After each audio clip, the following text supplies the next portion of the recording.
In the realm of universal highway survival, some commenced their journey on sleek bicycles, while others took to the battlefield in formidable tanks. Yet, Yihan found himself at the outset with a battle-damaged armored personnel carrier, fortuitously awakening the most powerful commander system. Chapter 1. The battle-damaged armored personnel carrier. Upon glancing at the public examination scores, which once again fell merely 1 point shy of his own, Yihan felt a chill wash over him. Just as he was about to curse the heavens for their injustice, a tremendous explosion echoed in his ears. Could this be the onset of war? A jolt of anxiety gripped Yihan, and before he could ponder further, darkness enveloped him. When he reopened his eyes, he found himself in an entirely different world. On an arid, desolate expanse of gravel, a straight road stretched infinitely towards the horizon. Surrounding him was nothing but barren desert and swirling clouds of yellow sand, devoid of life or vitality. Rubbing his eyes, Yihan struggled against the harsh sunlight of the wasteland. Wasn't I just at home checking my scores? How'd I end up here? Could it be his sudden realization struck him, accompanied by the echo of a familiar phrase? I've been reborn. This time, I vow to reclaim everything that rightfully belongs to me. Welcome, players, to Highway Survival, where each participant will be randomly assigned an initial vehicle. A resounding mechanical female voice filled Yihan's ears, and before him, a holographic screen materialized. The display showcased an array of vehicles, bicycles, supercars, tanks. Every conceivable mode of transportation was represented. As the screen cycled through various images, it ultimately halted on a sleek black armored vehicle. Ding! Congratulations on acquiring the C-Class vehicle, Titan DS Armored Personnel Carrier. The announcement abruptly ceased, and in an instant, a massive black transport vehicle appeared before him. Simultaneously, Yihan discovered a smartphone materializing in his hand. The device presented 5 options: vehicle information, crafting, regional hall, trading hall, and world channel temporarily unavailable. Additionally, there were features for photography, friends, and private messaging. Yihan promptly selected the vehicle option on his phone. Vehicle: battle-damaged Titan DS Armored Personnel Carrier. Quality: poor C-Class. Level: 1 defense. Performance: level 13. Energy: diesel. Engine range: 100 km. Modifications: none. Special note: please upgrade and repair the vehicle as soon as possible, or it will be subject to immediate scrapping.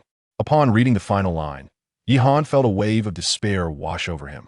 He had envisioned dominating the world with an armored transport, yet it appeared he might face demise before even embarking on his journey. Circling the armored vehicle, he noted the extensive rust coating its surface. To his dismay, merely touching the side mirror caused it to plummet to the ground. Perhaps I can simply extend my head out to serve as a human rearview mirror, Yihan consoled himself, approaching the driver's door and pulling it open. With a resounding clang, the door detached completely. Yihan inhaled deeply, suppressing the urge to curse. Marvelous! Getting in and out is now more convenient. In truth, Yihan's observation was not entirely unfounded. Without the door, entering and exiting was indeed swifter. Certainly, the banquet in the village would inevitably progress at a swifter pace, emphasizing efficiency above all else. As Yihan sat in the driver's seat, he surveyed the interior, which could only be described as indescribable. The seats, surprisingly, were upholstered in leather, though most of the material had nearly worn away, with several seats featuring large gaping holes. The dashboard was riddled with cracks, rendering the odometer's reading nearly illegible. Yihan couldn't help but wonder if this vehicle had recently been retired from the battlefield. If it had indeed been honorably discharged, why was it still being put to use rather than resting in peace? At this point, contemplating such matters was futile. Since he was the one tasked with driving, he would have to grit his teeth and soldier on. Yihan turned the ignition, and to his astonishment, this decrepit vehicle actually started. Not only did it start, but it also had a CD player. With a few loud roars, the engine emitted a plume of black smoke. Subsequently, the vehicle began to trundle forward, accompanied by the melodious strains of song. I want a life that blossoms with vigor, just like soaring through the vast sky, just like traversing the boundless wilderness. Yihan cautiously pulled the car over to the roadside, fearing that it might suddenly stall. He opened the regional channel option on his phone, which displayed the number 100,001,0000. This likely indicated the population count for the area. Yihan noticed that others seemed to have also received their vehicles. I drew a tank, then glass. This is unbeatable. I got a Liuzhou Hongguang, a legendary vehicle from the past, not too shabby. What about me? A bicycle is still considered a vehicle, right? Where am I supposed to ride a bike in this desolate terrain? Be grateful, my friend. I drew a shared bicycle. I still need to scan a code to ride it. Mom, I want to go home. I don't want to drive a yachty through the desert. Moreover, many others received luxurious RVs or family sedans, with those ending up with bicycles being a mere minority. The others consoled the unfortunate few. A bicycle is great. It doesn't consume fuel. You can ride it as long as you wish. Shared bikes aren't too bad. Either consider this. At least here, they can't charge you for riding or dispatching. Stop it. Man, I just scanned the code, and my bank card was charged $250, and there are no parking spots nearby. The gentleman with the shared bicycle suddenly reminded, Yihan, could it be that his phone was still functional? Yihan quickly retrieved his phone and attempted to use it, only to find he could send no messages and make no calls. Suddenly, a red notification floated into the communication hall. System prompt. The Earth network was temporarily enabled to allow for scanning communication is now disabled. Yihan felt a wave of exasperation wash over him.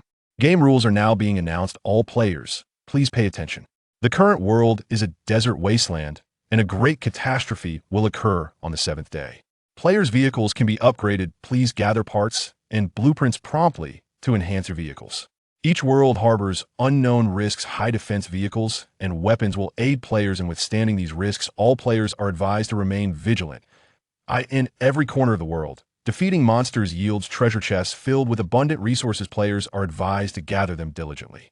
Each route offers a limited supply of materials. Thus, players are encouraged to venture forth, for lingering in one place for too long will invite the onslaught of mutated beasts. Individuals of suitable age from the original world have descended into this realm, while the elderly and children shall reunite with their families in the second world.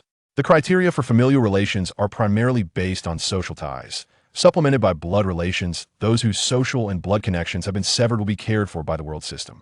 In this world, death signifies true demise. Players are urged to cherish their lives. A friendly reminder. Every vehicle possesses its distinct advantages and disadvantages. Should players find their current ride unsatisfactory, they may seize another's vehicle. Upon hearing the rules of this world, Yihan felt a tightening in his chest.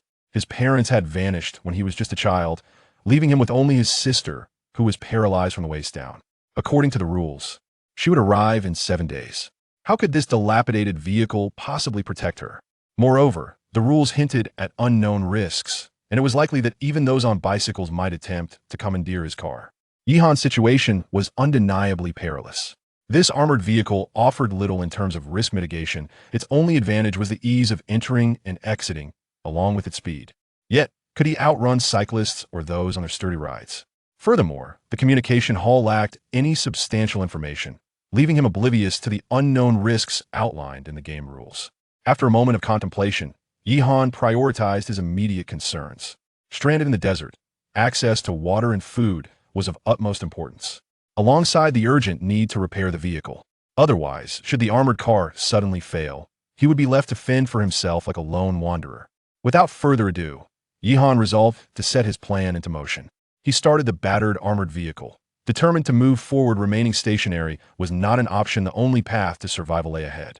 However, as the vehicle roared to life, it was not the familiar strains of unfettered life that filled his ears, but rather a melodious female voice. Game has commenced. The strongest commander system is initiating binding. Binding host Yihan, parasitic vehicle, battle-damaged armored troop carrier, meets initial package dispatch criteria. Commander, please accept promptly. As the words resonated, Yihan gazed in disbelief at the vehicle's antiquated CD player. A dazzling blue light flickered, transforming the once blaring music into a large, intelligent screen. On the display, a charming anime girl donned in a delightful dress cradled a gift package, beaming at him with a radiant smile. Chapter 2. The initial gift package. Greetings, Commander. I am your dedicated system, Xiao AI. Please promptly open the gift package, for it contains delightful surprises prepared just for you. The virtual maiden reminded. With a sense of anticipation, Yihan unwrapped the package. Congratulations, Commander. You have received the Junior Commander equipment, which includes a complete set of Lieutenant's uniform, an FN-57 tactical pistol, and 2 National Guard soldiers, the system announced. The Commander's equipment has been placed in the passenger seat, and the soldiers have been deployed outside the vehicle. Now, please embark on your journey across the stars and seas. As the system's voice faded, Yihan beheld a neatly stacked military uniform beside him, accompanied by a pristine pistol atop it. He hastily donned the uniform, discovering it fit him remarkably well, evidently tailored to his physique by the system. Gazing into the car's mirror, his handsome visage was accentuated by the uniform, presenting him as a young and accomplished officer. Although he was quite fond of the pistol, he lacked the skills to wield it, so he placed it securely in its holster. "Commander, you look incredibly dashing," Xiao Ai exclaimed from the screen, her eyes sparkling with admiration. Yihan suppressed his elation, attempting to maintain a stoic demeanor as he nodded in acknowledgement. Just as he reveled in his splendid transformation, there came a knock on the driver's door frame. Turning to investigate, he found two soldiers clad in desert camouflage, each bearing an M4 rifle, standing before him. Both stood over 6 feet tall, their features distinctly Chinese, and they saluted in unison, declaring, "Private Wang Long and Wang Hu," reporting to the commander. Yihan promptly invited them into the vehicle, and the two soldiers, with expressions as stern as stone, took their seats in the back without uttering a word. Upon closer inspection, he noticed their expressions were somewhat wooden. "Commander, the soldiers deployed by the system are selected from those who perished on the battlefield. While they retain their combat memories, all other memories have been erased. They will temporarily lack personal emotions, solely devoted to executing your orders," Xiao Ai explained. "Oh, that explains their robotic demeanor," Yihan mused. However, what did temporarily imply? He wondered aloud. Xiao Ai smiled mischievously. "That is for the commander to explore later." With Wang Long and Wang Hu stationed at his side, Yihan felt a surge of optimism, his anticipation of the journey ahead outweighing any trepidation. The vehicle resumed its journey. Along the way, Yihan considered allowing the soldiers to drive, but upon inquiring, learned they were not trained in driving. Thus, he remained behind the wheel. Xiao Ai elucidated the functionalities of the Ultimate Commander system. By vanquishing monsters in the road survival world, Yihan could earn points, which could be exchanged for items in the system's marketplace. Curious, Yihan opened the marketplace to discover the National Guard soldiers he had just acquired, priced at 100 points each. Additionally, there were engineers, military dogs, and army soldiers, costing 500, 300, and 200 points respectively. Besides these, some skill books were available, including Level 1 vehicle driving and Level 1 firearm proficiency, each requiring 100 points. This constituted merely the items available in the Level 1 marketplace. As for higher-tier items, Xiao Ai informed him that he currently lacked the necessary permissions. Yihan felt a surge of aspiration within him. With the assistance of the system, he might one day establish an army of his own, making survival in the perilous world of highways a matter of ease.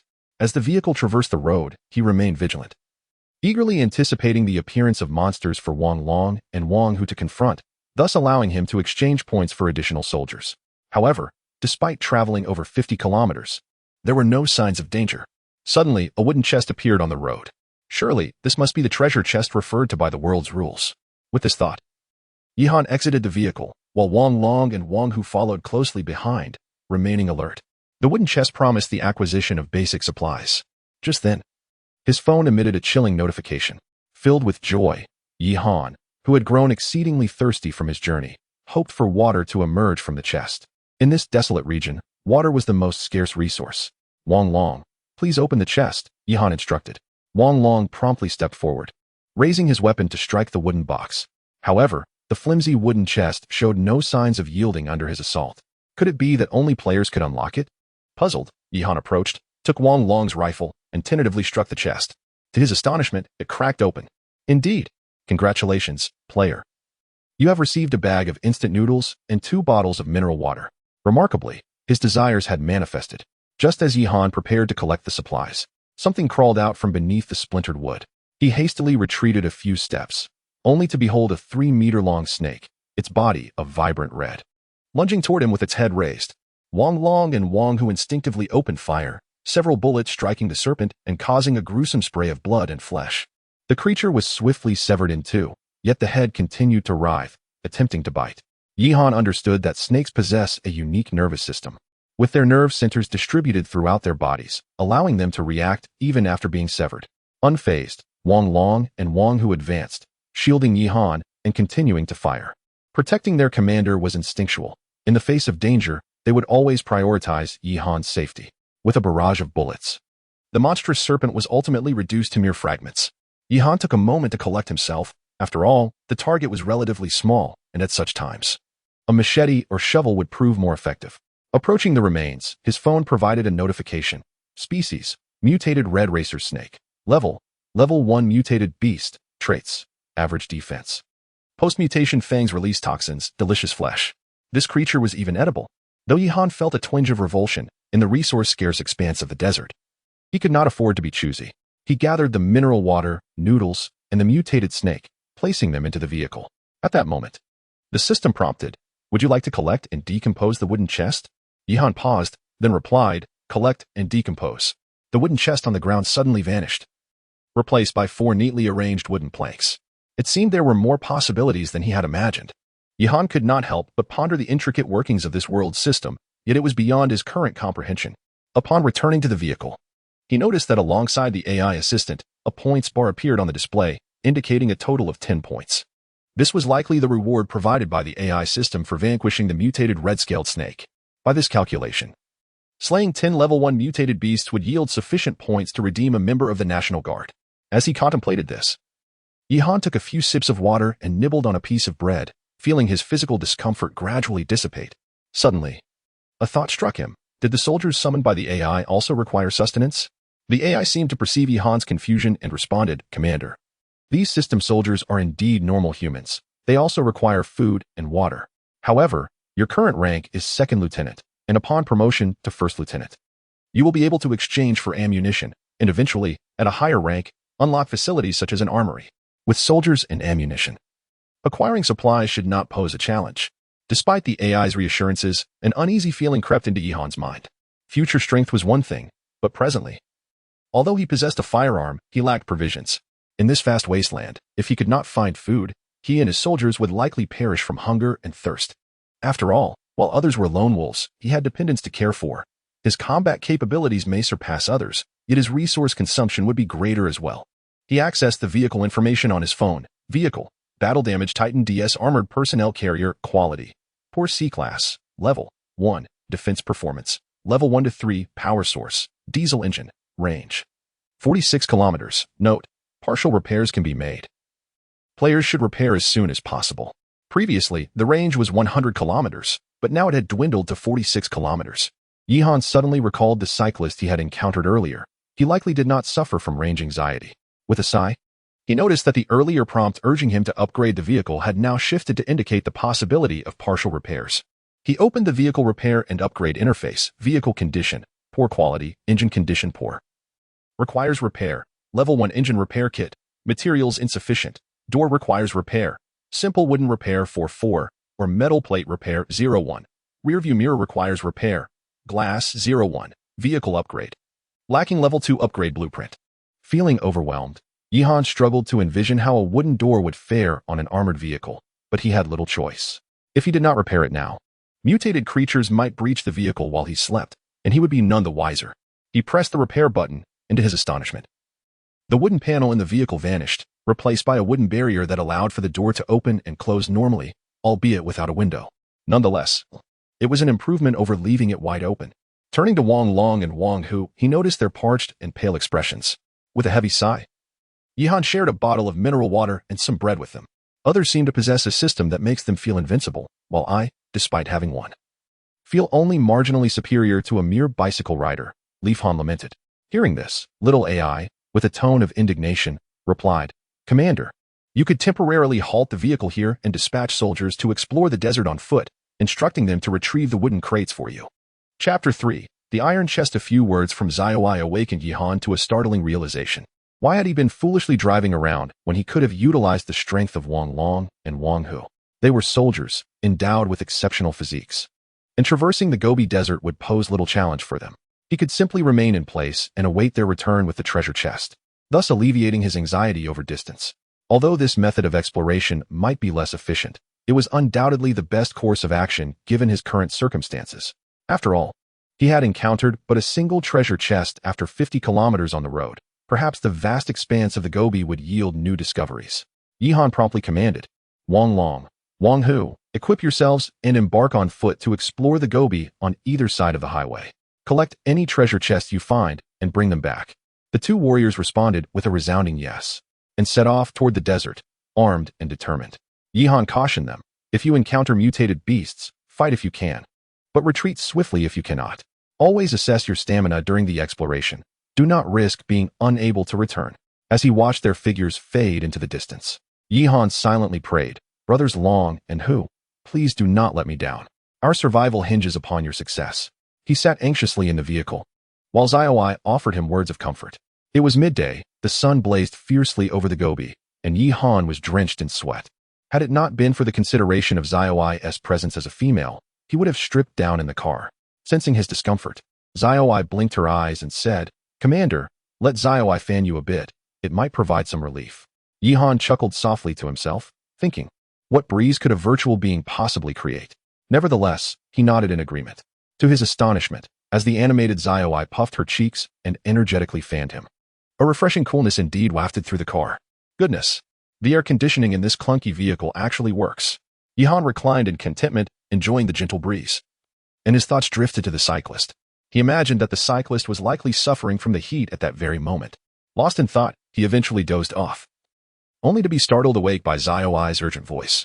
"Commander, the system has detected that Wang Long is injured." Yi Han's heart raced as he straightened up and glanced at the screen. He had been asleep for over 2 hours. Xiaowai's expression mirrored her concern. Frowning, he asked, "What is the situation? Has Wang Long encountered danger?" Currently, Xiaowai could not monitor the soldiers in real time, but could only assess their survival status, which indicated that Wang Long's condition was far from ideal. Yi Han's spirits plummeted. It was highly probable that Wang Long had faced a mutated beast. In a moment of panic, he turned his gaze to the points tally on the screen, which displayed that his score had risen to 130. This indicated that Wang Long and Wang Hu had likely encountered at least 12 level 1 mutated beasts during their expedition. Wang Long and Wang Hu represented Yi Han's only fighting force. The loss of even one of them would feel akin to having a limb severed. Just as Yi Han was filled with anxiety, a voice suddenly emerged from outside the vehicle. "Commander, Wang Hu requests to return to the team." Yi Han hurriedly glanced outside, where Wang Hu, drenched in sweat, was carrying 2 wooden treasure chests on his back and holding 2 fox-like creatures in his hands. "Wang Hu, please share your findings from the exploration," Yi Han inquired. Wang Hu placed down his supplies and replied, "Report, Commander. I explored approximately 7 kilometers to the left in the Gobi Desert, encountered 2 desert foxes, and eliminated them, acquiring 2 wooden treasure chests. I concluded my exploration due to dehydration." Yi Han was taken aback. This indicated that Wang Long must have encountered at least 10 mutated beasts. At that moment, Xiao Ai reminded him, "Commander, it appears that Wang Long has likely defeated those 10 mutated beasts, as the points tally has increased, and he is still alive, albeit injured." Pondering Xiao Ai's insight for a moment, Yi Han asked, "Wang Hu, if you replenish your water supply now, can you continue the mission?" Wang Hu nodded affirmatively. Yi Han sighed in relief, retrieving the remaining half bottle of water and handing it to Wang Hu. "I command you to replenish your hydration immediately and then proceed towards the right side of the Gobi, seeking Wang Long's whereabouts. Bring him back if possible, but report back immediately if you encounter any insurmountable danger." After gulping down the water, Wang Hu appeared revitalized, shouldering his weapon and dashing toward Wang Long's direction. What followed was an agonizing wait, as Yi Han anxiously monitored the data on the vehicle's screen. After approximately half an hour, the points tally dramatically fluctuated, rising from 130 to 140, and then to 150. Yi Han understood that this signified Wang Hu had also encountered mutated beasts. It seemed that the seemingly desolate Gobi was fraught with peril. Fortunately, Xiao Ai reported that Wang Hu's status remained stable. After another hour had passed, Yi Han finally spotted 2 figures emerging from the Gobi to the right. It was Wang Hu, assisting Wang Long as they approached. Yi Han swiftly disembarked and hurried to their side, noticing that Wang Long's camouflage pants were soaked with blood, and he appeared weak and pallid. "Quickly, help him into the vehicle." Once inside, Wang Long kept his eyes closed, clearly having lost consciousness. Yi Han, having learned basic first aid during university, hurriedly removed Wang Long's pants to reveal 3 coin-sized wounds on his left leg, inflicted by an unknown creature. Wang Hu reported that he encountered Wang Long about 3 kilometers away, where he had collapsed. While attempting to assist him, he was also attacked by 2 mutated rats. Despite his severe injuries, Wang Long had clung tightly to an iron treasure chest, moved by this display of determination. Yi Han tore his shirt into strips to create a makeshift bandage for Wang Long. However, without medical supplies, Wang Long would inevitably succumb to infection from his wounds. After deep contemplation, Yi Han could only place his hopes on the 3 treasure chests, the 2 wooden ones brought by Wang Hu and the iron one carried by Wang Long. To avert impending danger, Yi Han drew forth his pistol, albeit hesitantly, as he was unaccustomed to its use. Meanwhile, Wang Hu remained on standby by his side. Yi Han placed 3 treasure chests before him, inhaling deeply as he reached out to touch 2 wooden chests. "Congratulations, player," You have obtained 3 units of glass 3, 2 buckets of Kong Shui Fu, a bottle of mineral water, a portion of vehicle energy, and a bag of ordinary planting soil. This time, however, no mutated beasts emerged from the chests, indicating that their presence was indeed random. Yet, there were no medical supplies to be found, prompting Yihan to shift his gaze towards the iron chest. According to the rules, the contents of an iron chest were assuredly superior to those of a wooden one. As the iron chest opened, a flash of white light illuminated the surroundings, accompanied by the mechanical voice of the system. Congratulations, player. You have acquired 1 level 1 first aid kit, 1 water source core, and the blueprint for level 1 plant cultivation medium. Once again, no mutated beast attacked, allowing Yihan to exhale in relief. Fortune had smiled upon him, as he had indeed procured a first aid kit. Hastily, he opened the kit to reveal only a slender syringe filled with a mysterious blue liquid. What is this? No bandages, no anti-inflammatory medication. What good is this for emergencies? Yihan lamented, when suddenly his phone vibrated. Upon checking, he found information regarding the first aid kit displayed on the screen. Level 1 first aid kit, containing a multifunctional emergency syringe with capabilities for hemostasis, anti-inflammation, and wound healing. Yihan's spirits soared as he swiftly administered the syringe to Wang Long. Although this first aid kit was of the lowest level, it seemed effective for relatively minor wounds. After the injection, the bleeding from Wang Long's wound visibly ceased, and soon it began to scab over. Yihan then offered Wang Long some water, and to his astonishment, Wang Long's complexion normalized shortly thereafter, and he rose to his feet. How is his condition now? Yihan inquired of Xiao AI. Commander, Wang Long's survival status has returned to normal. He is fit for duty, Xiao AI replied cheerfully, evidently sharing in Yihan's joy. Chapter 4. Water Production Device. Yihan finally exhaled in relief as Wang Long recounted his previous encounters.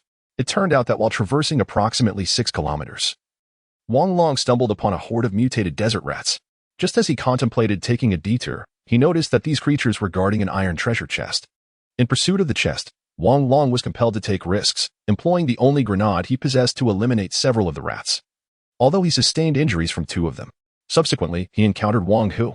Upon hearing this, Yihan reproached Wang Long, emphasizing that such reckless daring must not be repeated.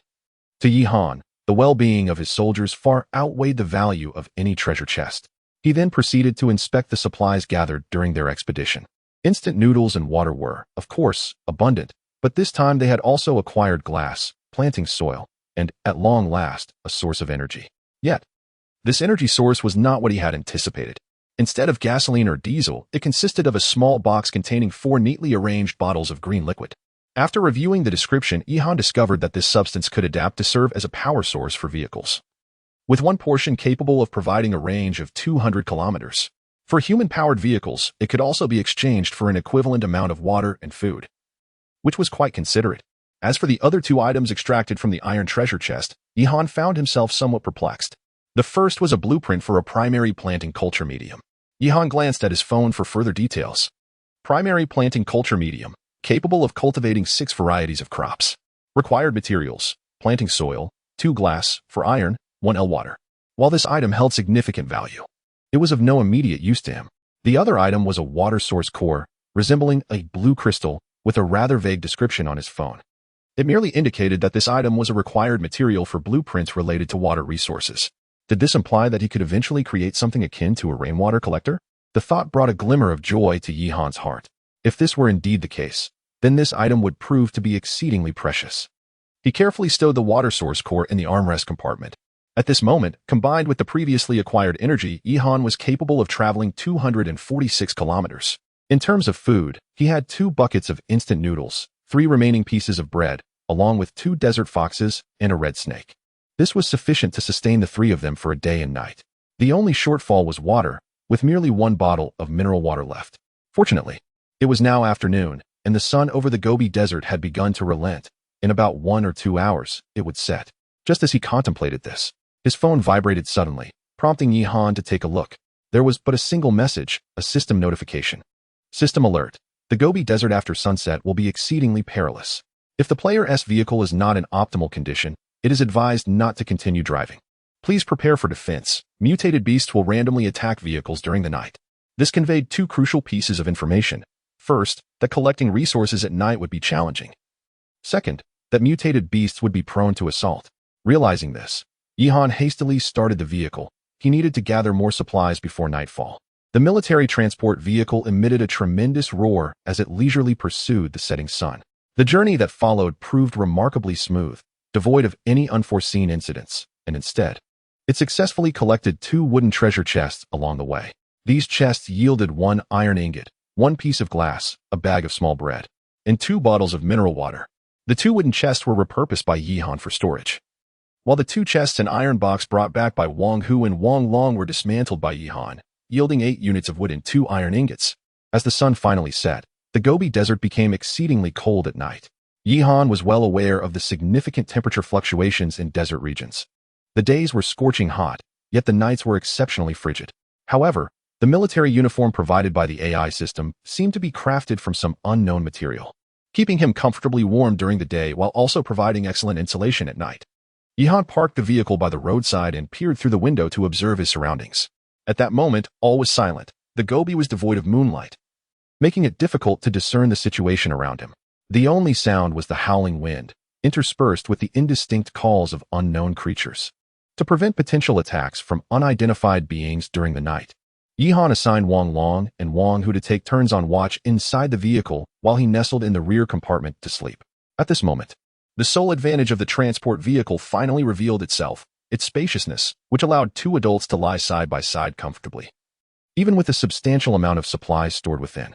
With nothing else to occupy his time, Yihan retrieved his phone and opened the communication hall. Earlier, it had displayed that there were 10,000 individuals in the current area. Now, that number had dwindled to 8,762. Over 1,000 people had perished. And this was merely the first day. The communication hall was filled with lamentations. Damn it, this wretched tank consumes fuel at an outrageous rate. We've only traveled 50 kilometers and already it's out of commission. Who has energy? I'll trade food for it. Which kind soul will help me out? I'm willing to exchange my private photos for water. I haven't had a drink in ages. Damn it, which hero will come to my aid? Who has weapons to trade? I possess blueprints for a water production device. The last message was from an individual identified as Lu Tu, instantly capturing the attention of many, including Yihan. This person seeking weapons had been noted by Yihan during the day. It was none other than the brother who had claimed to randomly acquire a bicycle in the earlier hours. A multitude of people began inquiring about the bicycle brother's situation. Lu Tu, what is going on over there? Why aren't you resting? Damn, you've managed to ride a shared bicycle this far. You're quite the tough one. The bicycle brother quickly responded. Just as the sun dipped below the horizon, a mutated wolf began pursuing me. I managed to break one of its legs, but it's still relentlessly chasing me. My bicycle is nearly smoking from the effort, yet I can't shake it off. While many expressed admiration for the bicycle brother's resilience, others eagerly sought to exchange supplies with him. The blueprints for the water production device were of paramount importance. Possessing them would nearly guarantee a monopoly over the future water resource trade in the Gobi Desert world. Its value was undeniable. Brother, where are you? I'll trade you my tank. The tank enthusiast was the first to speak. Trade your mother. Your broken tank, which is out of fuel, is slower than I can ride a bike with one hand. The furious Maine retorted. Brother, I've opened a box and found a nail clipper. Let us trade quickly. Don't let the wolves get you. Am I supposed to give the nail clipper to the wolves to trim their claws? You can roll as far away as you can. This remark was a voice message from Maine, clearly infuriated by the nail clipper enthusiast. Yihan couldn't help but laugh. It was evident that the nail clipper was not to be taken seriously as a weapon. The rest had either fruit knives or wooden sticks. None possessed a proper weapon. Yihan understood perfectly why that was the case. Although the blueprint for the water production device was of immense value, it was merely a blueprint. What about the materials needed later? Furthermore, it was already nighttime, and everyone faced the risk of being attacked by mutated beasts. In the initial phase, weapons were inherently scarce, even if someone had decent weapons. Most preferred to keep them for personal use. One's future survival was at stake as much as the present. Brother, I'll trade you my machete. Suddenly spoke an ID named Wang Chang. After a moment of hesitation, Maine replied, all right, let us trade in the trading hall. Seeing this, Yihan decided to join in. He took a photo of his handgun with his phone and then spoke up. Brother, I have a gun, and it's fully loaded. Let us trade. For Yihan, equipped with the ZIOI system, weapons were something he had in abundance. As soon as the image of his pistol was shared in the group, it caused quite a stir. You lucky dog, take this spear. Wait, why do you have a gun? Isn't that unfair? Worship the Great One, worship the Great One. Ye God, do you have another gun? I'll trade you my nail clipper. It's brand new, I've never even used it. I'll trade you food. Spare me. Do you think someone with a gun needs food? Seeing the commotion, Maine promptly tagged Yihan, saying, "Brother, you truly are my long-lost brother. Let us trade quickly. The wolves are already biting at my rear wheel." Upon noticing Maine was about to trade with Yihan, Wang Chong, who had previously offered the machete, was displeased. "Brother, you already promised me. What does it mean that you're backing out now?" Maine simply replied, "Brother, times have changed. Keep your machete for chopping melons." After saying this, he ceased to speak further and sent a trade request to Yihan. Wang Chong, clearly unwilling to let it go, menacingly added, "Yihan, Lu Tu, you two better not let me find out where you are. Don't sleep too soundly tonight." Yihan regarded Wang Chang's threat with utter disdain. With Long Xiong and Hu Di on duty, he could sleep soundly regardless. Chapter 5, Transaction. Brother Yihan, I have listed the blueprint in the trading hall. Please make the transaction promptly. Lu Tu sent a private message to Yihan. Yihan, without further ado, located the item Lu Tu had placed for sale in the trading hall. Level 1 drinking water production blueprint. Directed trader Yihan, so it can be traded specifically. Yihan pondered this while engaging in the transaction with his own tactical pistol. Would you like to conduct the transaction using the FN-57 tactical pistol? A prompt from the system appeared. Transaction. As soon as Yihan confirmed, he noticed his tactical pistol enveloped in a blue light. Once the blue glow dissipated, it was replaced by an A4-sized blueprint. Level 1 drinking water production blueprint, capable of producing level 1 drinking water production units, yielding 24 liters of drinking water every 24 hours. Manufacturing materials: water source core 1, glass 3, iron ingot 1, plastic 1. Upon reviewing the required materials, Yihan couldn't help but feel a surge of joy. He opened his inventory and noted that he currently possessed 4 pieces of glass, 3 iron ingots, and the water source core. The only material he lacked was plastic. After a brief contemplation, Yihan opened the trading hall for a search. The system's trading hall featured a user-friendly search interface, and Yihan input plastic. As anticipated, numerous plastic trades appeared, predominantly requiring water or food in exchange. In the early stages, food and water were scarce commodities, rendering more vital materials largely overlooked. Yihan managed to exchange half a bag of small bread for the plastic. He then accessed the manufacturing page. Level 1 drinking water production unit manufacturing. Water source core 1-1, glass 4-3, iron ingot 3-1, plastic 1-1. All required materials are satisfied. Would you like to manufacture the level 1 drinking water production unit? After clicking yes, the materials in his inventory vanished, along with the blueprint in his possession. Yihan felt a tinge of disappointment, initially hoping to manufacture multiple water production units. But it appeared that each blueprint could yield only a single item. Within moments, the drinking water production unit was successfully created. It was entirely constructed of glass, featuring a blue crystal-like gem within the glass framework, resting on a metallic base, complete with a plastic pipe for dispensing water. Yihan placed the empty mineral water bottle at the outlet, and soon saw clear droplets of water emerging. For now, he need not worry about the water source. Yihan was elated. He and the 2 soldiers required approximately 6 liters of water daily, while the drinking water production unit could produce 24 liters. This meant he could trade 18 liters of drinking water each day. As for the products to be traded, they were evidently various materials and blueprints. Commander, Xiao AI has detected that you have manufactured a system product. Would you like to initiate analysis and learning? Xiao AI's sweet voice interrupted Yihan's thoughts. You can also learn blueprints? Yihan was taken aback. Of course, this is a fundamental function of the Supreme Commander system. As for other functionalities, they require further exploration by the commander. Xiao AI replied with a cheerful smile. At that moment, Yihan felt an overwhelming urge to scoop up Xiao AI and plant a couple of fervent kisses on her. This was simply delightful. With Xiao AI's assistance, he could construct multiple water dispensers and then sell the water at a handsome profit. In the Gobi Desert, this was a lucrative venture indeed. As long as he awaited the water production from the drinking water generator the next day, Yihan planned to engage in transactions and continue manufacturing. Just as he was filled with anticipation and ready to drift into slumber, Lu Tu sent him a private message. Brother Yi, I cannot thank you enough. This handgun is remarkably effective. Lu Tu's message was accompanied by an image. The picture depicted a mutated wolf, the size of a tiger, lying lifeless on the highway. Its forehead punctured by 5 or 6 bullet holes, all striking true. In the corner of the image lay a shared bike from Maine, its rear will nod to ruin. Yihan's pupils widened in astonishment. Lu Tu was quite formidable. Not only had he survived while riding that contraption, but he also exhibited impeccable marksmanship. He must have a background as a veteran. Otherwise, an ordinary person would not possess such stamina and skill. No need for gratitude. We simply meet each other's needs. Yihan replied. Ha! Brother Yi, I have another favor to ask. I know you aren't lacking in food, but could I trade some wolf meat for a bit of water? I'm parched beyond measure. Today, not only did my bicycle nearly smoke out, but I feel as if I might too. Yihan couldn't help but chuckle. Lu Tu had a rather optimistic and humorous demeanor. Glancing at the drinking water generator, he noticed it had produced approximately 500 milliliters of water. Adding to that, he had previously opened a bottle of mineral water. Without deliberating for long, Yihan listed the freshly produced 500 milliliters of water in the trading hall, directed towards Lu Tuesday. Brother Yi, how generous. I'll select some prime meat for you. Before long, a full kilogram of wolf meat appeared in his vehicle. Yihan examined the details of the wolf meat on his phone. Mutated desert wolf hind leg meat. Rich in vitality. Consumption enhances human energy and dispels fatigue. It even possessed additional benefits. Shortly thereafter, Lu Tu sent a friend request. Yihan accepted but refrained from sharing his location. At present, Lu Tu appeared to be quite amiable, yet in the treacherous realm of the Gobi, one must remain vigilant. Brother Yi, let us be friends. In the future, I will prioritize offering you good items. I'll be relying on you for water soon. Yihan responded affirmatively but pondered before asking, by the way, could you tell me where you obtained the blueprint for your drinking water generator? Was it also from an opening?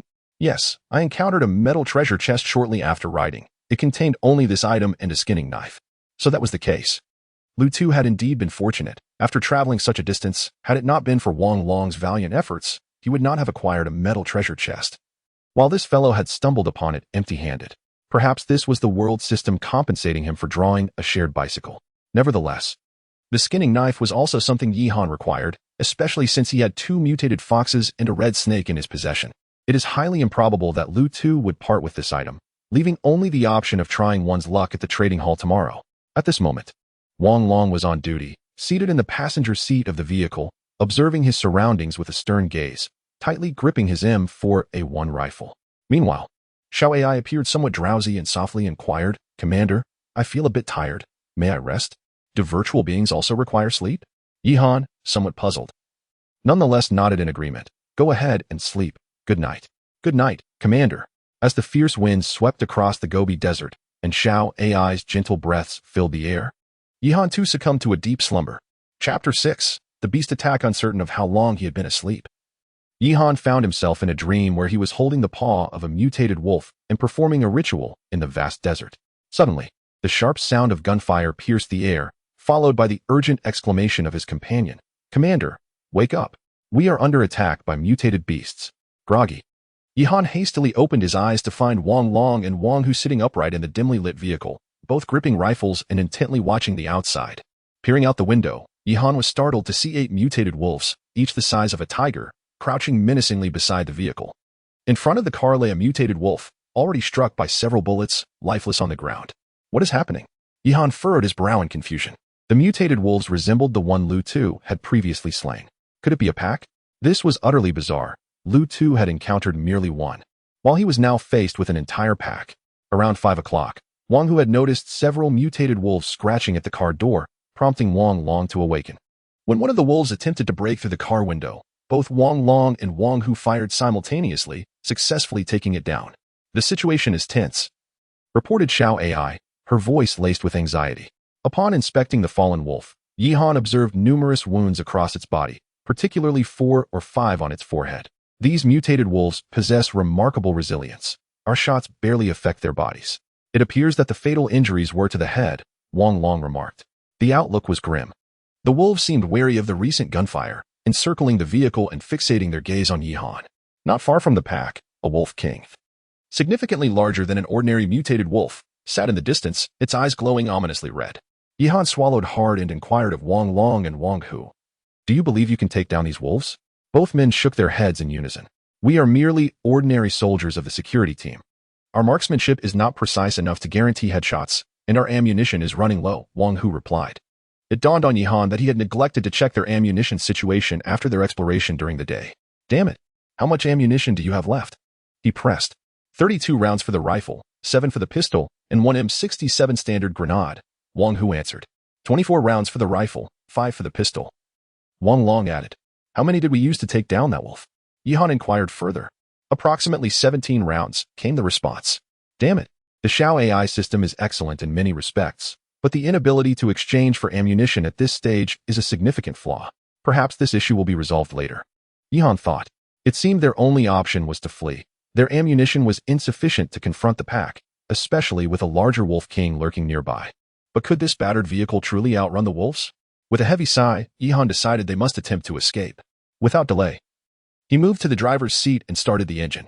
The vehicle roared to life, startling the wolves, who scattered in fear, except for the wolf king, which remained motionless.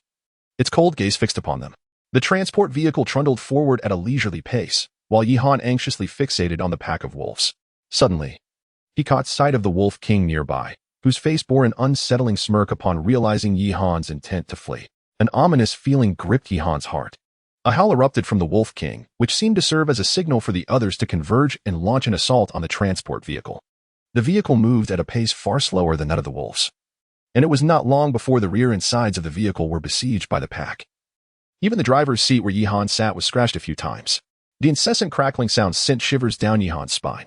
As he maneuvered the vehicle to collide with the advancing wolves, he shouted at Wang Long and Wang Hu, urging them to aim carefully at the encroaching pack, maximizing their accuracy. The sound of gunfire echoed repeatedly.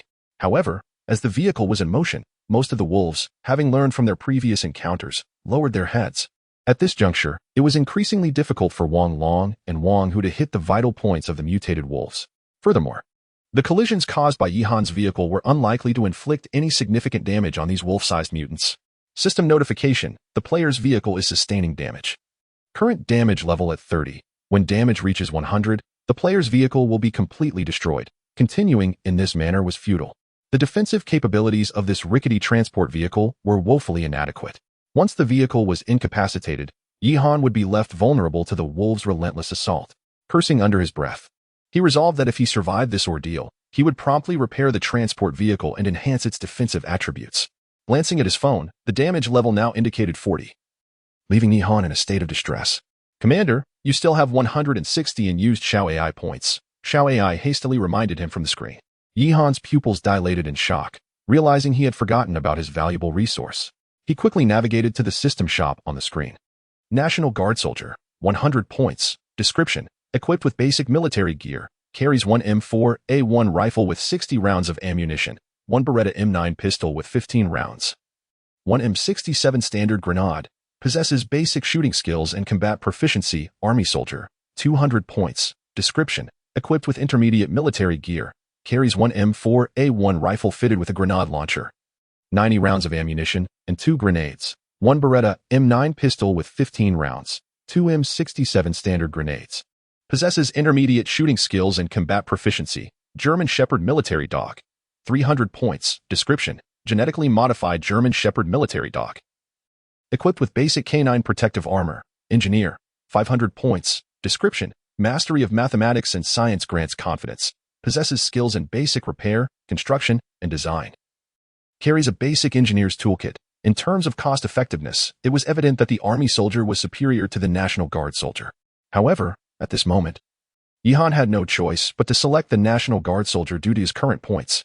He had initially intended to save points to exchange for an Army Soldier. He wished to ascertain the superiority of the Army Soldiers over Wang Long and Wang Hu, yet the urgency of the situation left no room for delay. Xiao AI, summon the National Guard Soldiers from the vehicle. Yihan urgently instructed Xiao AI. Understood.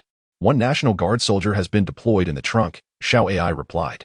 Before Yihan could turn around, an unfamiliar voice resonated behind him. National Guard Private, Guard 1, reporting to the commander.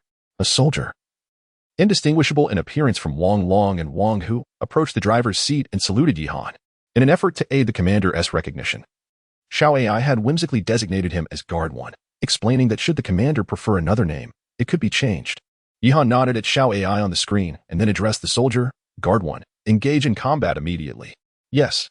As soon as the command was uttered, Guard 1 brandished his rifle and began firing madly at the approaching pack of wolves, regrettably exhibiting the same lack of precision as his predecessors. After a volley of shots, Wang Long was the first to deplete his ammunition, resorting to seizing Guard 1's handgun to continue the fight. Yihan's expression hardened as he surveyed the scene outside the vehicle. Of the 8 mutated wolves, 3 had been felled, yet with a mighty roar, the Wolf King reappeared accompanied by 2 more. It was utterly exasperating. This method was clearly futile. Would the remaining bullets suffice to eliminate the rest of the mutated wolves and the Wolf King? He glanced at his phone displaying the vehicle's damage status. Vehicle damage, 60. Yihan's heart sank. chilled by the grim reality. Chapter 7. Sacrifice. Glancing at the score display on the screen, Yihan noted that after eliminating 3 mutated wolves and accounting for the points expended on summoning Guard 1, he still had 90 points remaining. He was a mere 10 points away from summoning a squad of soldiers, with each mutated beast valued at 10 points. Seizing this opportunity as if it were a lifeline, he bellowed to the 3 soldiers behind him, "Concentrate your fire and eliminate one first." "Understood." The 3 soldiers responded in unison. They swiftly repositioned themselves, directing their combined firepower at the nearest mutated wolf. The creature, taken aback by the sudden shift in their stance, seemed bewildered, as if to say, "What the hell? I merely came here to lounge around. Why aren't you shooting at the other wolves?" In an instant, a hail of bullets rained down upon the unfortunate wolf. It let out a pained howl as numerous bullet holes appeared on its body, one even striking its head due to its failed attempt to dodge. For the first time, Yihan witnessed what it meant for a wolf to cower in fear. The mutated wolf, lowering its head and tucking its tail, frantically attempted to flee from the vehicle. Not far off, the Wolf King, witnessing one of its pack retreat in fear, was consumed by rage and let out 2 ferocious growls. The mutated wolf flinched, clearly more intimidated by the Wolf King's presence, and begrudgingly turned back to continue its assault on the vehicle. This time, it was evidently more cautious, but ultimately, it could not withstand the combined onslaught of the 3 guns, succumbing to 2 more shots to the head before collapsing to the ground. "Commander, Wang Hu has eliminated a level 1 mutated beast, the Desert Wolf. Points increased by 10, Xiao AI promptly reported on the screen. "Summon the National Guard soldiers." Yihan commanded. "Yes, Commander," Xiao AI replied. As soon as her voice faded, the score display reset to 0, and another soldier emerged from the trunk of the vehicle. "Guard 2, engage in battle immediately." The newly summoned National Guard soldier had no time to report to Yihan before he was thrust into the fray. Under Yihan's guidance, Guards 1 and 2 distributed a portion of their ammunition to Wang Long and Wang Hu, resulting in the simultaneous roar of 4 M4A1 rifles. Regrettably, the remaining 6 wolves, having witnessed the demise of several comrades, became increasingly cautious, lowering their heads and hesitating in their attacks. Yihan glanced at the vehicle's status, noting that the damage level had reached 70. While the rate of damage accumulation had slowed somewhat, it was evident that total destruction was imminent. Determined, Yihan gritted his teeth and decided to pull the vehicle to the side. He understood that if he continued to use the vehicle as a shield for his personnel, it would surely be doomed. Guards 1 and 2, disembark and draw the wolves away from the vehicle. Once at a safe distance, employ grenades. Wang Long and Wang Hu will provide cover fire from inside the vehicle, Yihan instructed. Both Guards 1 and 2 acknowledged in unison, then turned and burst from the vehicle. These soldiers, summoned by the system, displayed an unwavering fearlessness, prioritizing the execution of Yihan's commands above all else.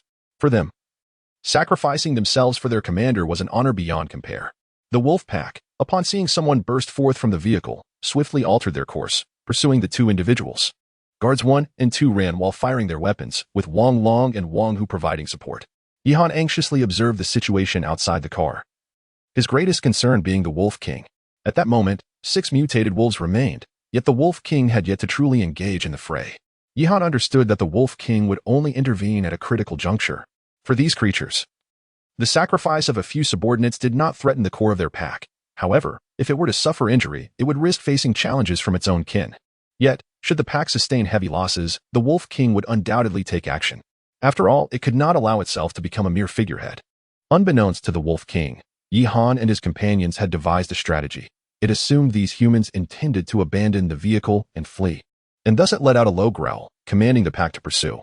After running more than 20 meters from the vehicle, Guards 1 and 2 drew out grenades. With a resounding explosion, Guard 1 was the first to hurl his grenade.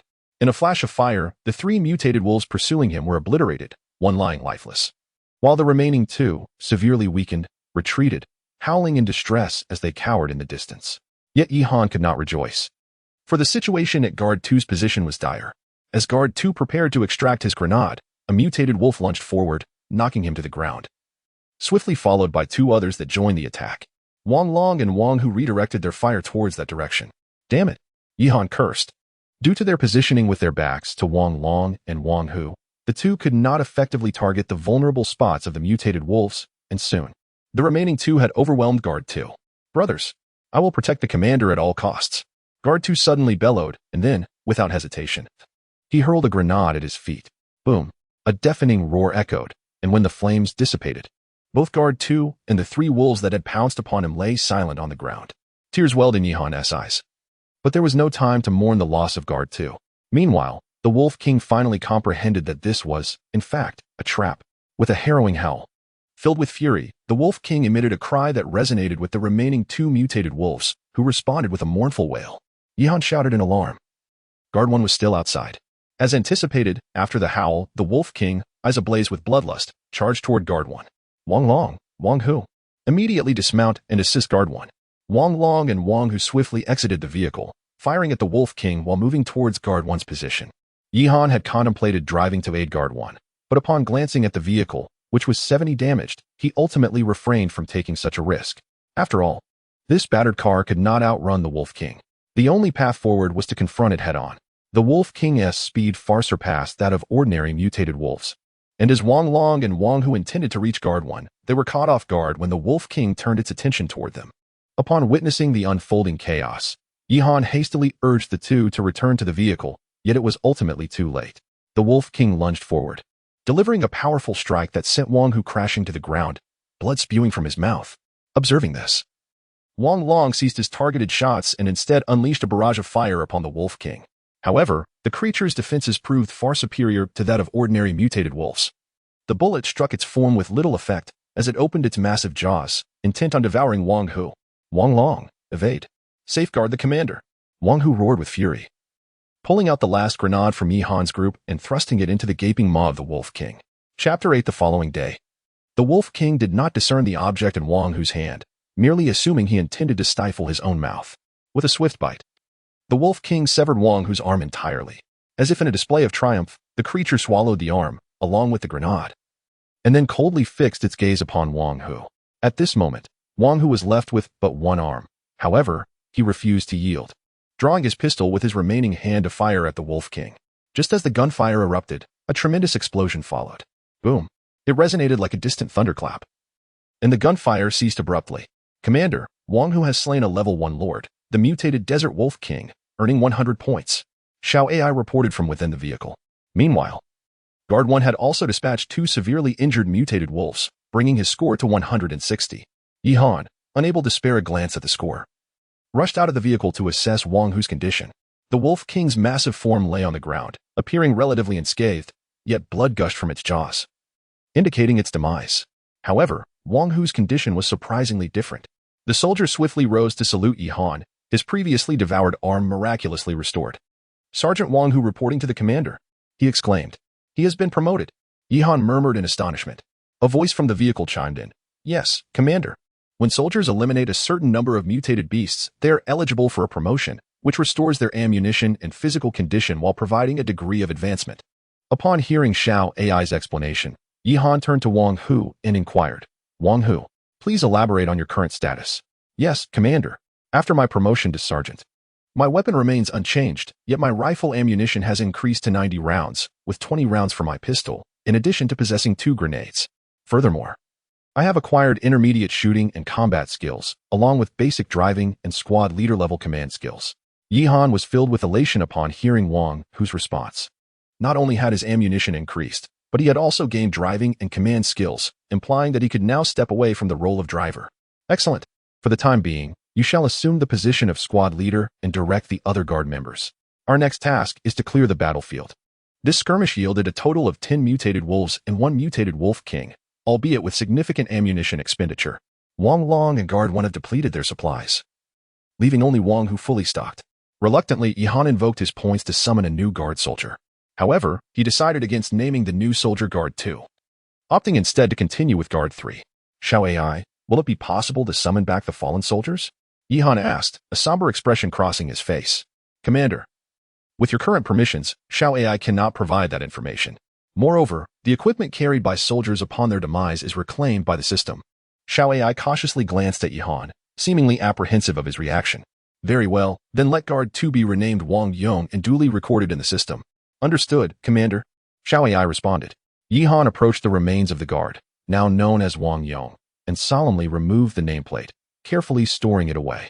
This was his first fallen soldier, a testament to the loyalty and bravery of the soldiers summoned by the system. Subsequently, Yihan instructed Wang Hu to direct the others in severing the head and limbs of the mutated wolf, placing them in the vehicle's cargo area. As for the colossal body of the mutated Wolf King, It was too large to fit inside and had to be placed atop the vehicle. At that moment, Yihan gazed at the cramped cargo space, feeling a sense of bountiful joy. Although the night had been perilous, the rewards were substantial. For the time being, he need not worry about the consumption of food.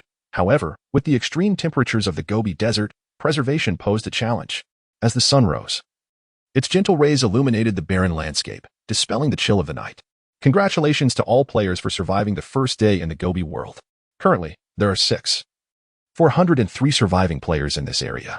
Please continue your efforts. A cold, mechanical female voice from the world system echoed from Yihan's phone. At noon today, the system will issue a task. Players who fail to complete it will face penalties, so prepare yourselves accordingly. System tasks? Yihan felt a pang of anxiety as he glanced at his transport vehicle, now in a sorry state. The tasks devised by this wretched world system would undoubtedly be arduous, and he needed to hasten the repairs and modifications to the vehicle. Otherwise, enduring the day would be challenging, let alone the subsequent 5 days and the final day of cataclysm. Fortunately, after a night of operation, the potable water generator had produced 6 liters of drinking water. Yihan decided to reserve 2 liters, utilizing the remainder for trading resources. He first organized the interior of the vehicle, which had become quite crowded due to the increase in personnel. Yihan dismantled all the seats except for the drivers and co-drivers, leaving the cabin emptier. The rear space was transformed into a storage area filled with meat, while the middle of the vehicle was equipped with 2 wooden benches made from 4 planks for guards 1 and 2 to sit upon, with the remaining space allocated for supplies and the water generator. The seating and storage areas were simply partitioned with wooden boards.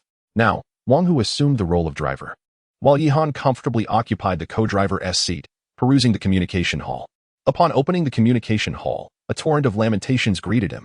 Last night, I was besieged by 2 mutated wolves. My leg is injured, and my vehicle has been damaged. Can anyone provide first aid? I didn't encounter any mutated wolves, but I ran into a mutated fox, and that wretched creature tore my pants away. Who has an extra pair? I'll trade for nail clippers. I feel so unsafe without pants. Is there any kind soul who can help me?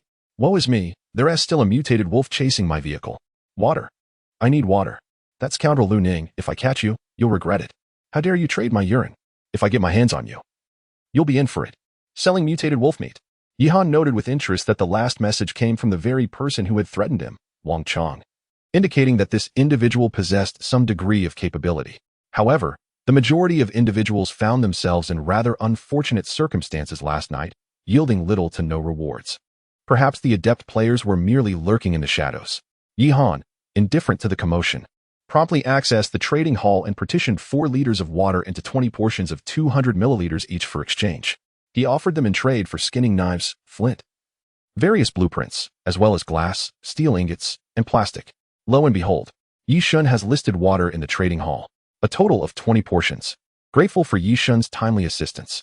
Alas, charging 200 milliliters per portion seems rather exorbitant to the individual above during such times of scarcity. What harm is there in Yihan trading his water with us? He must have crafted a potable water production device. As compatriots of Huagua, we ought to assist one another. Since Yihan possesses an abundance of water, he should indeed extend some benefits to the community. Precisely. I second the sentiments expressed above. Yihan glanced at the comment directed at him, made by someone named Huang Shan. He found it curious, as he had no prior conflict with this individual and could not fathom why they would inexplicably provoke discord. Nevertheless, despite the disparaging remarks, the market was quite honest. His 20 portions of water were swiftly purchased. The vehicle was soon filled with various items. The skinning knives and flints were self-evident, and he also acquired 9 pieces of glass, 3 iron ingots, and 3 plastics.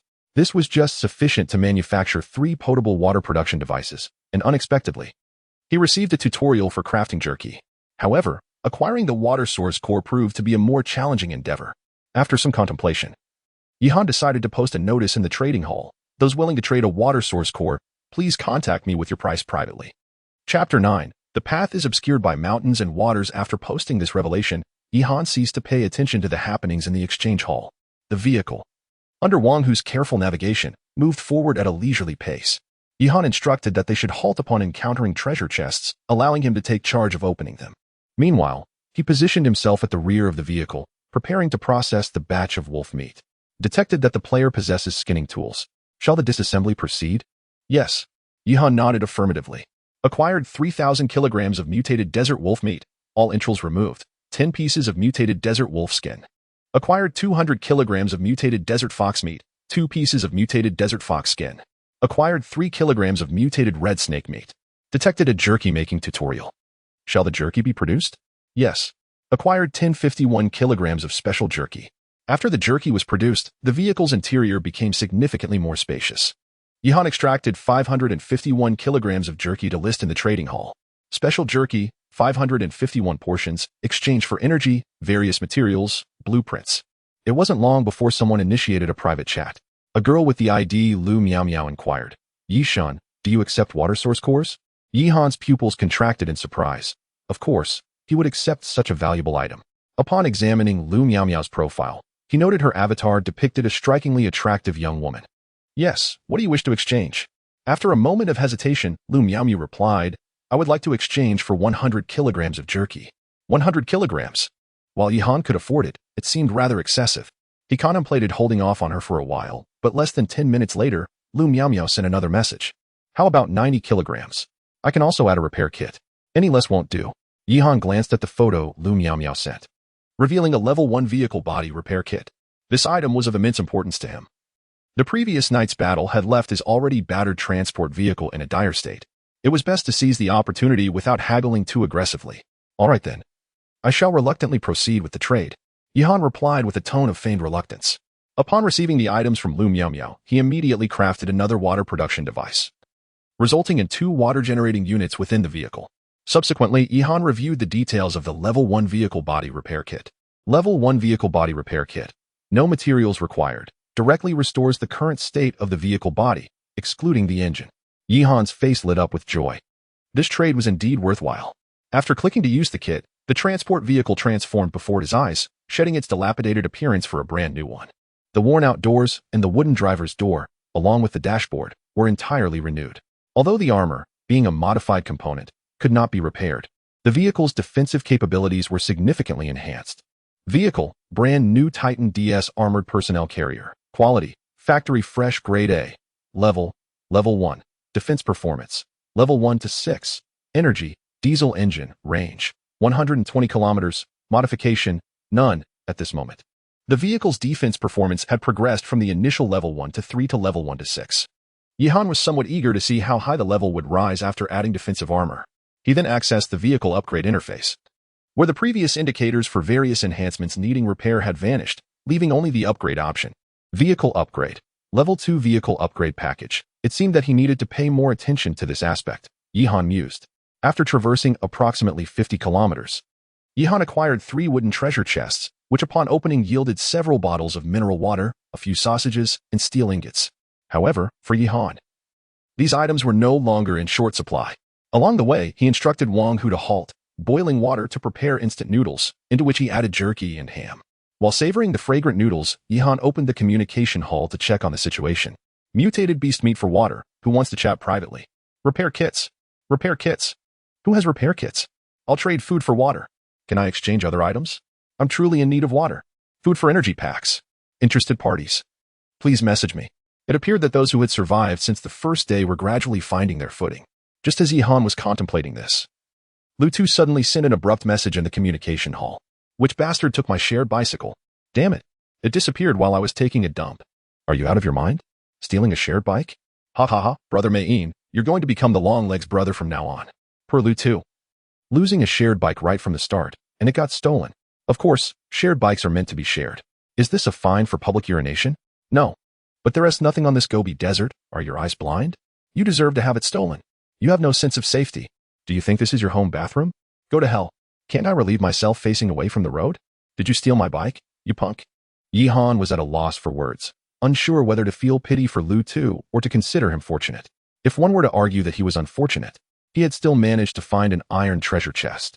If one were to argue he was fortunate, he had drawn a shared bicycle only for it to be stolen. Nevertheless, despite Lu Tu's misfortunes, Yihan had no intention of offering assistance. He was not a saint, and in a place where everyone was on edge, it was best to refrain from any notions of heroism. Over an hour later, Lu Tu unexpectedly sent a trade request, which piqued Yihan's curiosity. Trade between Lu Tu and Yihan. Level 2 vehicle upgrade blueprint. No. Yihan's pupils dilated in surprise. Level 2 vehicle upgrade blueprint. Where had Lu Tu acquired such an item? Hadn't he lost his vehicle?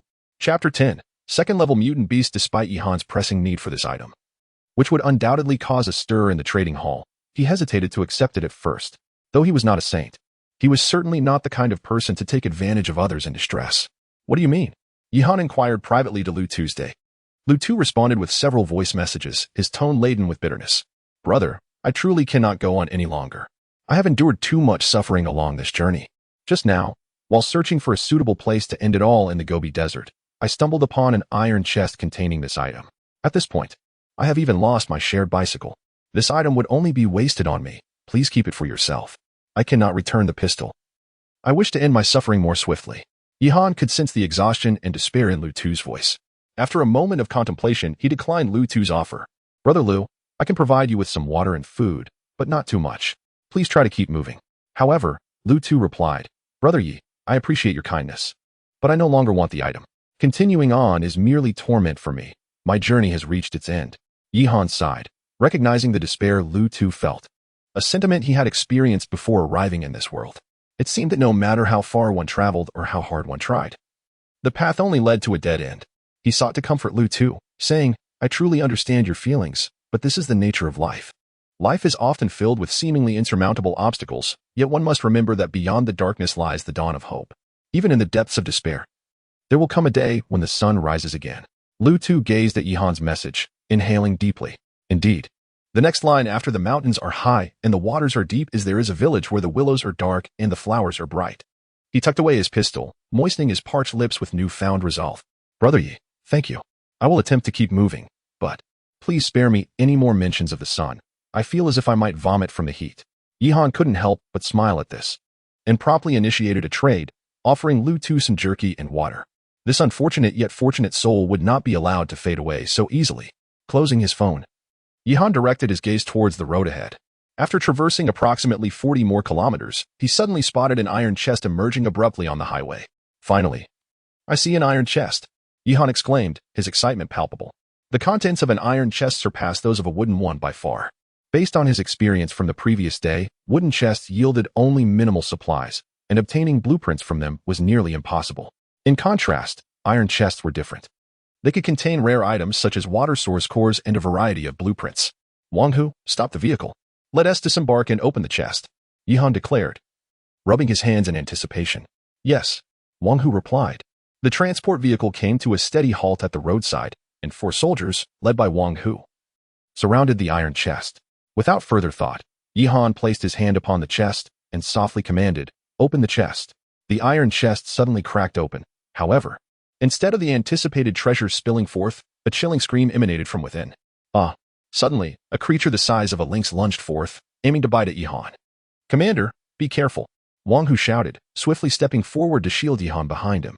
Before the 4 soldiers could draw their weapons, the lynx had already charged right up to Yihan. Its speed was on par with that of the Wolf King from the previous night. However, Yihan was at a slight distance, and the 4 soldiers had now reacted. They fired simultaneously, and the lynx was struck by bullets, collapsing to the ground, blood pouring from its mouth. Yet it was not entirely dead, merely gasping for breath. Tier 2 mutated beast, fiery lynx, exceptionally swift, yet frail, possessing a short-range flame breath skill. Yihan's heart sank. He was taken aback to discover that this was a Tier 2 mutated beast. He could not ascertain whether this creature was stronger or weaker than the Tier 1 Lord mutated beast from the previous night. If it proved to be more formidable than the Wolf King, today would likely unfold in a bloody tempest once more. It possesses a flame breath skill. Eliminate it immediately. Everyone, disperse and fire from a safe distance. Yihan quickly composed himself and commanded. No sooner had he finished speaking than the lynx, seemingly revitalized, let out a low growl and opened its mouth wide, unleashing a stream of flame nearly 2 meters long. Fortunately, the 4 soldiers, possessing a modicum of combat training, swiftly scattered, thereby avoiding the searing flames. Bang, bang, bang. 2 shots struck the lynx's head, and before it could utter a cry of anguish, it collapsed lifelessly to the ground. Report, Commander. Corporal Wang Long has slain the Tier 2 mutated beast, Fiery Lynx. Wang Long is promoted to Sergeant. Points awarded, 50. Current total, 160, Xiao AI reported from the vehicle. Yihan finally exhaled in relief, followed by a surge of excitement. His command had indeed been correct. Wang Long, who had previously dispatched several Tier 1 mutated beasts, was now on the brink of promotion. However, Yihan was taken aback to learn that the Tier 2 mutated beast only awarded 50 points. Considering that the Tier 1 Lord Wolf from the previous night had granted him a full 100 points, it appeared that the strength of ordinary Tier 2 mutated beasts was inferior to that of Tier 1 Lords. The Wolf King from last night must have possessed strength between a Tier 2 mutated beast and a Tier 2 Lord mutated beast. Had it not been for Wang Hu's self-sacrifice and the Wolf King's miscalculation, Yihan might have struggled to survive the ordeal. After all, the Wolf King had survived a grenade explosion in its abdomen and appeared unscathed. Such resilience far surpassed that of the Tier 2 fiery lynx. Moreover, the Wolf King had the ability to command a pack of wolves. Yihan sighed, realizing that although he now had the Xiao AI system, he was not yet invincible at this stage. Perhaps it was also because this perilous world system was particularly targeted at him. After all, Lu Tu had not encountered such risks when opening iron treasure chests. Chapter 11. Preparing for battle. As Yihan pondered this, an involuntary shiver coursed through him. Could it be that the system was indeed targeting him? Xiao AI, is the world system aware of your existence? Yihan inquired with a stern expression. Rest assured, Commander. The elite commander system assigned to me is on par with the world system, thus it will remain undetected, Xiao AI replied. That's a relief, Yihan exhaled. Yet he understood that the world system might very well create obstacles based on the player's abilities. Nevertheless, come what may, he would remain steadfast. His own strength was the ultimate truth. Subsequently, Yihan proceeded to dissect the level 2 mutated beast, the flame lynx, as well as the Wolf King atop the vehicle. Using a skinning knife, player acquired 100 kilograms of flame lynx meat, 500 kilograms of Wolf King meat, 2 mutant beast pelts, and 1 level 1 Lord Core. A Lord Core? Yihan furrowed his brow, examining the core in his hand, a gray crystal the size of a fingernail. Level 1 Lord Core can only be produced by Lord-level mutated beasts, specific utility unknown. Gazing at the system's description, Yihan was perplexed, but could surmise that this item would undoubtedly be of great value. He carefully stored the Lord Core away. The mutant beast meat was then processed into jerky and placed in the vehicle's storage compartment. Player acquired 200 kilograms of special jerky. Yihan then approached the iron treasure chest, beneath which lay a blueprint and a bagged item. Player acquired level 1 vehicle-mounted iron armor manufacturing blueprint, exquisite women's attire. Women's attire? What on earth would I need that for? Yihan rolled his eyes, but upon reading the description, he was taken aback. Exquisite women's attire, custom-made by the world system, possessing aesthetic appeal, warm in winter and cool in summer, it provides the wearer with a disposable level 1 defensive shield. Not to mention the temperature extremes of the Gobi Desert, this winter-cool summer feature was exceptionally considerate. The defensive shield alone would likely persuade countless players to forsake their dignity and don women's clothing. However, with the military uniform provided by Xiao AI's system, Yihan had no intention of compromising his principles. This item would surely attract a multitude of customers in the trading market. Yihan nodded in satisfaction, stowing away the attire, and then turned his attention to the blueprint. Level 1 vehicle-mounted iron armor manufacturing blueprint enhances vehicle's external defense level by 3. Immune to ordinary blade and sword damage.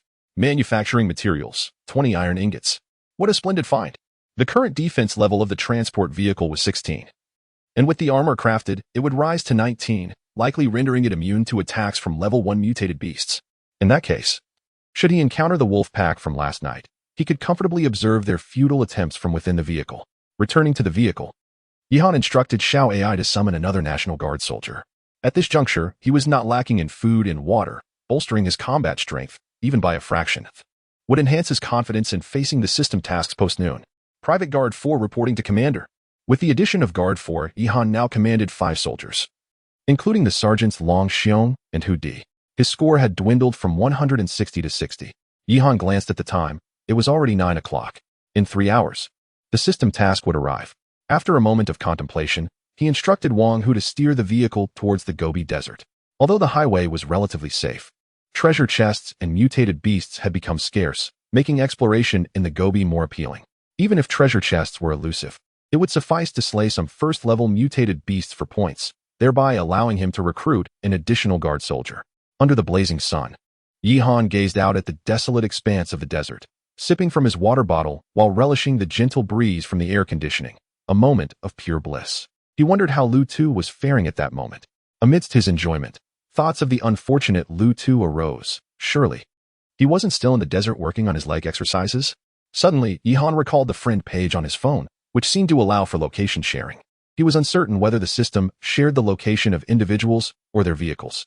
If it pertained to vehicles, he might be able to locate Lu Tu's lost shared bicycle. Despite Lu Tu's apparent aversion to the bike, his knack for discovering treasure chests had left Yihan quite astonished. Rescuing him would undoubtedly be advantageous for future transactions. With this in mind, Yihan opened the friend interface, revealing only Lu Tu as a contact. After a brief contemplation, he activated the location sharing feature. Reassured that Lu Tu posed no threat to him at his current power level. Personnel location shared. Would you like to share vehicle location? To his surprise, vehicle location could indeed be shared. Yihan, momentarily taken aback, confirmed the action. A map unfolded on his phone, and he quickly noted two small dots in the direction he was heading eastward. One was yellow, slowly traversing the desert, while the other was blue, stationary on the highway. The yellow dot was evidently Lu Tu, and the blue dot represented his shared bicycle. The two dots were approximately 2 to 3 kilometers apart. It appeared that the thief had not ridden the stolen bike for long before stopping, although the thief's activities were unclear. Yihan was certain he could catch him if he hurried. Without further hesitation, Yihan quickly messaged Lu Tu. Brother Lu, I found your bike. I'm sending you the location. Hurry and check it out. After sending the message, he pondered for a moment and decided to trade some water and jerky to Lu Tuesday. Lu Tu responded almost immediately. Brother Yi, no need for words. I've got it all noted. Just wait for my good news. Upon reading this, Yihan noticed the yellow dot on the map moving towards the blue dot. Wang Hu, turn the vehicle around and head towards the blue dot. Yihan commanded. He was not too far from the blue dot, roughly 40 kilometers away. It would be ideal if Lu Tu could reclaim his bike. It would serve as a good luck charm. If not, he would eliminate the thief, uphold justice, and perhaps acquire blueprints for upgrading to a second-level vehicle. In any case, he would not suffer any loss.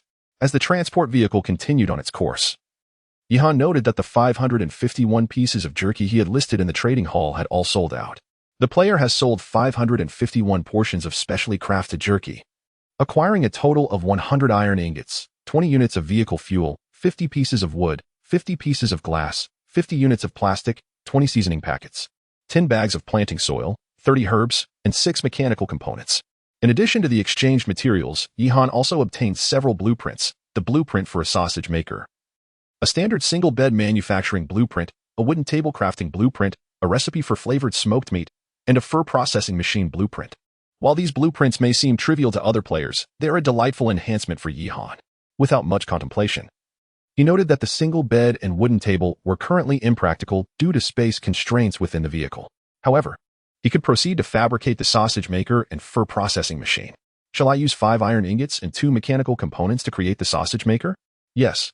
Shall I use 5 iron ingots and 3 mechanical components to create the fur processing machine? Yes.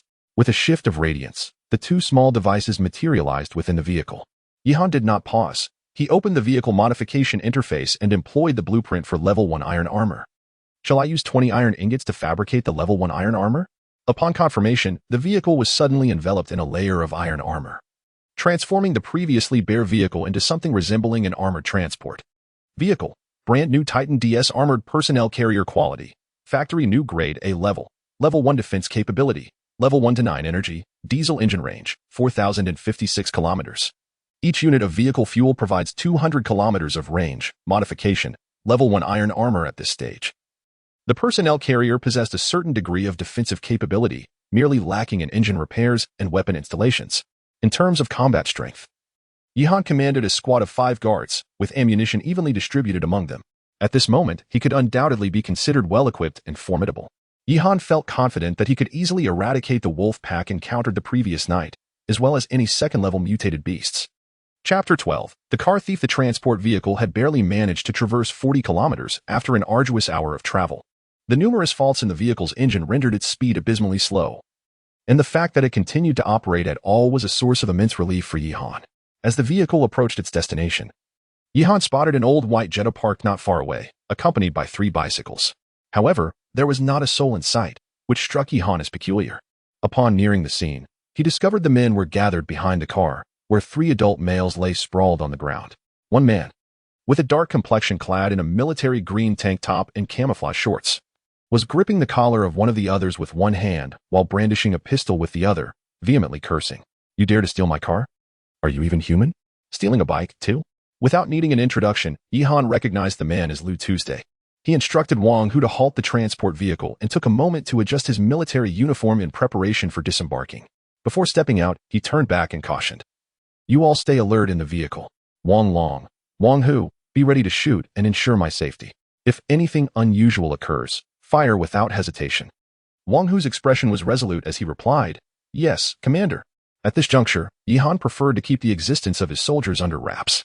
After exiting the vehicle, he approached Lu Tu's. "Hello, Lu Tu. I am Yihan. I worried you might be short-handed, so I came to lend a hand." As he spoke, he walked toward Lu Tu's. Lu Tu initially regarded the approaching figure with caution, but upon hearing Yihan's self-introduction, a smile broke across his face.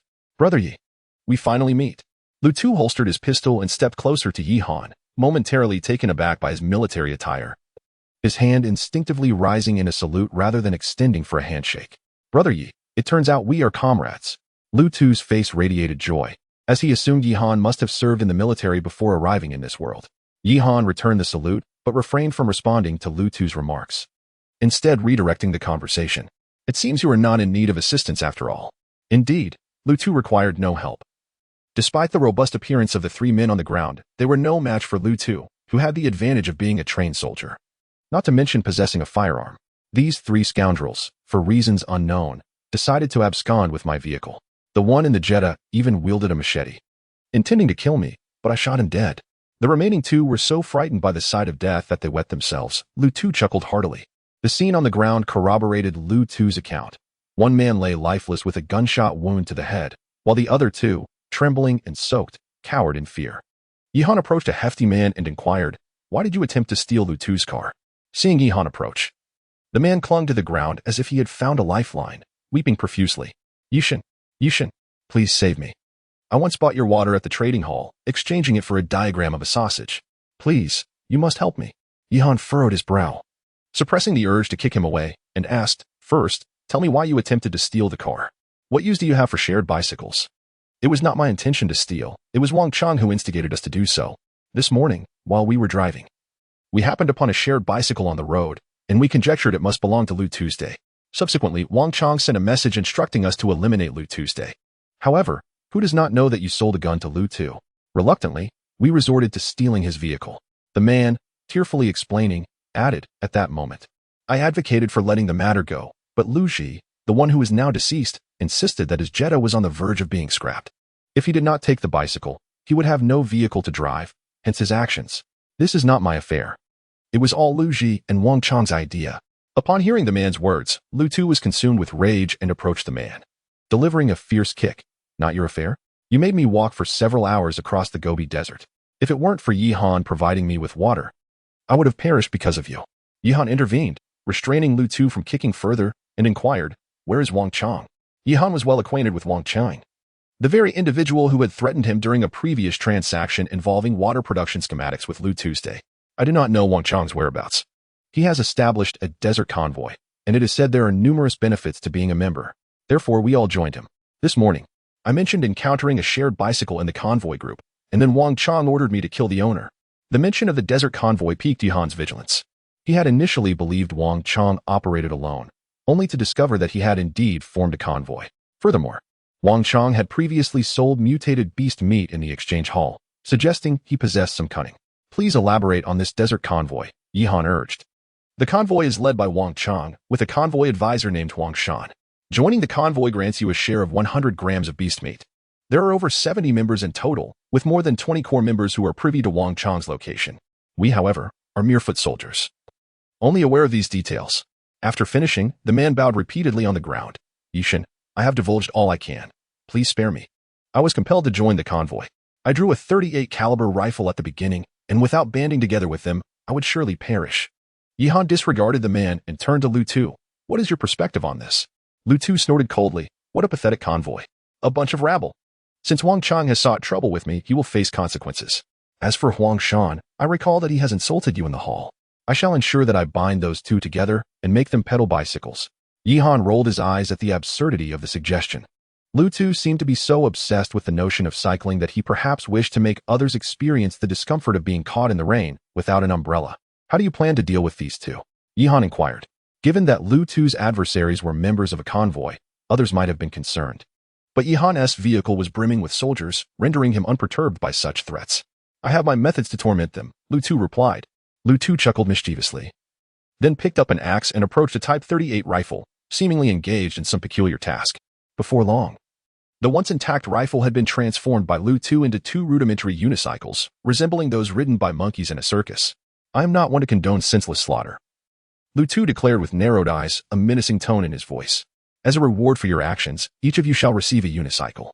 Now, get up from the ground and ride those unicycles away quickly. Should you dawdle, I shall bestow upon you an additional reward of a swift descent into slumber. As he spoke, he brandished his handgun for emphasis. Please, Lu Tu, dear father. Why must you torment your fellow unicycle brethren? Both men began to weep. It was already unfortunate enough to ride bicycles. Now, transforming them into unicycles felt like a death sentence. Lu Tu smirked coldly. Are you two feeling fatigued? Perhaps I should allow you a moment's respite? With a click, he chambered a bullet. The sound drained the color from their faces, and they dared not utter another word. Hastily rising to mount their unicycles, vanishing from Yi Han's sight. Chapter 13. Upgrade of secondary vehicles among the two individuals. One displayed a remarkable aptitude. Although his riding appeared somewhat clumsy, he managed to mount the unicycle. The other, however, tumbled off the moment he got on. Noticing Lu Tu watching from behind, he hastily stood up and began propelling himself away with his feet. Lu Tu couldn't help but smile at the sight of their awkward departure on the unicycles. In this perilous desert world, stripped of resources and water, these two would likely meet a grim fate within mere hours, succumbing to the harshness of the wilderness. The lad on the left exhibited quite a talent. It was a pity he wasn't performing at a circus.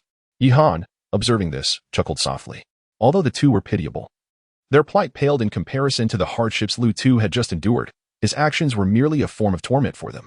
After the unicycle riders had left, Lu Tu busied himself chatting with Yi Han while also tidying up the battlefield. However, the trio had been rather impoverished, yielding only a few iron ingots and minimal food. With hardly any water to be found, the only item of some value was a machete. After gathering the items, Lu Tu presented them all to Yi Han, including his own handgun and the blueprint for the secondary vehicle upgrade. Brother Yi, I cannot express my gratitude enough. I owe you my life, and I can never repay you. Please take all of this, he said. Yi Han, however, shook his head. The meager supplies were of little worth to him. The blueprint for the secondary vehicle upgrade was the only thing of significance. Yet, with the system task deadline looming in just 2 hours, Lu Tu would surely meet his demise if he continued to ride a shared bicycle. I lack for neither supplies nor food. As for the handgun and the blueprint, they are of greater importance to you. I can seek out more later, Yi Han replied. Upon hearing this, Lu Tu seemed momentarily perplexed, standing still in contemplation. After a moment, he said, Brother, you needn't worry about me. I can still drive that Jetta. I've had my fill of riding bicycles. Yi Han offered a wry smile. Recalling that the unicycle rider had just mentioned the Jetta was on the verge of breaking down, it seemed Lu Tu was destined to remain tethered to the bicycle. Why not give it a try? Skeptical, Lu Tu dashed over to attempt starting the Jetta, which remained motionless, not even sputtering. Damn it. No wonder those three have been lingering here, Lu Tu exclaimed in frustration. You keep the supplies. Let me have the Jetta. Just let me know what the blueprint entails once you use it.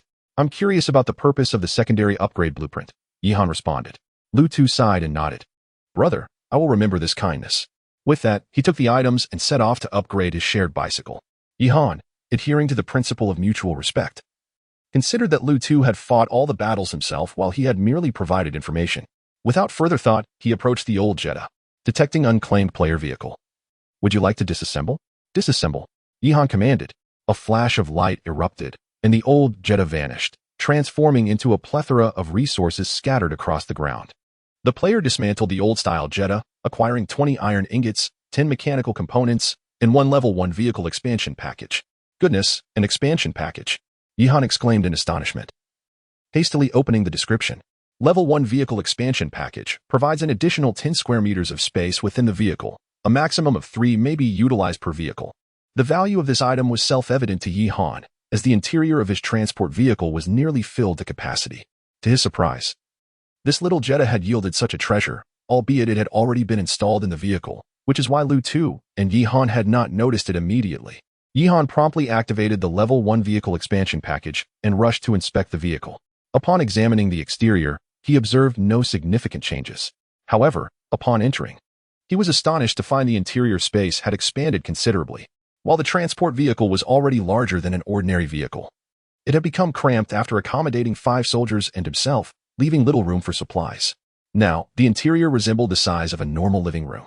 Yi Han adhered to his previous design, partitioning the vehicle into 3 sections with wooden planks. The foremost area served as the driving compartment, furnished with 2 worn leather seats, designated for Wang Hu and himself. The middle section was the passenger area, containing 4 wooden benches. To enhance comfort, Yihan crafted a wooden single bed and a table for the soldiers to rest and dine. The rear of the vehicle functioned as the storage area for supplies, including jerky, materials, 2 water purifiers, sausages, and a fur processing unit. After surveying the interior, Yihan felt it was still insufficient and approached the fur processing unit. Fur processing unit, capable of converting animal hides into blankets, requires 2 animal hides, or coats, requires 1 animal hide. At that moment, there were precisely 14 hides available, sourced from the mutated beasts he had slain over the past couple of days. After contemplating, Yihan resolved to convert all the hides into blankets. Although the temperature in the Gobi desert plummeted at night, both he and the soldiers were sufficiently insulated by their specially designed military uniforms, making blankets adequate for warmth. Any surplus could be traded. Would you like to create 7 animal hide blankets? Yihan confirmed his choice, resulting in the neat arrangement of 7 animal hide blankets within the vehicle. He spread one over the single bed, left another in the driver's cabin, and stored the remainder in the rear. Just as he finished his tasks, a voice from Lu Tu's side called out, "Brother Yi, my vehicle has been upgraded." Yihan hurriedly exited to see Lu Tu's upgraded vehicle. With the level 2 vehicle upgrade blueprint, Lu Tu should now be free from the confines of a shared bicycle, Yihan mused. However, upon reaching Lu Tu's vehicle, he was met with a sense of dismay. The upgrade had indeed occurred, but it was incomplete. The shared bicycle had undergone a remarkable transformation, evolving from a simple bike into a human-powered tricycle. The driving and cargo areas were encased in iron plating, providing a semblance of defense. Yet, upon closer inspection of the driving compartment, Yihan noticed that the 2 pedals remained. Although there were mechanical assistance devices, it was evident that Lu Tu would still need to exert manual effort to ride. What is most perplexing is that the emblem of the vehicle remains, adorned in a vibrant yellow hue, with a prominent kangaroo head emblazoned upon its body. Yihan cast a sympathetic glance at Lu Tu, patting him on the shoulder. "Brother, it's all right. At least you have an auxiliary device now. And it serves as a means to exercise as well, does it not? Moreover, this is certainly an improvement compared to before." Lu Tu managed a wry smile and nodded in agreement. "Let us discuss the functionalities of the Level 2 upgrade blueprint," Yihan inquired. If it were merely this, it would indeed seem rather lackluster. Lu Tu sighed deeply and began to elucidate. Upon utilizing the Level 2 vehicle upgrade blueprint, one could opt for upgrades in 3 distinct directions. Lu Tu's shared bicycle upgrade options included a fully enclosed human-powered tricycle, an armored tricycle, and an armored all-terrain vehicle. Each vehicle upgrade necessitated additional component blueprints. For instance, to upgrade to the armored tricycle, one would require the vehicle-mounted armor manufacturing blueprint and the vehicle energy modification blueprint, as a fully armored vehicle would be beyond the capacity of mere human propulsion. Lu Tu, however, found himself unable to pursue the latter 2 upgrade options due to incomplete components, leaving him with no choice but to select the first upgrade path, the fully enclosed human-powered tricycle. Chapter 14. Team Configuration. The utilization of the blueprints for upgrading secondary vehicles yields an additional advantage. It allows one to transcend the defensive performance cap of vehicles. The maximum defensive capability of a primary vehicle stands at 1 to 10, while Yihan's transport vehicle has already reached 1 to 9. To elevate it to 2 to 9, an upgrade to a secondary vehicle is necessary. Furthermore, once upgraded, secondary vehicles can be fitted with secondary vehicle components, which primary vehicles cannot accommodate. After listening to Lu Tu's introduction, Yihan found himself filled with anticipation regarding the forthcoming upgrades for his vehicles. He pondered the potential direction of enhancements for his transport vehicle. Why not test out the new vehicle and see how it performs? With the assistance device, you should find it more manageable, Yihan reassured Lu Tu, who stood beside him. Lu Tu nodded, turning towards the human-powered tricycle. As he opened the door and prepared to mount it, a voice emanated from within the vehicle. "Please scan the code before riding." Upon hearing the cold announcement, Lu Tu's eyes blazed with fury. "Damn system! Why must this tricycle require a code scan? Are you even human?" He shouted to the heavens in exasperation. System detects player. Lu Tu cursing the system. The code scanning function on Lu Tu's phone has been disabled. A chilling voice of the world system echoed around him. Startled, Lu Tu quickly lowered his head and apologized. "System Daddy, I was wrong. I shall never curse you again. Please forgive my petty grievances." After his apology, the world system responded once more. Player Lu Tu's phone code scanning function is reinstated for 3 minutes. Players are advised to scan promptly. Failure to do so will result in the function becoming permanently disabled. With this warning, Lu Tu dared not voice any further complaints. His face turned ashen as he hastily mounted the vehicle and scanned the code. A pleasant chime signaled the unlocking of the tricycle. Yihan couldn't help but chuckle at the meticulous nature of this world system. After scanning the code, Lu Tu wiped the sweat from his brow and, adopting a more relaxed demeanor, said to Yihan, "Brother Yi, I shall take my leave now. We shall meet again in the mountains and waters." Yihan smiled and nodded, just as he intended to return to his vehicle. He noticed Lu Tu dismounting again to load a Type 38 rifle into the trunk of his tricycle. Observing Yihan's gaze, Lu Tu explained with a grin, "I plan to transform this bicycle into a unicycle for Huang Shan and Wang Chang. If any other unwitting souls cross my path, they might as well experience it first." Yihan was amused by Lu Tu's antics, realizing that his friend had likely developed a peculiar mindset from cycling. He imagined that soon the vast desert would witness an array of unfortunate souls riding unicycles. The two bid each other farewell, and Yihan did not linger. This journey had proven to be quite rewarding. Not only had he revamped the vehicle's internal space and enhanced its comfort, but the transaction hall's sales had also netted him a substantial amount of resources. The priority now was to hasten the vehicle upgrades and enhance combat strength. Various blueprints remained his primary objective. Contemplating, Yihan resolved to have Wang Hu drive as they continued their exploration across the desert, relishing the journey ahead. Reclining comfortably in the passenger seat, I savored the cool breeze while indulging in dried meat. Whenever we encountered mutated beasts on the journey, I instructed Wang Long to lead the soldiers in their eradication, while Wang Hu remained in the vehicle to ensure our safety. Over the course of an hour and more, we faced a total of 9 first-level mutated beasts and 3 second-level ones, which posed little challenge for Wang Long and Wang Hu, now both promoted to sergeants. At this juncture, as long as we did not encounter swarms of mutated creatures or lord-level beasts, they posed no significant threat to Yihan. Guard 1 eliminated a first-level mutated beast, Desert Wolf, earning 10 points.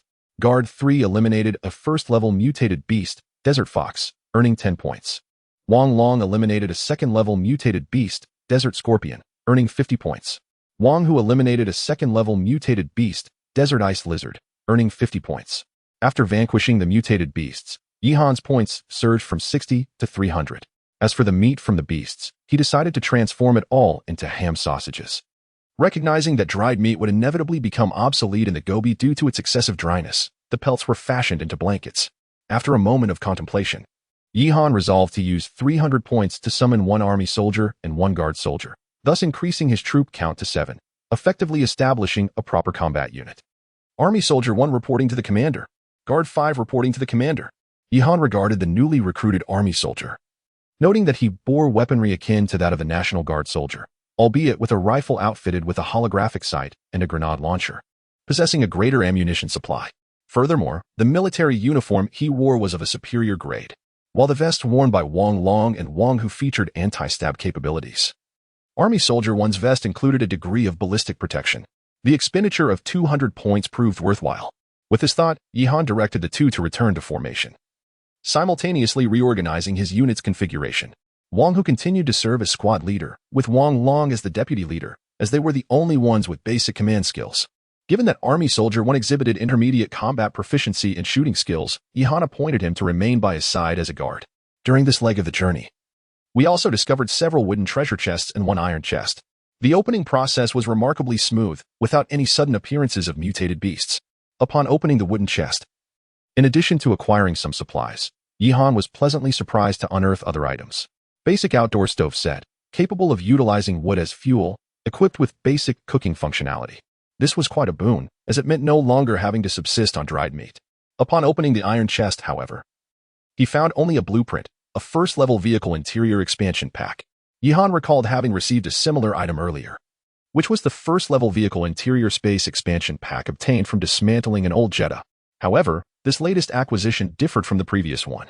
The vehicle interior expansion pack directly increased the interior space by 10 square meters, while the room expansion pack created a separate area within the vehicle, also measuring 10 square meters. After pondering for a moment, Yihan decided to designate this additional space within the vehicle as the soldiers' dormitory. After all, the soldiers summoned by the system also require rest. Yihan crafted 4 single beds within the dormitory for the soldiers to take turns resting. Thus far, he has opened several iron treasure chests, yet has not uncovered any level 2 vehicle upgrade blueprints, which indicates that Lu Tu's luck is not something that can be easily acquired by just anyone. Yihan shook his head, casting aside these chaotic thoughts. He glanced at the time displayed on the screen. There were still half an hour left until midnight, which was the time specified by the system for the task release. In preparation for the impending system mission, Yihan resolved to take a short rest. Having been on edge all night without sufficient sleep, it was imperative that he catch up on his rest. Xiao AI, please wake me at 11:50, he instructed, closing his eyes and settling into the chair. Understood, Commander. Rest assured, Xiao AI replied sweetly. Chapter 15. System tasks. Yihan had scarcely rested when the sound of a chime echoed, followed by the cheerful voice of Xiao AI. Commander, it is time to rise. Slowly awakening, Yihan glanced at the time. It was nearly 11:50, and in just 10 minutes, the system's first mission would commence. What manner of challenge would this initial task present? With such thoughts, he took a hearty sip from his water bottle and addressed Wang Long. Wang Long. Rally our team and prepare the soldiers for combat. Wang Hu, remain vigilant and observe our surroundings. Army 1, ensure my safety. Understood. The trio responded in unison, gripping their steel rifles firmly. Time swiftly passed, and as the clock struck 12, a resounding mechanical voice reverberated across the desert expanse. Time is up. Currently, there are 6,070 surviving players. The system is dispatching the first mission, Desert Pursuit. Rules overview. All players will be teleported to a confined route, where they will be pursued by a gang of motorcycle marauders. Mission duration, 3 hours. Objectives, elude the motorcycle marauders or eliminate them. Reward criteria. Rankings will be determined based on the effectiveness of mission completion, with players achieving the same results ranked by completion time. Rewards. The first place will receive 1 steel treasure chest and 2 iron treasure chests. Second place will receive 1 steel treasure chest and 1 iron treasure chest. Third place will receive 1 steel treasure chest. 4th to 15th places will receive 1 iron treasure chest each. All other players who complete the mission will receive 3 wooden treasure chests. Now, the mission begins. As the system's announcement concluded, Yihan observed a blinding blue light enveloping their vehicle. Upon reopening his eyes, the surroundings had transformed dramatically. A barrier of blue light now obstructed the vast desert, leaving only a solitary straight road available for travel. Aside from this alteration, nothing else had changed, and the motorcycle marauders mentioned by the system had yet to materialize. Yihan furrowed his brow. Wang Hu, proceed forward and explore. After issuing this command, he opened the communication hall to assess the situation of the other players. According to the system, they should be facing a similar predicament. Haha, I drew a tank at the start. As long as I stay inside, I'm sure to survive this mission. Lu Tu, I will not rest until I see your downfall. You've ruined my chance to ride a unicycle. What am I supposed to do now? Ding Han, this dog system is utterly abhorrent, making me race against motorcycle thugs on a bicycle. Who has weapons? I'll pay handsomely for them. The desert car team has ample weapons for sale. Bring supplies to exchange. Where are those motorcycle marauders the system mentioned? Is there a bug? While Yihan idly scrolled through the communication hall, he was suddenly startled by the unmistakable roar of motorcycle engines approaching. Commander, 6 motorcycle bandits have appeared behind us. Xiao AI reported urgently. Turning to glance behind the vehicle, Yihan spied 6 marauders, a mere 300 meters away, riding their motorcycles with menacing intent. Each was armed with machetes and hammers, and the leader brandished a handmade crossbow, speeding toward Yihan with alarming swiftness. The mobile device also displayed information regarding the motorcycle bandits. Level 1 Monster Motorcycle Bandit, equipped with a Level 1 scooter, maximum speed of 60 km/h, armed with a machete. Level 2 Monster Motorcycle Bandit, equipped with a Level 2 scooter, maximum speed of 100 km/h, armed with a handmade crossbow. After perusing this, Yihan chuckled dismissively. While this task might pose a challenge for others, for him, Wang Hu, pull over to the side of the road and prepare to disembark upon my command, Yihan instructed.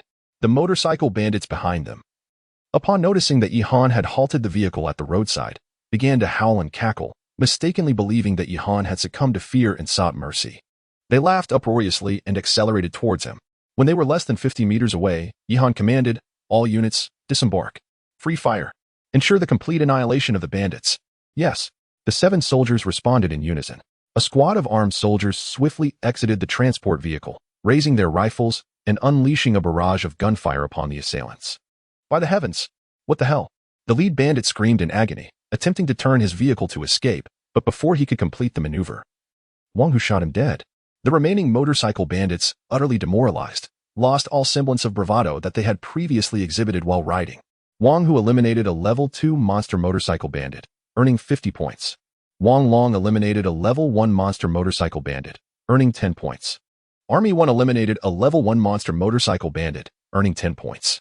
Guard 5 eliminated a Level 1 Monster Motorcycle Bandit, earning 10 points. The battle was overwhelmingly one-sided. For For the soldiers, these motorcycle bandits were little more than moving targets, and within a minute, the confrontation was decisively concluded. "Clear the battlefield," Yihan said with a smirk. "Congratulations, Commander. You have amassed a total of 100 points, 5 machetes, and 1 handmade crossbow," Xiao AI reported. Yihan had initially considered dismantling all the bandits' motorcycles, but alas, the creatures summoned by the system vanished upon death, leaving only their weapons as spoils. However, it mattered little. Regarding the 100 points gained, Yihan had no intention of summoning more guard soldiers, as the cost-effectiveness of army soldiers surpassed that of guard soldiers. Player Yihan completed the system task in 10 minutes and 20 seconds, achieving a completion rate of 100, ranking first. Task rewards will be distributed collectively after all players have completed the task, and players are advised to await further instructions. The voice of the world system resonated. Yet Yihan did not teleport back to the original desert world. It seemed he would have to wait until the time was right to return and continue his exploration. Feeling somewhat bored, Yihan decided to spend the remaining time resting, as the soldiers had grown weary after a long day. Contemplating his next move, he opened the communication hall to observe. Wow, Yishin is incredible, completing the task in just 10 minutes. Is this a cheat? What? I'm still being chased. If I hadn't drawn a car at the start, I would be done for. Can someone come to my rescue? To those upstairs, just run. As long as they can't catch up, you'll be fine. It probably just means a lower task completion rate. Is the unicyclist still alive? Who possesses weapons? I have blueprints to exchange. I too seek to acquire weaponry. At present, I am left with nothing but a skinning knife. What am I to do? It appears that many are in dire need of arms. It would be unwise not to seize this opportunity to profit handsomely. Yihan pondered, a sly smile creeping upon his lips, before he posted a message in the exchange hall. I am currently offering 5 machetes and a handmade crossbow. Those interested may trade blueprints and high-grade resources. As soon as the message was dispatched, the exchange hall erupted with excitement. Goodness, Yishin. You are truly like a beloved grandparent to me, even more cherished than my own ancestors. Yishin is formidable. It seems he has annihilated the motorcycle thugs. Does Yishin still need lackeys? I am Ding Han, ready to provide cooling services. Aside from some flattery, there were inevitably those who directed verbal assaults at Yihan. For instance, that fellow Huangshan emerged once again, acting the part of a buffoon. Chapter 16. Arms Trade Yihan. Given your capability to annihilate the motorcycle bandits, it is only just that you provide some benefits to everyone. We are all inhabitants of Earth, and we should unite and assist one another in this realm. At this moment, many are lacking weapons to combat the monsters, yet you choose to sell them at exorbitant prices. How is that any different from looting in a time of peril? Indeed, do you truly believe that Yihan is benevolent in selling weapons to you? If he were genuinely kind-hearted, he would distribute them freely. Let us not allow this unscrupulous merchant, Yihan, to prevail. Our desert caravan possesses surplus weapons. If you join our team and contribute accordingly, Captain Wang Chang will generously distribute weapons at no cost. I am Wang Chang. I, too, am in the market for weapons. And no blueprints are required for exchange. Merely join our caravan, and with a modest amount of resources, you can acquire a short sword. My only demand is to resist this rogue merchant, Yihan. Yihan, observing the sudden wave of dissent in the communication hall, chose not to engage with them, but instead smirked disdainfully. Do they not realize the nature of this place? Are they trying to play the online harassment game with me? With over 6,000 survivors remaining, Yihan had little faith that Wang Chang could adequately supply them, especially considering the short sword's lethality pales in comparison to that of the machete and the handmade crossbow. It was astonishing that Wang Chang could audaciously offer such a multitude of short swords. He must have stumbled upon a blueprint for crafting them. Wang Chang and Huang Shan's approach indeed attracted a segment of the populace, with many opting to join Wang Chang's desert caravan. Nevertheless, Yihan's machetes were still traded away without a single one remaining. 5 machetes exchanged for a package of composite vegetable seeds, a refrigerator manufacturing blueprint, a sofa manufacturing blueprint, a package of herbal seeds, and a first-level water storage device blueprint. While these blueprints lacked significant value for others, they would enhance Yihan's quality of life. Indeed, while others were merely striving for survival, Yihan had already begun to elevate his standards of living. The handmade crossbow was traded for a water source core, allowing Yihan to craft another first-level drinking water producer, putting the water storage device blueprint to good use. First-level water storage device blueprint, capable of storing 50 L of water, requires 1 iron ingot and 5 plastic for manufacturing. At this juncture, Yihan found himself in no shortage of materials, having crafted 2 first-level water storage devices. However, the requirements for the refrigerator were somewhat more demanding. Refrigerator manufacturing blueprint requires 3 electronic components, 1 cooling core for iron ingots, and 2 plastic. This item would have to await the gathering of materials for its creation. Without further contemplation, Yihan utilized 2 wood and 1 blanket to craft a sofa, replacing the dilapidated seat in his passenger side. During the tedious wait, Yihan's stomach grumbled audibly, although the soldiers bore no complaints regarding the dried meat. Yihan was reluctant to let them endure such meager sustenance. Thus, he procured a portion of water at the trading market, acquiring blueprints for an iron pot and utensils. And after crafting the pot and bowls, he ventured into the kitchen. Within the confines of the vehicle, the sole provisions consisted of ham, sausages, and jerky, accompanied by an array of seasonings yet devoid of any vegetables. It appeared that a simple meat broth would have to suffice. Yihan smacked his lips, clearly dissatisfied. Suddenly, he recalled that he had received numerous seed packets earlier that day, and he already possessed a blueprint for a primary cultivation substrate. It seemed imperative to prioritize agricultural endeavors in the near future. Currently, a pot of boiling water was set upon the cooking apparatus within the vehicle. Yihan hastily chopped the jerky and ham sausages and tossed them into the pot. Once the ingredients had simmered sufficiently, he added salt, soy sauce, and a pinch of sugar for flavor. After 10 minutes, a fragrant meat broth was ready, the only lament being the absence of vegetables. However, for the players at this stage, Yihan's lifestyle was already something they could only dream of. He ladled the broth into bowls for the soldiers in the vehicle and took a moment to stretch his limbs before reclining comfortably on the sofa to savor his creation. Observing the soldiers, he noted that Wang Long and Wang Hu had regained a healthy glow after consuming the broth, indicating that an improvement in dietary quality was indeed beneficial for their combat prowess. Yihan's culinary skills could be described as merely adequate, and preparing a meal for 7 or 8 individuals was undeniably laborious, even if it was just soup. He pondered whether the Xiao AI system would eventually be able to summon a cook. I wonder when the system shop will upgrade, Yihan mused. This requires the commander to elevate their military rank, Xiao AI replied. By the way, amidst all the trading and monster hunting, how do I elevate my rank? Yihan inquired. The commander must fully summon the current personnel quota to unlock the rank upgrade system. You currently hold the rank of 2nd lieutenant and can summon up to 1 enhanced squad, which consists of 10 soldiers, Xiao AI explained. Yihan was taken aback. It turned out there was a limit to his summoning capacity. Excluding the fallen guards, he had already summoned 7 soldiers, leaving room for just 3 more. These 7 comprised 6 National Guard soldiers and 1 Army soldier, with the National Guard contingent consisting of 2 sergeants and the remaining soldiers numbered 1, 3, 4, and 5. Yihan resisted the urge to summon additional National Guard soldiers. Instead, he resolved to conserve his resources for Army soldiers. As he contemplated this, a wave of fatigue washed over him. Being a commander is no easy task. It requires considerable mental effort. At times, I find myself envious of Lu Tu, who merely has to exert his legs without needing to think. It seems I ought to seek out some brain-enhancing pills or calming elixirs in the future. With these thoughts, Yihan succumbed to slumber on the sofa, while the 7 soldiers stood vigil, ever ready to safeguard his safety. Meanwhile, Lu Tu was tirelessly pedaling his tricycle, wielding a machete to fend off encroaching motorcycle bandits, drenched in sweat. Had he known Yihan's current thoughts, it would surely have infuriated him. Yihan had not slept for long when he was suddenly roused by the voice of the world system in his ear. The system task time has concluded, and the rankings for players' task completion are now being settled, along with the distribution of rewards. First place, Yihan. Task completion rate 100. Time taken 10 minutes 20 seconds. Second place, Wang Chang. Task completion rate 100. Time taken 49 minutes. Third place, Ma Dazhuang. Task completion rate 100. Time taken 1 hour 11 minutes. Fourth place, Zhang Ziqiang. Task completion rate 100. Time taken 1 hour 13 minutes. Seventh place, Lu Miao Miao. Task completion rate 100. Time taken 1 hour 27 minutes. Eighth place, Lu Tu. Task completion rate 100. Time taken 1 hour 36 minutes. Ninth place, Huang Shan. Task completion rate 100. Time taken 1 hour 41 minutes. Chapter 17. Steel Treasure Chest. Yihan glanced at the rankings and was surprised to find several familiar names among the top 10. Wang Chang and Huang Shan were expected, but Lu Tu had not only upgraded his vehicle, but also his physique and handgun, so his high rank was not surprising. However, it was astonishing to see Lu Miaomio ranked 7th, even surpassing Lu Tuesday. It seemed that the seemingly delicate young girl was quite remarkable as well, Yihan pondered.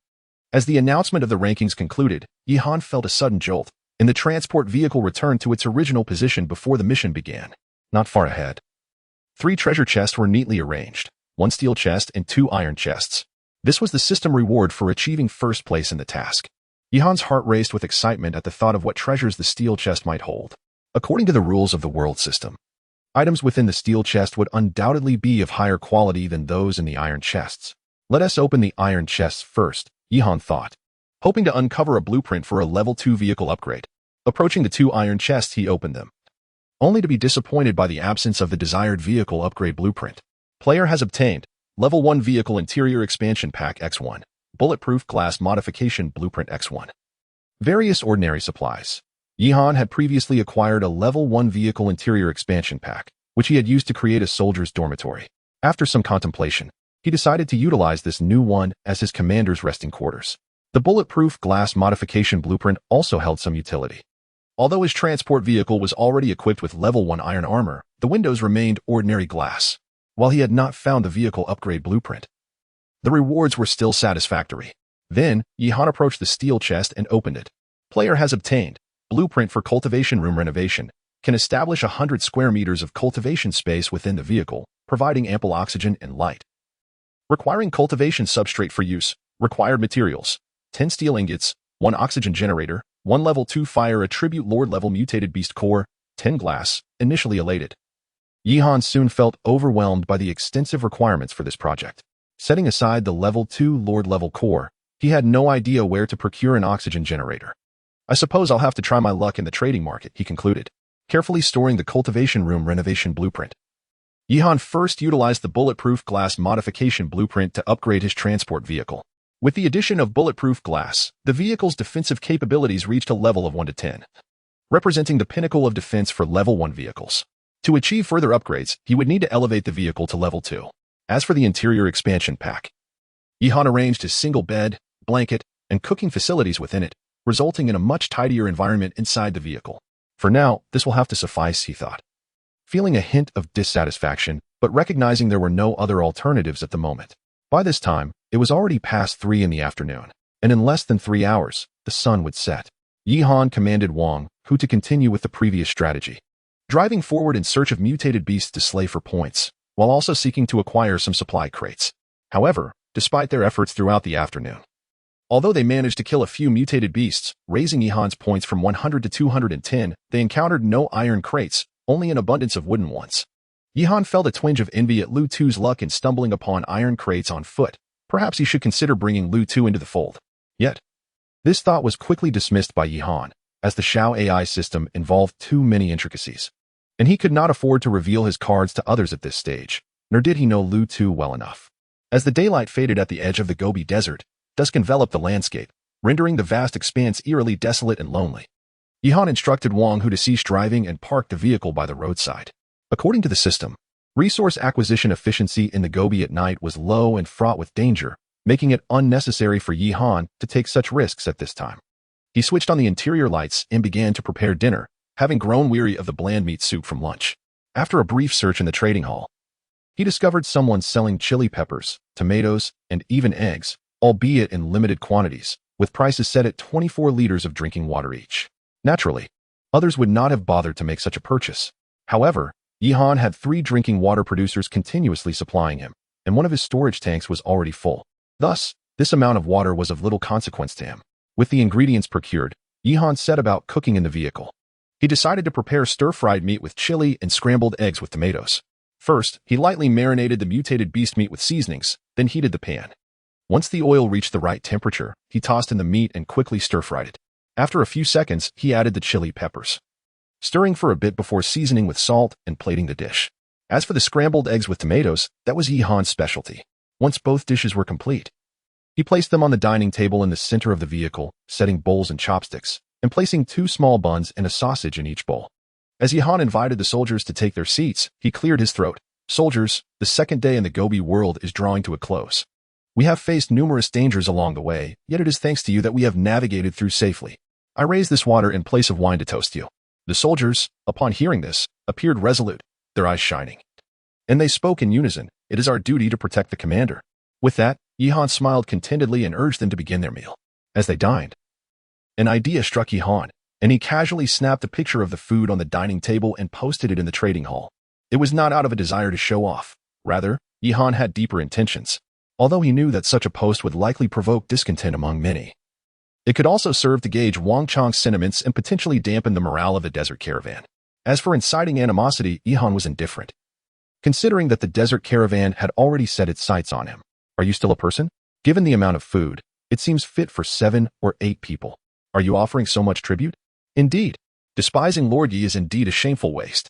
By the way, does Lord Yi still require any followers? I am quite easy to sustain.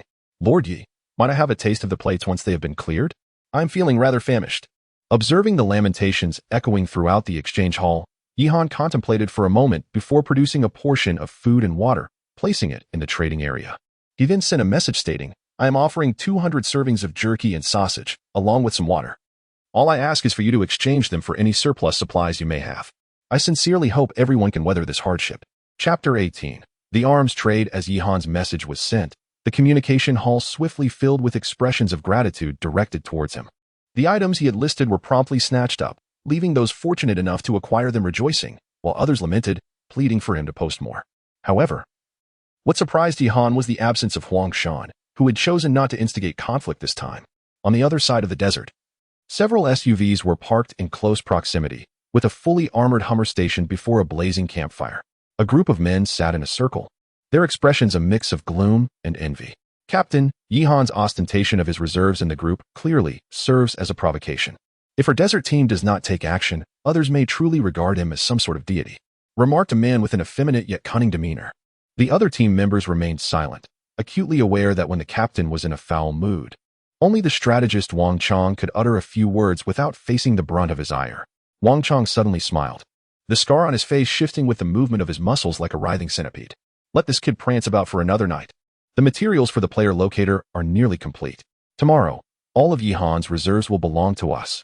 Upon finishing his statement, he turned to issue orders. Tonight, you few will explore within 2 kilometers of the camp to gather more supplies. I must continue weapon production. Tomorrow, we shall hunt down Yihan. One man turned pale upon hearing this, nervously stammering, Captain, venturing out at night to explore seems rather perilous, does it not?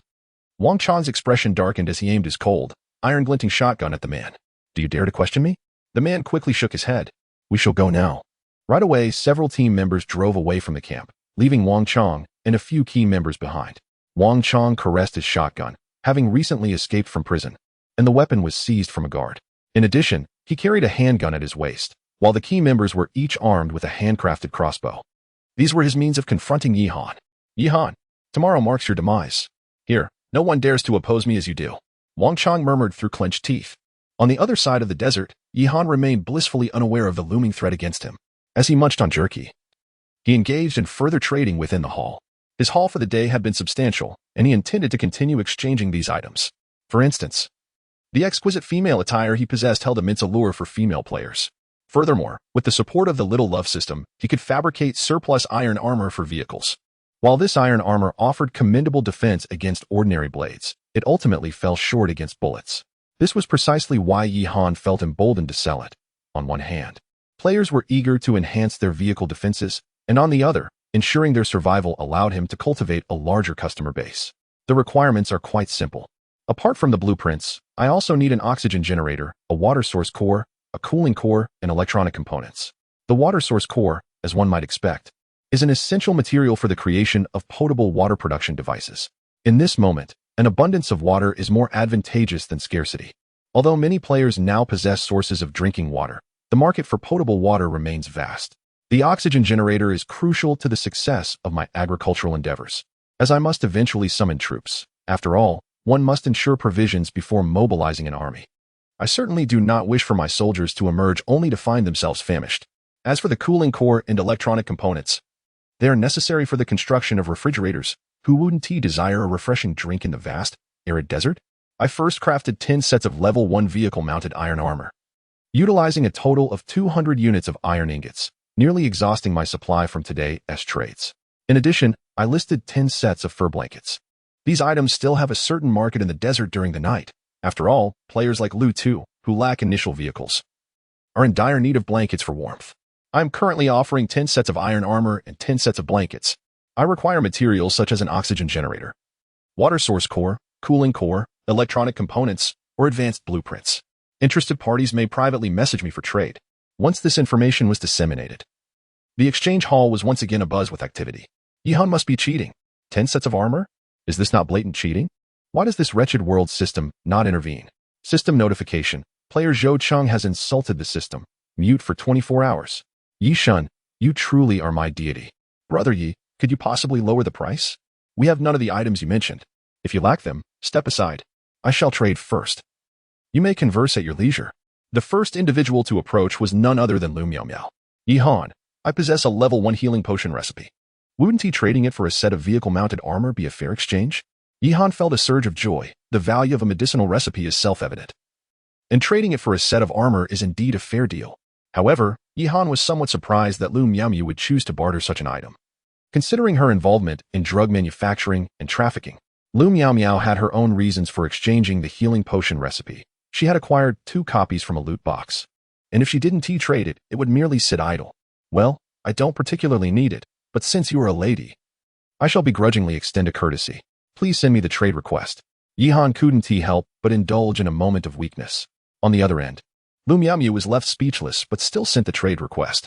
Player sells level 1 vehicle-mounted armor for level 1 healing potion recipe. Level 1 healing potion recipe, capable of treating minor injuries, possesses hemostatic and anti-inflammatory properties, requires 4 herbs in 1 glass. Yi Han had previously utilized this on Wang Long, and the healing effects were quite commendable. With this recipe, I have yet another business opportunity. After the transaction was completed, Lu Miao Miao surprisingly sent another message. Yi Han, are you in need of an oxygen generator? Look at what I have here. A photo was sent, and upon viewing it, Yi Han's pupils contracted. It was undeniably the blueprint for the oxygen generator. The treasures possessed by Lu Miao Miao are indeed plentiful.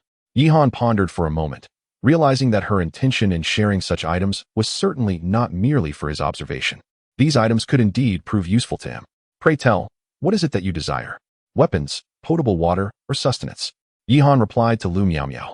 Upon reading his response, Lu Miao Miao smiled triumphantly, eager to send a photograph back to Yi Han, her thoughts swirling with, you, dear Yi Han, shall see how you must plead for my assistance this time. The image depicted her vehicle, showcasing both a water collection device and provisions.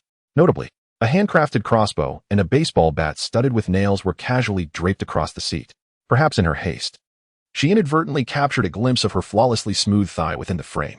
I am not in want of weapons, water sources, or food, Yi Han contemplated. Observing the photograph of her thigh alongside Lu Miao Miao's message, and suddenly clarity dawned upon him. Ah, are you attempting to entice me? Is it a man you seek? Chapter 19. Attention, everyone. Yi Han continued to send messages.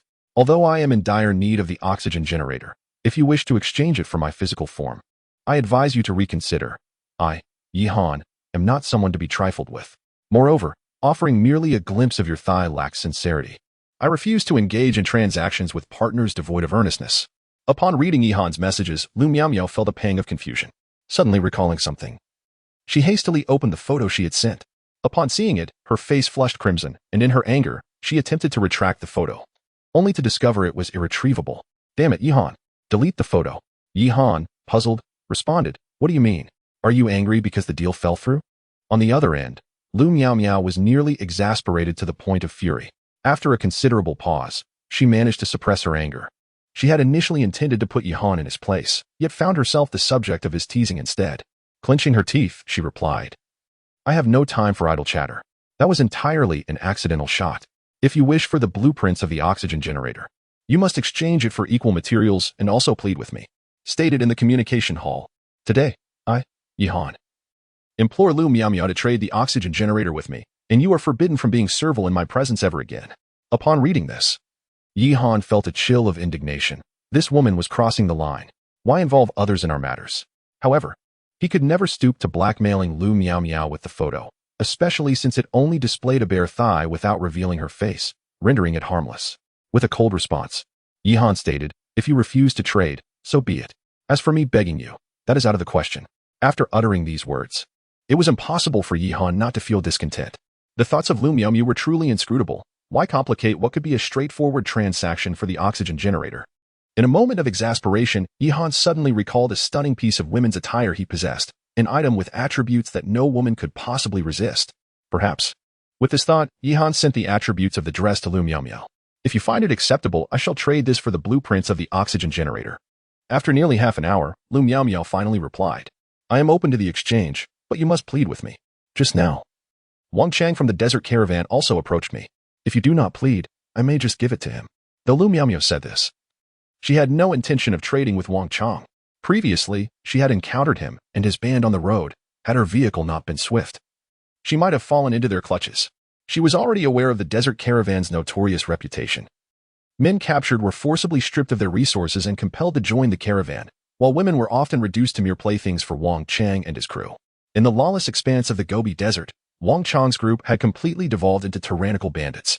After careful consideration, Yihan replied, "Very well. Then you may provide me with the items." Upon receiving a response from Yihan, Lu Miaomiu was overwhelmed with joy, finally having a way out. She promptly exchanged the oxygen machine blueprint with Yihan, all the while eagerly checking her attire and reminding him, "You mustn't go back on your word, without integrity. I shall cease our transactions henceforth." "Rest assured," Yihan replied, glancing at the oxygen machine blueprint in his possession. Oxygen machine blueprint. Required materials. Level 1 Lord level mutated beast crystal core, 5 steel ingots, 3 iron ingots, 2 mechanical components, 1 electronic component, 1 glass. The materials were indeed sufficient. Subsequently, Yihan posted a message in the communication hall. "Attention everyone, this is Yihan. I have a message for Miss Lu Miaomiao." Upon seeing Yihan, who seldom communicated, send a message, others rushed to respond. "Oh wow, something's brewing. What is going on? Who is Lu Miaomiao? Is he about to confess? You two are utterly inconsiderate. While we all are struggling, you treat us as mere pawns in your game." Yihan paid no heed to the chatter, simply stating, "Lu Miaomiao, I implore you, please do not pursue me any longer." Upon uttering these words, he closed the communication, leaving behind a chaotic scene in the hall. "Haha, I told you, how could the god Yihan be easily swayed by a woman? Yihan, you bastard. Lu Miaomiao will not rest until you pay. Brothers, the clown has arrived. Quick, laugh at her. My dear, do not be upset. Yihan isn't anything special. Why don't you consider me instead?" While Lu Miaomiao raged against Yihan in the communication hall, the armor and blankets he had listed for sale were nearly all sold out. One of the blankets was purchased by Lu Tu, prompting Yihan to recall that Lu Tu had been dressed in shorts and a short-sleeved shirt during their meeting, likely suffering from the cold. In the end, Yihan acquired the oxygen machine, cooling core, and water source core, along with several blueprints, including those for the manufacture of fluorescent lights, level 1 generators, and high-level materials like copper sheets and bearings. To Yihan's astonishment, Wang Chang had also purchased 2 sets of armor in exchange for the short sword manufacturing tutorial and a level 1 engine repair kit. Yihan understood Wang Chang's intentions.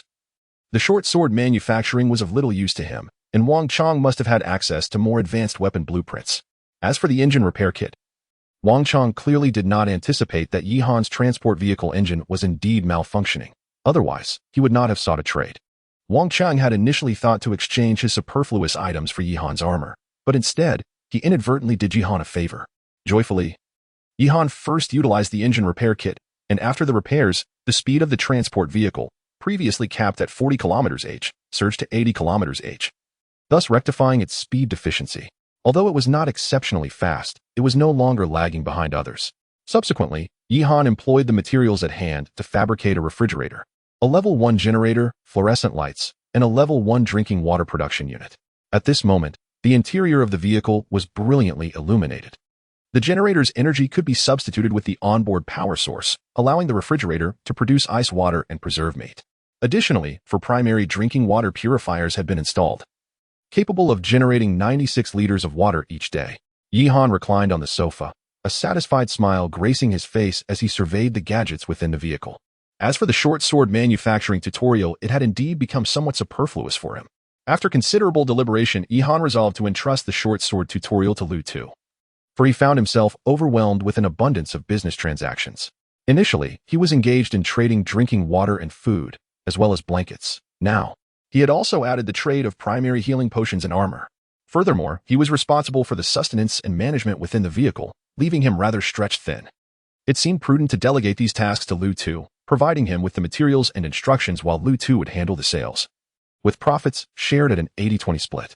Lu Tu, naturally elated, patted his chest and assured Yihan of his commitment. However, the secondary blueprint for the cultivation chamber that Yihan had drawn from the steel treasure chest still lacked essential materials. While he had acquired the oxygen generator, the only missing component was the secondary flame attribute Lord-level mutated beast crystal core. Yihan was at a loss as to where to procure this item, as it was impossible to purchase in the trading hall, leaving him to rely on luck in the future. That said, although he currently commanded 7 soldiers, he remained uncertain about his ability to conquer a secondary Lord-level mutated beast. At this juncture, Yihan possessed only 210 points, sufficient to summon 1 army soldier or 2 National Guardsmen, yet he required 3 more to meet the promotion criteria. However, his immediate desire was for an army soldier, necessitating a total of 600 points. The gap between 210 and 600 was considerable, especially since defeating a primary mutated beast yielded merely 10 points, and a secondary one offered only 50. A primary Lord-level mutated beast could provide 100 points, but such creatures were exceedingly rare. He had encountered only one thus far. Chapter 20. The third day after much contemplation, Yihan resolved to focus on accumulating points the following day. After all, the Xiao AI system was the cornerstone of his existence. Although trading materials held its own significance, he decided to set aside his concerns for the moment. As the clock approached 10, the night on the Gobi Desert posed the imminent threat of mutated beasts. Yihan instructed Wang Hu to arrange the night watch, assigning guards 1345 to stand duty in shower shifts, while Wang Long, Wang Hu, and Army 1 would oversee the situation, ensuring Yihan's safety. Nestled comfortably in his single bed under a fur blanket, Yihan enjoyed an unparalleled sense of security, especially with 7 soldiers stationed outside his room. A stark contrast to the trepidation he felt on the first night. Unfortunately, others were not as fortunate, some huddled in their vehicles, hesitant to sleep, while others were coerced into perilous explorations across the Gobi. The night swiftly passed, and on the second evening in this desolate realm, Yihan slept profoundly. He awoke the next morning at 6, as Wang Hu knocked on his door to report on the events of the previous night. Report, Commander. Squad leader Wang Hu has military intelligence to share. Yihan rubbed his sleepy eyes, groggily inviting him in. Yes. Wang Hu entered the room and stood before Yihan's bed, reporting aloud. At 2 a.m., a pack of 6 level 1 mutated beasts launched an attack. The on-duty soldier, Guard 3, promptly awakened me. After a brief assessment with Wang Long, we decided not to disturb your slumber and handle the situation ourselves. Acquiring 60 points and expending 76 rounds of rifle ammunition and 12 rounds of pistol ammunition. At 4 a.m., we faced another assault from 3 level 1 mutated beasts and 2 level 2 mutated beasts. Our forces responded immediately, using 63 rounds of rifle ammunition and a grenade, yielding an additional 130 points. In total, we secured 190 points last night, and Army 1 has been promoted to sergeant during the engagement, with no injuries reported. Please review. Commander. Wang Hu's report was not only professional but also detailed, and Yihan nodded in satisfaction upon hearing it. Stepping out of his room into the command center, Xiao AI greeted him sweetly. Good morning, Commander. You currently possess 400 points. Quite good, Yihan mused, recognizing that he had indeed acquired a considerable degree of combat capability. The previous night's beast attacks had been effectively managed without his direct involvement, thanks to the rudimentary command skills of Wang Hu and Wang Long. After a moment of thought, he decided to utilize all 400 points to summon 2 additional soldiers from Army to replenish the ammunition lost the previous night, as he could not yet resupply through the system. Army 2 reporting to Commander. Army 3 reporting to Commander. After a brief consideration, Yihan noted that Army 1 had been promoted to sergeant and had acquired basic command skills, with personal combat abilities surpassing those of Wang Long and Wang Hu. Thus, he divided the soldiers into 2 groups. The first would still be led by Wang Long and Wang Hu, while the second would be commanded by Army 1, with Army 2 and Army 3 incorporated into this latter group. Thus, the 2 combat teams could operate in tandem, one serving as the mobile unit and the other as the main force, coordinating their efforts in battle. Just after Yihan had reorganized his squad, a chilling voice from the system suddenly echoed in his ears. Congratulations to all players for surviving to the 3rd day in the Gobi world. The current number of surviving players in the area is 5,362. The system will now release the tasks for the 3rd day. Yihan felt a jolt of anxiety. The previous day's task had only been issued at noon, and now it was being announced early in the morning. Was the system perhaps feeling overwhelmed by the number of players? This approach left little time for exploration. 3rd day task: eliminate the beast horde. Task rules: the system will provide all players with a distribution map of the beast hordes in the current area. Players may use the map to eliminate the beasts within a time frame of 12 hours. By 6 o'clock this afternoon, the system will rank players based on the number of beasts they have slain. The bottom 1,000 will be directly disqualified by the system. Please prepare yourselves. Task rewards: 1st place, AI driving package. 2nd place, vehicle mounted 12. 7mm machine gun modification blueprint. With 200 rounds. 3rd place, 1 Glock handgun. 4th to 10th places, steel treasure chests. 11th to 100th places, iron treasure chests. 101st to last place, 5 wooden treasure chests. As the world task rules concluded, Xiao AI in the vehicle spoke up. Commander, I want it. The moment she uttered these words, Yihan felt a wave of frustration wash over him. Casting her a peculiar glance from the screen. Sensing his gaze, Xiaoai's face flushed crimson, and she hurriedly stammered an explanation. "No, Commander. What I mean is that I want the reward for first place. With the upgrade from the AI driving package, I can truly assist you." Yihan rolled his eyes. Fully aware that she referred to the reward, could it possibly imply anything else? As the system's voice faded, a parchment map was delivered into Yihan's hands. He unfurled it and confirmed that it indeed depicted the distribution of mutated beast hordes in the area, even thoughtfully annotating their strengths.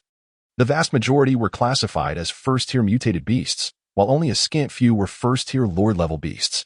As he reached the end of the map, his eyes widened in astonishment. Marked in blood-red lettering was the formidable second-tier lord-level mutated beast, Flame Lion King. Yihan took a deep breath. If his instincts were correct, the Flame Lion King possessed the second-tier fire attribute Lord Crystal Core that he desperately needed. That item was the key to initiating his agricultural endeavors. After all, he would require more soldiers in the future, and solely relying on hunting mutated beasts would make it arduous to sustain an army. "All sergeants and above, please assemble for a meeting," Yihan declared, inhaling deeply. At the wooden table, Wang Long, Wang Hu, and the Army Unit 1 gathered closely around him. Wang Hu glanced at the map and reported, "Commander, given our current ammunition stockpile, it seems exceedingly challenging to defeat the Flame Lion King. Additionally, we are uncertain whether there are any lion packs accompanying it." Yihan furrowed his brows, for the first time feeling an urge to smoke. Having been in this world for quite some time, his craving for cigarettes had been temporarily suppressed due to the life and death circumstances he faced. However, as his sense of security grew and his power increased, so too did the pressure, causing the previously subdued craving to resurface. "If we were to fully staff our current personnel, would adding another soldier from the army enable us to engage in battle?" Yihan inquired. His brows still knitted in concern. Wang Hu and Wang Long exchanged glances and shook their heads. After a moment of contemplation, the army soldier replied, "Although army soldiers possess superior close combat abilities compared to the guards, they are still insufficient in the face of Tier 2 mutated beasts, especially those at the Lord level. Moreover, the ammunition provided by a single soldier is unlikely to alter the course of the battle." Observing the three men's pessimism regarding the impending confrontation, Yihan felt a sense of dilemma. After much contemplation, he found no viable solutions, whether it was achieving the top reward for today's mission or establishing a cultivation chamber. The Tier 2 Lord proved to be an insurmountable obstacle. Chapter 21. The Lord-level wild boar. After a considerable time, Yihan pounded his thigh, dispelling the oppressive atmosphere within the vehicle. "Never mind those thoughts for now. Can the cicadas sing if we do not cultivate the fields? Since we cannot contend with the second-tier Lord for the moment, we shall focus our efforts on eradicating the first-tier Lord-level beast horde, ensuring that our personnel are fully assembled before noon." Upon receiving the command, everyone in the vehicle stood up and saluted, pledging to accomplish the task at all costs. Yihan then swiftly determined the first target for extermination based on the distribution of beast hordes on the map. It was situated approximately 70 kilometers away, marked on the map as the location of a first-tier mutated beast lord known as the Wild Boar King. The vehicle started, racing toward the territory of the mutated beasts, while Yihan and the soldiers took a moment to replenish their energy. At the current speed of the transport vehicle, the 70-kilometer journey would take about an hour. Along the way, Yihan paid no mind to wooden treasure chests, only ordering Wang Hu to stop when they encountered an iron chest. Perhaps sensing Yihan's thoughts, the chest contained a first-tier vehicle-mounted restroom expansion pack and a pack of T-shaped cigarettes. The restroom expansion pack allows for the establishment of a 3-square-meter restroom inside the vehicle, featuring a squat toilet reminiscent of those found in the green roof trains of Earth. Though rudimentary, it ensured that Yihan would no longer have to risk stepping outside for such necessities. What delighted Yihan even more was the pack of T-shaped cigarettes, which had once sold for 3 yuan per pack on Earth and had nearly been phased out of the market. Yet, in Yihan's eyes, it was far more enticing than any premium brand. He obtained a lighter from the trading market and leisurely lit one, savoring the experience. To be candid, the smoke was rather harsh on the throat, yet Yihan finished the entire cigarette. A reminder to all readers, smoking is harmful to health. Those who do not smoke should refrain from it. After an hour of travel, the transport vehicle finally reached the vicinity of the beast horde. Yihan did not instruct Wang Hu to drive up close. Instead, he opted to stop a kilometer away. The art of war teaches that knowing oneself and one's enemy ensures victory in every battle. Yihan firmly believed in this principle. After securing the vehicle, he turned to devise the operational plan. "Wang Long, you shall lead 2 guards to scout the enemy situation. Be sure to remain concealed and ascertain the approximate strength of the beast horde without taking unnecessary risks. Army 1 will follow Wang Long for support, while Wang Hu will keep the remaining soldiers on standby inside the vehicle. Understood. The soldiers quickly set off upon receiving their assignments, while Yihan awaited their return within the vehicle. Before long, Wang Long and Army 1 returned, reporting to the commander. There are a total of 3 beasts ahead, consisting of 1 first-tier lord and 2 second-tier ordinary mutated beasts. There are no signs of other mutated beasts within a kilometer radius. Upon hearing this, Yihan nodded. This meager assembly of mutated beasts could be easily eradicated with their current strength. Wang Hu, drive straight into the beast horde. Once we arrive, swiftly lead Group 1 to disembark and open fire, while Group 2 provides cover from inside the vehicle. The military transport vehicle swiftly arrived at the herd, and Yihan finally discerned that it was a colossal wild boar, comparable in size to the Wolf King from the first night. Its formidable tusks measured approximately 2 meters in length, as thick as an adult's arm. Accompanying it were 2 secondary mutated beasts, also wild boars. Yet their dimensions resembled that of tigers. Upon noticing Yihan and his group intruding, they emitted furious grunts and charged directly towards the transport vehicle, their heavy footsteps causing the earth to tremble with resounding thuds. The soldiers inside the vehicle were the first to open fire, followed closely by the guards who, under the leadership of Wang Long and Wang Hu, disembarked and took cover by the transport vehicle to shoot. 7 rifles discharged simultaneously, the deafening gunfire echoing across the vast expanse of the Gobi Desert. However, to Yihan's astonishment, the defensive capabilities of these 3 mutated beasts were remarkably high. Unlike the lynxes or wolf packs they had encountered previously, which were somewhat impeded by gunfire, these wild boars, with their tough hides and resilient flesh, seemed unaffected after sustaining numerous shots. Not good. Yihan shouted. Wang Long, Wang Hu, get the soldiers back in the vehicle. Wang Hu, drive. The rest of you keep firing from inside. The transport vehicle accelerated away from the scene, the 3 gigantic wild boars hot on its heels. Bang, bang, bang. 6 soldiers aimed their rifles at the pursuing wild boars, firing incessantly. Surprisingly, despite their bulk, the boars were astonishingly swift, keeping pace with the vehicle. If the transport slowed even slightly, one of the boars would crash violently into its rear. Detected vehicle under attack by mutated beasts, current damage level 3, damn. Here they come again. Yihan lamented, his frustration palpable. Fortunately, these 2 were only secondary mutated beasts, despite their tough exteriors. They could not withstand the concentrated fire of the rifles, and they soon collapsed. Army 1 eliminates secondary mutated beast, Gobi wild boar. Points earned, 50. Wang Long eliminates secondary mutated beast, Gobi wild boar. Points earned, 50, as the 2 ordinary mutated wild boars fell. The leader of the pack erupted in rage, its bristles standing on end, eyes blood red. With a sudden roar, it surged forward, crashing into the rear of the transport vehicle before Yihan could even react. Had he been able to see the back of the vehicle, he would have been astonished to find a deep dent in the iron armor. How on earth is this creature more difficult to deal with than the Wolf King from that day? Is the damn system enhancing these monsters? Yihan cursed vehemently. System detects player Yihan cursing the system. Rewards, electric shock package. In an instant, Yihan felt a surge of electricity coursing through his feet, followed by excruciating pain that tore through his entire body, causing his hair to stand on end. Fortunately, this sensation lasted only a few seconds. Gritting his teeth, Yihan continued to berate the wretched system internally, vowing to dismantle it one day, though he dared not voice his grievances aloud. Continuing to expend ammunition like this was unsustainable. Yihan, feeling a tingling sensation throughout his body, leaned out of the vehicle's window for a glimpse. Ordinary bullets striking the mutated wild boar seemed as ineffective as mere scratches.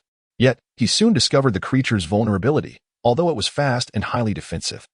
It appeared to rely solely on its brute force to charge. Cease fire, all soldiers, commanded Yihan, as the army soldiers prepared their grenade launchers. The guard soldiers promptly stowed away their firearms while 3 army personnel aimed their launchers at the wild boar lord behind the vehicle. Army soldier 1 targeted the boar's forehead, while soldiers 2 and 3 respectively aimed at its eyes. Fire, at Yihan's command. 3 resounding thuds reverberated in the air, followed by a sudden explosion atop the boar lord's head, releasing a plume of smoke. Army soldier 1 has slain the level 1 mutated beast, Gobi wild boar king, earning 100 points. Yihan sighed, had I known that grenades would suffice, I would not have squandered so much ammunition.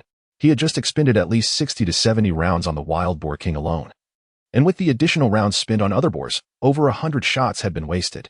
However, he took solace in finally acquiring enough points to fully equip his team.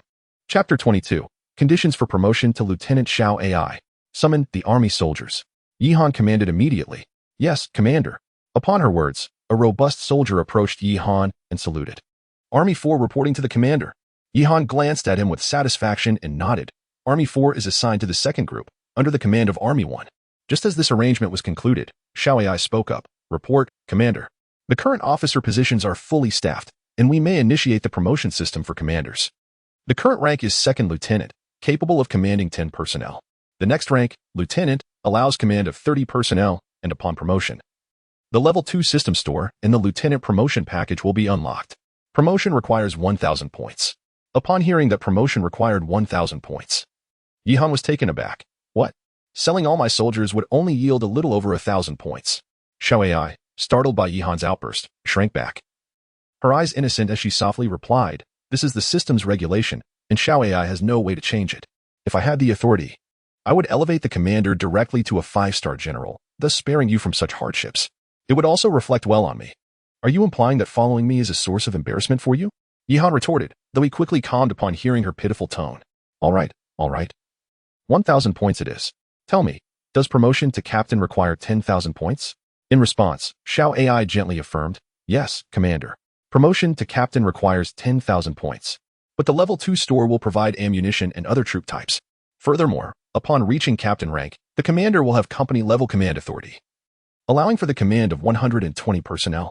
Yihan contemplated this information for a moment. So, essentially, the lieutenant rank equates to the authority of a platoon leader?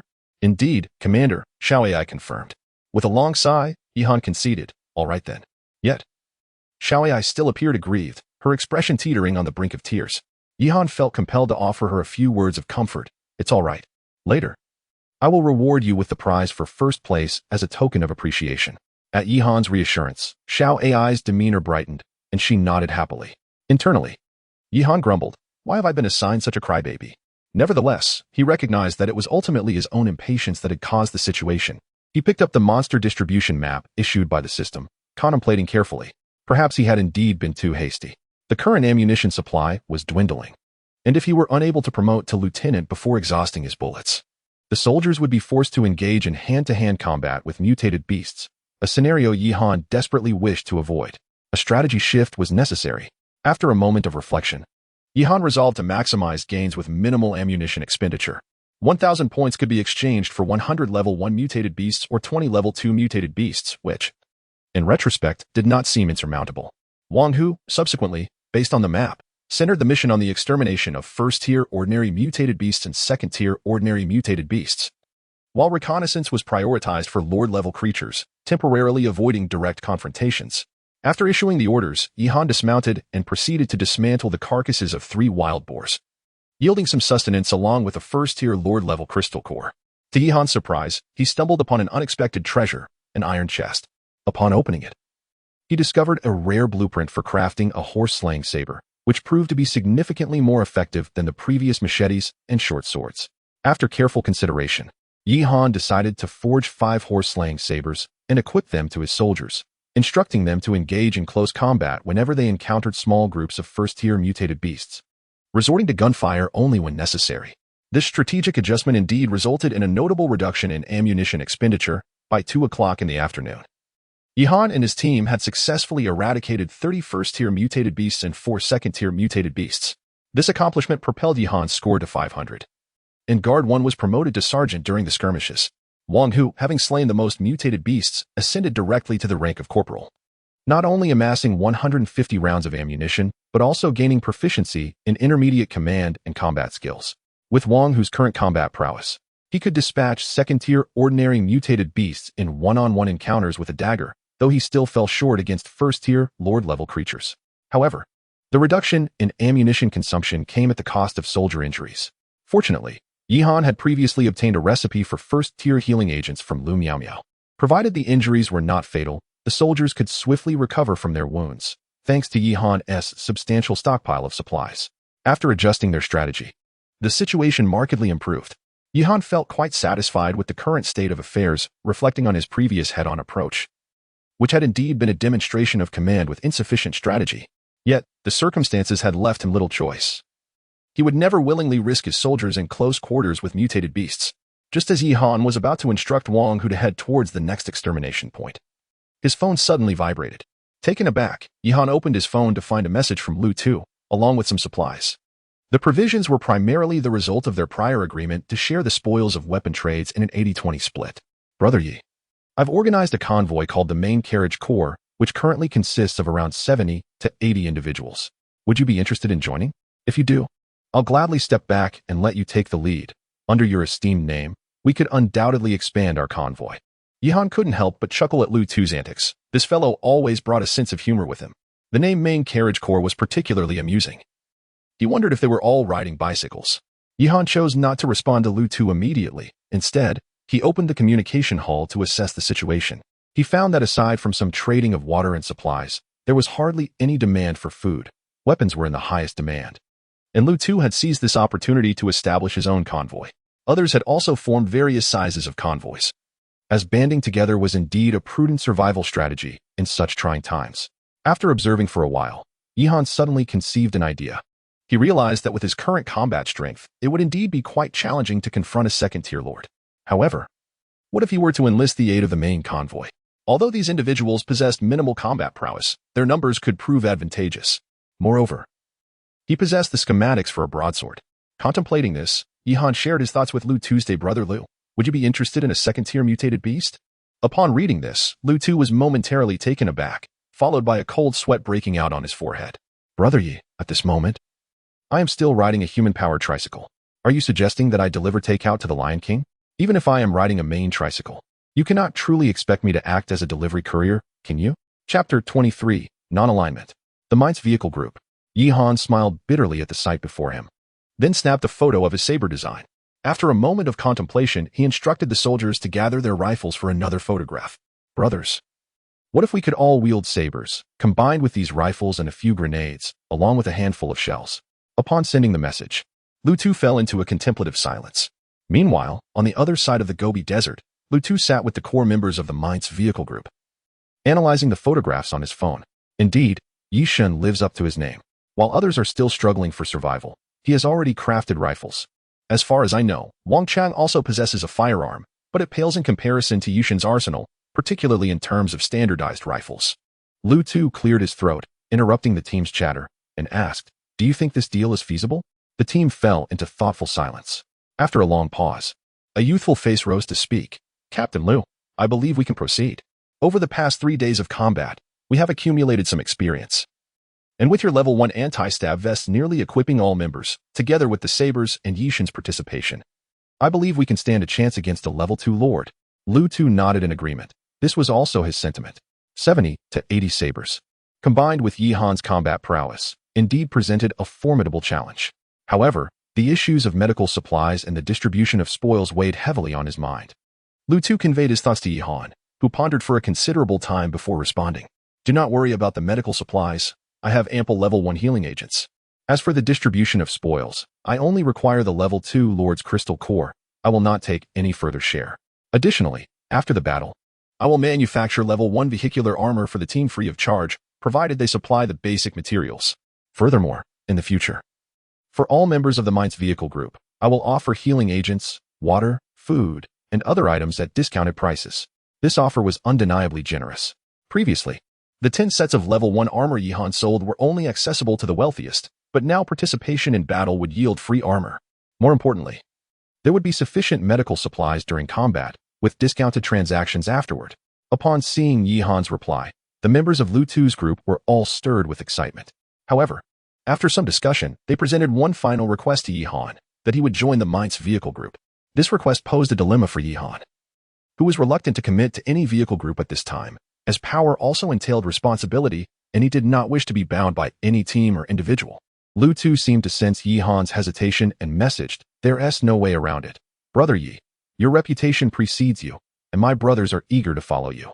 If it's truly inconvenient for you, I can discuss it with them further."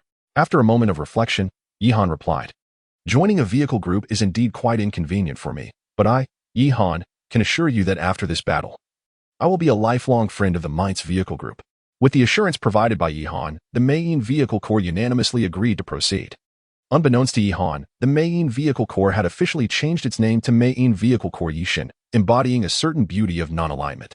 Naturally, Yihan remained oblivious to this change. He swiftly coordinated strategies with Lu Tu on the nuclear-powered phones issued by the system, and the teams were scheduled to converge near the domain of a secondary Lord-level mutated beast within the hour. During this time, Yihan and Lu Tu would gather their resources to forge a substantial quantity of slashing swords and healing potions, as well as some level 1 vehicle armors based on the capabilities of the Main Vehicle Corps. Player acquired 300 iron ingots, 60 steel ingots. Would you like to craft 60 slashing swords? Player acquired 240 level 1 herbs, 60 glass. Would you like to craft 60 level 1 healing potions? Lu Tu sent the resources of the Main Vehicle Corps to Yihan, who promptly manufactured 60 slashing swords and 60 level 1 healing potions to deliver to Lu Tu's day. In the meantime, Yihan also produced 5 sets of level 1 vehicle armors for the Main Vehicle Corps, which would be equipped by its core members. According to Lu Tu's strategy, the vehicles adorned with these armors would be tasked with charging into battle and drawing enemy fire. An hour swiftly passed, and Yihan arrived at the rendezvous point first. After a light lunch at the assembly area, he dispatched Wang Hu to scout the territory of the secondary Lord-level mutated beasts. The area was guarded by a Lion King towering 2 stories high and 4 secondary mutated lions. Upon completing the reconnaissance, Lu Tu arrived with the Main Vehicle Corps. Originally comprising 70 or 80 members, only a little over 60 had shown up. Those absent had opted out due to a reluctance to take risks. Yihan was somewhat taken aback by the composition of the Main Vehicle Corps. Despite its name, most of the vehicles were ordinary sedans, with a few being SUVs. While the most modest of all was the tricycle driven by Lu Tu, a level 2 vehicle that seemed out of place among the motorized ensemble. Lu Tu appeared to notice Yihan's bemused gaze and awkwardly explained, "Brother Yi, please don't judge my humble vehicle too harshly. I managed to acquire a blueprint for modifying a secondary diesel engine. Now, my tricycle runs on diesel and is quite speedy. The awkward part is that, despite having a diesel engine, I still have to pedal for it to move. It's quite the hassle." Yihan also felt a bit awkward and engaged in brief pleasantries with Lu Tu before discussing the battle plan. "Lu, I just sent someone to scout the area. There are a total of 5 mutated beasts, 1 secondary Lord Lion and 4 secondary mutated lions. What are your thoughts?" Lu Tu pondered for a moment and replied, "My suggestion is to have the armored vehicles lead the way, while our personnel disembark and follow on foot. When the lion pack attacks the vehicles, those with slashing swords can engage, and those with hand crossbows can provide covering fire from the back. Of course, we will primarily rely on your firearms and grenades for support." Yihan nodded in agreement. While a battle plan was in place, he remained uncertain about its success. Yet the arrow is knocked, and it must be released. Lu Tu briefly rallied the troops alongside Yihan. As for Yihan's soldiers, their unwavering loyalty was evident. Even if he commanded them to march to their demise, they would not flinch. The members of the main chariot corps erupted in a chorus of cheers upon Yihan's arrival, particularly animated by the sight of his 10 soldiers, who seemed invigorated as if they had been infused with vitality, eager to rush forth and confront the Lion King. However, as Yihan gazed upon the fervent crowd, his thoughts were consumed by the notion of timing and circumstance. The camaraderie was present, but the elements of fate and opportunity remained to be determined. Chapter 24. The battle commences with Lu Tu's commanding shout. 5 armored off-road vehicles gradually advanced towards the territory of the Lion King. A formidable group of 60, armed with sabers and hand crossbows, trailed behind, while Lu Tu rode a tricycle, bellowing into a loudspeaker, urging his comrades to march fearlessly into the fray. As they approached the Lion King's domain, the ruler of the land let out a thunderous roar that reverberated across the desolate expanse, drowning out the sounds of the advancing crowd. When 5 colossal lions emerged before the onlookers, a profound silence enveloped them. The earlier bravado and ambition swiftly surrendered to sheer terror. Even Yihan found himself momentarily stunned. The 4 ordinary giant lions were already astonishingly immense, but the leading lord stood as tall as a 2-story building, forcing onlookers to tilt their heads back merely to glimpse its chin. More terrifying still was the Lion King's fiery mane, ablaze with flames that danced in fury as he roared, sending waves of heat that could be felt even from 100 meters away. "Damn it, Wang Hu, why didn't you mention the Lion King looked like this?" Yihan's eyes widened in disbelief as he turned to Wang Hu. Wang Hu blinked. "Commander, you didn't instruct me to describe the Lion King's appearance. Curse you. Consider yourself reprimanded." Yihan shouted, then swiftly turned to his soldiers. "Prepare for battle. Team 1, aim at the Lion King's eyes and the large bell beneath him. Team 2, get ready for grenade launch." He then turned to the terrified members of the main vehicle team and roared, "Brothers, don't just stand there. It's too late to retreat now. Fighting is the only way to survive. You think you can outrun them on two legs while they have four? Jihan understood that without boosting morale, panic would ensue, leading to a chaotic retreat. While he might endure, those walking alongside the main vehicle team would surely meet their demise. No sooner had he finished speaking than Team 1 opened fire, bullets flying through the air. However, the ordinary ammunition lacked the capability to penetrate. It was akin to using toothpicks against the Lion King. The damage inflicted was minimal, merely provoking discomfort and anger in the majestic beast. Roar! The Lion King's furious bellow echoed, prompting the other four lions to charge towards the crowd. Lu Tu, recovering from a moment of shock, swiftly regained his composure and began directing the main vehicle team. Armored vehicles, close in and engage the lion pack. Team 1 and Team 2, charge at the ordinary mutated lions. The rest, focus your attacks on the Lion King. Lu Tu's calm leadership began to yield results as the vehicle team regained their composure and assumed their roles. Of course, a few individuals succumbed to fear, paralyzed by terror. Yet these were exceptions. After all, those who had survived in this harsh world had developed a certain mental fortitude. The main vehicle team split into three groups, propelled by the lead 5 armored vehicles towards their respective targets. All members plunged into battle, drawing the attention of the giant lions, who swiftly turned to confront the roaring war machines encircling their territory. The armored off-road vehicle darted away from the colossal lion's feet, while the members of the Meiyin faction seized the opportunity to strike at the distracted mutated lions. Despite these lions being secondary mutated beasts with formidable defenses, they ultimately succumbed to the sheer number of Meiyin fighters, and the lions grew increasingly agitated as they struggled to capture the elusive vehicle. Within mere minutes, several ordinary mutated lions had sustained injuries. Though the wounds were not severe, it marked a promising beginning, and thanks to the primary healing agents, the casualty count among the injured Meiyin members remained low. However, the situation concerning the Lion King was dire. The broadsword proved ineffective against the Lion King, and Jihan's soldiers could do little to harm it. Lu Tu, this is futile. We cannot harm this beast. A Meiyin member shouted back to Lu Tuesday. Barely had the words left his mouth when the Lion King crushed him beneath its foot. Lu Tu scarcely had time to recognize the speaker before he was reduced to a mere smear. In a short span, the Lion King had captured an armored off-road vehicle, and with a casual snap of its jaws, the ironclad vehicle was crushed as if it were a tin can, with the driver's blood gushing forth from within. The surrounding Meiyin members, witnessing this horrifying scene, dared not continue their assault, scattering in all directions. The ensuing chaos resembled a swarm of insects attacking a colossal feline. And with a single swipe, one Meiyin member fell lifeless on the battlefield. Army 1, lead the second mobile unit to delay the Lion King's advance with grenades. Wang Hu, take the first group to assist Meiyin's first and second units. Swiftly eliminate the ordinary mutated lions. Jihan commanded with a stern authority. Capturing the leader was essential. Yet it was imperative to clear the ordinary mutated lions first to consolidate their strength. With Wang Hu's considerable combat prowess, he could easily confront a secondary ordinary mutated lion single-handedly, especially with 5 National Guardsmen at his side, with Wang Hu's team providing support. The pressure on Meiyin's first and second units significantly diminished, and the previously stalemated conflict began to shift. It wasn't long before 2 ordinary mutated lions fell under the collective assault. Meanwhile, the Lion King, sensing the loss of its subordinates, let out a thunderous roar and charged towards Wang Hu. Fortunately, the soldiers of Army 1 opened fire just in time. 4 grenades struck the Lion King's massive head with precision, and the ensuing explosion staggered it, as if it had been dealt a stunning blow. However, Jihan's heart sank. Those 4 grenades represented his most lethal weapon, yet this round of explosions had merely inflicted superficial wounds, temporarily stalling the Lion King's assault. The situation remained grim. Seizing the moment while the Lion King was dazed, Wang Hu quickly led his team to eliminate the remaining 2 ordinary mutated lions, leaving only the Lion King on the battlefield. The Meiyin convoy dared not relax their guard. Lu Tu swiftly grabbed the megaphone and bellowed. The remaining armored vehicles must engage the Lion King, while other Meiyin members continue their assault. We must secure time for Jihan and his team to attack. The remaining 50 members of the might swiftly rushed towards the Lion King, wielding their sabers to strike at its legs while darting beneath its powerful frame. Meanwhile, 4 armored vehicles scurried around its feet like oversized rodents, their engines emitting a cacophony that frayed the Lion King's nerves. In a sudden surge of fury, it unleashed a thunderous roar, and the fiery mane upon its neck blazed with intensity.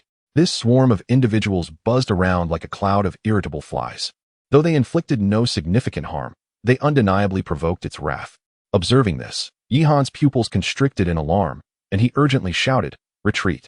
Retreat!" No sooner had his voice faded than the Lion King opened its colossal jaws, unleashing a torrent of fierce flames from its maw. Chapter 25, Suicidal Assault in an Instant. An armored off-road vehicle, unable to retreat in time, was engulfed in flames. When the fire subsided, only the charred framework remained, the driver within reduced to ashes. If the vehicle suffered such a fate, the others fared no better. At least a dozen members of the main faction were consumed by the flames, their anguished cries echoing across the battlefield. Those caught at the heart of the inferno were, in a twisted sense, fortunate. They perished in an instant of agony. The truly unfortunate were those scorched by the outer flames, their bodies igniting abruptly, flailing like headless flies, only to be completely incinerated before they could take more than a few steps. If one were to rank the most horrific ways to die, being burned alive would undoubtedly be among the most brutal. Once the flame lion unleashed its devastating skill, the morale of the squad sent to eliminate the beast was utterly shattered. Even Lu Tu found himself powerless to command the terrified members of Meng. Yihan could only watch helplessly as the fleeing members of the convoy were mercilessly trampled or burned by the lion. With a heavy sigh, Yihan turned and commanded, "Wang Hu, lead the members in retreat, providing cover fire along the way to assist the main members in their escape." After uttering these words, he glanced towards Lu Tu, who was standing on a tricycle, helplessly shouting, "Brothers, don't scatter. Form groups and provide cover. Otherwise, we'll all perish." Just as despair enveloped them, a muffled thunder reverberated through the sky. Boom. Yihan looked up to see that the previously clear sky had been overtaken by a massive rain cloud. Could it be? In an instant of astonishment, Yihan recalled a famous scene from the Romance of the Three Kingdoms, when Zhuge Liang burned the three armies. A sudden downpour from the heavens sealed their fate. The saying, "Man proposes, but heaven disposes," rang true. A bolt of lightning shot across the sky like a serpent, followed by a torrential downpour. The lion, caught in the throes of battle, suddenly felt the rain upon its head. Its once crackling fiery mane was drenched. The roaring flames that had been ablaze now subdued, resembling a wilted plant. A flicker of panic flashed in the lioness' eyes. Its once mighty roar reduced to a furious growl. Yihan beheld the once majestic creature, now drenched like a sodden chicken, its fiery mane soaked and revealing its true form, a collection of thick, gleaming lion hairs. Rain was a rare occurrence on the arid plains, and to encounter it at this pivotal moment was fortuitous. The notion of timing, advantage, and unity of purpose had shifted, just as despair threatened to overwhelm them. Fortune had presented itself. The rapid changes in fate often leave one breathless. "Brothers, the opportunity has arrived. Stop running. Turn back and fight." Lu Tu's voice pierced the air, hoarse yet filled with fervor. Yihan, no longer hesitating, commanded, "All soldiers, dismount. Spare no ammunition. Attack the lion." Under normal circumstances, the lion might have reveled in the arrival of rain, as the scorching daytime temperatures of the desert would benefit from a cooling downpour. However, during this fierce battle, the rain dampened its fur, drastically diminishing its combat effectiveness. Upon witnessing the unfolding chaos, the members of the main car group quickly regained their senses and returned to their battle stations. Yet, amidst the tumultuous battlefield, they resembled headless flies, aimlessly darting about with their blades beneath the Lion King's feet, utterly devoid of any combat efficacy. This was precisely why Yihan was reluctant to join the main car group. These individuals were far inferior to his well-trained soldiers. At the slightest twist of fate, they would devolve into a mere rabble. Although the Lion King no longer possessed the fiery skills that once augmented its prowess, its formidable physique remained intact, rendering it quite resilient against blades and guns. At this critical juncture, however, a core member of the main car group stepped forward. A young man, resolute in demeanor and driving an armored off-road vehicle, proposed, "Captain Lu, I have a plan. Let us charge the Lion King with our vehicles, then leap out mid-approach, allowing Yushin's soldiers to detonate the cars, thereby inflicting damage upon the Lion King through the ensuing explosions." Lu Tu was taken aback by this suggestion and turned to the young man. "Brother, what will you do then? How will you survive in this desolate expanse without a vehicle?" The young man replied, "We can find another vehicle later. Even a bicycle would suffice for survival. But if we do not take this desperate gamble now, the entire convoy will perish here." After a moment of contemplation, Lu Tu conveyed the plan to Yihan, who listened intently and responded with great respect. "I can provide protective measures for the team members during their jump, as well as the necessary medical supplies. I assure you that I will find replacements for any vehicles lost in this battle." With Yihan's assurance, the remaining 3 off-road drivers resolutely stepped forward. The loss of their comrades had ignited a fierce anger within them, and with Yihan's backing, they were willing to embrace this risk. Yihan quickly fashioned several protective blankets and first aid kits for them. The blankets would serve as protection during their leap, while the kits would be for immediate medical attention post-jump. Under Lu Tu's command, The doors of the 3 off-road vehicles were swiftly removed, and the drivers, wrapped in thick blankets, charged toward the rampaging Lion King. Army 1 organized the remaining soldiers. As soon as the vehicles near the Lion King, detonate them with grenades. Commanded Wang Hu, leading the guard soldiers to swiftly approach the Lion King after the explosion, employing all available grenades against it. Thus commenced a seemingly suicidal offensive. The 3 vehicles barreled toward the Lion King, which was preoccupied with the main members scurrying about like ants beneath its feet. It had yet to notice the impending collision. The main members scattered in panic, while the drivers, in the critical moment before impact, tightly wrapped themselves in their blankets and leapt from the vehicles. Seeing this, Army 1 released a grenade, which detonated with a deafening roar as the off-road vehicle erupted in flames. The force of the explosion, accompanied by a fierce gust of heat and debris, ripped through the air at the Lion King's feet. It felt a searing pain in its legs. Yet before it could react, 2 more vehicles charged toward it. Suddenly, 2 explosive sounds resounded as the vehicles erupted in a cacophony of destruction. The flesh on the Lion King's legs was instantly torn apart, causing it to collapse to the ground, unable to stand. Yet the ordeal was far from over. Yihan promptly commanded the soldiers to unleash a barrage of grenades upon the Lion King. Meanwhile, Wang Hu, accompanied by the National Guard troops, advanced towards the heart of the battlefield. Grenades were hurled with reckless abandon, filling the air with an incessant symphony of explosions.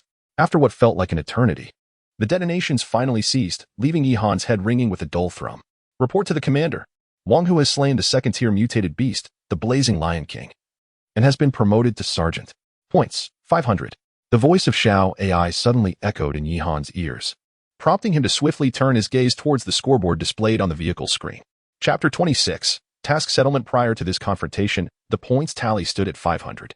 However, following this battle, the 5 mutated beasts met their demise predominantly at the hands of Wang Hu, although other members of the main assisted. It was ultimately Wang Hu who delivered the final blows.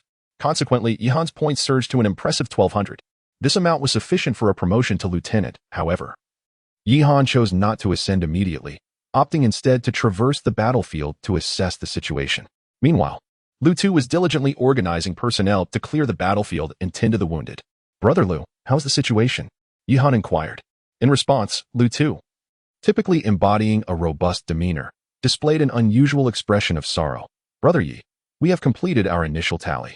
A total of 26 team members have perished, and several others are injured to varying degrees, likely rendering them combat ineffective for the foreseeable future. After a prolonged silence, Yihan replied, Brother Lu, I will cover all subsequent medical treatment and food supplies for the main members. As long as the materials are provided, I will manufacture armor for them free of charge. The 3 team members who lost their vehicles should share rides with others. I will find a solution for their transportation later. With Yihan's assurance, a glimmer of hope appeared in Lu Tu's expression. With your guarantee, Brother Yi, our sacrifices feel worthwhile. Yihan then led the soldiers to the corpse of the Lion King, which was riddled with wounds. The gaping hole in its abdomen, caused by a grenade, exposed its internal organs. This injury had ultimately claimed its life. Disassembling the Lion King's carcass yielded. Player acquires 3,000 kilograms of level 2 Lord-level mutated beast meat, 10 beast pelts, and 1 level 2 flame attribute Lord-level mutated beast crystal core. Yihan distributed the meat and pelts to Lu Tu, retaining only the crystal core for himself. This distribution method had previously been agreed upon between Lu Tu and Yihan. Subsequently, Yihan left a portion of his supplies for the main convoy before bidding farewell, choosing not to involve himself in the cleanup efforts that followed. Unexpectedly, not far into his departure, Yihan received a message from Lu Tuesday. Initially fearing it might pertain to another urgent issue, he opened it to discover good news. Brother Yi, we have just uncovered a steel treasure chest in the lion's den. And upon opening it, we found the manufacturing blueprint for the Mosinagant rifle. Yihan's spirits lifted at this revelation. This marked his first encounter with a firearms manufacturing blueprint in this world. Although the Mosinagant rifle originated during World War I on Earth, it represented a significant advancement in weaponry compared to the current reliance on bladed weapons. This is splendid news. With this, the main convoy can rapidly expand, Yihan remarked. Lu Tu, equally exhilarated, shared his subsequent plans. Our convoy intends to rest temporarily. All the fallen from this battle will be enshrined in our roster of heroes, maintaining their membership permanently. As for the rifle, we plan to initially equip the main members with it, reserving its sale until we acquire superior weaponry. The only challenge now is ammunition. We lack the methods to manufacture bullets and gunpowder. Brother Yi, do you have any solutions? Lu Tu gazed at the multitude of firearms possessed by Yihan, mistakenly believing that Yihan had a method for manufacturing ammunition. Yihan, feeling somewhat perplexed, acknowledged that ammunition was indeed his Achilles heel, and he was uncertain whether the upgraded merchant system for lieutenants would allow the exchange of bullets from the era of the Great War. After a moment's contemplation, he replied to Liu, "You focus on crafting the firearms. As for the ammunition, I shall devise a solution." Shortly after their conversation, the resounding voice of the world system echoed in the air. It was then that Yihan realized the sun was setting in the west, marking 6 o'clock, the designated time for system task evaluations. He commanded Wang Hu to pull over and await the system's notification. "Congratulations, player, for completing the third day's tasks. The last 1,000 players have been eliminated, and player rankings will now be announced. First place, Yihan, total of 30 level 1 mutated beasts slain. 6 level 2 mutated beasts, 1 level 1 lord level mutated beast, and 1 level 2 lord level mutated beast. Second place, Wang Chang, total of 15 level 1 mutated beasts slain, and 1 level 2 mutated beast. Third place, Ma Dazhuang, total of 10 level 1 mutated beasts slain and 1 level 2 mutated beast. Fifth place, Lu Tu, total of 8 level 1 mutated beasts slain. Sixth place, Lu Miao Miao, total of 7 level 1 mutated beasts slain." The top 3 positions remained unchanged. While both Lu Tu and Lu Miao Miao had each ascended a rank, however, Lu Tu's position was bolstered by the assistance of the Mei-In Vehicle Regiment. Lu Miao Miao, on the other hand, seemed to harbor her own secrets. Yihan did not dwell on these thoughts for long. It was evident that Wang Chang would likely acquire an upgrade for a mounted machine gun, potentially becoming the first individual in the Gobi world to possess such a weapon. Yet, Yihan felt no envy. After all, for ordinary individuals, modification blueprints could only be utilized once. It was only with the aid of his Xiaoi system that he could learn to manufacture in bulk. A single mounted machine gun, after all, posed no substantial threat. System rewards are now being distributed. All players, please be attentive to receive. As the system announcement concluded, Yihan suddenly found a USB drive in his hand, inscribed with the words, "Artificial Intelligence, Driving Function Improvement." "Ah, Commander, I want it. Quickly plug it in," Xiaoi exclaimed, her eyes sparkling with excitement. Yihan felt a wave of frustration wash over him, thinking to himself, "If you keep shouting like that, the book will surely be sealed." He then inserted the USB into the port beneath the vehicle's screen, and Xiaoi immediately displayed a contented expression, leaving Yihan in a state of bemusement. Before long, Xiaoi joyfully announced, "Commander, Xiaoi has mastered the vehicle driving and condition monitoring functions.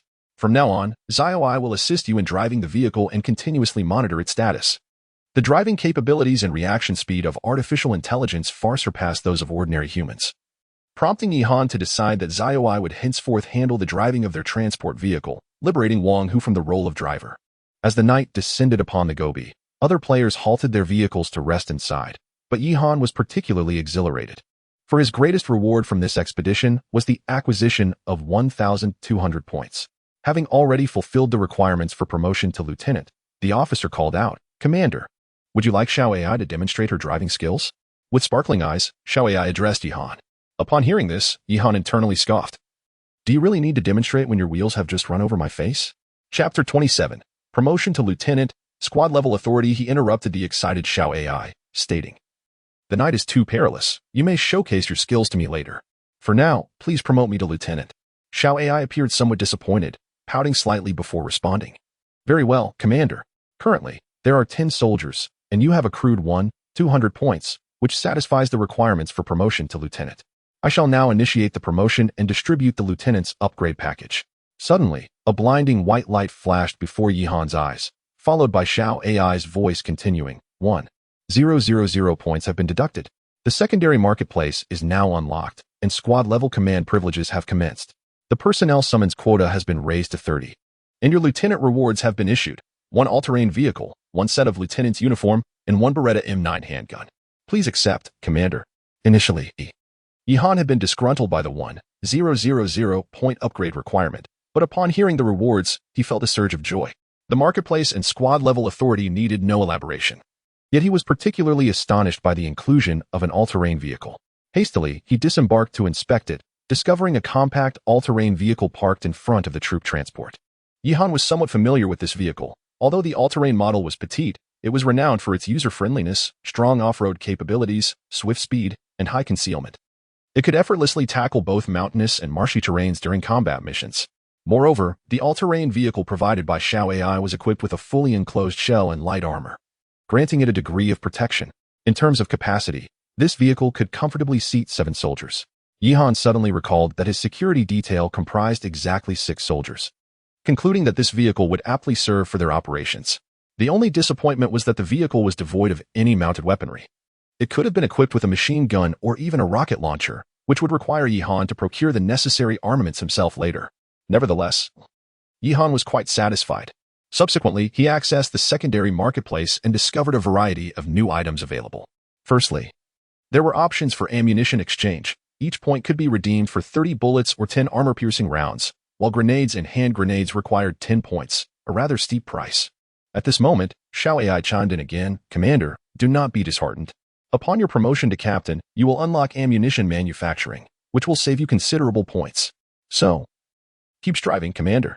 Yihan rolled his eyes. Attaining captain status required a staggering 10,000 points, and he feared it would take him quite a while to accumulate that amount. In addition to ammunition exchanges, the marketplace also featured several new items available for redemption. The first of which to catch Yihan's attention was the all-terrain vehicle. Now, he discovered that he had the authority to redeem it as well. All-terrain vehicle, redeemed for 600 points, equipped with light vehicle armor, can be fitted with a 12.7mm caliber mounted machine gun or a vehicle-mounted rocket launcher. Top speed of 60 km/h, maximum capacity of 7 occupants. Due to the commander currently lacking a tank factory, the maximum redeemable quantity is 4 vehicles. In addition, there were several new troop types available for exchange. Army machine gun soldier requires 300 points for exchange, equipped with intermediate standard military equipment, carrying 1 M249 squad machine gun, 300 rounds of ammunition, 1 Beretta M9 pistol, 15 rounds of ammunition, 2 M67 standard grenades, possessing intermediate shooting skills and combat proficiency.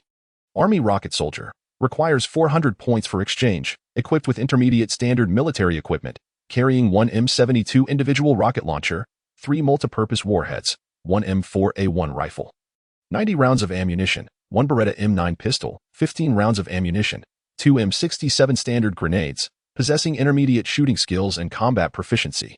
Multipurpose logistician squad, 1,000 points. Special promotion privileges for lieutenants, redeemable only once, does not occupy current squad quota. Introduction. Upon redemption, 3 cooks and 3 medics will be provided, each soldier equipped with an M4A1 rifle, 60 rounds of ammunition, and a Beretta M9 pistol with 7 rounds of ammunition. Medics possess basic medical skills and a complete medical kit. Cooks possess basic culinary skills. The foundational equipment of the first 2 soldier types is identical to that of regular army soldiers.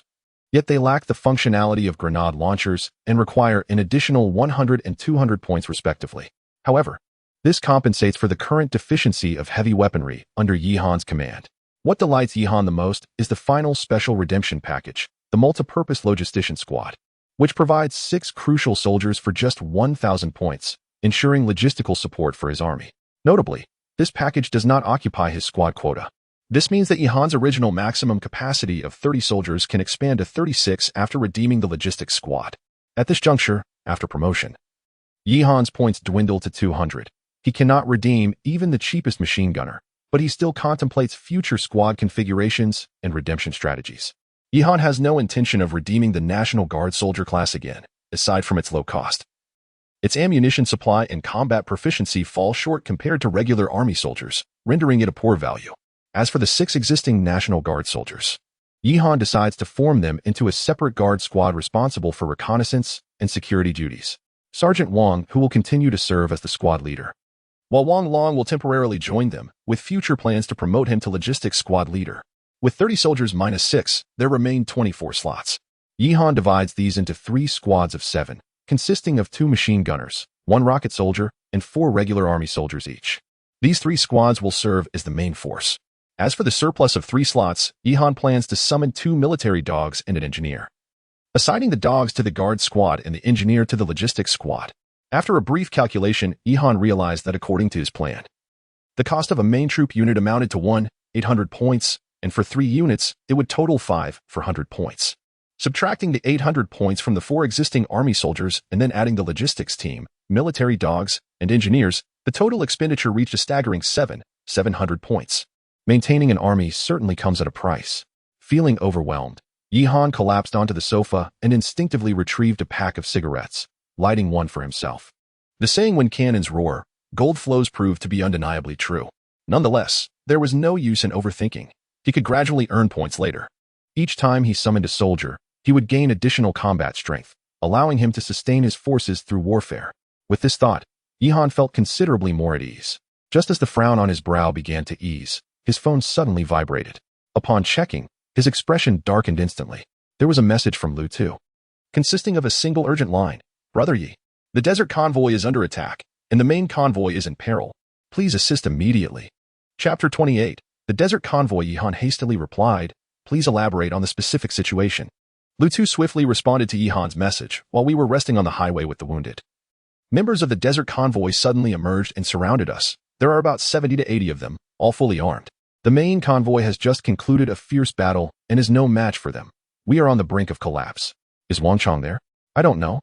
All I know is that Huang Shan is here. Share your location. I will dispatch someone immediately. Yihan activated the location sharing feature and discovered that Lu Tu was not too far away. He promptly recorded Lu Tu's coordinates and relayed them to Wang Long. Wang Long, lead the 4 soldiers from the security team in the links to aid Lu Tu. Wang Hu, remain in the transport vehicle. The other soldiers should be on standby for combat readiness. Wang Hu was his current top combat asset and needed to stay by his side for protection. Upon receiving the orders, Wang Long immediately took the members of the security team and drove off into the dusk in the links. Yihan did not wish to personally go for the rescue. However, the peculiar nature of the desert convoy's attack aroused his suspicion of a conspiracy. The sudden appearance of a large convoy of 70 to 80 individuals indicated organization and planning, suggesting that the main convoy had inadvertently revealed their position.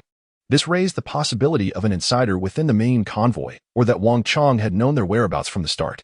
Moreover, the presence of only 70 to 80 individuals from the desert convoy was questionable. Given their expansion, they could not possibly be limited to such numbers. Especially with Wang Chang yet to reveal himself, Yihan was compelled to exercise caution and conserve his strength for future developments. As time ticked away, Yihan anxiously awaited news from Lu Tu within the vehicle. However, the first sign of activity did not come from Lu Tu, but rather from Xiao AI. Report to Commander. Wang Long has eliminated a level 1 player, earning 50 points. Security 1 has eliminated a level 1 player, earning 50 points. Security 3 has eliminated a level 1 player. Security 4 has eliminated a level 1 player. Suddenly, the vehicle was filled with Xiao AI's announcements. And Yihan's points inexplicably surged from 200 to 500, a number that continued to rise. This provided Yihan with 2 pieces of information. First, that Wang Long was engaged in combat, and second, that eliminating players could yield points, significantly more than slaying mutated beasts. Could it be that the system was subtly encouraging him to eliminate players? Yihan pondered, just as Yihan was about to contact Lu Tu to ascertain the situation.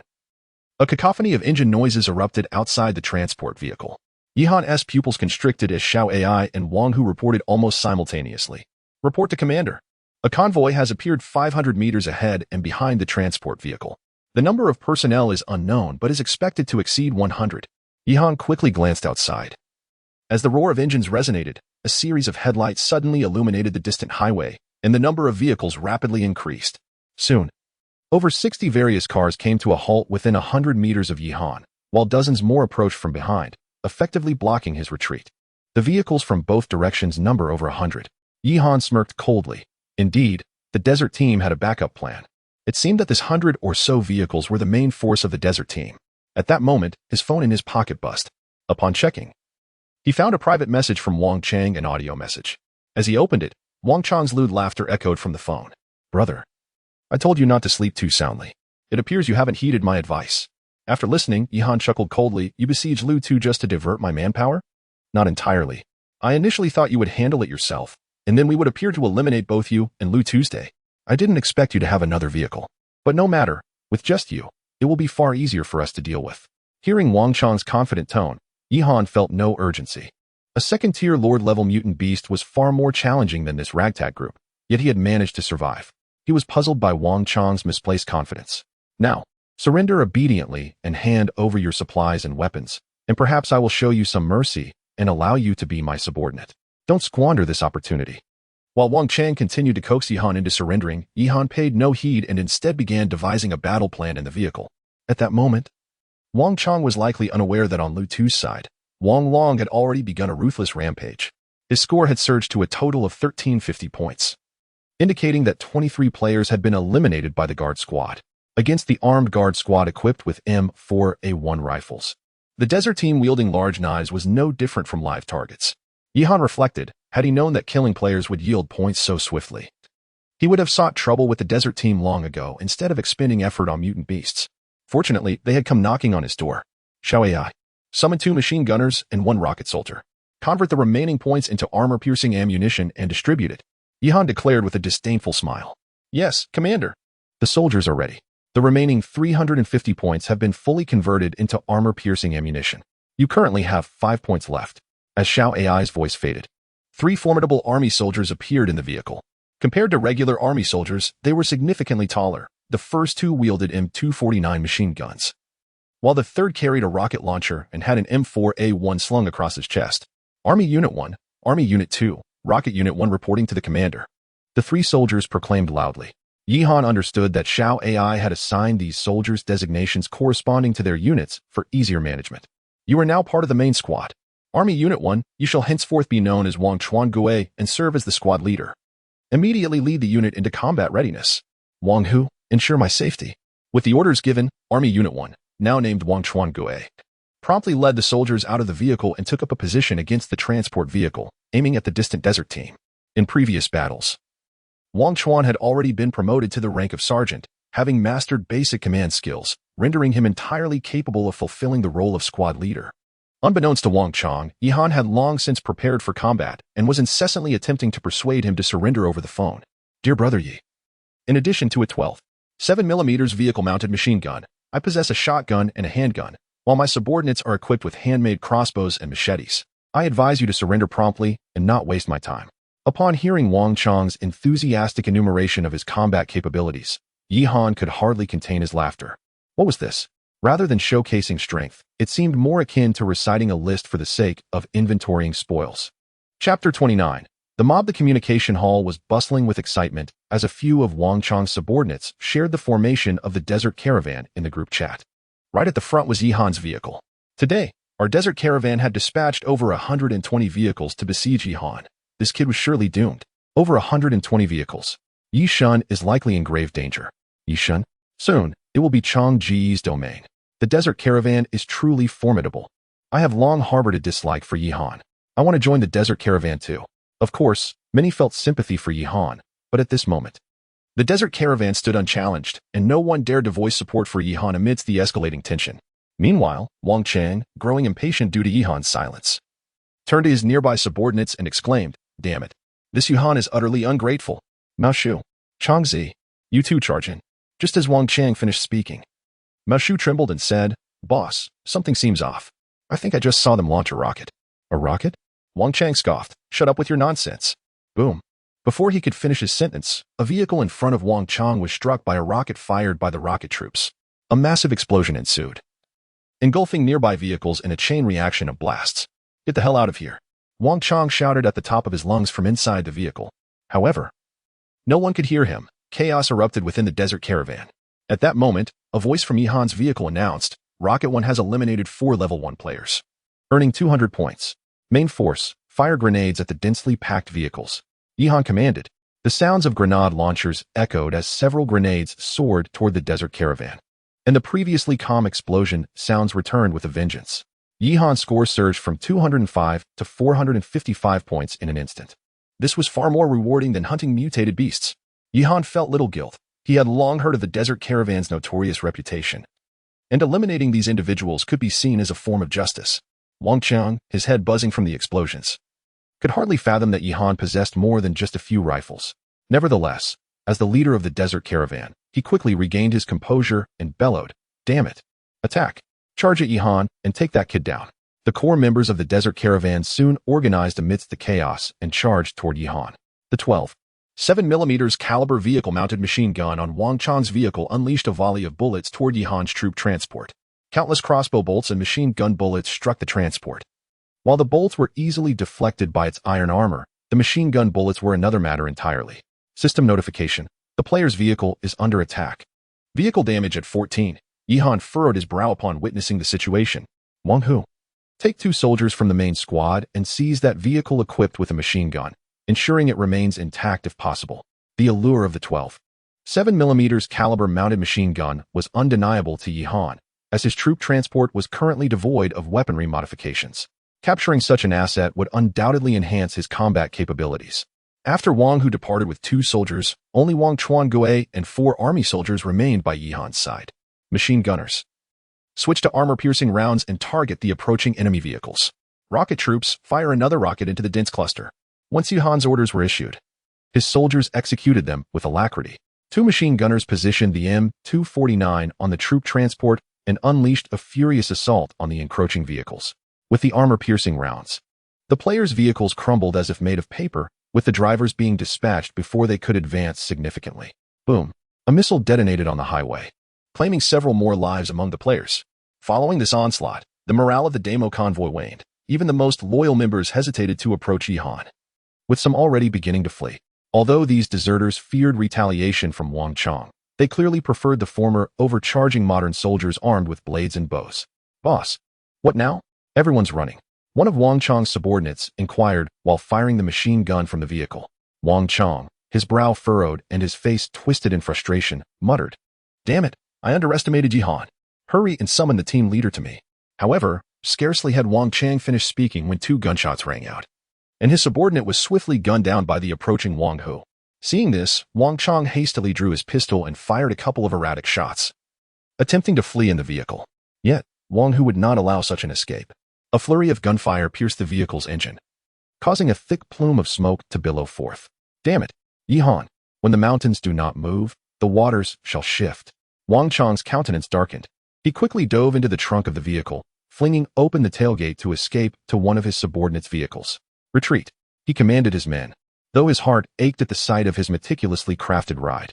However, for him, preserving his life was a significant victory. After all, as long as the Green Mountains remained, there would be no shortage of firewood. Wang Hu refrained from pursuing further, instead remaining near Wang Chong's vehicle as per Yihan's instructions. With Wang Chong's flight, the rest of the demo convoy hastily retreated as well. Meanwhile, Yihan and the troop transport felt displeased. These individuals were nothing more than a rabble. He had initially hoped they would continue to fight valiantly, allowing him to reap points. Well, it's best not to pursue a desperate enemy. Annihilating the demo convoy in one fell swoop may not be ideal. A strategy of gradual attrition would serve better.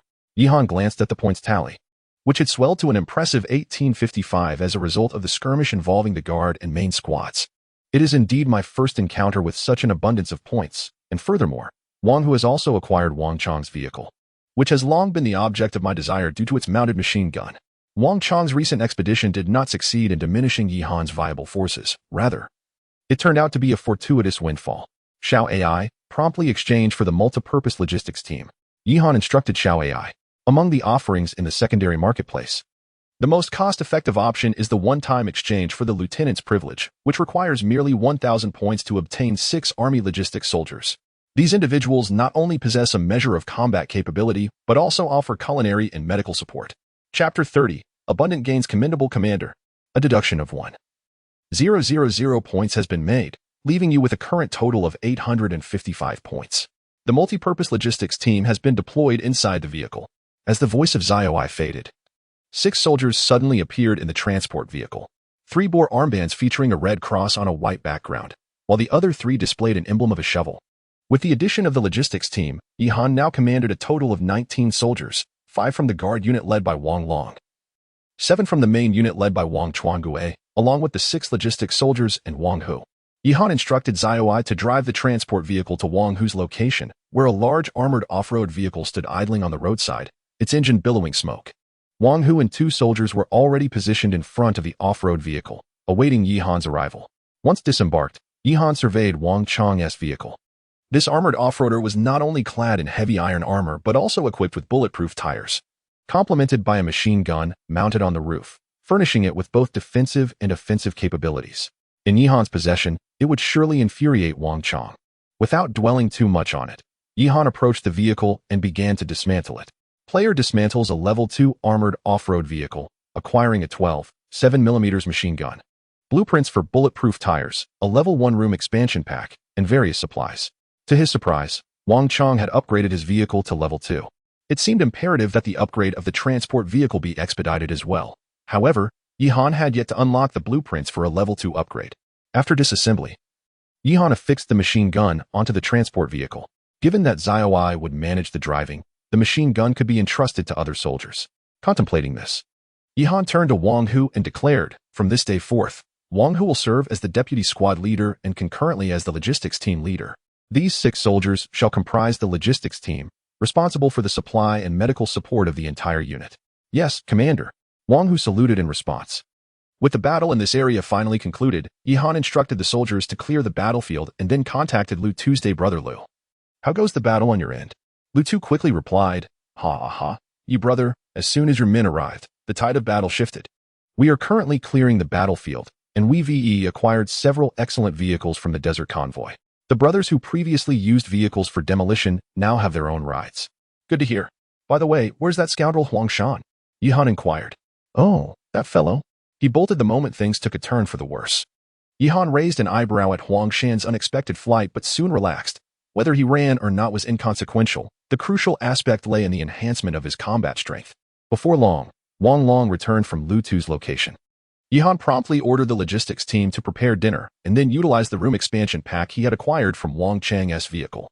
At this point, the interior of the vehicle, excluding the restroom, already contained 3 rooms, one serving as Yihan's personal office, another designated as soldier quarters. With the increase in personnel, space had once again become a pressing issue. The newly established room is still intended by Yihan to serve as a barracks for soldiers, with each room capable of accommodating approximately 10 soldiers. Thus, the 2 dormitories will perfectly house his current troops. As for the space at the rear of the vehicle, it will continue to be utilized for storing supplies and daily activities. At this moment, Yihan has 855 points remaining. After a brief contemplation, he decides to expend 300 points to summon a German Shepherd military dog, and then use 500 points to summon an engineer. The German Shepherd will be assigned to the security team, responsible for patrolling and vigilance, thereby easing Yihan's night watch duties. The engineer, on the other hand, will be incorporated into the logistics team. With this expenditure, Yihan's points plummeted from 855 to 55, rendering him once again financially destitute. However, with the reduction in points, a massive military dog materialized within the vehicle. This dog, though termed a military canine, possessed a physique comparable to that of a small tiger, leading Yihan to speculate that it likely possessed the strength to contend with a second-level mutated beast. Upon its appearance, the German Shepherd circled around Yihan's feet, persistently licking his hand. Yihan affectionately stroked its neck fur, declaring, from now on, you shall be named Howling Sky, and you will assist the other soldiers in the security team with guarding and patrolling.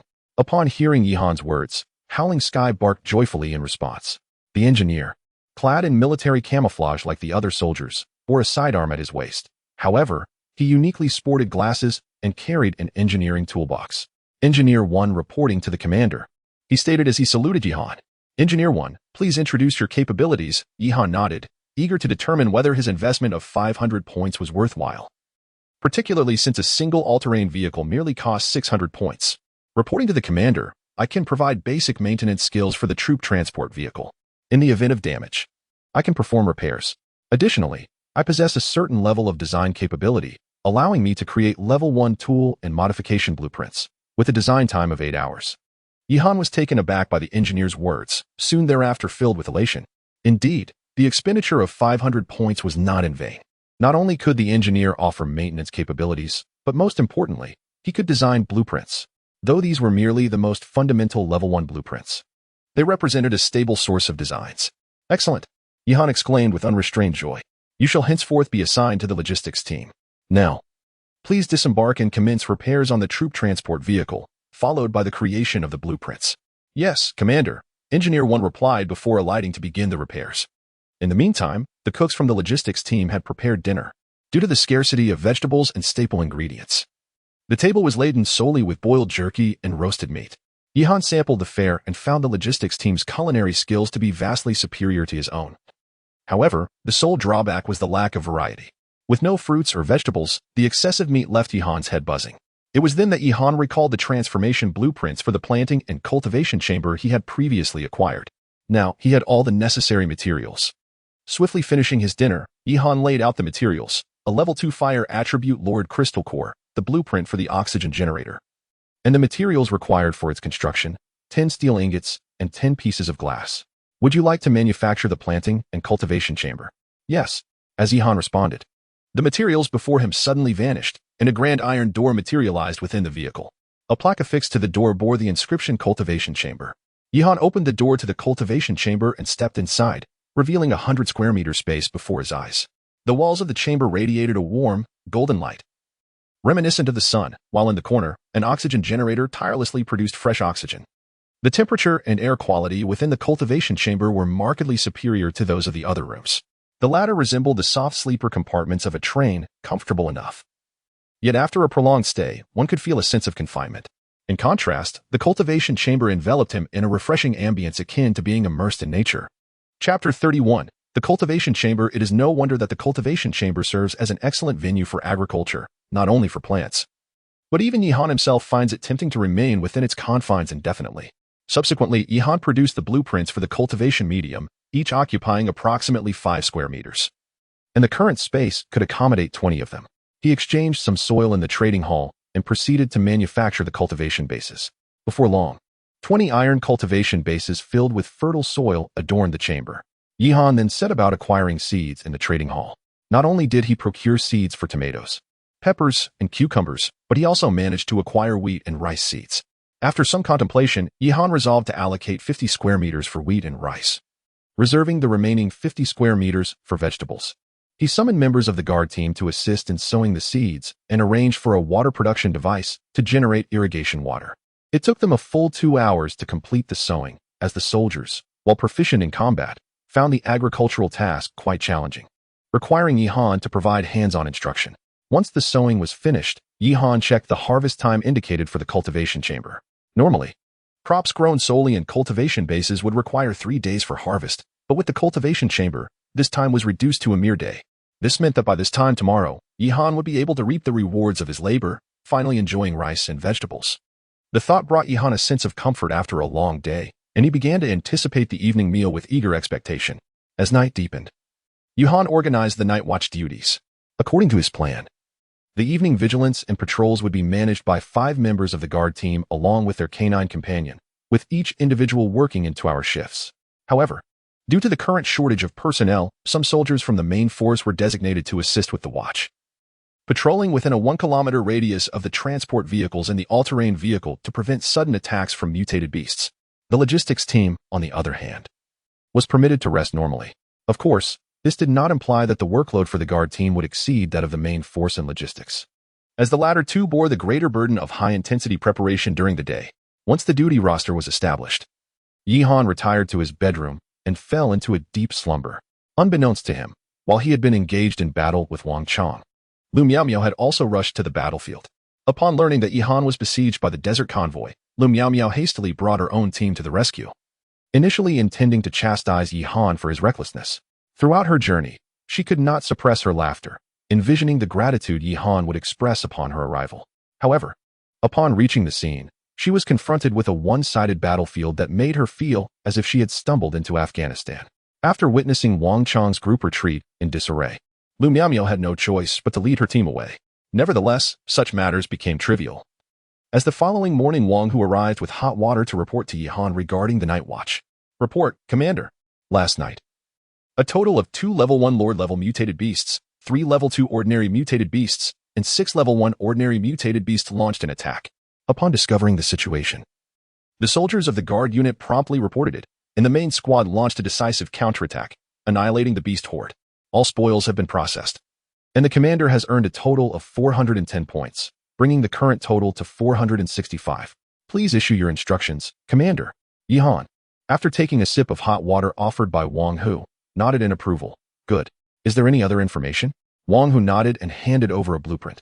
This morning, the logistics team's engineering unit 1 completed the blueprint, yielding 1 level 1 blueprint. Please take a look, Commander.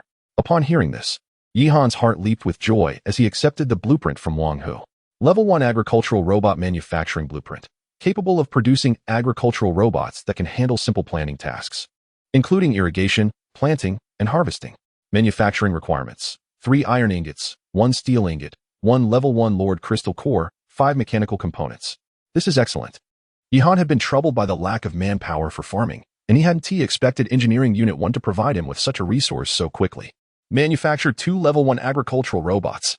Yihan operated his world system mobile device, Soon, two somewhat rudimentary tracked robots appeared before him, slowly making their way toward the planting chamber to commence their tasks. Although these machines appeared simple and rough, they were, after all, robots capable of working around the clock, compensating for their deficiencies with diligence. After completing these tasks, Yihan stepped out of his quarters. The vehicle was bustling with activity. The cooks from the logistics team were preparing breakfast for the entire army. Upon seeing Yihan emerge, Xiao Ai inquired, "Commander, what is our destination today?" Yihan took a seat in the passenger seat, enjoying his breakfast while reviewing the beast distribution map sent by the system yesterday.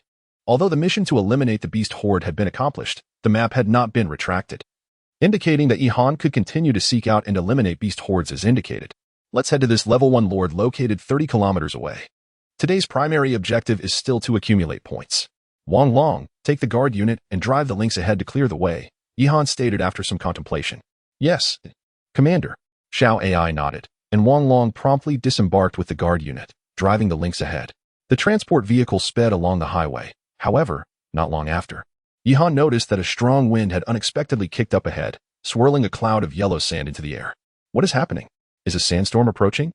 Yihan wondered aloud. Report, Commander. Visibility ahead is decreasing rapidly. Proceeding recklessly may pose a risk, Xiao Ai warned at that moment. Just as Yihan was about to instruct Xiao Ai to stop, he heard the familiar voice of the world system. As the voice resonated, Yihan couldn't help but think, could this wind and sand be related to the system task for Day 4? Congratulations to all players who have survived to the 4th day in the Gobi Desert.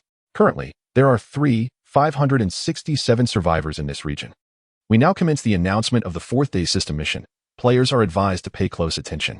Day 4 mission. Withstanding the Beast Tide mission rules, the actions taken by players yesterday to exterminate the Beast Horde have incited the wrath of the Beast Kings deep within the desert.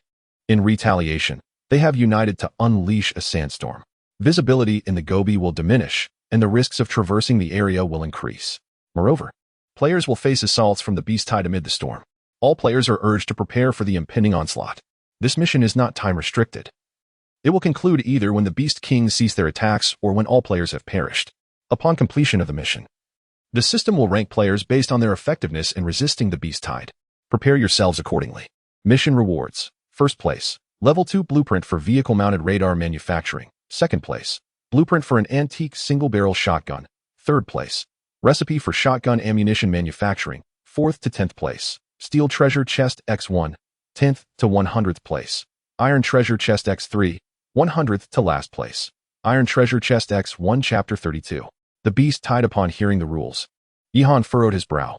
In previous missions, there had always been a time constraint, yet today's task was devoid of any such limitation or specified conclusion time. Furthermore, the system's statement that the mission would only conclude when the Beast King voluntarily ceases its assault or when all players perish left him perplexed. What could this mean? After much contemplation, Yihan could only surmise one possibility, a hidden mission. To achieve this hidden objective, he would likely need to locate the Beast King as indicated by the system.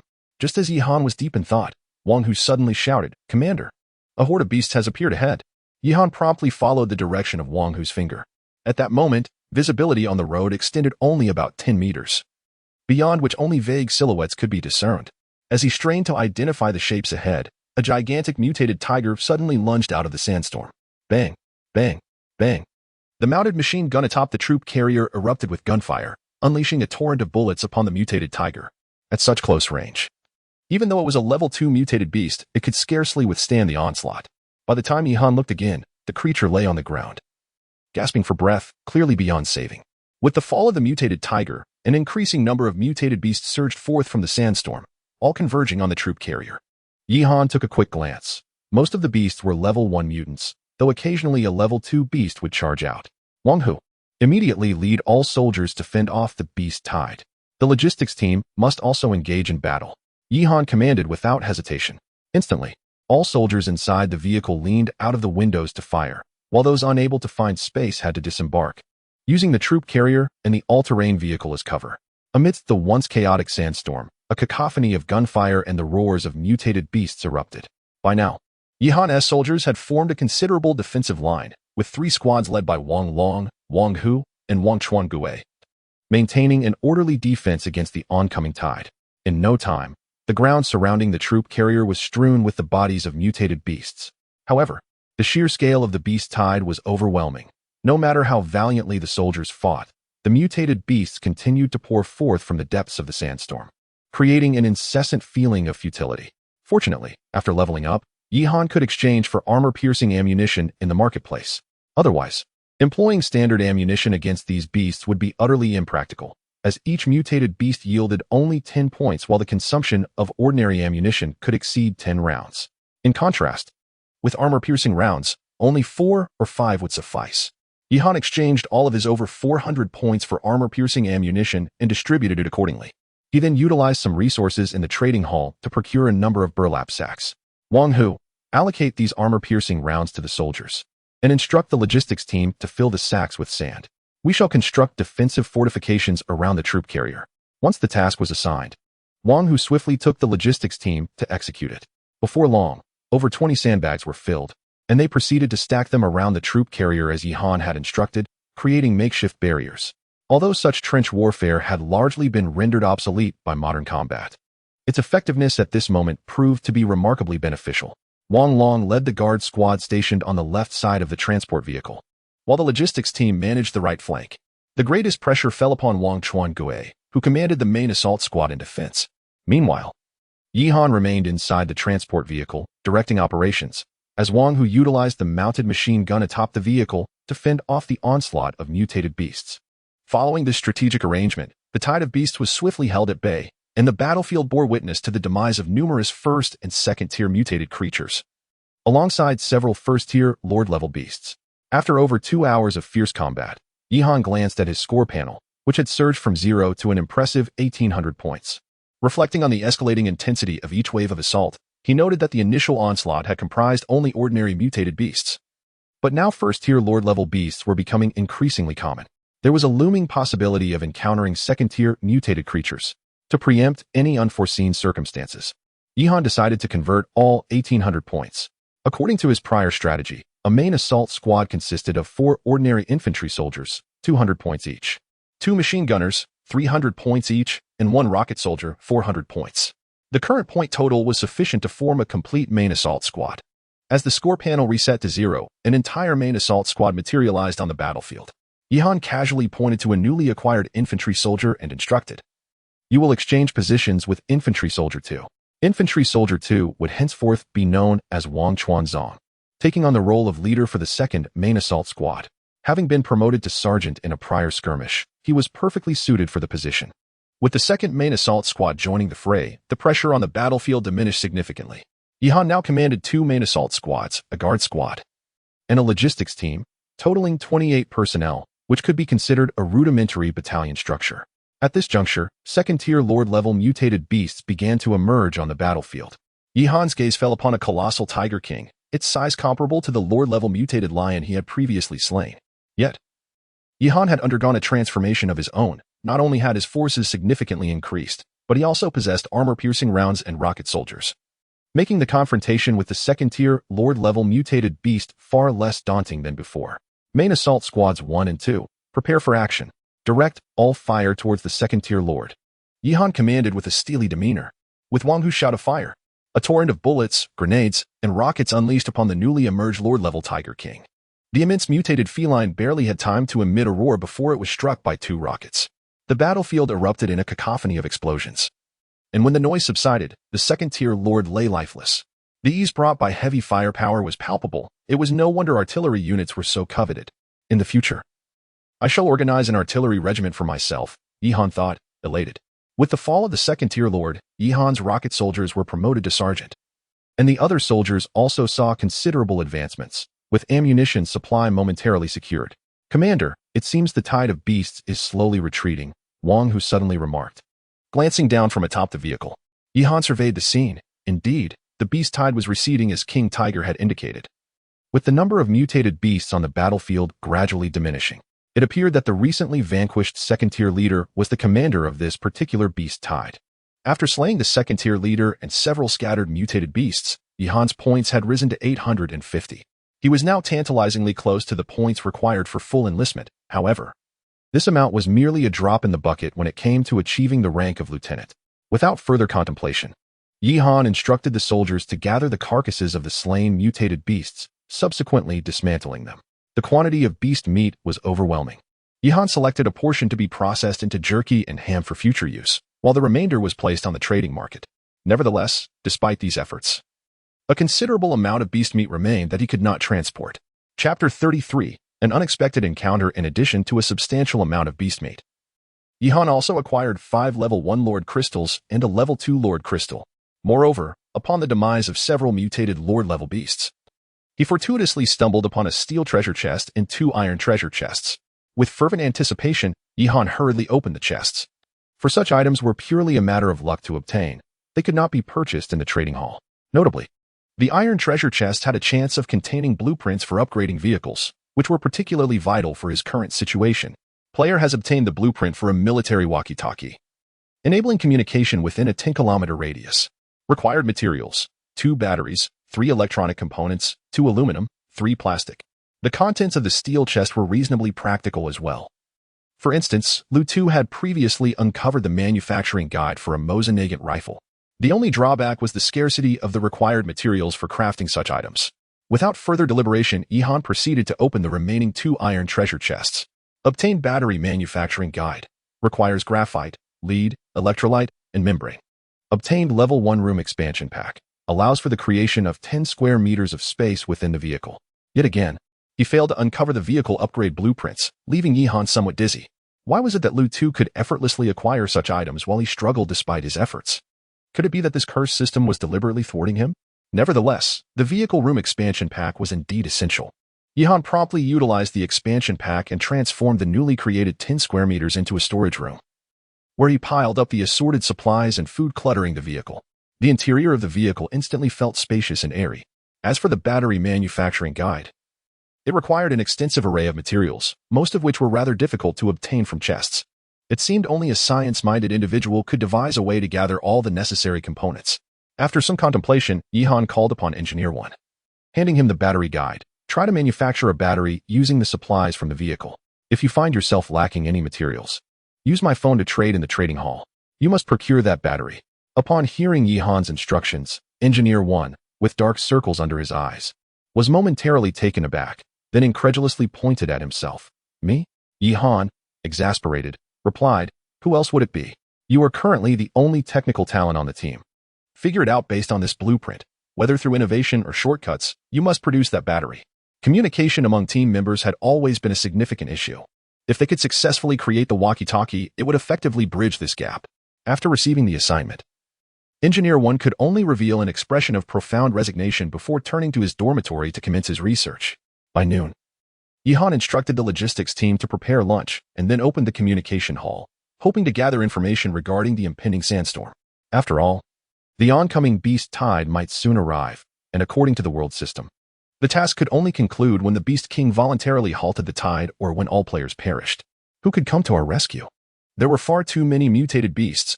Our convoy had suffered devastating losses, and now only a little over 20 individuals remained. Our convoy now comprises only myself. The Mainz Brigade is recruiting. Join now and receive a Mosin-Nagant rifle.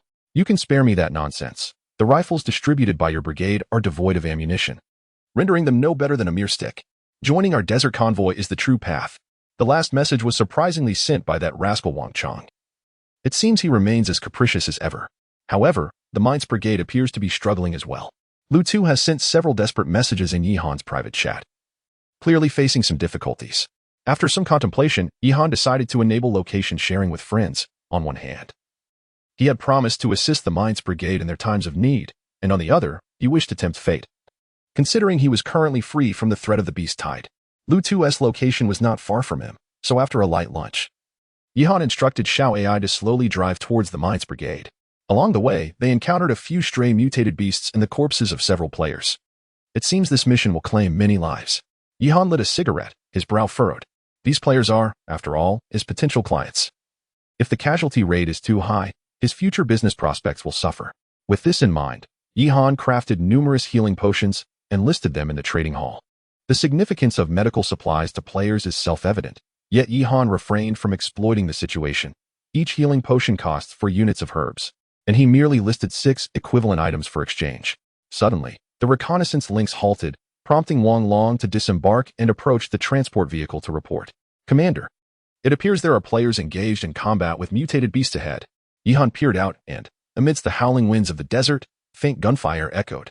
Let us move forward and investigate. Wang Hu, alert all squads to prepare for battle. Yes. The vehicle advanced slowly, with mutated beasts becoming increasingly prevalent. Though they were mostly first-tier creatures, easily manageable by the soldiers of the reconnaissance unit. Upon reaching the heart of the mutated beast blockade, Yihan was taken aback to see several vehicles parked ahead, all remarkably adorned smart and mini cars. Surrounding them were a dozen young women armed with handmade crossbows or compound bows, firing at the throngs of mutated beasts. Leading them was a girl clad in a military green tank top and camouflage pants, her high ponytail swaying as she aimed a handgun at the beasts. Yihan instantly recognized the girl with the handgun. He had seen her avatar in the trading hall, and indeed, it was Lu Miao Miao. A wry smile crossed his face as he marveled at the coincidence of encountering her here. Upon noticing the transport vehicle approaching, Lu Miao Miao initially wore a guarded expression. But upon seeing Yihan's familiar face, her demeanor shifted dramatically. This guy isn't here to mock me, is he? Lu Miao Miao clenched her teeth, inexplicably feeling anger rise within her. The other girls also noticed Yihan's arrival, their expressions instantly turning starry-eyed. Is that not the esteemed god? My heavens. Could this be a mere dream? Xiaoan, please pinch me. A girl clad in a blue dress, her eyes sparkling with wonder. Goodness. The real Yi god is far more handsome than his avatar. Surely, he has not come solely to rescue us? Look at the captain. Is she experiencing her monthly visitor? Upon hearing her teammates chattering, the previously fuming Lu Miao Miao's face flushed crimson, quickly morphing into a blend of embarrassment and indignation. At this moment, Yihan had no time to concern himself with them. He turned to Wang Hu and instructed, Wang Hu, mobilize the elite squad and swiftly eliminate the beast tied in this area. Understood. Wang Hu nodded, and the elite squad promptly disembarked from the transport vehicle, unleashing a cacophony of gunfire upon the battlefield. The scale of the beast tide encountered by Lu Miao Miao and her companions was vastly inferior.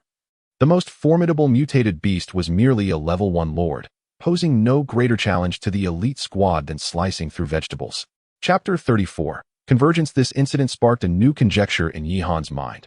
Could the scale of the beast tide be determined by the player's strength? Soon, the surrounding mutated beasts were almost entirely eradicated, yet he had only amassed a mere 400 points. The rewards from the first-level mutated beasts were disappointingly scant. Adding the previous 850, he now had a total of 1,250 points, still quite distant from the goal of redeeming for the main class. As the threat dissipated, the young women around him exhaled in relief and quickly gathered around Yihan, chattering excitedly. Yishun, are those soldiers your subordinates? What is your relationship with our captain? Why did you tell her in the exchange hall to stop bothering you? Oh my. The captain must have taken a liking to Yishun. Our captain is really wonderful, tall, slender, beautiful, and kind-hearted. Have you considered her, Yishun? Overwhelmed by their incessant chatter, Yihan felt as though he had stepped into a cacophonous birdcage, unsure of whom to address first. Quiet down. Hurry and clean up the battlefield. The beast tide may return at any moment. Lu Miao Miao, overhearing her teammates, furrowed her brows in irritation, her face flushing. She then composed herself and approached Yihan, clearing her throat with an air of cold formality. Thank you, Captain Yi, for assisting our Miao Miao team this time. I will tally the spoils and send them to you. Yihan discerned the subtle hint of dismissal in Lu Miao Miao's words, and a flicker of annoyance ignited within him.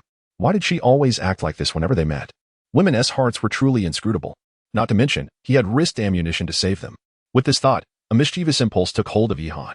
Seizing the moment while the other young women dispersed to clean the battlefield, he leaned closer to Lu Miao Miao, a playful smile dancing upon his lips. Captain Lu, considering my significant contributions this time, surely the mere spoils cannot compensate for my losses? Lu Miao Miao, oblivious to his teasing, assumed he was merely trying to exploit the situation for personal gain. Anger surged within her, but as she noticed her teammates stealing glances, she suppressed her ire and maintained a facade of calm. What is it that you desire? Our team will do our utmost to accommodate you. Yihan leaned in closer, whispering mischievously, last time, I only glimpsed the lower half. Might I be permitted to see the upper half this time? No sooner had he spoken than Lu Miao Miao's face flushed crimson, her indignation boiling over as she lifted her foot to kick him. Pervert! With her sharp rebuke, Yihan quickly stepped back, narrowly avoiding her strike. Wang Hu, witnessing the scene, cried out in alarm, rushing to shield Yihan, ready to draw his weapon at a moment's notice had Yihan not intervened swiftly. The female teammates nearby were utterly astonished by the exchange. Wow, what is going on? Where's Captain Lu? Did she suffer any loss? I can't believe Yishin told her not to bother him, yet here he is, getting handsy. Yihan, hearing their comments, felt a wave of frustration wash over him. These women had quite the imagination. Yihan, you're nothing but a big pervert. Get out of here. Lu Miao Miao, filled with fury, pointed an accusing finger at Yihan, unleashing a torrent of invectives. Observing the escalating tension, the girl in the blue dress hurriedly intervened, urging, Captain, please don't be angry. Yushin must have acted without malice. It's unwise for us to create discord at this moment. Yihan felt a pang of regret. Had he known this woman was like a powder keg, he would have refrained from striking a match. He then waved dismissively, saying, I was merely jesting. I take back what I said, all right? Miao Miao, still seething, let out a huffy snort and retreated into the vehicle to sulk in silence. Once she had departed, the girl in the blue dress burst into laughter and inquired, Yushin, what did you do to our captain? Why does she seem so irate upon seeing you? Yihan offered a wry smile, responding, perhaps we simply clash. After uttering this, he waved his hand in farewell, intending to seek out Lu Tu and his group. Noticing Yihan's departure, the girl in the blue dress hurried to catch up, asking, Yushin, where are you headed? May we accompany you? Yihan pondered for a moment, uncertain of the situation with Lu Tuesday. Though Miao Miao's companions were all women, they were well-equipped, contributing to their overall combat capability. Thus, he replied, I am heading to find the main convoy. They are encountering some difficulties. You may follow me, but I cannot guarantee your safety should trouble arise. With that, Yihan instructed Xiao AI to drive towards Lu Tu's location, and soon, Miao Miao's convoy trailed behind. After all, it was widely understood that Yihan was a significant asset at this juncture. Inside the vehicle, Yihan felt somewhat exasperated. Observing his demeanor, Wang Hu approached awkwardly and said, Commander, this time it was my negligence. Please punish me. Yihan rolled his eyes, retorting, Then I shall impose a sentence of 200 push-ups. Without a word, Wang Hu promptly dropped to the ground and began his punishment, though internally he felt incredulous. Am I really to blame for this? Do you expect me to guard you while you sleep with your wife in the future? The transport vehicle soon arrived near the main convoy's encampment. Compared to the beast tide faced by Miao Miao and her group, the situation here was considerably more dire. The main convoy comprised over 50 individuals, equipped with a Mosin-Nagant rifle. Even without ammunition, it remained a formidable weapon. Perhaps this was why the system had dispatched a larger-scale beast tide in response to their capabilities. A cursory glance revealed that there were 7 or 8 first-level Lord-class mutated beasts in the vicinity, and the number of second-level ordinary mutated beasts was around 30 to 40. Not to mention the multitude of first-level mutated beasts. Under the onslaught of such a sizable beast tide, the main convoy had sustained significant losses. Had Yihan not arrived promptly, they would have likely faced a desperate retreat within the hour. By the heavens, Brother Yi, you've finally arrived. I've been eagerly awaiting your arrival, exclaimed Lu Tu, his relief palpable upon seeing Yihan. The remaining members of the main convoy wiped the sweat from their brows, experiencing a profound sense of survival against overwhelming odds. Yihan nodded to the members of the Mainz Carriage Corps and then commanded Wang Hu, let all soldiers engage in battle immediately. With the issuance of this order, 2 main squads and a guard unit swiftly launched their attack, comprising a total of 20 soldiers and a military dog as formidable as a tiger, which drastically altered the battlefield's dynamics. Meanwhile, Lu Miao Miao and her companions did not remain passive observers. Several young women armed themselves, assisting the soldiers in their offensive. In an instant, this group of girls became a striking and vibrant presence on the battlefield. The single men of the Mainz Carriage Corps, witnessing the sudden arrival of so many young women, were instantly invigorated, their spirits lifted as if they had received a surge of energy. Chapter 35. The Dual Lords. Upon witnessing the scene, Lu Tu approached Yihan with a beaming smile and warmly shook his hand, exclaiming, Brother Yi, have you brought us a cheerleading squad this time? I hope you haven't brought along the wives for my brothers as well. Yihan chuckled lightly before leaning in to whisper to Lu Tu, they are from the Miao Miao squad. I encountered them on the way and brought them along. Please. Lu Laogu refrained from such jokes. Their captain, Lu Miao Miao, is quite irritable due to her menstrual cycle. If she hears your words, I might not be able to mediate the situation. Lu Tu glanced towards Lu Miao Miao in the distance, his expression shifting to one of understanding, leaving Yihan feeling somewhat awkward. Just as the two were engaging in light conversation, a sudden exclamation erupted from the crowd. Why are there more mutated beasts appearing? Alarmed, Yihan turned his gaze towards the battlefield, only to see that the mutated beasts, which had nearly been eradicated, were suddenly multiplying again, and a considerable number of second-tier mutated beasts had emerged. What is happening? Wasn't the second wave of the beast tide nearly over? Lu Tu's brow furrowed with concern. Were you just fighting against the second wave of the beast tide? Yihan inquired. Indeed, the first wave arrived this morning, mainly consisting of first-tier mutated beasts, with the occasional leader class. We battled for over 2 hours before clearing them out, and it was only after another 2 hours that the second wave began. Lu Tu explained to Yihan. Upon hearing this, Yihan's mind began to race with theories. The beast tide arrived in waves, and prior to his arrival, Lu Tu had only encountered lower-tier mutated beasts. Now, it seemed the tide had escalated since Yihan's presence. There was only one possibility: the beast tide was not random. It was following the players, and those second-tier mutated beasts were evidently targeting him. This meant that Yihan and his companion support had inadvertently intensified the onslaught faced by the Meow Meow squad. A sense of foreboding washed over Yihan as he urgently called out to Wang Hu. Wang Hu, prepare all main forces, reload heavy artillery. We may encounter second-tier leader-class mutated beasts at any moment. Startled, Lu Tu broke into a cold sweat. What? Second-tier leaders? Yihan nodded gravely. Indeed. I suspect they are coming for me. If it were just me facing them, it might be manageable.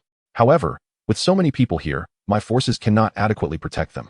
My soldiers are battle-hardened and well-equipped, but those players wielding bows and crossbows stand no chance against second-tier leaders. Lu Lao Gu, please instruct your men to withdraw a bit. Focus on eliminating the first-tier mutated beasts, Yihan advised before hastily making his way to Lu Meow Meow. At that moment, she remained unaware of the battlefield's dire situation, maintaining a stoic demeanor. However, with no time to address her mood, Yihan stated directly, order your maidens to retreat. There may be second-tier leaders soon. Initially reluctant to engage with Yihan, Lu Meow Meow grasped the gravity of the situation upon hearing his words and quickly called for her team to withdraw.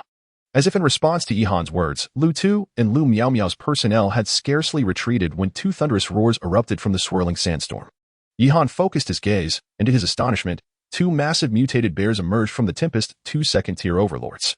Yihan murmured to himself. Fortunate that he had ordered the others to withdraw in advance, had these two overlords charged unexpectedly. The combat capabilities of the main convoy and the Meow Meow team would likely have suffered catastrophic losses.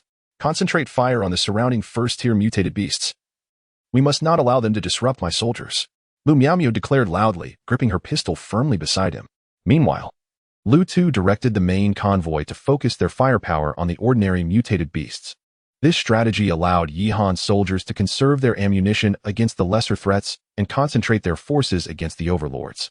As the two overlord bears made their entrance, Wang Hu promptly commanded the two main squads to engage, and gunfire erupted across the battlefield.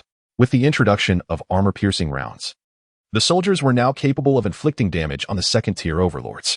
However, it quickly became evident that these formidable beasts were exceptionally resilient, and the barrage of fire only served to enrage them further. Yihan, wary of underestimating the situation, swiftly commanded, Wang Hu, prepare grenades and rockets, spare no effort, and ensure we eliminate them before they unleash their skills. He had witnessed the devastating power of the second-tier Overlord Lion King's flame breath firsthand. As Wang Hu orchestrated the assault, several grenades and rockets were launched towards the two Overlord bears. At that moment, a fierce roar erupted from the bears, and Yihan observed their fur emanate a dusty yellow glow, followed by a hardening of their skin, resembling solid earth. Yihan's heart sank. Although the rockets and grenades struck their targets, the ensuing smoke revealed that the bears had survived the onslaught. The bears were riddled with wounds, clearly having endured significant damage from the barrage, yet their hardened skin skill allowed them to withstand the bombardment. Xiao Ai, exchange for armor-piercing rockets. Yihan gritted his teeth and instructed Xiao Ai. Commander, each armor-piercing rocket costs 50 points. Would you like to proceed with the exchange? Yihan suppressed his anguish. The cost was exorbitant, and firing 4 rounds would deplete an army soldier's points entirely, yet he could no longer afford to hesitate. Exchange for 4 rounds. Confirmed. 200 points deducted for 4 armor-piercing rockets. Current points remaining, 1050. As his points diminished, 4 armor-piercing rockets materialized within the vehicle, and Yihan immediately summoned 2 rocket soldiers to retrieve the ammunition. Fire at once. With the command given, 2 armor-piercing rockets were launched, and the bears once again activated their fur-hardening skill. As the rockets impacted, Yihan ordered the rocket soldiers to continue firing without restraint. All 4 armor-piercing rockets struck their targets. Report, Commander. Rocket 1 has killed a second-tier Overlord mutated beast, awarding 500 points, and Rocket 1 has been promoted to Sergeant. Ammunition has been replenished. The Rocket 2 has eliminated a Level 2 mutated beast, earning 500 points, thereby promoting Rocket 2 to the rank of Sergeant. Upon hearing Xiao Ai's report, Yihan let out a sigh of relief as his score surged from 1050 to an impressive 2050. Wang Hu, instruct all squads to clear the remaining mutated beasts. Once the extermination is complete, Proceed to clean the battlefield, Yihan commanded once more. As the two Bear Kings fell, both the main vehicle group and the Meow Meow team erupted in cheers. Yishin is invincible. Commander Yihan is incredibly handsome. I want to bear your children. What is bearing children compared to this? Yishin, I am willing to transform one into 0 for you. Chapter 36. Initiating upgrades. Yihan stood amidst the jubilant cheers of the crowd, yet he found little joy in the moment. The beast tide was evidently growing stronger with each wave. By this pattern, the next onslaught could very well feature 3 second-tier lords, and in the future, the emergence of unknown third-tier lords was a distinct possibility. What would he do then? A sense of urgency regarding life and death surged within him once more. If the beast tide continued along this trajectory, not only would the main Che team struggle to withstand it, but he too might find himself overwhelmed. He could not help but recall his initial hypothesis concerning the hidden quest to halt the beast tide. Venture deep into the desert to locate the source of its emergence. While Yihan pondered this, Lu Tu had already begun to organize the battlefield, rallying his comrades to swiftly capitalize on their victories and convert them into strength for their team. Otherwise, when the next wave of beasts arrived, resistance might prove futile. Brother Yi, these are the spoils collected from the battlefield, 6 iron treasure chests and 2 steel ones. After conferring with my team, we decided that you, having contributed the most, should keep all the treasure chests, while we merely take a share of the beast meat, Lu Tu said, a hint of embarrassment in his tone. In truth, had they distributed the rewards based on contribution, the main Che team would scarcely receive any meat at all. Yihan's eyes gleamed at the sight of the treasure chests Lu Tu brought forth. If he were to uncover a blueprint for upgrading to a second-tier vehicle, it would undoubtedly bolster his plan to venture into the desert's depths. With this thought, he declined to be overly courteous, stating, Brother Lu, I shall graciously accept your offer. Should you find anything you need, do not hesitate to let me know. Your enhancement in combat capability would benefit me as well. Hearing Yihan's words, Lu Tu chuckled and scratched his head in amusement. Without further hesitation, Yihan placed his hand upon the iron treasure chest and began to open it. Player opens the iron treasure chest and obtains 2 cows and a quantity of basic supplies. As the system notification concluded, a flash of light emanated from the chest, revealing 2 black and white cows before Yihan. He felt a wave of confusion wash over him. He sought blueprints, yet was presented with livestock instead. Nevertheless, he had 5 more chances. Player opens the iron treasure chest and obtains 6 hens and a quantity of basic supplies. Upon witnessing the additional flock of hens, Yihan's patience began to fray. Goodness, are blueprints completely off the table? Is this some sort of farming simulator? Undeterred, he persevered and opened 2 more chests. Player opens the iron treasure chest and obtains a packet of coffee seeds, a blueprint for a coffee grinder, and a quantity of basic supplies. Player opens the iron treasure chest and obtains a blueprint for the manufacturing of a ring-headed knife. What was this? Only items of little utility? The ring-headed knife was of modest use to ordinary players, but to him, it was merely a trinket, while the coffee machine held even less value. Perhaps the steel treasure chest would yield a second-tier vehicle upgrade blueprint. Yihan contemplated this possibility and decided to try his luck. Player opens the steel treasure chest and obtains a blueprint for modifying a 20mm vehicle-mounted cannon to level 2. This item, while decent, was still a second-tier blueprint, and his first-tier vehicle was not yet ready for such enhancements. Yihan felt a twinge of exhaustion, having lost hope in the treasure chests. He turned to Lu Tu and said, Never mind, brother. If nothing useful comes out, you might as well keep the remaining chests for yourself. With a sigh, Yihan prepared to return to the transport vehicle. Lu Tu, glancing at the items Yihan had unearthed, was taken aback. Why had the drop rate for iron treasure chests suddenly diminished? In disbelief, he decided to try his luck. Congratulations, player, you have obtained a level 2 vehicle upgrade blueprint. Upon hearing Lu Tu's announcement, Yihan was momentarily stunned. What on earth? The system must be toying with me, he exclaimed. Lu, I desperately need that level 2 upgrade blueprint. Lu Tu chuckled and handed the blueprint to Yihan. I thought the treasure chest probabilities had changed. Turns out, Brother Yi is just a bit unlucky. After receiving the blueprint, Yihan could no longer contain his excitement and rushed towards the transport vehicle, barely acknowledging Lu Tu's words. Meanwhile, Wang Hu followed behind, carrying the blueprint Yihan had found, along with 2 cows and a flock of hens. Commander, what should we do with these animals? Wang Hu looked perplexed at the sight before him. Take them to the cultivation room, Yihan replied, feeling a headache coming on. There was no space in the transport vehicle to accommodate them, so he casually instructed Wang Hu. Having uttered those words, Yihan hurriedly took his seat in the passenger side and opened the level 2 vehicle upgrade blueprint, detecting that the player possesses a level 2 vehicle upgrade blueprint. Would you like to proceed with the vehicle upgrade? Yes. Yihan responded eagerly. Please select your vehicle upgrade direction. Upgrade Direction 1. Level 2 Multifunctional Armored Personnel Carrier requires Vehicle Armor Modification Blueprint and Vehicle Turret Modification Blueprint. Upgrade Direction 2. Level 2 Armored Infantry Fighting Vehicle requires Vehicle Turret Modification Blueprint and Level 2 Armor Blueprint. Upgrade Direction 3. Level 2 Self-Propelled Artillery requires Vehicle Armor Modification Blueprint and Vehicle Artillery Modification Blueprint.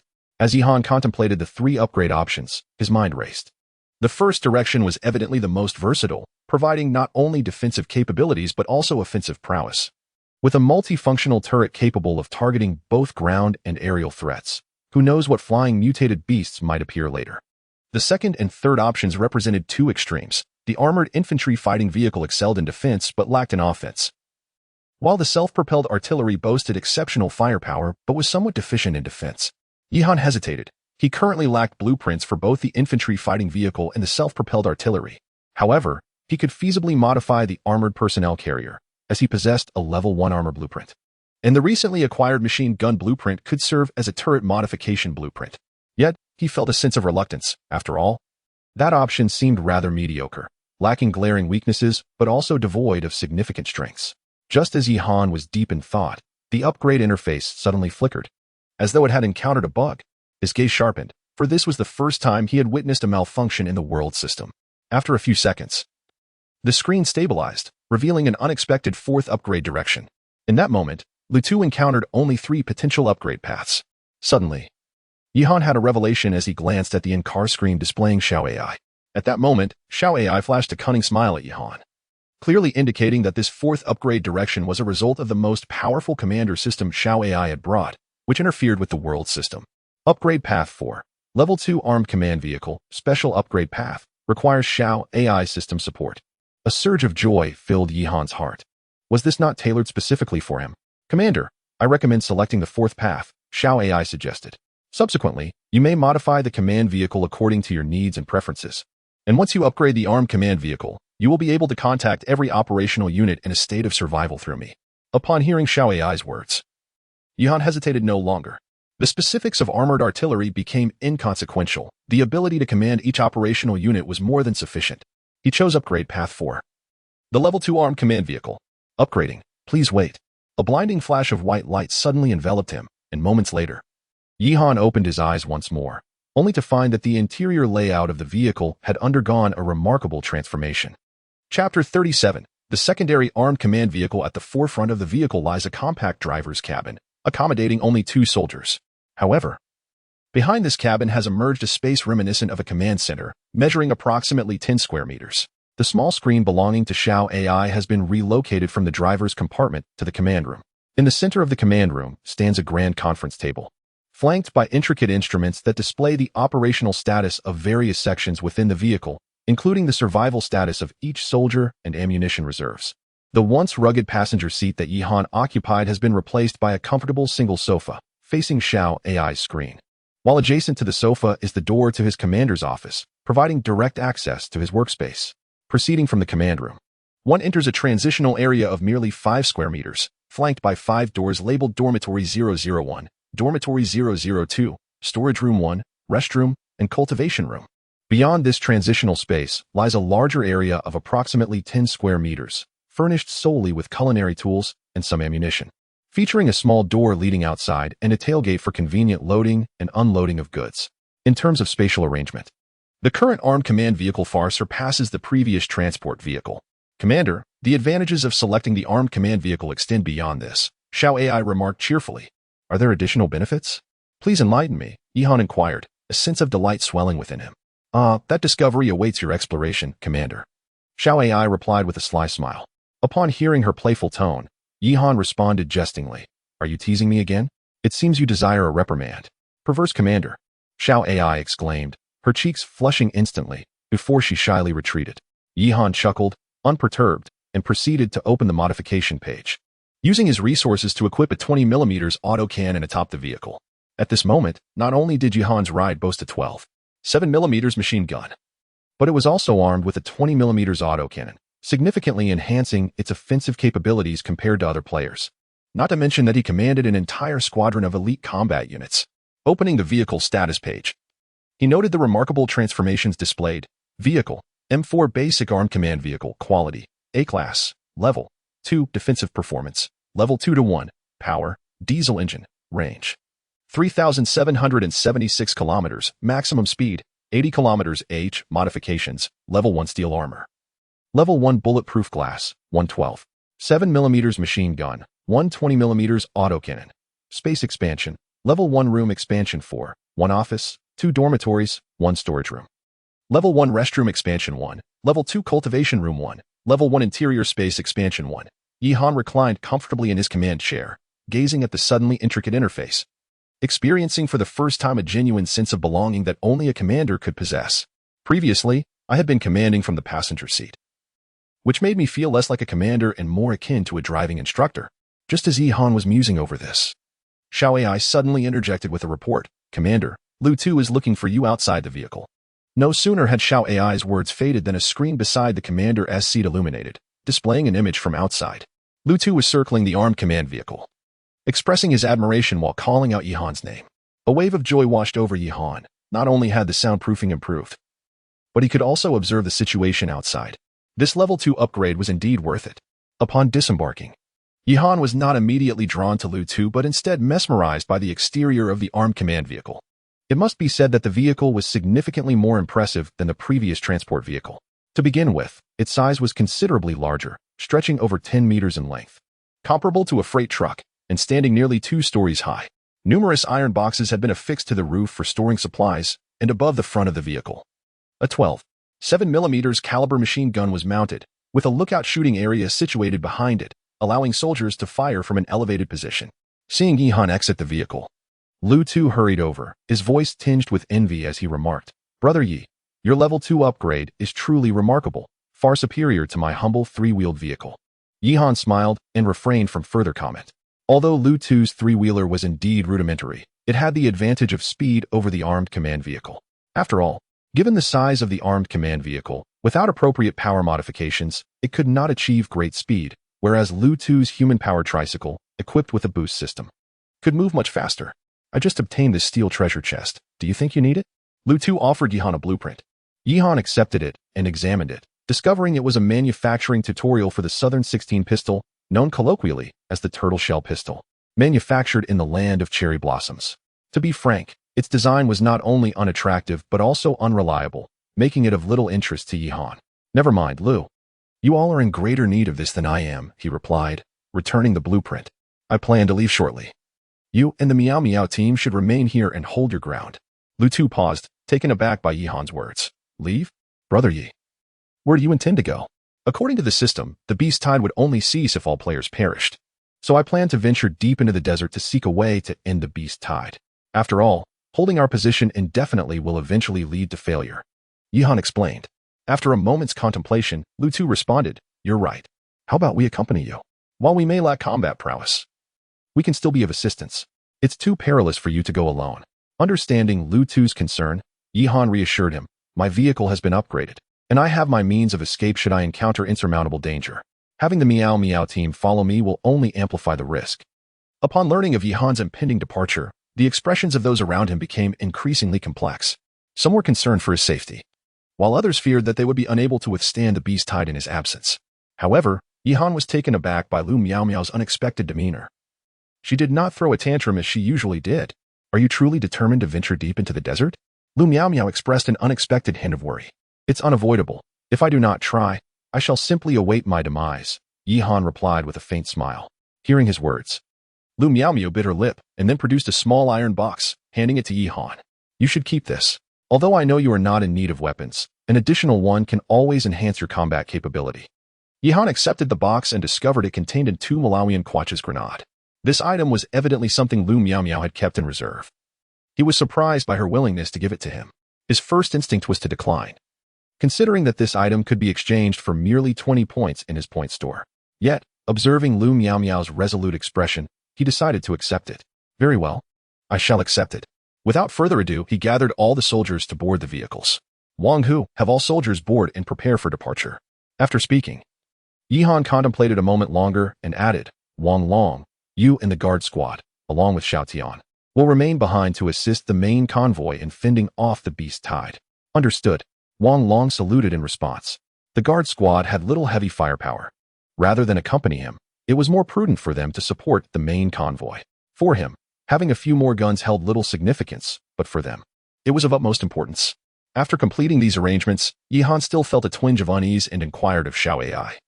Can the system exchange for rifle ammunition from the war period? Yes, Commander. The system can exchange for ammunition of various models, Xiao Ai confirmed. With her affirmative response, Yihan exchanged for 2,000 rounds of 7.62 millimeters ammunition for the Mosin-Nagant rifle from the store and entrusted all of it to Lu Tuesday.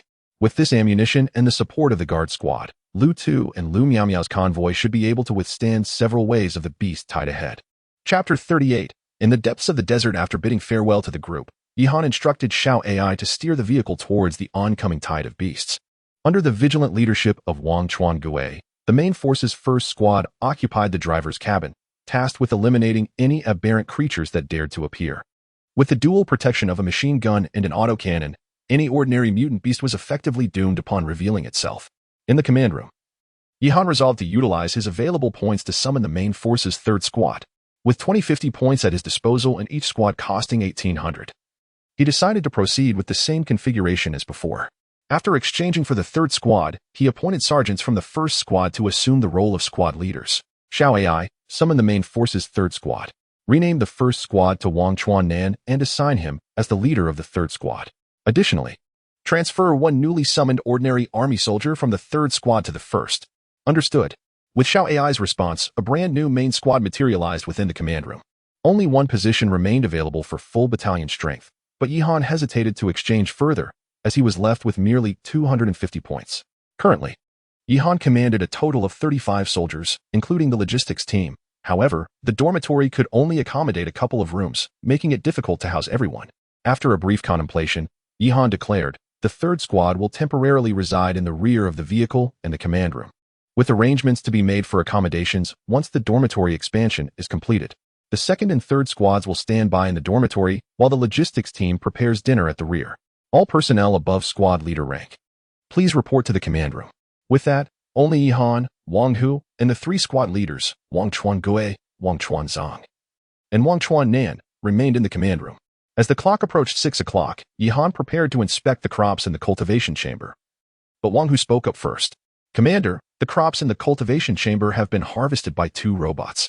However, a portion was consumed by the cows and hens that had moved in. Yihan was momentarily speechless. He had been so focused on upgrading the vehicle that he forgot about the animals. What a difference does it make for the cows to treat the cultivation chamber like an all-you-can-eat buffet? How much of the crops have they ruined? Thanks to the robot's timely intervention, only about 3 units of rice were damaged. Only 3 units? That's manageable. Yihan sighed in relief. Find some ropes to secure the cows and confine the chickens in wooden crates. The straw collected after harvesting can serve as feed for the animals. After issuing these simple instructions, he felt the space in the vehicle becoming increasingly cramped. The dormitory issue loomed large, as did the lack of breathing space. It seemed imperative to search for room expansion packages. However, such items were scarce in the trading hall, with players typically reserving them for personal use. Before long, the logistics team prepared dinner, which turned out to be the most sumptuous meal Yihan had enjoyed since entering this survival world. The cooks had not only prepared rice but also stir-fried pork, scrambled eggs with tomatoes, and smashed cucumbers.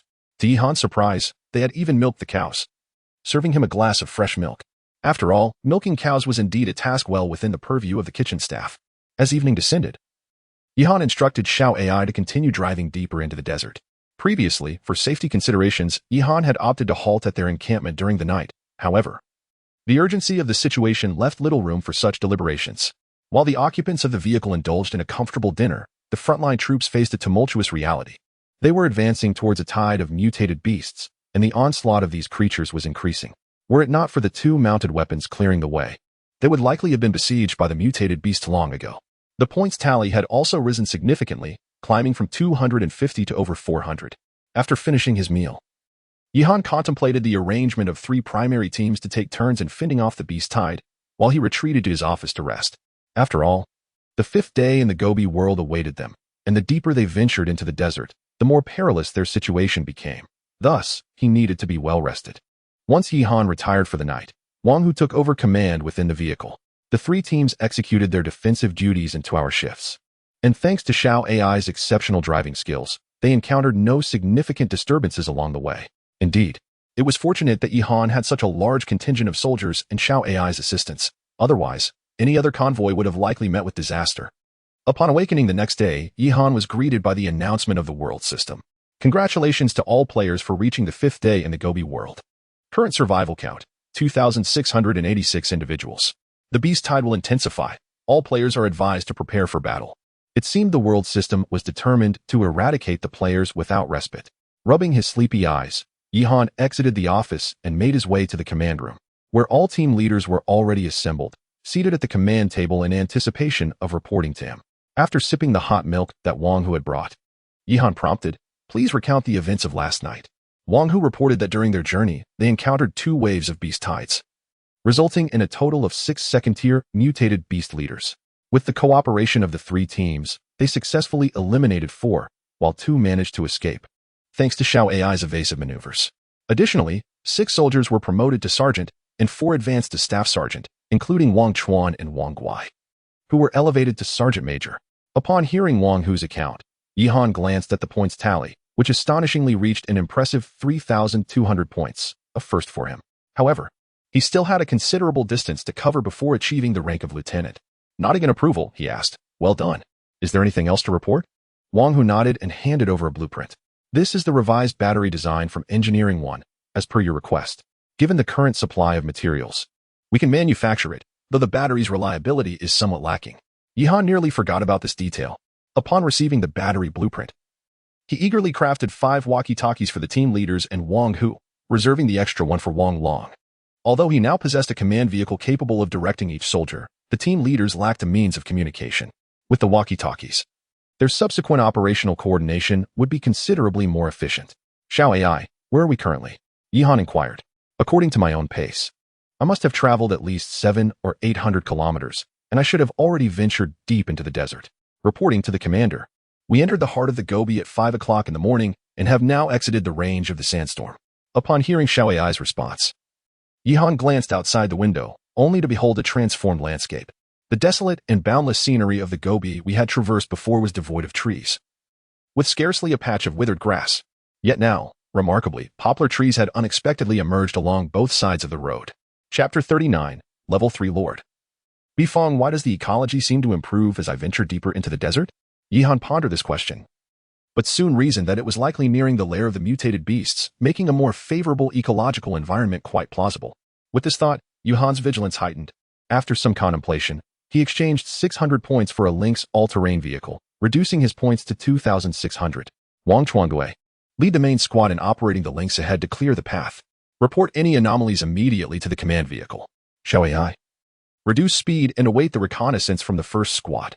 Upon receiving Yihan's command, Wang Chuangue promptly disembarked and drove the Lynx swiftly forward, while Wang Chuan concealed led the second squad to secure the command vehicle.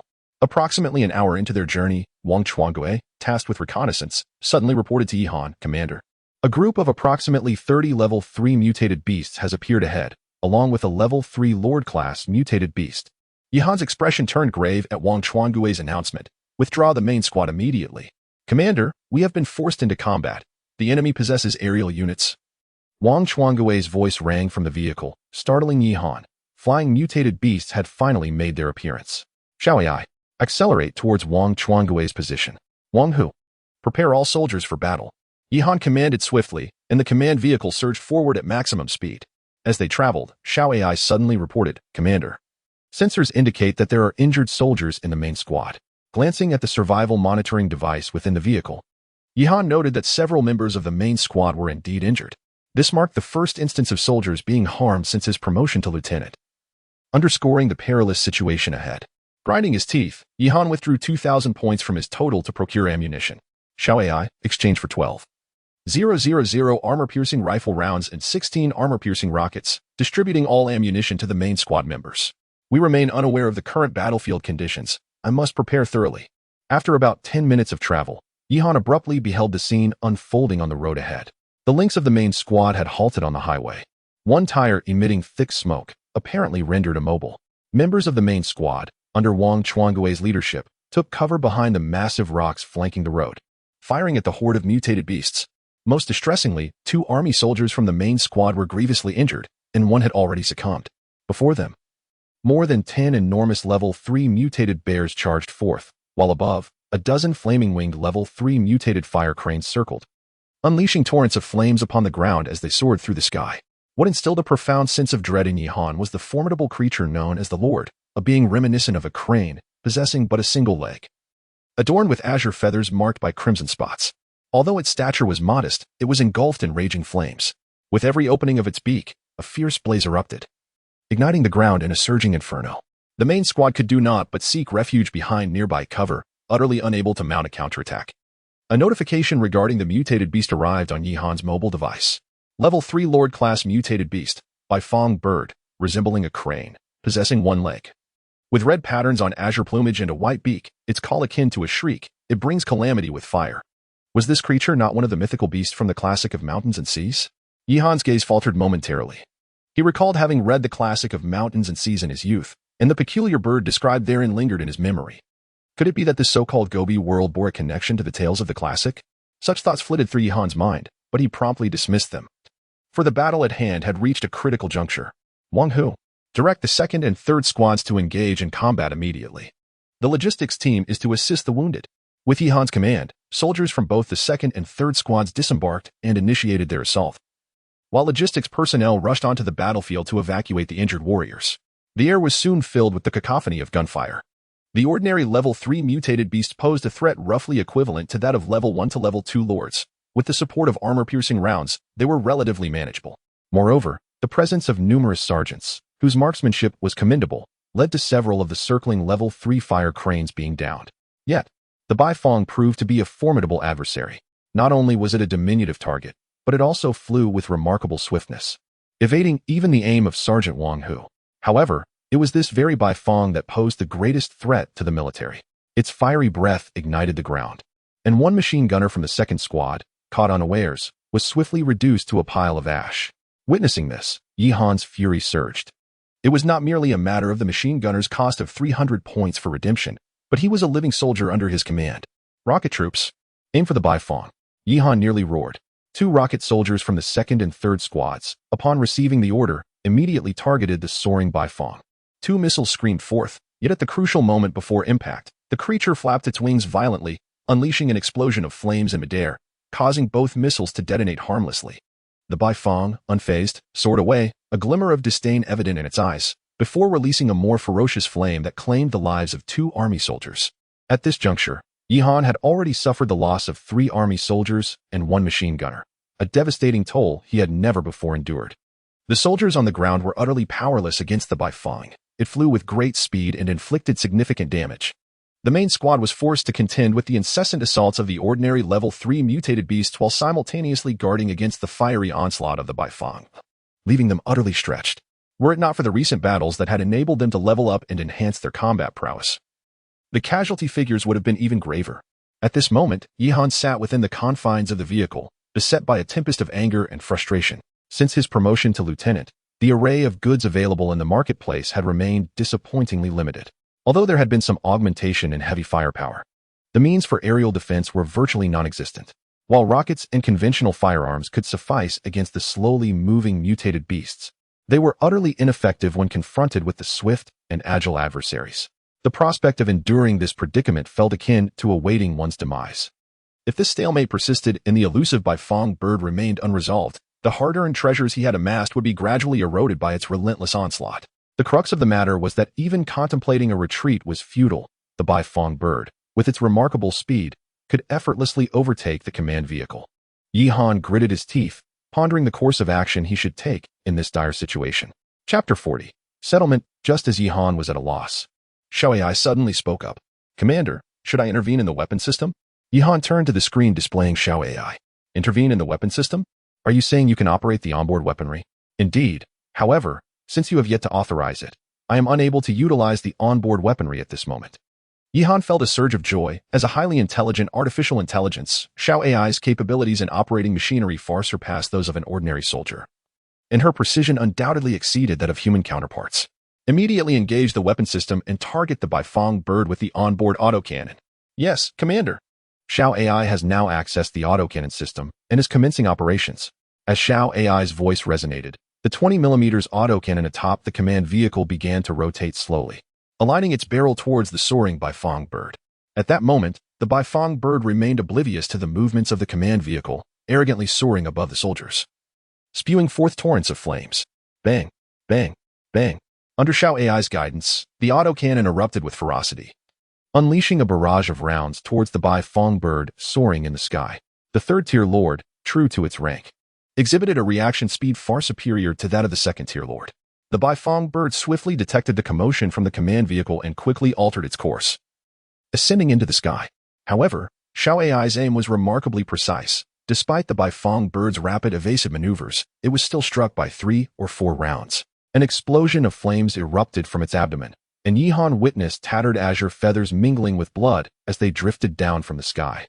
A mournful cry echoed from the Baifeng bird. Despite its incredible speed, its defenses paled in comparison to the previous second-tier lord, the Bear King.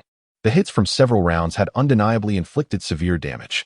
After sustaining injuries, the Baifeng bird's speed diminished considerably. Yet, it displayed intelligence, opting to fly higher instead of remaining at a low altitude, making it increasingly difficult for Wang Hu and his comrades to inflict effective damage on a target so high above. Nevertheless, this did not hinder Xiao Ai from continuing her assault. After all, autocannons possess inherent anti-air capabilities. The cannon continued to unleash a relentless barrage, the thunderous sound of gunfire filling the air as countless rounds soared towards the Baifeng bird. Seeing this, the creature desperately flapped its wings in an attempt to evade the onslaught. However, with its speed significantly reduced, evasion was futile. With a sudden, anguished cry from the Baifeng bird, it plummeted from the sky as though its wings had been severed. Report. Commander, the autocannon has successfully eliminated the third-tier lord-level mutated beast, Baifeng bird. Points awarded, 1,000. Upon hearing Xiao Ai's report, Yihan felt elated and swiftly issued a command. Wang Hu, lead the soldiers to eradicate the remaining ordinary mutated beasts on the battlefield immediately. With the threat of the Baifeng bird neutralized, the soldiers were finally free to emerge from their hiding spots. The previously scattered team quickly regrouped, and under the guidance of their squad leaders, they commenced the swift extermination of the remaining mutated beasts. In a remarkably brief span, the ordinary mutated beasts on the battlefield were entirely eradicated.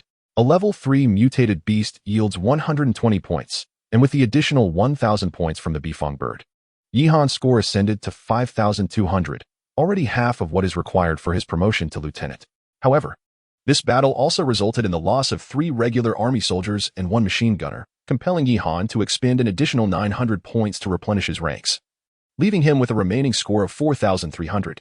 Subsequently, Yihan disembarked from his vehicle, accompanied by Wang Hu, to survey the battlefield. The 4 fallen soldiers had perished at the hands of the Baifeng bird's flames, leaving nothing but a ground strewn with ashes. With a heavy sigh, Yihan instructed that their remains be collected and stored in wooden boxes, intending to find a suitable resting place for them later. In addition to the 4 deceased, over a dozen soldiers had sustained varying degrees of burns. However, thanks to the presence of first-level healing potions and medics, their injuries would be swiftly addressed. Yihan then arranged for the soldiers to dismantle the mutated beasts. Yet, due to the severe limitations of space within the vehicle, he permitted only the selection of the finest portions of the beast meat to be taken. What excited Yihan the most was the potential loot from the Baifeng bird. Approaching its carcass, he noted that, despite its demise, it still radiated intense heat. Would you like to dismantle the level 3 Lord-class mutated beast, Baifeng bird? Upon Yihan's confirmation, the Baifeng bird's body vanished, leaving behind a collection of neatly cut meat, a level 3 Lord crystal core, and a resplendent golden treasure chest. To his astonishment, it was a golden chest, the highest grade he had encountered thus far. Although anticipation filled him, he hesitated, recalling his previous misfortunes with treasure chests, and scratched his head before deciding to open it. Player opens the golden treasure chest and receives 1 level 2 room extension package, 1 blueprint for a 12.7mm caliber mounted machine gun, and 1 recipe for cola. The unexpected bounty brought Yihan joy, though he noted that, based on the classification of treasure chest levels, a golden chest should have produced a level 3 modification blueprint. Yet, he pondered whether it was merely his luck or some other reason that had led to this outcome. Regardless, even if he had received such a blueprint, it would be of no use at that moment. Yihan promptly applied the level 2 room extension package to Dormitory 001. This item could only be utilized on the foundation of a level 1 room. And upon its application, the original 10 square meters of Dormitory 001 expanded to 50 square meters, finally accommodating the current soldiers comfortably. As for the 7mm caliber machine gun. He already possessed one, albeit it was disassembled from Wang Chang's vehicle, thus he could not replicate it using the Xiao AI system. Meanwhile, in the trading market, individuals had begun acquiring level 1 armor blueprints, with many even upgrading to level 2 vehicles, making his previous armor business less lucrative. However, with the newly acquired blueprint for the mounted machine gun, Yihan was poised to continue his ventures in foreign trade. At this moment, Yihan felt somewhat overwhelmed. Juggling the management of vehicle logistics, commanding operations, and conducting business, which left him with a throbbing headache. Contemplating this, he found himself yearning for the conclusion of the Gobi world. After all, in the next realm, his sister would arrive by his side. She had studied management in university and was undoubtedly capable of handling logistics and foreign trade. However, those considerations were for another time.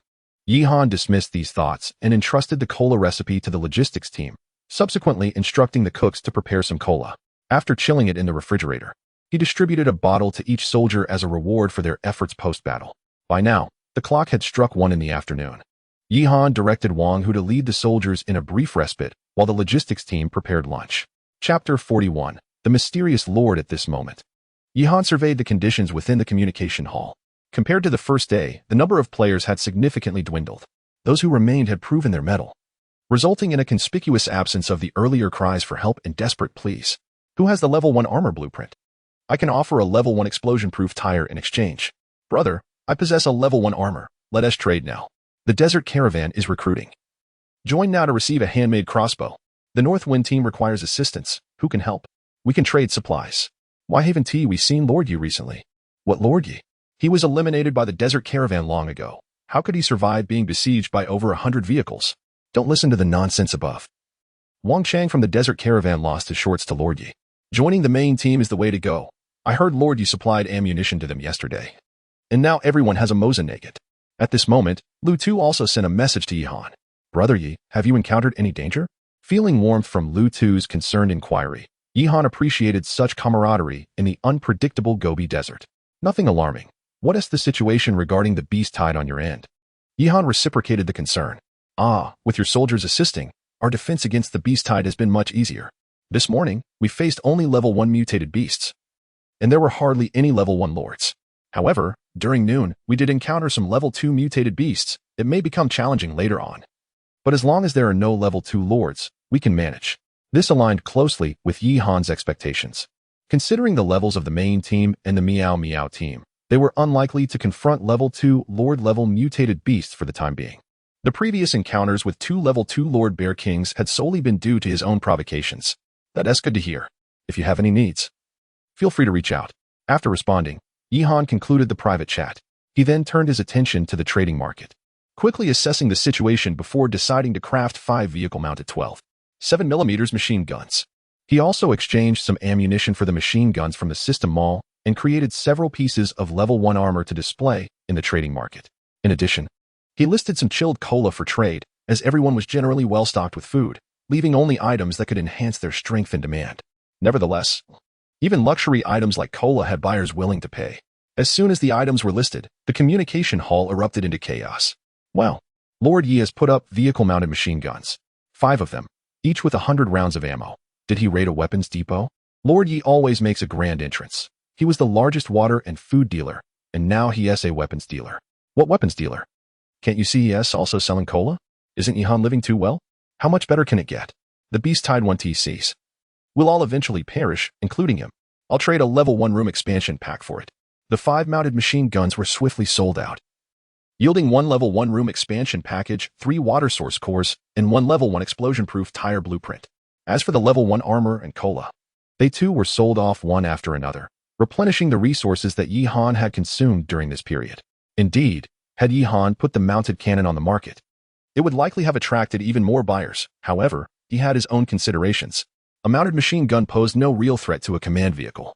Yet a mounted cannon was a different matter altogether. If sufficiently stocked with ammunition, it possessed the capability to pierce the armor of a command vehicle. Naturally, Yihan would not engage in such self-destructive behavior unless he had upgraded to higher-grade armor or acquired superior weaponry. Thus, for the time being, he refrained from selling the mounted cannon. Seated in the command room, Yihan reviewed the spoils of his transactions. The 3 water source cores would undoubtedly be utilized to construct a level 1 drinking water production unit. especially since the expanding troop numbers had increased the demand for potable water. With this in mind, Yihan proceeded to manufacture 3 Level 1 drinking water production units to place in the rear of the vehicle, bringing the total to 7 units, which would adequately meet the needs of his forces for the time being. As for the Level 1 room expansion package, Yihan intended to construct storage room number 2, temporarily housing the cows and hens within, as it was not feasible to keep them in the cultivation room indefinitely.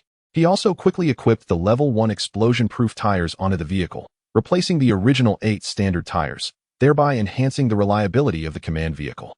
After completing these tasks, Yihan inspected the soldiers' dormitory. Previously, he had merely constructed simple wooden beds for the soldiers to rest upon, but with the recent abundance of resources, it was only fitting to improve their resting environment. Dormitory 001 was expanded to 50 square meters, and Yihan designed the space akin to a train's soft sleeper compartment, dividing it into 10 independent small spaces. Each small space contained 2 bunk beds and a table, all furnished with animal skin blankets. Consequently, each compartment could accommodate 4 soldiers, allowing the 10 compartments of Dormitory 001 to house a total of 40 soldiers, fully satisfying the current lodging requirements. Dormitory 002, however, remained unchanged, awaiting future needs for improvement. Yihan stood inside the vehicle, surveying the space, yet felt it was still insufficient. Thus, he constructed another mounted machine gun in the trading market in exchange for another Level 1 room expansion package, this time designated for use as a kitchen.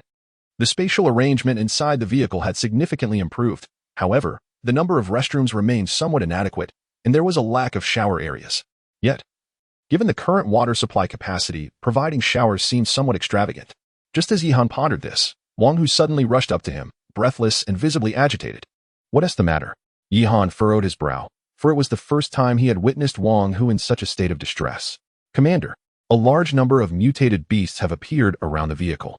All are of level 3 and above, and it seems there is a lord-level creature whose rank cannot be discerned." Upon hearing Wang Hu's words, Yihan's pupils constricted, and a chill sweat broke out along his spine. The inability to discern the level of the lord could only imply an insurmountable disparity between them. Even in peak condition, it would be exceedingly difficult for Yihan to contend with such a foe, especially after just emerging from a significant battle. He could not afford to dwell on his thoughts any longer. He instructed Wang Hu to prepare all soldiers for combat while simultaneously ensuring that Xiao AI was ready to make a swift escape at any moment. However, the horde of mutated beasts outside remained eerily still, and even the enigmatic lord showed no signs of aggression.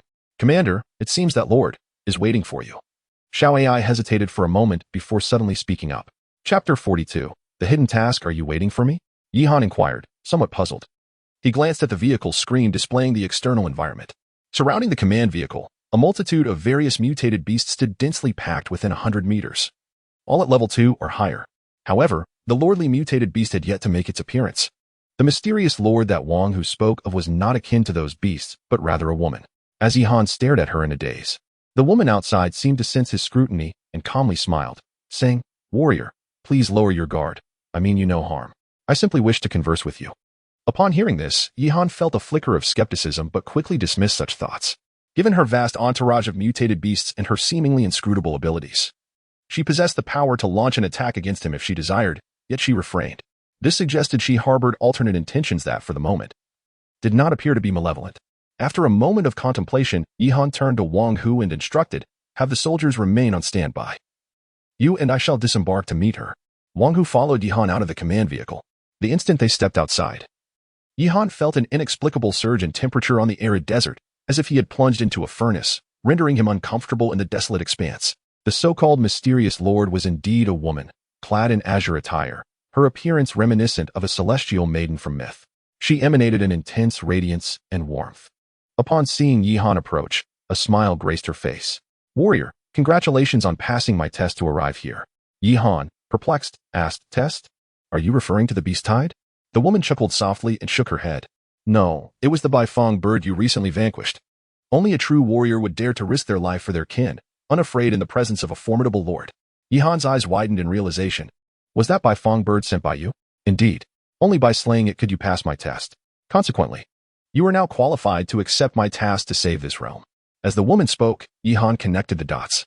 The beast tide mentioned by the world system was likely orchestrated by her. His defeat of the Baifeng bird might indeed have the power to halt the tide. And the task she referred to was presumably the hidden mission he had previously speculated. What task? Yihan remained cautious, aware of the formidable power she possessed. I am known as Tian Nu Ba, having lost my divine powers in the battle against Qi Yu, and I am now confined to this place, the woman revealed slowly. The information she shared left Yihan astonished. He recognized the tale of Tian Nu Ba. She was a figure from myth, said to be the daughter of the Yellow Emperor. During Qi Yu's assault on the Yellow Emperor, she was summoned to turn the tide of battle, defeating Qi Yu's forces but at the cost of her own divinity, leading her to wander the mortal realm. Since then, she has resided in the north, giving rise to aridity in that region, earning her the moniker of the Drought Ba. It seemed this desolate world was indeed intertwined with the mythic narratives of the Shan Haijing. Seemingly perceiving Yihan's thoughts, the celestial being Tian Nu Ba spoke. The truth is not as you comprehend it. I am the daughter of the Yellow Emperor. How could I engage in actions that devastate the land, leaving the people to suffer? The drought demon spoken of by the masses is not I, but another. After Qi Yu's defeat, he did not perish. Instead, he abandoned his human form and transformed into a monstrous creature, wreaking havoc upon the world. He has not only turned this land into a wasteland, but has also caused the native life forms to mutate. The aberrant beasts you have seen are a result of his actions. In a bid to frame me, he has deliberately taken on the name of the drought demon, leading the populace to mistakenly believe that I am responsible for this calamity. Yihan was taken aback. This revelation starkly contrasted with the accounts found in the classic of mountains and seas. Could this indeed be the true nature of the drought demon? The celestial being is not the drought demon, but a victim of Qi Yu's schemes. Then how is it that you can command so many mutated beasts? Yihan inquired, his skepticism evident. These creatures have been oppressed by the drought demon. I liberated them, and they have chosen to follow me willingly, Tian Nu Ba elucidated. Regarding the task you mentioned, to save this world, it does not entail me finding and slaying the drought demon, does it? Yihan furrowed his brow and asked. Tian Nu Ba smiled and nodded, saying, yes, given your capability to vanquish the Baifeng bird and your noble disposition to sacrifice for your kin, you are worthy of undertaking my task. Do not worry about your ability to defeat the drought demon. I possess methods to assist you. Follow me. As her words faded, the surrounding beasts parted, creating a path. After a moment of hesitation, Yihan decided to follow Tian Nu Ba. As they advanced, to Yihan's astonishment, he spotted an oasis amidst the desolate expanse. In the heart of the desert, lush grass flourished alongside clusters of trees, and deep within the forest lay a serene lake. This place is the eye of the desert, the sole sanctuary within this wasteland. Should you complete the task, I can create a space for you to take it with you as a reward, Tian Nu Ba stated, as Yihan stood in awe. Now, do you wish to accept this task, not only for the sake of this oasis, but also for the countless lives on the barren land? As Tian Nu Ba finished speaking, Yihan's mind resonated with the voice of the world system. Player Yihan has unlocked the hidden task, the secret of the desert. Upon completion, the reward is the expansion pack for the Eye of the Desert, allowing the establishment of a 1 square kilometer oasis within your vehicle, which can be upgraded. Will you accept the task? Upon hearing the words of the world system, Yihan no longer hesitated. He turned, his face radiating a sense of righteousness, and nodded to Tian Nu Ba. I am willing to accept the task for the sake of world peace. Satisfied with Yihan's response, Tian Nu Ba smiled. Truly a worthy warrior to have come this far. She then handed him a vial of unknown crimson liquid, stating, this substance is imbued with formidable magical power. A drop upon your weapon will enable you to slay the drought demon. With a wave of her sleeve, a fierce wind surged past Yihan, and he found himself back in front of the command vehicle. While Tian Nu Ba and the other mutated beast vanished without a trace, Yihan gazed at the vial entrusted to him by Tian Nu Ba. Essence of the Underworld, a mythical item derived from the depths of the Netherworld. When dripped upon a weapon, it can inflict fatal damage upon mythical beings. Yihan cautiously secured the vial and then entered the command room. The expressions of those inside the vehicle were filled with excitement as they gazed at Yihan. The task's reward was the creation of a verdant oasis within the vehicle, an oasis that could flourish and grow. How could this not elate everyone? What do you think, Xiao AI? Yihan inquired, turning to her. Xiao AI was brimming with enthusiasm, seemingly eager to embark on a quest to locate the drought demon immediately. Commander, I believe we should set out at once to find the drought demon. According to the reward rankings of the world system, we are certain to obtain the blueprints for radar manufacturing. This would enable us to utilize the radar to explore the surroundings in search of the drought demon, and subsequently, we can apply the essence of the underworld to our ammunition and strike from a distance. Yihan was taken aback by Xiao AI's strategic insight and her articulate reasoning, casting her a peculiar glance. I never imagined you had such potential as an advisor. Xiao AI, oblivious to the subtle sarcasm in Yihan's words, beamed with pride. Of course. However, Yihan did not share Xiao AI's optimism. He harbored a lingering feeling that matters were far more complex than the celestial drought demon had suggested. Chapter 43. Onboard radar. As the clock struck 6 in the evening, twilight began to envelop the landscape, and the vast expanse of the Gobi Desert resonated with the announcement from the world system. Due to the intervention of player Yihan, the Beast Tide has been halted. The Beast Tide mission has concluded, and player rankings along with task rewards are now being revealed. First place, Yihan, defeated 1 level 3 Lord, 6 level 2 Lords, 21 level 1 Lords, 127 level 1 Common Mutants, 53 level 2 Common Mutants, and 30 level 3 Common Mutants. Reward, level 2 Blueprint for onboard radar manufacturing. Second place, Ma Dazhuang, defeated 2 level 2 Lords, 13 level 1 Lords, 43 level 1 Common Mutants, and 10 level 2 Common Mutants. Reward, tutorial for single-barrel shotgun manufacturing. Third place, Wang Chang, defeated 10 level 1 Lords, 32 level 1 Common Mutants, and 8 level 2 Common Mutants. Reward, recipe for shotgun ammunition manufacturing. Fourth place, Lu Tu, defeated 8 level 1 Lords, 20 level 1 Common Mutants, and 7 level 2 Common Mutants. Reward, steel treasure chest. Fifth place, Lu Miao Miao, defeated 6 level 1 Lords, 19 level 1 Common Mutants, and 7 level 2 Common Mutants. Reward, steel treasure chest. Upon hearing the news of the Beast Tide's cessation, the crowd in the communication hall collectively exhaled in relief. At this moment, only 967 players remained. Had it not been for Yihan's timely intervention, the numbers might have dwindled to less than 1,000 by dawn. Ye God is truly our savior. Our convoy had just been besieged by a horde of level 2 mutants, and just when despair was about to set in, the Beast Tide receded, all thanks to Ye God. Incredible. When we encounter a level 2 Lord, we typically face certain doom. Yet Yihan not only vanquished numerous level 2 Lords, but also took down a level 3 Lord. I am Ma Dazhuang from the Wolf Pack Convoy.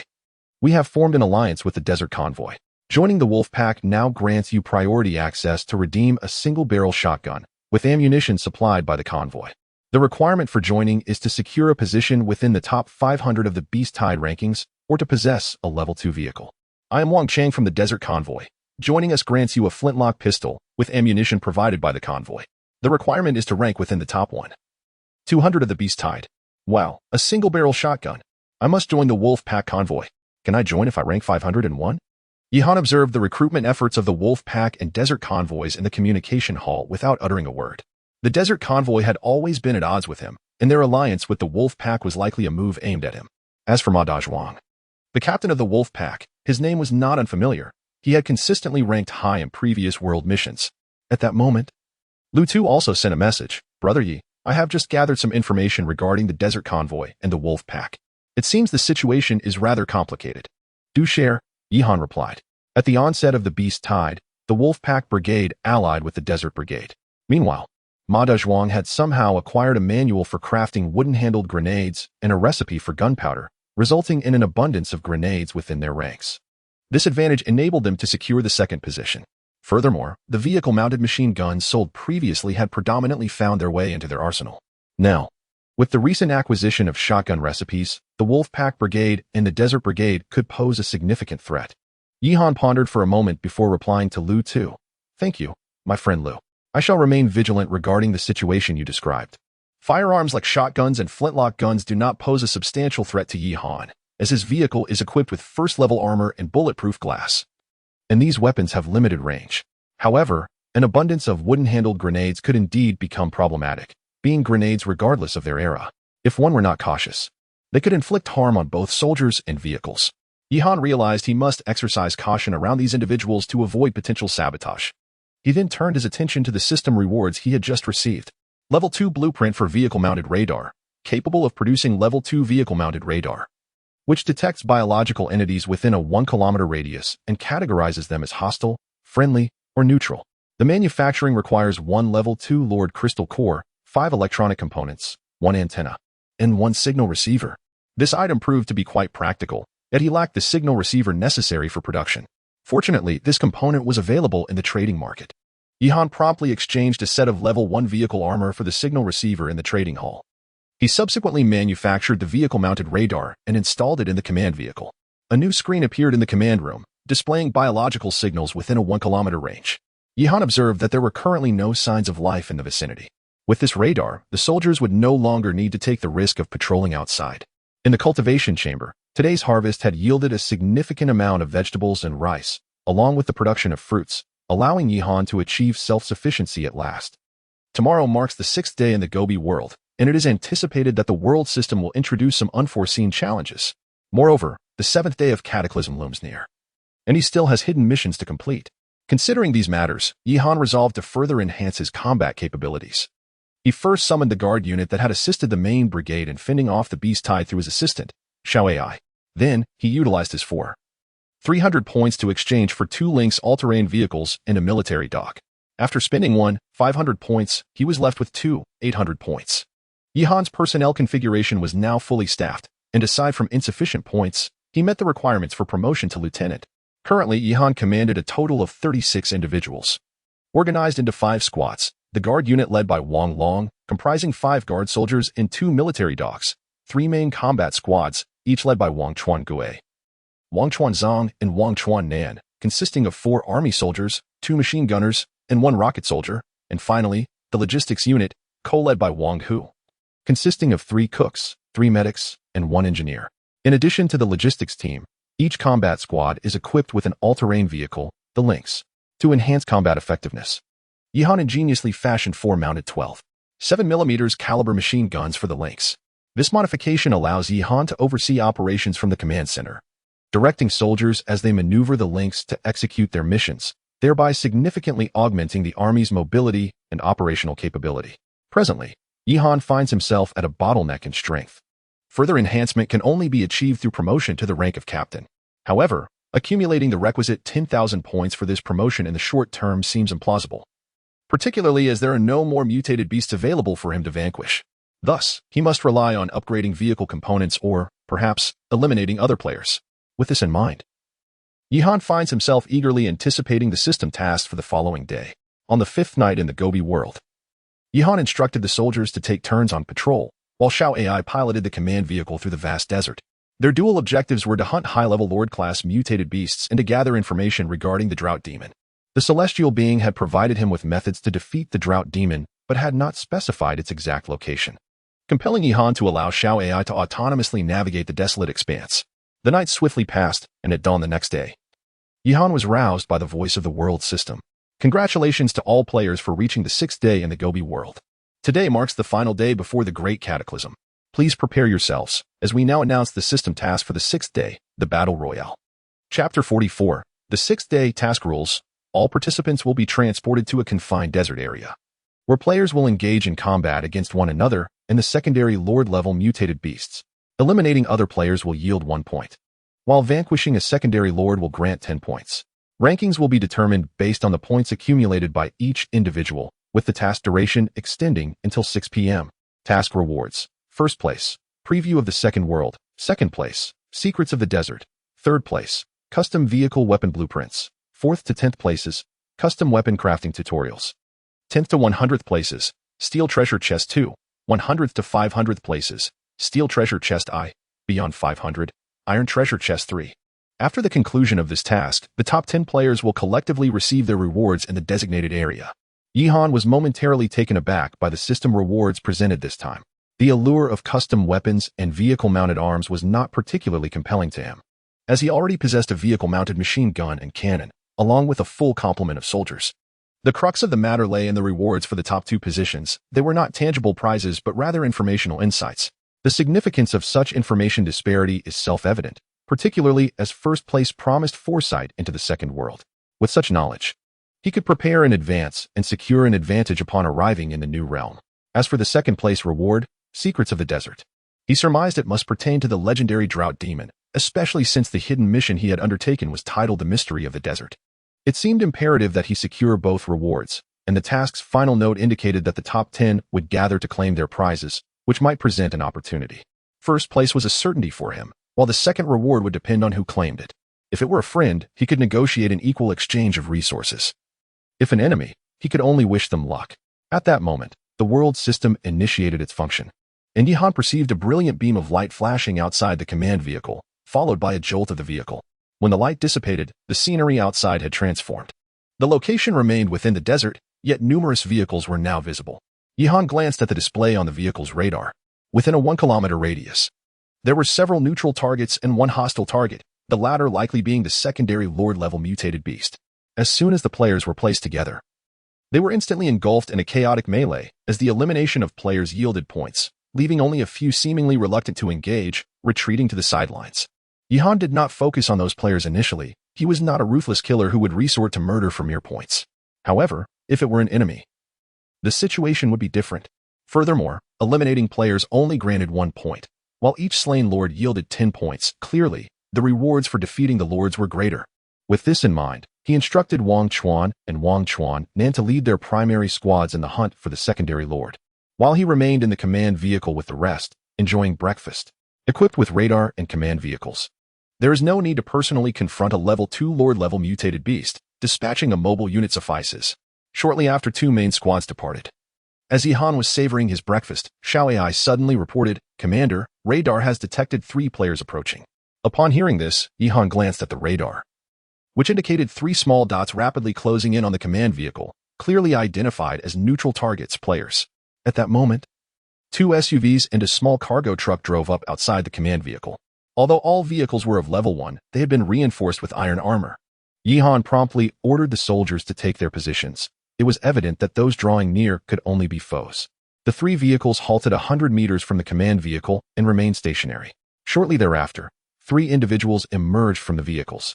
One was exceedingly corpulent, his face adorned with rolls of flesh, clad in a half-open yellow floral shirt that revealed a shoulder dragon tattoo on his chest. A thick gold chain, as wide as a pinky finger, adorned his wrist, and he wielded a shotgun, clearly not one to be trifled with. However, his excessive girth and somewhat unkempt appearance made him resemble a plump golden tabby from a zoo rather than a fearsome crime lord. Trailing behind him were 2 emaciated figures, their bare torsos exposing rib-like chests adorned with bizarre tattoos, including an eye in the center of their foreheads. Each brandished a machete and a flintlock pistol, raising questions about how the hefty tabby had come to associate with such companions. One of the lean individuals, glancing at Yihan's command vehicle, exclaimed, "Boss, this guy's vehicle is massive, and that thing on top looks like a machine gun, right?" "What machine gun? That thing is certainly just for show. Even the wolf pack has few mounted machine guns. This kid has been parked here since he arrived, clearly relying on false bravado." The corpulent man dismissed with a glance. Having previously associated with the vice captain of the wolf pack, his arrogance was habitual, and it was not surprising he held such a notion, given that few had encountered Yihan's vehicle. "Stop cowering, you two.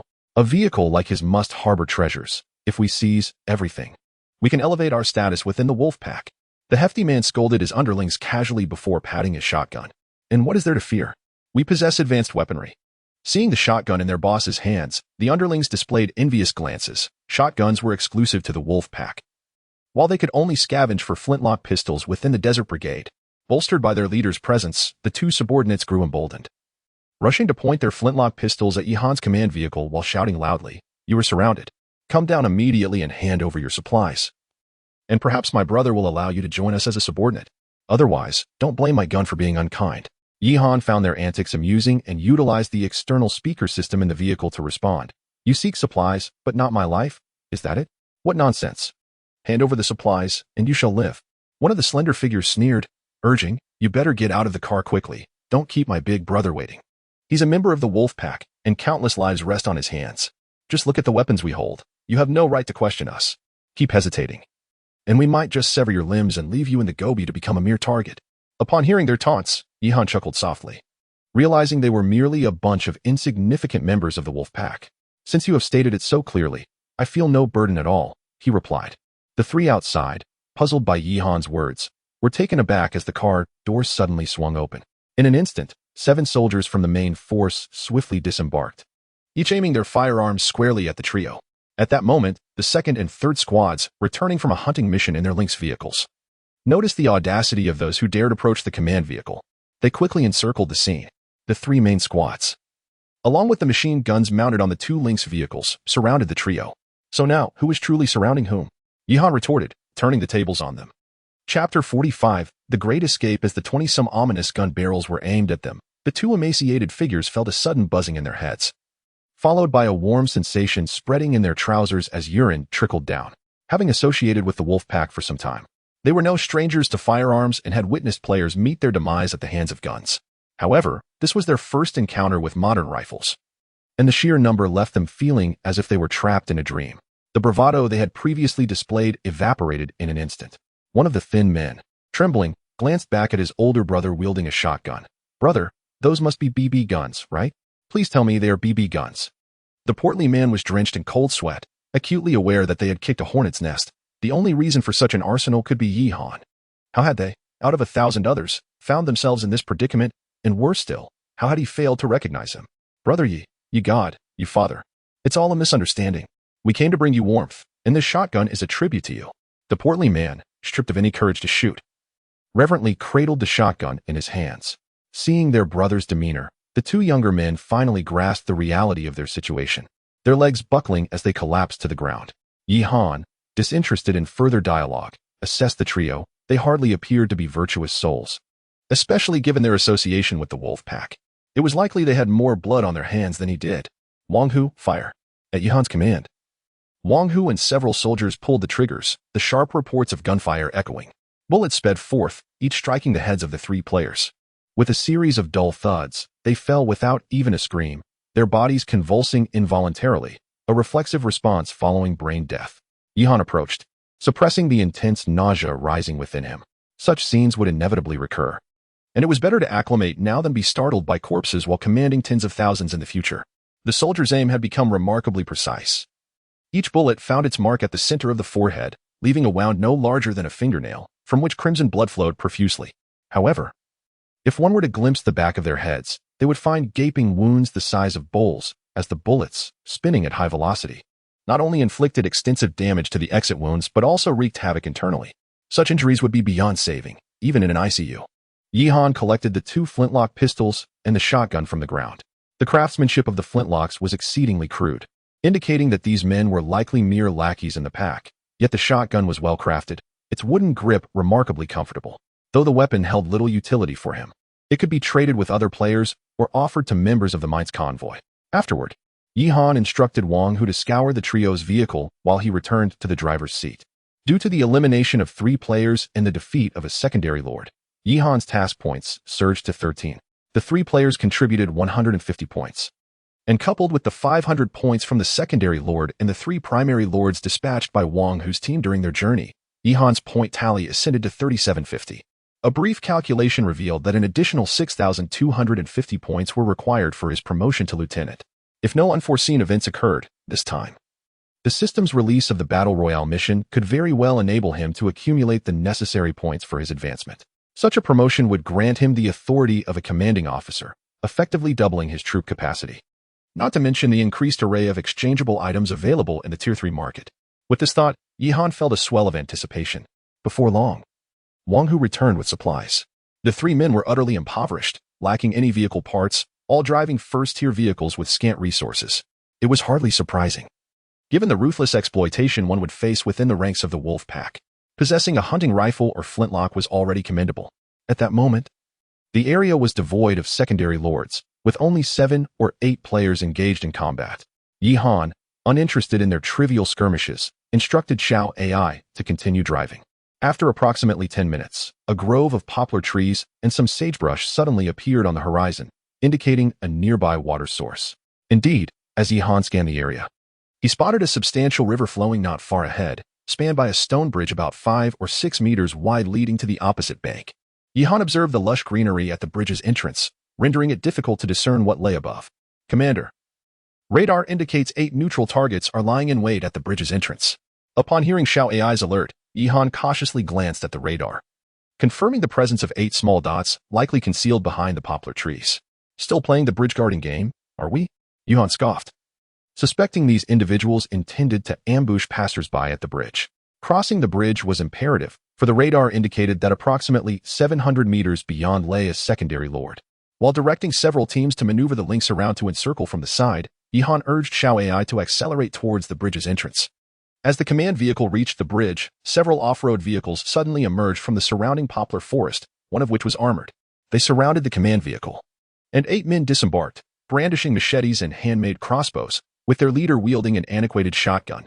Yi-Han's eyes sparkled with intrigue. He had assumed only the wolf pack and the main team possessed firearms, yet it appeared other players had managed to acquire weapons as well. All these men were uniformly clad in work uniforms, wearing helmets adorned with a conspicuous H painted on top. As Yuhan halted before them, their fierce expressions converged upon the command vehicle, brandishing their machetes against it while vociferously shouting. The leader jabbed his gun against the command vehicle's window and barked, "Get out of the vehicle, now!" Yuhan, sipping coffee in the command center, utilized the external speaker to respond. "What? Are you collecting a toll for crossing the bridge? Otherwise, will you be stopped and subjected to a breathalyzer test? Hurry down, do not compel us to ascend." The individual, upon noticing Yihan's refusal to exit the vehicle, grew increasingly irate.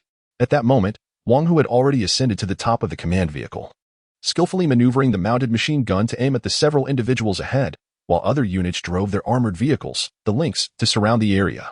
Witnessing the sudden motion of the machine gun atop the command vehicle, the man instantly lost his bravado. "Can bullets suffice to cover the toll for crossing the bridge?" Yihan inquired.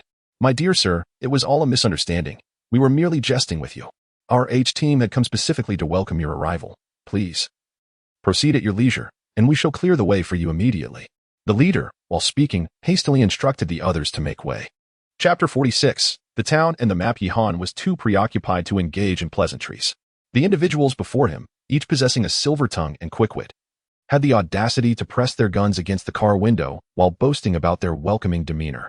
With a mere glance from Yihan, Wang Hu comprehended the unspoken command and swiftly eliminated the leader with a single shot. The remaining members, upon witnessing their captain's demise, turned pale with fear, collapsing to their knees and wailing for mercy. A few attempted to flee but were swiftly subdued by the surrounding soldiers. Yihan observed these young men, appearing no older than 18 or 19. "How many players have you intercepted?"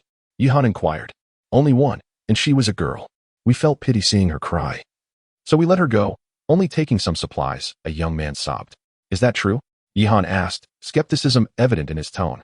"Indeed, we truly let her go." The group echoed, their cries filling the air. In that moment, Yihan grasped why this H convoy, despite possessing firearms, was in such a pitiful state. While the wolf pack and desert convoys wielded their weapons to seize territory and resources, this group barely managed to scrape together a handful of members. Such individuals were truly tragic, caught between villainy and a flicker of compassion, attempting to engage in thievery while clinging to a sense of morality. Shaking his head, Yihan decided against exterminating them entirely. His aspirations lay in developing a disciplined army, thus indiscriminate killing was not an option. However, a lesson was indeed warranted. "Wang Hu, take your men and remove everything from their vehicles except food and water. Bring back anything useful and discard the rest."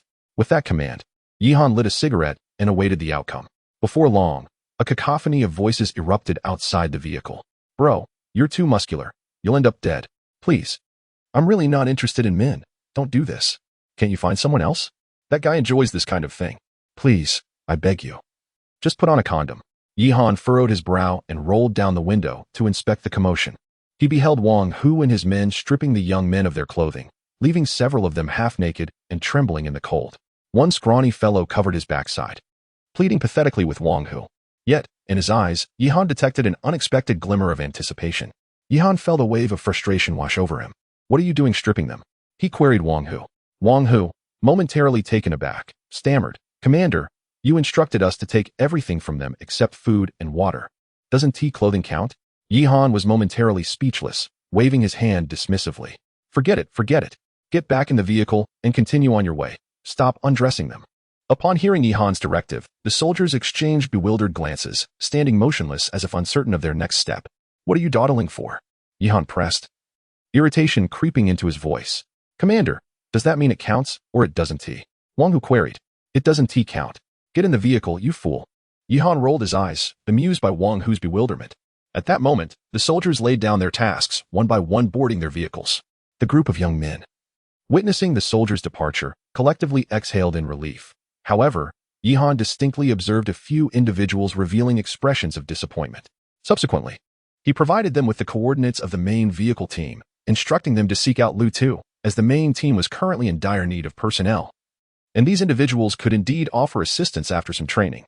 After swiftly crossing the bridge, Yihan dispatched 2 squads to confront the Tier 2 Lord-level mutated beasts, while he allowed Xiao Ai to continue driving ahead. Not long into their journey, a desolate town emerged on the horizon, its ruins not extensive, resembling the size of a small town in Huagua. However, it boasted an array of establishments, including shops, clinics, and even a police station. Upon entering the town, Yihan parked the command vehicle to the side and commenced an exploration within the town, shielded by Wang Hu and a contingent of soldiers. Although he did not encounter many treasure chests, Yihan rummaged through the shops, unearthing a considerable stash of beer and cigarettes, and later discovered some first-tier healing agents in the clinic. He then made his way to the police station, convinced that it would house firearms. The station was a two-story building, seemingly abandoned for an extended period, with dried bloodstains adorning the walls and a multitude of dust-covered shell casings littering the floor. It appeared that the town had succumbed to an onslaught of mutated beasts, as Yihan observed the decayed remains of a mutated creature on the ground, reduced to mere bones. However, he found not a single firearm within the premises. Fresh footprints suggested that someone had already arrived before him. Nevertheless, it mattered little, as he was not in want of weapons. After an unfruitful search, Yihan prepared to return to the command vehicle with his soldiers. Yet, before they could reach the vehicle, he noticed from a distance that two of his cooks were pinning a man firmly to the ground, while a medic stood nearby, aiming his weapon at the subdued individual. "What is happening?" Yihan inquired as he approached. "Reporting, Commander. Shortly after you left, this individual attempted to tamper with the lock on the command vehicle. We apprehended him immediately and awaited your orders," replied one of the cooks. This scoundrel had the audacity to attempt to steal the vehicle. A surge of anger welled up within Yihan. In broad daylight, someone nearly pilfered from him. Fortunately, the logistics team had remained by the vehicle. "You, get up," Yihan commanded, delivering a swift kick to the man on the ground. The would-be thief trembled as he stood, swallowing hard. "Brother, I'm sorry. I just thought your vehicle looked exquisite and wanted to get a closer look." Yihan narrowed his eyes, sensing that the man took him for a fool. "And what purpose does that piece of wire serve in your hand?" In a panic, the thief discarded the wire onto the ground. "It's a misunderstanding. Just a misunderstanding." Just as the thief spoke, Yihan noticed a shift in his gaze, an ominous feeling washing over him. Wang Hu reacted instinctively. Bang! A gunshot rang out, and the thief collapsed, blood gushing from the back of his head, his hand having reached for a pistol at his waist. Yihan picked up the pistol and examined it. It was a .45 caliber Colt revolver. It was likely the very weapon that had been used to pilfer the firearms from the police station. "Wang Hu, go nearby and search for his vehicle. See if you can discover anything of value," Yihan commanded. "Understood." Wang Hu promptly set off with two soldiers. Yihan then returned to the command room. Before long, Wang Hu returned, cradling two shotguns and another revolver in his arms. "Report, Commander. I found 3 firearms and some supplies, along with a map." "A map?" Yihan inquired with curiosity, taking the map from Wang Hu's hands. It depicted the layout of the town, marking all the houses, shops, and various institutions, including the police station. However, what captured Yihan's attention most was the indication of treasure chests on the map. It noted that there was a golden chest located in the mine at the far west of the town, in addition to 4 steel chests scattered throughout various locations in the town. It was uncertain how this car thief had come by such a map, but it was indeed a fortunate surprise. Nonetheless, it appeared that others had already arrived in the town before him, so he needed to set out promptly. Otherwise, the treasures might fall into the hands of others. Chapter 47. Conspiracy. At this moment, Yihan only commanded 3 teams. The main third team, led by Wang Chuan-nan, along with the security team and the logistics team. The other 2 main teams were still engaged in the task of hunting a secondary lord. Yihan initially planned to wait for the first and second teams to regroup before advancing. However, considering the possibility of others moving ahead, he decided to set off towards the mine containing the golden treasure chest, instructing the first and second teams to follow later. The first destination was naturally the location of the golden treasure chest, as the contents of the steel chest had ceased to satisfy Yihan's desires. Xiao Ai, driving the command vehicle, headed westward towards the town, with the security and third teams providing protection at the front and rear. As Yihan glanced at the streets, he observed that the town's buildings were dilapidated 2-story structures, yet numerous small stalls adorned the front and back of the houses, suggesting that it had once been a thriving place before its destruction. During the journey, Yihan encountered several players' vehicles. However, these were solitary players who, upon seeing Yihan's robust and seemingly military demeanor, dared not approach. They had no intention of provoking him and thus chose to ignore his presence. Shortly thereafter, they exited the town, where weathered signs indicated the direction of the mine. Yihan had continuously instructed the main team to be vigilant for any pursuers from behind. With the radar revealing no signs of nearby threats, he felt a sense of relief. The town's mining area was modest, enclosed by red brick walls, with a rusted black iron gate at the front that was locked. Yihan directed Xiao Ai to ram through the gate. Inside, the space was deserted, seemingly abandoned for an extended period, with heaps of excavated coal scattered on the ground, left uncollected. Although coal had some utility, Yihan's current storage was limited. So he instructed Wang Hu to load approximately half a ton into the vehicle before heading towards the mine. Commander, the radar indicates a hostile target inside the mine, but its level remains uncertain, Xiao AI suddenly reported. Is there a lord within the mine? But the golden treasure chest is also located inside, Yihan pondered, feeling a wave of uncertainty. Nevertheless, he recalled the world systems rules, which suggested that only secondary lords existed in the survival missions. Resolute, he decided that fortune favored the bold. If the situation became untenable, he could always retreat. With this thought in mind, Yihan commanded Xiao AI to drive the command vehicle directly into the mine. The entrance was approximately 10 meters wide, and as they ventured deeper, about 30 meters in, the headlights illuminated a massive scorpion. Secondary Lord mutated beast, Gobi giant scorpion, covered in a hard shell, with a tail capable of launching venomous stingers. Using heavy weaponry within the mine was out of the question. Collapsing the cavern would spell disaster. Therefore, Yihan ordered his soldiers to equip armor-piercing rounds before engaging. Wang Hu, ensure the soldiers refrain from using grenades or any explosive weapons. Utilize armor-piercing ammunition and activate all vehicle-mounted machine guns to swiftly eliminate the Lord. Soon, the cavern reverberated with the sound of gunfire, as the giant scorpion was thoroughly suppressed by the combined firepower of two squads. Despite the creature's exceptionally tough exoskeleton, it was likely that it would succumb to the armor-piercing rounds before long. Just as Yihan was poised to await Wang Hu and his team to eliminate the scorpion, Xiao AI suddenly reported with urgency, Commander, a neutral target is rapidly approaching the mine, currently at a distance of 900 meters, expected to arrive within a minute. With over 80 individuals, Yihan's brow furrowed in concern. Could they be after the treasure chest? The timing seemed too coincidental. Wang Hu, conclude the battle swiftly. Xiao AI, utilize the vehicle-mounted cannon to fire at the scorpion, but ensure that you do not strike the walls of the mine. Precision is imperative. A sense of foreboding surged within Yihan. The battle needed to be resolved quickly, otherwise, that convoy's arrival would leave him trapped like a fish in a barrel. With the addition of the cannon, the giant scorpion was soon dispatched, its once formidable shell riddled with holes. Wang Hu, quickly secure the area. Grab the treasure chest and retreat. Yihan commanded while instructing Xiao AI to drive the command vehicle out of the pit. However, one of Wang Hu's remarks sent a chill down Yihan's spine. Commander, there is no treasure chest. Yihan glanced at the map, which clearly indicated the golden chest's location. How could it possibly be absent? This could not be a case of someone getting there first, as the scorpion had been intact in the mine, making it impossible for anyone to abscond with the chest unnoticed. There was only one explanation. It was a trap. Just as if to corroborate Yihan's realization, Lu Tu suddenly messaged him. Brother Yi, where are you? The informant I placed within the wolf pack has alerted me that they seem to have devised a plan targeting you. Be extremely cautious. I am en route with the main car team. Panic surged through Yihan. All soldiers immediately board the vehicles. Xiao AI, withdraw from the mine at once. He nearly shouted. Yet, just as the command vehicle reached the mine entrance, the rumble of engines echoed from outside. Peering out, Yihan was met with a sight that sent his heart racing. The entrance was filled with various off-road vehicles, and a group clad in uniforms emblazoned with wolf heads grinned menacingly at him. Before Yihan could react, a barrage of wooden-handled grenades was hurled towards the mine entrance. Boom! The explosions reverberated at the cavern's mouth, and Yihan realized he had no time to escape. As the grenades detonated, debris and large rocks cascaded from above.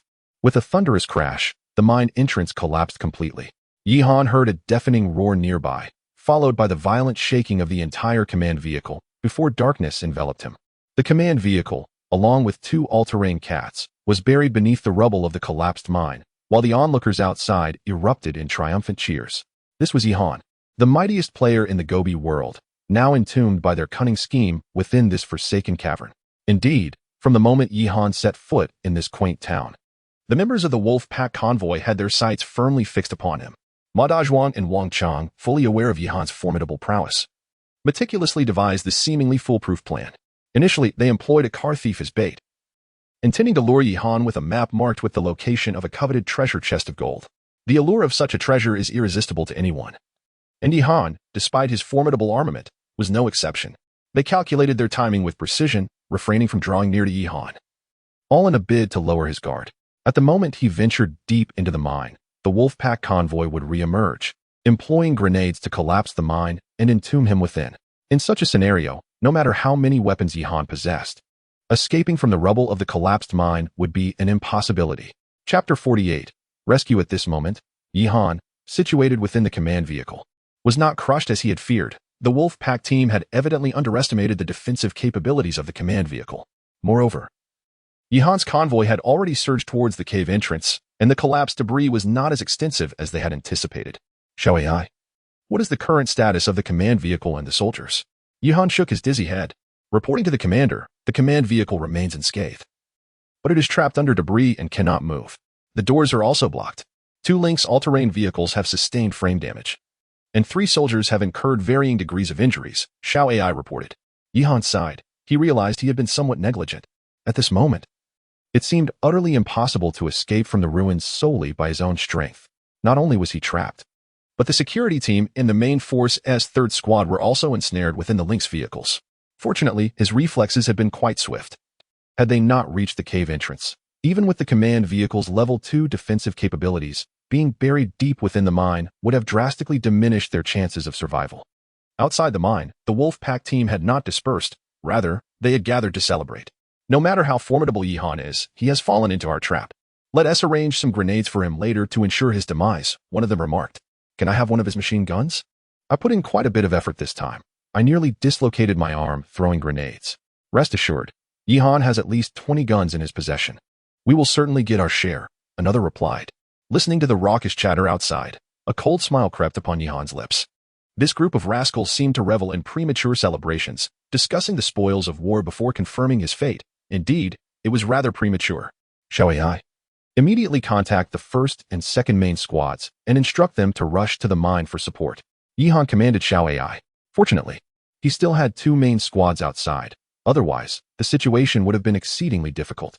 The 1st and 2nd main squads are already en route and are expected to arrive within 3 minutes, Xiao AI responded, then hesitated before adding, Commander. Radar has detected another neutral group approaching the mine, estimated to consist of around 50 individuals. More people are coming? Yihan felt a wave of anxiety. Could it be the wolf pack team again? Yet, even if they were from the wolf pack, it was of little concern. These inconsequential rogues would find it challenging to contend with his 2 main squads. As Yihan awaited the return of the main squads, gunfire suddenly erupted outside the cave. This gunfire was not from the M249 or M4A1 rifles used by his main squads. It resembled the sound of Mosin-Nagant rifles, soon followed by the echo of shotguns and flintlock guns. It's the Mainz Brigade. Yihan instantly comprehended the identity of the 50 or so individuals approaching. He was astonished by the rapidity of Lu Tu's rescue efforts. Evidently, the goodwill he had fostered with the Mainz Brigade was yielding fruitful results. Brothers, charge. Eliminate these scoundrels and rescue Yishun. Rescue Yishun. Suddenly, the air was rent with the cacophony of battle cries from outside, prompting the members of the wolf pack convoy to swiftly engage in combat with the Mainz convoy. However, the Mainz convoy was outnumbered, and with the wolf pack's team armed with shotguns and some wooden-handled grenades, it was not long before they began to falter. The leader of the wolf pack, filled with astonishment and fury, exclaimed, Lu Tu, we have no grievances with your Mainz convoy. Cease your meddling. At that moment, their primary target was Yihan, and they had no desire for conflict with the Mainz group. Lu Tu, however, merely scoffed, despite several of his brothers having fallen. None of his team showed any signs of retreat. Do you not consider our name? We are the Mainz convoy of Yushin. To harm Yihan is to strike at our very core. As soon as he finished speaking, Lu Tu fired a shot at the leader of the wolf pack, piercing his arm. The leader, howling in pain, quickly withdrew into the vehicle, bellowing, damn it, eliminate the Mainz convoy. The 2 factions then plunged into an intense and fervent battle, the air once again filled with the sound of gunfire. Commander, the main squads 1 and 2 are ready. Shall we engage directly in combat? Xiao AI suddenly interjected. Yihan's expression hardened. Upon hearing of casualties within the Mainz convoy, his heart was ablaze with fury. Engage immediately. Tell Wang Chuan Gui and Wang Chuan Song to spare no ammunition. Unleash rockets and grenades upon the wolf pack. Following Yihan's orders, explosions erupted outside the mine, as the 2 main squads unleashed their rockets and grenades towards the wolf pack's gathering point. Subsequently, soldiers armed with machine guns, rifles, and those mounted on the armored vehicles opened fire, causing the previously dominant wolf pack to scramble in disarray. Damn it! Wasn't Yihan trapped inside? Where did these soldiers come from? Retreat! Retreat! Deputy, we can't escape. The vehicles are nearly obliterated. As the members of the Mainz convoy witnessed the arrival of the soldiers, they erupted in cheers, drawing forth their machetes and charging towards the positions of the wolf pack under the cover of gunfire. The battle which raged on for less than 10 minutes, culminated in the annihilation of the wolf pack's contingent, while the mine's convoy suffered 8 fatalities and over 10 injuries. Brothers, clear the rubble and rescue Yihan. With Lu Tu's command, the mine's convoy and the soldiers from the 2 main squads rushed to the debris to commence the rescue. The sheer number of people proved advantageous, and fueled by the determination to save Yihan, it was not long before the stones before the command vehicle were cleared away. Yihan then instructed Xiao AI to drive the command vehicle out, and the guard squad along with the main squad 3 finally managed to break free. Upon emerging, Yihan immediately approached Lu Tu, saying, "Old Lu, I sincerely thank you for coming to our aid." As Yihan spoke, he instructed the soldiers to retrieve a bounty of vegetables, fruits, and healing potions from the vehicle to present to the members of the Meiyin convoy. However, the attention of the Meiyin convoy was not fixated on Yihan's offerings. Instead, they were wiping the sweat from their brows, rejoicing in Yihan's escape from peril. Observing this, Yihan felt a warmth in his heart, for the adage of gaining support through righteousness and losing it through wrongdoing resonated profoundly in this moment. Subsequently, Yihan engaged in light conversation with Lu Tu, and in gratitude for the Meiyin convoy's brave assistance, he resolved to bestow upon them the firearms he had previously acquired from the security office. Naturally, the hunting rifles and flintlock guns from the wolf pack convoy would also be gifted to the Meiyin convoy. These items held little value for him, while many within the Meiyin convoy still relied on handmade crossbows, making the weapons particularly beneficial for their needs. Chapter 49, Harvest Settlement. Brother Yi. The assailants at the mine are merely a detachment of the wolf pack team. Ma Dazhuang and his main force are not present here, so do remain vigilant. Should you require assistance, simply let us know, Lu Tu advised Yihan as he prepared to leave. Yihan smiled in response. I understand, Brother Lu. There is no need for them to seek me out. I shall find them myself.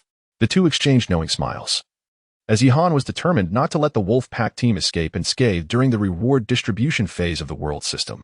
Returning to the command vehicle, Yihan inquired of Xiao AI, how many task points and credits do I currently possess? This battle had eliminated a considerable number of players, and since most of the wolf pack team had been dispatched, he anticipated a substantial reward. Report, Commander, you have slain 3 level 2 lords, earning 30 task points.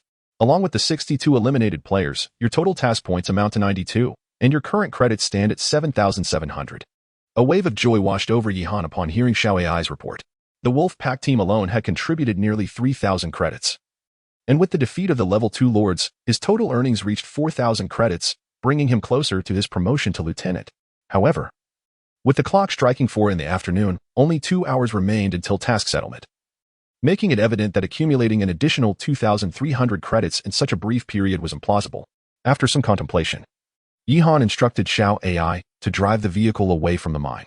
He was resolute in securing first place in this task, so the more task points he could gather, the better. As the command vehicle traversed the terrain, Yihan attentively monitored the radar, soon discovering 2 more level 2 lords in the vicinity. To expedite the process, he dispatched the first and second squads to handle one each, while the guard squad and the third squad tackled the other. As the clock approached 6, Yihan's task points soared to 112, with his credits rising to 8,700. This mission had proven exceptionally fruitful for him. The 6th day of the task, the Great Battle Royale, has now concluded. We shall now tally the rankings of each player, after which the top 10 will be uniformly transported to the reward area, while the remaining players will receive their rewards directly. First place, Yihan, task points, 112. Second place, Ma Dazhuang, task points, 89. Third place, Wang Chong, task points, 67. Fourth place, Huang Shan, task points, 65. Fifth place, Lu Tu, task points, 42.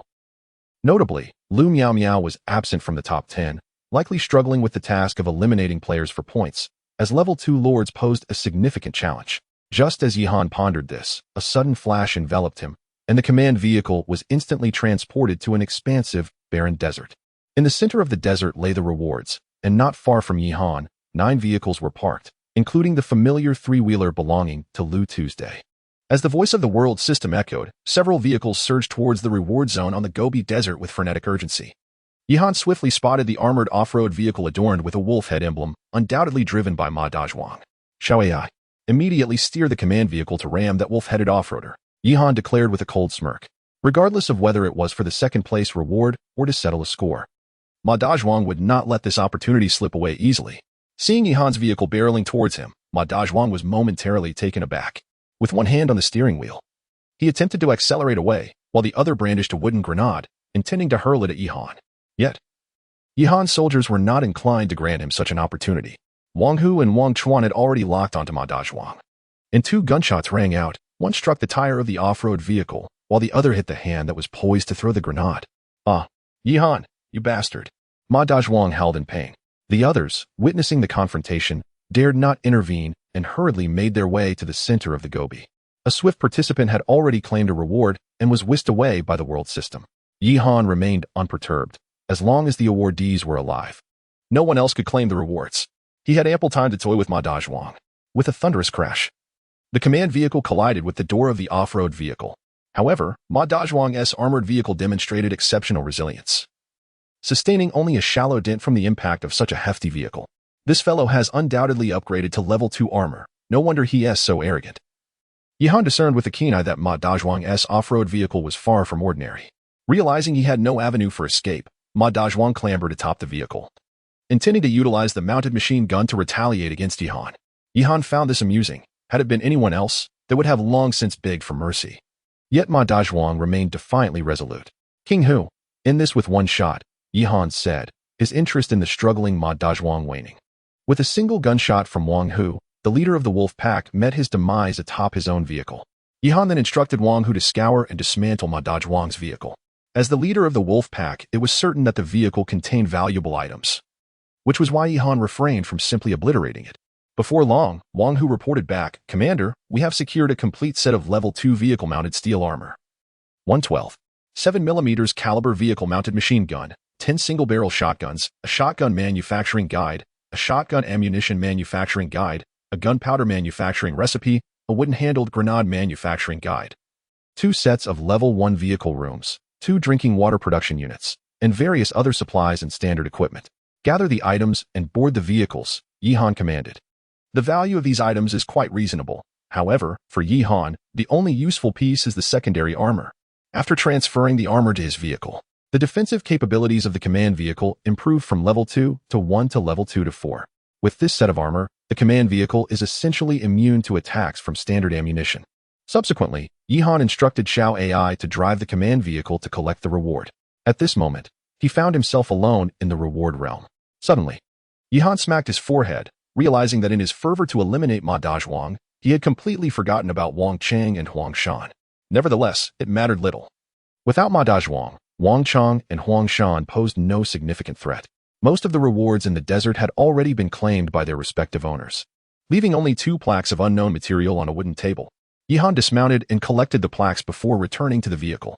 With the world system's teleportation, the command vehicle was transported back to the location where the world mission had commenced.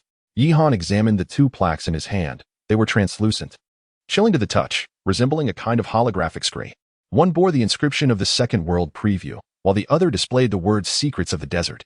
Chapter 50. The Second World. Yihan held the sign for the Second World in his hands, his heart brimming with anticipation. After the cataclysm tomorrow, everyone would surely be transported to this Second World. Having foreseen the circumstances of this realm undoubtedly granted him a strategic advantage. Yet, he pondered what kind of world the system had devised: a frigid realm of ice and snow, a desolate, radiated wasteland, or perhaps a lush tropical rainforest. "Would you like to use the Second World announcement sign?" The world system suddenly prompted as Yihan contemplated. "Use it." With his command, the sign in his grasp emitted a brilliant light that shot out towards the outside. A massive portal materialized before the command vehicle, perfectly spanning the road.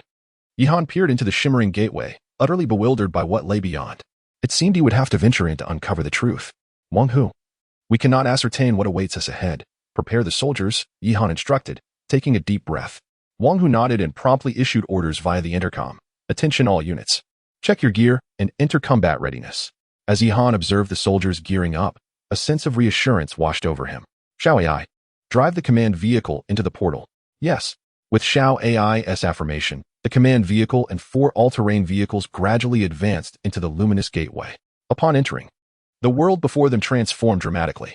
No longer were they surrounded by the barren, desolate expanse of desert. Instead, countless skyscrapers emerged, and the ordinary roads of the wasteland morphed into bustling urban thoroughfares.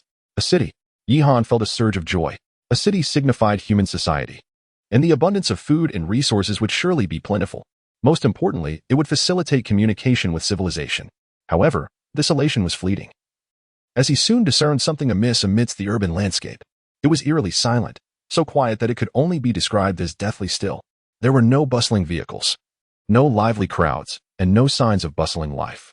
In this frigid steel jungle, not a single sound of life could be heard, save for the wind rustling through the streets and lifting discarded paper from the ground. Be extremely cautious. Something is very wrong here, Yihan whispered urgently to Wang Hu. After traversing the road for quite some time without encountering another soul, Yihan spotted a tattered newspaper on the pavement.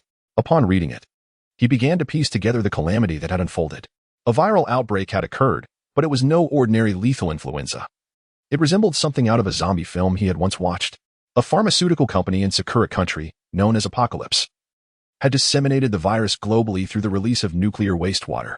As the current spread the contagion, it eventually reached Dragon Country, where those infected swiftly transformed into the undead. Furthermore, this company had even unleashed the virus within the military ranks. The city had succumbed rapidly, descending into a veritable paradise for zombies. Upon realizing the dire situation, Yihan was filled with indignation. Before his arrival in this world, the land of cherry blossoms was already embroiled in such chaos. Although he found himself in what might be a parallel universe, the essence of the land of cherry blossoms remained unchanged. However, armed with the most formidable commander system that allowed him to summon armies, he felt well equipped to confront the undead. The fall of the city also signified an abundance of resources becoming available for the taking, which he intended to collect for his own use. As Yihan pondered these matters, Xiao Ai suddenly reported, "Commander, the radar indicates several hostile targets at the intersection ahead. Send the security team to investigate," Yihan commanded. If his assumptions were correct, those hostile targets were likely zombies, an opportune moment for him to hone his skills and assess the combat capabilities of the undead in this realm. As the security team advanced, Yihan fixated on the intersection, the roar of the engine from their armored vehicle evidently disturbing the lurking monsters.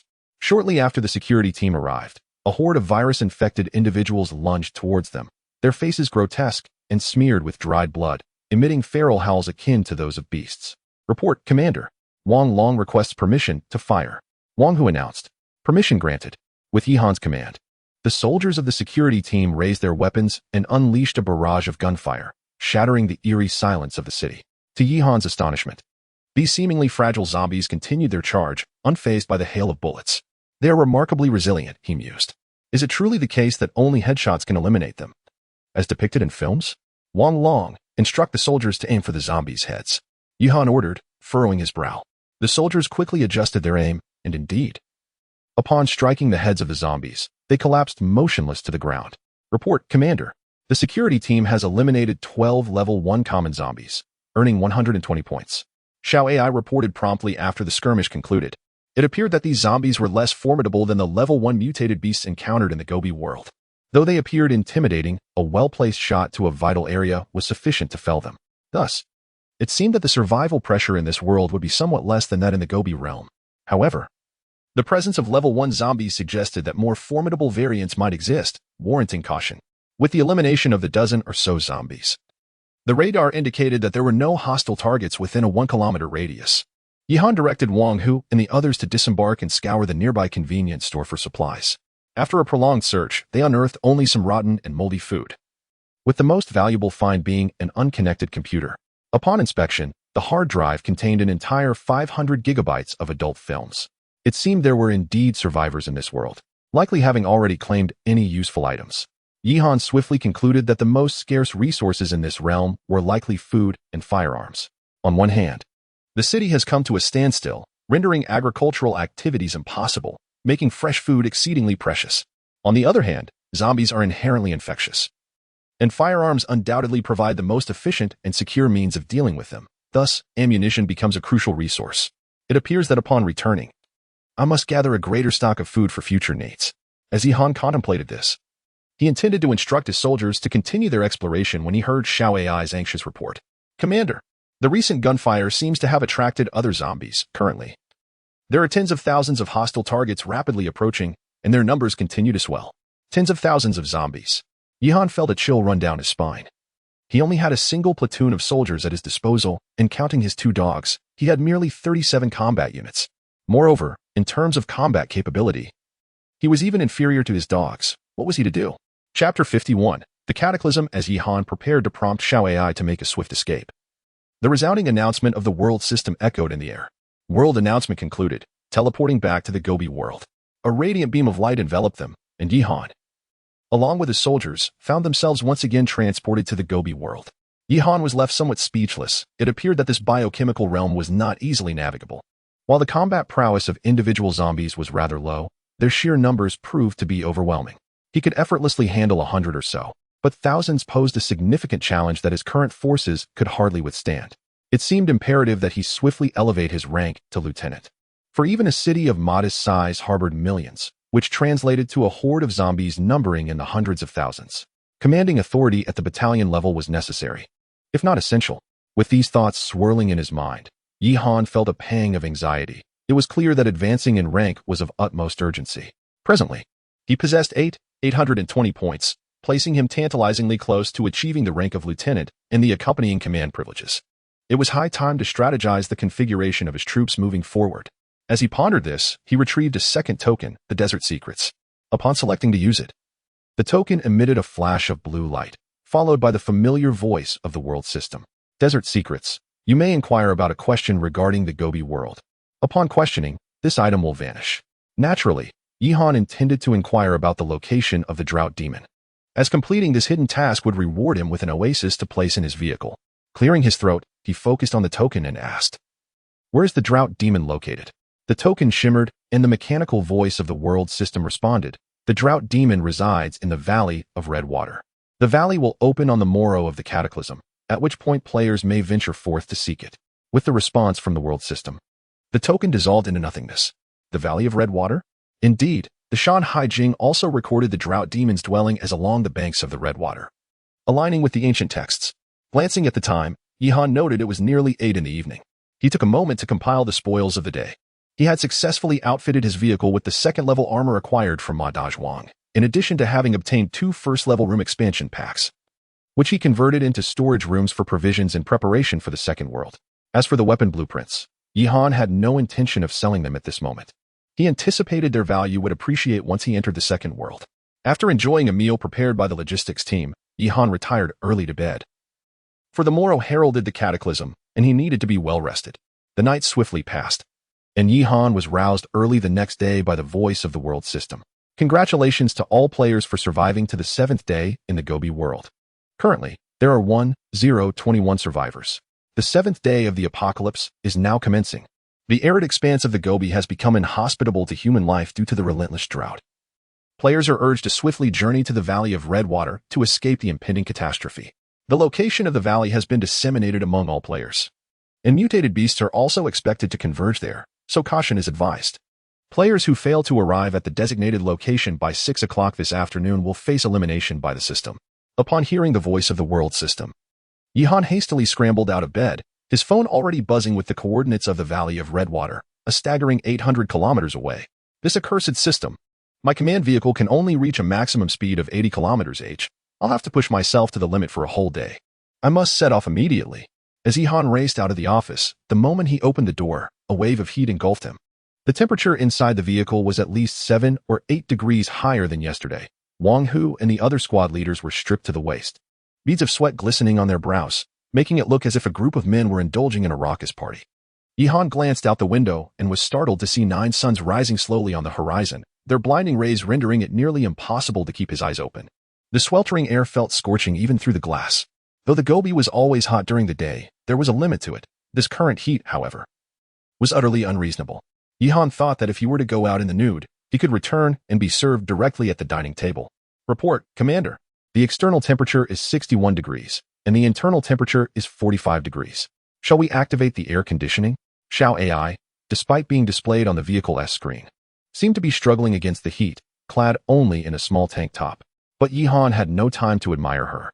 He wiped the sweat from his brow and commanded, "Activate the air conditioning and proceed at full speed to the Valley of Red Water."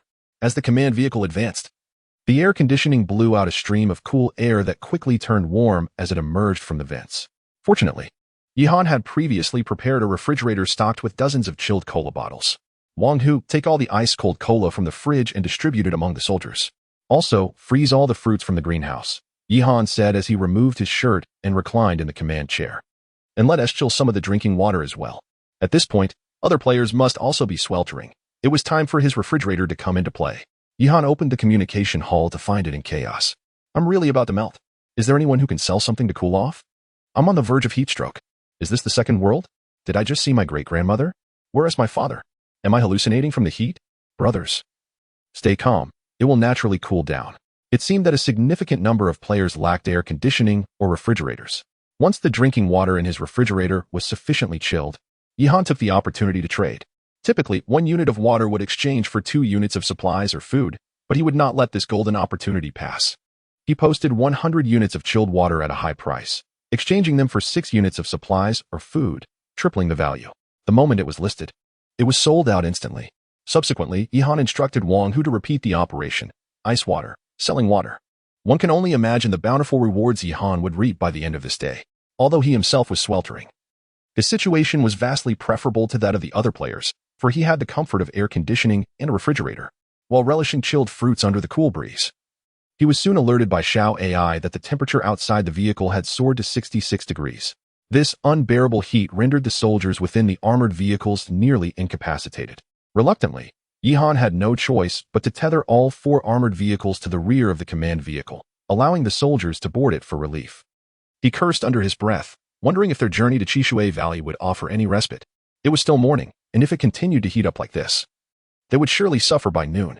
Beads of sweat poured down Yihan's forehead, mirroring the plight of the soldiers inside, particularly the 2 military dogs, who lay panting heavily on the floor. Just as Yihan found himself at a loss, Wang Hu suddenly spoke up, his gaze sharp. Commander, hostile targets have appeared 500 meters behind the vehicle.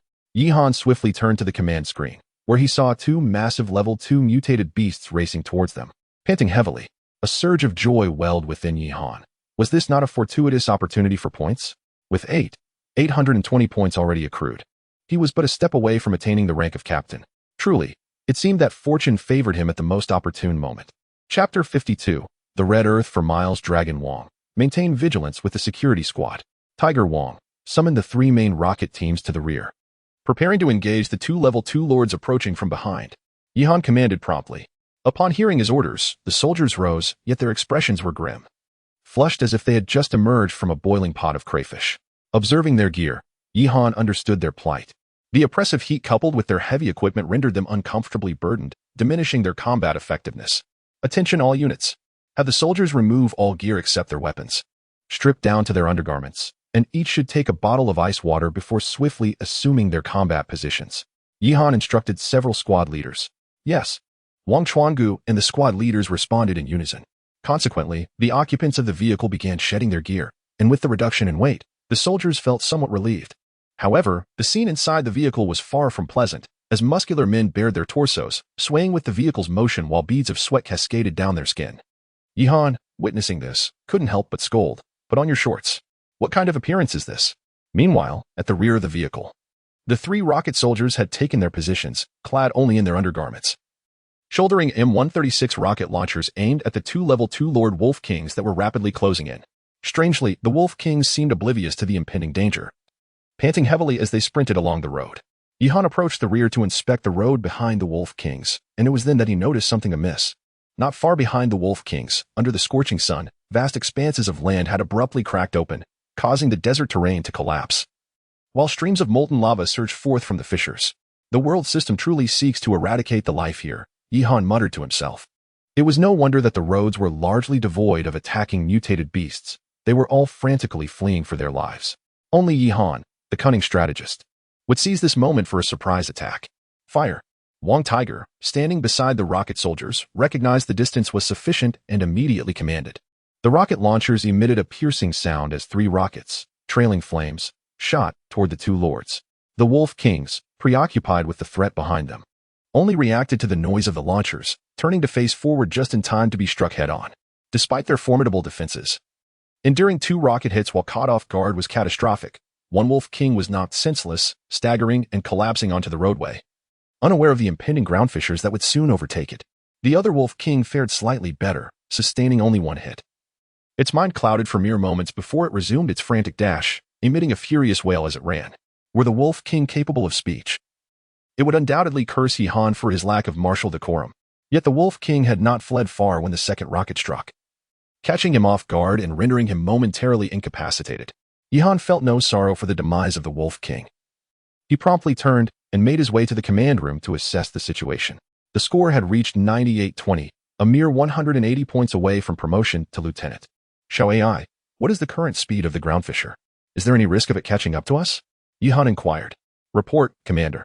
The speed of the fisher is currently 59 km/h. Our speed, due to the mounted all-terrain vehicle, has decreased to 70 km/h. There is no immediate risk of being overtaken, Xiao AI calculated and reported. Very well, proceed at full speed towards Chishui Valley. Keep a close eye on the radar. If any hostile targets are detected, approach swiftly, Yihan commanded with a nod. After arranging the logistics for their journey, Yihan turned his thoughts to his business. As the sun climbed higher, the temperature soared, and the price of his ice water in the exchange hall surged, reflecting a burgeoning demand. Grandpa Yihan, could you possibly provide more ice? The piece I bought melted away almost immediately, one patron complained. You only bought one. I purchased 10, and now. It's pure bliss to have ice everywhere, another chimed in. Yishin, please put up more ice. My comrades are struggling. The one who saw the old lady has already been taken away. If you don't provide more, I might have to join her, another voice lamented. Damn it. Yihan, if you don't supply more ice water, I'll have my grandma come for you too. Amid these requests for additional ice, a few jesters from the desert team emerged, openly attacking and disparaging Yihan. Brothers, don't rely on Yihan anymore. Our desert team has vehicle-mounted fans available for trade, priced similarly to ice, but these can be used indefinitely. Yihan has been wealthier than us since the start. He must be a plant from the dog world system. We must resist him. Player Huang Han slanders the system, receiving a one-day mute penalty and an increase in vehicle temperature by 8 degrees. Honestly, we all hail from the same place. In this heat, we should unite. Yihan's ability to produce ice indicates he possesses the necessary tools. He ought to share them with us, and we can distribute the resources, returning them once we weather this storm. He incurs no loss, selling them now only waste water. Don't you think? Indeed, Yishin, why not contribute your fridge? It could save you some water. Yihan dismissed the latter remarks as mere nonsense, recognizing that the speaker was Huang Shan from the desert team, who had been hiding like a mole in the exchange hall since the beginning. However, he had not anticipated that the desert team possessed cooling tools, even if they were merely vehicle-mounted fans, which could not compare to the efficacy of his ice water and ice blocks. Yet, Yihan's supply capabilities are indeed evident, and those unable to procure ice blocks or chilled water will undoubtedly seek alternatives. While it is understandable to choose other merchants, should it be the desert fleet, Yihan would certainly be displeased. Contemplating this, a mischievous smile crept across Yihan's lips, and he promptly posted a message in the communication hall. To bestow a little benefit upon everyone, you may now exchange for chilled water or iced beverages free of charge. Remember, it is iced drinks, not merely chilled water. Those who humiliate Wang Chang or Huang Shan shall receive a prize of 1 ice block. Those who incapacitate Wang Chang or Huang Shan shall receive a reward of 1 bottle of iced beverage. And those who manage to defeat either Wang Chang or Huang Shan shall be generously rewarded with unlimited ice blocks, 10 bottles of chilled water, and 1 bottle of iced beverage. Chapter 53, the 141st Cavalry Special Operations Regiment. Now that is truly an elite force. As soon as the news broke, the exchange hall erupted with activity. Huang Shan and Wang Chang, you scandalous couple. If I ever catch you too, I'll have you both strung up and whipped. ISNT Wang Chang and Huang Shan, both men. One onlooker quipped. Brother, your insults sound almost flirtatious. Let me show you how it's done. Wang Chang and Huang Shan. I couldn't find you two on Baidu, but you popped up on Sogu. Your parents must have a great sense of humor to have produced such a joke. With so many attempts, even Yushin has team managed to take you down. I reckon the state could study your skins for bulletproof vests. Yihan, just you wait. Wang Chang has emerged. Brothers, let us unleash our insults. Every insult earns an ice block.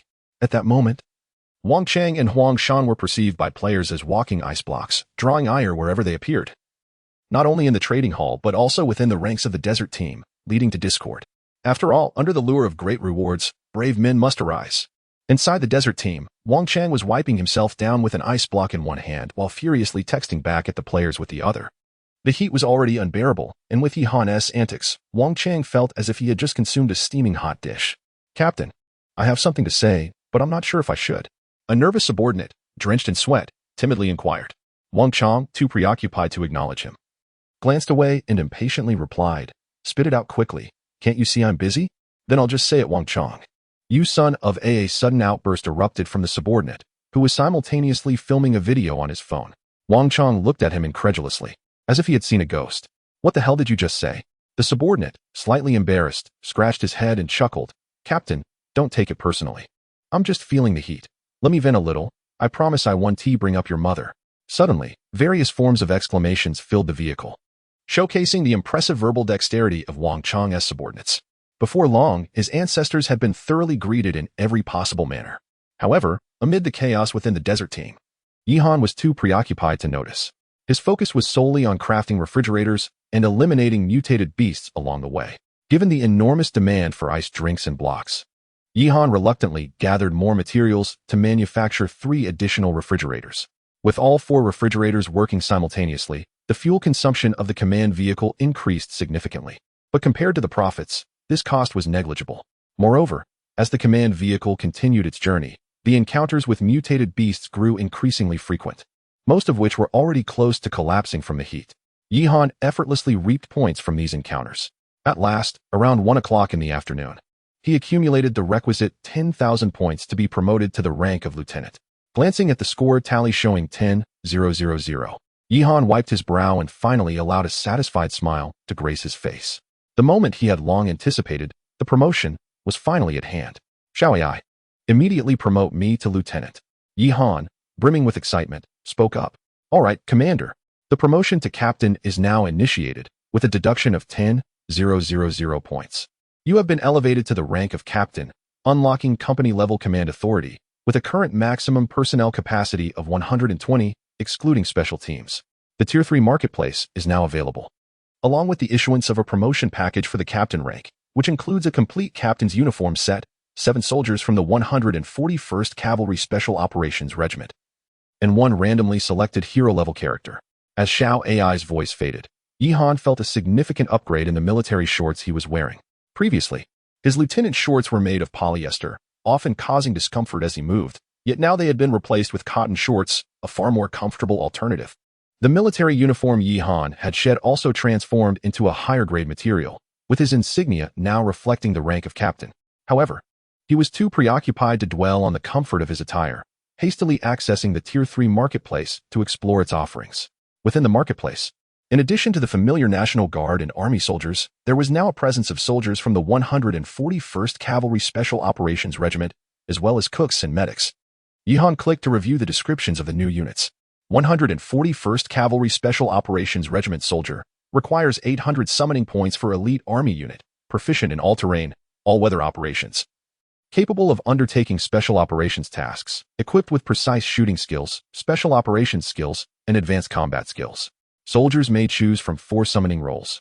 Command type, equipped with an 416 Hong Kong dollars assault rifle, augmented with optical and night vision sights. With a magazine of 120 rounds and 1 high-explosive grenade, outfitted with a tactical telescope and a small reconnaissance drone, possessing skills in precise shooting, advanced combat, special operations, and tactical command. Composite type, armed with an 416 Hong Kong dollars assault rifle, fitted with a multifunctional grenade launcher, optical and night vision sights, with a magazine of 180 rounds, 1 smoke grenade, 2 grenades, and 1 high-explosive grenade. Carries an MP7 submachine gun with a magazine of 60 rounds, skilled in precise shooting, advanced combat, and special operations. Demolition type, wielding an 416 Hong Kong dollars assault rifle, enhanced with optical and night vision sights, with a magazine of 120 rounds and 1 high-explosive grenade. Carries a C4 plastic explosive pack and a FIM-92 Stinger portable air defense missile system with 3 rounds, adept in precise shooting, advanced combat, and special operations. Sniper type, equipped with an 416 Hong Kong dollars assault rifle, featuring high magnification and optical night vision sights, with a magazine of 120 rounds and 1 smoke grenade. Includes an M82A1 anti-material sniper rifle with 10 armor-piercing rounds, 10 incendiary rounds, and 10 standard rounds. Proficient in marksmanship, advanced combat, and special operations. Summoning a soldier from the 141st Cavalry Special Operations Regiment does not count against the current command limit, with a maximum summonable personnel of 30. Elite. This is what true elite means. Yihan gazed at the offerings, nearly drooling with anticipation. Not only did each soldier possess formidable individual combat capabilities and proficiency in special operations, but their equipment alone was enough to excite him. Fully equipped rifles, Stinger missiles, reconnaissance drones, and anti-material sniper rifles. These were all exquisite items. As for the cooks and medics, Yihan merely glanced at them. Both of these military specialties require 200 points, which is somewhat less than the ammunition allocated to ordinary infantry soldiers. However, they possess essential logistical skills and do not count against the battalion's quota. There are limitations on summoning them, with a maximum of 4 allowed. Calculating this, it appears that the ultimate strength of his battalion could reach 160 personnel, qualifying it as an enhanced unit. Nevertheless, while the 141st Cavalry Special Operations Group is formidable, it comes with a hefty price tag. A Cougar costs merely 600 points. A Rocket Infantry Soldier 400, yet a soldier from the Cavalry Special Operations Group demands a staggering 800 points each. After his promotion to captain, Yihan's points have been entirely depleted, leaving him unable to afford even the most basic necessities for his soldiers. Chapter 54, Heroic Figures. Minions. In addition to the newly introduced troop types, the Level 3 Marketplace has unlocked permissions for 4 types of buildings. Level 1 Armory Construction Permission, 3,000 points. The Level 1 Armory features 3 production lines capable of manufacturing various types of bullets and shells, requiring the appropriate raw materials.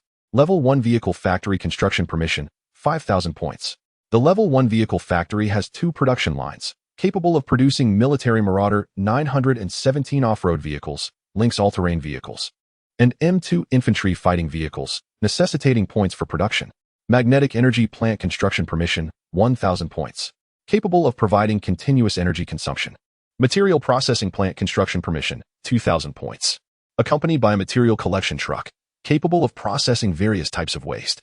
Yihan was puzzled as to what the Xiao AI system intended with these provisions, especially since he would be driving continuously and could not transport the constructed items unless, perhaps, these factories could also be established within the vehicle. However, given the limited space in the command vehicle, even accommodating 1 production line of the armory seemed precarious. Shaking his head, he dismissed the thought. What excited Yihan the most was his impending promotion ceremony to lieutenant, alongside 7 soldiers from the 141st Cavalry Special Operations Brigade and 1 heroic figure. Xiao AI summoned the soldiers of the 141st Cavalry Brigade. Yihan rubbed his hands together, feeling a surge of exhilaration. Commander, please select the summoning direction for the soldiers of the 141st Cavalry Special Operations Brigade. Upon hearing Xiao AI's response, Yihan's eyes brightened. It turned out he could choose the direction of the summons as well, which required careful consideration. Currently, his most pressing need was for command-oriented talent, as well as precision firepower and special operations capabilities. This unit must be deployed efficiently. After a moment of contemplation, Yihan formulated his plan and instructed Xiao AI, summon 1 command type, for comprehensive types, 1 demolition type, and 1 sniper type. Understood, Commander, as Xiao AI's voice echoed. 7 soldiers from the 141st Cavalry Special Operations Brigade emerged from the shadows of the command room, clad in desert camouflage and military gas masks. Each soldier donned a desert camouflage windbreaker, their weapons fully equipped. Although not particularly tall compared to army soldiers, each stood at least 6 feet tall, exuding a cold and lethal aura even from their obscured faces. Their mere presence conveyed 2 words to Yihan: elite. Reporting to the commander. Cavalry 1 reporting. 1 soldier, of medium build and adorned with a Zeiss military binoculars, stepped forward to address Yihan. He was likely the command-type soldier summoned this time. Yihan returned the salute and said, Cavalry 1, from now on, you shall be known as Frost. You will temporarily command this 141st Cavalry unit. Stand by for further instructions. I will summon you immediately should the need arise. Frost acknowledged Yihan's command with a yes, sir, and prepared to withdraw with the other soldiers. Yihan glanced at the soldier's gear and recalled something to add. You newcomers, like the others, should remove any useless equipment. And remember, no removing your underwear. These are all my cherished treasures. It would be quite the jest if I were to faint from the heat. After the Frost team departed the command room, Yihan instructed Xiao AI to summon his second reward, a hero-level character. Commander, the summoning of hero-level characters is random. Please wait a moment. Upon hearing Xiao AI mention the randomness of the summoning, Yihan felt a sense of foreboding. He had never possessed much luck with opening boxes, and he feared this time would be no different. Congratulations, Commander, you have obtained a sea-level hero character, the Phantom Hunter, now summoned to the command room. Sea-level. It sounded utterly disappointing. Before Yihan could voice his discontent, a tall and robust figure materialized within the vehicle, immediately overwhelmed by the oppressive heat, and began to curse. What the hell? It's so hot. What kind of system is this?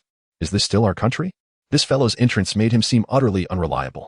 Yihan, exasperated, remarked, This is my command room. If you find it too hot, you can follow their lead and wear only your underpants. Upon hearing Yihan's words, The Phantom Hunter turned to him, scratching his head awkwardly. "My apologies, Commander. I'm just a bit unaccustomed to this place. Forgive me." As he spoke, he began to strip off his clothing until he was left in only his underpants. Quite brazen, indeed. Yihan, bemused, turned to Xiao AI and asked, "Could you introduce this fellow to me?" "Commander, there are 5 ranks of hero-level characters, ranging from S to D.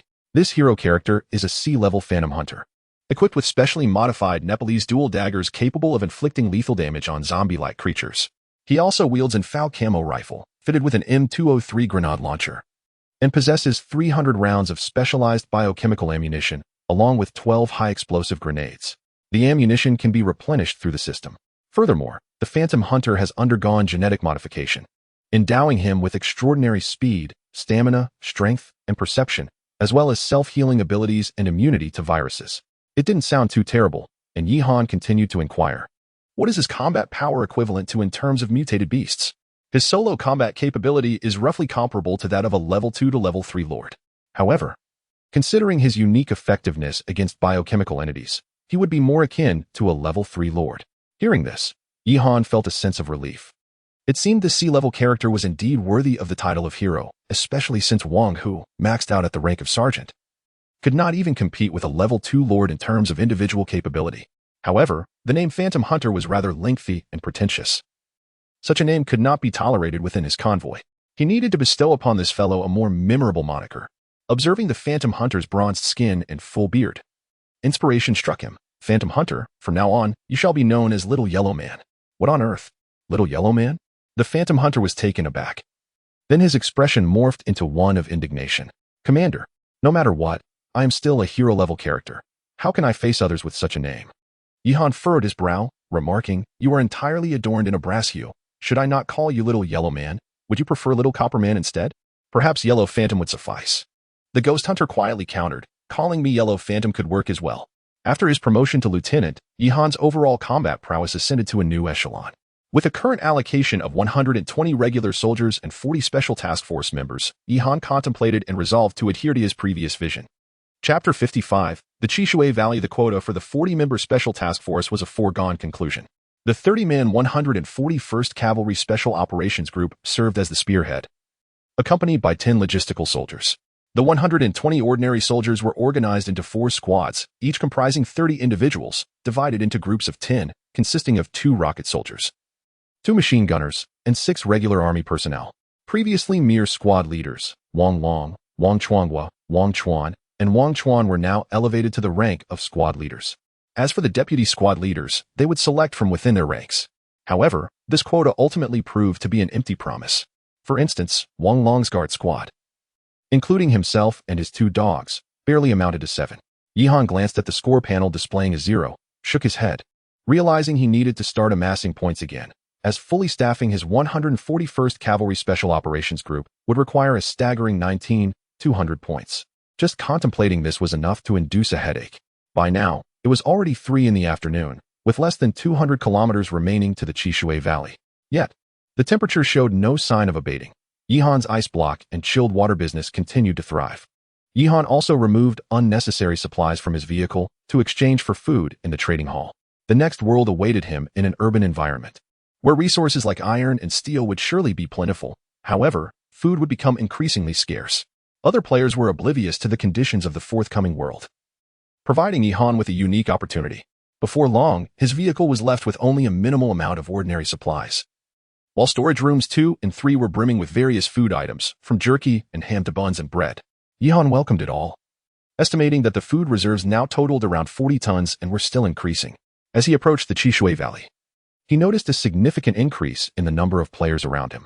However, those who had survived until the last day in the Gobi world possessed a modicum of intelligence. They kept their distance from Yihan's vehicle, unwilling to provoke him. Just as Yihan pondered the situation within the Chishui Valley, a message arrived from an individual with the ID Zhang Ziqian. "Ye God, I've completed the task as per your request. Take a look at this reward." Upon reading this, Yihan recalled the task he had posted in the trading hall, where he had lambasted Wang Chang and Huang Shan, instructing others to deliver ice blocks. Yet, he had not seen anyone claim to have killed either Wang Chang or Huang Shan. It appeared this fellow had taken action. "What is going on? How did you manage it?" Yihan inquired. Moments later, a photo arrived, evoking a visceral reaction. even after days of mental fortitude training. Yihan nearly retched upon seeing it. The image depicted a bloodied head alongside 3 neatly arranged arms and 2 legs. The head belonged to none other than Wang Chang. A familiar face to Yihan. Yet, the brutality of the image was overwhelming. It seemed the dog world system had neglected to apply any censorship. We have dispatched Wang Chang, and his remains are here.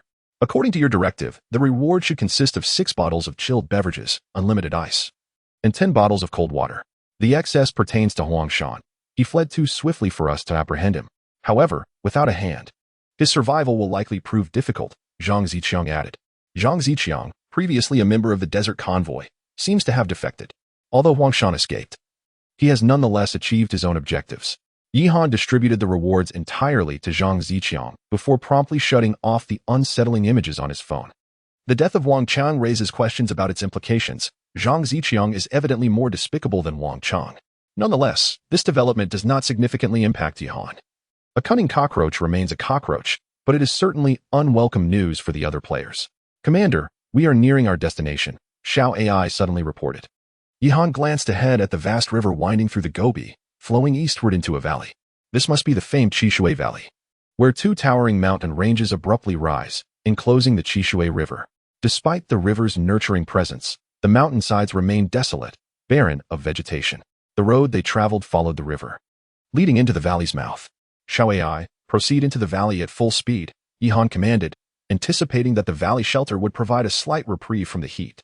Indeed, the valley's surroundings appeared unaffected by the oppressive sun, with temperatures remaining within a bearable range.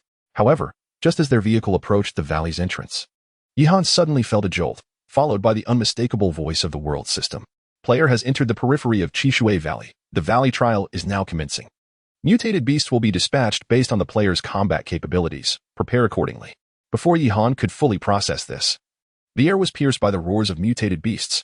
Commander, a group of over 50 mutated beasts has been detected nearby, including 8 second-tier lords, 2 third-tier lords, and 45 third-tier ordinary mutated beasts. This world system certainly knows how to create chaos, just as they were about to enter the valley. All units, disembark and assume combat positions. Xiao AI, engage the 20mm machine gun for rapid fire. Yihan observed the unfolding situation from the command center. With Yihan's orders, Wang Hu led 4 squads into battle. The third-tier ordinary mutated beasts consisted mainly of various grotesque creatures, which did not concern Yihan. However, the 10 lords posed a significant challenge. Among the 8 second-tier lords were the familiar figures of the Bear King and the Lion King, each accompanied by 2 of their kind, while the remaining 4 were mutated Wolf Kings. The Wolf Kings were manageable. Yet the Lion King and Bear King presented formidable threats, one with astonishing offensive capabilities and the other with remarkable defenses. Wang Hu, have the machine gunners and infantry hold back the ordinary mutated beasts, while the rocket troops focus their fire on the lords. Xiao AI, use your vehicle-mounted cannon to assist the rocket troops in fending off the second-tier lords, Yihan instructed, furrowing his brow. If it were merely 1 or 2 secondary lords, it would be manageable. However, the sudden appearance of 8 presents a considerable challenge. Our heavy firepower is evidently insufficient, primarily due to the inadequacy of our organizational structure. Currently, the only forces I can deploy are the newly recruited Frost Squad and the Yellow Phantom. Peering out the window, Yihan observed that the 2 tertiary lords were also on the move. One was the bifong bird he had encountered previously, while the other was a colossal macaque, its forelimbs adorned with tiger-like stripes and a long leopard-like tail trailing behind. This situation, however, serves a purpose. Even the finest blade requires a blood offering, allowing us to evaluate whether the soldiers of the 141st Cavalry Special Forces are truly worth the 800 points. Frost Squad, equip yourselves thoroughly. Your targets are those 2 tertiary lords. Do you possess the confidence to defeat them? Yihan's gaze turned icy as he inquired of the Frost Squad. Chapter 56, a preliminary trial. The report commander expressed confidence in completing the beheading mission within 20 minutes. Han Shuang saluted in response. So confident? Yihan gazed at a few individuals in disbelief, before nodding resolutely. If that is the case, let us depart immediately. Phantom, you and the logistics team remain in the command vehicle, prepared to address any unexpected situations on the field. Understood. With the fervent replies of the soldiers echoing, 7 members of the 141st Cavalry Special Operations Team disembarked to engage in combat. Mission codename, Preliminary Trial Time, August 13th, 1743. 32 Mission Commander, Sergeant Han Shuang. First Squad of the 141st Cavalry Special Operations Team. Initial rank promotion, Operating Unit. First Squad of the 141st Cavalry Special Operations Team location. Chishui Valley entrance, a miniature unmanned reconnaissance drone gradually ascended from the ground, soon hovering above the battlefield. To the towering mutated beasts, several meters in height, this drone appeared diminutive. Neither the beasts nor the soldiers engaged in combat on the ground could perceive its presence. At a distance of 500 meters from the level 3 Lord, the team needed to advance another 800 meters to reach an effective shooting range. As Han Shuang observed the drone's footage on the electronic screen, he turned to address the 6 cavalry soldiers. This crucial 800-meter advance lay directly within the battleground where the mutated beast clashed with other soldiers. In the drone's imagery, a massive, ape-like creature lay concealed among a pile of rubble not far from the battlefield, lifting a boulder the size of a cushion and hurling it fiercely into the fray. This level 3 Lord appeared exceptionally skilled in throwing, manipulating the hefty stone, weighing 50 to 60 pounds, as if it were a mere golf ball, sending it soaring toward the battlefield 100 meters away.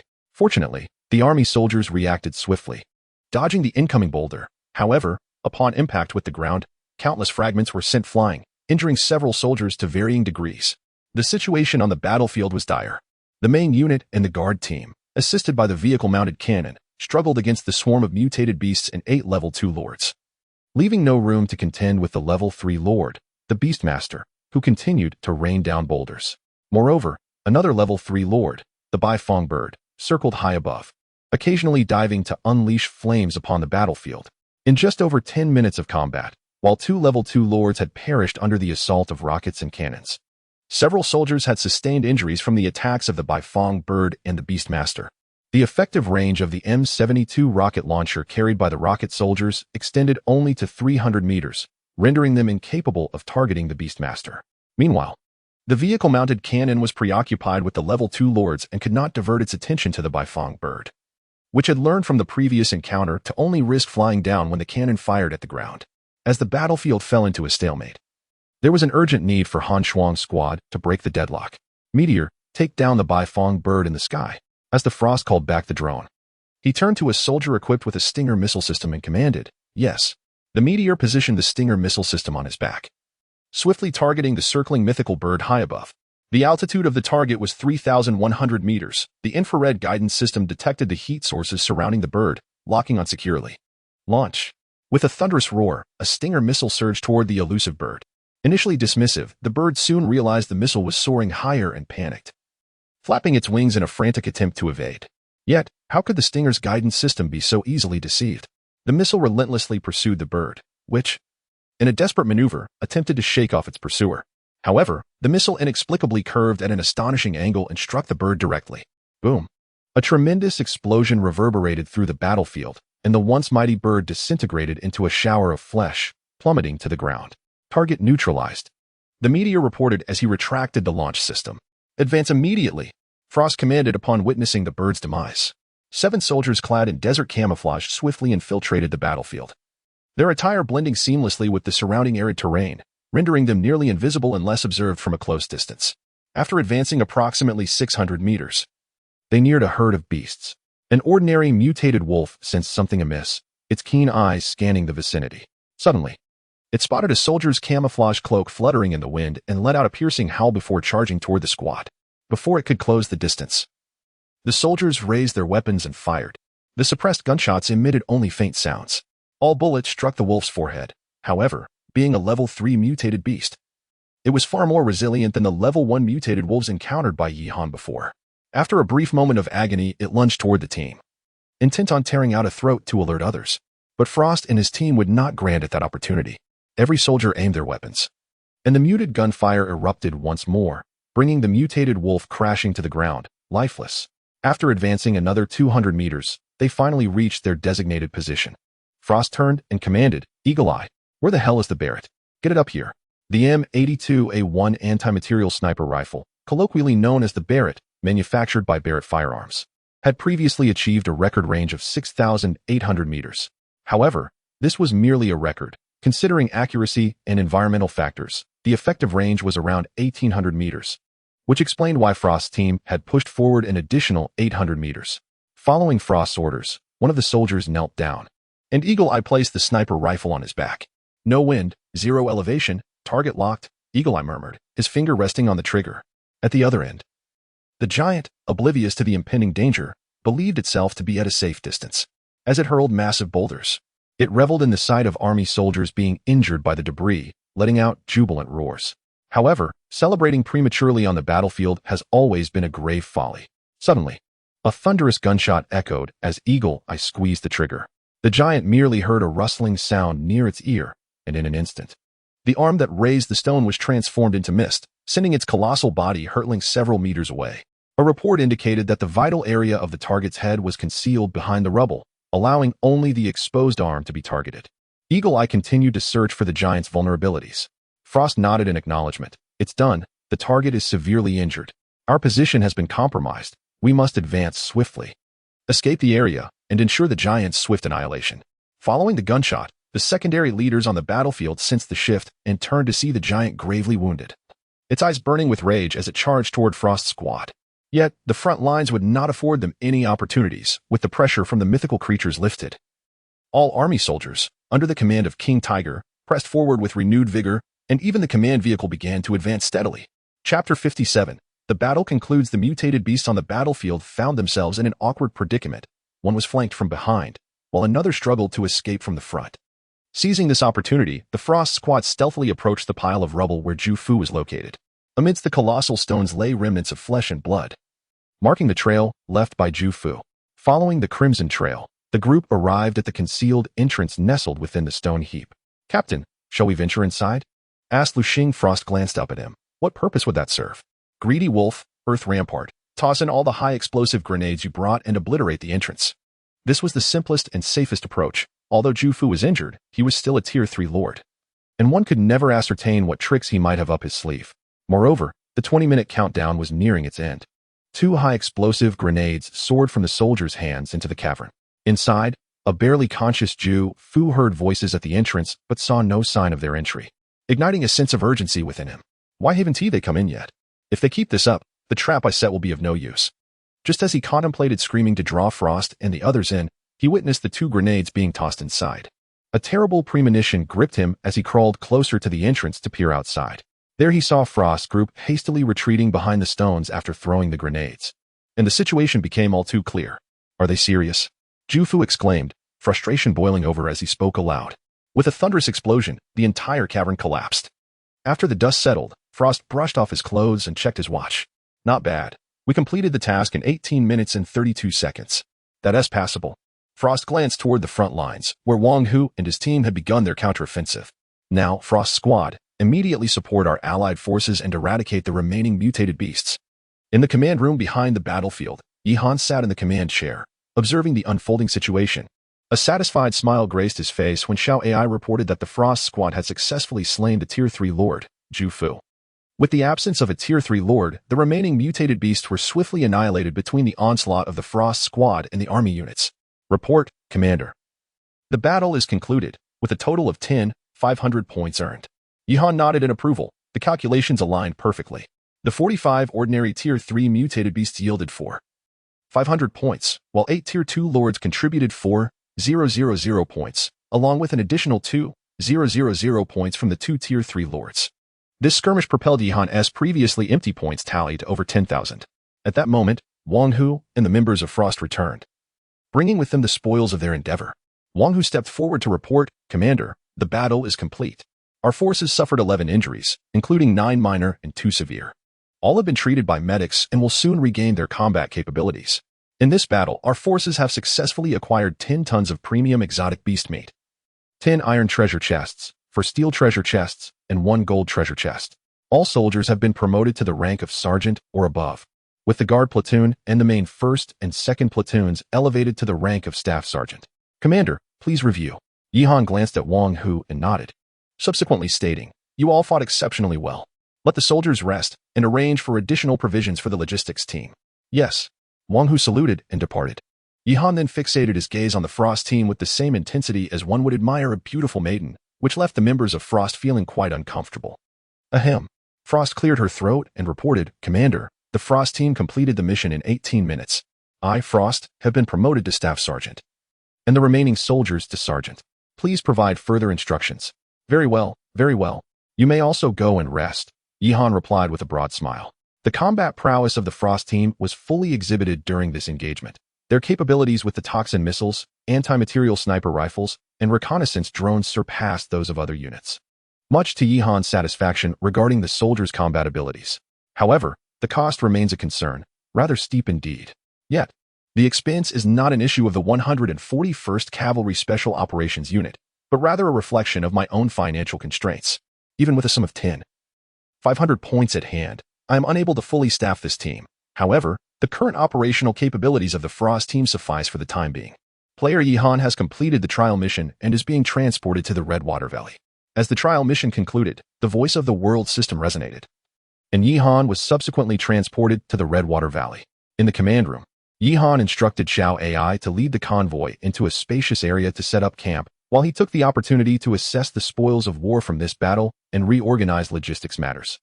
Although my luck with opening chests has been rather unfortunate, it would not be wise to burden Lu Tu with such tasks, especially since he may or may not have entered the valley.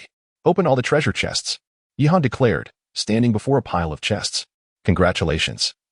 Player has received a Level 2 Vehicle Room Upgrade Package, 1 Level 2 Bulletproof Glass Modification Blueprint, M1 Garand Rifle Manufacturing Tutorial, Rifle Ammunition Manufacturing Tutorial, M1903 Springfield Rifle Manufacturing Tutorial, PPSH 41 Submachine Gun Manufacturing Tutorial, Submachine Gun Ammunition Manufacturing Tutorial, and various supplies.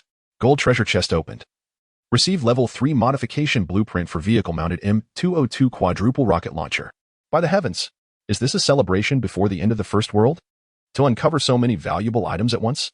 Yihan could hardly believe it, yet upon reflection, the only items truly beneficial to him were the Level 2 Room Upgrade Package, the Level 2 Bulletproof Glass, and the blueprint for the vehicle-mounted M202 Quadruple Rocket Launcher. As for the weapon blueprints, Yihan was already well-equipped. Nonetheless, it must be said, the weapons unveiled this time are far superior to those previously obtained.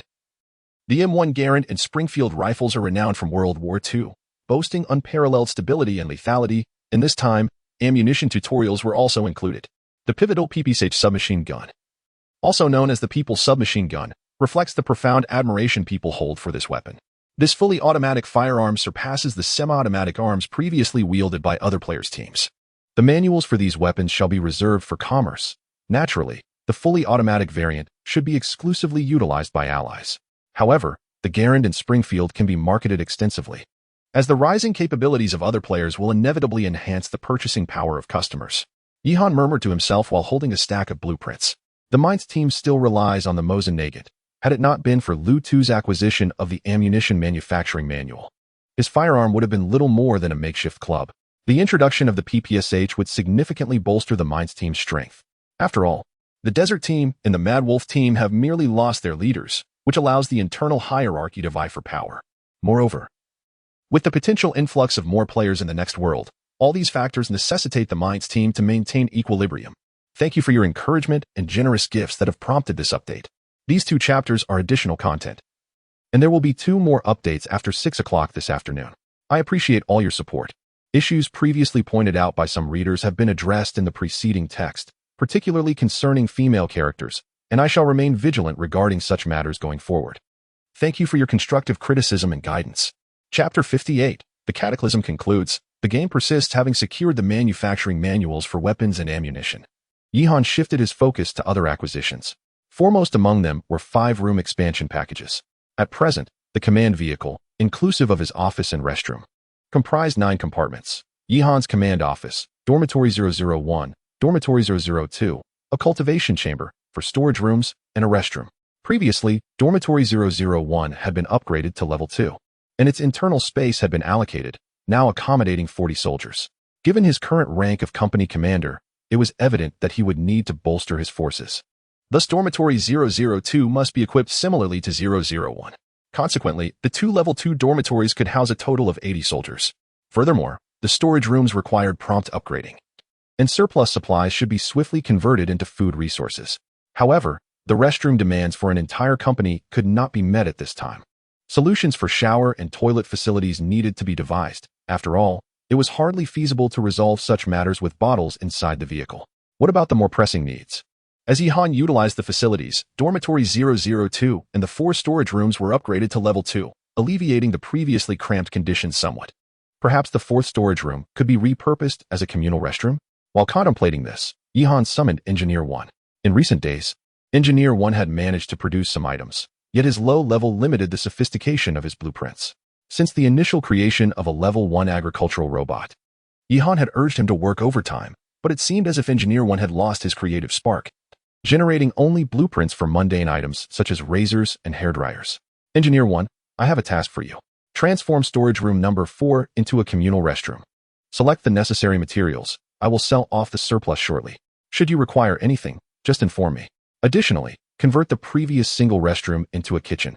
The restroom is conveniently located by a window, allowing for ventilation to disperse any odors. My only stipulation is that the communal restroom must accommodate as many stalls as possible and cater to shower needs. Ensure the kitchen renovation is both clean and hygienic. Yihan instructed. This was indeed within Engineer 1's area of expertise, and Yihan's directives were somewhat superfluous, considering Engineer 1 also had personal needs for sustenance and sanitation. Thus, he would undoubtedly execute the tasks meticulously. However, this meant Yihan's office could not be upgraded. Nonetheless, 10 square meters sufficed for his needs. Subsequently, Level 2 bulletproof glass was installed in the command vehicle under Yihan's guidance, further enhancing its defensive capabilities, elevating its protection from Level 2 to Fortitude 7. However, the coveted Level 3 modification blueprint for the vehicle-mounted M202 quad rocket launcher remained tantalizingly out of reach, as it required the vehicle to be upgraded to Level 3 for utilization. Yihan mused about what the next upgrade of the Level 2 armed command vehicle might yield. In the midst of these considerations, the clock struck 6 in the evening. Yihan glanced at the sky outside the vehicle, where the sun was slowly descending beyond the horizon. The temperature in the Gobi desert had begun to drop. Yet the fissures in the earth had already spread across the vast expanse of the desert, leaving only the Chishui Valley intact. The 7th day of the Great Cataclysm has concluded. Currently, there are 768 surviving players in this region. Players may enjoy their respite within Chishui Valley, as all will be transported to the second world at 6 o'clock tomorrow morning. In the second world, the system will summon players' relatives to their sides, based primarily on previous social connections, supplemented by considerations of blood relations. The relatives of deceased players will be assigned to the players with whom they shared the closest social ties, while those whose social and blood relations have been severed will be cared for by the world system. Additionally, players from other regions will also be transported here, so prepare accordingly. The essence of this proclamation from the world system was twofold. First, the impending commencement of the second world, with an influx of additional players. Second, the gathering of previously dispersed players from the vast desert into this valley. Inevitably, this would lead to chaos, with gunfire and clashing blades, a brutal contest for survival. The notion of rest time put forth by the system was utterly ludicrous. Since bringing players here, it had done nothing but target Yihan and hinder others, showing no benevolence whatsoever. As Yihan had anticipated, a brawl had erupted between two groups not far from him, while further away, gunshots rang out incessantly. Strangely, however, the expansive valley was devoid of any mutated beasts. Perhaps the world system had confined them to the opposite side of the valley. Yihan found the players somewhat exasperating. With so few remaining, why engage in infighting? Yet, this was to be expected. In this realm, the law of the jungle prevailed, and survival of the fittest was paramount. Just 7 days prior, there had been 10,000 participants. Now, fewer than 800 remained, resulting in a death rate exceeding 90%. If the global population of 5 billion were involved in this game, at this rate, it was likely that only around 400 million would survive to the second world, and with relatives included, the number would scarcely reach 2 billion. What was the world system truly aiming to achieve with this? Was it a mere act of extermination? Yihan pondered, his suspicions toward the world system deepening. If the intention was to reduce the population, it seemed rather far-fetched. Was it a test? A means to select the strong through survival of the fittest? But what would the ultimate goal be? The more he contemplated, the more his head ached. He resolved to cease his musings, for he possessed the most powerful commander system, and Xiao AI had assured him of the uniqueness of his advantages. Regardless of the world system's machinations, he remained unyielding. It was simply a matter of facing challenges as they arose. With this thought, Yihan felt a significant weight lift from his shoulders and proceeded to open the communication hall to check on the situation. Is Luneng still alive? After selling me urine at the start, I wonder if he can escape now. If he enjoys that so much, let us see if I can catch him. Upstairs. You already possess that item. If you desire it, feel free to produce and sell it yourself. Brothers, in the valley to the left of the valley entrance, there is an all-female convoy. Hurry and seize a wife. Do you dare to rob the elite convoy? The 10 eunuchs in the wolf pack convoy are all under their influence. The communication hall, as Yihan anticipated, is primarily filled with player infighting. At that moment, Lu Tu sent a message to Yihan. Brother Yi, have you entered the valley? Is everything all right? After reading it, Yihan replied, I have entered the valley. Everything is normal. How is the situation with the main vehicle team? 5 brothers fell in the valley trial, all of them were rather weak. My trial involved a level 2 mutated beast and a level 1 lord, fortunately. I am in a level 2 vehicle and managed to see some wooden-handled grenades from the wolf pack convoy, so it was a close call. However, many brothers in the convoy sustained injuries, and I wish to purchase some level 1 healing agents from you. Hearing Lu Tu speak of his valley trial, Yihan felt a sting of envy. This wretched system is undoubtedly targeting him. Chapter 59, The Drought Demon. Everything will be fine. I will soon place some primary healing potions in the trading hall, available to the members of the main Che group at half price, Yihan promptly replied. All right. Thank you, Brother Yi, came the response. Without delay, Yihan commenced clearing his inventory, placing all unnecessary supplies and equipment into the trading hall. He also crafted 300 primary healing potions, which were all exchanged for food. As for the weapon and ammunition tutorials, Yihan intended to sell them in the second world, where he anticipated a rise in value. Earlier, during the day, his transactions of ice blocks and ice water had proven quite lucrative, netting him nearly 6 tons of various food items, including mutated beast meat products, bread, and rice. Although the ice block business had ceased, the refrigerator remained a valuable asset for preserving food. If he were to sell off all the surplus materials, combined with his existing stock, Yihan's food reserves would swell to a total of 50 tons, allowing him to sustain himself for nearly a month even if his level cap was reached. Should any excess remain, he could simply sell it in the second world. After all, business is merely about buying low and selling high. Having completed these tasks, Yihan prepared to dine, when suddenly the voice of Xiao AI, the vehicle's AI, broke the silence. Commander, the mysterious lord has appeared. At this revelation, Yihan's appetite vanished. The mysterious lord referred to the drought demon, whom the world system had previously indicated resided within the Qishui Valley. Her appearance signified the continuation of his hidden quest. Yihan exited the vehicle, following Xiao AI's guidance, and soon spotted a woman clad in white standing atop a nearby mountain, exuding a faint white glow that rendered her seemingly divine. However, players within the valley were engaged in fierce combat, leaving few to notice the drought demon's presence. Can we traverse that mountain road? Yihan furrowed his brow. Why is she standing so high up? Is she contemplating a leap into the abyss? The incline is too steep, and given the weight of the command vehicle, I doubt my driving skills will suffice. Even the all-terrain vehicle won't manage it. It seems the commander will need to proceed on foot, Xiao AI replied, somewhat troubled. Hesitation washed over Yihan. Departing from the command vehicle was undoubtedly a risky endeavor. Yet, failing to pursue this hidden quest would be equally unwise. Cold Frost Squad and Ghost, accompany me on this venture. Yihan ultimately decided to embrace the peril. The Cold Frost Squad and Ghost represented his elite forces. With their protection and the proximity of his troops just a kilometer away, he felt assured of their swift assistance should unforeseen circumstances arise. Upon receiving Yihan's command, the Cold Frost Squad and Ghost swiftly equipped themselves and fell in line beside him. Yihan entrusted Wang Hu with a final directive: ensure the command vehicle's safety, and monitor the situation closely. Should anything seem amiss, bring the troops to my aid immediately. As he prepared to depart, Yihan cast a glance at the vehicle's radar. Following the direction of the celestial drought demon, he noticed 2 small blips at the edge of the radar's detection range, one marked as a neutral target, the other as a hostile target. The hostile target was likely the drought demon. Yihan paid little heed, yet a frown creased his brow. Why does it always feel as though the Lady of Drought is concealing something from me? Yihan shook his head, casting aside the chaotic thoughts swirling in his mind. He then proceeded, accompanied by the Frost team and the Phantom's Guard, towards the location of the Lady of Drought. Along the way, Yihan took out the vial of yellow spring essence that had been entrusted to him by the Lady of Drought, and dripped a few drops into the magazines of both the Phantom and the Frost team. According to the Lady of Drought, with this substance's enhancement, they should be able to vanquish the drought demon. After more than 10 minutes, Yihan finally arrived beside the Lady of Drought, who awaited him beneath a cliff, a faint smile gracing her features. As expected of the champion I selected, you have arrived here unscathed. Upon hearing her words, Yihan merely offered a faint smile in return, before inquiring, what did you summon me here for? Is there a lead on the drought demon? The Lady of Drought waved her hand, and suddenly a pile of scattered stones before the cliff parted to reveal a cave, approximately 2 to 3 meters in width and height. As it was already evening, the contents of the cave were shrouded in darkness. This is where the drought demon is hiding. Previously, when I battled him, he had already lost much of his strength, With your personnel, you should be able to deal with him easily. However, Yihan did not step forward. Instead, he questioned, if that is the case, why not eliminate him directly? The Lady of Drought shook her head. Bound by the rules of this realm, I am unable to kill him. Only outsiders possess that capability. Yihan understood her meaning. The rules she referred to were likely the world system.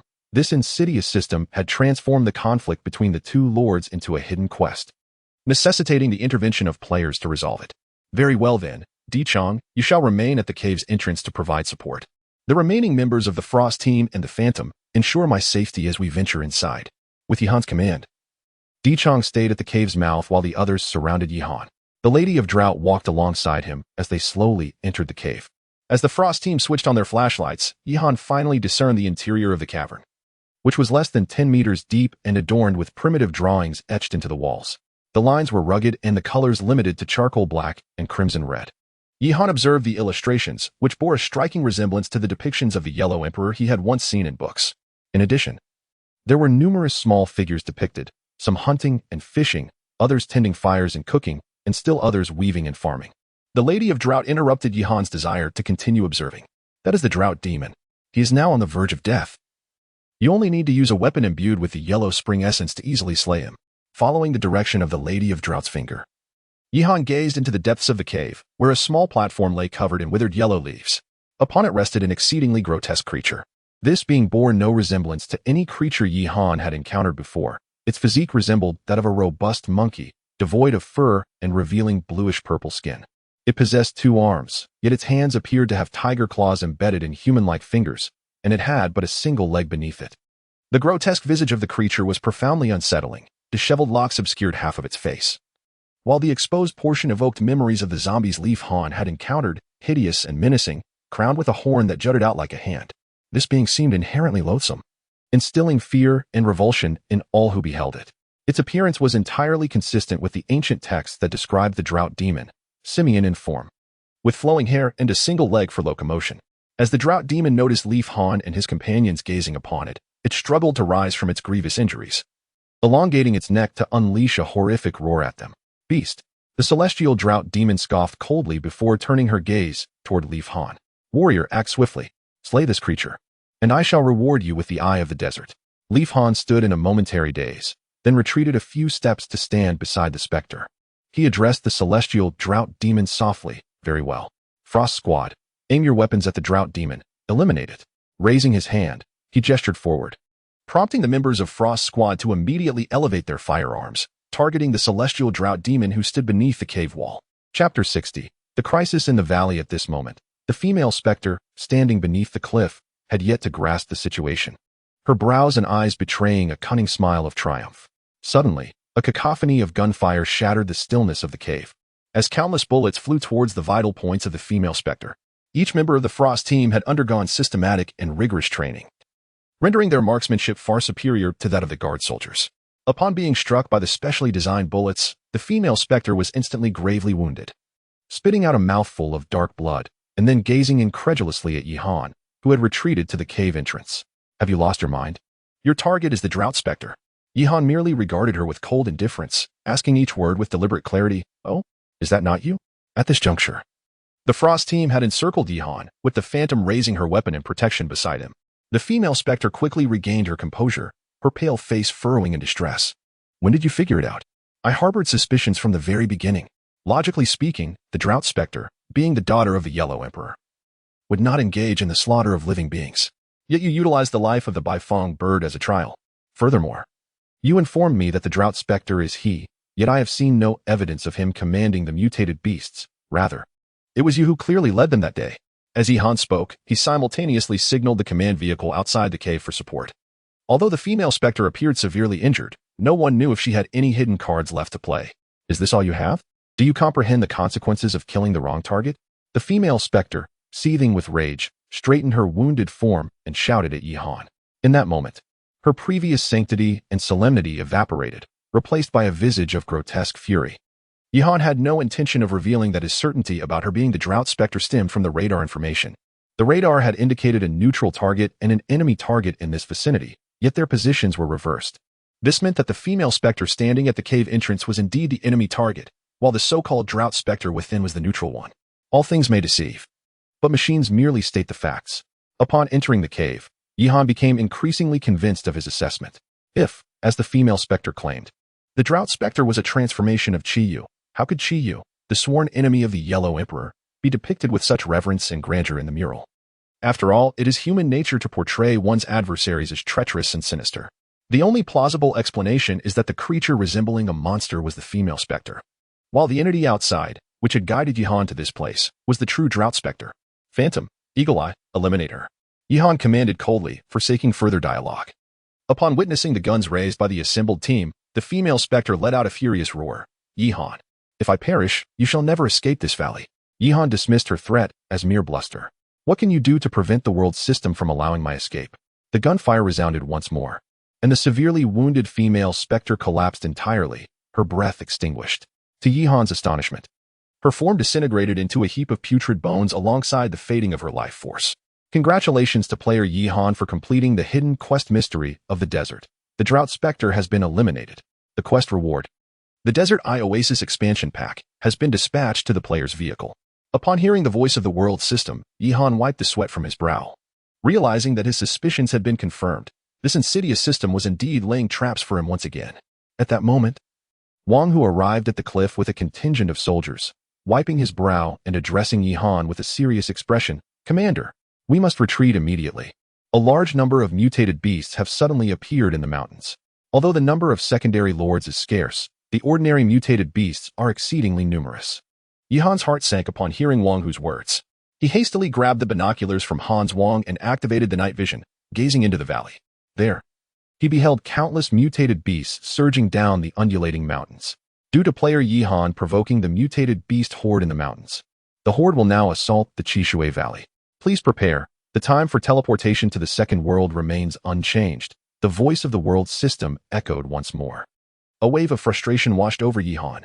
Was this the entrapment the drought spectre had warned him about, preventing his escape from Qishui Valley? This was a blatant attempt to ensnare other players. What was it to him? Meanwhile, Yihan swiftly retreated to the command vehicle under the cover of his troops, while the other players found themselves engulfed in despair. Originally, there were 700 to 800 survivors. Yihan's interference meant that many of those remaining would soon perish. The communication hall erupted with curses, directed at Yihan personally. That damn Yihan! I barely managed to survive, and you had to throw this at me. Are you trying to make it impossible to live? Indeed, this is a valley. There's nowhere to run. What are we running for? Since Yihan won't let us live, we won't let him off easily.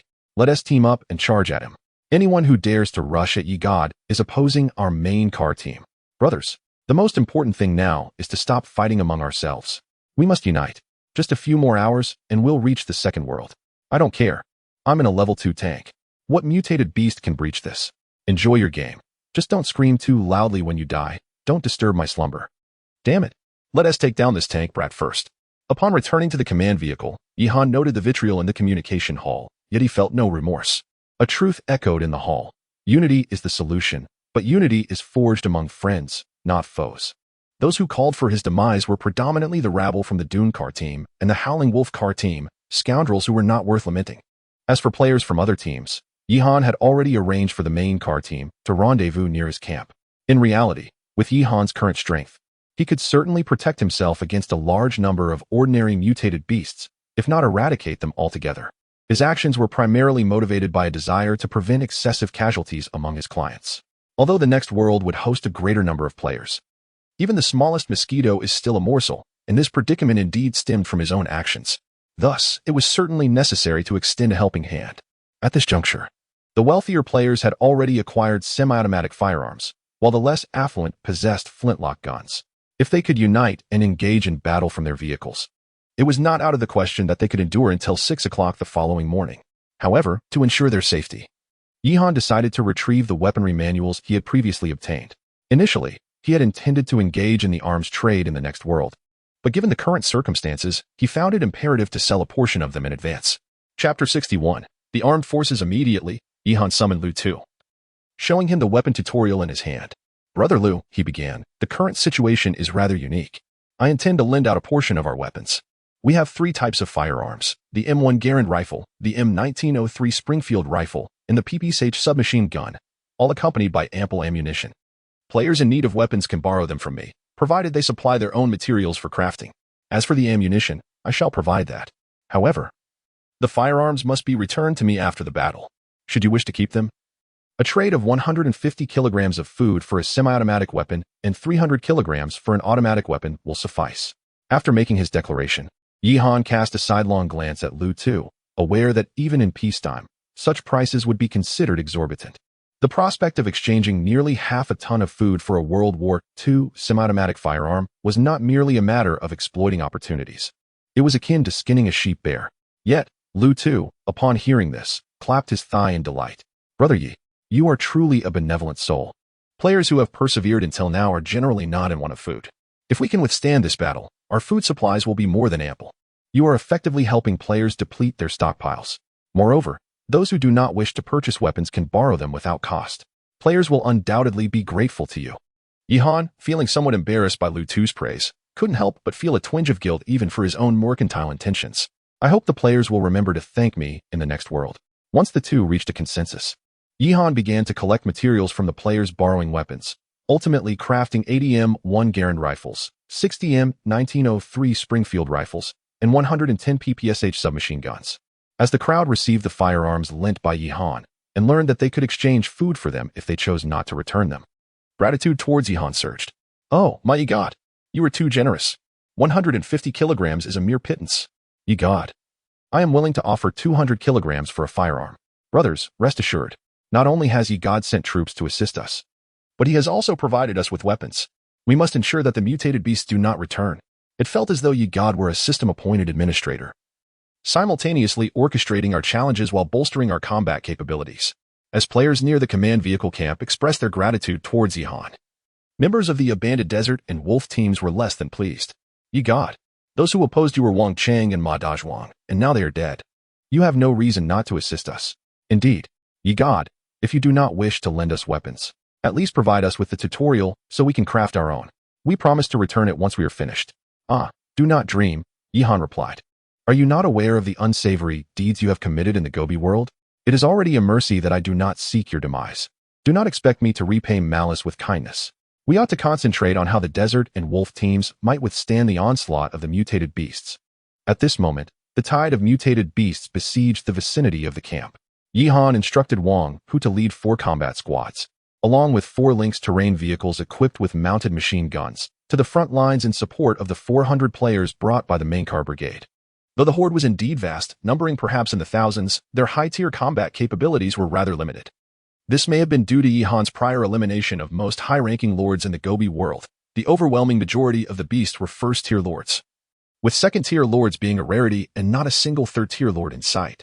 There was no need to send the Frostbite squad and the ghosts to the front, as the safety of the commander was of utmost importance. While the battle raged fiercely at the forefront, Yihan remained vigilant in the rear, observing the battlefield dynamics while trading ammunition materials with players and urging the engineers to swiftly craft bullets using the bullet tutorial. Given the existence of the tutorial, Yihan was resolute in not exchanging points for ammunition. However, the engineer's countenance was notably grim, displaying signs of exhaustion. With dark circles under his pale eyes, he said, "Commander, I'm struggling a bit. I just finished repairs on the restroom and kitchen, and even the mules of the production team need a respite." Yihan felt a pang of sympathy for the engineer's plight. Nonetheless, even with the tutorial, the intricate task of crafting items could only be entrusted to him. Yet, since the engineer was one of his own, he felt it unwise to exploit him so mercilessly. After a moment of contemplation, Yihan offered words of comfort. Why not hand over the bullet tutorial to Lu Tu? I trust him. Let him handle the bullet production. You can delegate the frontline command to Wang Hu and take some time to rest. Upon hearing Yihan's words, the engineer appeared as if liberated from a heavy burden and hurried off to find Lu Tu's day. With the engineer gone, Yihan glanced at his points, which had now surged to 12,000, and began contemplating his next move. The dormitory within the vehicle was sufficiently equipped. It was time to bolster his troops, alleviating some pressure from the front lines while also preparing for the next world. Although structures like the armored vehicle factory were significant, his points were still limited. Rather than spending several thousand points on a factory, it would be more pragmatic to invest in soldiers. The Frostbite squad and the Ghosts could temporarily satisfy his high-tier combat needs, while Wang Hu's 4 combat squads were not yet fully staffed. With this in mind, Yihan resolved to fully equip the main squad of Wang Chuangui. Beyond the existing soldiers, he needed to exchange for 14 army soldiers for machine gun soldiers. and 5 rocket soldiers, totaling 6,000 points. In doing so, he would still retain 6,000 points. With a flourish of his hand, he spent the remaining points to fully equip Wang Chuanzang's main second squad as well. After all, following this battle, he was certain to accumulate a significant number of points again. Spending was of little concern. In an instant, the 12,000 points vanished like water flowing away, and Yihan's combat configuration was elevated to a far superior level. The guard detachment of Wang Long and the main 3rd platoon of Wang Chuan Nan remained unchanged, still comprising a total of 14 combat units. However, the strength of the 1st and 2nd main platoons has swelled to 60 personnel, equipped with a considerable amount of heavy firepower. Just considering the 1st main platoon alone, it boasts 8 M249 machine guns and 8 M72 rocket launchers. Not to mention that each soldier is armed with a grenade launcher. Adding the 7 members of the logistics team, along with the Frost team and the Ghosts, Yihan now commands a total of 89 personnel. Including himself, this amounts to 90, which can barely be considered a genuine company-level combat unit. The newly summoned soldiers were swiftly dispatched to the battlefield by Yihan, allowing these fresh recruits the opportunity to earn their ranks through this engagement. With the arrival of reinforcements, the pressure on the front line significantly diminished, and the morale of the players surged as they raised their weapons. Vociferously rallying to attack the mutated beasts, the valley reverberated with the cacophony of gunfire and explosions, judging by the sounds alone. It appeared as if a small-scale regiment was engaged in battle. How could there be so many troops? Were regular forces teleported here? This was undoubtedly the team of Yushin. Truly, Yushin possesses an extraordinary ability to summon reinforcements. It has barely been any time at all, and he has already amassed such a multitude, far exceeding even the speed of a sow giving birth. That kid, can he keep his mouth shut? Keep babbling, and I'll toss you into the midst of the mutated beasts. There is no escape. Yushin is undoubtedly an administrator dispatched by the system. Chapter 62. Enmities and affections. The fierce battle on the front line persisted until 4 in the morning, and the battlefield was permeated with the acrid scent of gunpowder mingled with the metallic tang of blood. Although Yihan's forces were outnumbered by the players, their superior weaponry and combat training rendered them far more formidable. More than half of the mutated beasts had perished at the hands of the soldiers. Once the combat concluded, the landscape was strewn with the carcasses of these creatures, and while the players began to tidy the battlefield, Yihan had retreated to his office for a brief reprieve. Had it not been for Wang Hu's arrival to report on the battle's outcome, he might have slept until 7 or 8 in the morning. Commander, our forces have completely annihilated the mutated beast horde, totaling 270 first-level ordinary mutated beasts, 63 second-level ordinary mutated beasts, 18 first-level lords, and 6 second-level lords, accumulating a total of 10,650 points. After exchanging 1,650 points for rockets and grenades, we have 9,000 points remaining. Additionally, we have collected 70 tons of mutated beast meat, though no treasure chests were produced from this skirmish. 17 soldiers sustained injuries, but they have been attended to by medics and are expected to return to combat readiness by tomorrow morning. Yihan nodded in acknowledgement. Wang Hu had amassed considerable experience in combat command and logistical management. However, it seemed that the soldiers could only be promoted to the rank of sergeant major. If there were other avenues for advancement, Yihan would be inclined to further cultivate Wang Hu, not only due to their long-standing association but also because the young man exhibited a notable aptitude for leadership.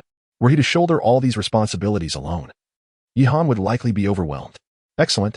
Have the main platoon leader Wang Chuangue come to see me, and then let the rest of the men take some well-deserved rest, Yihan said with a satisfied nod. Commander, are there further combat missions? Wang Hu inquired, somewhat puzzled. Yihan did not respond directly to Wang Hu's question, but merely smiled faintly. Just have him come to me. Your current task is to ensure the men recuperate. Understood. Commander. Once Wang Hu departed, Yihan stretched and gazed at Wang Chuangue approaching, his eyes betraying a hint of coldness. A sense of unease settled within him, as he suspected that the night would not remain tranquil. With this thought lingering in his mind, Yihan sent a message to Lu Tuesday. His 200-plus firearms were still in the hands of the players, and according to their agreement, those weapons were to be returned post-battle. Lu Tu found himself in a quandary upon receiving Yihan's request for the firearms. It wasn't that he was unwilling to return them. Rather, the mutated beasts had only just been eradicated, and many players had shifted their stance. Regardless of how grateful they had been prior to receiving the weapons, the mere mention of returning them now evoked the fervor of a desperate struggle. Standing amidst the player camp alongside the core members of the main car corps, Lu Tu announced Yihan's demand for the return of the firearms. The previously jubilant players suddenly wore grim expressions, having wielded only flintlock weapons before. They had been timid and weak, but now, emboldened by their newfound armaments and the support of their peers, they began to exhibit a more audacious demeanor. Lu, let us speak plainly. The firearms in our possession are crafted from our own materials. Yihan has merely contributed some skills. Moreover, our use of these weapons to fend off mutated beasts serves to alleviate some of Yihan's burdens. Is it not rather ungrateful for him to demand their return now? Indeed, he provided his expertise, and we compensated him accordingly. The ammunition consumed was willingly supplied by him, a matter that does not concern us. Yihan's family is affluent and does not lack for such trivialities. Perhaps you should discuss this with him, ensuring that good intentions prevail. And surrendering the firearms is not an issue. Aside from those who subtly express their unwillingness to return the weapons, there are dozens of players who have already returned to their vehicles to procure food in exchange for firearms from Yihan. Yet, it is the insatiable greed of the majority that prevails. Upon hearing the dissenting voices of the players reluctant to return the firearms, Lu Tu's expression darkened. He had acted as the guarantor when lending the weapons, and now finds himself in an uncomfortable position.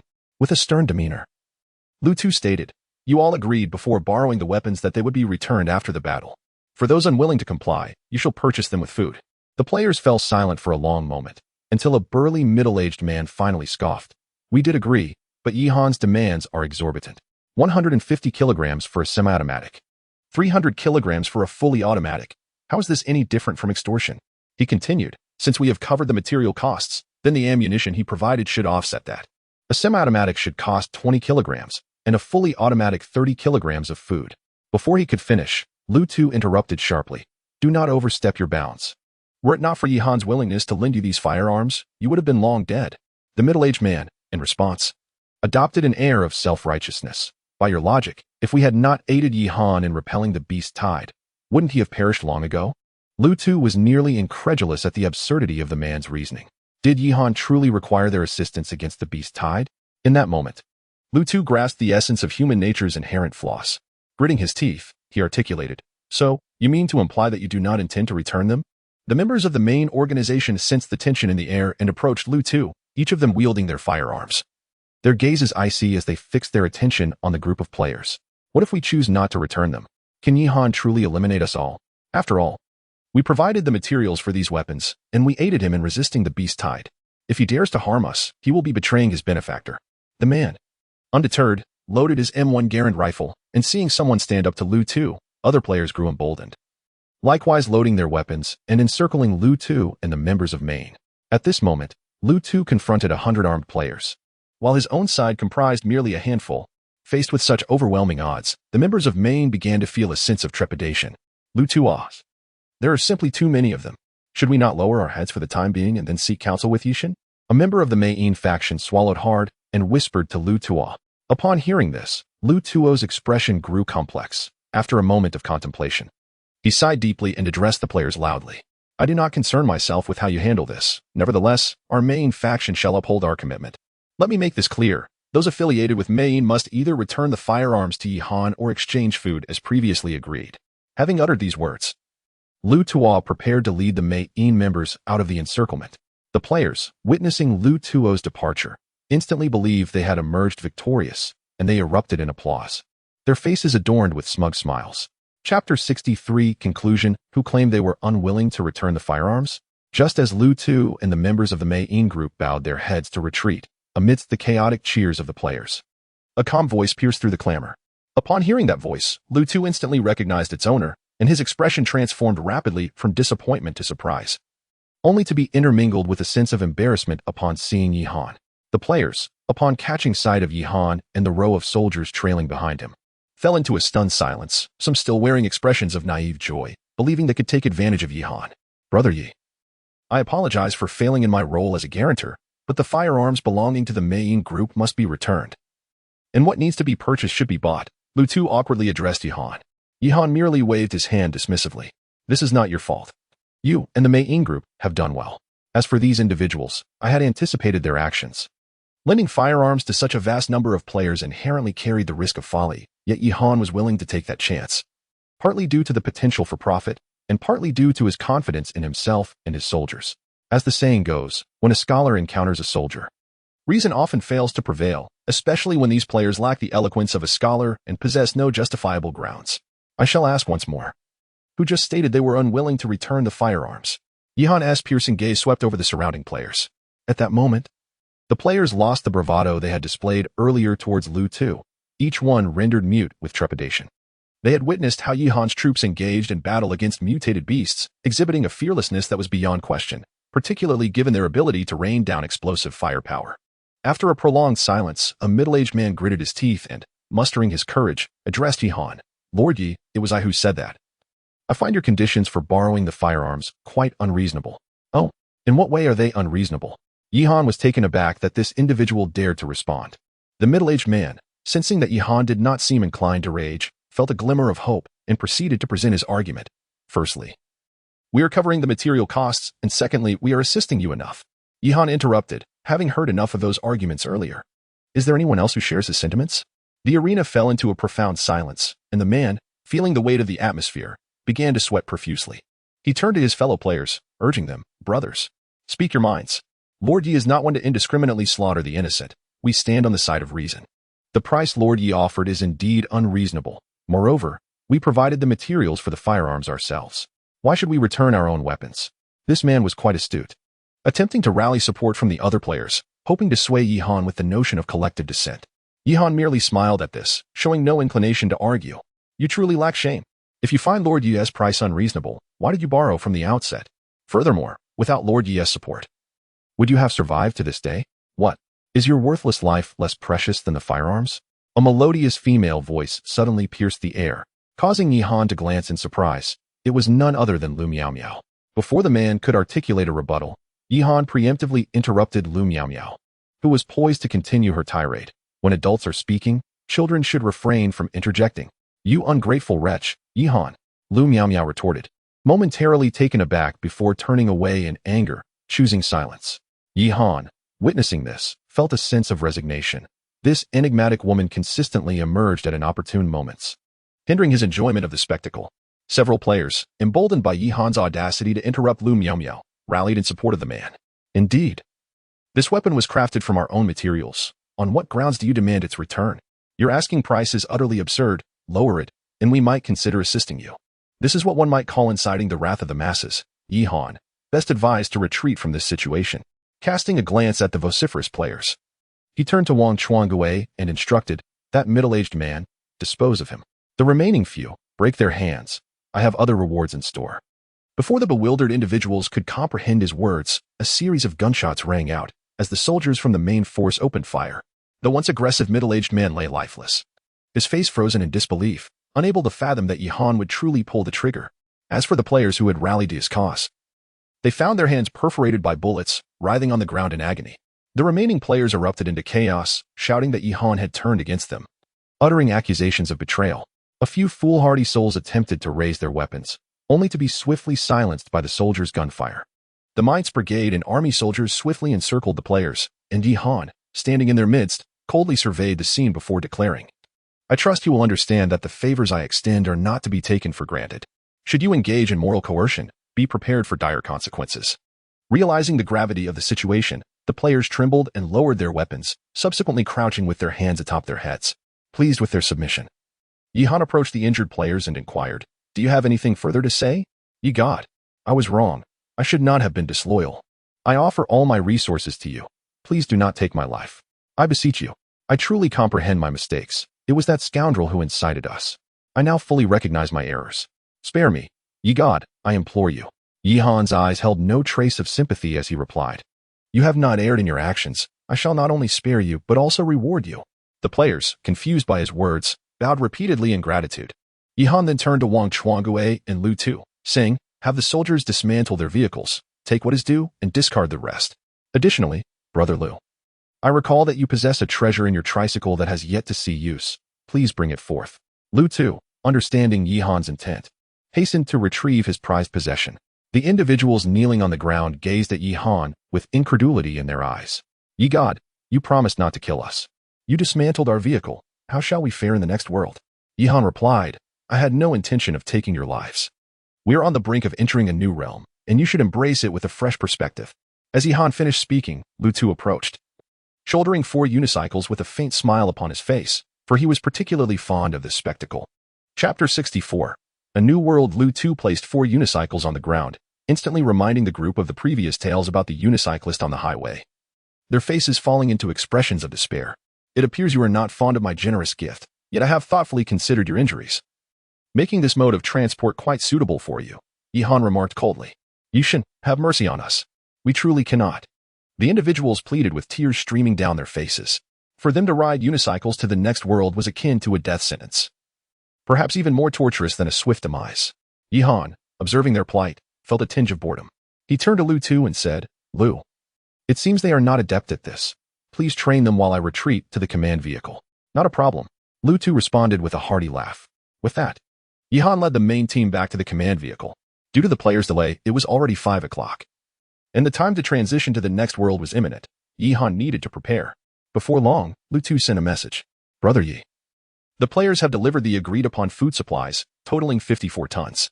Please verify. After considering Lu Tu's message, Yihan decided to return 14 tons of the food. The majority of the PPSH submachine guns had been allocated to the main vehicle core, as he had previously promised them preferential pricing. 14 tons was approximately half the selling price of the PPSH submachine guns. Lu, you and the main vehicle core keep this 14 tons. I, Yihan, will not shortchange my friends, and the next world is indeed in dire need of provisions. After sending this message, Yihan turned to assess his own supply reserves. With the recent sale of guns adding 40 tons, and the 70 tons acquired by the soldiers on the battlefield, he now had a total of 110 tons of mutated beast meat.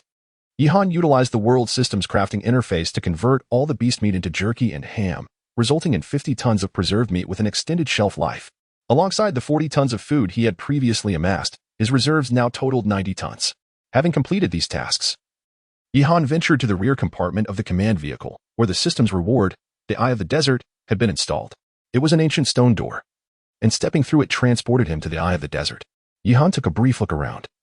It was identical to the oasis the drought demon had previously shown him. The oasis spanned about 1 square kilometer, lush with verdant trees, and nestled within was a moderately sized lake. He gazed at the sky, surprised to find sunlight illuminating the area, nearly indistinguishable from the outside world, save for the fact that one could not exit the edges of the oasis. This place is quite pleasant. I could come here for a holiday. Yihan nodded in satisfaction. He then instructed Wang Hu to release the previously confined cows and hens into this space. Though these creatures had been well supplied with water, their prolonged confinement had stunted their growth in darkness. With this new environment, they could thrive and bolster the agricultural endeavors. Having accomplished these tasks, Yihan returned to the command room, patiently awaiting the announcement from the world system. Previously, in the desolate world of the Gobi, daily life was fraught with intrigue and scheming, leaving little room for contemplation of other matters. However, as the moment to reunite with his sister approached, Yihan found himself engulfed in trepidation, despite having experienced the visage of the next world. The closer he drew to home, the more anxious he became, hesitant to inquire about those who approached. Unconsciously, he recited a poem, finally grasping the essence of that feeling at this moment. Time swiftly passed, and at last, the clock struck 6 in the morning. Suddenly, the voice of the world system resonated within the Chishui Valley. The Gobi world has concluded. 542 players remain in Area 300261. Teleportation will commence now. As the announcement faded, Yihan felt the command vehicle shudder violently, followed by an extraordinary sensation, as if time and space had momentarily faltered. This sensation lingered for mere seconds, and when Yihan reopened his eyes, he found himself in an entirely different realm. The command vehicle remained on a straight highway, yet the surroundings had undergone a dramatic transformation. Gone were the Gobi, the raging sands, and the limitless desolation that stretched to the horizon, replaced instead by lush farmlands, rolling hills, and a quaint little town that was profoundly familiar to him. Of course, the scene was also marred by the wreckage of colliding vehicles, the skeletal remains of buildings, and the undulating forms of the undead. Yihan had previously acquainted himself with this world. Due to the machinations of the Sakura Nation's Tianchi Corporation, the entire globe had succumbed to a viral infection, transforming countless humans and animals into mindless husks, reminiscent of the apocalyptic horror depicted in the film Resident Evil that he had watched during high school. But unlike the film, what lay before him now was stark reality. As Yihan pondered deeply, a familiar voice suddenly broke through his reverie. Brother. He turned swiftly to see his sister, Iruashue, trembling in her wheelchair, arms outstretched, her eyes glistening with tears. In that instant, Yihan could think of nothing else. He rushed to embrace her. He could scarcely imagine the hardships Iruashue had endured in his absence, yet thankfully, the system had kept its promise, bringing her here on time. and he now possessed the means to care for her. After exchanging a few pleasantries, Yihan succinctly explained their current predicament. Yiruashue, having experienced both his disappearance and her sudden arrival, quickly acclimated to the reality of their situation. Yihan then summoned Wang Long, who, along with Wang Hu, had been referred to as the Dragon and Tiger brothers. Wang Hu had risen to a prominent position under Yihan's command, and Wang Long would not be left behind. Wang Long, you and your security team will serve as my sister's bodyguards, or perhaps more aptly, her caretakers. I will enlist additional women to join you. And your task is to ensure her well-being and assist her with logistical matters pertaining to the team, Yihan instructed. Understood. Wang Long saluted in response. Commander, if you require female personnel, the system allows for the specification of soldier gender, Xiao AI chimed in, delighted at the reunion of the siblings. Upon hearing this, Yihan's eyes sparkled with excitement as he declared, recruit 4 soldiers from the 141st Cavalry Special Operations Group, versatile in skill, specifically of the female gender. Confirmed. A deduction of 3,200 points. Xiao AI's voice echoed, and from the shadows of the vehicle emerged 4 strikingly elegant female cavalry soldiers. Unlike the previous ones, these women wore their gas masks merely draped across their chests, revealing their exceptionally spirited visages beneath their helmets. Commander, we are the soldiers of the 141st Cavalry Special Operations Group. Hyacinth, Cuckoo, Mandrake, and Poppy, reporting for duty. Observing the 4 gallant female soldiers, Yihan nodded in satisfaction. Their prowess was undoubtedly impressive. Merely considering their names, Hyacinth and the other 3 flowers were not only beautiful but also possessed a hint of danger. You will henceforth join the security team under Wang Long's command, tasked with overseeing my sister's daily life and ensuring her safety. However, the 4 female soldiers furrowed their brows in response. The most striking among them, Hyacinth, spoke up first. Report, Commander, I wish to serve as the squad leader. Following her statement, she shot a provocative glance at Wang Long. Yihan found himself in a quandary. While Wang Long was merely an ordinary security soldier, albeit of a higher rank, Hyacinth clearly possessed greater potential. Promoting her would be a challenge in gaining acceptance. Noticing this, Yiruashue chuckled softly. Why not organize the 4 of them into a separate sisterhood unit? Yihan was at a loss for words. A sisterhood unit seemed frivolous. Such matters could not be trifled with in the military. After a moment of contemplation, Yihan reached a decision. You 4 will serve as my sister's personal security detail, responsible for her safety and daily affairs. Wang Long, your security team will also follow her orders, assisting her in managing the logistics of the unit. Following this declaration, there were no objections. Hyacinth then gently encouraged Yiruashue towards the rear of the vehicle to familiarize herself with the current situation of Yihan's troops. Yihan felt reassured in trusting logistics to Yiruashue. After all, she was family, and although physically challenged, her intellect was sharp. She had studied management in university and was quite the military enthusiast, making her capable of handling logistics without issue. As soon as Hyacinth and the others departed, Yihan received a notification from the global system on his phone. Chapter 65. Choosing a faction. Congratulations to all players for successfully navigating the trials of the Gobi world. Those who have arrived safely are the elite among humanity. It is hoped that in this realm, each player will continue to survive and fulfill the tasks assigned by the system. Current world, biochemical apocalypse. In this world, the areas available for exploration are limited. The system will unlock the next phase once players complete their stage tasks. World background. This world exists as a parallel dimension, where the Sakuran Nation's Apocalypse Corporation has unleashed biochemical weapons through the discharge of nuclear wastewater, resulting in global biological mutations. In this realm, there exist infected beings, survivors from the original world, and various other factions. Players must strive to survive and accomplish various tasks. All remaining players have been transported to different regions of the world, and ultimately, all players will converge. Player Yihan, you currently find yourself in the Long Kingdom, Jiahan Province, Chongqing City. With a player population of 100,000 in this area, the regional map has been sent to you. At this stage, you are unable to leave the confines of Chongqing City until you complete the designated tasks. Players must choose one of 3 initial factions to join. First faction, the Apocalyptics. They assist the Apocalypse Corporation in exterminating the Long Kingdom survivors and saviors to achieve dominion over the cities of the Long Kingdom. Joining this faction will grant access to exclusive apocalyptic missions, along with support and rewards from the Apocalypse Corporation. Second faction, the Wanderers. They navigate survival in the biochemical world, with the option to undertake tasks from either the Apocalyptics or the Saviors. Completing 3 missions for the Apocalyptics will earn favor from the corporation, while neglecting to accept missions will result in the loss of player status. Third faction, the Saviors. They vanquish zombies, shelter Long Kingdom survivors, and oppose the Apocalypse Corporation to establish a new human sanctuary.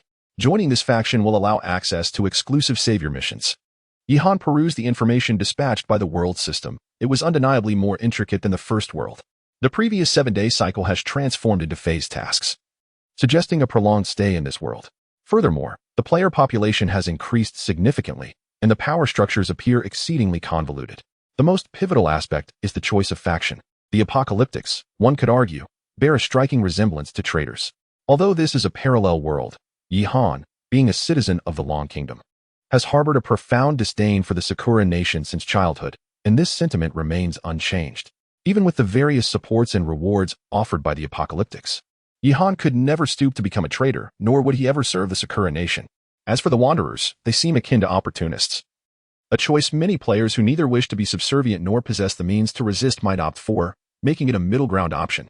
The only faction that seems somewhat noble is the Saviors. However, despite the grandiosity of the name, the associated information is replete with negative drawbacks, laden with responsibilities and devoid of rewards. Anyone choosing this faction would effectively be declaring war against the world. The overwhelming majority of players are unlikely to consider this option, as joining it would mean a certain enmity with all.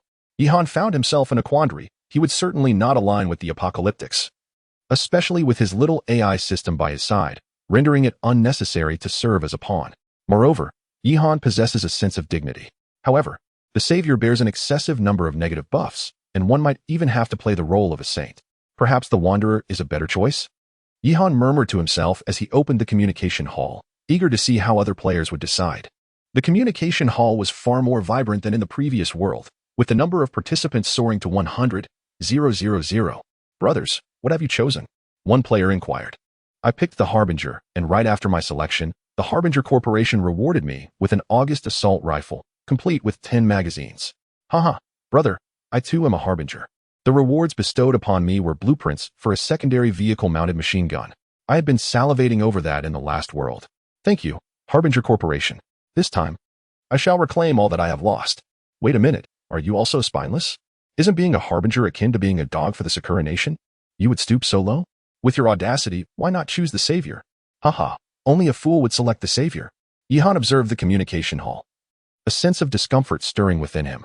He instructed Xiao AI to briefly assess the faction choices among the players. Nearly 60% had opted for the Harbinger, while the remaining 40% had chosen the Wanderer, with no one selecting the Savior. Yet it was understandable. After all, this was merely a parallel dimension. Despite the similarities, it was ultimately not the original world, and it was unlikely that many would be willing to gamble their lives on an impractical venture. However, the player who proclaimed his intent to reclaim everything bore a striking resemblance to Huang Shan from the Desert Car team, who had previously lost his hand to Zhang Ziqiang before vanishing. Surely, it must be a case of sharing the same name. Yihan dismissed the thought and sent a message to Lu Tu. Brother Lu, are you also in Chongkong City? Lu Tu quickly replied, Indeed, Brother Yi. Not only me, but the main car team is also here. It seems the world system has placed us all in the same region. Huh? What faction did you choose? Yihan inquired further. I chose the Wanderer. Most of the main car team did as well. A few opted for the Harbinger, but I've already expelled them from the team. Although we lack the ability to save, we certainly cannot be dogs. Faced with Lu Tu's question, Yihan found himself at a loss for words. Admitting that he was still undecided might lead others to think he was wavering between the Harbinger and the Wanderer in the current situation. Commander, you must choose the Savior. Xiao AI suddenly interjected with a serious tone. Why? Yihan asked, perplexed, glancing at Xiao AI. Only by selecting the Savior can the most powerful commander system continue to function. Otherwise, I shall have to find another host, Xiao AI replied, her expression grave. You need not be swayed by the various limitations of the Savior. The most powerful commander system is your greatest assurance. As I have stated before, your journey is among the stars and the oceans. What is a mere Harbinger Corporation in comparison? Upon hearing Xiao AI's words, Yihan felt a sense of relief and smiled, realizing he had been overly concerned. However, after a moment of contemplation, he turned to Xiao AI and inquired, But doesn't the rule of the Savior compel me to shelter survivors? Isn't that akin to forcing me into a saintly role? After all, saints are often the first to be slain in a doomsday scenario. Xiao AI merely smiled mischievously, her eyes twinkling with an understanding that seemed to say it all. Ah. Commander, only those who obey are deemed survivors. Furthermore, isn't it ultimately your judgment that determines who qualifies as a survivor? Seeing the playful expression on Xiao Ai's face, Yihan couldn't help but chuckle. It was evident that this system had a cunning nature, adept at navigating the intricacies of the world system. Without further hesitation, Yihan chose to align himself with the savior faction, becoming the sole savior in the Chongqing City region. Having made this decision, Yihan continued to engage in light banter with Xiao Ai, contemplating whether he could still partake in some verbal games with the world system when suddenly, the voice of the world system echoed. Player Yihan, your current faction is that of the savior. The first phase of the main quest for saviors is now issued. Chapter 66, Journey to Looming Town. Please establish a survivor shelter immediately within the confines of Chongqing City and accommodate the survivors. A reward of 10 points will be granted for each survivor taken in, and the same survivor cannot be sheltered repeatedly. Points can be exchanged for various levels of treasure chests every 3 days. Upon receiving the mission from the world system, Yihan pondered deeply. He possessed the Eye of the Desert within his vehicle, which could be utilized to establish a shelter for survivors. However, doing so would compromise the confidentiality of the command vehicle and the Xiao Ai system. Moreover, one could not merely house the survivors without any form of sustenance. It appeared that this shelter would need to be constructed in the external world. In this case, the selection of location became exceedingly crucial. At present, Yihan commanded merely a company-level combat unit, rendering Chongqing City an impractical option. Even a county would be insufficient. A typical county harbors populations ranging from several 100,000 to millions, which implies an equivalent scale of zombies. It would be preferable to establish the shelter in a town and subsequently utilize a strategy of encircling the city with rural areas to expand his influence, ultimately aiming to gradually take control of Chongqing City and the entire Jianghan province. As these thoughts unfolded, Yihan unfurled the map of Chongqing City provided by the system. Historically, Jianghan province was the cradle of the Dragon Kingdom, characterized by its vast expanse and complex terrain. Chongqing City inherited these traits, featuring extensive plains alongside numerous mountainous regions. Gazing at the map, Yihan furrowed his brow in contemplation. While there were several towns, most did not meet his criteria for selection. They were either too close to the city, too far away, or lacking in geographical resources. It was not until his gaze fell upon a place marked as Looming Town that his expression brightened. Looming Town is a small town under the jurisdiction of Shilin County in Chongqing City, situated in a river valley. The area boasts not only a reservoir but also vast plains. Most importantly, Looming Town is encircled by mountains, with only a single national road providing access. This description aptly captures the essence of being easy to defend yet difficult to attack. With a population of approximately tens of thousands, this equates to a similar number of zombies. If Yihan could successfully eliminate the zombies in Looming Town, he could likely attain the rank of major and gain battalion-level command authority. Advancing to regiment level would not pose a significant challenge. Yihan couldn't help but murmur to himself. After all, the larger the military scale, the faster the accumulation of points. Xiao Ai, how far are we from Looming Town? Reporting to the commander, you are currently in Tushan County, approximately 128 kilometers from Looming Town in Shilin County, Xiao Ai promptly replied. Very well, let us depart immediately to the Central Primary School of Looming Town. Should we encounter small groups of zombies along the way, we shall eradicate them. Yihan commanded decisively. The Central Primary School of Looming Town is situated on the outskirts, which he could utilize as a temporary base, gradually assimilating the entire town. At present, Yihan possessed 800 points. After dispatching a few more zombies, he would be able to fully equip his main force of 3 squads. The command vehicle, accompanied by 4 all-terrain bobcats, swiftly made its way towards Looming Town. As the city had descended into chaos, Xiao Ai was unencumbered by speed limits, driving at full throttle. Any solitary zombie encountered was promptly dealt with by the soldiers utilizing the mounted machine guns. Before 8 o'clock, Yihan and his group had already entered the region of Shilin County. At this moment, Yihan's points had reached 6,000. Without hesitation, he decided to expend all his points, thereby fully staffing the main 3rd squad led by Wang Chuan-nan. At this juncture, Yihan's command included 3 fully equipped main squads, Wang Chuan-gui, Wang Chuan-zong, and Wang Chuan-nan, comprising a total of 90 elite soldiers, all army personnel, armed with machine guns and rocket launchers. Upon arriving in Shilin County, Lu Tu sent a message to Yihan. Brother Yi, have you chosen the saviors? Lu Tu seemed somewhat surprised. Indeed, Yihan replied, offering little explanation. Impressive. Only you could select that faction. We opted for the Wanderers and can currently accept 2 missions. One is to assist the enlightened in clearing out survivor camps in the county, and the other is to help the saviors in sheltering survivors. Do you have any plans on your end? Our main car brigade will certainly stand by you. Upon seeing Lu Tu's offer of assistance, Yihan briefly outlined his forthcoming plans. I intend to head to Shilin County to establish a survivor camp. Shillong County? We happen to be in that vicinity, though we are at the edge in Changsha Town. If you need help, we can provide support right away. After contemplating Lu Tu's proactive offer, Yihan ultimately declined. Not for now, Brother Lu. The second world has just begun, and you should first familiarize yourselves with the surroundings. Moreover, we are uncertain about the situation on the enlightened side, and the scale of zombies in the area is quite substantial. Rushing together may not be the wisest choice. As a steadfast ally of Yihan during the First World, the main car brigade now possessed a certain level of combat capability. The convoy totaled 200 individuals, mostly equipped with second-tier vehicles, boasting over a dozen mounted machine guns and 110 PPSH submachine guns, along with a number of Mosin-Nagant rifles and M1 Garand rifles. In terms of scale, Lu Tu's forces were greater than Yihan's. However, the scattered and uncoordinated troops could not compare to Yihan's organized army. Not to mention, Wang Long's guard squad could easily overpower 2 or 3 dozen members of the main car brigade, let alone the main squads. Nevertheless, in terms of combat prowess, while the main car brigade might not rival the hundreds of thousands of zombies in Shillong County, they could at least ensure their own survival. With their support, Yihan's chances of capturing Looming Town were significantly enhanced. However, the point system of the Xiao AI system dictated that only Yihan's forces could earn points for killing zombies, rendering the contributions of the main car brigade uncounted. Seeing Yihan's refusal of his suggestion, Lu Tu could only respond, "All right then, Brother Yi. If you need anything, just let us know. We will wholeheartedly support you." Yihan was on the verge of concluding the conversation when a thought suddenly struck him. He turned to Lu Tu and inquired, speaking of assistance, "I do have a favor to ask of you. Would you be able to help me procure a batch of gunpowder and copper ingots? These are essential materials for bullet production. I currently possess a tutorial for ammunition manufacturing and will soon be capable of establishing an armory, rendering the need to exchange points for ammunition obsolete. Furthermore, securing Looming Town hinges critically on resolving the ammunition issue. One could even assert that addressing this concern is key to conquering Looming Town." Lu Tu appeared somewhat awkward, responding, "We have already converted all our gunpowder and copper ingots into bullets, but we do have a substantial supply of steel ingots. If you require them, we can provide them free of charge." The bullet tutorials obtained through the world system primarily necessitate copper ingots, as steel bullets cannot be produced using those tutorials.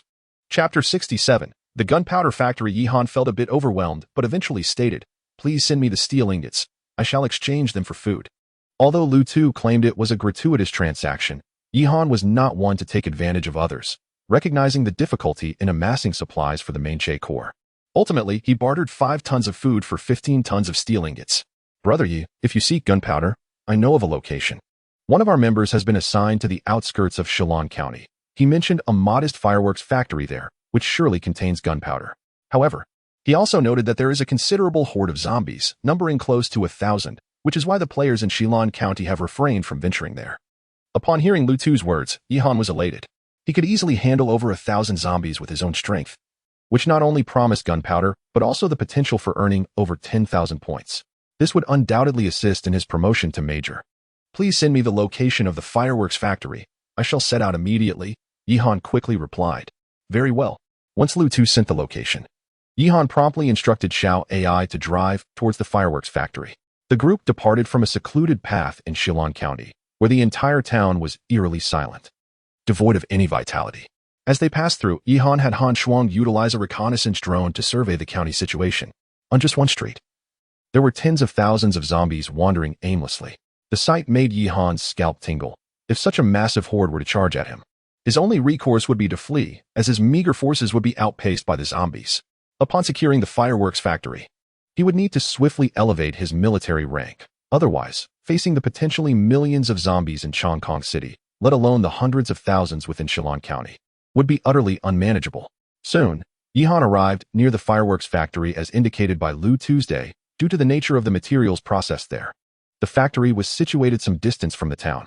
The surrounding area was quite barren, mostly consisting of fallow fields, and there were not many zombies present.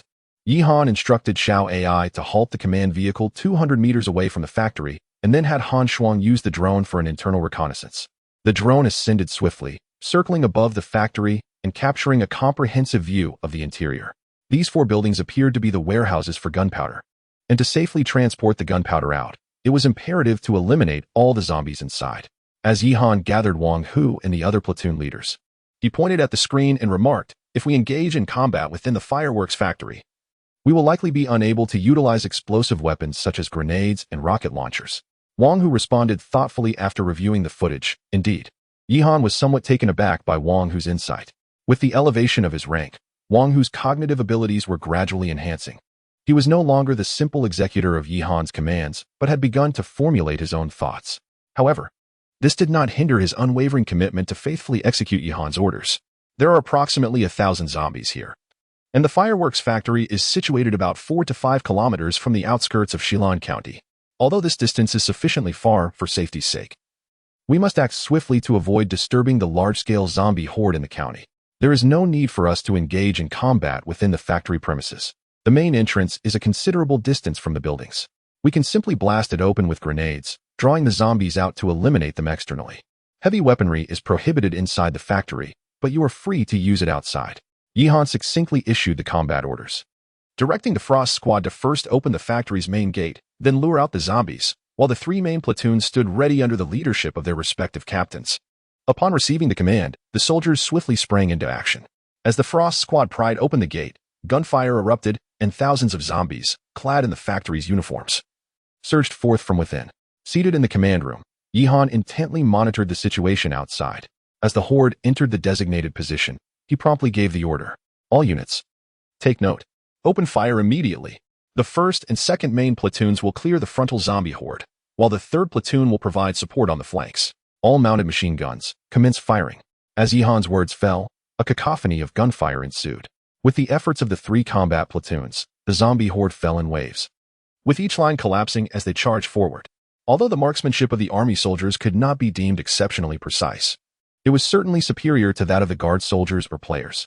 While they could not achieve headshots with every bullet, 4 or 5 shots to a target were achievable.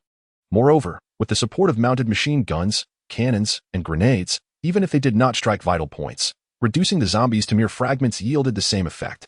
However, midway through the battle, an unexpected turn of events occurred. 4 or 5 unusually large zombies suddenly burst forth from the horde.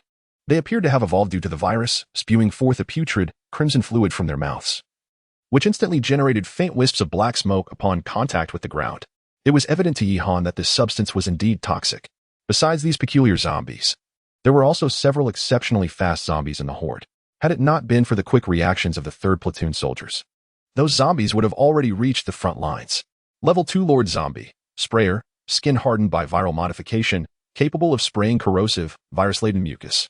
Level 1 Lord Zombie, Berserker, speed specialized through viral modification. Yet, Yihan remained unfazed. In this world, whether it be the Lord-level zombies or ordinary ones, they were vastly inferior to the mutated beasts of the Gobi Desert. Their advantage lay solely in their sheer numbers. For other players, this might not be favorable news. Considering their limited personnel and weaponry, larger scales could make extermination more challenging. However, for Yihan, it was a boon. Phantom, this is your domain. Go forth. Yihan turned to the Phantom beside him, speaking softly. All right. Phantom, already eager to engage in combat from within the command vehicle, could hardly contain their excitement at the prospect of finally entering the fray.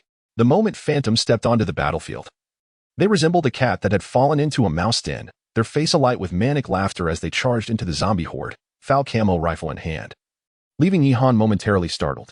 This young man truly relies on his immunity to the virus, recklessly tempting fate, while other soldiers cower behind their positions. Firing cautiously and daring not to let the zombies approach, Ghost boldly charges into the horde, firing his weapon while wielding dual blades to target several second-tier lords. Thanks to the specialized weaponry, Ghost's foul camo rifle is capable of firing biochemical rounds, which inflict severe damage on the zombies even when striking their torsos. Typically, 2 biochemical bullets are sufficient to achieve a kill. In contrast, conventional bullets must either strike the head or obliterate the zombie's body to achieve a fatal effect. The prowess of Ghost's dual blades is even more astonishing, as he effortlessly decapitates a zombie with a single stroke, and after enduring 4 or 5 strikes from Ghost, a spitter zombie collapses, reduced to mere thrashing. If only Ghost's rifle could be equipped with biochemical ammunition on a larger scale for the troops. Wouldn't he that render me invincible in this biochemical world? Yihan couldn't he help but feel a surge of excitement at the thought. Chapter 68, M2 Infantry Fighting Vehicle. The battle persisted from 9 in the morning until 11 o'clock, lasting a full 2 hours. Yihan utilized the reconnaissance drone of Han Shuang to survey the surroundings of the fireworks factory.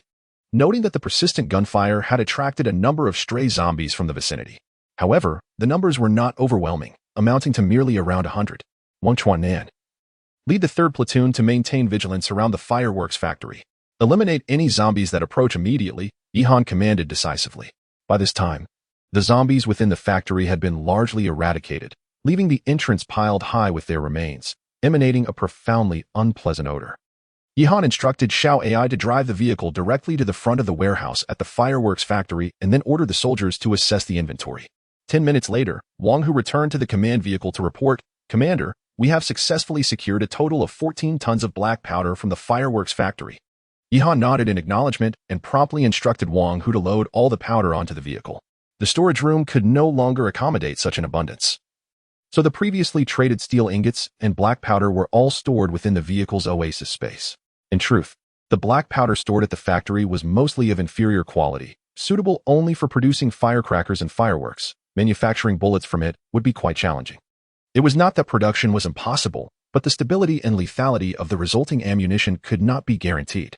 Nevertheless, the system stipulated that the materials for bullet production were simply gunpowder, without specifying its quality, a loophole in the system's wording. As Yihan sat in the command vehicle, his thoughts wandered. With 15 tons of steel ingots and 14 tons of black powder at his disposal, he need not worry about ammunition for the foreseeable future. After all, a single bullet typically weighs only a few grams to over 10 grams. With the materials at hand, he could certainly manufacture millions, if not tens of millions, of rounds. Before long, the interior of the fireworks factory was nearly cleared out. To Yihan's surprise, the soldiers discovered a steel treasure chest within the factory, from which he extracted blueprints for photovoltaic panels. However, this item was of no immediate use. The command vehicle was still running on diesel, and without the power conversion blueprints, it could not operate on electricity. Fortunately, Yihan had retained a substantial stock of vehicle energy packs from the First World, allowing the command vehicle to continue functioning. Once the cleanup was largely complete, Yihan instructed the soldiers to board the vehicle and proceed towards Looming Town. Along the way, Xiao AI sent a report of the battle's results to Yihan. The soldiers had successfully eliminated 20 level 1 zombies, for level 1 Lord Zombies, and 3 level 2 Lord Zombies, collectively earning 100 points. With such a bounty of points, Yihan was determined not to let them go to waste. He promptly led a platoon of soldiers into the oasis space within the vehicle. Yihan had long contemplated that the Eye of the Desert Oasis encompassed an area of 1 square kilometer, predominantly featuring extensive woodlands, a relatively flat terrain, and a water source, making it an ideal location for establishing a factory. Furthermore, the system's factory construction in this area ensured the necessary confidentiality. Upon arriving at the oasis space, Yihan immediately instructed the soldiers to fell all the trees in the area bordering the oasis, approximately covering 20 acres. This cleared expanse would serve as the foundation for various factories to be constructed in the future.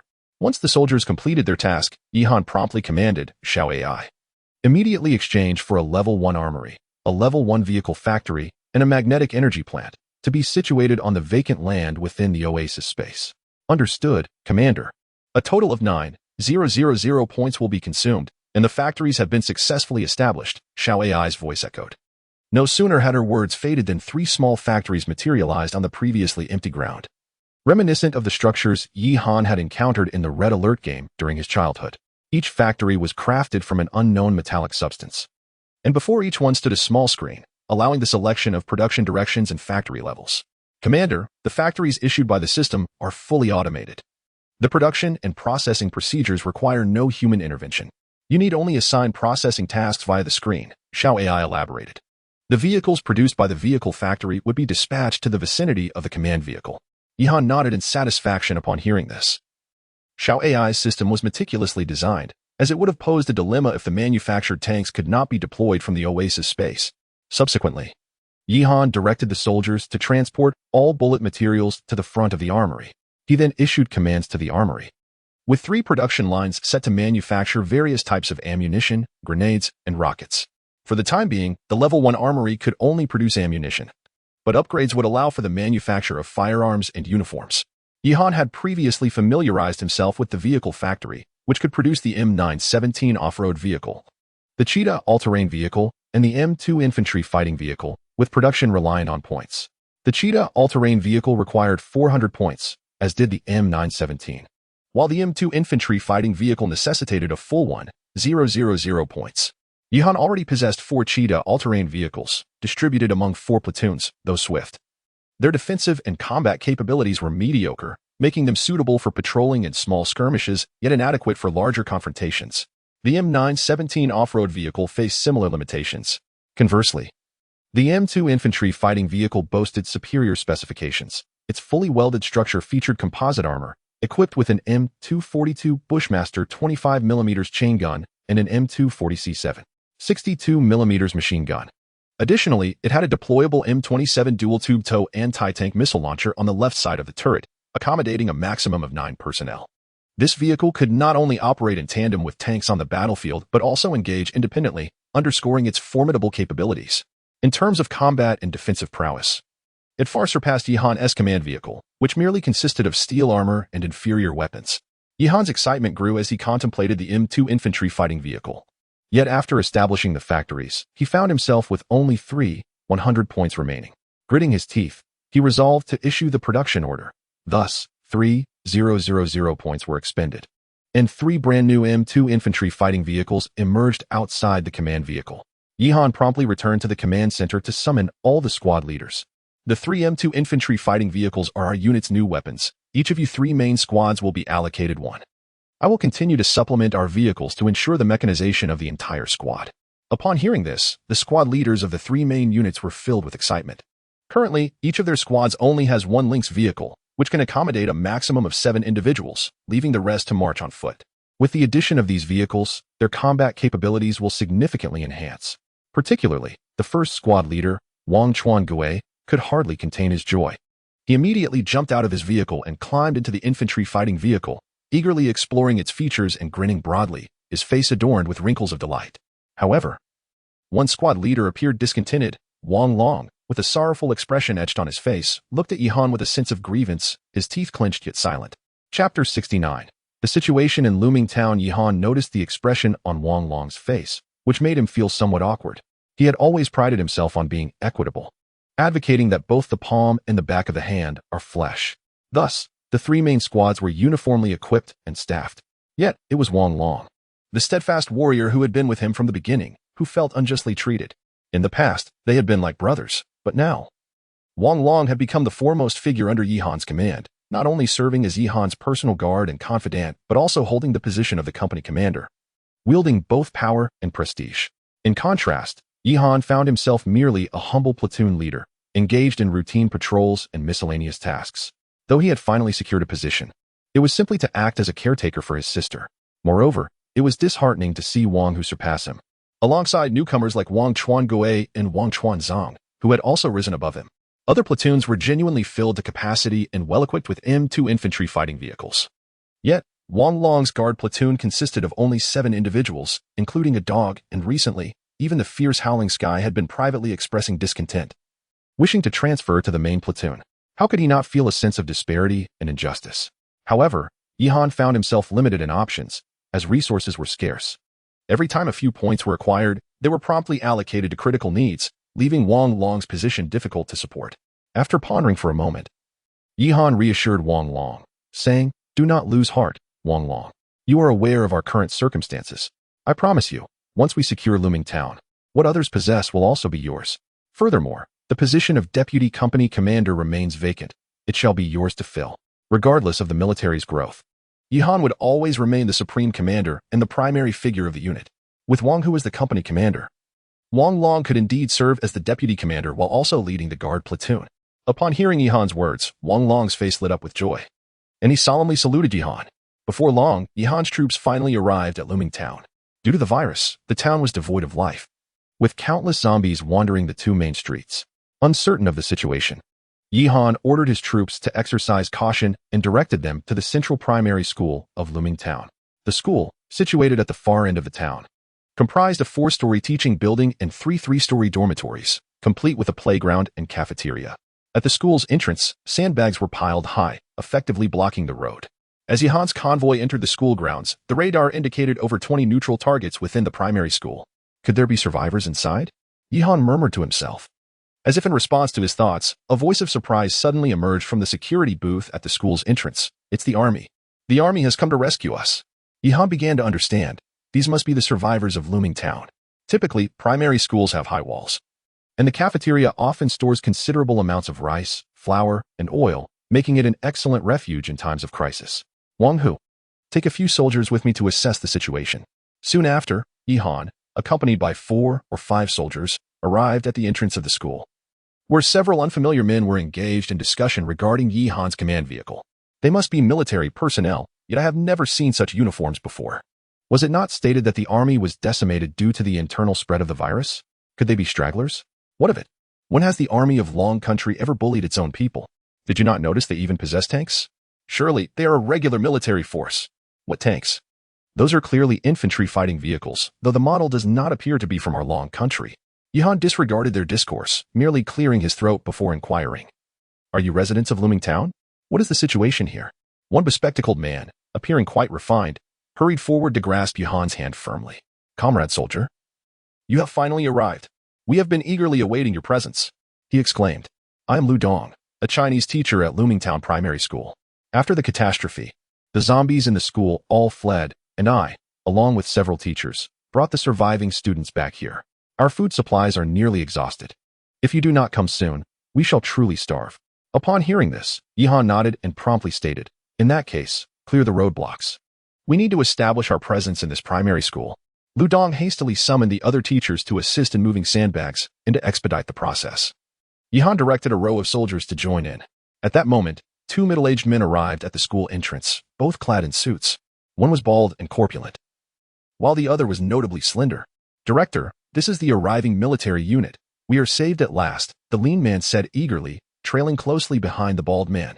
The bald man nodded and then, with an air of superiority, addressed Yihan. What unit are you from? What is your purpose in establishing a presence here? Yihan cast a cold glance at the bald man, surmising his identity. Likely a minor local leader from Shillong County, accustomed to wielding authority and oblivious to the current circumstances. Who are they? Yihan furrowed his brow and asked Wang Dong. Wang Dong rubbed his nose and discreetly informed Yihan. The bald man is the director of the Shillong County Education Bureau. He has a sister rumored to be the wife of a military regiment commander. He happened to be here for an inspection when the catastrophe occurred, which is why he remains. The skinny one is our school principal. No wonder he exudes such arrogance.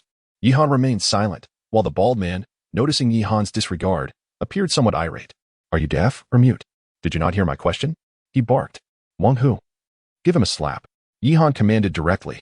Before the bald man could react, Wang Hu had already approached and delivered a resounding slap across his face. Having recently been promoted to sergeant, Wang Hu's strike sent the bald man sprawling to the ground, his face visibly swelling. How dare you hit me? I am the director of the Shillong County Education Bureau. My brother-in-law is a regiment commander. How can a mere captain allow his soldier to strike me? You are finished. The bald man, in disbelief, covered his face and shouted at Yihan. Yihan merely gazed at him coldly and said, if you utter another word, do you believe I will kill you on the spot? Following Yihan's words, several soldiers behind him aimed their guns at the man on the ground. The bald man, accustomed to being dominant, immediately wilted when faced with someone more formidable. Meanwhile, the principal hurriedly helped him up with an air of concern. Yihan found the situation rather amusing. It seemed these two had not truly shed their former identities and still relied on their peacetime authority for assistance. The other teachers, witnessing the principal's humiliation, may not have voiced their thoughts, but their stifled laughter and knowing glances revealed their satisfaction, clearly indicating that this individual was not well liked among them. Chapter 70. Operational deployment. Once the obstacles at the entrance were cleared, Yihan commanded the soldiers to fully occupy the elementary school, while the main platoon remained stationed at the school gate for defense. Surveying the interior of the school, Yihan felt a sense of satisfaction. It comprised 4 buildings, each exceeding 3 stories, entirely capable of accommodating the survivors. The defensive capabilities were adequate, and most importantly, a vast expanse of arable land lay behind the school, with a reservoir not too distant from the site. Yihan then summoned Wang Dong to inquire about the situation. Currently, there were 22 survivors in the elementary school, consisting of 7 adults and 15 school children. Player has detected a suitable location for shelter. Would you like to establish a refuge? The voice of the world system suddenly echoed in his mind. Yihan nodded in affirmation. However, after making his choice, no further changes occurred. A points bar appeared on his phone, displaying 220 points. At that moment, it was already 1 o'clock in the afternoon. Yihan instructed the cooking team to prepare meals while gathering the survivors in the cafeteria. The students and teachers, who had gone days without food, stared wide-eyed at the sight of so much meat, their faces pale, and a few gluttonous children already drooling. Standing before them, Yihan addressed the group. Before we eat, I must share a few important matters. Our military will be stationed here for an extended period until the surrounding areas are secure. During this time, all survivors must heed our commands. Yiruashue will be the head of the survivor base. She will oversee your provisions, housing, and work. Hearing Yihan's words, the survivors' eyes sparkled with joy as the long-term presence of the military assured them of safety. Just as Yihan intended to elaborate further, Feng Xinzi entered, pushing Yiruashue along. With a smile, Yiruashue tugged at Yihan's sleeve. All right, brother, let them eat first. Look, some of those students are about to drool on the floor. I will ensure everything is organized for them later. After hearing this, Yihan refrained from saying more. With Yiruashue present, he did not need to overly concern himself with the internal affairs of the base. However, he quietly advised her, keep an eye on those adults. If they exhibit any unruly behavior, let Feng Xinzi handle it. It is crucial that we maintain strict discipline during this period of control. With the base arrangements complete, Yihan directed the Hans Huang team to scout the situation in Luming Town, gaining valuable insights into the distribution of zombies in the area. Luming Town was nestled within a river valley, with only one road leading to Shilon County. After clearing the zombies from the valley, they could establish a checkpoint at the valley's mouth and develop safely. Currently, the zombies in Luming Town were primarily concentrated along the main streets, totaling approximately 40,000, including several Tier 2 Lord Zombies. Yihan had just over 100 soldiers at his disposal, along with 3 M2 infantry fighting vehicles and ample ammunition reserves. Although it would take some time to eliminate these zombies, the challenge was manageable. Soon, Yihan, along with the platoon leaders, devised an operational plan. Wang Long's guard platoon remained at the base for security, while the Hans Wang team, despite their formidable combat prowess, was too few in number and thus stayed by Yihan's side to ensure protection. The 3 main squads, along with the Phantoms, were fully mobilized, and 3 all-terrain Lynx vehicles advanced first, creating a cacophony throughout the town to draw the zombies towards the valley's mouth. Once the zombies were sufficiently lured away from the base by the Lynx vehicles, the remaining soldiers from the main squads coordinated to annihilate the horde surrounding the infantry fighting vehicles. Upon receipt of the operational orders, Wang Hu promptly led his troops away from the base to commence their mission. According to Yihan's estimation, complete eradication of the undead would not be feasible in the short term. It would likely take until noon the following day to eliminate the entire 40,000 zombies. The mobilization of the 3 main squads also caught the attention of the students and teachers at the base. Mr. Wang, where are the soldiers going? Have they abandoned us? A little girl asked Wang Dong with evident concern. Wang Dong glanced at her and quickly comprehended the situation, offering a reassuring smile. Do not worry. They have gone out to execute a mission. Soon, there will be no zombies left in Luming Town, and their commander remains at the base. However, despite his words, Wang Dong harbored doubts. How could Yihan, with such a small force, dare to take Luming Town? Their commander appeared relatively young, and Wang Hu, already a company leader, referred to him as commander, suggesting he held a significant rank. A female teacher also inquired of Wang Dong. He shook his head. Who knows? Perhaps he is a commander from a special forces unit. Look at the soldiers accompanying him. They all bear the attire of elite troops. Regardless, our safety is assured. It is uncertain, however, if they can truly capture Luming Town, given its population of several tens of thousands. While the teachers engaged in animated discussions, Yiruashue formulated a management plan for the base and presented it to Yihan. According to her vision, once perfected, Yihan's survivor base would encompass the entirety of the Luming Town Valley, which boasted ample farmland and even a small mine. The survivors at the base could not afford to be idle, while a small group could be sustained as the population grew. Yihan would find it increasingly difficult to provide for them. Thus, every adult survivor would be required to engage in agricultural and livestock activities under the supervision of the soldiers. With 70% of the yield allocated to the military and 30% retained for the base, survivors who completed their daily tasks would receive food, with appropriate accommodations made for those with physical limitations. As for the students, their responsibilities would be limited to maintaining the base's cleanliness and undertaking tasks suitable to their capabilities. Meanwhile, the security management of the base would temporarily fall to Wang Long's guard platoon. Although the guard soldiers were not as formidable as Yihan's main force, their combat effectiveness was not to be underestimated. They were indeed elite compared to the players. Assigning them to manage security, however, felt somewhat like overutilization of resources. Furthermore, there would be a need to select professionals from among the survivors to establish hospitals, restore schools, and potentially revive commercial activities. After all, the world was engulfed in crisis, and large urban areas had lost their utility. Eventually, all survivors from Chongqing City would be relocated to Luming Valley, thus maximizing the potential of human resources for rebuilding efforts. After reviewing the base management regulations formulated by Yi Ruoxue, Yi Han expressed no objections. The sole concern was the maintenance of order within the base. His soldiers could not remain in Luming Town indefinitely, and once the number of individuals increased, he would inevitably have to allocate forces to ensure the base's order, which would undoubtedly squander his resources. However, allowing the survivors to govern themselves would also lead to instability.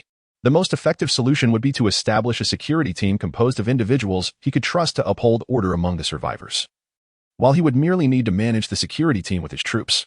Yet, where could he find such a reliable and adequately sized group? Chapter 71. Subversion. Assigning such a task to the main Car Corps is undoubtedly the wisest choice. On one hand, the main Car Corps possesses a degree of combat capability, making them well-suited for maintaining public order. On the other hand, Yi Han trusts Lu Tu, and even if the main Car Corps were to rebel, his soldiers would have the strength to suppress any uprising. It seems that once the situation in Luming Town stabilizes, he can successfully recruit the main Car Corps. Subsequently, Yi Han briefly assessed the frontline situation. The all-terrain vehicles had successfully lured the massive horde of zombies within the Luming Town area towards the valley entrance. Meanwhile, 3 main platoons of armored vehicles had commenced their cleansing operations behind the zombie horde. The M2 infantry fighting vehicle is, without a doubt, a formidable weapon against the zombies. With its high defensive capabilities and overwhelming firepower, it can dispatch ordinary level 1 zombies with ease, requiring no precision targeting. A few rounds from its cannons and machine guns suffice to obliterate them. In just 2 short hours, the front line had amassed an impressive 14,000 points, representing the demise of no fewer than 1,400 zombies at the hands of the soldiers. After a moment's contemplation, Yi Han exchanged for 3 additional M2 infantry fighting vehicles and 6 mighty 917 off-road vehicles from the vehicle factory. Each main platoon received 1 M2, while 2 mighty 917s, equipped with 12 7mm mounted machine guns, were allocated to each unit. Thus, the 3 main platoons could achieve full mechanized combat.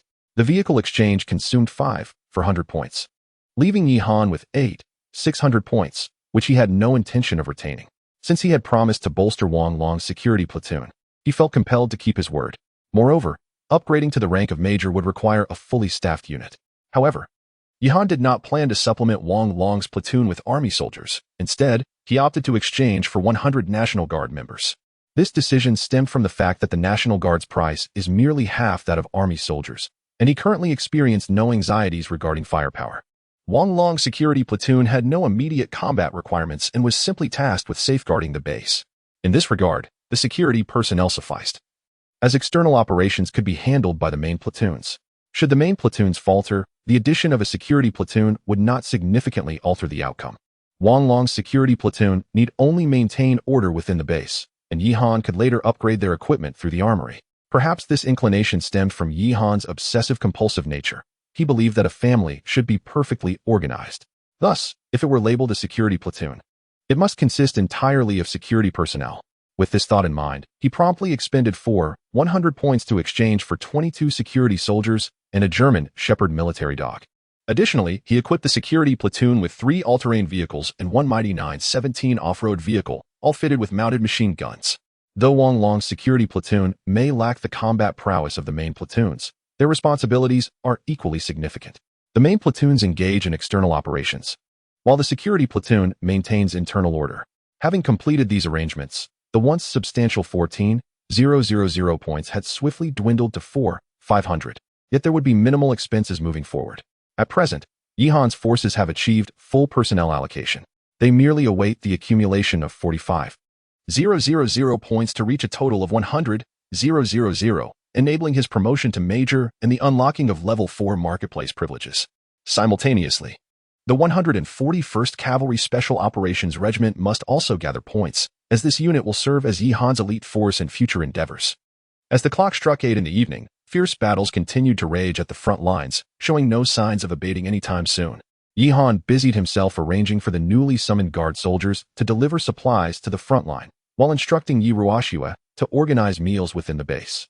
At present, he had 85 tons of food stored in the pantry, and the cultivation room produced fresh fruits and vegetables daily, alleviating any immediate concerns regarding sustenance.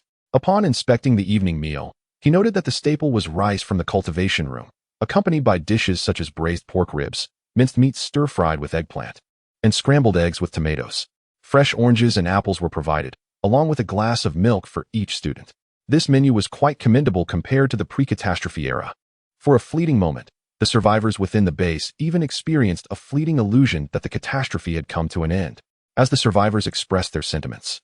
Yihan also had Xiao AI exchange resources to establish a magnetic energy plant on the vacant land behind the school. In the midst of the darkness enveloping Deer Call Town, the school was illuminated.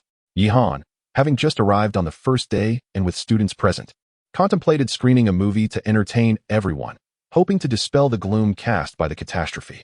Unfortunately, he lacked film resources, and the only option available was a computer salvage from the city, containing over 100 gigabytes of adult films from Sakura Country. Screening such content would be rather inappropriate, and thus the idea of a movie night was shelved. However, as preparations were made for lights out and rest, an unexpected incident arose. Upon exiting the cafeteria and heading back to his command vehicle, Yihan inadvertently encountered a balding man and the school principal. Unbeknownst to them, Yihan approached while they were engaged in conversation with Wang Long, who was inspecting the situation at the entrance. Curiosity piqued, Yihan stealthily approached to overhear their discussion. "Wang, what's the story with your commander? He doesn't seem very old. What gives him the authority over you?" The balding man inquired, offering Wang Long a cigarette. With a serious expression, Wang Long declined to accept the cigarette, stating, "No comment."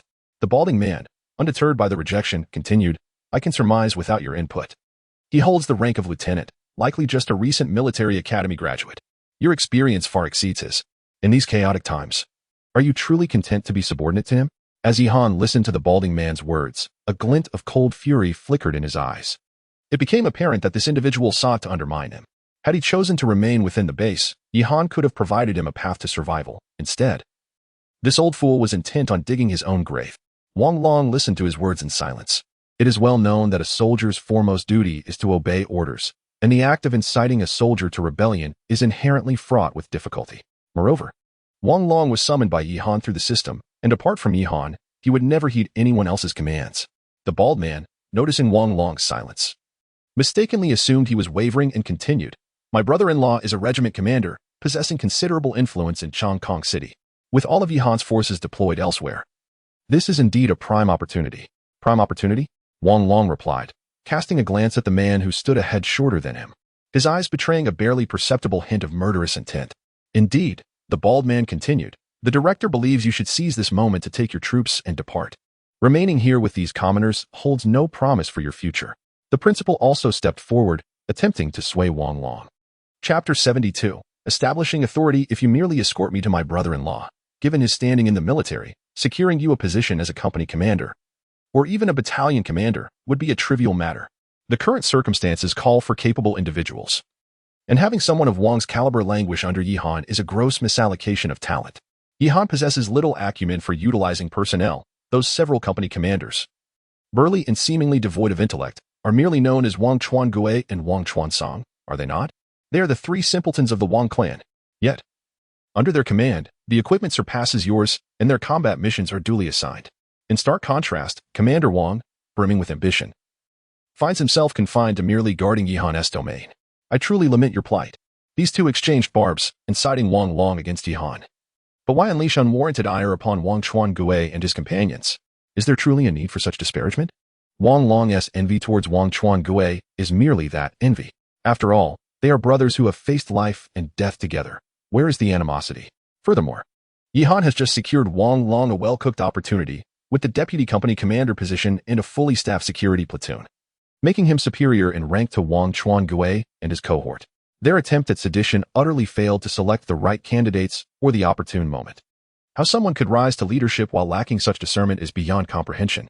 What's more, these two were expressions of smug self-satisfaction, believing their treachery to be successful. Little did they know that Yihan was already seething with both anger and amusement at their antics, while Wang Long could hardly contain his own fury. Well. So this is how you wish to play, is it?" Yihan exclaimed 3 times, his eyes ablaze with barely contained rage. Although their actions were laughable, the notions of sedition and betrayal struck at Yihan's core. Upon Yihan's sudden appearance, the bald man and the principal were momentarily stunned. Quickly realizing that Yihan stood alone, the bald man cast a fierce glance at Wang Long. "Commander Wang, we've been exposed. With him alone here, let us just kill him and make our escape. Wang Long, however, regarded him with the disdainful eyes of one observing a fool. If you've been exposed, that's your own misfortune. Don't drag me into it. The bald man glared at Wang Long with a look of exasperation. We had an agreement. Meanwhile, the principal had grown so frightened that he collapsed to the ground. When did I ever agree to anything? The moment you entertained thoughts of treachery, you signed your own death warrant. Wang Long merely scoffed. Yihan furrowed his brow. Wang Long, why are you exchanging such trivialities with him? Are you feeling a sense of camaraderie? Bind these two and take them to the training ground, and summon all the adults from the survivors. We have yet to establish our authority here, and since these two have stumbled into the line of fire, they may as well serve a purpose. Seeing the murderous intent in Yihan's eyes, the bald man struggled against the soldiers while incredulously gazing at Yihan. Do you truly dare to kill me? My brother-in-law is a regiment commander. Yihan shot him a sidelong glance. Oh, is your brother-in-law the commander of a girlish troop? The bald man was momentarily taken aback, seemingly unable to comprehend. No, he isn't. Then what nonsense are you spewing? Wang Long interjected. Remove your socks and stuff them in his mouth. Upon hearing Yihan's command, Wang Long hastily removed his military boots, revealing a pair of socks that had not seen a wash in an entire week. The moment they were taken off, an indescribable stench permeated the air. Since the day he had been summoned, Wang Long had not only refrained from washing his socks, but had also kept his shoes on without respite. At that moment, those foul socks were akin to an opened can of herring. It could be said that the bald man was fortunate to have such a culinary experience before his demise. The principal, witnessing this scene, felt a warm stream of murky yellow liquid escape from his trousers, tears and snot mingling as he pleaded, Commander Yi. It was he who incited me. It has nothing to do with me. Throughout my years at this school, I have been diligent and have never committed any heinous acts. The way the students and teachers regarded him indicated that he was anything but innocent, especially after engaging in such self-destructive antics. Yihan, exasperated by the principal's pleas, turned to Wang Long and scolded, You wretch, one kick and you step forward? What about the other sock? Stuff that in as well. Hearing this, Wang Long chuckled, glancing at the principal. Aren't you eager for this? And, amidst the principal's terrified gaze, the other sock, reeking of herring, was promptly shoved into his mouth. The two instigators soon found themselves surrounded by soldiers as they made their way to the playground, where all the surviving teachers had been summoned. Upon seeing their leaders with socks stuffed in their mouths, tears and snot streaming down their faces, the teachers quickly deduced the situation. They had undoubtedly angered the commander yet again. Ever since their arrival at the school, these two had acted with an air of superiority, looking down upon the local educators and treating them as less than human, only to now encounter a formidable opponent. At this moment, the base leader, Yi Ruoxue, was bewildered, unaware of the circumstances. Upon hearing that Yihan had coerced two survivors at gunpoint onto the playground, she hastened to have herself wheeled over. Brother, what is happening? Yi Ruoxue asked, startled. These two rascals have been scheming to promote Wang Long to a camp leader under my nose. Yihan replied through gritted teeth. Wang Long, on the other hand, awkwardly scratched his head. Upon hearing this, Yi Ruoxue understood the situation. She had always supported her brother's decisions and chose not to speak further. The two men, who had initially hoped that Yi Ruoxue would intercede on their behalf, now found themselves in utter despair. These two have violated the base's regulations, intending to incite a mutiny amongst the soldiers. This is unprecedented during wartime, and I hope it will remain the last. Yihan coldly surveyed the surviving members. The survivors, well aware of the implications behind Yihan's words, nodded in agreement. Given that there were many children at the base and that it was late, Yihan decided against using firearms. Have the soldiers twist their necks and dispose of them over the back wall, he ordered. Two burly soldiers promptly stepped forward from the ranks and, despite the overpowering stench of Wang Long's socks, swiftly and brutally twisted the necks of the two men. Witnessing this brutal scene, the surviving onlookers shuddered in fear. At this moment, Yi Ruoxue spoke up, reassuring everyone. Rest assured, our commander's troops are regular forces, here to protect you all. However, it is imperative that everyone adheres to the regulations of the base. This is not only for the well-being of the base, but also for your own safety. As long as we abide by these rules, we will strive to provide food, security, and even recreational facilities, working diligently to restore Looming Town to its pre-catastrophe state. However, should the regulations be disregarded, even I would find it challenging to plead for your leniency. Now, you may disperse, as time is of the essence. Please ensure you get some rest. After delivering this address, Yi Ruoxue exchanged a knowing glance with Yihan and then allowed Hyacinth to escort her back to rest. Her words not only served as a warning, but also alleviated the fears of the crowd. Yihan could not help but silently commend his sister. She truly was his right-hand ally. Chapter 73. Promotion to Major, battalion-level authority. After finishing his tasks, Yi Han returned to his office to rest. Although there were many vacant rooms in the base available for respite, he found solace in the familiarity of his own bed. Additionally, the members of the Frost team were spread out in the command room, ensuring his safety as they took to the floor. The night swiftly passed, and early the next morning, Yi Ruoxue and Feng Xinzi arrived to report on the situation within the base. At this moment, due to the inadequacies in production and living facilities, Yi Ruoxue had instructed the teachers to cultivate an acre of vegetable patch in the wasteland adjacent to the playground, not for the sake of yield, but to enhance their agricultural skills. Moreover, despite the ongoing crisis, Yi Ruoxue firmly believed that the students' education should not be neglected. She gazed earnestly at Yi Han and said, "Are you suggesting we continue with classes?" Yi Han, taken aback, replied, "At such a time, the teachers might struggle to impart knowledge, and the students may find it hard to concentrate. Indeed, but we cannot adhere to the traditional curriculum. I have arranged for the logistics team as engineers, cooks, and medics to impart essential knowledge to the students. After the teachers finish lessons in math and language, the soldiers will provide insights into fundamental scientific principles, basic medical knowledge, and culinary skills." The students have responded positively to this initiative. Pleased with Yi Ruoxue's thoughtful arrangements, Yi Han acknowledged.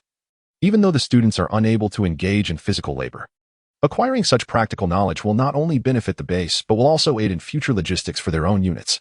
With a smile gracing her face upon witnessing her brother's satisfaction, Yi Ruoxue continued, "Additionally, with the significant consumption at the front lines, I plan to exchange food for materials needed to manufacture first-level healing agents, preparing some in advance. Furthermore, food preservation has always posed a challenge. Once the base's production efficiency improves, a cold storage facility will be essential." After listening to her plans, Yi Han affectionately ruffled her hair and said, "You may handle these matters as you see fit. I have complete confidence in your management of the base and logistics." Once Yi Ruoxue departed, Wang Hu at the front lines reported the situation to Yi Han through Xiao AI. The combat at the front was nearing its conclusion, with the zombies in the looming town area largely neutralized. The remaining task was to clear out the residual zombies from the buildings in the town. Crucially, due to the complete mechanization of the units, the soldiers had not sustained injuries during the battle, apart from one, Ghost, who had taken a tumble while charging too fiercely but was otherwise unscathed. Upon reviewing Wang Hu's report, Yi Han glanced at his points tally. Remarkably, after just one night, the points had surged to 430,000, despite the ongoing conflict. This was the first time he had amassed such a significant amount of points, leaving him momentarily uncertain on how to allocate them. To be promoted to Major, he needed to spend 100,000, yet he would still retain over 300,000. The prospect of advancing to the rank of captain seemed tantalizingly close, igniting a sense of exhilaration within him. By the time lunch was prepared at noon, Wang Hu had returned to the base with 3 main battalions, while Yi Han's points had reached a remarkable 460,000. Initially, Yi Han used 200 points to fully equip the 141st Cavalry Special Operations Regiment. Excluding the 4 female cavalry soldiers assigned to protect Yi Ruoxue, the Frost team had expanded to 26 members. Among them, a commanding cavalry soldier was added as Frost's deputy to assist in management and command. Additionally, to facilitate the operations of the Frost team, Yi Han spent 800 points to procure 2 Hummer 917 off-road vehicles and 2 M2 infantry fighting vehicles. With approximately 440,000 points remaining, Yi Han, without hesitation, addressed Xiao AI, saying, "Xiao AI, promote me to Major." "Understood, Commander." Deducting 100,000 points, you have been promoted to the rank of Major, unlocking battalion-level command authority. The standard command capacity is 4 combat companies, with a maximum of 120 personnel per company, totaling 480 individuals. Additionally, the logistics support capacity has been increased to 40 personnel, while the number of 141st Cavalry Special Operations soldiers remains unchanged. Following the promotion to Major, the ranks of Wang Hu and Wang Chuangui naturally ascended, with Wang Hu assuming the role of battalion commander and Wang Chuangui and others becoming company commanders. The selection of platoon leaders was left to their discretion. The Level 4 shop has been unlocked, and a major promotion package has been issued, including a complete set of Major's uniform, an entire 120-man engineering company, 6 armed engineering vehicles, and 6 armed transport vehicles. Please ensure to acknowledge receipt, Commander. As Xiao AI's words concluded, Yi Han found himself adorned in the Major's uniform, and a convoy approached outside the command vehicle. Leading the procession were 6 armored engineering vehicles reminiscent of Raptor pickups, equipped with 12 7mm machine guns atop and filled with various engineering tools. Following them were 6 flatbed trucks. As the convoy halted before Yihan, a soldier of short stature and dark complexion disembarked from the engineering vehicle, saluting Yihan, reporting to the commander. Engineering Company Commander Wang, she leads a total of 120 men reporting for duty. Yihan observed the soldiers of the engineering company, noting their equipment was comparable to that of army soldiers, albeit lacking grenade launchers and instead featuring appropriate engineering gear. Excellent. You may set up camp with the engineering company in the playground. Yihan nodded in satisfaction.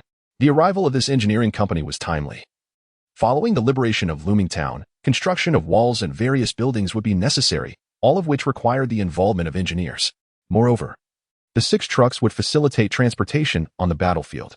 These engineers also possessed a certain level of combat capability, bringing the total command personnel of Yihan's battalion to an impressive 670 individuals. This included 3 combat companies with 360 personnel, 1 security company with 120 personnel, 1 engineering company with 120 personnel, 1 logistics support platoon with 40 personnel, and 1 141st Cavalry Special Operations Team with 30 personnel. Of course, this was contingent upon full staffing. However, for Yihan, who still possessed over 300,000 points, achieving full staffing was not a significant concern. Apart from the aforementioned promotion rewards, there have been no significant changes in the items available in the Level 4 marketplace. In terms of military units, only the engineer and artillery troops have been added, while the special unit remains solely the 141st Cavalry Special Operations Group soldiers, with a maximum summon limit of 30 individuals. However, it is fortunate that the upgrade permissions for the Level 2 vehicle factory have been unlocked, and the construction page now features a plethora of new edifices. These include walls, machine gun bunkers, and automated defensive artillery, along with the addition of a technology research center. Chapter 74, The Valley Defense, Secondary Tank Factory Upgrade, 5,000 points. Once completed, it can produce flatbed transport trucks, each costing 600 points, 2 S-41 Gvostika self-propelled howitzers, each costing 1,500 points. Wall, 10 points per meter. Capable of constructing a defensive wall 10 meters high and 4 meters thick. The upper section of the wall allows passage for soldiers and small vehicles, and corresponding materials can be produced at the materials processing plant to offset points. Machine gun bunker requires 1,000 points for construction, housing a squad of 7 armed with 2 7mm heavy machine guns. The soldiers in this squad do not count towards the host commander's quota and must remain within a 1-kilometer radius of the bunker. Automated defensive gun requires 2,000 points for construction, designed to complement the wall with a 20mm automated cannon mounted above, equipped with 500 rounds. Corresponding ammunition can be produced at the arms factory, eliminating the need for soldier operation. Technology Research Center requires 10,000 points for construction, featuring 4 research labs outfitted with the necessary operational equipment and researchers. Yihan briefly perused the descriptions of each structure, reflecting on their implications. The Gvostika self-propelled howitzer appeared to be an excellent asset, capable of fulfilling his needs for offensive operations.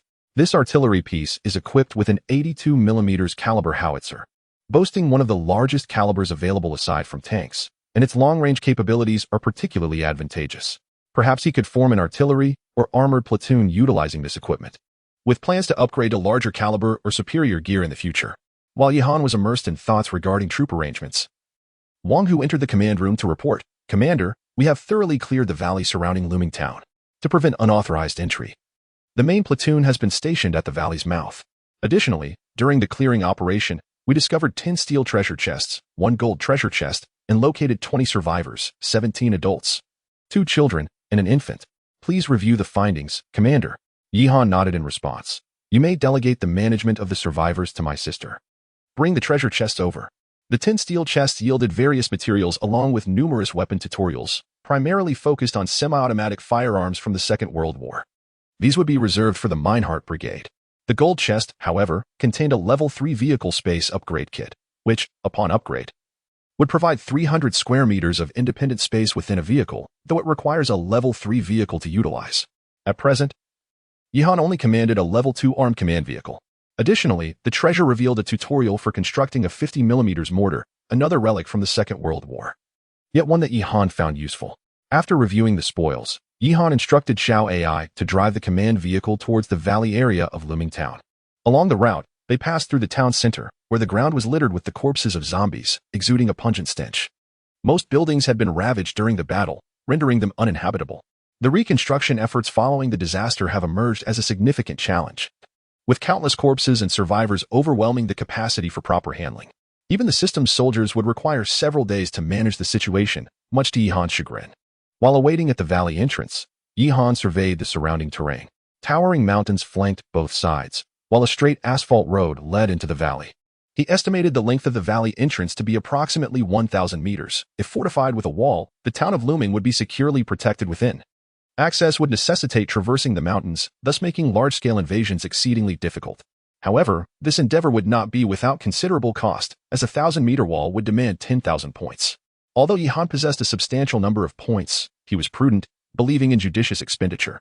Shall AI establish a materials processing plant at the rear of the valley entrance? Have the plant's dock workers and the engineering battalion dismantle the damaged structures within Luming, utilizing the materials to construct the wall. The wall shall span the entire valley entrance. With a 20-meter wide city gate at its center, Yihan commanded after some contemplation. Understood, Commander. The materials processing plant has been completed, consuming 2,000 points. The wall construction will not require points, and with the engineering battalion's efficiency, it will take approximately 7 days to finish, Shao AI reported back. 7 days? That seems rather prolonged, Yihan frowned. If you find the duration unsatisfactory, we can exchange points for the primary structure of the wall, leaving the remaining work to the engineering battalion. This would require 5,000 points, but reduce the time to around 1 day, Shao AI suggested. Very well. Let it be 5,000 points, Yihan nodded in agreement. Consequently, a towering wall, 10 meters high and 4 meters wide, suddenly materialized at the valley's entrance, securely enclosing the entire town of Luming.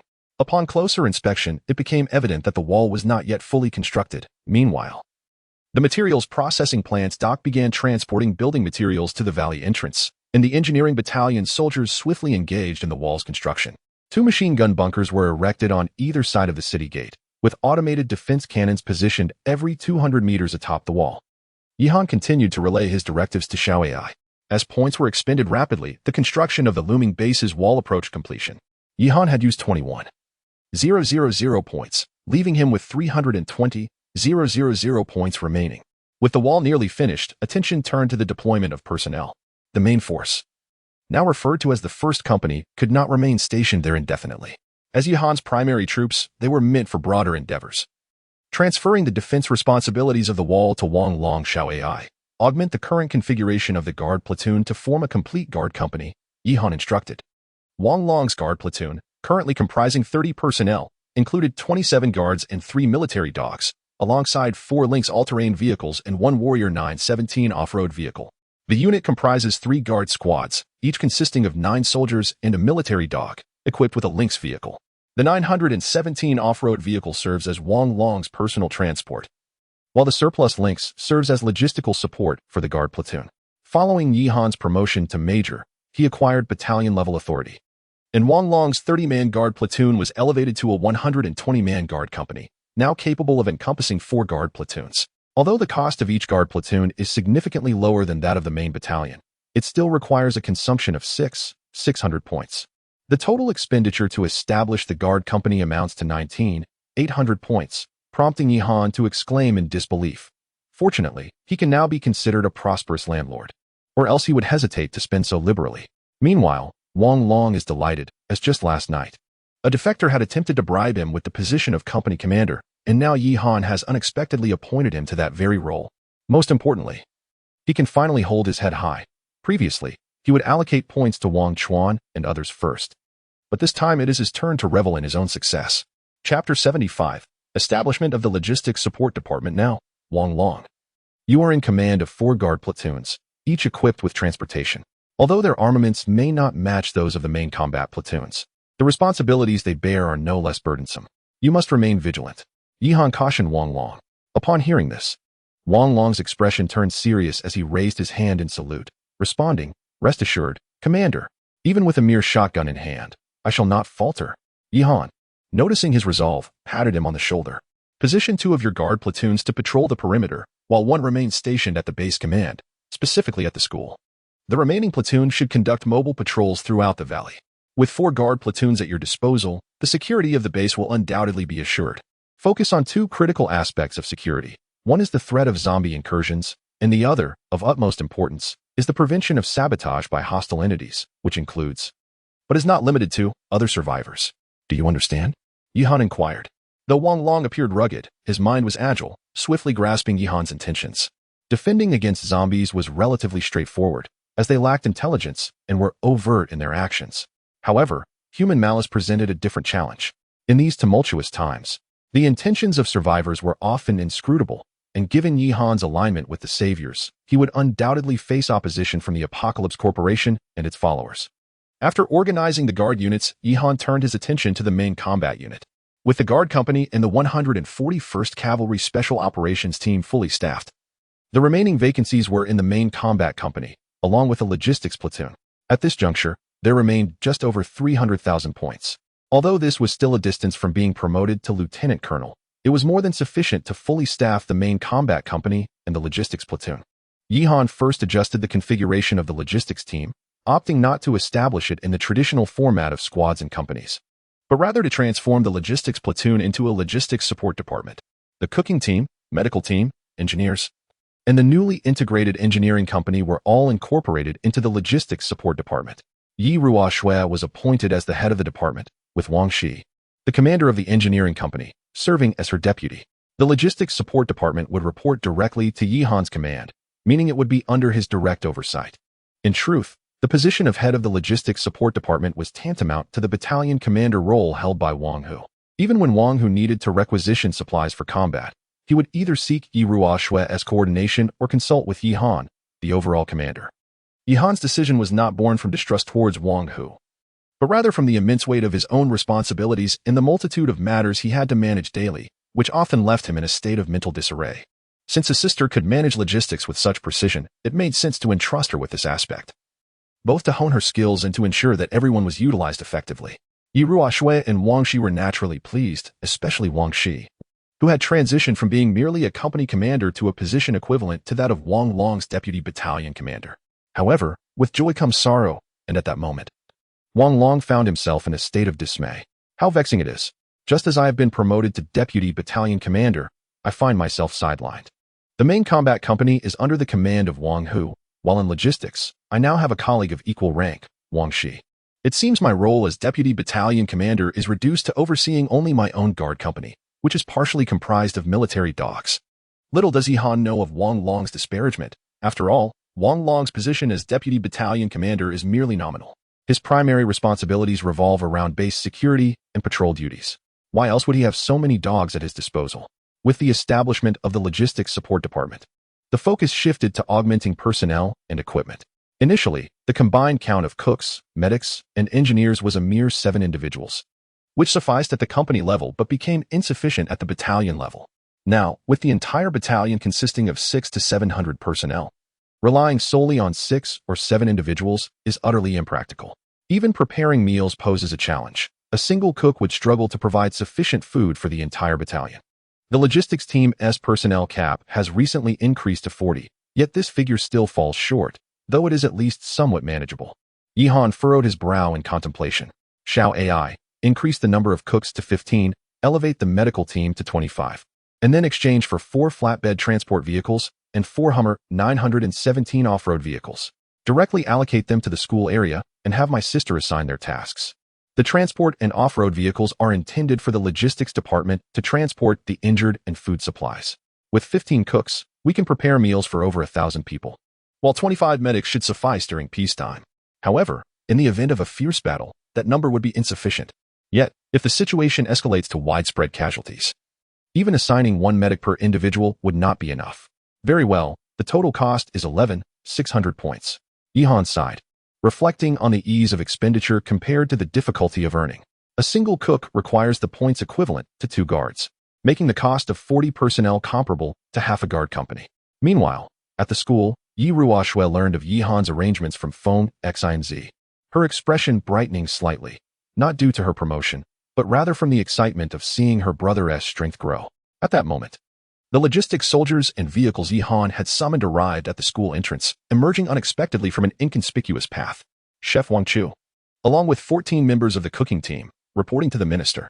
Medic Wang Jing, accompanied by 24 members of the medical team, reporting to the minister. The newly summoned logistics soldiers stood before Yi Ruoshui, all clad in pristine army uniforms and polished boots. Despite being logistics personnel, their demeanor and presence rivaled those of combat soldiers. Taken aback by the sudden salutes from so many soldiers, Yi Ruoxue felt a momentary embarrassment but smiled bashfully. Addressing them, "There is no need for such formality, we are merely colleagues. It is my brother who serves as our commander." Yi Ruoxue's demeanor was indeed understandable, as she had been largely isolated from society due to her health issues, making her ill-equipped to adapt to the rigorous discipline prevalent in the workplace and military. Although the soldiers were taken aback by Yi Ruoxue's words, they solemnly saluted and collectively responded, "Yes, Minister." Perceiving the awkwardness of the moment, Yi Ruoxue offered a shy smile before issuing her commands. "Chef Wang, you will oversee the culinary preparations. Please take the cooks and swiftly prepare meals for everyone. Wang Jing, you and the comrades from the engineering battalion should visit the hospital in Looming Town and make every effort to facilitate its reconstruction. Subsequently, establish the Looming-based military hospital to ensure the smooth operation of medical services at the base." Chapter 76, Full Battalion Allocation. After arranging the tasks for Chef Wang and Wang Jing, Yi Ruoxue suddenly recalled something and turned to the female soldier of the 141st Cavalry Regiment who was accompanying her for protection. "Sister Dujuan, please head over to the wall and find some comrades from the engineering battalion. Accompany them to the town's gas station and food reserve to assess the situation. Compile a report on the oil and food supplies, as these are vital strategic resources that must be managed meticulously. Additionally, have the soldiers from the engineering battalion search the town for usable materials and gather them to our school." Indeed, Yi Ruoxue was quite adept at managing the base. Over the past few days, Yi Han had been preoccupied with promotions and combat, hardly giving thought to food supplies and fuel, even forgetting about the gas station and food depot. Meanwhile, Yi Han was unaware of the arrangements Yi Ruoxue was making at the rear. He was still busy augmenting the main battalion and formulating future combat plans. According to Yi Han's vision, the main battalion could not simply replicate the guard battalion. Each squad needed its own distinct operational direction and purpose. Thus, the configuration of personnel and equipment would naturally differ significantly. The main battalion would comprise 2 infantry squads, 1 artillery squad, and 1 tank squad. However, as Yi Han currently lacked tanks, he would have to temporarily substitute with infantry squads. The infantry squads would be augmented according to the existing configuration, each consisting of 6 machine gunners, 6 rocket soldiers, and 18 army soldiers, along with 2 M2 infantry fighting vehicles, 2 Hummer 917 off-road vehicles, and 1 Cheetah all-terrain vehicle. The cost amounted to a staggering 11,600 points, excluding the existing infantry squads, necessitating an additional exchange of 2, bringing the total to 23,200 points. The artillery squad would consist of the same personnel configuration, with the addition of 3 2S-41 Gvozdika self-propelled mortars, 1 for each team, as well as 4 Hummer 917 off-road vehicles. Concurrently, the 50mm mortars that Yi Han had previously arranged would yield 10 units for the artillery squad, excluding the materials consumed for manufacturing the mortars. The personnel and vehicle points totaled 13,200. Yi Han felt somewhat dizzy. With this calculation, a single main battalion would consume 36 for 100 points, and 3 would tally up to 109,200 points, more than the points required for his own promotion to major. Of course, while the expenditure was substantial, the potential gains were also considerable. After exchanging for the personnel and equipment of 3 main battalions, Yi Han also utilized the system to procure some biochemical ammunition and grenades for Ghost. Although the first-level armory could produce ammunition, the type needed by Ghost was specialized and could not yet be manufactured. After this significant outlay, Yi Han's points, which had approached the 500,000 mark, dwindled to a mere 180,000. He gazed up at the sky, took out a cigarette he had pilfered from a shop in Looming Town, and took a puff. Being in charge truly brings its burdens.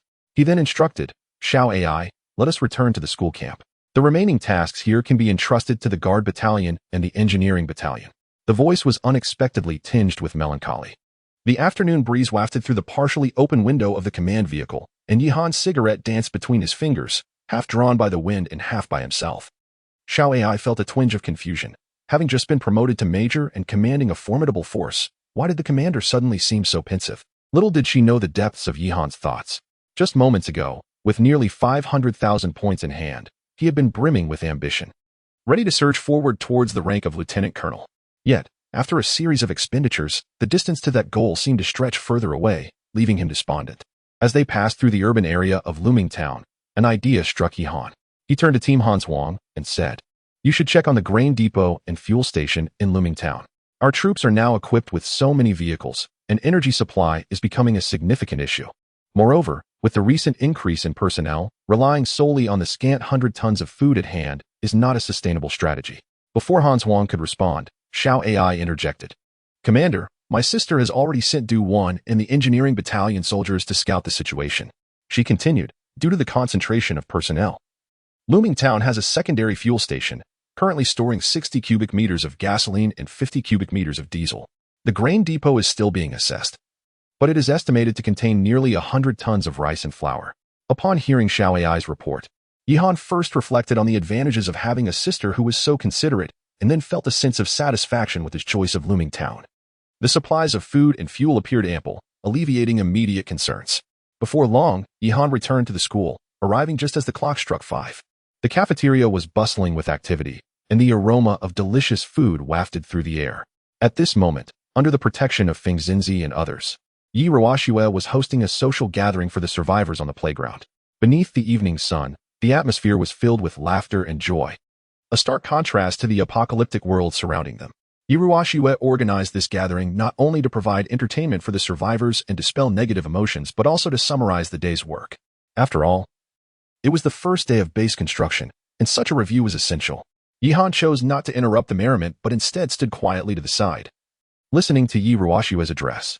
Today marks the first day since the establishment of our base. While we enjoy ourselves, let us also take a moment to hear the summary of today's work from me, the base leader, sitting comfortably on the grass. Yi Ruoxue did not project the authoritative demeanor typically associated with her position. However, her amiable nature did not lead the survivors to underestimate her. After all, Yi Ruoxue was Yihan's sister, and just the night before, Yihan had executed 2 survivors. Moreover, the 4 armed female soldiers standing behind her were not to be trifled with.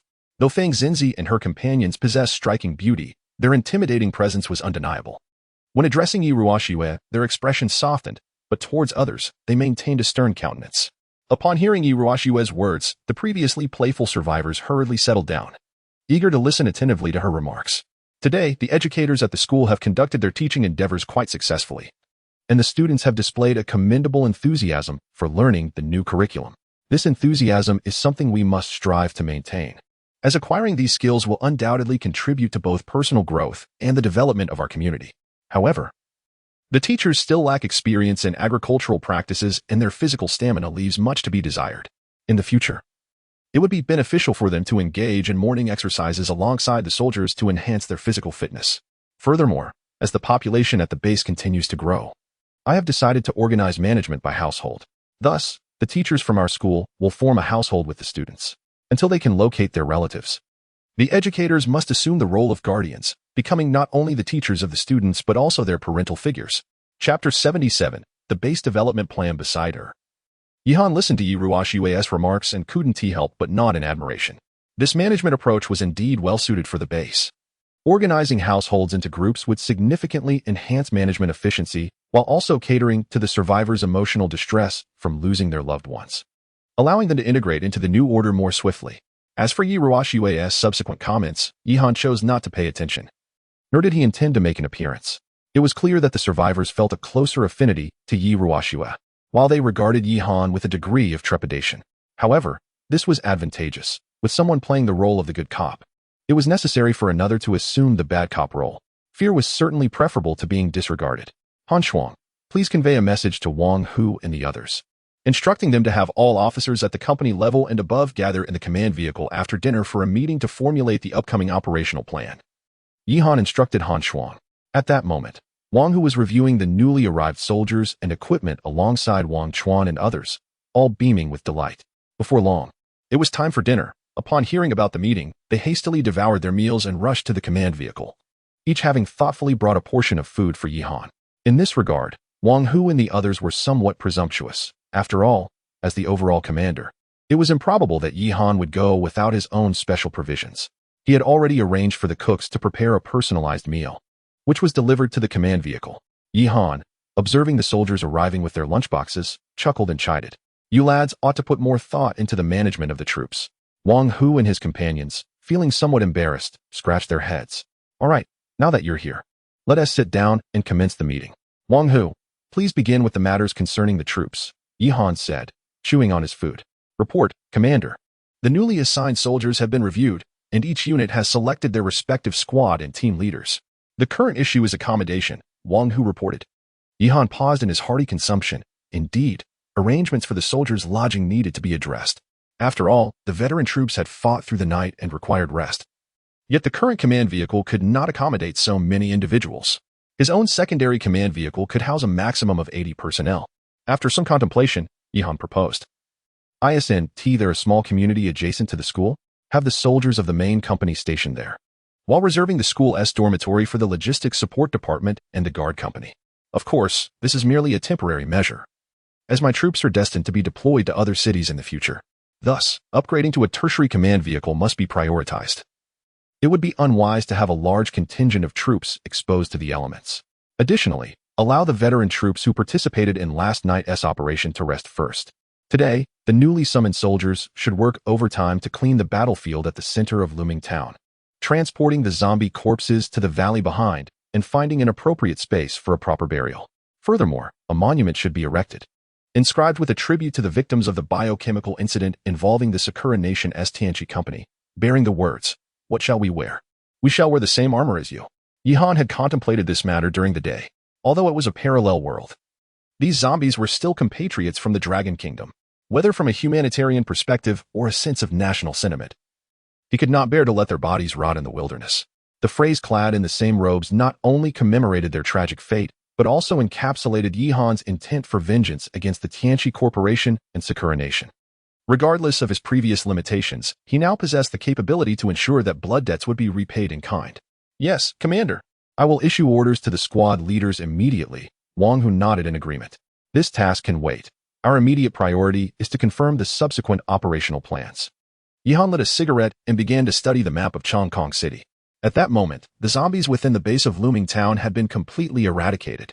To accumulate points, he would need to venture outward, and it was already the second day in this biochemical world, with numerous players roaming about. It was likely that they too were eyeing the abundant resources within the city, and Yihan needed to devise a strategy without delay. To the southwest of Looming Town lay Shilin County, approximately 70 kilometers away, with a complex situation within. Although he commanded a force of nearly 1,000 soldiers, reconnaissance would be paramount until he could ensure complete certainty. To the west and south of Looming Town were 3 towns of similar scale, in close proximity, making them the primary focus of Yihan's current military endeavors. Wangchuangue, your main force, the 1st Company, will depart for Huanggua Town to the west of the base tomorrow morning. You are tasked with eradicating all zombies in Huanggua Town within 3 days. Additionally, the engineering platoon will accompany you to secure the gas station and grain depot upon arrival, transporting oil and food back to the base using tanker trucks. Wangchuansang, your main force, the 2nd Company, will head south to Shiko Town tomorrow morning, with the same mission as the 1st Company. The 2nd Engineering Platoon and Ghost Unit will accompany you. Wangchuanan, your main force, the 3rd Company, will also proceed south to Lianxi Township, with a similar task, supported by the 3rd Engineering Platoon. Wang Hu, you will serve as the overall commander for this operation, responsible for combat deployment and coordination. Report any developments to me. The 4th Engineering Platoon will remain at the base to assist the logistics department, providing ammunition, food, and other supplies for the front lines. Yihan issued the operational orders to the soldiers in the command room, and soon Wang Hu and the others sprang into action, hastening to relay the corresponding tasks to their units. As they prepared to leave, Yihan added, by the way, if you encounter any survivors on the battlefield, have the engineering platoon bring them back. If you meet any lone players exhibiting hostile behavior, eliminate them on the spot, and report any special circumstances to me immediately. At that time, the number of survivors at the base was still insufficient, totaling no more than 40, given that Looming Town could accommodate over 10,000. Increasing the number of survivors was essential for the base's operations to commence effectively. After arranging the combat tasks for the troops, Yihan noted that there was still time left in the day. He took the Han Shuang team for a tour around the base, where the survivors had returned to their dormitories and were preparing to rest.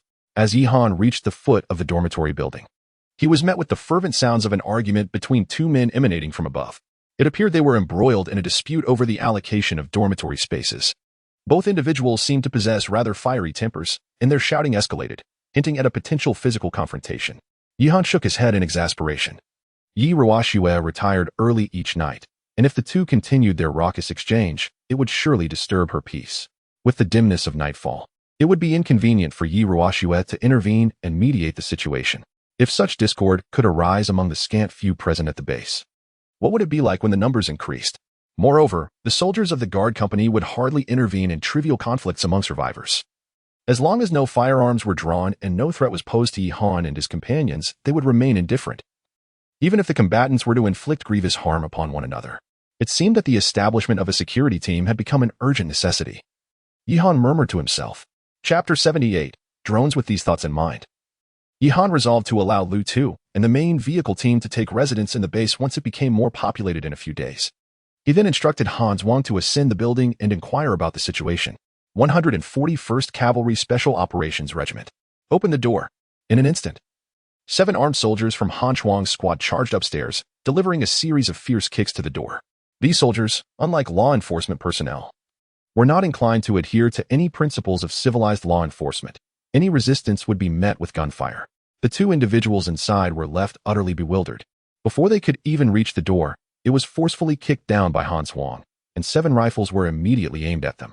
To maintain a semblance of authority, Meteor, disregarding whether the rocket launcher was suitable for indoor use, pointed it directly at the 2. A heavily tattooed man, witnessing this scene, was so startled that he quickly raised his arms and slowly lowered himself to the ground. Meanwhile, another robust man with a scar on his forehead, trembling, raised his hands and stammered, "Bro, have we crossed the line? Is this really necessary just for a little argument? Isn't a rocket launcher a bit excessive?" Han Zhuang scoffed coldly. "This is merely a warning. If you continue your late-night disturbances, you will all be sent to the front lines." With that, the 7 soldiers descended the stairs, and as they left, the 2 men, who had nearly come to blows, exchanged glances filled with a newfound warmth.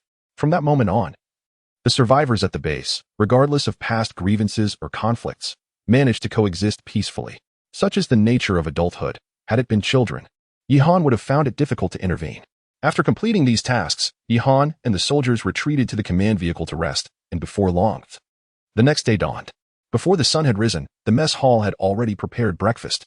After the soldiers from the 3 main battalions finished their meals, they set out in succession, with a total of 360 personnel, accompanied by various vehicles, departing the camp. The students and teachers jogging in the playground observed this spectacle. A glimmer of surprise flickered in Wang Dong's eyes. "I had no idea there were so many troops here. I thought it was merely a single company. It seems this is at least a battalion." On the other side, Yi Ruoxue smiled upon hearing Wang Dong's remark. "There will be more troops arriving in the future. This is just our advance unit." The teachers, upon hearing this, were visibly astonished, and soon their expressions brightened. Previously, they had feared that the Dragon Kingdom's military had been annihilated, and the emergence of Yi Han's forces undoubtedly rekindled their spirits. Meanwhile, Yi Han was not idle. After breakfast, he immediately instructed Xiao AI to drive the command vehicle toward the perimeter wall.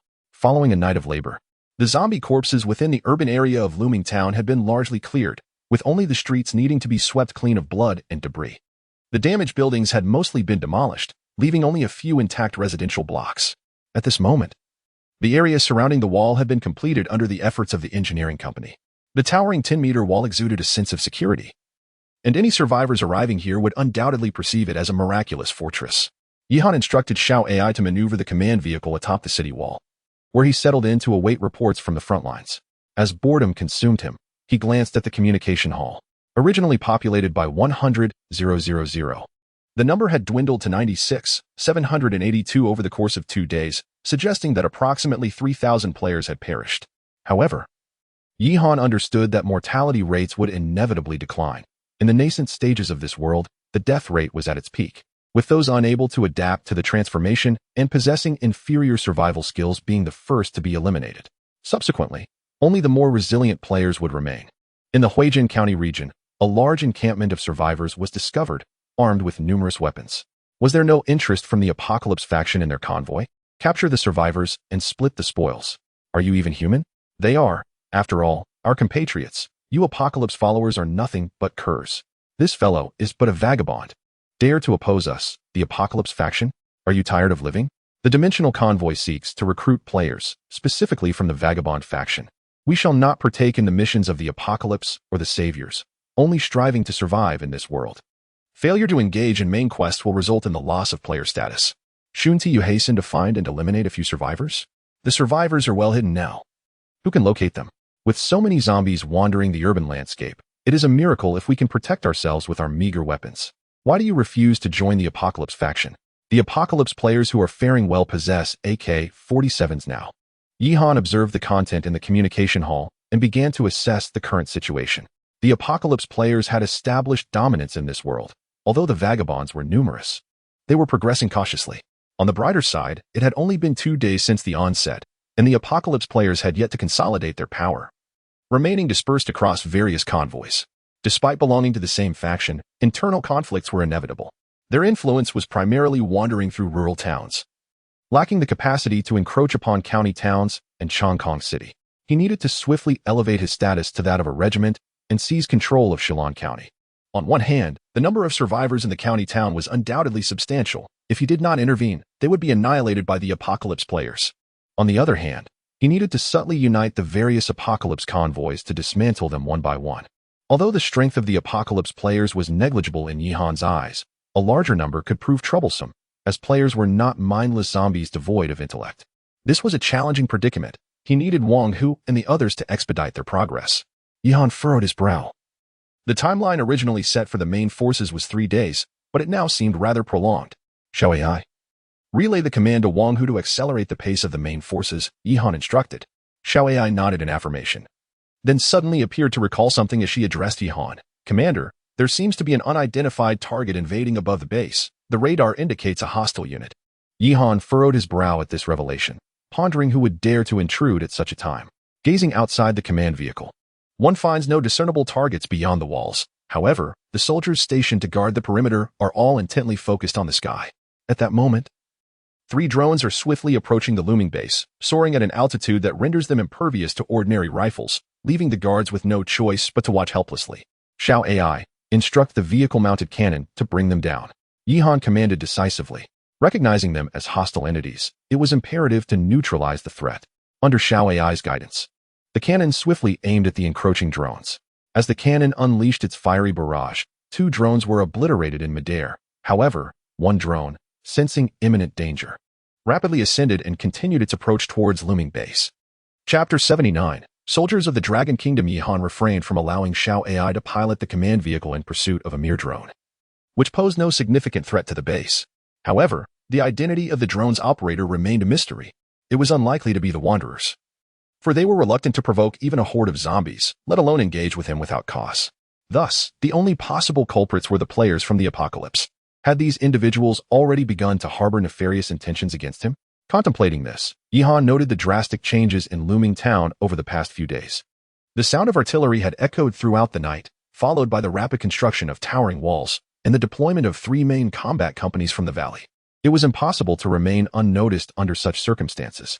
Furrowing his brow, Yihan contacted the frontline troops through Xiao Ai.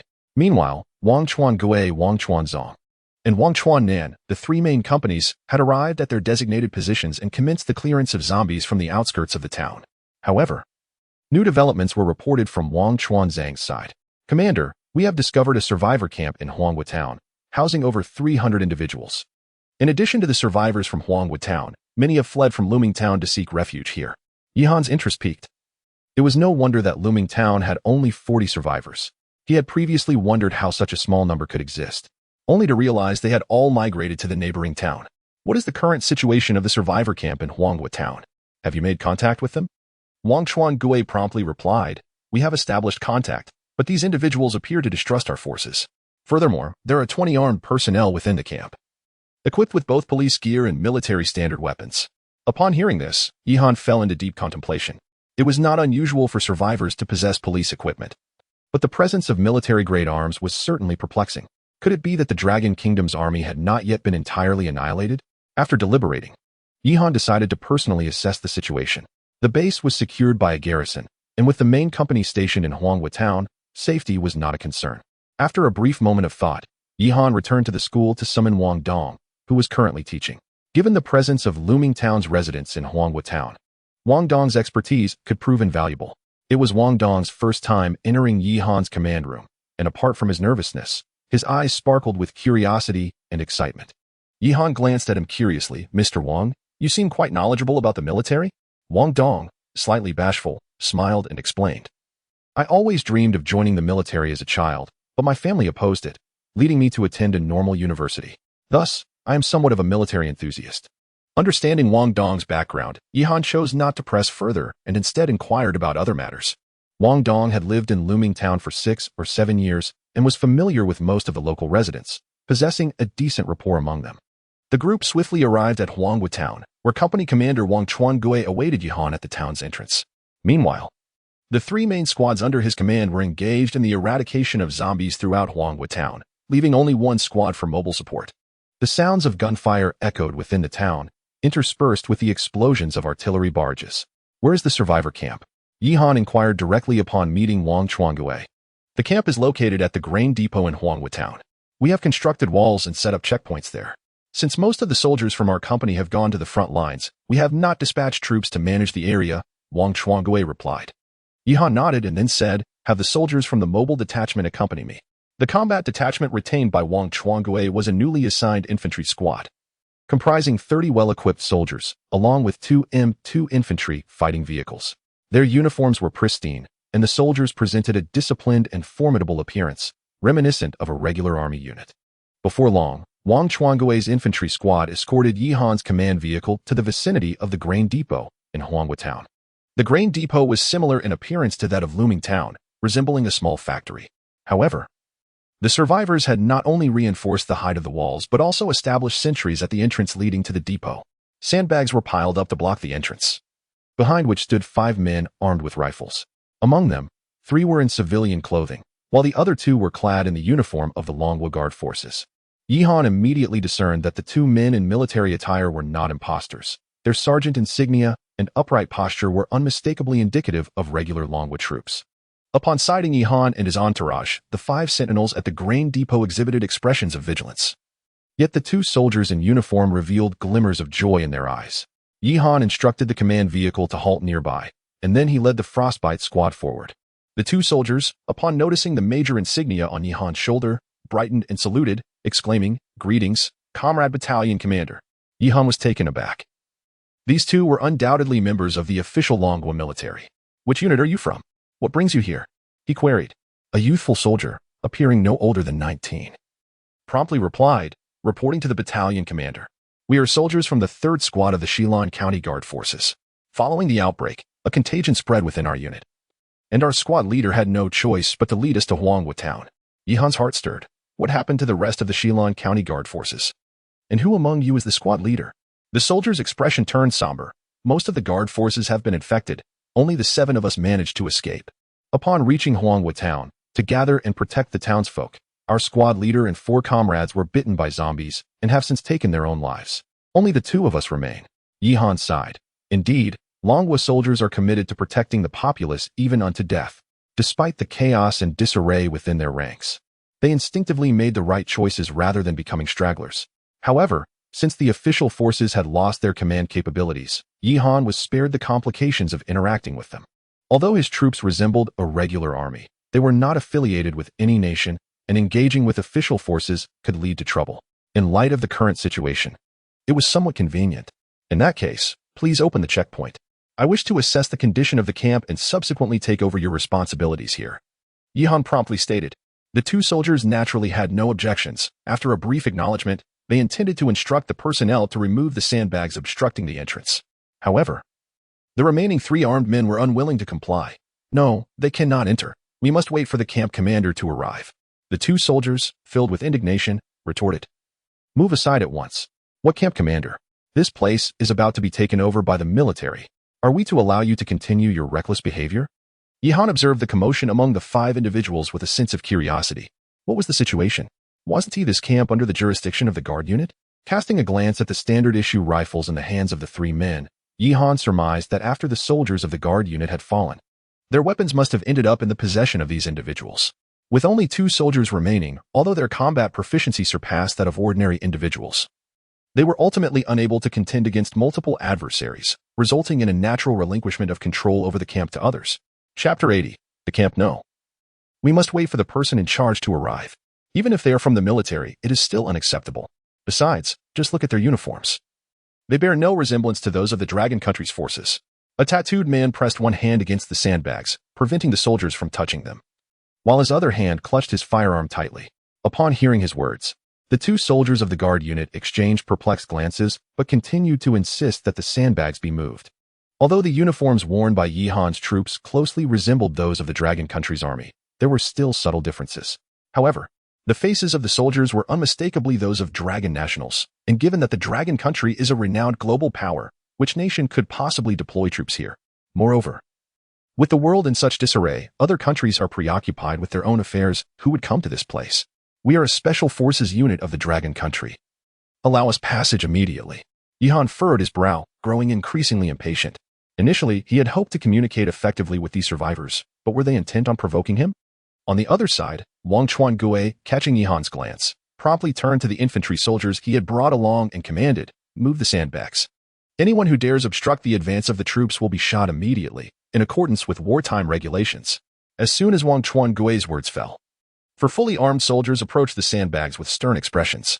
The men, oblivious to the danger, attempted to block their path, only to find dozens of guns aimed directly at them. Just as Yihan prepared to give the order to fire, a voice broke through the tension. "Clear the way at once. Who dares to obstruct the military?" A bald man in a suit, appearing to be around 40, strode forward, berating the obstructors with fervor. "Are you all blind? Do you dare to block the army?" Though his words were harsh, Yihan could clearly detect a glint of approval in the man's eyes. It was evident that this individual was likely the commander of the camp. He seemed greatly displeased with the obstruction of the troops. Yet Yihan suspected he had prior knowledge of their arrival and had issued the order to block them. Yihan regarded the approaching man coldly, remaining silent, while the latter smiled and extended his hand, saying, "Greetings, sir. I am Zhang Jinghui, the head of this base." Yihan glanced at the man's tattooed hand, but made no move to shake it. "Take me inside to inspect your camp and provide a status update." The man withdrew his hand, somewhat disgruntled, and promptly instructed his subordinates to clear the sandbags. Subsequently, Yihan led the Han Shuang team into the grain station. Inside, the station was filled with makeshift bedding, and many emaciated survivors looked on in fear at the approaching troops. "Indeed, sir," Zhang Jinghui said with a sycophantic smile. "Our base is home to 315 individuals. Besides the townsfolk from Huangwood Town, many have fled from Looming Town. I previously operated an auto repair shop in the town, and I had some associates. After the catastrophe struck, we took refuge in the grain station and welcomed these survivors." "Welcomed?" Yihan's gaze turned icy as he fixed it upon Zhang Jinghui. "If you had welcomed them, why do so many survivors appear to be starving? Is your grain station empty?" Upon hearing this, Zhang Jinghui repeatedly waved his hands in dismissal, exclaiming, "Oh dear, the granary has scarcely any food left. If you don't believe me, Commander, you may inspect it yourself. We are truly at a loss." Yihan, however, was not swayed by Zhang Jinghui's words. If the granary were indeed devoid of provisions, how could he and his subordinates appear so well fed? There is no need for further discussion. We have established a survivor shelter in Looming Town, and all of you must relocate there, Yihan interjected, cutting off Zhang Jinghui. Zhang Jinghui cautiously responded, "Is it really necessary to move everyone? My brothers and I are natives of Huangwood Town. We would prefer to remain here. Additionally, our presence there may only cause you more trouble." Yihan narrowed his eyes at Zhang Jinghui, his gaze icy, causing Zhang Jinghui to feel an unsettling chill. "Wang Chuan-Gui, take your men and seize the granary. Any armed personnel who dare to resist shall be executed on the spot." Yihan suddenly commanded loudly. Before Zhang Jinghui could comprehend the situation, dozens of soldiers stormed into the base. The armed man, hearing Yihan's command, broke into a cold sweat and hastily tossed his weapon to the ground, while another unfortunate soul was immediately shot by the soldiers. The abruptness of the scene left everyone in stunned silence. The starving survivors, upon hearing the gunfire, quickly bowed their heads and pressed themselves against the ground in fear. Zhang Jinghui, in a panic, looked at Yihan and exclaimed, "Commander, what is the meaning of this? How can you take such drastic measures? We are merely civilians. You are disregarding human life." Yihan coldly chuckled, recognizing that Zhang Jinghui had been evading direct answers since entering the base, a clear indicator of his guilt. Two soldiers from the Dragon Nation's guard unit, witnessing the unfolding scene, rushed over and inquired, "Comrade Commander, what is happening?" Yihan turned to the Dragon Nation soldiers and asked, "Where is the food from the granary?" The guard soldiers shook their heads in response. "When we arrived, there was hardly any food left. The starvation of these individuals is indeed not Zhang Jinghui's fault." "Very well. Wang Chuan-Gui, search the granary thoroughly." "I refuse to believe that such a large granary is completely devoid of provisions." Yihan promptly issued the command. Several soldiers immediately began their search within the granary. In a town whose very livelihood depended on agriculture, it was implausible for the stored food to be insufficient for thousands. Yet now it seemed inadequate even for a few hundred. After more than 10 minutes, Wang Chuangui approached Yihan with a report. Commander, we have searched everywhere except the attic on the top floor and found merely a few hundred pounds of rice. Zhang Jinghui, maintaining a calm demeanor, looked at Yihan and said, Commander, there truly is no food here. There is no need to confiscate our meager rations as well. Yihan gazed toward the granary's top floor, which housed a small attic of barely 20 square meters. Why not search the attic? He inquired. Wang Chuangui replied. The attic is locked. We cannot access it. If it is locked, then break it open. Just as Wang Chuangui prepared to ascend, Zhang Jinghui suddenly panicked, saying, Commander, that attic is only about 20 square meters. How much food could possibly fit within? It is likely filled with miscellaneous items and not worth inspecting. There truly is no food left. It may have already been taken by someone else. Zhang Jinghui's increasing agitation only heightened Yihan's suspicion. Go up and break it open. Moments later, the voice of Wang Chuangui resonated from upstairs. Commander, we have not discovered any food. However, I recommend you come up and take a look. Yihan glanced at Zhang Jinghui, whose face was ashen and his body trembled uncontrollably. You should accompany me upstairs. I suspect you have prepared quite a few surprises for me, Yihan remarked with a cold smile, instructing Hans Wang to seize Zhang Jinghui and ascend to the loft. The two Dragon Kingdom guards, intrigued by the unfolding scene, decided to follow suit. Chapter 81. On the self-cultivation of beasts upon entering the attic. Yihan was taken aback by the scene that unfolded before her eyes. Several young girls, seemingly around 17 or 18, were bound within the confines of the attic. Their bodies stripped bare, their fair skin marred by an array of bruises. At that moment, some had already succumbed to unconsciousness, while others had their mouths sealed tightly with tape, appearing utterly oblivious to the soldiers who had barged in, their eyes clouded with despair. Scattered across the floor were crumpled pieces of paper, some stained with dried blood, remnants of unspeakable horrors. What pained Yihan the most was the presence of a girl who still bore the appearance of a student. She seemed dazed, her innocence shattered, upon seeing the newcomers. She displayed no signs of modesty, merely parting her legs in a vacant gesture. Wang Chuangui, she called, instructing the soldiers to remove their military jackets to cover the girls, ensuring that they were safely escorted down, while directing the engineering corps to send personnel to bring them back to the base. Unable to bear the sight, Yihan turned her head away. The soldiers, upon receiving the command, promptly shed their jackets and moved forward to untie the girls, dressing them before carrying them down the stairs one by one. Is that Xiaoxi? Didn't he, the person in charge, say you had died from illness? How did you end up here? It's Xiaohan. It's Xiaohan. The mother of the child, Xiaohan, has returned. Oh heavens! Speak to me. As the soldiers carried the girls down the stairs, the camp's survivors erupted in a cacophony of voices, clearly having found their loved ones among the victims. You are truly a beast. Before Yihan could react, two guard soldiers from the Dragon Kingdom could no longer contain their fury. With clenched teeth, they lunged at Zhang Jinghui, delivering a punch that sent him crashing to the ground. For them, witnessing such atrocities unfold right under their noses, while remaining completely oblivious, transcended mere shame.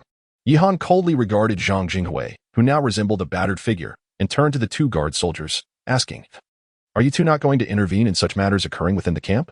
Upon hearing her words, the soldiers wore expressions of shame and anger, remaining silent for a long while. Eventually, the youthful soldier spoke up. Apologies, Commander. Since our arrival, we have not checked the attic.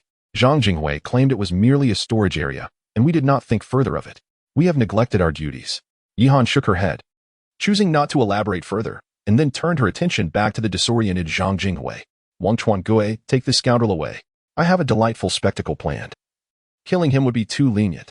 Also, ensure that the men under him are bound and await their fate. Upon hearing Yihan's words, Zhang Jinghui's face contorted in fear. In these chaotic times, dying was easy, but the most dreadful fate was being prevented from doing so. Desperately, he crawled to Yihan's feet, his bruised visage pleading, Commander, I can tell you where the food is hidden. Please spare my life. Yihan kicked his face away in disgust, retorting, Spare your life? Soon, you will beg me to end it. With that, Wang Chuangui escorted Zhang Jinghui down the stairs. According to Zhang Jinghui, the grain at the granary still exists, merely concealed by him. However, Yihan no longer wishes to utter another word to such a beast.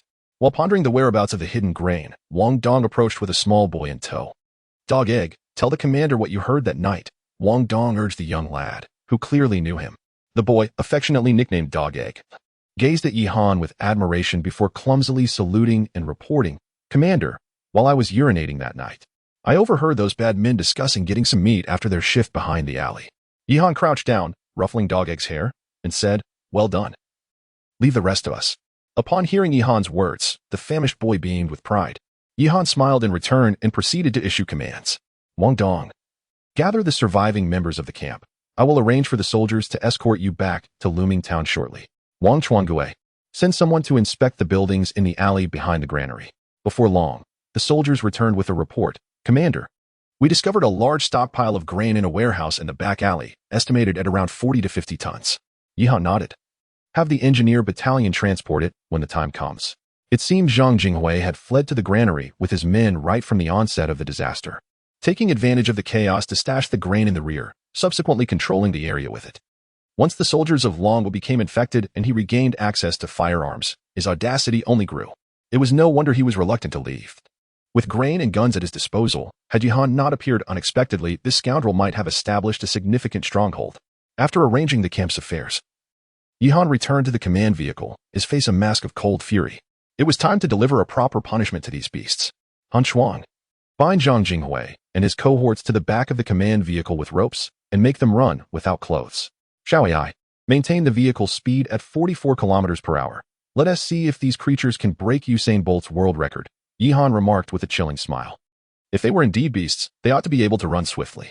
As the command vehicle set in motion, Zhang Jinghui and his companions, their hands tied to the rear, could only stumble after the vehicle. Initially, they managed to keep up for a few steps, but soon fell behind, collapsing onto the ground as the vehicle dragged them. At such a high speed, even a clothed individual would suffer grievous injuries. It was all the more brutal since Yihan had ordered them to remain unclothed. Yihan kept a watchful eye on the rear, and as the dragging continued, the asphalt road bore long streaks of blood, with the men wailing for Yihan to end their suffering. Just as they appeared on the brink of collapse, Yihan instructed Xiaoai to halt the vehicle. Lighting a cigarette, he turned to Han Shuang and said, "Go down and administer a dose of healing serum to each of them. We shall proceed once their wounds have healed sufficiently." At this moment, Zhang Jinghui and his companions found themselves in a dire predicament, trapped between the desire for survival and the inevitability of death. Their bodies were marred, every inch of their skin bearing the scars of their ordeal, particularly their knees, which had been worn down to the bone. Yet, they had no choice but to continue running, for to cease would only intensify their suffering. When they noticed the command vehicle coming to a halt, each of them believed that Yihan had finally concluded their torment. They cried out in gratitude, only to witness Han Shuang administering a dose of healing serum, puncturing each of them with a needle. Although the primary healing agent could not mend their exposed bones, it could staunch the bleeding. After the injections, Yihan commanded them to proceed once more. After several rounds of this grueling routine, they found that they could hardly travel a mere 10 meters without needing another injection. When the primary healing serum could no longer stem the flow of blood, Yihan decided to abandon the effort altogether. He instructed Xiaoai to drive at full throttle, pulling the weary group directly back to the looming base. As Yihan arrived at the perimeter wall, the station soldiers could only glimpse a few ropes tied to the back of the command vehicle, unaware of the fate that had befallen Zhang Jinghui and his companions. Chapter 82. The Security Department. Upon reaching the city walls, Yihan lingered for a considerable time, patiently awaiting the return of the survivors from Huangwu Town, escorted by the engineering battalion. Only after their arrival did he return to the command center of the school, where he intended to confer with Ruoxue regarding the placement of the survivors. The more than 10 young girls, who had suffered immensely, were now enveloped in despair, their spirits extinguished, and their will to live waning. Ruoxue, at a loss for how to proceed, could only delegate a few female teachers to console them, hoping that with time, as life at the base improved, they might find solace and forget their harrowing past. At this juncture, the base in Looming Town had swelled to nearly 400 individuals, including the original 40, with the other two main battalions continuously transporting survivors. Yihan estimated that, upon fully securing the surrounding towns of Looming, the population of the base could approach 1,000. Naturally, these individuals could not remain idle. Most were from rural backgrounds, adept in agricultural practices, which aligned perfectly with the base's immediate need for cultivation. Behind the Looming Valley lay an expansive agricultural region, complemented by a sizable reservoir. Under Ruoxue's direction, the newly arrived survivors were assigned relevant tasks after regaining their strength. Following the earlier plan, they were organized into production teams of 10, with every 3 teams forming a production unit. The existing agricultural machinery in Looming Town was set into operation, and extensive land was cleared in the valley's hinterland. In addition to the abundance of agricultural talent, the survivors also included some doctors and power station personnel, whom Yihan wisely chose not to assign to farming. The rural doctors were temporarily stationed at the military hospital in Looming Town, while the power station workers were deployed to the reservoir to restore electricity supply to the town. Regarding accommodations, due to the previous battles in Looming Town, most buildings lay in ruins, leaving only a few small structures intact. Consequently, Yiruashue could only instruct the survivors to construct makeshift shelters while the engineering battalion began repairing the residential buildings within the town. While survivors in other cities barely managed to exist, those in the Looming Town base not only resumed normal work but also faced no immediate concerns regarding food and drink. Most importantly, medical services were available, rendering their situation nearly indistinguishable from that before the catastrophe. The only concern weighing on Yihan's mind was the issue of security. With the population increasing, the security battalion found it increasingly difficult to manage every aspect, and conflicts began to emerge. After all, among those who survived the calamity were not only the fortunate, but also numerous rogues and bullies, creating a mixed environment. Despite the oversight of the security battalion, these individuals continued to oppress other survivors in secret. By the following day, the combat operations of the three main battalions were nearing completion, bringing the total number of survivors at the Looming Town base to 850. Wanglong's security battalion comprised only 4 squads, with 2 assigned to guard the city walls and 1 to oversee the school command center, leaving just 1 squad to manage the over 800 individuals. Moreover, the various production teams of the survivors are scattered, leading to many conflicts being resolved privately among themselves, often determined by the strength of one's fist. Listening to Yiruashue's report, Yihan furrowed his brows, realizing he had no choice but to summon Lu Tuesday. With this thought in mind, Yihan sent a message to Lu Tu. Brother Lu, where is your main vehicle team currently located? Would you be interested in joining my base at Looming Town? Lu Tu quickly replied, Wow, Brother Yi, you've already established the base? I heard rumors that a town in Shilon County suddenly erected walls. It turns out it was you behind it. Yihan remained noncommittal and proceeded to inform Lu Tu about the conditions at his base, as well as his future plans. Lu Tu was naturally delighted, as he was eager to ally himself with Yihan, and their previous collaborations had always been enjoyable. However, the main vehicle team did not possess as many members as Yihan had envisioned. During their time in the Gobi world, the team boasted over 200 members. But due to factional divisions caused by the system, many had departed the convoy. At present, Lu Tu had only 150 individuals at his disposal, but they were well equipped. With 110 Bofors submachine guns and 40 Springfield rifles, sufficient for managing the base as security. After discussing their plans, Yihan sent Lu Tu the location of the base, urging him to hurry to Looming Town. Once this was accomplished, Yihan waited at the perimeter for Lu Tu's arrival. After 4 to 5 hours, just as the sun was about to set, Lu Tu's main vehicle team finally arrived at Looming Town. The lead yellow tricycle was naturally Lu Tu's, followed closely by over 100 assorted household vehicles. Upon seeing the towering walls and the machine gun emplacements at the entrance of the base, the members of the main vehicle team were filled with awe. Is this the base of Yishun? It looks more like a military base. What do you mean looks like? It is a military base. Just look at those anti-aircraft guns on top. Indeed, Yishun was impressive, while we are struggling to survive. He has established a base. Seeing Lu Tu arrive, Yihan refrained from excessive pleasantries, instead instructing Yiruashue to arrange accommodations for the team members while discussing his plans for the main vehicle team with Lu Tuesday. The base currently comprises 3 main areas: the walled area where we are presently located, managed by my own troops; the central section, which includes the school as command center, serving as residential and administrative zones with the highest population. Besides the garrison stationed at the command center, the residential area is largely unmonitored, complicating security issues at night, necessitating the deployment of some team members for patrol. Finally, there is the production area, encompassing the reservoir, mines, and vast farmlands, which requires mobile management by team members. Yihan succinctly introduced Lu Tu to the state of the base, and Lu Tu appeared to understand completely. Brother Yi, you can rest assured. The members who remain in the main vehicle team are all of good character and capability. Managing security will be absolutely no problem. The words of Lu Tu resonated with Yihan's own thoughts. The character of Lu Tu and the main car group held paramount importance. As for their capabilities, they were relatively acceptable, for Yihan could subsequently upgrade the arms factory, thereby significantly enhancing their equipment. Following this, Yiruashue and Lu Tu deliberated on the security management of the base, designating all members of the main car group to the newly established security department. This department would be commanded by Yiruashue and Yihan, with Lu Tu serving as the head and Wang Long as the deputy. Lu Tu expressed no objections to this arrangement, and the members of the main car group were quite pleased, as they had long desired for Yihan to join their ranks. Although Yihan had not formally joined, their inclusion in his team was, in a sense, a fulfillment of their aspirations. Chapter 83. The dark clouds pressed down on the city in addition to the security department. 3 security posts were established in both residential and working areas, each staffed by 25 members of the main. The guard detachment previously responsible for security was incorporated into the security department to support and manage the 6 subordinate security posts. Consequently, the safety of the base was assured. After all, every main member was armed, making the management of unarmed survivors a relatively straightforward task. As for the potential threat posed by the betrayal of the main vehicle brigade, Yihan had considered this as well. Firstly, Lu Tu's character had been tested, ensuring he would not present any issues. Even if problems arose, Commander Wang Long's guard company was more than capable of handling them. Regarding the 2 soldiers from the Dragon Kingdom's guard forces previously discovered in Huanghua Town, Yihan did not leave them idle. He appointed them as directors of the security posts in the residential area. After all, they were regular troops with acceptable conduct, making them suitable for managing and training main members. With all tasks at the base assigned, Yihan could finally relish a long-awaited period of rest. Since being brought into this world by the system, he had scarcely enjoyed a moment of respite. As the forces grew, the responsibilities multiplied. But now with Yi Ruoxue assisting in managing the base and Wang Hu commanding the troops, Yihan felt a sense of relief.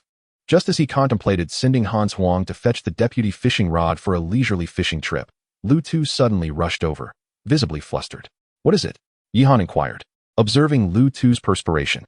"Brother Yi, Commander Yi, it appears there is movement from the apocalypse side, and they seem to be targeting the base." Lu Tu wiped his brow. Yihan furrowed his brow and glanced at the information on Lu Tu's phone. It detailed missions directed at the Wanderers. Mission to aid the Apocalypse faction. 1. Assist all Apocalypse members in attacking the survivor base of the Savior Yihan in Shilan County and surrounding areas, with a time limit of 2 days.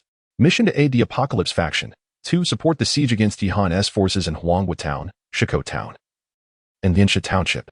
Mission to aid the Savior faction. Provide assistance to the Savior in defending the survivor base. At this moment, Lu Tu had no choice but to pledge his support to Yihan. However, with such a large-scale assault from the Apocalypse players aimed at Yihan, Lu Tu was understandably concerned about the safety of Yihan and the base. Yihan scrutinized the information, his brow deeply furrowed. After a long pause, he addressed Lu Tu. "Lu, ensure that the members of the security department maintain their composure and manage the internal security of the base. They should be ready to receive orders at any moment. With enemies approaching from outside, we must not allow chaos to erupt in the rear." After settling Lu Tu's concerns, Yihan swiftly returned to the command vehicle. He sighed, realizing that the system left him no moment of peace. "Shall I immediately contact the 3 main companies and instruct them to return swiftly?" Upon receiving Yihan's command, Xiao AI quickly began reaching out to the main companies engaged in external operations. However, it was not long before Xiao AI spoke in a panic. "Commander, I report that due to signal interference, both the first and second main companies have lost contact. Currently, we can only establish one-way communication with the 3rd main company." Yihan frowned upon hearing this. "One-way communication?" Xiao AI let out a sigh before transmitting signals from the front lines. 8 o'clock. 8 o'clock. Where's the golden chain of the artillery platoon? Summon the platoon leader to me at once. The artillery unit is on 3rd Street, communication has failed, and someone has already been dispatched to call for assistance. The 3rd platoon is en route to provide support. However, the infantry fighting vehicle is besieged by an overwhelming number of zombies and is currently engaged in clearing the area. These voices belong to the main force of the 3rd Company, clearly embroiled in fierce combat. Yet, Yihan can only hear their voices while his own commands fail to reach them.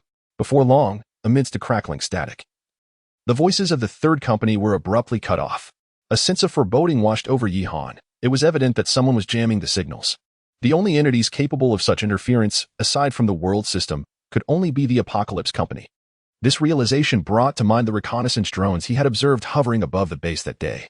It was likely that the Apocalypse Company had been monitoring him since that moment, launching an assault while the main force was away, with Wang Chuan Gui and Wang Chuan Song encountering their players merely as a diversion.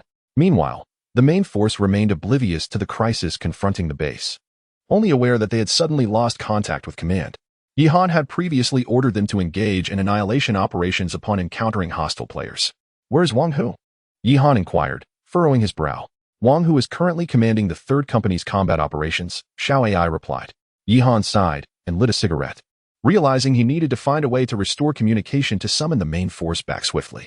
Turning to Han Shuang, who had expanded her team to 26 members, He recognized that undertaking such a deep infiltration into enemy territory for a special operations mission was well within their capabilities. Moreover, the device causing the signal interference was likely located near the base, most probably within Shilin County. Just as Yi Han was preparing to dispatch Han Shuang, an urgent report came from Wang Long, who was on wall patrol. "Commander, a massive horde of zombies has appeared ahead of the base." Upon hearing Wang Long's report, Yi Han immediately instructed Xiao AI to ascend to the wall. A single glance sent chills down his spine. A dense mass of zombies loomed like a dark cloud, advancing towards the base, the scale so vast that it seemed endless. They appeared 10 minutes ago, estimated to number around 100,000. And there are numerous high-tier Lord zombies among them, Wang Long stated gravely. Yi Han, upon hearing this, cursed vehemently, "Damn it. Were we not supposed to have the Apocalypse players besieging us? How is there a zombie tide as well?" Meanwhile, within the horde, Huang Shan, his visage twisted in rage, fixated fiercely on the walls of the base. Previously, during Yi Han's time in the Chishui Valley, he had lured members of the desert convoy using ice blocks, resulting in the loss of his arm. He had fought to survive, ultimately arriving in this world solely for the purpose of revenge against Yi Han. Yet with his arm severed, his hopes for vengeance seemed bleak. However, fate had not completely forsaken him. After choosing to join the Apocalypse faction, Huang Shan had received their support. It was a biochemically engineered serum, capable of significantly enhancing physical prowess, allowing even a severed limb to regenerate. However, the dire consequence was transformation into a zombie. Though one could retain intellect and exert control over the horde, humanity was irrevocably lost, along with the identity of a player. Yet, Huang Shan resolutely chose to use it, for only in this way could he gain the strength to confront Yi Han. The vast horde of 100,000 zombies before him was, in fact, the funeral procession he had prepared for Yi Han. Naturally, Yi Han remained oblivious to Huang Shan's presence within the horde and had no inkling that it was orchestrated by him. At that moment, he furrowed his brow and inquired of Xiao AI, "How many troops does the base currently have?" Reporting to the commander, excluding the Minehart Corps, there are only the security platoon led by Wang Long, the Frost team, and 40 logistical personnel, totaling 186 individuals. Upon hearing Xiao AI's report, Yi Han was taken aback. "What about the engineering battalion? Aren't there still over 100 of them?" "The engineering battalion has been dispatched to the front lines for the transportation of oil and food and is currently unreachable." Yi Han could no longer contain his emotions. He struck the stone wall with his fist, an unprecedented display of frustration. Facing fewer than 200 against 100,000 zombies, compounded by players equipped with advanced automatic weaponry, how could one possibly prevail? Chapter 84. The battle for the city wall commences. Wang Long, "Assemble all the soldiers from the guard battalion on the city walls." Yi Han shouted, not allowing himself a moment's hesitation. Wang Long hesitated. "Isn't there anyone stationed at the school command center?" "Stationed? Nonsense.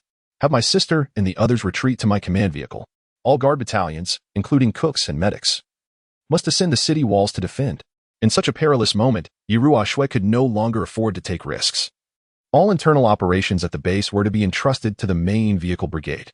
If necessary, even the main brigade and the survivors must join the defense. Before long, the school command center had completely evacuated, and a total of 160 soldiers were positioned on the city walls. However, this number was woefully insufficient for the extensive stretch of 1,000 meters. At this moment, Yi Han still possessed over 700,000 points. Apart from what remained from Looming Town, the three main battalions had also made considerable gains in recent days. Yet, due to the ongoing threat, Yi Han's points had not yet surpassed 1 million. This indicated that Yi Han could not temporarily advance to the rank of major, with the battalion at full capacity. Converting over 700,000 points into tangible combat power proved to be quite challenging. Gazing at the ominous tide of zombies, Yi Han felt an overwhelming pressure. His only hope lay in accumulating 1 million points before the hordes breached the city walls to achieve brigade-level status.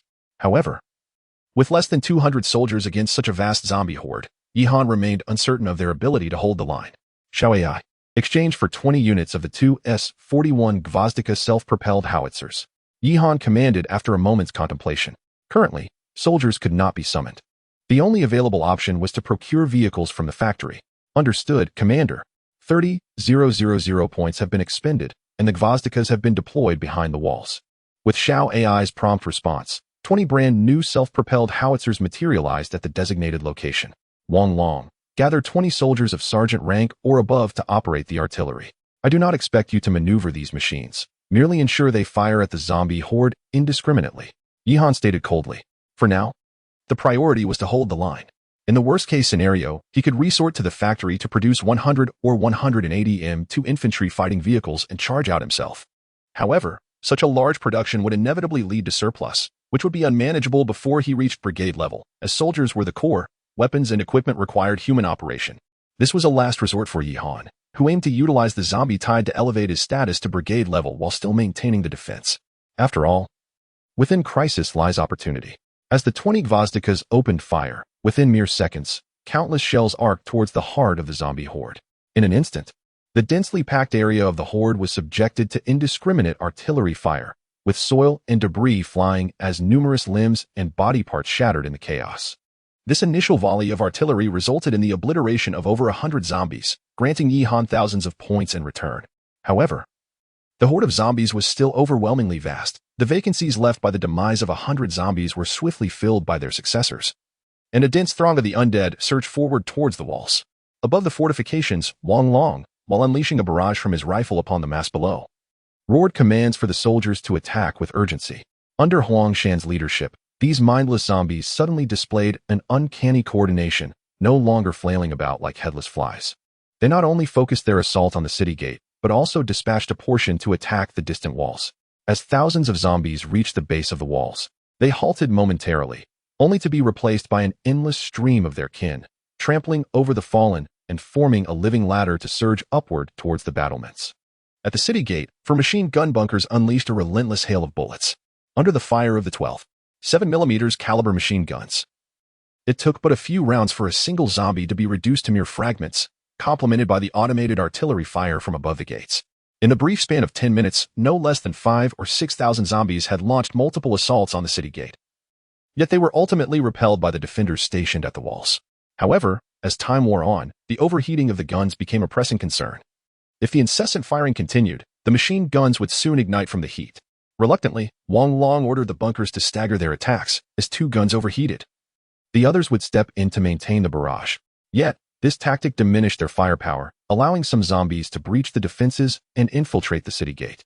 Though swiftly eradicated by the soldiers, this was an alarming signal. Meanwhile, at the other ends of the walls, devoid of machine gun bunkers and manned only by soldiers, the zombies had managed to reach the battlements through their living ladder. Although they were quickly dispatched by the cat vehicle stationed above, the sheer volume of the undead was overwhelming. This approach could not be sustained for long. It seemed likely that before accumulating 1,000,000 points, the defenses would be breached. Yihan furrowed his brow as he gazed upon the relentless tide of zombies below. What troubled him most was the conspicuous absence of the apocalypse players and the few formidable lord zombies lurking behind the battlefield. They were evidently utilizing the ordinary zombies to breach the gates, and once the walls fell, Yihan would face a far more ferocious onslaught. There was barely time to hold out for another 2 or 3 hours. Communication had to be restored to summon reinforcements. Yihan resolutely made his decision. He then turned to Xiao AI and inquired, "Can you locate the source of the signal interference?" Xiao AI bowed her head in contemplation, and after a brief moment, responded, "Commander, the source of the signal interference has been identified at the television tower in Shilan County. It is situated 40 kilometers from here, with a coverage radius of approximately 100 kilometers, effectively encompassing our entire forces." Upon hearing this, Yihan nodded in satisfaction. The critical information had been obtained. Now, it was time for the Frost team to mobilize.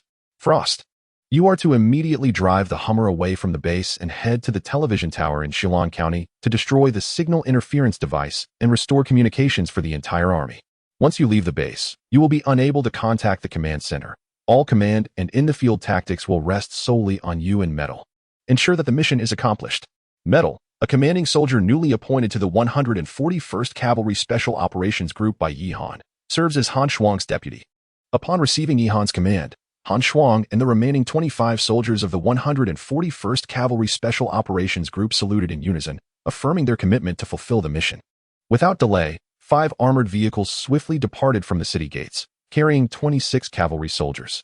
All the guards atop the walls and the gunners of the Golden Rain artillery promptly provided cover for Han Shuang's team as they mobilized. Wang Long bellowed from the ramparts. Under the protective fire, the armored vehicles maneuvered through the oncoming horde of corpses, rapidly extracting themselves from the battlefield and heading towards Shilan County.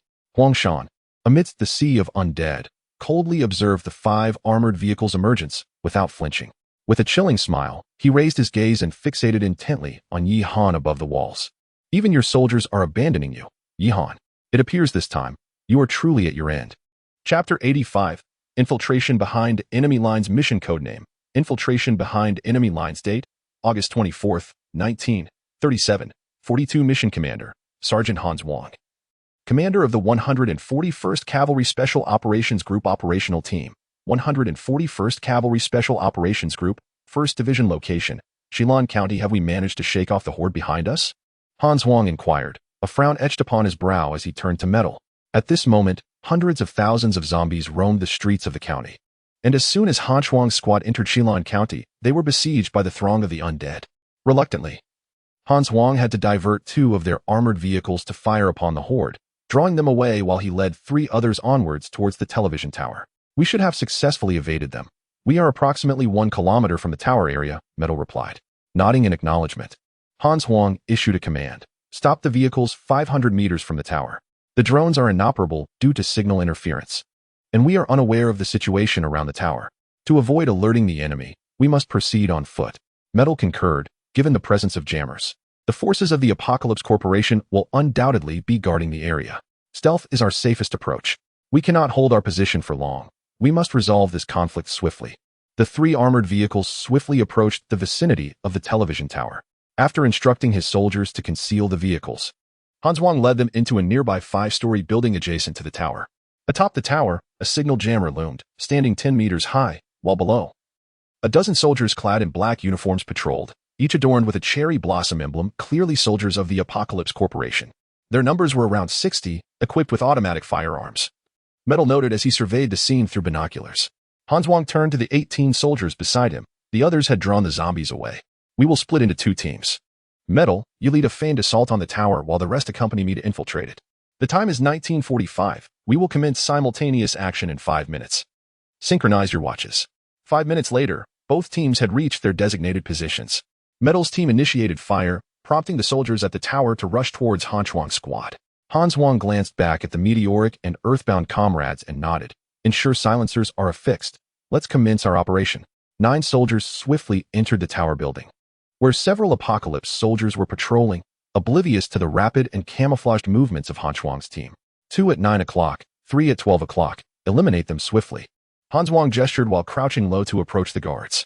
Following a few muffled gunshots, the patrolling soldiers collapsed, and the distracted Apocalypse soldiers outside remained unaware of the situation within as they engaged with Metal's team. Continue advancing. Reach the top floor quickly. Hans Wang signaled as he dashed towards the staircase. The elevator was undoubtedly out of the question, should the guards discover them. Using it would be akin to sitting ducks in a barrel. In just 10 minutes, the Frost team ascended 18 floors to reach the top of the tower, efficiently dispatching several guards along the way. By the time they arrived, the majority of the tower's sentinels had already been eliminated, leaving over 20 guards oblivious to the Frost team's presence at the rooftop. Meteor, affix the plastic explosives to the jammer. Detonate in 5 seconds. Frost urged hastily. Understood. Meteor replied, approaching the device with the explosives. With a resounding explosion, the jammer erupted in a flurry of electric sparks, emitting a cacophony of screeches as it gradually plummeted from the tower. Observing this, Frost did not linger. He promptly commanded, descend. Regroup with Metal. Although their mission objective had been achieved, the true peril was only just beginning. The commotion at the television tower would inevitably provoke a response from the Apocalypse Company, and the zombie horde from Shilan County would soon converge upon their location. The pressing question was how they could retreat safely. Meanwhile, on Yihan's side, as the jammer was destroyed, communications in the Shao AI vehicle were instantly restored, inundated with voices from the front lines. Command Headquarters. This is the 1st Battalion. We are being obstructed by Apocalypse players.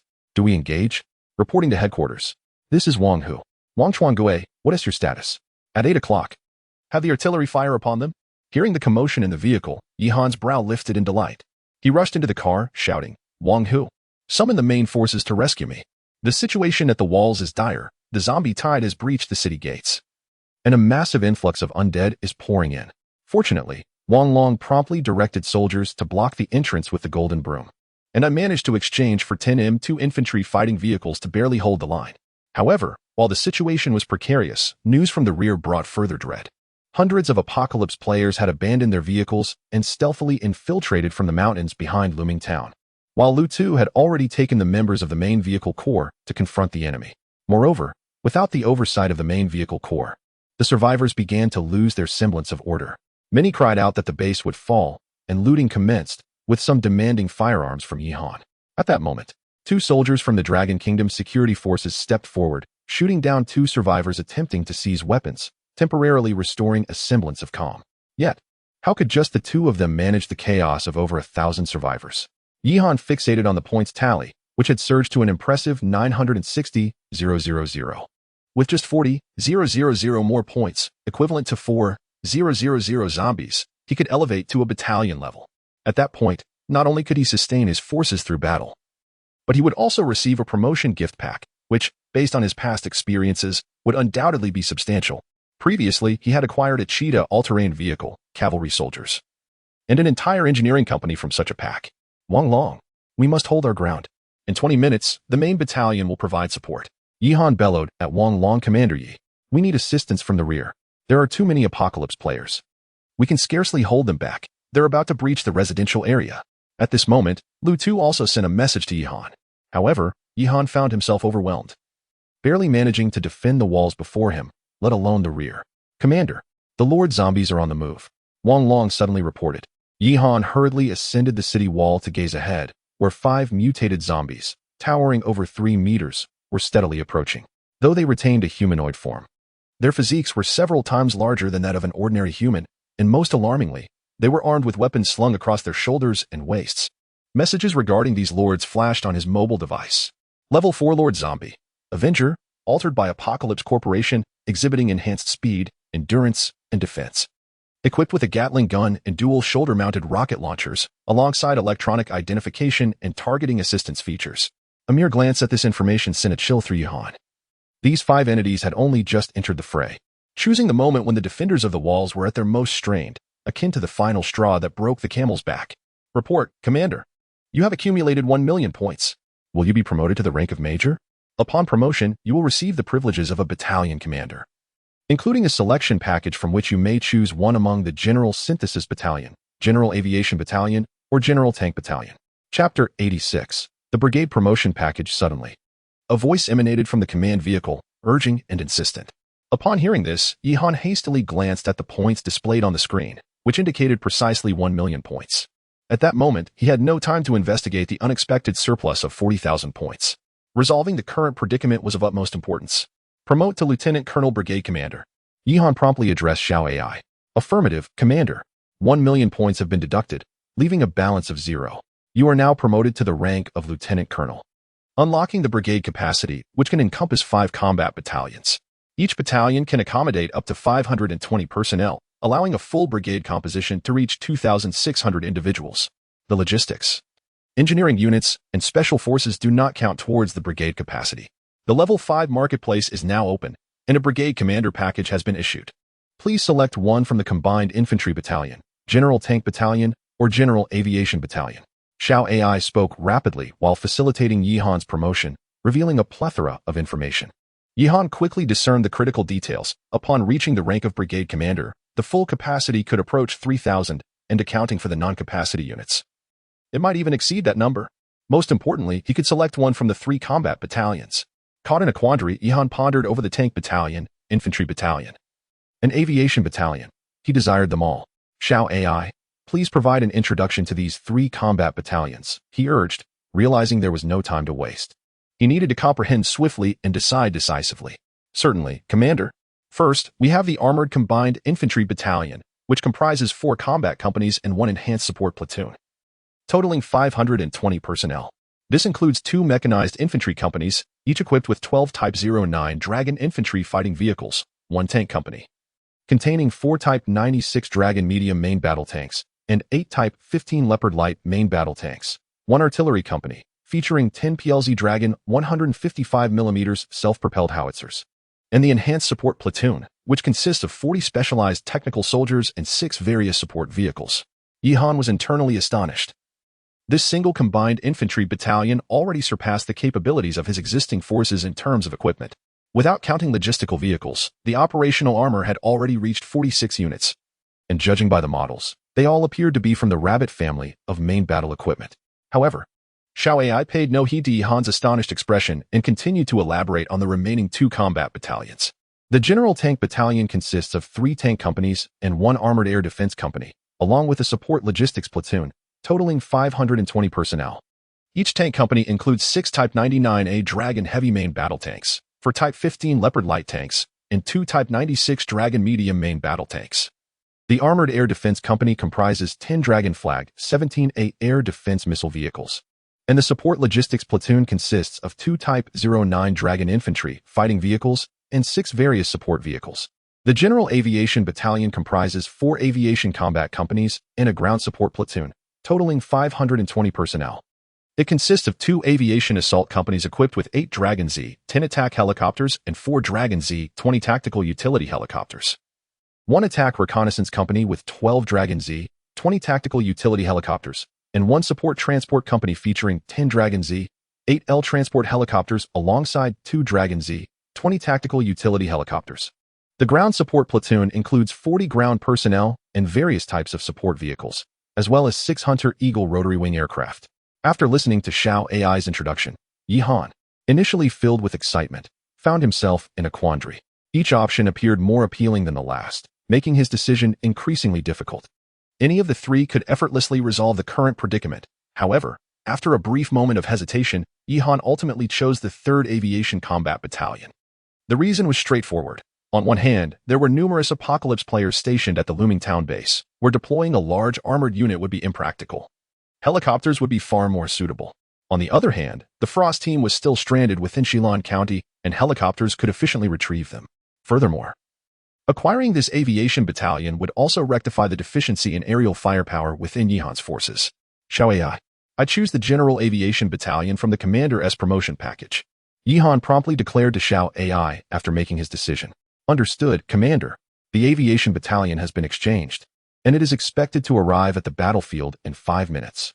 With Xiao Ai's voice, the sky suddenly resonated with the thunderous roar of helicopter engines, the sound growing increasingly closer. Yihan quickly glanced upward, witnessing an impressive formation of 48 military helicopters of various models soaring over the mountains in the distance, followed by 6 Hunter Eagle rotary wing aircraft. Yihan had heard of these Hunter Eagles, often referred to as aerial tricycles, capable of carrying 2 to 3 personnel, allowing soldiers to provide ground support with machine guns or even rocket launchers. However, for the Rabbit Nation, accommodating 2 or 3 personnel was one thing. In the case of the A3 Nation, this tricycle could easily seat an entire augmented circus troop. As the aviation battalion reached the battlefield, the relentless assault of the undead against the perimeter continued unabated, yet Huang Shan's expression shifted dramatically. It's the official forces of the Dragon Nation. Were they not annihilated? Those scoundrels from Apocalypse Company have deceived me. The helicopters were unmistakably identifiable, clearly of Rabbit Nation origin, and Huang Shan could not possibly be mistaken. Nevertheless, he could not fathom that these assets did not belong to the Dragon Nation's military but rather to Yihan.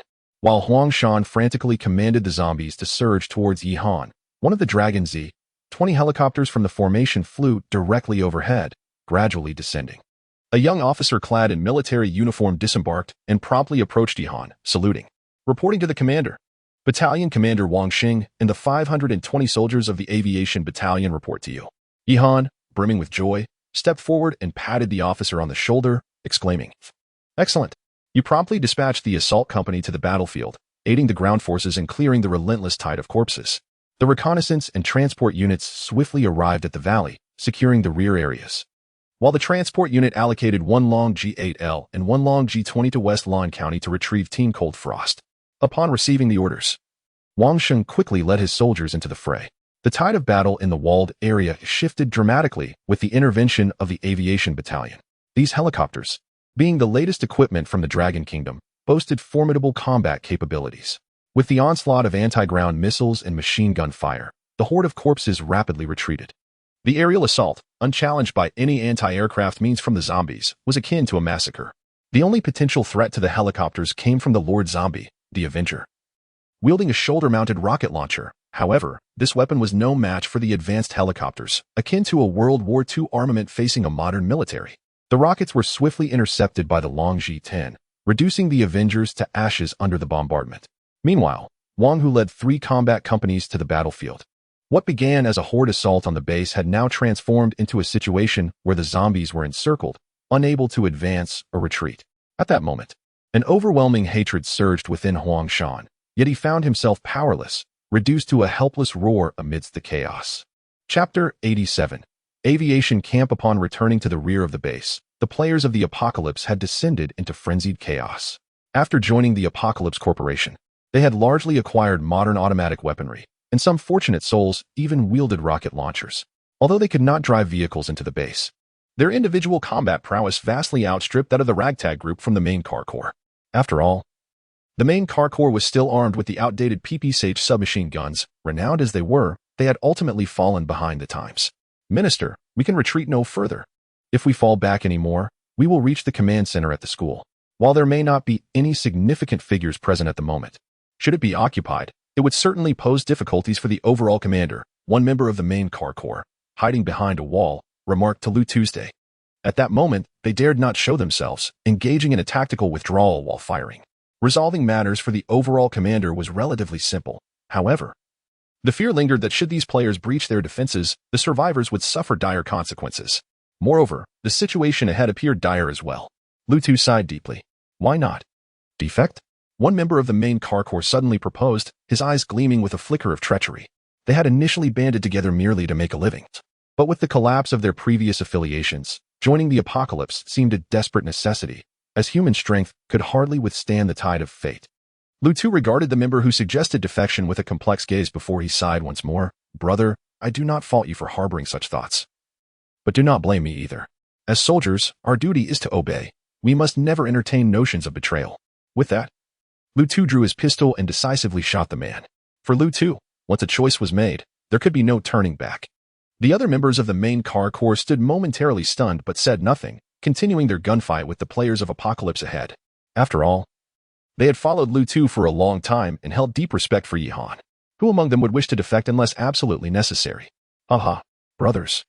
They have a deserter among them. One of their own was just killed. Came the mocking laughter from the Apocalypse players. Why kill your own? Why not join us for feasting and revelry? Stop guarding that Yihan. What use is he? If he had any real skill, he would come to rescue you now. Charge. Kill Yihan. Seize their supplies, weapons, and women. As the laughter erupted among the Apocalypse players, the thunderous roar of helicopters suddenly filled the sky. Over a dozen helicopters swiftly approached the residential area. Falcon reporting to Golden Eagle. Falcon reporting to Golden Eagle. 11 targets from Apocalypse detected at the 11 o'clock position on 4th Street, requesting permission to engage. A Dragon Z-20 helicopter drew closer to the Apocalypse players. At that moment, the Apocalypse players remained oblivious to the unfolding situation, mistakenly believing the aircraft were reinforcements from the Apocalypse Corporation, with many rising to wave at the pilots. The commander of the Aerial Reconnaissance Unit, codenamed Golden Eagle, swiftly responded to the report from the Dragon Z-20. Permission granted to engage. Annihilate swiftly. As the sound of the response echoed, the ground attack missiles from the Long G-20 suddenly erupted in flames, striking the earth. The players of the Apocalypse faction, still caught up in their laughter, were caught off guard, resulting in a scene strewn with dismembered limbs. Once the targets were eliminated, the Falcon immediately soared towards other regions to continue its reconnaissance. Meanwhile, reports from other units reached the Golden Eagle. The Gray Falcon reported 6 hostile targets located at the 8 o'clock position on 3rd Street. The War Eagle discovered a large number of survivors and requested ground forces for protection. The Short-Eared Owl had annihilated its target. The 3rd Squad had arrived in the area and was actively searching for targets on the battlefield. After the intervention of the Aviation Battalion, the Apocalypse players seemed to have barely reacted before suffering significant losses, while the members of the Mines Brigade finally welcomed a long-awaited counteroffensive. Lu Tu gazed up at the helicopters flying in, tears of joy streaming down his face, affirming his faith in his allies. Brothers, it is the forces of Lord Yi. Charge. We are counterattacking. With Lu Tu's thunderous shout, the Mines members surged out of the buildings, weapons drawn, unleashing a frenzy of gunfire upon the panicked Apocalypse players. As the counteroffensive unfolded on both fronts, the Frostbite Squad, far away in Shilan County, faced dire circumstances. After destroying the disruptor, the Frostbite Squad found themselves surrounded in a 3-story residential building by the approaching Apocalypse army. The soldiers of this army appeared to have employed some special means to mask their presence, rendering them invisible to the zombies roaming Shilan County. Under the assault from both the zombies and the military, the Frostbite Squad had already lost 2 soldiers. 9 o'clock. Metal. Send someone to guard that entrance. We cannot allow the zombies to breach. Frostbite, with one arm injured from gunfire, clutched a pistol with one hand, firing while directing his comrades. Captain, we cannot hold. There are too many of them. Who has a magazine? Who still has a magazine? Fall back, fall back. The explosives are already set. Outside the small building, there lay hundreds of soldier corpses, while the number of slain zombies was incalculable. Many soldiers of the 141 Special Operations Group had exhausted their ammunition and could only scavenge weapons from the Apocalypse Army to continue the fight. Surveying the battlefield, Frostbite's eyes revealed a glimmer of resolve, and he spoke in a calm yet powerful voice. Brothers, you were all exchanged for 800 points by the commander. Now is the time to sacrifice for him. I do not wish for you to take your own lives, but even in death, let us take a few with us. Help the commander in his final endeavor. Upon hearing Frostbite's words, the soldiers of the 141 Special Operations Group exchanged determined glances and responded loudly, yes. No regrets in death. With the soldiers' battle cry, many of the Special Operations soldiers drew their melee weapons, preparing for hand-to-hand combat. Just then, Frostbite's radio crackled to life. Calling the Frostbite Squad. Calling the Frostbite Squad. This is the Aviation Battalion Transport Company Long G8L, codename Wild Goose. We have been ordered to assist in your retreat. Upon hearing the voice from the radio, Frost, who had resigned himself to the inevitability of death, suddenly glimpsed a ray of hope. He hastily turned his gaze towards the window. Amidst the roar of the zombies, the thunderous sound of helicopters drew ever closer. Before long, 2 helicopters hovered above the residential buildings. Brothers, the Brotherhood is here to rescue us. Everyone, retreat to the rooftop. Those at the back, cover our comrades, Frost exclaimed. His eyes alight with fervor. The remaining soldiers swiftly provided cover for their teammates as they ascended to the rooftop. At that moment, the Long G8L circled in the air, its door flung open, while the machine gun of the Long G20 unleashed a relentless barrage upon the pursuing zombies. Come up, make haste, Frost shouted, gripping the door with one hand while vigorously waving his injured arm. In short order, 24 soldiers from the 141st Special Operations Group boarded the helicopter, swiftly departing from Shilan County, leaving behind a horde of powerless, howling zombies. The soldiers of the Apocalypse also hastily retreated upon sighting the helicopters. Meanwhile, within a building in Shilan County, a man clad in a suit coldly observed the helicopter that had whisked away Frost's team, murmuring softly, "It is a helicopter from the Dragon Nation." It appears the military is unwilling to relent. Unbeknownst to him, Yihan, who was commanding the battle on the front lines, could not hear his words. All Yihan received was a report from the homing pigeon. Report to command. The homing pigeon has successfully retrieved Frost's team and is currently en route back. Chapter 88. The tank battalion as 2 helicopters retrieved the Frost team. Yihan found himself emerging from a dire predicament. The overwhelming tide of corpses, now encircled, had been reduced to mere remnants of slaughter. Yihan commanded Wang Long to mobilize the newly summoned 10M2 infantry fighting vehicles from within the walls. Under the relentless advance of the armored vehicles, the battlefield became a gruesome tableau of shattered flesh. The corpses of the zombies, barely having hit the ground, were swiftly reduced to pulp under the onslaught of the approaching vehicles. Meanwhile, Yihan's score surged dramatically during the skirmish, having just spent 1,000,000 points. His tally now soared to over 200,000. Satisfied with the stabilization of the situation, Yihan delegated command to Wang Hu and Wang Long. The cacophony of gunfire persisted until the early hours of the following day, when Yihan emerged from the command vehicle to survey the scene. The area was strewn with lifeless bodies. The engineering battalion was in the process of transporting the zombie carcasses via trucks to a distant plain for burial. Wang Hu, drenched in sweat, hurried to report the battle's outcome. Commander, the zombie horde has been completely annihilated. 20 soldiers were bitten and, after futile treatment, were euthanized. Additionally, infantry fighting vehicles are experiencing malfunctions, and the logistics department has dispatched personnel for repairs. Yihan nodded in acknowledgement. The fallen soldiers will be honored with proper memorial rites, and a martyr's cemetery will be established within Looming Base for their dignified burial. What of the situation at the rear? Wang Hu continued. The rear is secure. Minister Yi has been collaborating with Lu Tu to restore operations. 31 survivors have perished, all killed by infiltrating Apocalypse players.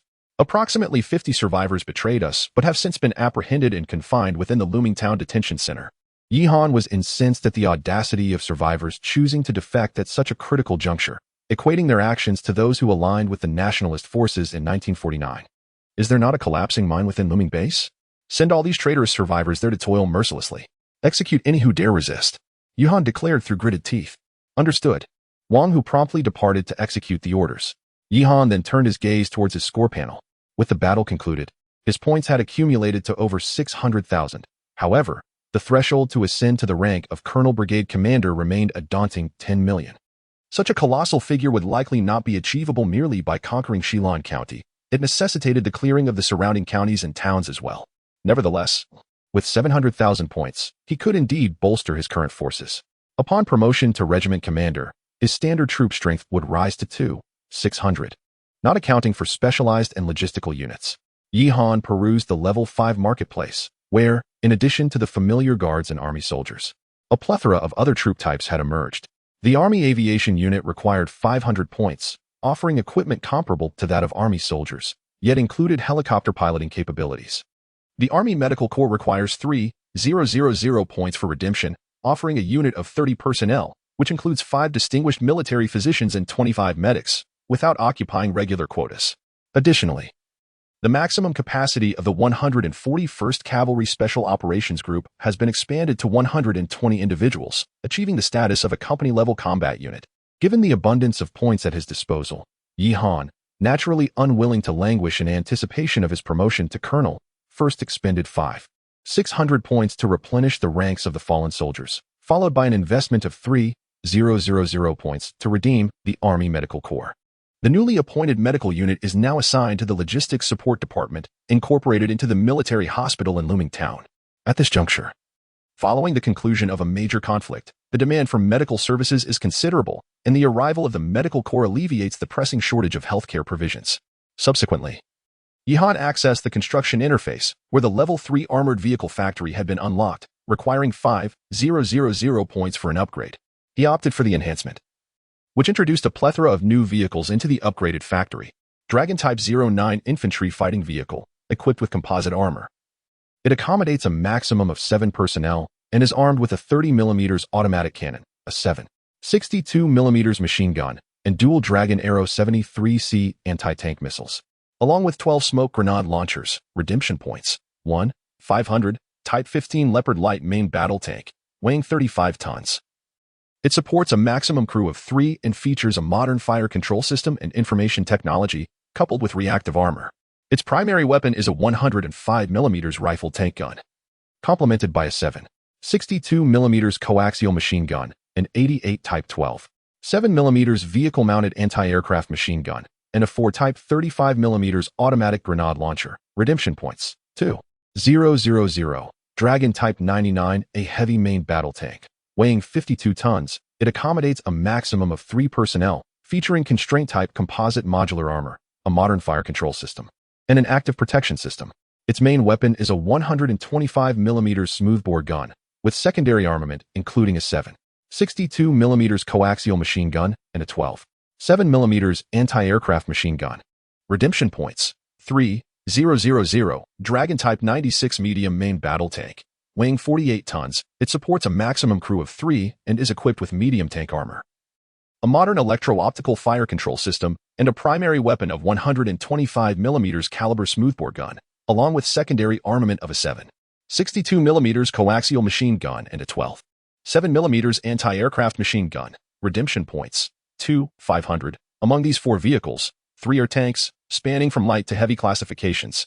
Yi Han felt an exhilarating anticipation, as the composite tank battalion previously suggested by Xiao AI included such equipment, and now he had the means to produce them. Moreover, these are all main battle tanks of the Dragon Kingdom, undoubtedly ranking among the best globally, and even leading in certain aspects. How could this not elate Yi Han? His tank battalion finally had a tangible prospect. However, he felt somewhat disheartened to discover that the Dragon Flag 17A air defense missile vehicle and the PLZ Dragon self-propelled artillery from the earlier composite infantry and tank battalions were not available in the Level 3 armored vehicle factory, indicating that only a Level 5 armored vehicle factory would permit their construction. After some contemplation, Yi Han resolved to proceed with the establishment of his unit based on the versatile tank battalion previously suggested by Xiao AI. At present, there are 5 regiments under his command: the Guard Regiment led by Wang Long, and 3 primary combat regiments commanded by Wang Chuan Gui, Wang Chuan Zong, and Wang Chuan Nan, along with Wang Sheng's Aviation Regiment.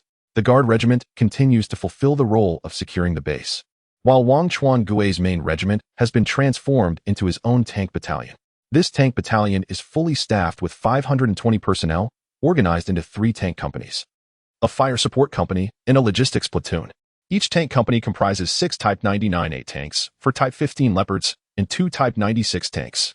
The fire support company is directly formed from Wang Chuangui's existing infantry companies, while the logistics platoon consists of newly assigned army soldiers and 6 all-terrain vehicles, along with flatbed trucks, primarily tasked with providing support and logistical services to the tank battalion. Chapter 89, Military Parade Calculating the Costs.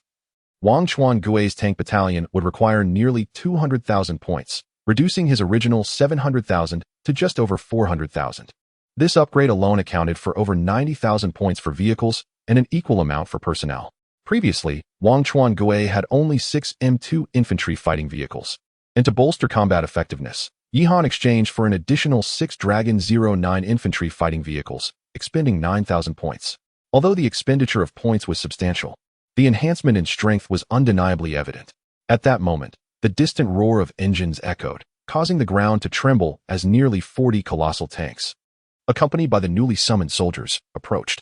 Yihan stood atop the wall, observing Wang Chuangui salute him from the M2 infantry fighting vehicle, evoking a sense of a military parade.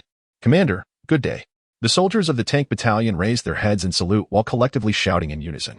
With over 500 spirited soldiers, their synchronized voices stirred Yihan's blood, igniting a fervor within him.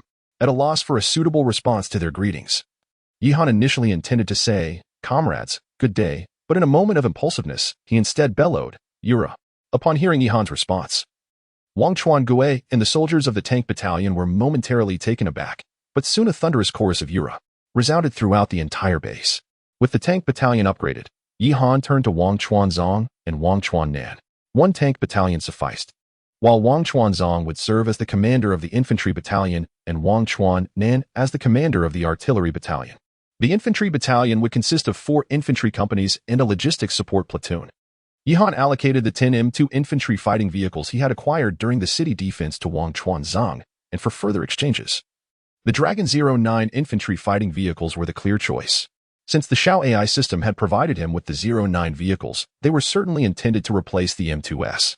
After all, equipping the tank battalion entirely with Rabbit family equipment, the integration of big, beautiful family vehicles would not yield the same efficacy as utilizing their own arsenal. Each infantry company required 12 infantry fighting vehicles. Thus, 4 companies would necessitate 48 vehicles. Currently, under Wang Chuanzang's command were 16 M2s, leaving a need for an additional 32 vehicles. Additionally, 400 various types of army personnel and vehicles for the logistics platoon must be accounted for. After this extensive operation, Wang Chuanzang's infantry battalion consumed just over 150,000 points, leaving Yihan with a mere 250,000 points remaining. Yihan gazed at the rapidly diminishing points total with trepidation. This was far more alarming than during the full battalion preparations. Back then, although the expenditure was significant, there were ample points at his disposal. Now, with just 2 battalions fully equipped from the original 700,000, 2/3 had been expended. And he had yet to address Wang Chuannan's artillery battalion and Wang Long's guard battalion. Lost in thought, Yihan observed Wang Chuanzong leading the infantry battalion through the gates, the newly minted Dragon 09 infantry fighting vehicles followed by several bloodstained M2s. Under Wang Chuanzang's command, the newly summoned soldiers collectively shouted "Yura" with fervor. Yihan responded before setting about the deployment of Wang Chuannan's artillery battalion. At this moment, the only self-propelled artillery he could exchange was the Golden Rain, having summoned 20 new units during the defense, in addition to the existing 9. Thus, the pressure on points was not as burdensome as it had been in the earlier stages. According to Yihan's design, an artillery battalion would consist of 3 companies of Golden Rain self-propelled artillery, a fire support company, and a logistics platoon. Each artillery company would comprise 12 self-propelled guns, which meant he only needed to procure 7 more. The fire support company would be formed from Wang Chuannan's previous infantry company, necessitating an additional 6 ZBD-09 infantry fighting vehicles. In total, this would cost 124,700 points, a significantly lesser expenditure compared to the tank and infantry battalions, while still maintaining formidable combat capabilities. After the exchange, a full complement of 36 Golden Rain units and 12 infantry fighting vehicles made their way to the base. As Wang Long watched Yihan with eager anticipation, the Wang brothers had now officially become battalion commanders, and their equipment had been upgraded to modern standards.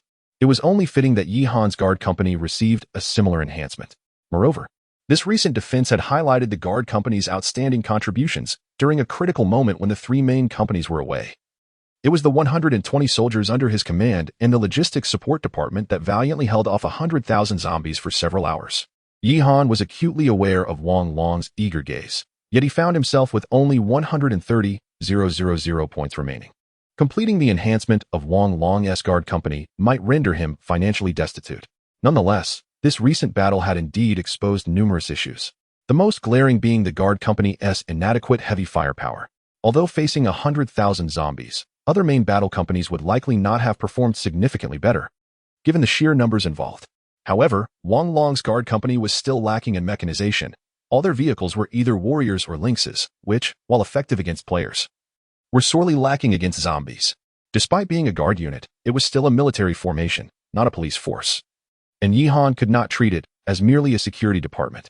Therefore, it was essential to enhance the guard company's vehicles and heavy weaponry. Another issue revealed during the defense was the insufficient strength of the wall's defenders. 2 guard platoons were clearly inadequate. The firepower of machine gun bunkers was markedly evident during the siege. Had it not been for the 4 bunkers, the city gates would have surely fallen.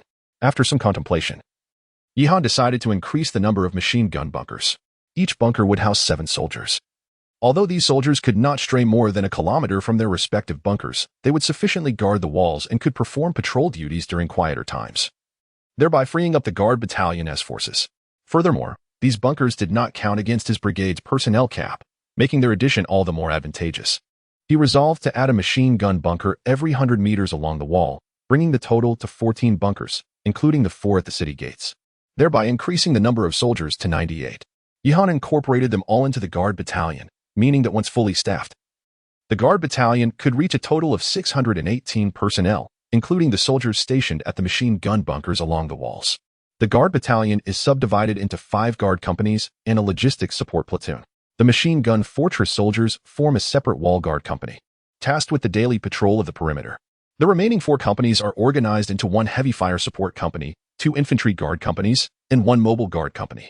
The heavy fire support company, under Yi Han's direct command, is constructed based on the blueprint of a tank company. The Dragon 99A, being a heavy main battle tank, is deemed excessive for maintaining public order, and the dilapidated roads in the town would likely succumb to its weight after only a few passes. However, the Leopard 15 light tank proves to be a viable option due to its affordability. Consequently, the heavy fire support company comprises 12 Leopard 15 light tanks. The 2 infantry guard companies are equipped with a total of 24 Dragon 09 infantry fighting vehicles as their primary combat assets.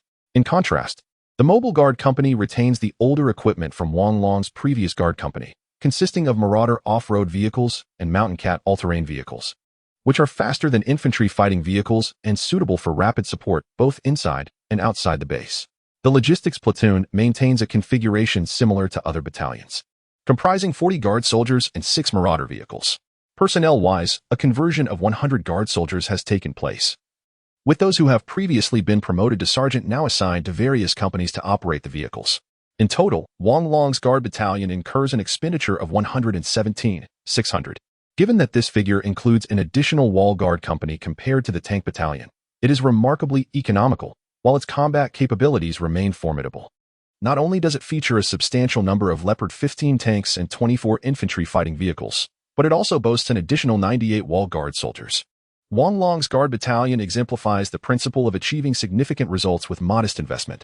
Chapter 90. Reconnaissance of Shilan. Nevertheless, even with the exceedingly low expenditures within the guard camp, Yi Han's remaining 13,000 points dwindled to a mere 1,300. In the barren world, such a sum would have been considered substantial. However, for Yi Han, who had ascended to the rank of a regiment commander, this amount was pitifully inadequate. Upon reaching the rank of major, new construction options became available, including a Level 1 aviation weapon factory, a Level 2 armory, and an Army officer training center. Level 2 armory upgrade costs 3,000 points upon completion. It can manufacture various firearms and munitions, including the Type 95 automatic rifle for 60 points, the MP7 submachine gun for 40 points, and the Beretta pistol for 30 points. Army Officer Training Center. Construction costs 10,000 points. Once established, it can train existing soldiers and directly exchange points for command-type Army officers, with training and exchanges consuming 2,000 points, while advanced training requires 5,000 points. These constructions were exorbitantly priced, Wang Hu and Wang Chuan Gui being mere ordinary soldiers. found the command of a battalion-level unit somewhat daunting. Although Yi Han's forces were in dire need of command talent, he found himself constrained by a meager budget, forcing him to postpone such developments. Level 1 Aviation Weapon Factory. Construction cost 5,000 points. Upon completion, it can utilize points to manufacture aerial vehicles and weapons. With the Level 1 factory capable of producing the Hunting Hawk rotorcraft for 600 points and the Long G5 multipurpose helicopter for 1,200 points. Yi Han perused the production capabilities of the Level 1 Aviation Weapon Factory, noting the absence of the Long G10 and Long G20. Given that he already possessed an aviation regiment, there was no immediate urgency to manufacture these items. He could always produce them later when his points increased. The 141st Cavalry Special Service Regiment could expand to a full complement of 120 personnel, which would require over 70,000 points, far beyond his current reserves. Therefore, he opted not to pursue that as well. At present, the scant points he had felt somewhat superfluous, neither sufficient to elevate his standing nor low enough to be easily dismissed. Yi Han contemplated the establishment of a technology research center, which could be constructed upon reaching the rank of battalion commander, requiring 10,000 points. He had previously focused solely on enhancing combat capabilities, neglecting this opportunity. Perhaps he could find a moment later to bring it into existence. However, the most pressing concern remained the strategic deployment ahead. Currently, Yi Han commanded 5 fully staffed battalions, alongside numerous other units. Among them was Wang Long's Guard Battalion, totaling 617 personnel equipped with Leopard 15 light tanks and Long 09 infantry fighting vehicles, primarily tasked with base defense. The main forces included Wang Chuan Gui's Tank Battalion, comprising 520 personnel armed with 36 tanks of various models and 12 infantry fighting vehicles. Wang Chuansong's Combined Infantry Battalion, also totaling 520 personnel, equipped with a considerable number of modern infantry fighting vehicles, more than half of which were the latest Long 09 models, and Wang Chuannan's Artillery Battalion, which, in addition to its 520 soldiers, boasted 36 self-propelled artillery pieces and 12 infantry fighting vehicles. Lastly, there was Wang Sheng's General Aviation Battalion, totaling 48 helicopters of various types. Under Wang Hu's direction, the main forces had already been stationed at the base. In addition to these, there are soldiers from the Logistics Support Department, including a 120-man engineering battalion, along with 70 medics and cooks, coupled with the 30 soldiers from the 141st Cavalry Special Operations Group and the Ghost Unit. Yi Han's brigade has now amassed a formidable strength of 918 personnel. Moreover, it is equipped with modernized vehicles and embodies a fully integrated army corps. Undoubtedly a force to be reckoned with. With the security of the base no longer a concern, the next objective is to expand the achievements. Yi Han contemplated for a moment before summoning Wang Chuansong. Wang Chuansong, instruct your infantry battalions 1st, 2nd, and 3rd companies to occupy Huangwu Town, Shiko Town, and Liansha Township respectively. Eliminate the remaining zombies in these towns and rescue any survivors. Once the mission is completed, they are to remain stationed and on standby. Meanwhile, the 4th Company of the Infantry Battalion will depart for Shilin County, taking position on the outskirts to conduct reconnaissance in conjunction with the Air Force. The clearance operations in these 3 towns had essentially been completed prior to the reinforcements to the base, but due to the urgency, the opportunity to expand the achievements had been missed. Now, it was time to incorporate these 3 areas into the territory of the base. After assigning the tasks to the infantry battalion, Yi Han turned and called for Wang Sheng. Wang Sheng, deploy the attack reconnaissance company of the air battalion. Have the Z-20 helicopter fly over Shilin County for reconnaissance, coordinating with the ground forces of the 4th Company of the Infantry Battalion to ascertain the internal situation of Shilin County. The Z-20, tactically equivalent to the Black Hawk helicopter, is extensively utilized as a utility helicopter within the military. While its firepower does not match that of the Z-10 or the Apache helicopters, its versatility surpasses them. It is essential for various missions, including assault operations, enemy reconnaissance, low-altitude patrols, tank unit engagements, and tactical support.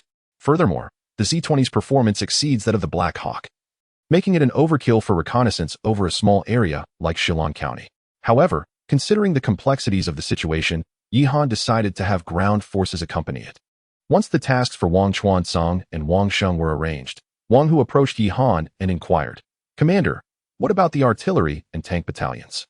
Yi Han smiled, stating that with a garrison of 618 personnel from the security battalion already stationed, the defense was well secured.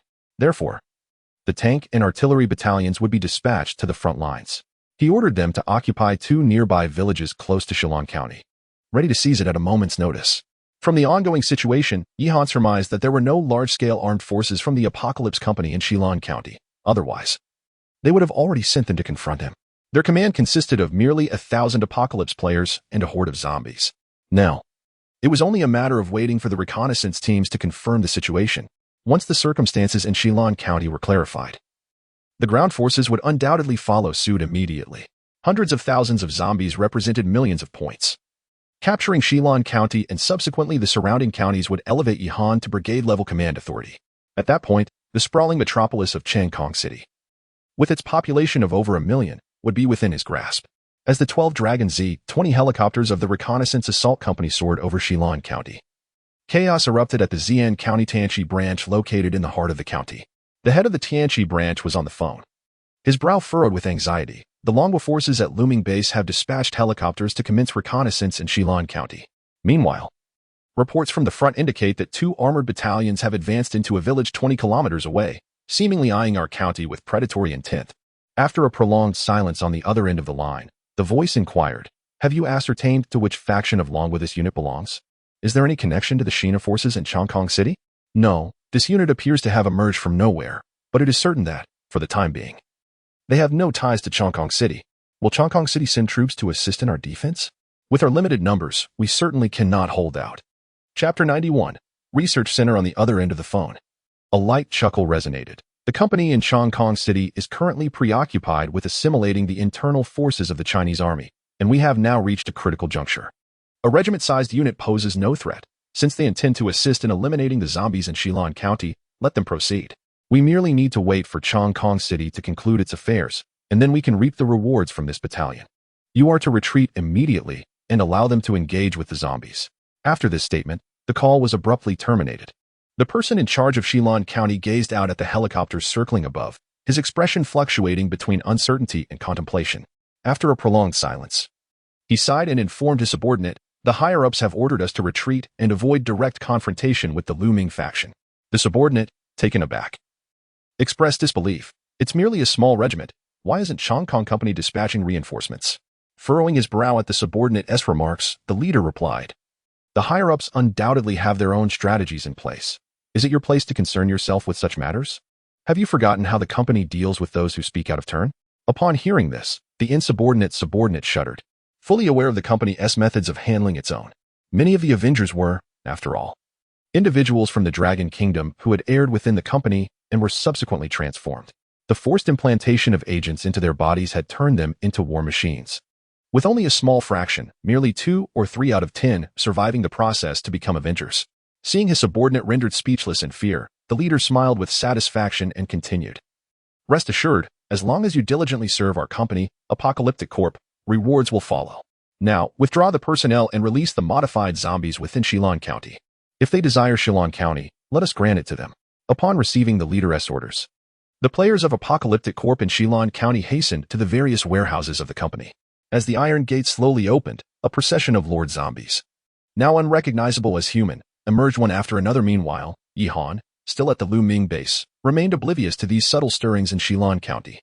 The tasks within the walled area had been organized, yet the situation at the rear of the base could only be described as chaotic. Having already endured one war, Luming Town had been irrevocably altered, and following attacks from the players of Apocalyptic Corp and the Airborne Battalion, the base had nearly transformed into ruins.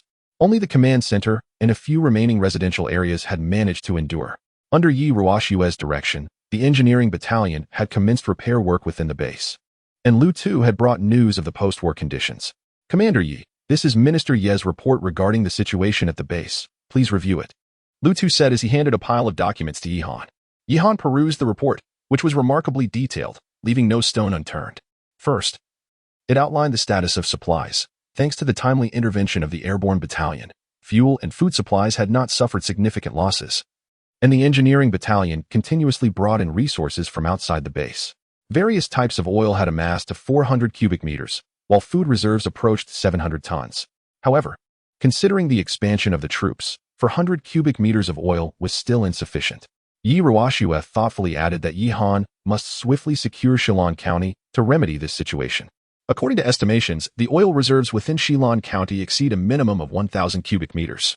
Aside from the material circumstances, the situation regarding personnel casualties has also emerged. The base, having absorbed surrounding survivors, now houses approximately 200 individuals. However, during the defensive battle, over 50 survivors lost their lives, while 100 others defected, alongside many who sustained injuries. Currently, there are 1,000 legitimate survivors at the base, all assigned to various tasks, either engaged in agricultural cultivation or involved in the reconstruction of the base. The defectors are currently laboring in a small mining site, where a collapse in the morning tragically claimed the lives of 2. Moreover, 5 or 6 of the defectors expressed their dissatisfaction with their work by staging a minor protest.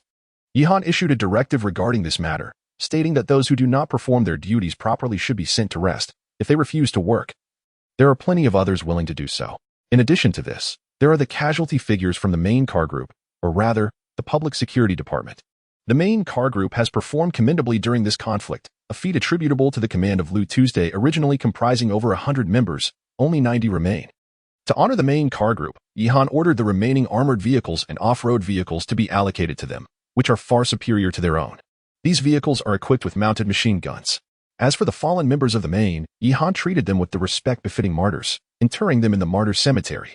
Furthermore, the spoils from the fallen Apocalypse players were distributed internally among the main car group, a piece of news that greatly pleased Lu Tu, who expressed his satisfaction in having allied with the right individuals. In truth, Yihan intended to enhance their combat capabilities further, but his points were insufficient. Otherwise, he would have established a secondary weapon factory to provide them with automatic rifles. After settling the affairs of the rear, Yihan turned his attention to the research center, which, once constructed, could offer 4 scientific laboratories and accommodate corresponding researchers. However, the point expenditure was substantial, requiring a total of 10,000 points. Without hesitation, Yihan decided to establish the research center within the oasis of the Eye of the Desert, as such military facilities are best situated within command vehicles for security. The 10,000 points were swiftly consumed, leaving Yihan with only a few thousand points, rendering him almost destitute as a commander.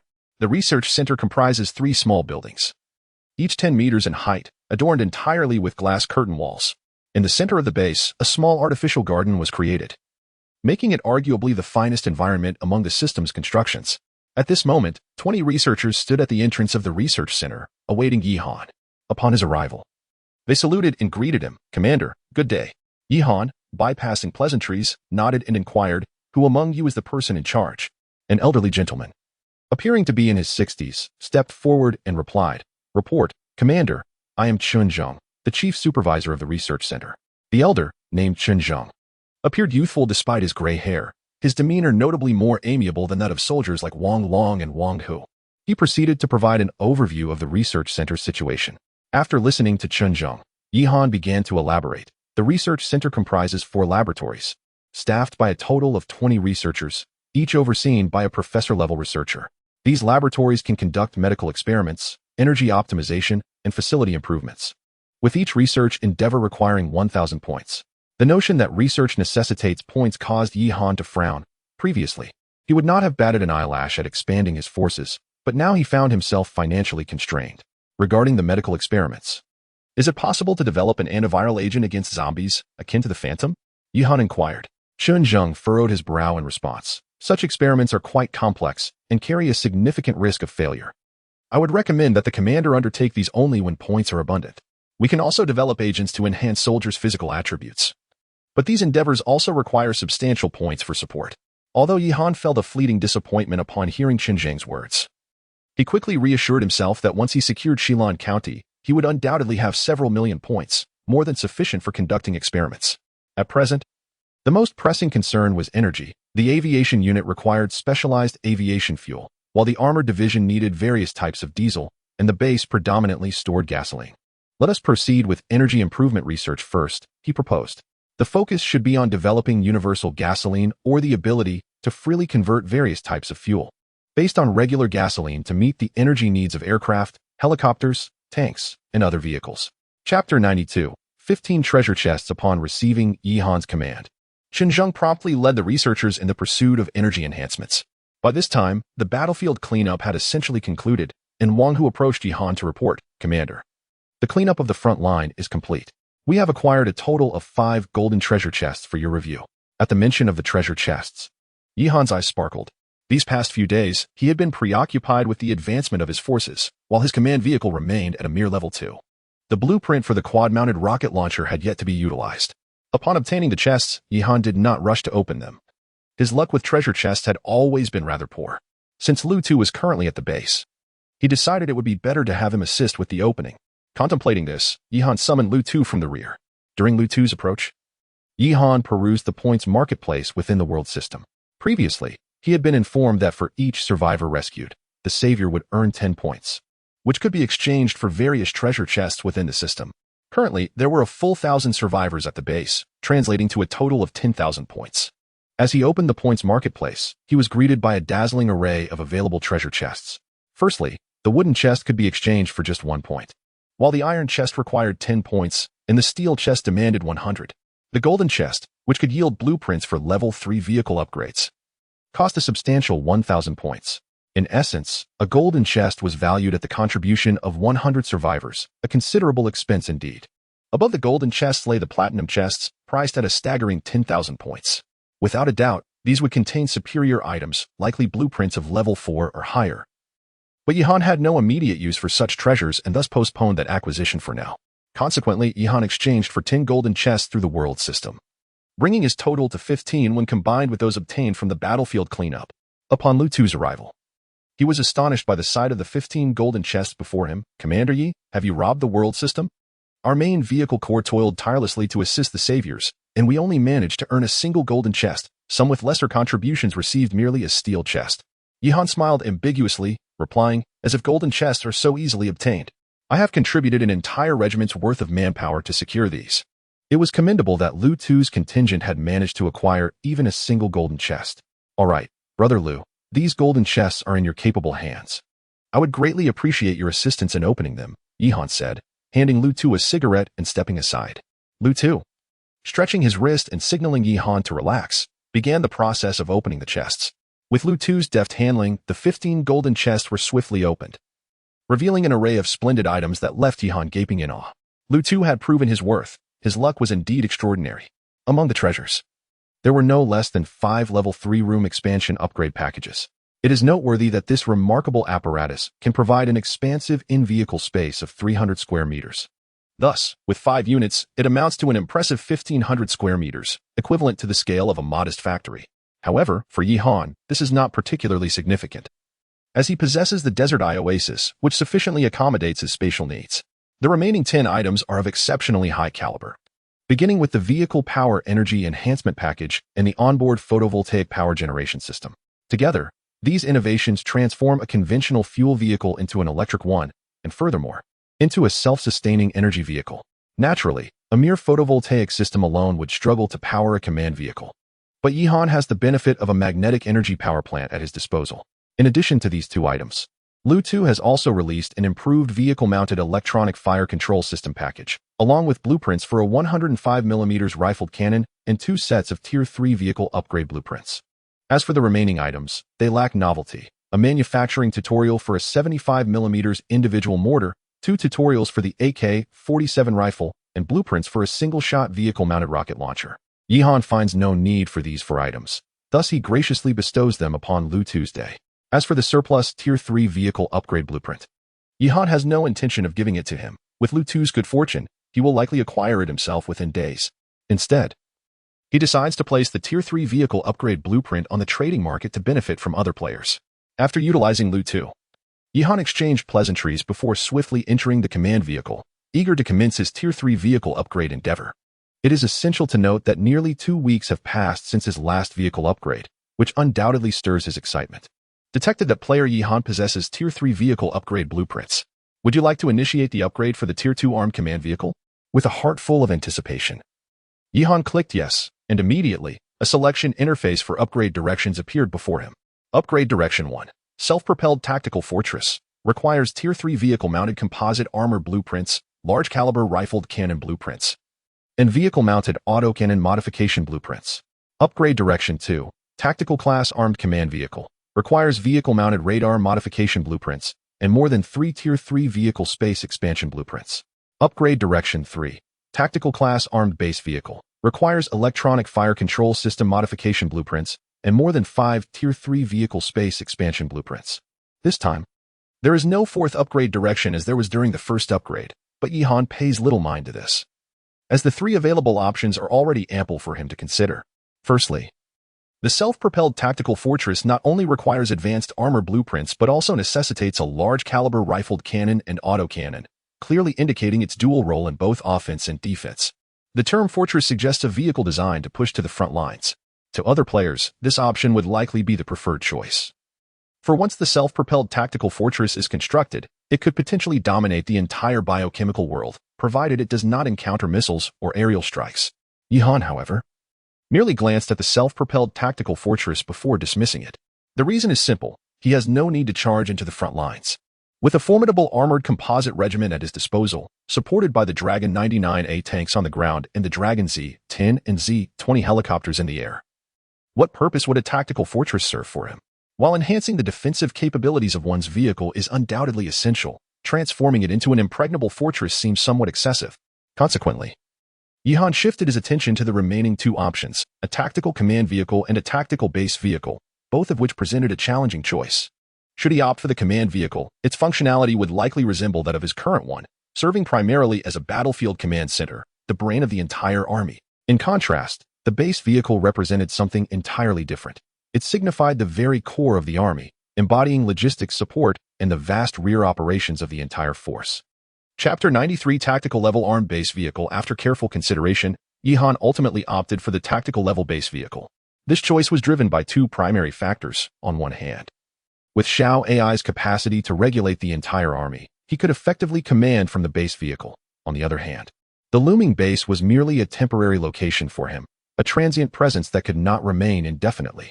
Thus, the construction of a base vehicle was deemed essential. He selected Upgrade Path 3, the Level 3 Tactical Base Vehicle.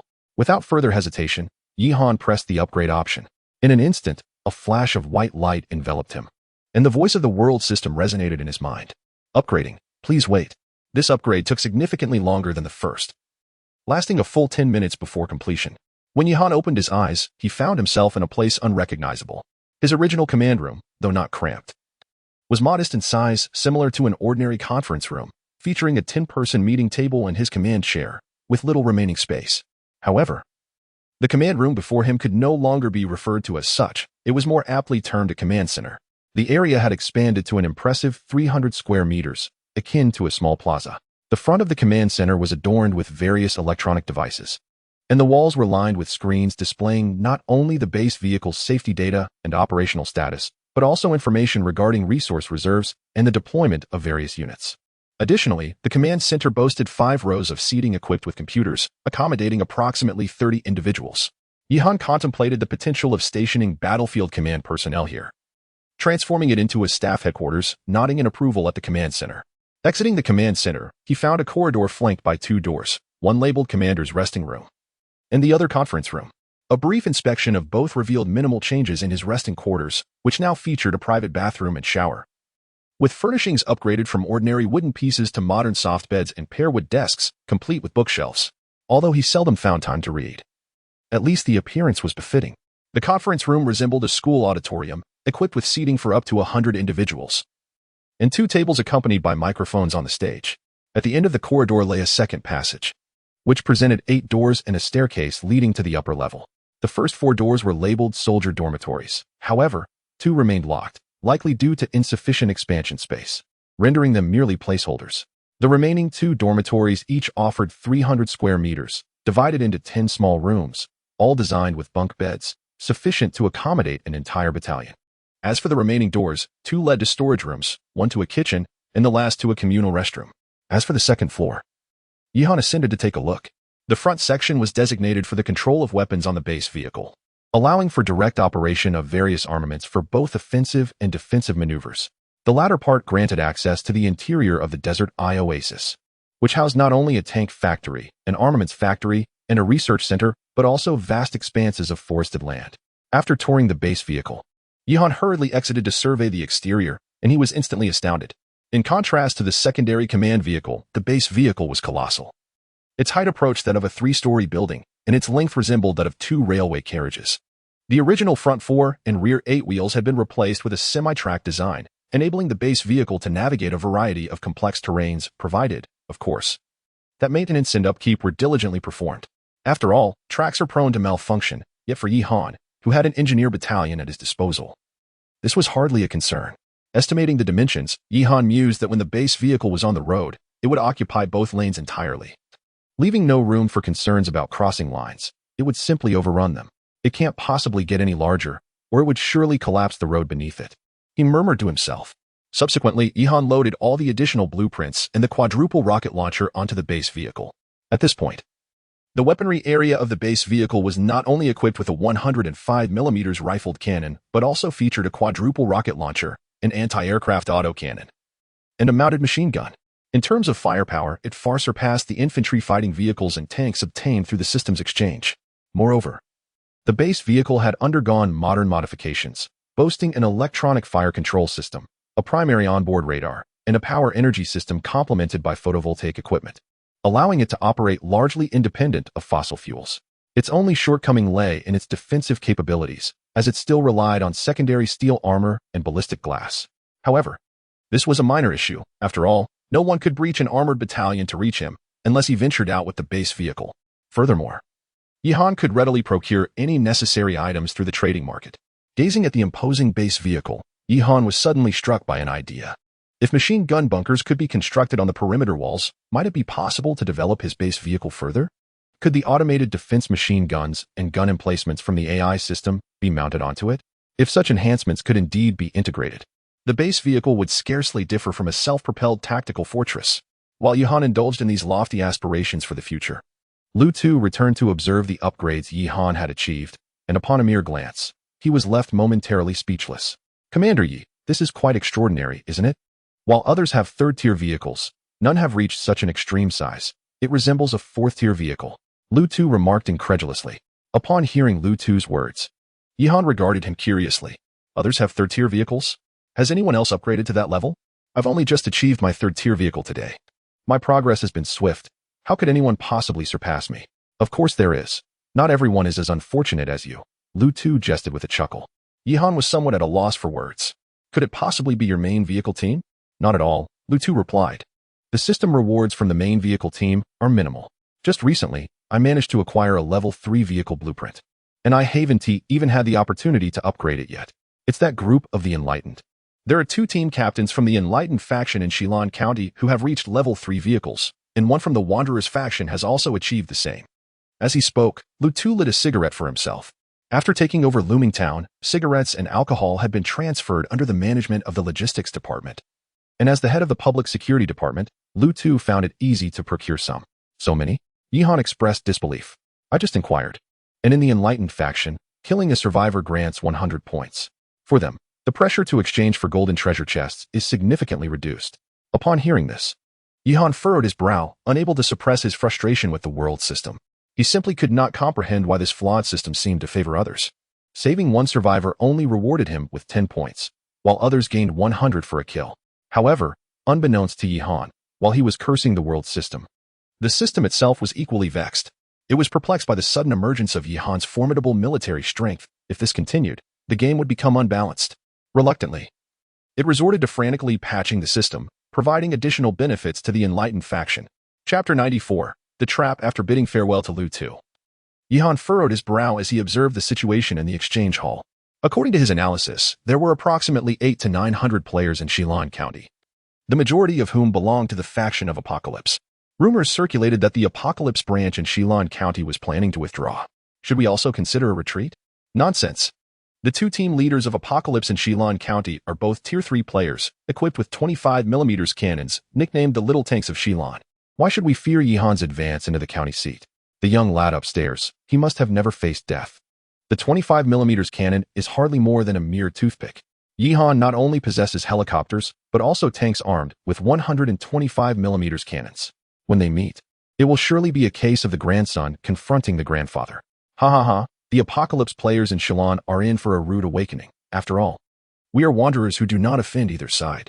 Surely Ishan will not go so far as to eliminate us as well. Yi-Han surveyed the situation within, noticing that the Apocalypse players in Shilan seemed inclined to retreat.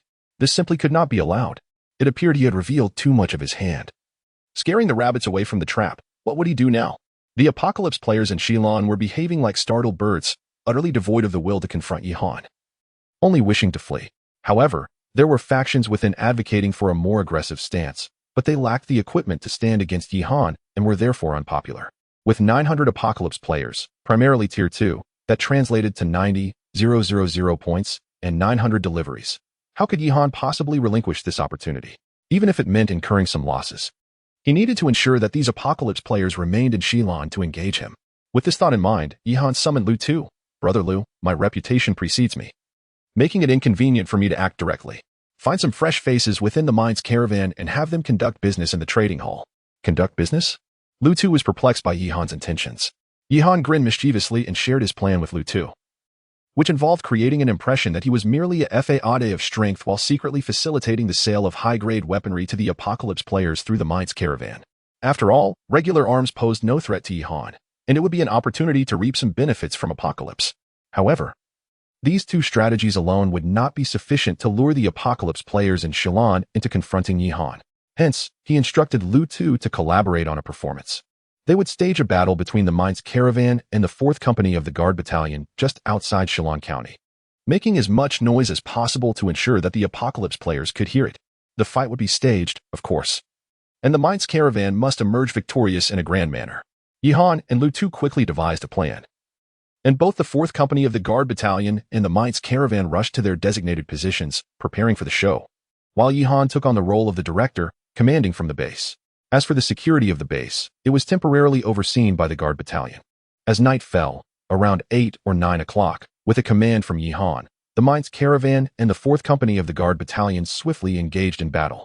All weapons were raised a notch, aimed skyward, and the night was filled with the cacophony of fireworks and gunfire that echoed throughout. Early the next morning, Yihan immediately ordered the withdrawal of the 4th Guard Company back to the base. Subsequently, the members of the main car corps began to boast in the exchange hall. Last night, Yihan attempted to launch an assault on our camp in Shilon County. After a night of fierce fighting, we finally managed to repel that brat. Haha. It's hilarious. Yihan's soldiers are utterly incompetent. They can't even hold their guns steady while pretending to be regular troops. The main reason is that our convoy has recently acquired some formidable weaponry, including numerous mounted machine guns and mortars. We have nothing to fear from Yihan. One word, smash. As the main car corps continued to boast in the group chat, the apocalyptics began to make their presence felt.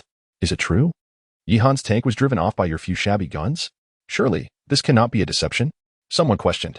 What tank? Yihan has fought off so many zombies while defending the city that those tanks are now just empty shells, completely out of ammunition. A member of the main car corps replied. Are you from the main car corps, which is allied with Yihan? What's going on here? Are you breaking away? Some players who had come from the Gobi world recognized the members of the main car corps. Lu Tu had anticipated this and quickly provided an explanation. We are all wanderers, not affiliated with any faction. When Yihan was strong, we naturally sided with him. Now that his ammunition is scarce, we would rather not follow him to our demise. Yihan cannot truly be out of ammunition, can he? If that's the case, we might have a chance. Someone speculated. I believe there is a good chance it's true. During the siege, there were 100,000 zombies. With Yihan's methods, even more ammunition would have been exhausted. I suspect he is now nothing more than a paper tiger, impressive in appearance, but ineffective. Otherwise, how could the main car corps have driven him off last night? But he still has helicopters. Another player retorted. What of it? We also have artillery in Shilon County. We can shoot them down. As long as our ground forces can hold their ground, what can 10 or so helicopters possibly do? At this point, the apocalyptics were becoming increasingly boisterous, seemingly gaining confidence with each passing moment. Meanwhile, within the apocalyptic players' camp in Shilon County, two convoys convened for a meeting. Boss, should we retreat or not?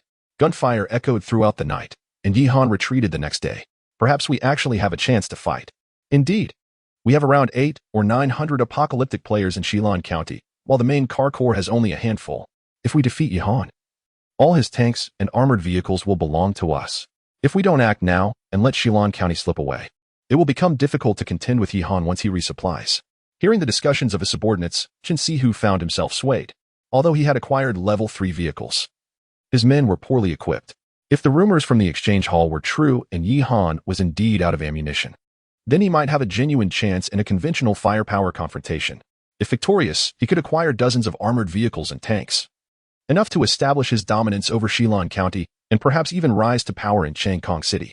However, a nagging feeling of unease lingered in his mind. Just as Chen Sihu was hesitating whether to confront Yi Han, one of his underlings suddenly spoke up with a note of urgency. "Boss, 2 Tianchi convoys from the neighboring Tushan County have heard about what transpired here and are already sending people over." Chen Sihu furrowed his brow. "What do they intend to do?" After a brief pause, the underling replied, "I suspect they wish to claim a share for themselves. Yi Han possesses a considerable number of armored vehicles and tanks. Although they are out of ammunition, they remain formidable weapons that would entice anyone. Boss, you must make a decision swiftly." Chapter 95. The assault on Shilin County. Upon hearing the conjectures of his subordinates, Chen Sihu pondered for a long while, slowly lighting a cigarette before casting a fierce gaze towards his underlings. "Brothers, we will steadfastly defend our camp. As long as Yi Han dares to breach our territory, we shall ensure he never escapes. Furthermore, anyone who dares to seize our equipment, regardless of their faction, will be dealt with mercilessly." The fervor of Chen Sihu's words ignited cheers among his men. To them, the formidable Yi Han now appeared as an alluring beauty, oblivious to the immense trap that lay beneath. Elsewhere, Yi Han received reconnaissance reports from both the aerial battalion and ground forces. There were approximately 350,000 zombies scattered throughout the streets and buildings of Shilin County. Besides the undead, the Apocalypse Company had retreated, leaving behind only 2 factions, totaling around 900 members of the Apocalypse Convoy, along with a camp of 200 wanderers. These 3 convoys occupied the county's food reserves, the Public Security Bureau, and the hospital. According to the Aerial Battalion's report, the 3 convoys, particularly the Apocalypse faction, had been eager to retreat yesterday. However, following a military exercise conducted by Lu Tu and the 4th Guard Company the previous night, they abandoned their plans to withdraw and instead adopted a predatory stance. Yi Han was naturally pleased. It seemed his strategy had taken effect. At that moment, Lu Tu also received a trade order from the Apocalypse players in Shilin County. At Yi Han's behest, Lu Tu sold them a significant quantity of automatic weapons and wooden-handled grenades, in addition to 30 75mm mortars. These provisions would undoubtedly bolster the confidence of the Apocalypse convoy. However, Yi Han was not so naive. The wooden-handled grenades and automatic weapons posed little threat to his forces, but the mortars were a different matter. Thus, Yi Han had taken measures to tamper with them. While the mortars themselves were sound, the shells. Under Yi Han's direction, Xiao AI modified the production materials of this batch of mortar shells at the armory. According to Xiao AI's estimates, out of 10 shells fired, 9 would be duds, capable of launching but failing to detonate. As for the 1 shell that did explode, it would misfire.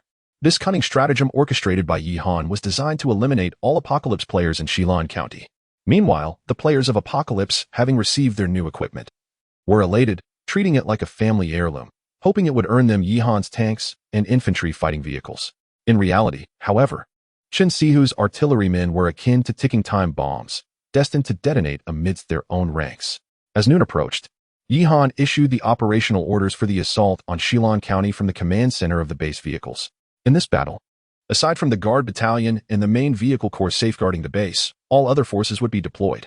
The 1st and 2nd companies of the Infantry Battalion, along with the 1st and 2nd companies of the Tank Battalion, would advance from the southern approach of Shilin County, engaging the zombie horde in direct combat.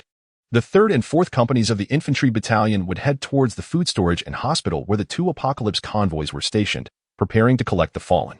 As for the players from the Security Bureau, they will be entrusted to the Artillery Battalion. This area must be subjected to a relentless bombardment for a full 10 minutes. If I hear a mere 10 seconds of silence, Wang Chuannan, I shall record a demerit against you. Yi Han warned Wang Chuannan, noting that the granary and hospital contained critical supplies that could not be directly shelled, but the Security Bureau could freely execute players within its confines. The 3rd and 4th artillery companies aimed their cannons at the massive horde of zombies within the city, ever ready for the command to fire. The 3rd and 4th tank companies stood by as reserve support units for further instructions. The primary mission of the Air Battalion was to assist ground forces and keep a vigilant watch over the players from the Apocalypse, ensuring none escaped. Upon issuing the combat orders, the armed forces of 4 battalions surged forth, with the largest infantry and tank divisions prepared to engage the front line of zombies. 2 infantry companies and 2 tank companies, totaling 520 personnel, with a complement of 48 armored vehicles, faced tens of thousands of zombies. Commander Wang, who ordered the tank companies to lead the charge, with the main cannons remaining silent and machine guns merely sweeping the area, allowing the tanks to crush through. After all, even the lightest Leopard 15 tank weighs over 30 tons, making it impossible for any horde, no matter how vast, to impede its progress. especially with heavier 99A tanks following behind. However, the strategy of not firing the main cannons caught the attention of the Apocalypse players within the county.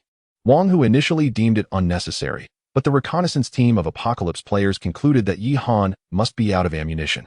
When this news reached Chen Sihu, he burst into laughter, and upon learning that 2 infantry companies were heading toward his granary, he was even more thrilled. "Brothers, Yi Han has delivered takeout for us. Gather your gear. Let us go collect our meal." At Chen Sihu's command, a throng of 400 to 500 armed with AK-47s, driving various modified vehicles, surged toward the vicinity of the 3rd and 4th Infantry Companies. Chen Sihu's eyes widened in astonishment at the sight of the Dragon 09 infantry fighting vehicles approaching. On the other hand, Wang Chuanzong, commanding these 2 infantry companies, grew stern and shouted, "We are the Lu Ming base army. We have come to eradicate the zombie horde. The player convoy ahead must disperse immediately. If our mission is hindered, we will take countermeasures." Wang Chuanzong's words sounded like mere nonsense to Chen Sihu. In his view, if he possessed those infantry fighting vehicles and ample ammunition, he would not waste breath on others. After all, one should always speak with the barrel of a gun. Countermeasures? Do you even have any ammunition left? All you have are a few broken guns that might barely smoke, Chen Sihu scoffed. Wang Chuanzong, hearing Chen Sihu's taunts, suddenly smiled with malicious intent. "Are you sure?" Just as Chen Sihu was about to deliver another jab, a sharp whistling sound pierced the air, and countless fiery streaks, resembling shooting stars, soared towards the distant security bureau area. What is happening? How can there be a meteor shower in broad daylight? Should we make a wish? Are you out of your mind? This is a battlefield. Do you think we're just playing house here? Before the words of the players from the Apocalypse could fully escape their lips, a tremendous explosion suddenly erupted from the direction of the Public Security Bureau. Chen Sihu was startled by the unexpected sound, and then a subordinate stumbled over to report to him. "Boss, the Public Security Bureau has been bombed." Before the subordinate could finish his sentence, a barrage of shells rained down upon the bureau. Chen Sihu's mind buzzed, and upon glancing at the smirking Wang Chuan, he instantly grasped the gravity of the situation. "Fall back. Retreat to the camp. Prepare for counterattack. Yi Han has left us a trap." Chapter 96. Destruction and decimation. Upon hearing Chen Sihu's furious roar and the distant echoes of explosions, 400 to 500 players from the Apocalypse faction began to seek shelter and slowly retreated towards their camp. Yet, how could Wang Chuanzong miss the opportunity to strike a fallen foe? Almost as soon as they contemplated retreat, the machine guns mounted on 24 infantry fighting vehicles opened fire, and 2 companies of soldiers swiftly disembarked to encircle the Apocalypse convoy. To safeguard the supplies in the granary, Wang Chuanzong refrained from deploying heavy weaponry, opting instead for small arms fire. Logically, the Apocalypse side boasted a similar number of personnel, 400 to 500, equipped with fully automatic weapons, suggesting their firepower should match that of the infantry. However, the combat readiness of these Apocalypse players was woefully inadequate. The explosions from the Public Security Bureau had already instilled a paralyzing fear in them. Faced with the soldiers' offensive, few dared to expose themselves for a counterattack, instead huddling behind cover and vehicles, firing wildly with their guns. This approach, however, only resulted in the soldiers advancing relentlessly. Meanwhile, Chen Sihu had retreated to the base, his face contorted with rage as he observed the one-sided battlefield. "Damn it! What nonsense are those scoundrels from the main car brigade spouting? Yi Han still has ammunition." A subordinate, hearing Chen Sihu's words, approached and suggested, "Boss, even if they do, I doubt it's much. Look, those infantry fighting vehicles are equipped with small-caliber autocannons. Yet they haven't utilized them at all. We still have 30 mortars at our disposal." Upon hearing his subordinate's reminder, Chen Sihu snapped back to reality and shouted, "Get those 30 gunners ready immediately. Damn it. I had hoped to see some armored vehicles, but it seems we'll only gather a heap of wreckage instead."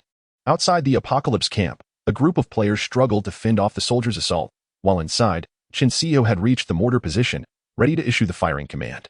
Spitting onto the ground, he cursed, "Blast those bastards to oblivion. Fire."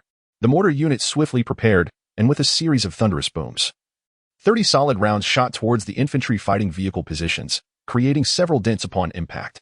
Laughter erupted from Wang Chuanzong's side, while Chen Sihu, in disbelief, approached the mortar for a closer look, only to slap a gunner on the head. "Can you not aim? Why has it exploded? Did I spend so much money just to buy a brick launcher?" The mortars, feeling wronged, protested, "It's not my fault," while attempting to prepare for another shot. However, this time they were met with misfortune. The shell detonated in the mortar tube, sending Chen Sihu flying amidst a cloud of chaos. As he lay dazed, blood spilling from his mouth, clarity struck him like a bolt of lightning. "Yi Han, I curse you. Yet, Before he could finish, he succumbed to his own blood, lifeless. With the demise of Chen Sihu, the Assault Reconnaissance Company of the Aviation Battalion hastened to the battlefield. The heavy machine guns mounted on the long G-20 spat bullets, and players huddled in their vehicles were swiftly perforated, both vehicle and occupant succumbing in an instant. 2 infantry companies subsequently breached the granary. What followed was akin to a massacre. Within mere minutes, the apocalyptic players on the field were nearly annihilated. And the infantry companies seized control of the grain storage facility in Shillong County. Simultaneously, the player camps at the Shillong County Public Security Bureau and the hospital were completely eradicated. The vagrants at the hospital were largely the lackeys of the apocalyptic faction. Many among those who obstructed the main company from rescuing the base were indeed their accomplices, thus justifying their fate. Report to the commander. This is the 4th Company of the Infantry Battalion. The granary has been secured. Report to the commander. The hospital has been taken by the 2nd Platoon of the 3rd Company, requesting further operational orders. Upon hearing the frontline reports from the command center, Yihan quickly approached, stating, "You shall remain in place and safeguard the supplies." As the battle for Shillong County reached its conclusion, the Tank Battalion and Infantry Battalion's operations against the zombies entered a fervent phase. Under the relentless pressure of tanks and infantry fighting vehicles, the zombie horde posed no resistance. With only the occasional emergence of a Lord-level zombie capable of slightly hindering the advance of the troops. To be candid, the dual-mounted individual rocket launchers fitted on the Avenger zombies could pose a modicum of threat to the units, albeit just a slight one. The Tank Battalion, equipped with the Long 99A, boasted an astonishing frontal composite armor thickness of 1,100 millimeters, rendering the standard rockets on the Avenger harmless. However, the 125 millimeters smoothbore cannon of the Long 99A was no jest. A single shell would reduce the Avenger to a wisp of smoke, its essence returning to the void. Moreover, not far from Shillong County, an entire artillery battalion was in motion, with 48 self-propelled artillery pieces. Wherever assistance was needed, 2 shells would follow. At this juncture, certain areas of Shillong County had been bombarded to the point of resembling ruins. While steadily advancing on the front lines, Yihan also ensured that the engineering and air transport companies followed up with subsequent tasks, namely rescuing survivors within Shillong County and managing essential supplies. After all, Shillong County was a city with a population exceeding several hundred thousand, and the number of survivors was in the thousands. Having been subjected to the massacre by the apocalyptic players, they had grown wise, retreating into the underground tunnels or basements of residential buildings. The conditions for survival were exceedingly dire, yet they persevered. The combat persisted until the afternoon of the following day, ultimately declaring an end. And the engineering company not only transported a substantial amount of supplies out of the county, but also rescued a group of 500 survivors. Upon reaching the looming base, these individuals would undergo a basic medical examination at the looming military hospital. Once cleared, they would be assigned to their respective accommodations and job positions. As for the zombies and players felled on the front lines, they provided Yihan with a remarkable total of 4 million points. This figure far exceeded Yihan's initial estimates. Among the total of 350,000 zombies, there exists a significant number of Lord-level undead, which has granted Yihan a remarkable accumulation of 3,800,000 points. Additionally, the players from the Apocalypse faction within Shillong County, along with those who journeyed from Chushan County, have contributed another 200,000 points. However, when it comes to points, players may not rival zombies in quantity, but they possess the invaluable ability to yield gold. The resources of over 1,000 players are already sufficient for Yihan to sustain himself for a considerable duration. Moreover, this assembly comprises affluent Apocalypse players, whose equipment is predominantly composed of fully automatic weapons, and the ratio of mounted machine guns is notably high. What astonished Yihan the most was the presence of several players equipped with rocket launchers. Although they are merely disposable Iron Fist rocket launchers, they nonetheless represent formidable weapons compared to other wanderers. Chapter 97. Inspection of the base after acquiring a substantial 4 million points. Yihan could not help but contemplate his subsequent actions. Given the current circumstances, he was already on the verge of being promoted to the rank of Colonel Brigade Commander. The next steps were merely to seize the 2 counties surrounding Shillong County, one being Tushan County, where he had first arrived in this world, and the other, Jialing County, located to the northwest of Shillong County. Both counties boasted populations exceeding several hundred thousand. By conquering these 2 regions, he would ascend to the brigade level. Most critically, the city of Changkong governed 4 urban districts and 10 counties. If he successfully captured Tushan and Jialing, nearly 1/3 of Changkong's territory would fall under his control. And these 3 counties were situated to the southwest of Changkong, characterized by vast fertile lands, serving as the agricultural and pastoral backbone of the city. Wang Hu. Relay my orders. Have the infantry battalion stationed in Shillong County, while the tank and artillery battalions remain stationed outside. Prepared for further instructions, Yi Han instructed Wang Hu. The positioning of Shillong County was conveniently opposite Luming Base. Capturing it and deploying forces there would effectively expand the base's defensive perimeter. Once he had arranged the defensive strategy for Shillong County, Yi Han intended to inspect the base, especially with an impending significant battle ahead. He needed to ensure the stability of the rear. However, upon entering the residential area, an awkward situation arose. The upgraded base vehicle was excessively large. And given the poor condition of the roads in Luming Town, attempting to drive through would risk damaging not only the road but also the surrounding buildings. With no other option, Yi Han had to summon 2 Hummer off-road vehicles from the mobile security company to transport him into the base for an inspection. As he traversed the grounds, Yi Han immediately noticed the tremendous changes within Luming Base. The buildings previously damaged by war had been largely restored by the engineering battalion and were now adorned with a uniform bright pink paint. Most notably, the internal layout of Luming Base was remarkably meticulous. Yi Han could tell at a glance that it was the work of Yi Ruoxue. The residential buildings were predominantly 6 stories or less, with every 4 structures forming a small community, enclosed by high walls. At the entrance of each community, members of the main corps stood guard, ensuring that only residents could enter. This design offered a significant advantage should a viral outbreak occur within the base. The segmented communities could swiftly contain the source of infection.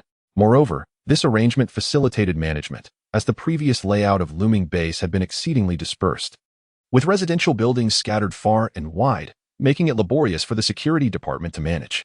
Beyond the residential area lay the administrative district, where the base command, supply storage, and military hospital were situated. The defensive strength here was considerably greater than that in the residential area. The logistics support department alone housed nearly 200 soldiers. And the engineering battalion was continuously dispatching trucks, evidently transporting supplies to Shillong County. In addition, the camp of the Wang Long Guard Battalion is stationed here, where dozens of various types of infantry fighting vehicles and off-road vehicles, all brand new, are parked in the school's parking lot. 2 guard platoons seem to be engaged in training, with precisely 60 soldiers jogging while carrying backpacks taller than themselves. Upon witnessing this, Yi Han couldn't help but nod in approval. Although the guard battalion had not participated in frontline battles, Wang Long had not relaxed the necessary training for a moment. At every intersection leading to the school's command post, checkpoints have been established, manned by soldiers from the guard battalion. Upon recognizing Yi Han, the soldiers saluted him. Subsequently, Yi Han glanced at the situation in the rearwork area. The open land behind the valley had been transformed into farmland, where thousands were laboring diligently. In addition to agriculture, the base's livestock industry was also thriving. Survivors were herding the dairy cows cultivated by Yi Han among the hills behind the valley, and the few chickens from before had now developed into a flock.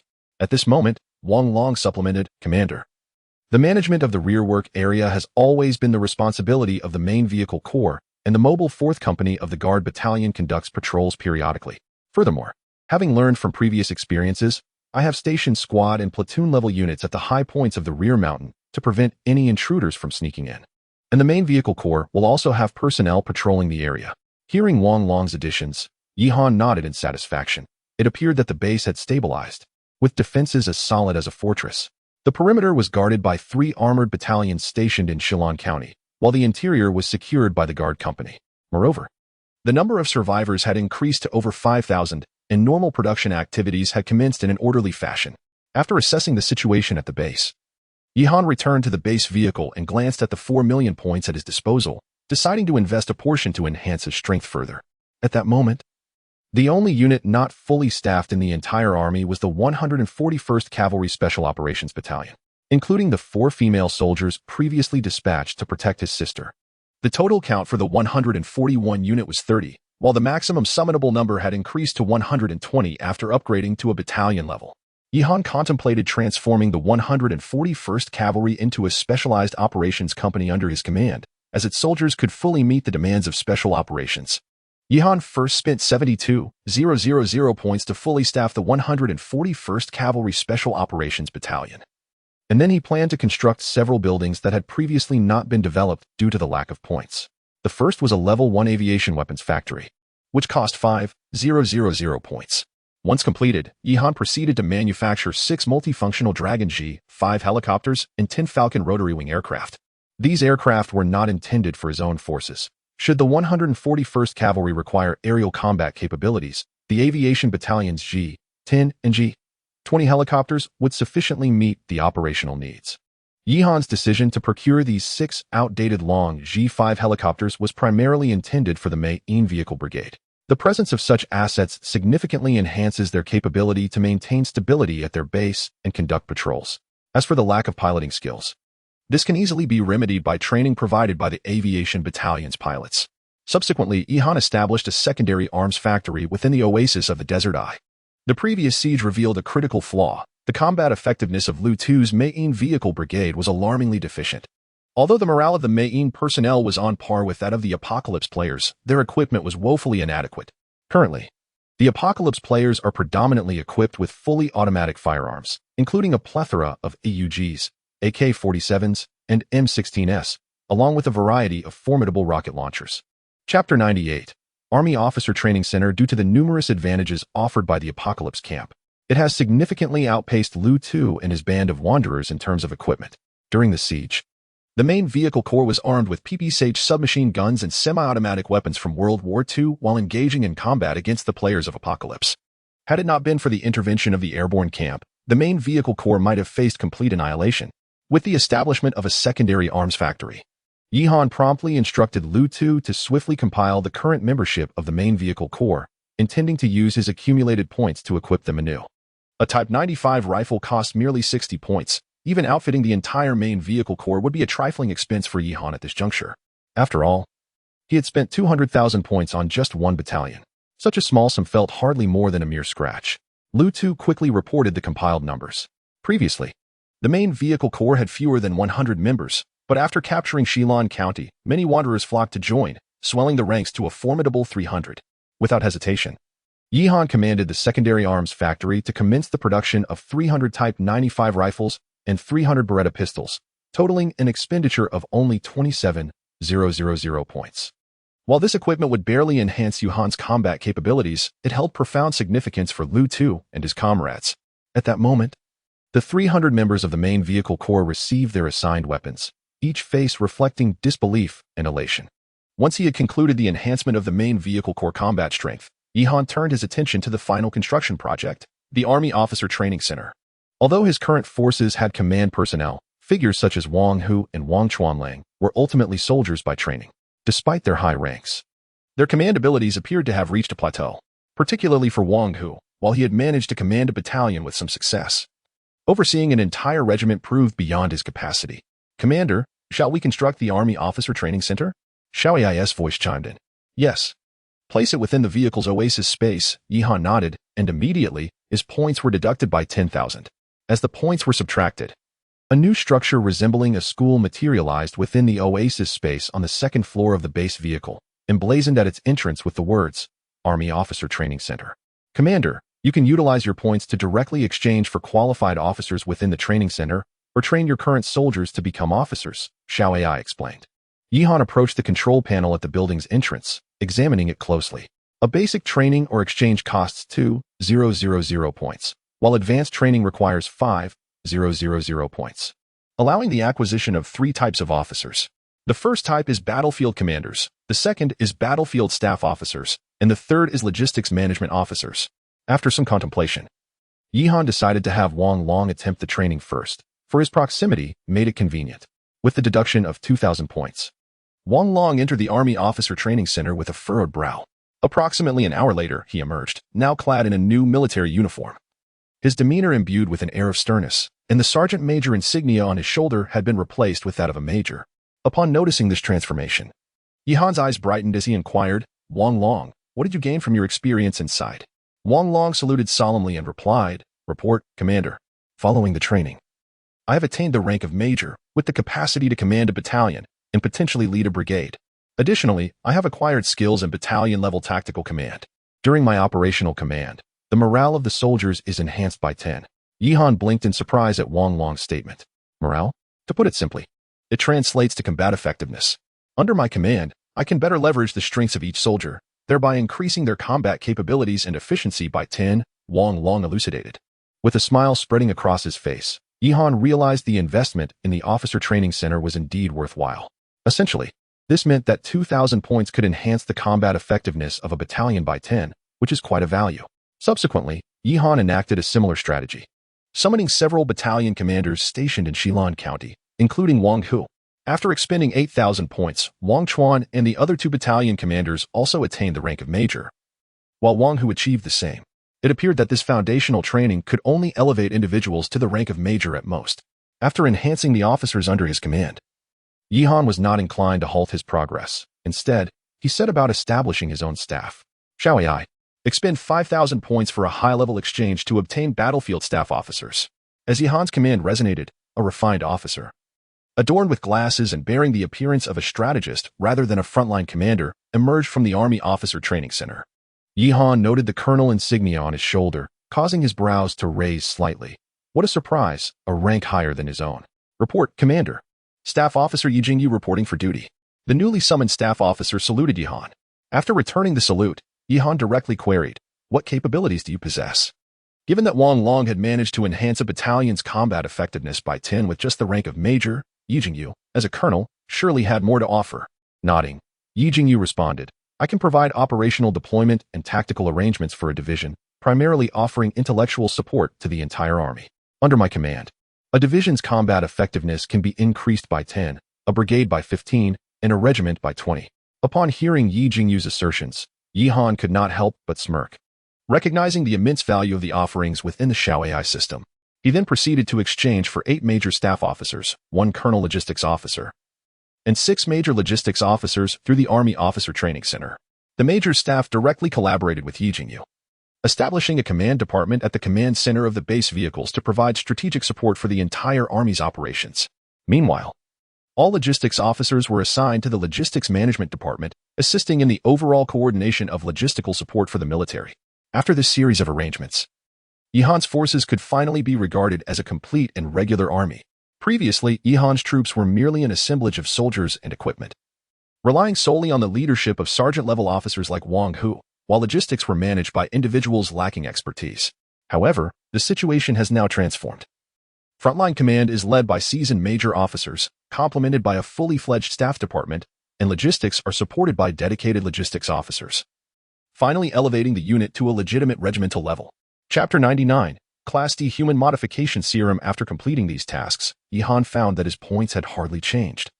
After all, this operation only yielded a few thousand points, while he possessed a staggering 4 million points. At this moment, the forces under Yihan's command had finally reached full strength, with the total number of soldiers, including officers, nearing 3,000.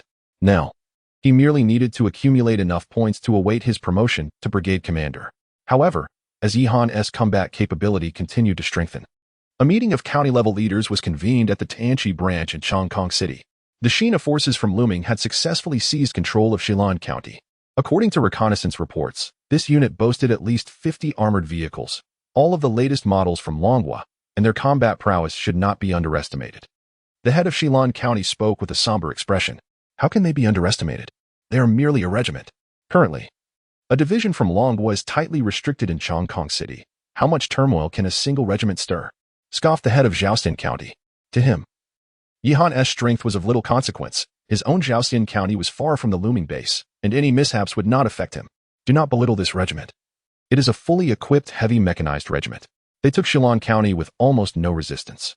Furthermore, according to our frontline intelligence, this unit seems poised to test the waters in the neighboring counties of Tushan and Jiaolin, the head of Shilan County warned.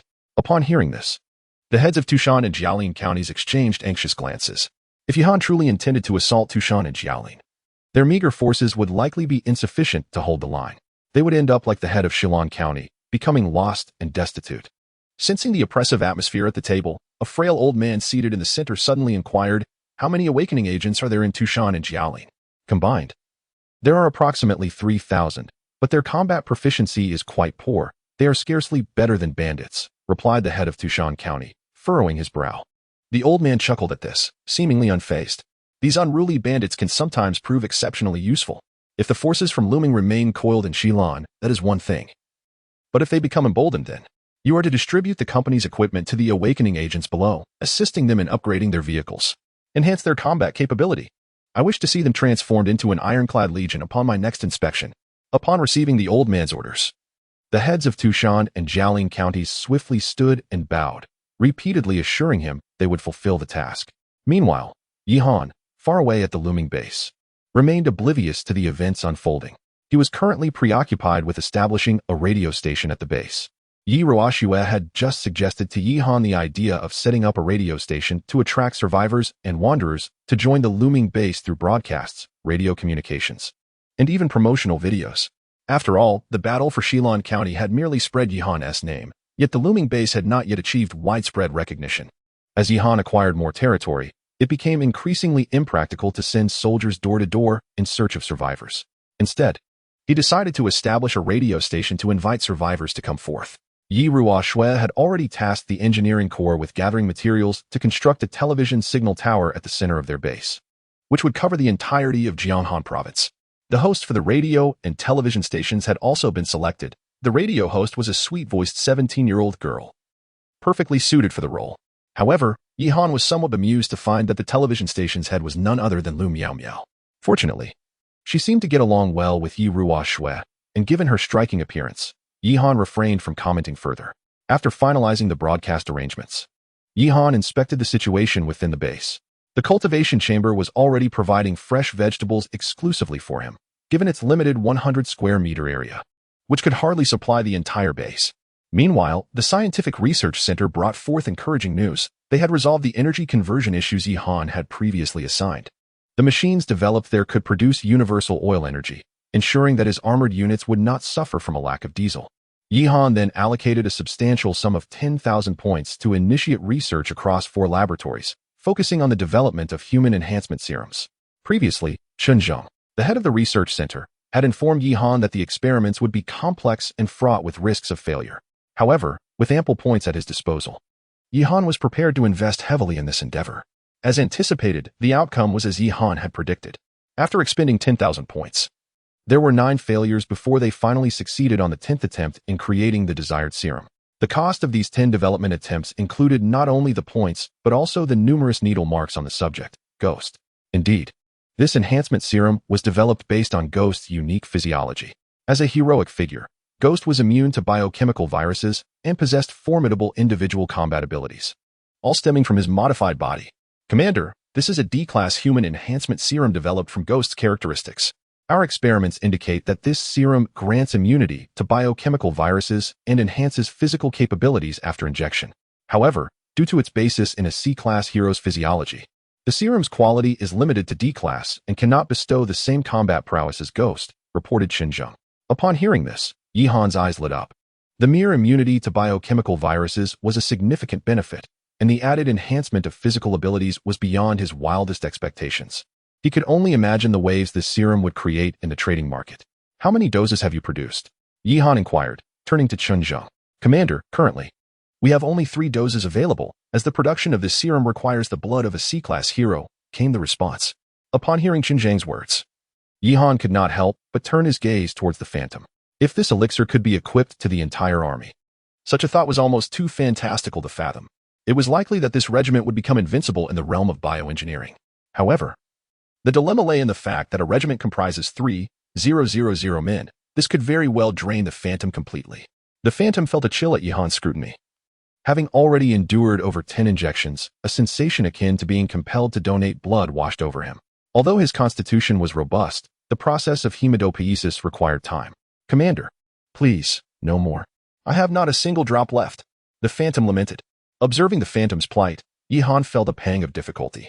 After a moment's contemplation, he devised a plan. Wang Hu, instruct the culinary department to ensure that the Phantom receives an additional meal every day, with ample provisions of fish, shrimp, beef, and lamb. We must exhaust every effort to meet all of the Phantom's requirements. Chapter 100, The Initiation of the Day. Upon hearing Yihan's words, Wang Hu had already surmised the general situation, his expression a complex tapestry of envy and sympathy. It was as if he were torn between admiration and pity. Meanwhile, the Phantom was utterly bewildered, pondering the implications of this so-called decapitation meal. Was the commander truly intent on slaughtering him for the sake of concocting a potion? Such a fate would indeed be dire. Yihan, however, was not so cruel, nor was he aware of the Phantom's inner turmoil. He then summoned the personnel from the research center to continue the discussion.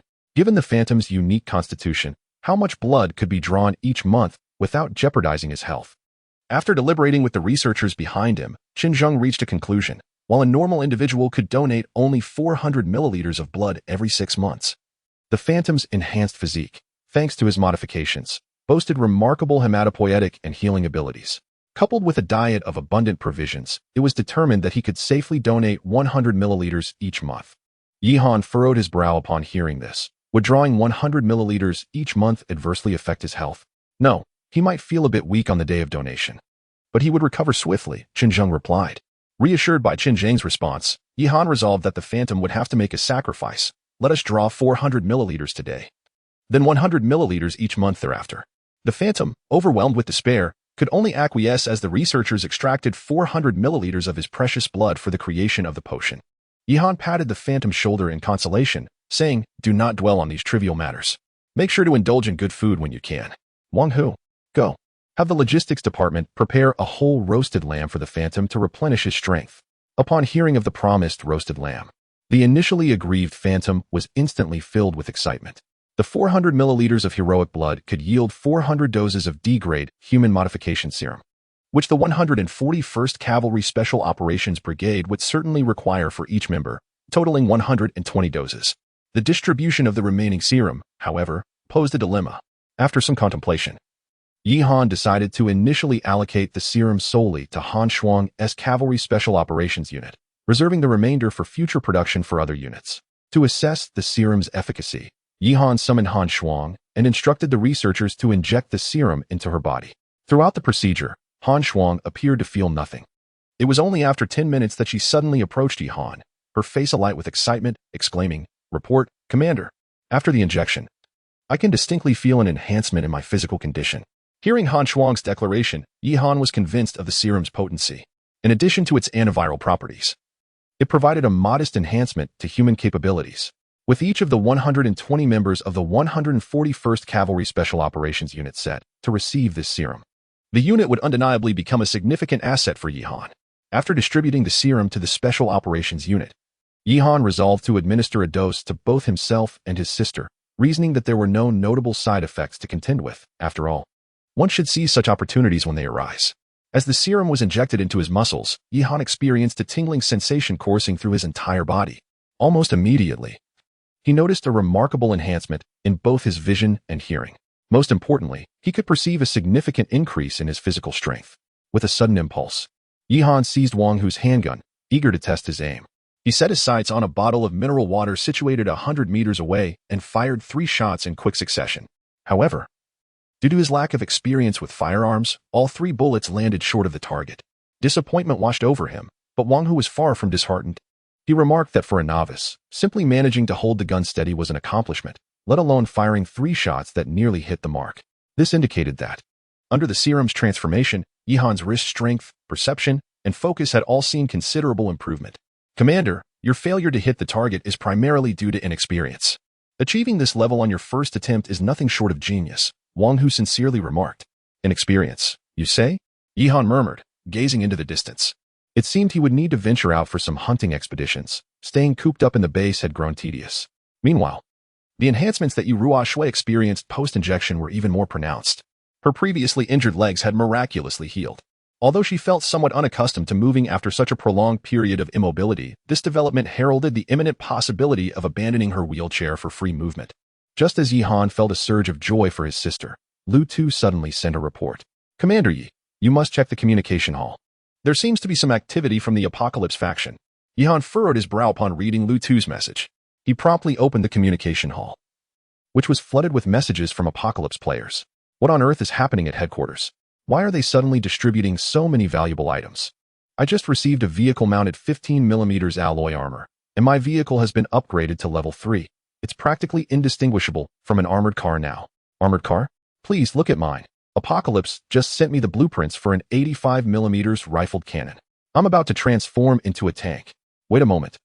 Why is Apocalypse being so generous all of a sudden? This feels a bit off. Are they attempting to send us to the front lines? Have you noticed that most of the players receiving equipment are from Tushan County and Jiaolin County? I suspect these 2 counties are on the brink of conflict, which is why Apocalypse is hastily arming us. What are we afraid of? With over 3,000 players in those 2 counties, and nearly all of them equipped with armored vehicles, even the least fortunate have a mounted machine gun. Who would dare challenge us without courting death? As Yihan observed the conversations in the communication hall, a shadow of concern darkened his expression. It was evident that Apocalypse had surmised his next moves and was hastily arming these players to counter him.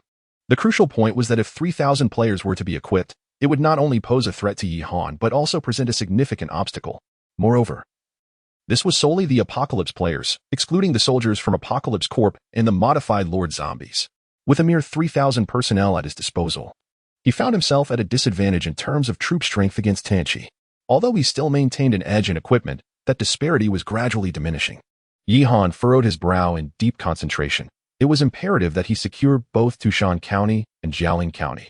The presence of Tianchi players in those regions could not deter him, for those territories were crucial for his promotion to brigade commander. Wang Hu. Summon all officers of major rank and above to the command office for a meeting, Yihan stated coldly. Given that Tianchi was already making preparations, it was all the more essential for him to act swiftly. The longer he delayed, the more unfavorable the situation would become for him. Chapter 101. Speculations from the headquarters within the colossal command center of the base. The atmosphere was filled with the incessant beeping of various electronic devices and the boisterous voices of soldiers communicating. This was looming base.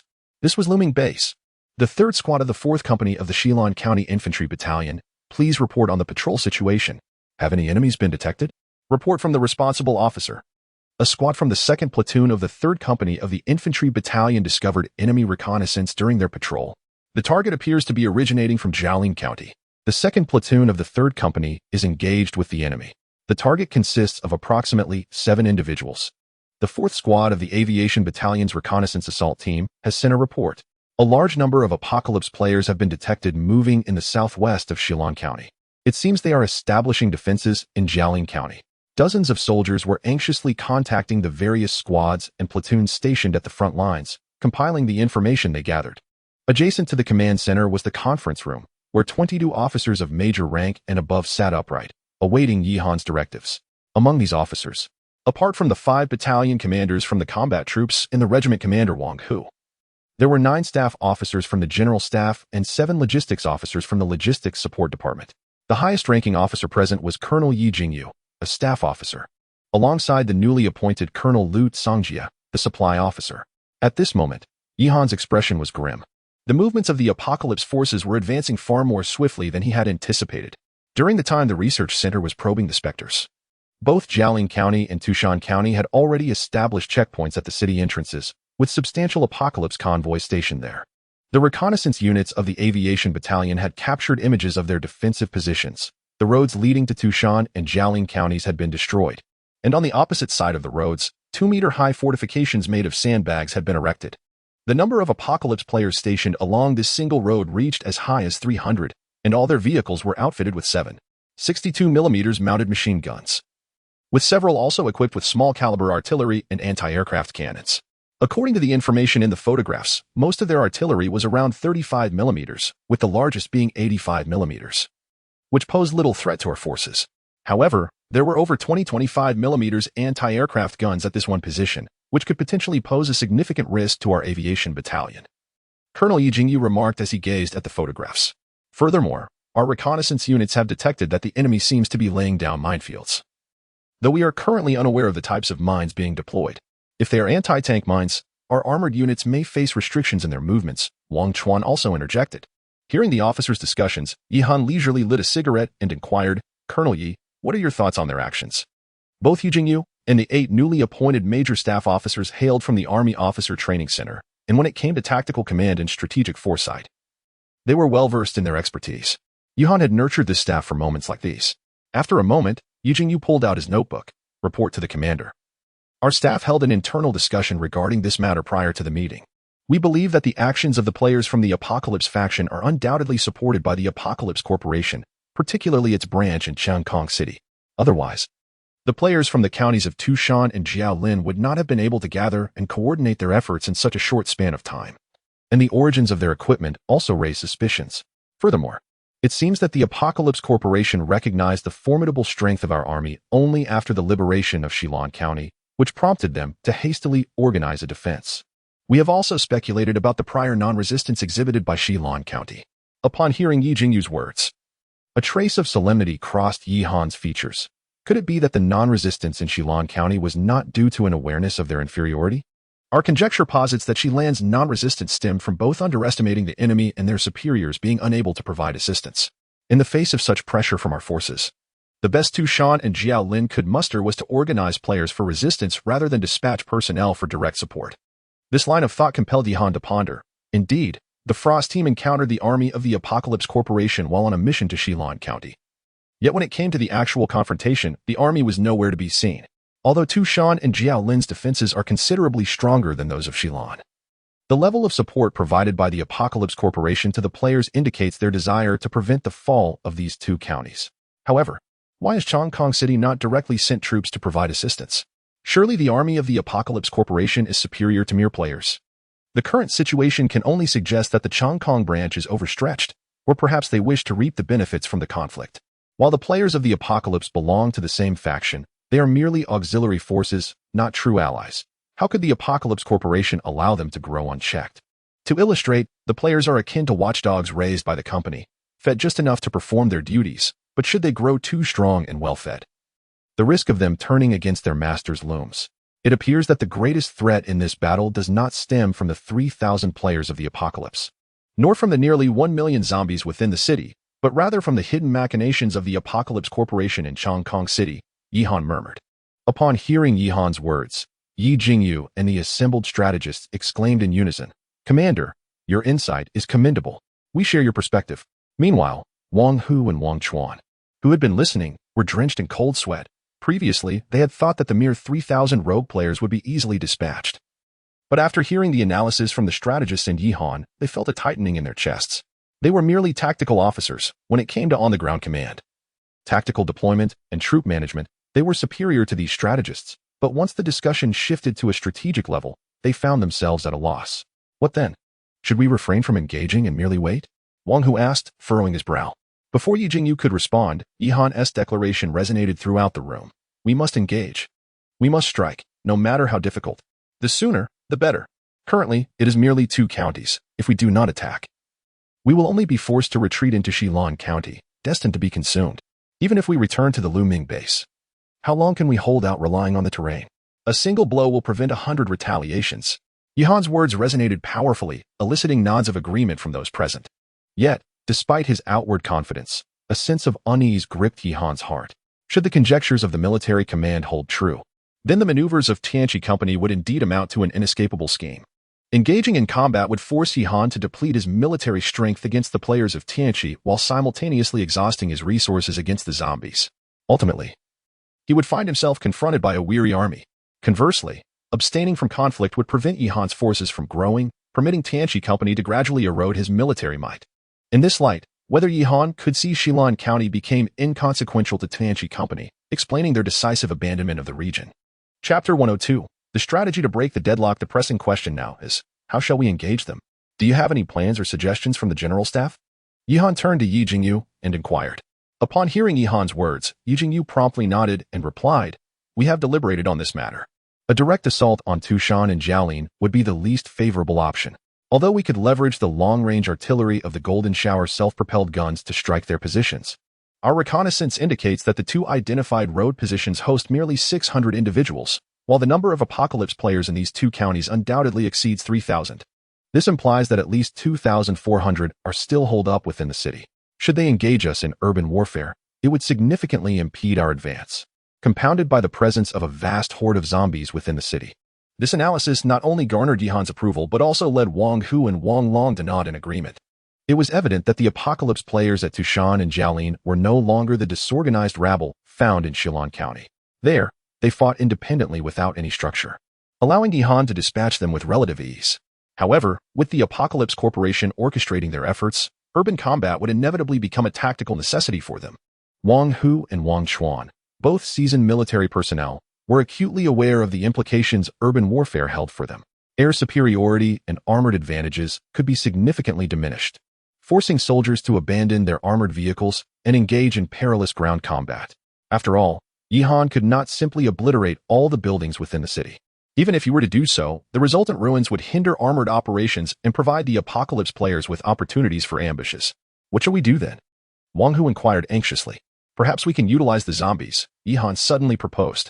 Currently, there were merely 3 factions: Yihan, the Apocalypse players, and the zombies. If the Apocalypse Corporation could manipulate the zombies to attack themselves, why could Yihan not direct the zombies to assault the positions of the Apocalypse players? But how do we attract them? The officers were taken aback. Zombies were currently a tool only the Apocalypse Corporation could wield, while other players sought to avoid them at all costs. Yet, Yihan possessed a research center at his disposal. For the researchers, developing a device to attract zombies should not pose a significant challenge, especially since they had already managed to extract antiviral agents from phantoms. Yihan briefly outlined his plans, and Yu Jingyu's eyes lit up. He then turned to his fellow general staff members for a brief discussion and presented a proposal. Commander, I suggest we first employ this method to attack Jiashan County. Once we secure Jiashan, we shall proceed to Jiaoling. We will utilize the Golden Shower artillery to bombard the entrance positions, providing cover for our air forces, and then deploy the cavalry special forces into the city via helicopters to draw the zombie horde towards the players' positions. Subsequently, we shall merely need to reap the zombies. Although this approach may yield fewer points for the commander, we estimate the loss will be minimal, as the combat capabilities of the players cannot compare to our forces. After hearing Yi Jingyu's proposal, Yihan slapped his thigh and exclaimed, "Excellent. Your plan is commendable. However, I believe we must engage on 2 fronts, simultaneously attacking Tushan and Jiaoling." Yu Jingyu was momentarily taken aback, unable to comprehend Yihan's sudden aggression. Yihan smiled slightly. If we focus our assault on only one county, the next county will certainly prepare its defenses. Moreover, should the Tianqi faction wish to provide support, a 2-front battlefield would effectively divide their reinforcements. The crux of the matter is that we must harvest points at maximum speed. With just 600,000 zombies, I can attain the rank of brigade level. All our problems will then be swiftly resolved. With the strategic directive established, Yihan proceeded to allocate the deployment of troops. The 2 positions of the Tianqi players were situated 20 kilometers outside each county, a distance that is neither too far nor too near. Given the uncertainty regarding the enemy's strength, Yihan could only distribute his forces evenly. The command staff reached a consensus on this point. The combat capabilities of the players were vastly inferior to those of Yihan's troops, and the mobility of the air battalion would allow for effective support across both fronts. The infantry battalion, tank battalion, and self-propelled artillery battalion each deployed 2 company-level units outside the 2 counties.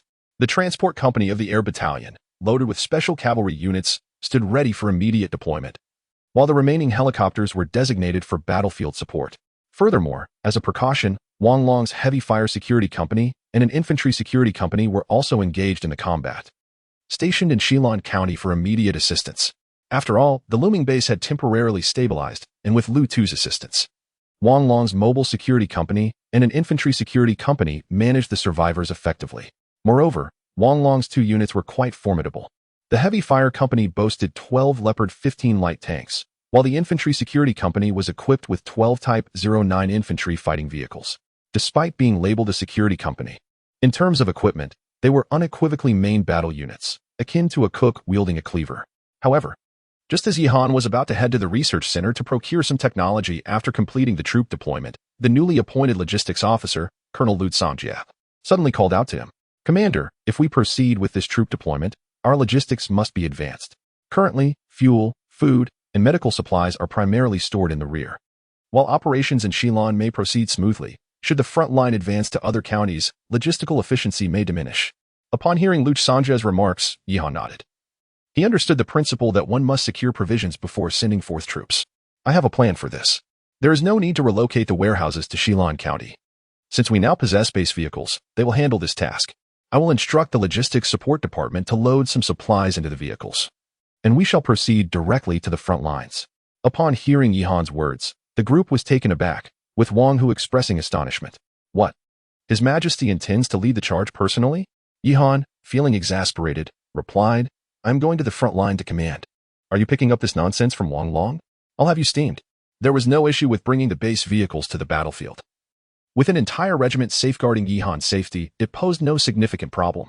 Moreover, Yihan's physical condition had improved, and the base vehicles were equally formidable in firepower compared to the Dragon 99A. Previously, Yihan had equipped the base vehicle with a 105mm rifled gun, as well as a quadruple rocket launcher, an anti-aircraft machine gun, and a mounted machine gun. Furthermore, all these systems are controlled by the Xiao AI electronic fire control system. The only drawback lies in the outdated defensive armor. However, this is not a significant concern. If the enemy has managed to breach the defenses of the base vehicle, it would indicate that Yihan's forces have largely perished. Even huddling within a protective shell would prove futile. It would be far more advantageous to outfit the base vehicle with a rocket launcher and ascend to the moon, awaiting a resurgence. Chapter 103. The Outbreak of War. Subsequently, various units, under the command of Wang Hu and the battalion leaders, established their positions outside Tushan and Jialing counties, approximately 40 to 50 kilometers from the player's stronghold. The infantry battalions 1 and 2, along with the artillery and tank battalions stationed in Tushan County, followed suit, while the remaining forces were deployed outside Jialing County. After the meeting, Yihan promptly arrived at the research center, utilizing 4,000 points to commence 4 simultaneous scientific experiments, eagerly awaiting the most effective outcome to adopt. To Yihan's utter dismay, the research consumed a staggering 8 hours, culminating at 6 o'clock the following morning, with the sole success belonging to the laboratory overseen by Qinzheng.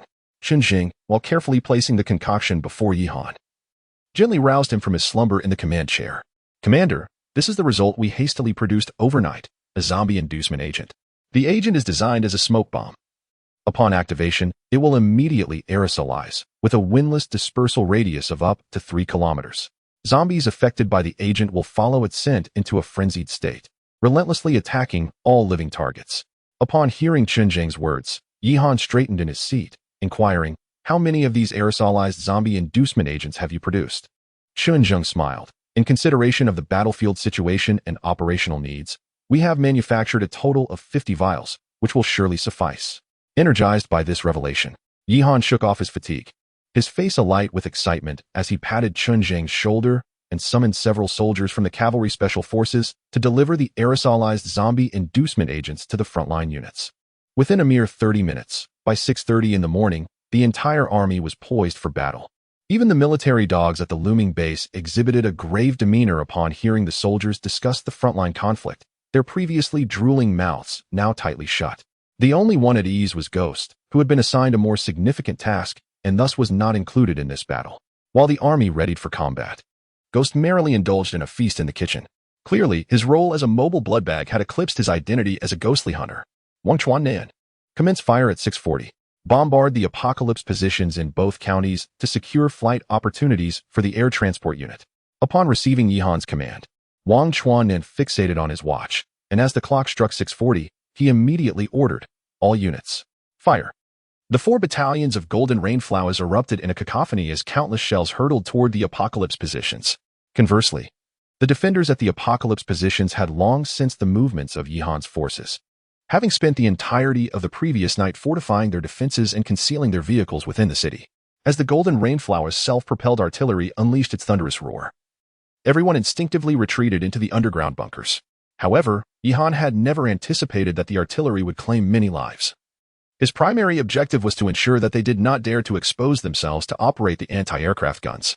The Dragon Helicopter 8L, laden with soldiers from the Gun Cavalry Special Unit, swiftly ascended into the sky while carrying a Mountain Cat all-terrain vehicle, escorted by the Dragon Helicopter 20. As it promptly headed towards the counties of Tushan and Jialing. At that moment, as the artillery fire ceased, the apocalyptic players concealed within their underground fortifications cautiously peeked out at the thunderous roar above. "Are those planes heading to the county? Shouldn't we intercept them?" "Intercept what?" "Go man the anti-aircraft guns. Let us see if the artillery can hit you. Our orders are to counter the enemy's armed helicopters. Those are clearly transport aircraft. What concern is it of ours?" "Exactly. How many soldiers can those few planes carry? Even if they do get them inside, our troops in the city will take care of them. What is there to fear?" Hearing that no one else intended to intercept, several who had initially considered rushing out to operate the 25mm anti-aircraft gun retracted their intentions. Meanwhile, Yihan observed the Dragon Helicopter 8L as it passed safely over the battlefield and entered the airspace of the 2 counties, allowing his previously anxious heart to finally settle. As he had surmised, these apocalyptic players embodied the saying, "A soldier is as fierce as his commander, yet if an entire unit of soldiers is inept, does it not yield a different outcome?" The apocalyptic company had equipped them with vehicle-mounted anti-aircraft guns for defense, intending for them to maneuver outside the county and block Yihan's aviation unit. However, once the artillery fired, they all scurried into their vehicles, paralyzed by fear. Their anti-aircraft positions resembled a farce. On the other side, the Dragon Helicopter 8L quickly arrived at their designated areas. The 116 soldiers of the Gun Cavalry Special Unit split into two teams, each comprising 58 members. Han Zhuang was in charge of Tushan County, while Ji Tai oversaw Jiaolin County. The 58-member teams were further divided into 9 small squads, each led by a commanding gun cavalry soldier who guided his team members in utilizing a vaporized zombie attractant to draw the city's zombies. Launching an assault on the apocalyptic players. The apocalyptic players, huddled within the buildings, soon witnessed a peculiar scene. Squads of masked special soldiers driving vehicles while brandishing smoke grenade-like objects as they dashed through the city. What on earth are they doing? One curious apocalyptic player cautiously inquired of his commander. I have no idea. The commander, observing the scene outside, pondered deeply. After a brief moment, he discerned the clue from the soldiers' gas masks and the strange smoke emanating from their grenades. Holy crap! Chemical warfare. Damn it! Yihan is violating the Chemical Weapons Convention. This is definitely toxic. Tell the brothers to urinate on their clothes and cover their mouths and noses. Upon hearing their commander's words, the entire building of apocalyptic players panicked, hastily stripping off their clothing to urinate, while some, overwhelmed with anxiety, struggled to produce any urine and sought to borrow from others. Wait, does urinating even help? Can't we just use water? I've been feeling a bit hot lately. This smell is intense. Listen to the commander. Yihan is using chemical weapons. Do you think water can protect you? We need some unconventional remedy. Did you know that urine is also a medicinal ingredient? This is pure virgin urine. It wards off evil. Here, let me sprinkle some on you too. Alas, the audacity of that scoundrel Yihan is utterly reprehensible. I must report him to the system. As word spread from 1 to 10, and from 10 to 100. The players of the apocalypse in the city resorted to using diapers for self-defense. When the aerosolized zombie-inducing agent wafted towards them, these individuals were rather pleased with themselves. Especially their captain. Am I mistaken? And yet, they dare to question me. Is it not obvious that these diapers serve a significant purpose? At this juncture, even at the front lines of the apocalypse stronghold, the practice of using diapers to cover mouths and noses became quite the trend. Meanwhile, Yihan, stationed in the base vehicle, received reports from reconnaissance soldiers that the players at the stronghold were busy crafting diapers, even adorning themselves with them as decorative items. This left Yihan utterly perplexed. Does this aerosol agent possess hallucinogenic effects? I must hasten to contact Frost as a special forces unit. We cannot afford to engage in such undignified conduct as these rabble. Chapter 104. The zombie tied upon receiving the command from Yihan. Han Shuang found herself puzzled. What does the commander mean by prohibiting the attachment of the absorbent pads to the mouth? She murmured to herself. Could the message have been sent in error? No way. Han Shuang shook her head firmly, dismissing the notion. Who is the commander? Such a trivial mistake would be beneath them. Relay the order to all squad members. Ensure that every soldier in the Cavalry Special Operations Unit refrains from attaching the pads to their mouths. As Han Shuang disseminated the order, the scattered members of the cavalry across the county received it promptly. Meanwhile, the players from the Apocalypse faction had also taken their protective measures, diligently tracking the movements of Han Shuang's squad amidst the dense haze of the vapor agent. At this moment, they were still unaware of the impending consequences brought forth by the ashen white mist. Upon learning that the Special Operations Unit led by Mo Jin comprised merely 100 men, the leaders of the Apocalypse faction did not take it to heart. They instructed the front line to remain vigilant, and the players within the city quickly mobilized to eliminate the encroaching enemy squad. Following the directive from the Apocalypse leaders, those concealed within the buildings initiated their assault, driving their vehicles to scour the city for the soldiers of the Special Operations Unit. The city was enveloped in thick fog, and at the same time, the zombies roaming the outskirts caught the scent of the attractant, converging into a massive horde that pursued the position of the Special Operations Unit.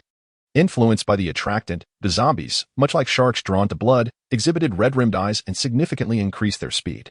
It was evident that the virus within them had been activated, compelling them to pursue the source of the attractant instinctively. As the soldiers of the Special Operations Unit achieved their objective, they piloted their vehicles toward the rear of the Apocalypse players' position. Hot on their heels were the players from within the city, followed closely by a horde of zombies numbering in the hundreds of thousands. Once the positioning was deemed adequate, the soldiers abandoned their vehicles, discarding the attractant along the path, releasing even more potent clouds of vapor into the air. Initially, the Apocalypse players at the rear, alerted by the commotion, intended to turn and annihilate the Special Operations Unit, but they soon realized that the unit seemed devoid of any combat intent. Instead, they merely tossed down smoke canisters and retreated toward the surrounding buildings, leaving their vehicles behind. What is their game? This smoke doesn't seem toxic. Why are they dispersing so much of it? Who knows? Regardless, they're just 100 or so. Our forces in the city are closing in. Let us hold our position and leave the rest to the other players in the Apocalypse faction. with the frontline leader as assurance. The other Apocalypse players ceased their concern for the retreating Special Operations Unit, focusing entirely on defending their forward position. However, the anticipated scene of their comrades eliminating the Special Operations Unit did not materialize. The players, who had once clamored for the destruction of the Special Operations Unit, now turned their attention to the approaching zombie horde, their faces paling in terror. What the hell? Didn't we lure the zombies to the southern district? Why are they coming after us now? Isn't the engine noise excessive? Nonsense. We are in a vehicle, not a rocket. How could we possibly attract a horde of corpses from several kilometers away? The players, initially oblivious, assumed that the pursuing zombies were merely a coincidental small wave. However, the audacious Zhang Mu glanced back and was met with an endless, dark mass of the horde. With so many in number, a stampede had already occurred. The slower zombies in front were trampled by those behind. Thus, the rear pushed the front, and the horde ultimately surged through the narrow streets like a torrent. A relentless wave of corpses, towering several meters high and seemingly infinite, surged toward the Apocalypse players. Damn it, I understand now. The smoke released by those soldiers was meant to attract the zombies. We've been ensnared. A quick-thinking player suddenly realized this, cursing in regret. After all, had they not ventured out, all would have remained safe within the buildings, with only the players patrolling the front lines facing misfortune. But now that they had emerged, retreat was no longer an option. The Apocalypse players, realizing the gravity of their situation, were engulfed in panic, desperately fleeing from the horde behind while lamenting and cursing aloud. Was this supposed to be biological warfare? Why had it devolved into a biological battle? Which fool suggested covering mouths with diapers? This damn smoke is completely non-toxic. Hurry up in front. There are zombies already closing in on my vehicle. You, in front, don't wait for the traffic lights. Have you been kicked by a mule? What time is it? And you're still adhering to traffic regulations. Initially, the convoy of Apocalypse players had maintained some semblance of order. But the pursuit of the zombies threw them into disarray. Some players, caught off guard, collided with one another, leading to a chain reaction of crashes. Vehicles became tightly clustered and immobile. The leaders of the Apocalypse players, witnessing the chaos, had no choice but to halt, commanding all players to stop and confront the horde. If the road had been more spacious, like the valley entrance of the looming base, then this 1,000 or 2,000 vehicles might have had some room to maneuver. However, in the city, surrounded by buildings, even with cars dispersed across various streets, each street had dozens of vehicles. A minor issue would inevitably lead to a traffic jam. The fortunate vehicles that had managed to escape now had to heed their leader's command to halt and engage the horde. As there were over 1,000 players in the county, each armed with machine guns. Although the horde was immense, it was not insurmountable.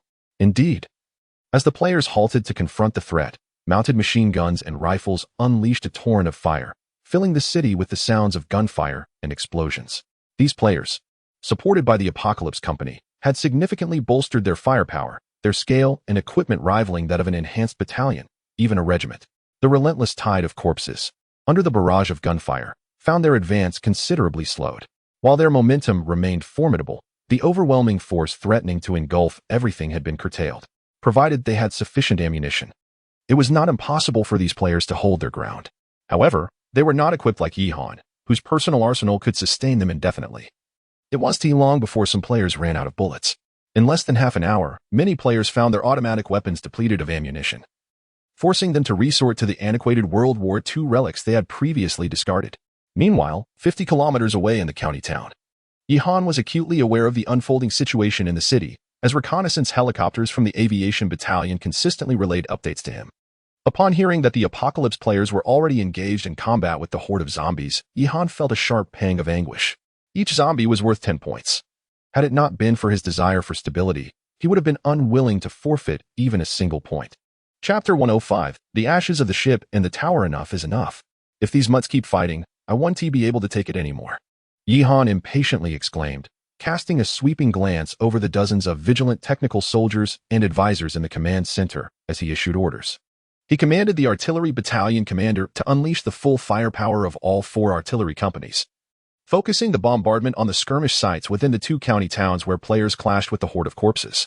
The first round of artillery fire commenced. Following this, the tank battalion and infantry battalion were to advance, while the aviation battalion secured the airspace.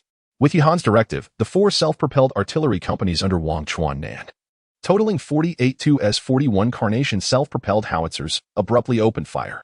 The resounding roar of artillery reverberated through the heavens, with countless shells soaring towards the players in the county towns.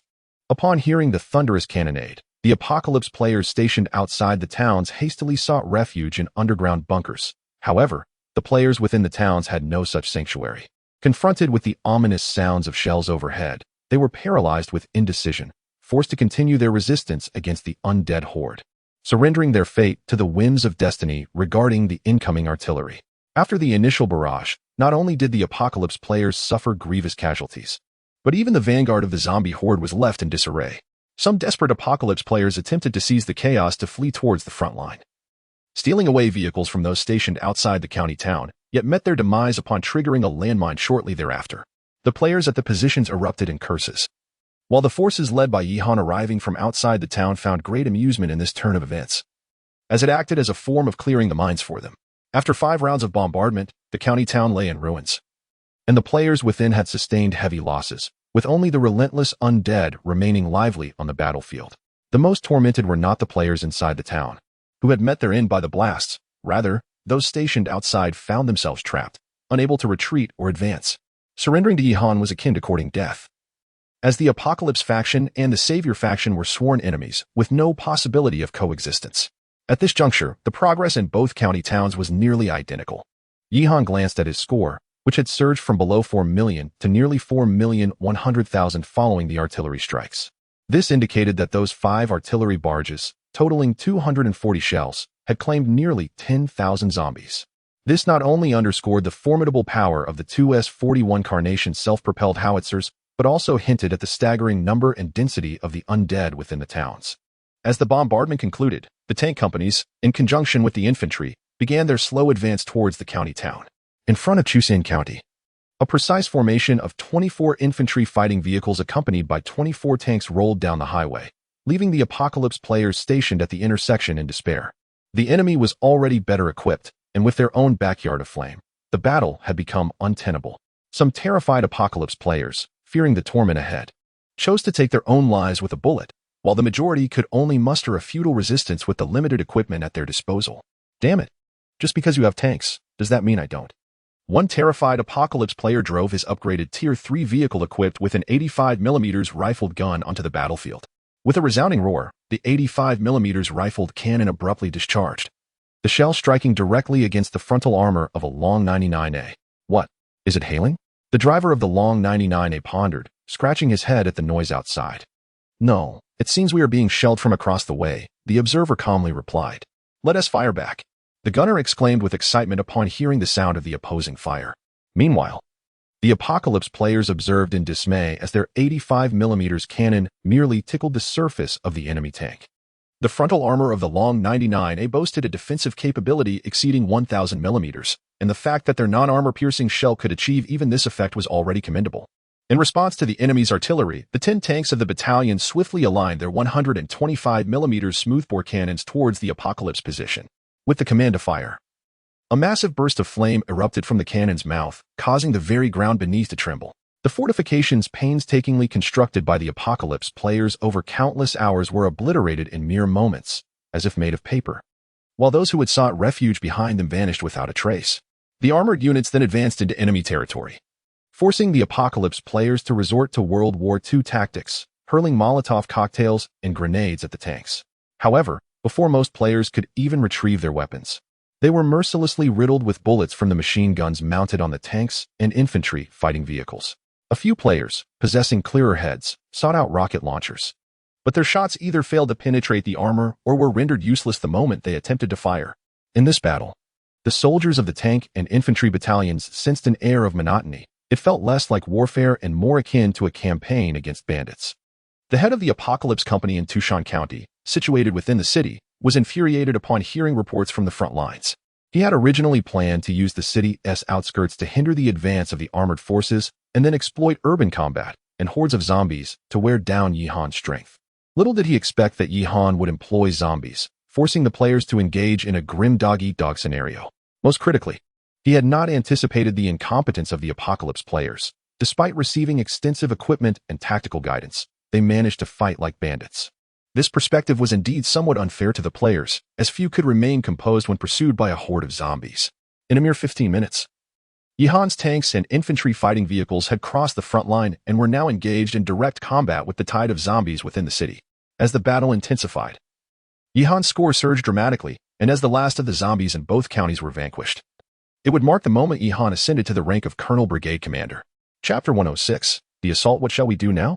They've breached the city, inquired a subordinate beside the leader of Tushan County. The situation had become exceedingly dire for them, leaving retreat as seemingly their only option. Damn it. Release all the Lord Zombies we've stockpiled, the leader of Tushan County uttered through clenched teeth. Initially intended as a last resort for when the Apocalypse players had sufficiently exhausted Yihan, the current situation demanded immediate action. If they did not unleash them now, there might not be another opportunity. As the leader's command was issued, a subterranean laboratory within Tushan County sprang to life, where pairs of crimson eyes flickered to life in the pitch-black confines. Objective: external armed forces in Tushan County. Firepower level: highest. These modified Lord Zombies possess their own command interfaces and fire control systems, clearly displaying the directives relayed by their leader. The laboratory doors creaked open, and hundreds of Lord Zombies, each ranked above level 4, surged forth, racing towards Yihan's troops. Meanwhile, Yihan was preoccupied with directing logistical units to unload ammunition from the base vehicles, unaware of the unfolding turmoil at the front lines. In just a short while, we've dispatched hundreds of shells, reported Wang Shi, the engineer platoon leader, wiping the sweat from his brow. Yihan nodded in acknowledgement. The greatest depletion of resources during combat with zombies was indeed ammunition. Remarkably, they had yet to sustain any casualties, with the accompanying medics idly waiting in the base vehicles. What is the situation at the front? Yihan inquired of Xiao Ai. Commander, the armored units have arrived at their designated positions and are engaged in combat with the zombie horde. We anticipate concluding the battle by morning. However, the logistics transport may be somewhat delayed, Xiao Ai replied, her large eyes blinking. The Apocalypse players have sabotaged the roads. While tanks and infantry fighting vehicles can manage to traverse, the supply trucks must wait until the engineers repair the roads.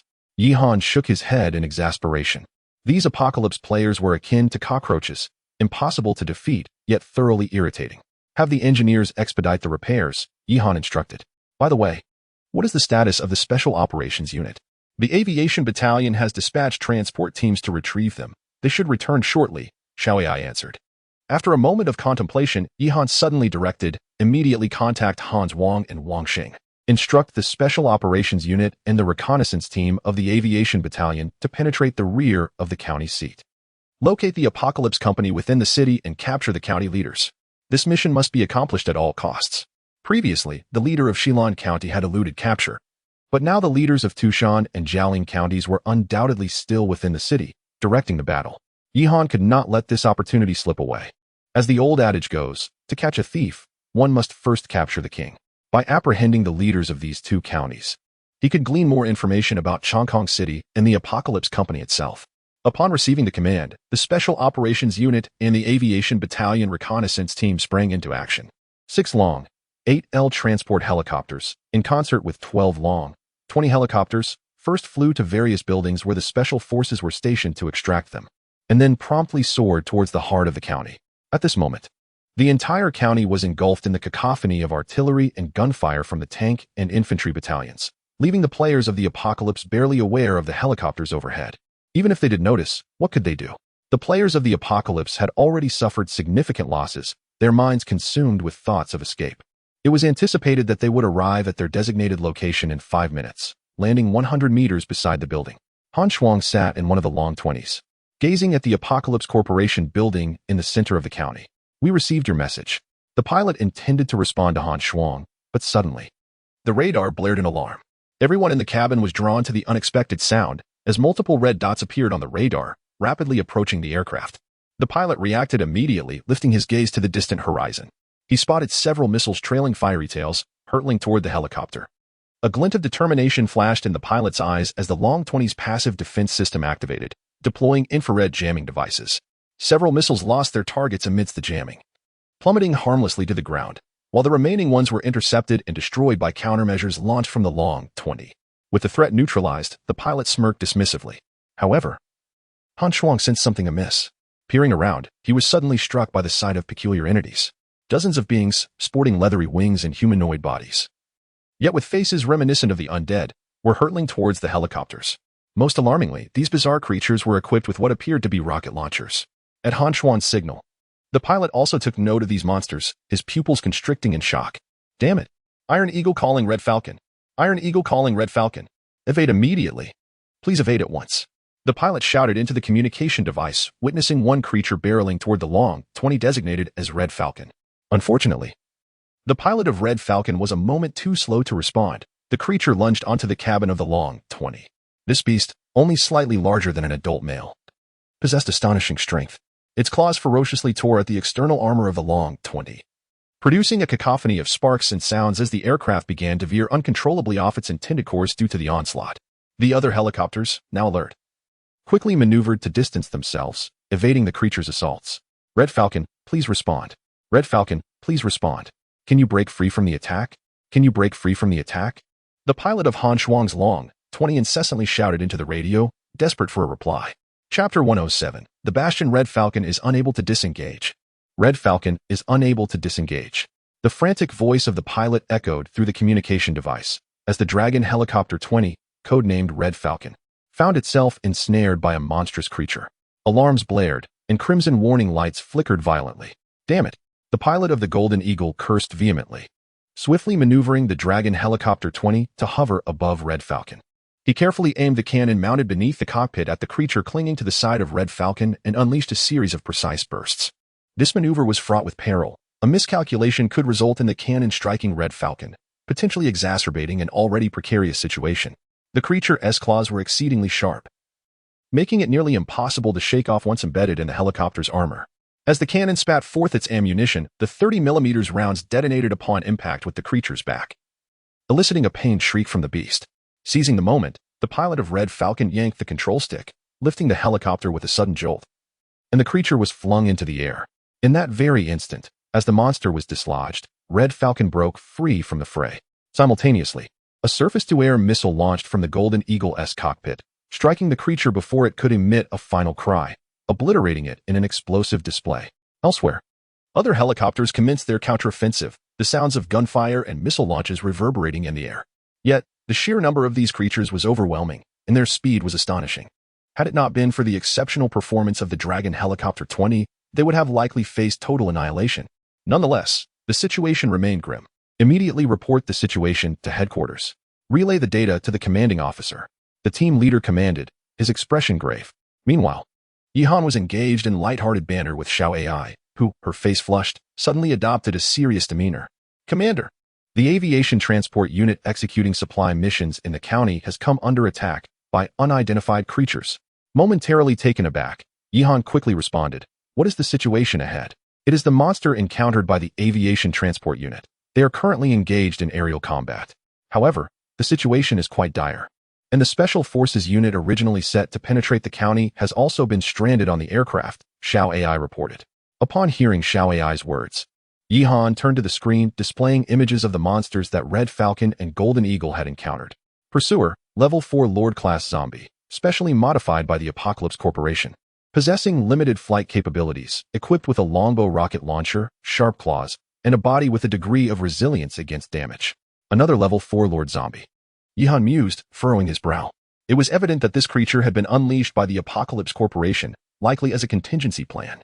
Yihan had previously faced such a level of zombie during the city defense battle. However, the last one he encountered, known as the Avenger, lacked flight capabilities and had been systematically exterminated by the Aviation Battalion. The Aviation Battalion was swiftly ordered to provide support, while the Air Transport Company promptly deployed the Special Forces. If they could withdraw, they would do so. If not, they would engage in evasive maneuvers. Yihan contemplated for a moment before issuing the command. Currently, he lacked the authority to manufacture helicopters, making each loss a significant setback.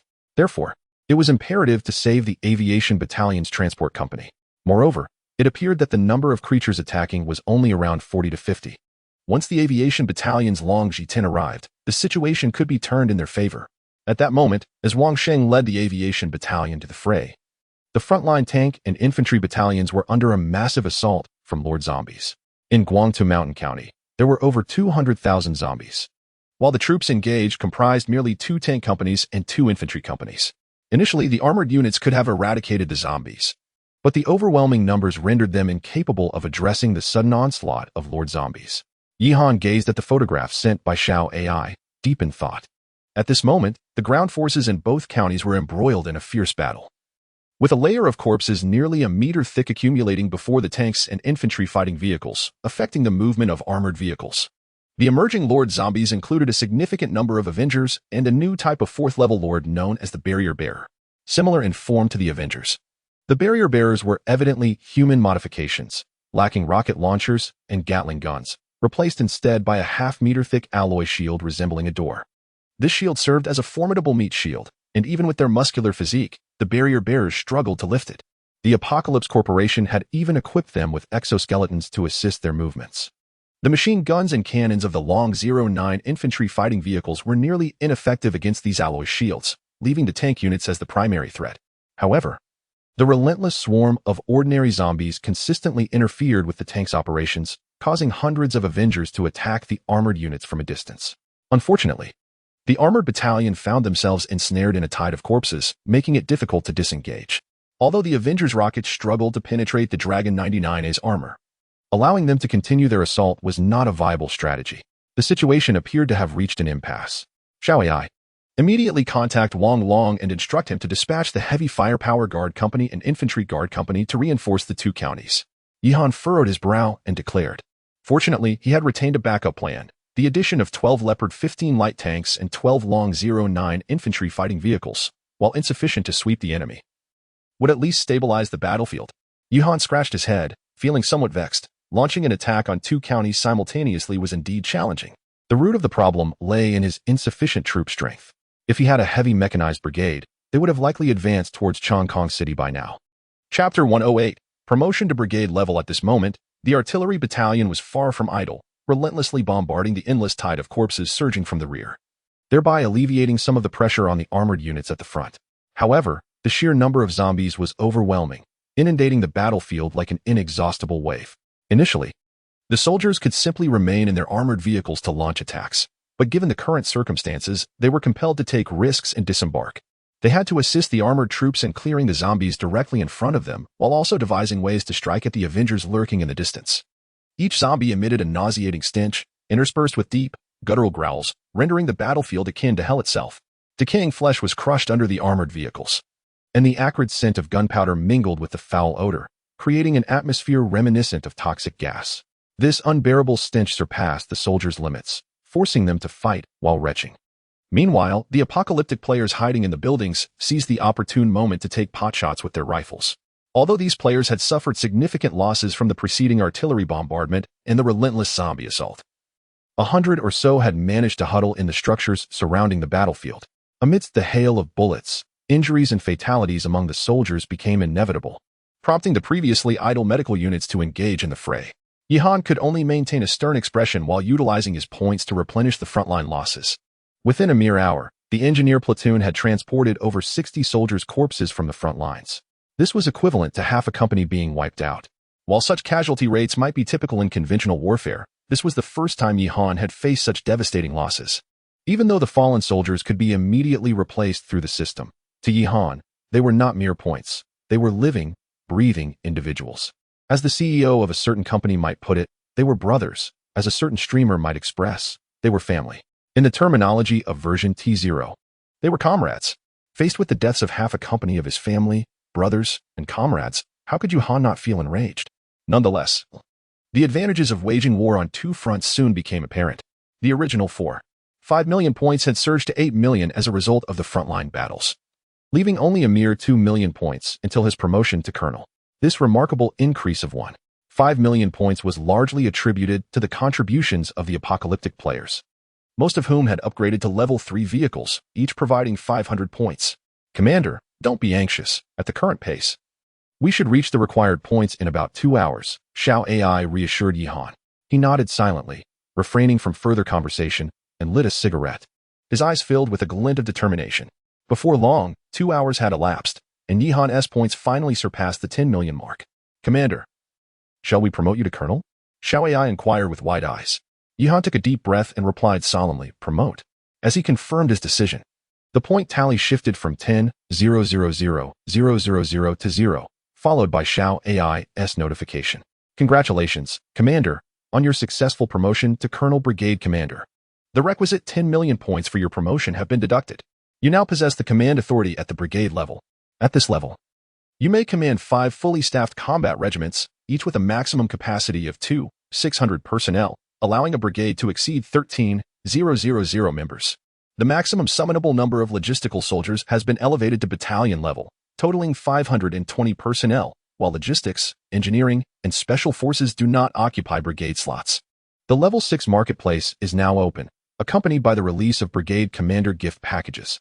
These packages contain a complete set of Brigade Commander military uniforms, a customized M1911A1 handgun, a magnetic energy infantry company of 120 personnel, and an Army rocket flight company of 120 personnel, along with one random draw for a hero-level character. As Xiao Ai's voice faded, Yihan's military attire abruptly transformed into a new ensemble. If the previous regiment commander uniform could be described as handsome, then the brigade commander uniform exuded an air of majesty. In addition to the military jacket and trousers, Yihan found himself adorned with a substantial military green cloak. And surprisingly, a pair of sunglasses nestled in the pocket of his jacket. The customized M1911A1 was particularly endearing to Yihan, its grip crafted from exquisite yellow rosewood, discreetly engraved with the initials Yihan. This item clearly held more collectible value than practical utility. However, Yihan was more intrigued by the other 2 rewards from Xiao Ai, the Magnetic Energy Infantry Company and the Army Rocket Flight Company. The soldiers previously exchanged through the system were quite ordinary, yet the names of these new rewards hinted at a touch of science fiction. Moments later, an entire Magnetic Energy Infantry Company appeared before Yihan, comprising 120 magnetic energy soldiers, each donned a heavy, astronaut-like suit reminiscent of the magnetic soldiers from the game Red Alert. Reporting to Commander, shouted Zhang Tai, the leader of the Magnetic Energy Infantry Company, as he approached. Enveloped in his magnetic gear. Please describe your equipment and capabilities, Yihan inquired with a nod. Commander, each magnetic energy soldier is equipped with a 30-kilogram multifunctional uniform, featuring exoskeleton-assisted combat, bulletproof protection, insulation, energy storage, and the ability to discharge electricity. Soldiers can release a controllable electric current of up to 100,000 volts, with a maximum attack range of 200 meters. Goodness. Pikachu? Yihan was taken aback, recognizing the similarity to the beloved Pokemon. Moreover, he now commanded 120 Pikachu-like soldiers. Magnetic Energy Infantry Company. You 2 platoons are to mobilize swiftly to assist the counties of Tushan and Jiaolin. Yihan instructed hastily. These electrically charged soldiers would undoubtedly pose a lethal threat to zombies, even to the Lord-level undead. Chapter 109. Tier 3 Factory. As the Magnetic Energy Infantry Company was dispatched to the front lines, Yihan suddenly heard an unusual rustling sound from above. Shortly thereafter, a battalion of 120 Army rocket flyers arrived before him. The Army rocket flyers were akin to the rocket infantry from Red Alert, with soldiers equipped with individual rocket launchers capable of high-speed maneuvering at low altitudes. However, unlike their Red Alert counterparts, the soldiers before Yihan were outfitted with exoskeletons that allowed them to carry both rocket launchers and heavy machine guns. They bore a resemblance to the Hunting Hawk rotorcraft and aviation units, yet were smaller and more agile. Commander Liu Kong of the Army Rocket Flyer Battalion reporting to you. One officer, clad in a lieutenant's uniform, approached Yihan and saluted. Yihan nodded in acknowledgement. These rocket flyers were incredibly swift. While they could not ascend to great heights, their agility and firepower rendered them fully capable of delivering devastating strikes on ground targets. You will support the front lines with 1 unit for every 2 rows, just like the Magnetic Energy Infantry Company. After issuing the operational orders, Yihan returned to the command vehicle to await news from the front lines. With the Magnetic Energy Infantry, the Rocket Flyers, and Wang Long's 2 security battalions joining the fray, the situation at the front was assured to stabilize. The Magnetic Energy Infantry and Rocket Flyers were formidable adversaries for the zombies. While awaiting updates, Yihan opened the communication hall to check on the situation. What is happening in Jiaolin and Tushan? It has been booming all day. They're engaged in combat. Yushin's looming army is assaulting the county town, and they are attacking 2 counties at once. Good heavens. That is incredible. Our convoy is still lingering in town, and Yushin has already taken 3 counties? Cut it out. Does he truly believe he can succeed in such an endeavor? There are over 3,000 apocalypse players and hundreds of thousands of zombies in Tushan and Jiaolin. In my view, Yihan is somewhat overstepping his bounds. I am an apocalypse player from Tushan. My vehicle has been crushed by tanks. Who can come to my aid? Yihan is being unreasonable. With so many Pikachu, how can he expect to fight back? What Pikachu? Has the world system shifted to the Pokemon universe? The communication hall was filled with trivial chatter. The apocalypse players in Tushan and Jiaolin were preoccupied with battle, leaving few to participate in the discussion. Finding little of interest, Yihan then opened the system marketplace of Little AI to browse its offerings, discovering numerous new troop types available. The first was the Magnetic Energy Infantry, costing 200 points, 400 points more than the 141st Cavalry Special Ops soldiers, nearly equating to the price of an M2 infantry fighting vehicle. This unit was classified as a special troop, not consuming his commanding officer quota, with a maximum summonable count of 120. However, due to the existing Magnetic Energy Infantry Company, he could only exchange for them after sustaining losses. Nonetheless, Yihan believed that producing too many of these units was impractical, while they were powerful in specific scenarios. Their versatility was limited, and their cost was rather steep. It is best to treat it as a special forces unit. The cost of a rocket infantry soldier is also 200 points, similarly categorized as an elite troop, with a maximum summonable number of 120. Additionally, the maximum strength of the 141st Cavalry Special Operations Group has reached 520 soldiers, equivalent to a battalion-level unit, while the logistics personnel's maximum capacity has also been elevated to battalion level. This effectively illustrates that Yihan's brigade not only commands 5 regiments, but also possesses 2 or 3 direct battalions, with a total personnel count approaching 15,000. Most standard divisions comprise merely 10,000 soldiers, yet his brigade alone boasts 15,000. Yihan dares not contemplate how many troops he might command upon his promotion to division commander.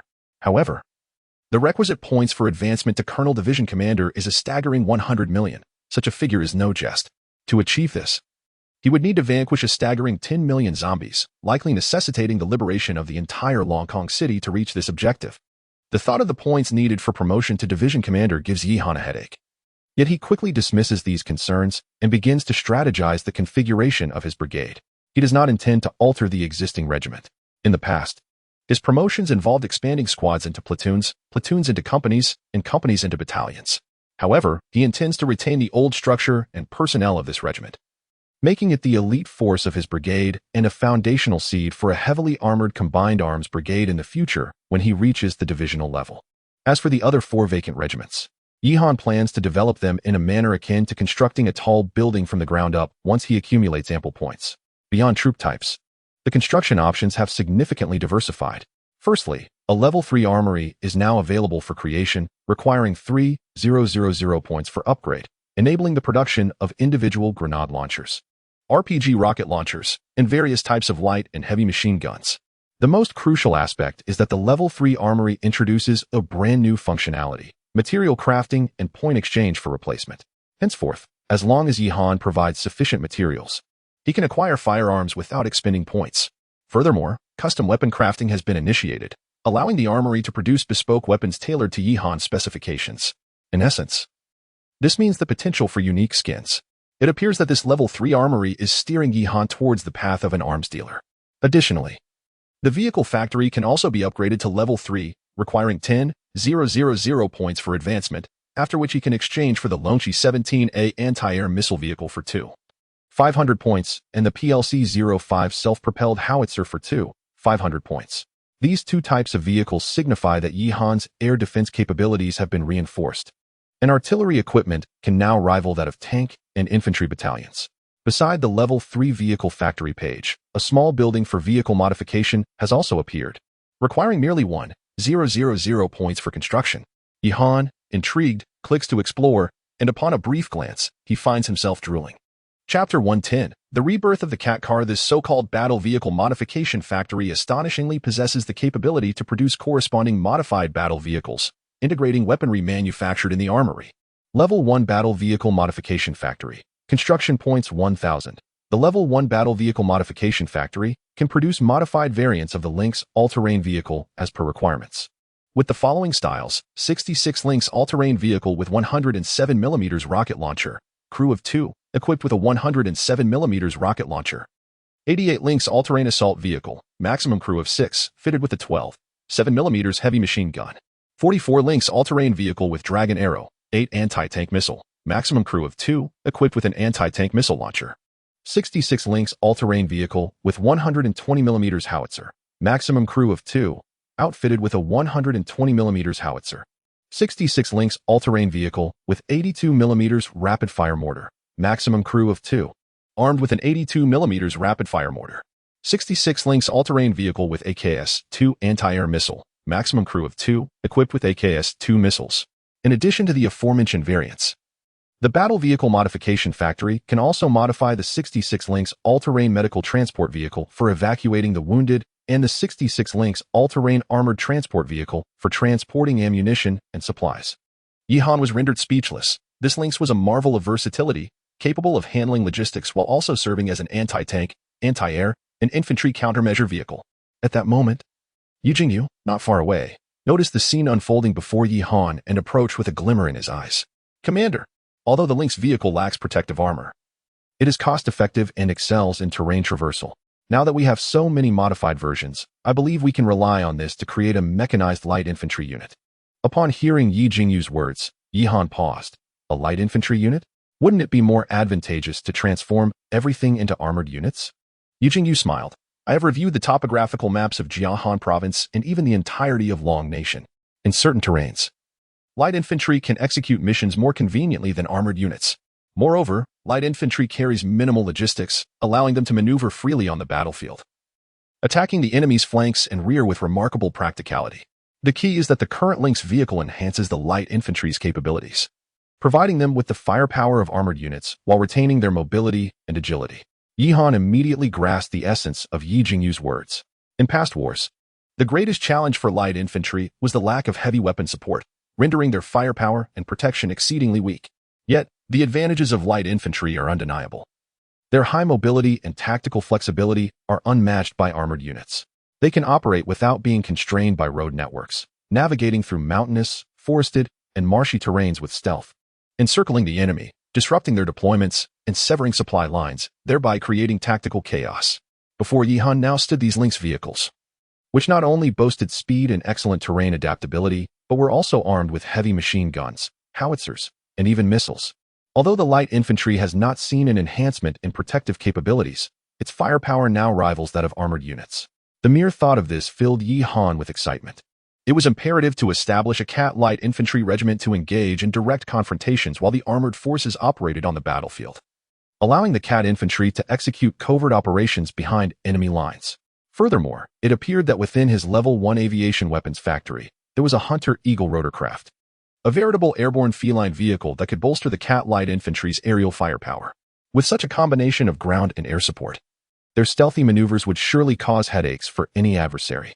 Originally, the Mountain Cat all-terrain vehicle was to be relegated to secondary units by Yihan, but with this modification, it had been revitalized.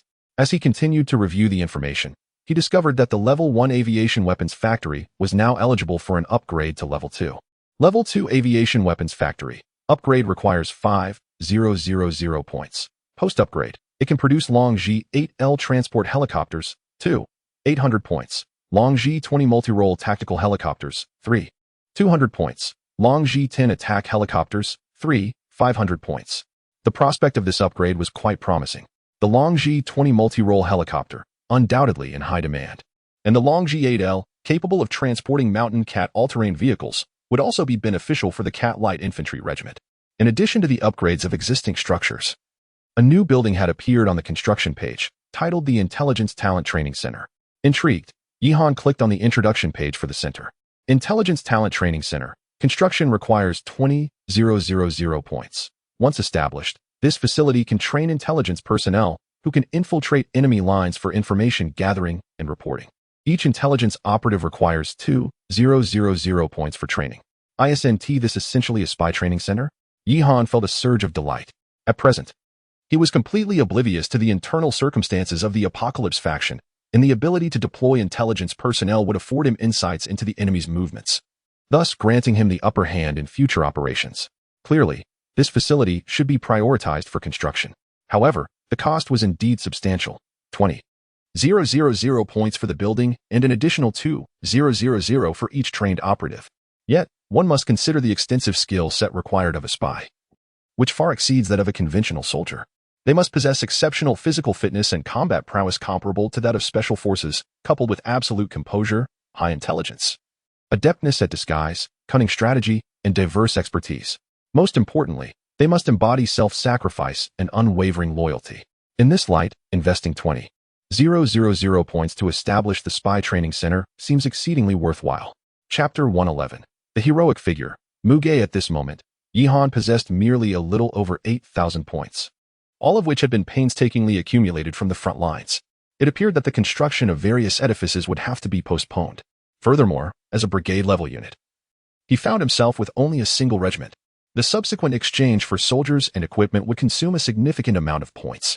With a regiment comprising 600 individuals, he needed to replenish 4 regiments, which would amount to 400 personnel, an expenditure of over 2 million points, if not more. However, once Tushan County and Jialing County were fully secured, he anticipated a substantial influx of points, as these 2 counties harbored numerous townships, collectively housing tens of thousands, if not over 200,000 zombies. Just as Yihan's mind was consumed by thoughts of points, Xiao Ai's voice suddenly interrupted his contemplation. Commander, you still have one opportunity to summon a heroic figure that you have yet to utilize, Xiao Ai reminded him. Yihan was momentarily taken aback. Earlier, he had inspected the magnetic storm infantry and rocket-flying troops, followed by a flurry of activity regarding building upgrades, almost forgetting that the brigade commander promotion package included an opportunity for a heroic summon. The last time he had such an opportunity, it was during the company commander promotion package, from which he had drawn a C-level hero, the Phantom Hunter. He wondered what he might summon this time.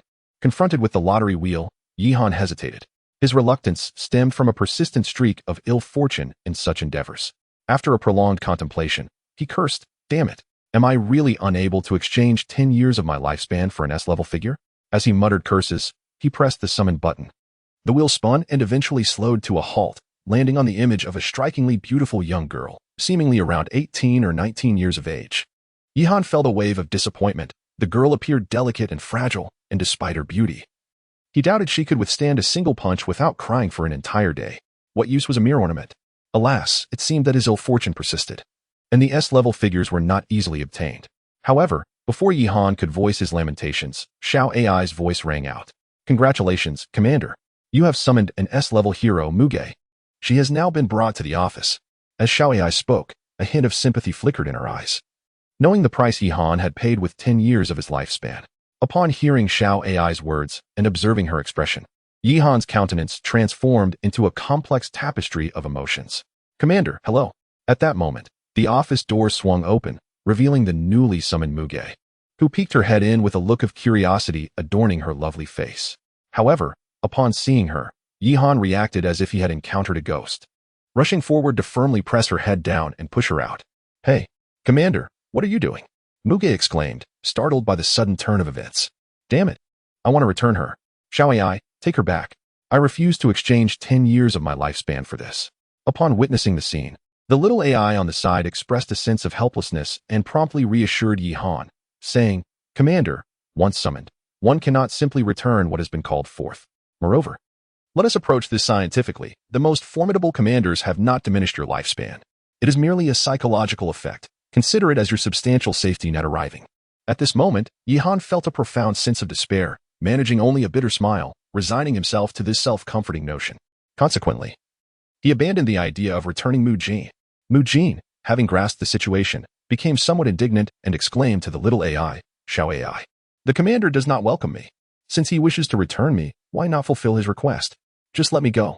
Xiao Ai, at a loss for words, took a deep breath to suppress the urge to lash out, stating, "It was all a misunderstanding. You had better focus on your duties." Mujin, hearing this, pouted, her face etched with grievance and defiance. Yihan, realizing the gravity of the situation, concluded that rather than lamenting the irretrievable decade of his lifespan, it would be wiser to attend to this S-rank hero before him. After all, she surpassed the ghostly fellow by a remarkable 3 levels. Offending her would indeed be a grave mistake. Rubbing his hands together, Yihan awkwardly chuckled. "Mujin, was it? I must admit, my earlier reaction was due to my excitement upon meeting you. It was truly a misunderstanding." Mujin rolled her eyes in response, her tone laced with feigned compliance. "Understood, Commander." Yet her expression clearly revealed lingering anger. After all, she was an S-rank. It was not too much to expect a modicum of respect from Yihan. Initially, she had greeted him with a cheerful demeanor, unaware that Yihan intended to return her, which felt quite insulting. Yihan sighed inwardly, contemplating that it might be better to be forthright with her. "How about this? To make amends for the earlier misunderstanding, feel free to request something or choose an item. Consider it my compensation for you," he said helplessly. Upon hearing this, a glimmer of joy sparkled in Mujin's beautiful eyes as she lifted her delicate face to survey the office. her gaze sweeping around the room until it settled on Yihan's waist. Noticing her expression, Yihan realized she had selected something. And just as he felt a sense of relief, an unsettling thought occurred to him. Why was she fixating on his lower attire? Could it be, Commander? I want this, Mujin declared, her eyes sparkling as she pointed at Yihan's waist with a finger as slender as a green onion. Before Yihan could respond, Xiao Ai interjected, unable to contain herself. Hey, what do you mean by that? I'm still here. If you wish to flirt with the commander, could you at least do it without me around? Yihan, feeling somewhat embarrassed, replied, that item may not be appropriate to give you right now. Perhaps we can wait until evening? Chapter 112. The legacy of the apocalypse player Mujin could not help but roll her eyes at the words of Yihan and Xiao Ai. You both are overthinking this. I merely desire the commander's firearm. No sooner had she uttered these words than Xiao Ai erupted in a fit of rage, exclaiming, You shameless hussy. I'll return you right now. With an expression of exasperation, Mujin clarified. I am referring to the pistol with the Wang Wally would grip at the commander's waist. Realizing what Mujin truly wanted, Yihan promptly retrieved his specially customized brigade-level pistol from its holster and handed it to her. Mujin eagerly accepted it, examining it with appreciation before nodding. An M1911A1 pistol, the grip crafted from aged Wang Wally wood with a landscape pattern. While its practicality may be significantly diminished, it is undeniably exquisite. It serves as a fine collectible. Watching Mujin admire the firearm as if it were an antique, Yihan felt a pang of anxiety. Could her S-level skill be the art of appraisal? Xiao Ai, noticing the situation, also grasped the implication and ceased her anger. She then whispered to Yihan, Commander, you have just unlocked the hero-level character affinity system. Subsequently, you can enhance the affinity of hero-level characters towards you through the gifting of items or engaging in conversation. Should the affinity drop to its lowest point, although the hero-level character will remain loyal, they may fall into a state of depression or even contemplate suicide. Conversely, reaching maximum affinity allows for the possibility of courting the hero. Upon hearing that courting a hero was possible, Yihan's mind instantly conjured the image of Ghost. He hurriedly opened the affinity panel and noticed that Ghost's affinity towards him was at 50. To accompany a tiger is to walk on the edge of a blade. Thank goodness. If Ghost's affinity had reached its peak, that would have posed quite a dilemma. Yihan patted his chest in relief. If Ghost's affinity were to rise to 100, leading to a sentiment of irrevocable love, he would truly be at his wit's end. Fortunately, he had ensured that the research department was diligently studying Ghost. Reflecting on this, Yihan glanced at Mujin's affinity. Hers was slightly higher than Ghost's. Recorded at 60, an encounter by chance. Xiao Ai, please provide a brief introduction to this S-level hero.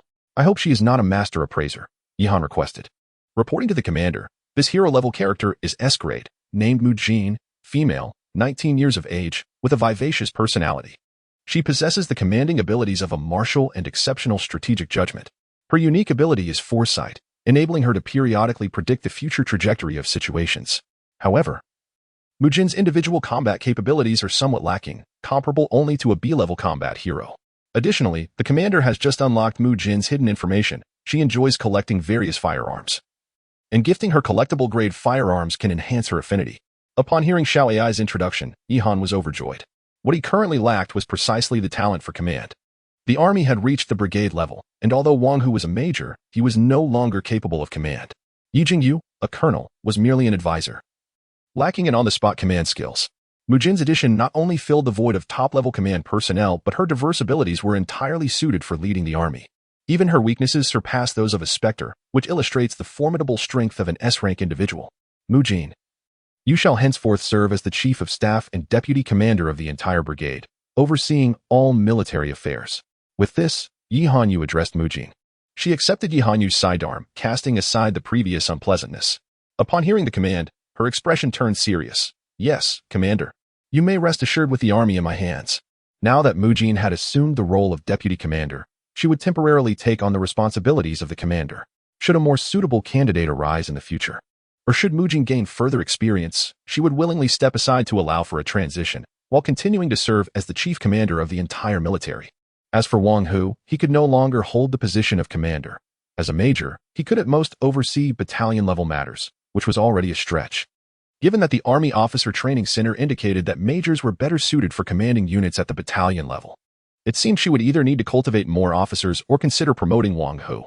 At the same moment, as Mujin descended to the staff department to arrange various affairs, Xiao Ai reported to Yihan Yu, Commander, the Special Forces have commenced their mission, and the airborne battalion has successfully eliminated enemy aerial targets and is now returning.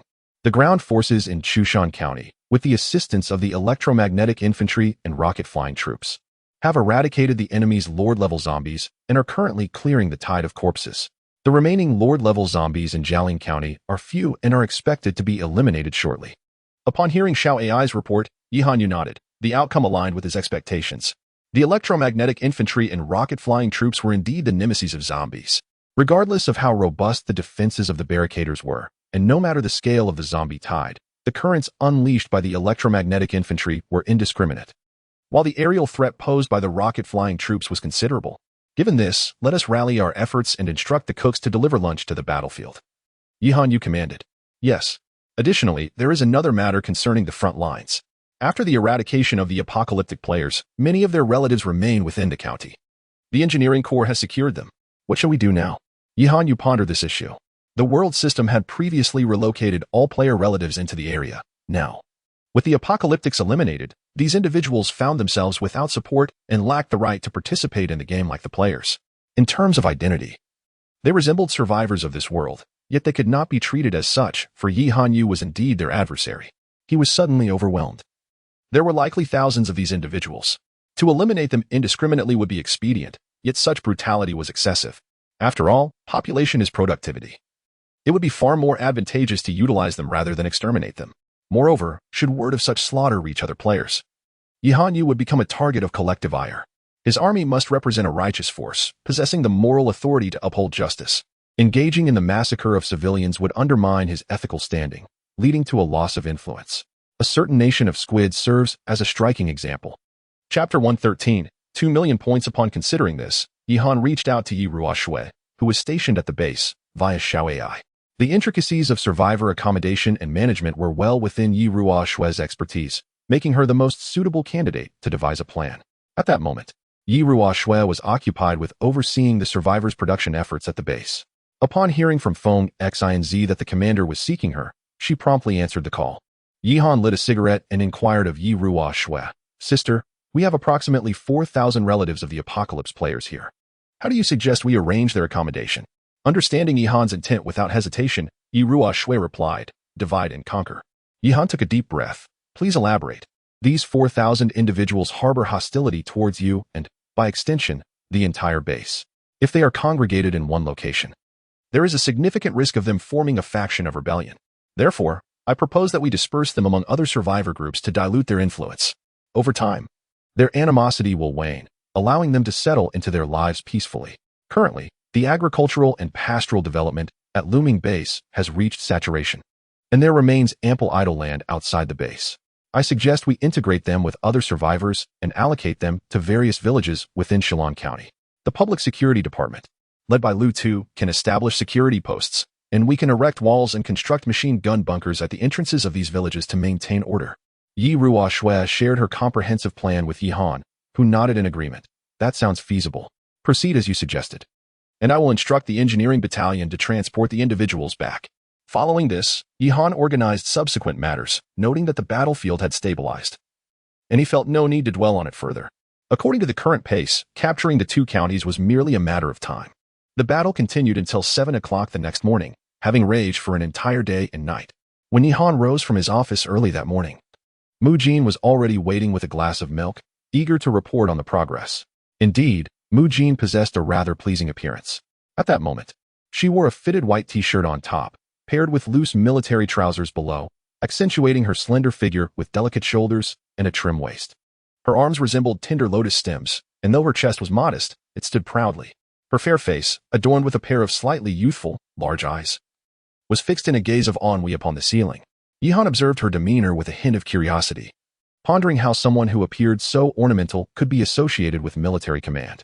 Unaware of Yihan's musings, Mu Jin handed him the milk and proceeded with her report. Commander, the battle concluded at 5 o'clock last night, with all hostile targets within the city eradicated. You currently possess over 2 million points, and our forces have identified a total of 700 survivors within the county. I have stationed the 4th Company of the Infantry Battalion in Tushan and Jialing counties. After a brief rest, the Tank Battalion will immediately proceed to reclaim the various townships under these two counties. Additionally, The Special Forces have apprehended the Apocalypse leaders from Tushan and Jiaolin counties, who are currently detained outside the base awaiting orders. After listening to Mu Jin's report, Yihan found it somewhat perplexing. Only 700 survivors in total from the two counties? Mu Jin nodded in affirmation. Indeed. These 700 were discovered by the Special Forces using thermal imaging in the sewers. I suspect this is somehow related to the Tianqi company in the city. Hearing Mu Jin's words, Yihan pondered deeply. There had been over 1,000 survivors in Shilin County at the time. Why were there fewer survivors in total from these two counties than in Shilin alone? It could only mean that the Tianqi company was meddling in the matter. For now, I will inquire with the two Tianqi company executives later. Yihan said no more and dismissed Mu Jin. The priority now was to swiftly utilize the available points to recruit troops. His current brigade only consisted of one fatigued regiment, which had just emerged from a fierce battle. As territory expanded, any misstep at this juncture could leave him severely stretched with his limited forces. Glancing at the 3 million points in his account, Yihan contemplated. While it seemed a considerable sum, it was still insufficient to fully staff the brigade. Therefore, a hierarchy of priorities was necessary. He had previously planned to establish a Cat Light Infantry regiment. This would be practical and cost-effective, in line with Yi Jingyu's advice. With this thought in mind, Yihan allocated points to upgrade the armored vehicle factory and munitions factory, while also establishing a vehicle modification factory in the Oasis world. With these completed, he could commence the formation of the Cat Light Infantry Regiment. According to Yihan's structure, a full infantry regiment would comprise 600 personnel, divided into 5 battalions, each containing 520 members. As he calculated, Yihan felt a twinge of headache. Once the troops expanded, his knowledge base might become inadequate. Reluctantly, he called back Mu Jin, who had just been dismissed, to discuss the configuration of the light infantry regiment. After some contemplation, Mu Jin proposed, since we have the Cat vehicle at our disposal, let us allocate the 5 battalions of the light infantry regiment as follows. 1 infiltration assault battalion, consisting of 60 88 Mountain Cat all-terrain assault vehicles, 20 basic Mountain Cat all-terrain vehicles, 20 Mountain Cat all-terrain anti-tank vehicles, 20 Mountain Cat all-terrain air defense vehicles, and 20 various models of Mountain Cat support vehicles. This totals 140 Mountain Cats, 480 combat personnel, and 40 logistics personnel. 1 artillery assault battalion will comprise 4066 Mountain Cats equipped with 120 mm howitzers, 4066 Mountain Cats with 82 mm rapid-fire mortars, 4066 Mountain Cats with 107 mm rocket launchers, and 20 Mountain Cat transport support vehicles. Chapter 114. The Cat Infantry Corps, a dedicated air defense assault battalion, comprises 60 all-terrain vehicles, each equipped with AKS, 2 air defense missiles, 40 vehicles mounted with 25 mm cannons, 20 all-terrain assault vehicles, and 20 transport support vehicles. Additionally, a fire support battalion, primarily consisting of anti-tank variants, assault vehicles, transport vehicles, and medical support vehicles, is established to provide essential battlefield assistance. Lastly, an air transport battalion shall be formed, utilizing the long G8L helicopters, which are perfectly suited for transporting the all-terrain vehicles, while also facilitating the deployment of light infantry. Furthermore, a few Hunting Eagle rotorcraft will offer aerial fire support to the light infantry. The air transport battalion will consist of 60 long G8L helicopters and 30 Hunting Eagles. Each battalion will also be assigned a platoon of flatbed trucks responsible for logistics transportation. Mu Jin articulated her plans with remarkable clarity, successfully organizing an entire light infantry corps for Yihan within mere minutes. After listening attentively, Yihan nodded in agreement, acknowledging her suggestions. However, Mu Jin reminded him to also consider the command personnel for the light infantry corps. Given the perilous nature of their missions, which often require deep incursions into enemy territory, it is imperative that the quality of the commanding officers be exceptional. Furthermore, it is crucial to ensure the presence of deputy commanders and logistics officers. Yihan closed his eyes, contemplating the substantial costs involved.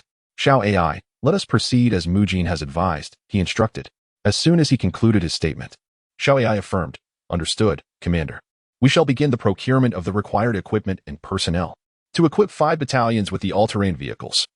A total of 560 units is necessary.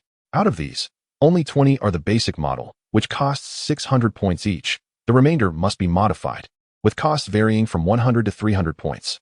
Nevertheless, these prices are relatively reasonable, as the most expensive air defense variant costs just 900 points.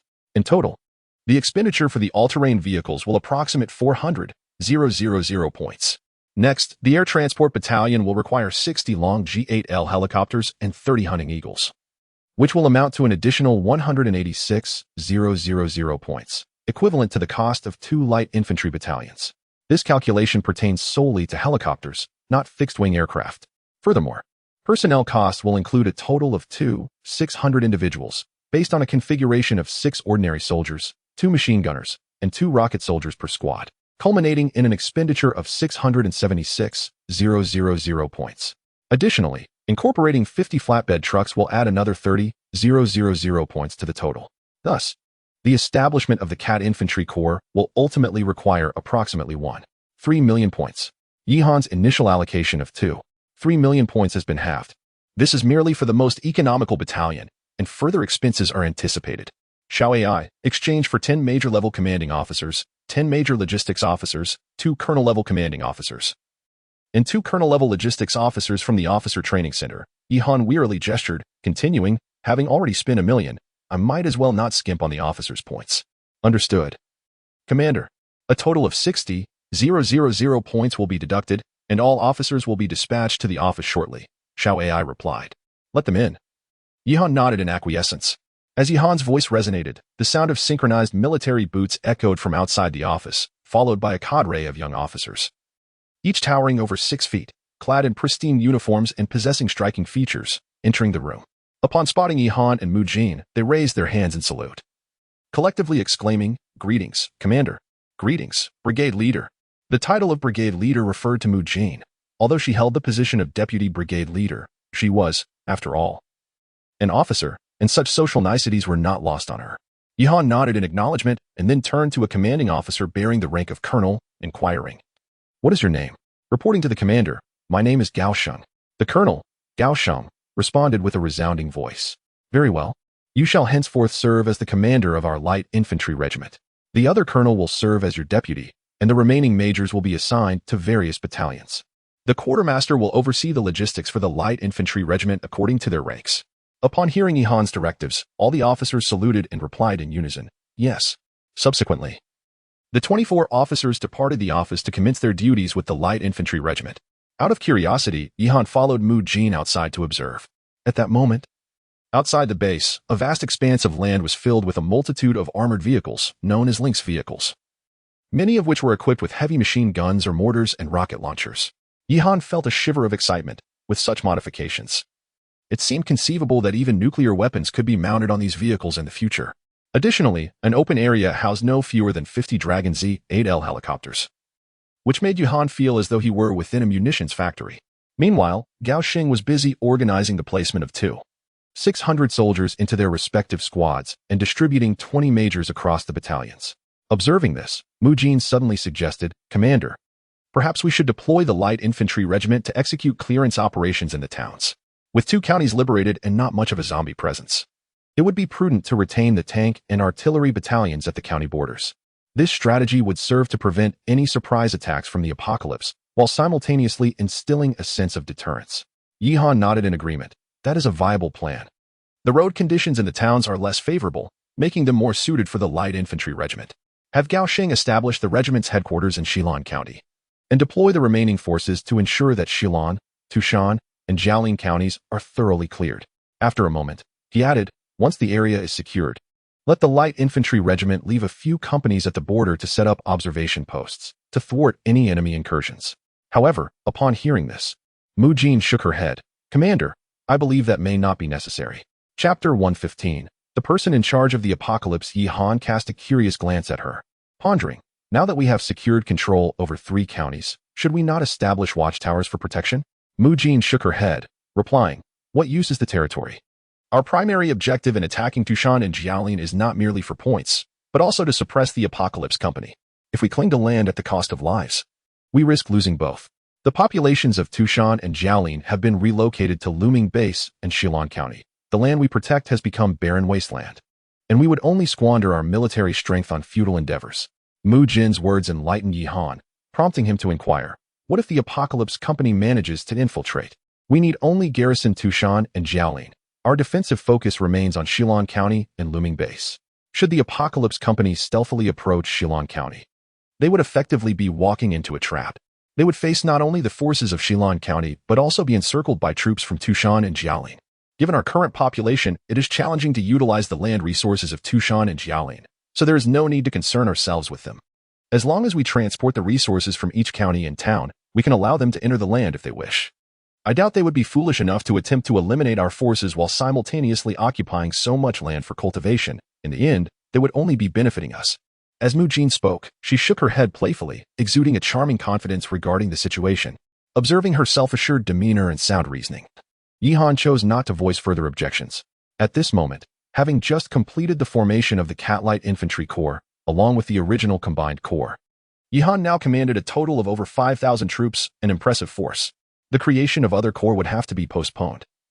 The establishment of the Cat-Light Corps alone had consumed over 1 million points, and the remaining million would be insufficient unless allocated to the same corps. Feel free to attend to your duties, and please have Han Huang bring the 2 leaders of the apocalypse to me, Yihan instructed Mu Jin. Not long after Mu Jin departed, Han Huang appeared before Yihan, escorting 2 men.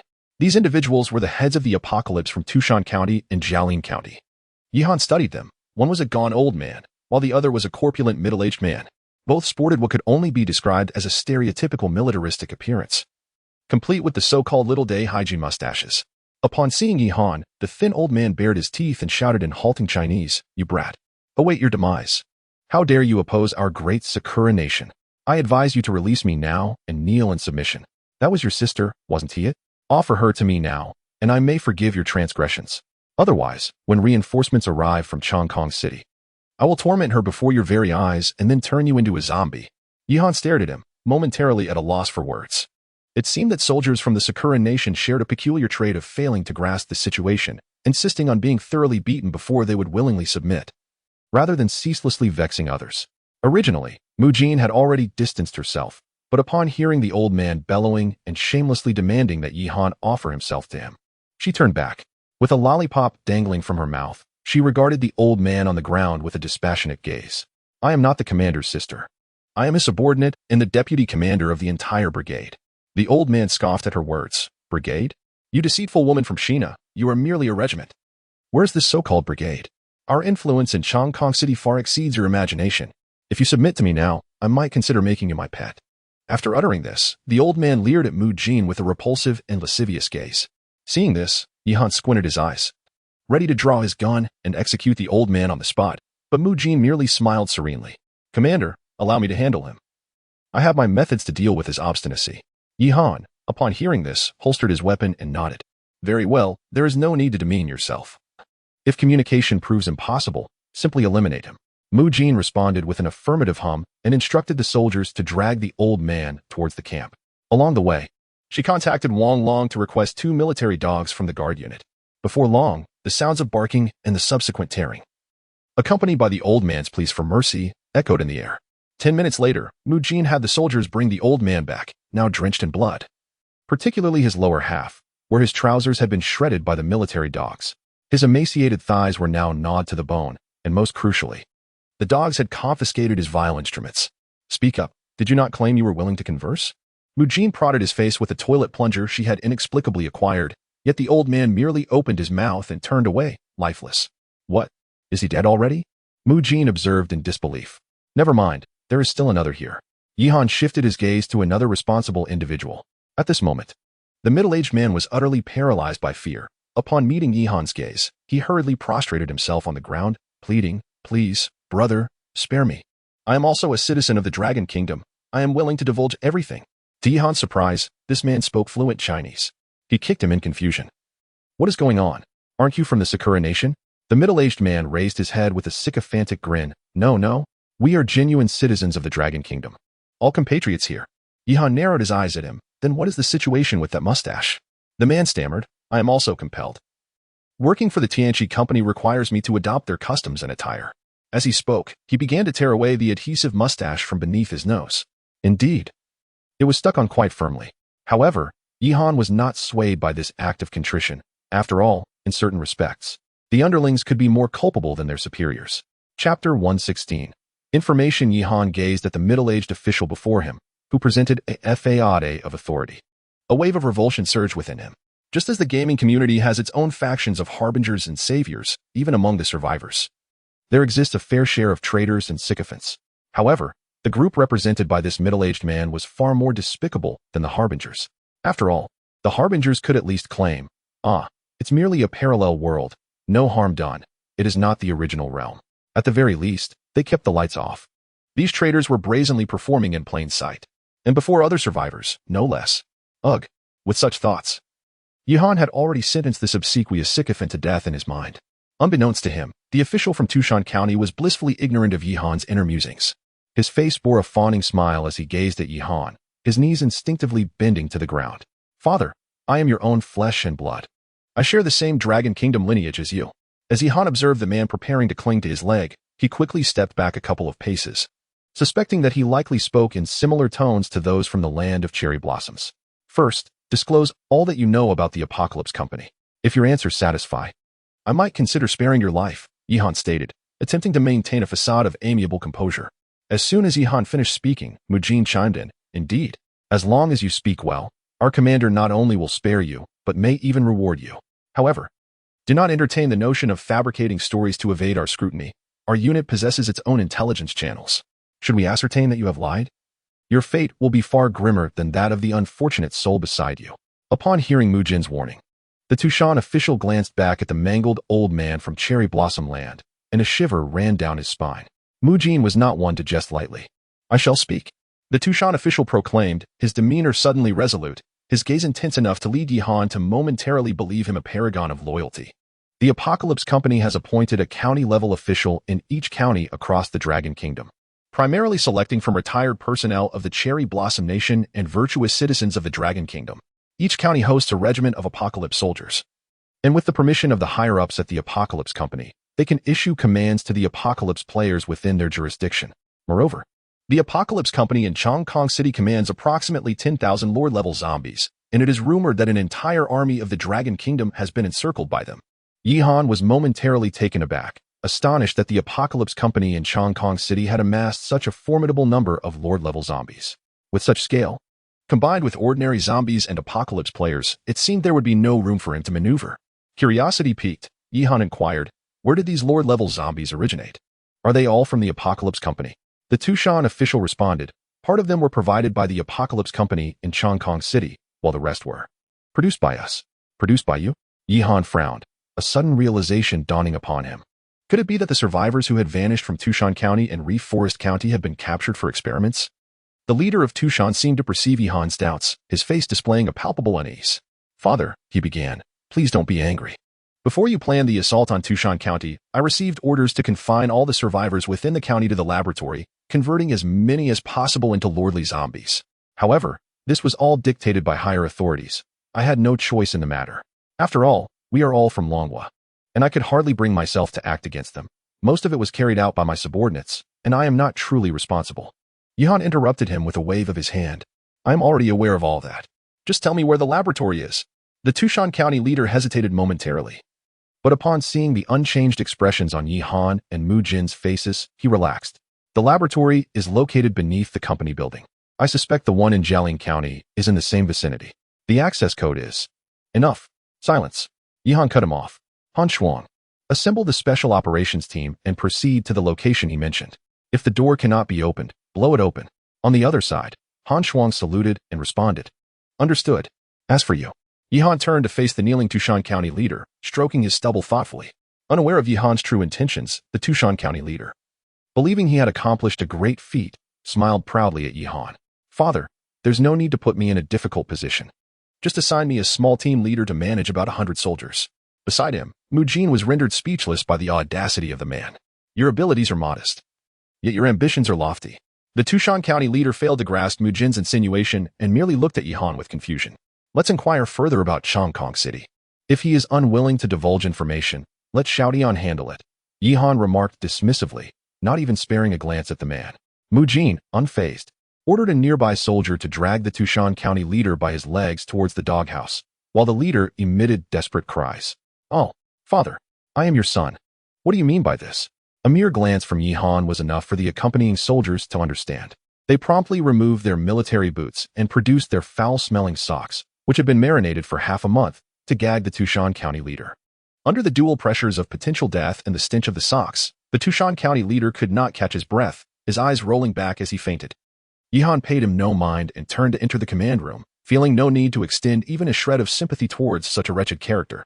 Before long, amidst the thunderous roar of the long G8L filled with special operations soldiers, the Tushan County leader's piercing cries for help echoed through the air, mingling with the sounds of barking dogs. Chapter 117. The plan of Hibiscus. As twilight descended, the counties of Tushan and Jiaolin were enveloped in the gathering dusk. On the vast and desolate earth, silence reigned, save for the bright lights illuminating the open space where the base vehicle was stationed. Within a 50-kilometer radius of the base, the long G-20 armed helicopters conducted periodic aerial patrols. Ground troops maintained a vigilant watch within a 10-kilometer perimeter, with soldiers traversing the roads every few minutes. In less than half an hour, 2 armored vehicles equipped with 12 7mm heavy machine guns passed by. Above, the relentless roar of helicopter engines filled the air. While on the ground, even the slightest movement of a wild dog was closely monitored by the soldiers. The security measures within a 1-kilometer radius of the base were even more astonishing, with sentry posts every 100 meters and lookout stations every 10. Occasionally, a 99A tank rumbled by, its passage accompanied by the steady cadence of patrolling soldiers, harmonizing with the buzzing of helicopter engines. In a nation paralyzed by power outages, the vicinity of the base was ablaze with light, its luminosity rivaling that of the bustling CBD of a metropolis, illuminating everything in sight. Under such stringent measures, not even a fly could traverse the skies without facing repercussions. All of this was orchestrated by Hibiscus. In her words, the current forces under Yihan were akin to rootless wanderers, akin to mercenaries of ancient times. They bore no mission to protect cities and civilians like regular troops. Nor did they rely on government funding for sustenance, neither did they resemble rural bandits, poorly equipped and lacking resources. Without the constraints of duty and devoid of threats, they possessed formidable strength and boundless potential. They were elusive, beyond reach, and beyond the confines of earthly concerns. The sole vulnerability of this formidable force lay in Yihan. Hibiscus believed that as time progressed, Yihan's troops would only grow in strength, and the only feasible method to eradicate them was to eliminate Yihan by any means necessary. This was the reason Hibiscus spared no effort in safeguarding Yihan. The lives of Han Shuang, Wang Chuan, Wang Long, and Wang Hu, even her own, were inconsequential. The irreplaceable element was Yihan. Isn't this a bit excessive? Yihan remarked, surveying the entire company of fully armed soldiers around him with a hint of disbelief. Hibiscus, her face devoid of expression, simply shook her head and replied, "Not at all excessive. If it weren't for your objections, I would even consider constructing an underground nuclear prison to confine you. Then please ensure that you and I are imprisoned together. I assure you that within a year, we shall amass a formidable army," Yihan retorted, rolling his eyes and teasing Hibiscus. After spending a day together, Yihan had begun to grasp Hibiscus's character, though she appeared innocent and endearing. Her understanding of romantic relationships was as mechanical as a robot, with her thoughts wholly consumed by the military. Mugang, unfazed by Yihan's frivolous remarks, replied with a calm demeanor, "I still have to command the troops. However, if you genuinely agree to this proposal, I could arrange for some strikingly beautiful female soldiers to accompany you." Although her expression remained unchanged, Yihan clearly perceived a slight diminishment in Mugang's fondness for him. "Oh. Come now. Am I the overall commander, or are you? Why does this brigade commander seem so intent on confining me? That's rather impolite." Yihan rolled his eyes as he spoke. "I'm merely considering the safety of the troops," Mugang responded earnestly. Yihan chose to disregard her words. Casually lighting a cigarette as he inquired, "Didn't you mention having a plan to discuss with me? Please, enlighten me." This was also the reason Mugang had kept Yihan in the office. Initially, he had intended to retire to his quarters for the night. But upon returning from the restroom, he found the base surrounded by troops on high alert, and then Mugang expressed her desire to confer with him. "The city of Chongkong will soon learn of our activities. We must prepare for what lies ahead." A rare glimmer of vigilance crossed Mugang's eyes. Yihan, upon hearing this, became serious as well. He harbored his own concerns regarding the situation, especially since the head of Tushan County had mentioned earlier that the Tianchi Company in Chongkong commanded over 10,000 Lord-level zombies. Such formidable power demanded his utmost attention. Even if his brigade were at full capacity, those more than 10,000 Lord zombies would pose a significant threat. "I believe that after our forces secure Tushan and Jiaolin counties, the Tianchi Company will undoubtedly regard us as their primary adversary, leaving us no opportunity for complacent development," Mugang stated, shaking her head as she spoke. Observing this, Yihan lit another cigarette and leaned in, asking, "Do you think we should refrain from attacking Tushan and Jiaolin counties?" "Indeed," Mugang replied, shaking her head, seemingly disapproving of Yihan's adventurous plan to assault the two counties. However, the continuation of Muging's statement nearly caused Yihan to choke. I think attacking just the two is insufficient. We should strike all 5 counties in the southern part of Chongkong, she declared. Coughing violently, Yihan found himself nearly overwhelmed by the smoke. Almost unable to catch his breath. Are you joking with me, dear lady? I only have a single regiment at my disposal. Do you take me for a military commander or perhaps for Li Yunlong? Chapter 118. The storm approaches in truth, with your military strength at the time. You could have effortlessly triumphed while simultaneously assaulting 5 regiments. Mu Jin's beautiful visage betrayed no emotion. She simply continued in a tone devoid of warmth. You're overly concerned for the lives of your soldiers. With the system in place, every fallen soldier merely signifies the arrival of a new one.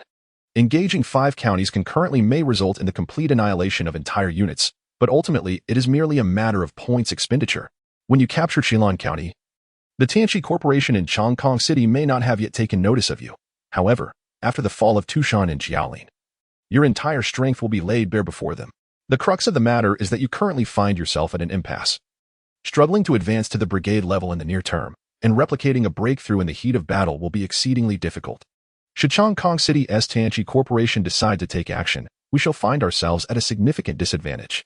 Yet, had you previously seized all 5 counties, you could have amassed a considerable number of points to enhance your troops' combat capabilities, while simultaneously instilling a sense of trepidation in the Tianqi Corporation, deterring them from making any rash moves in the short term.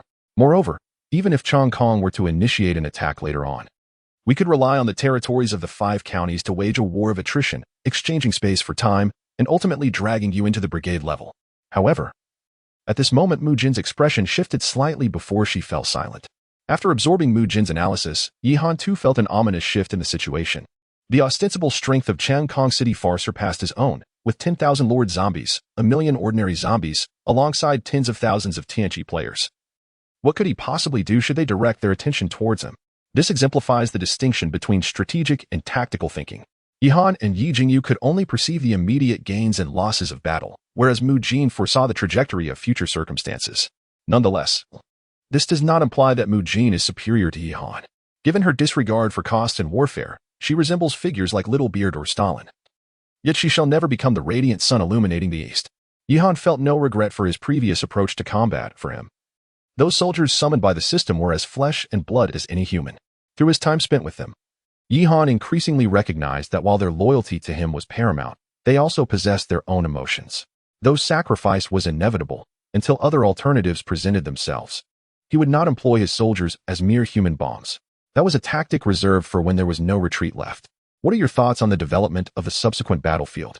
Yihan inquired, inhaling deeply from his cigarette as he turned to Mu Jin. After considerable contemplation, Mu Jin replied, I believe they will take action tonight, specifically targeting you.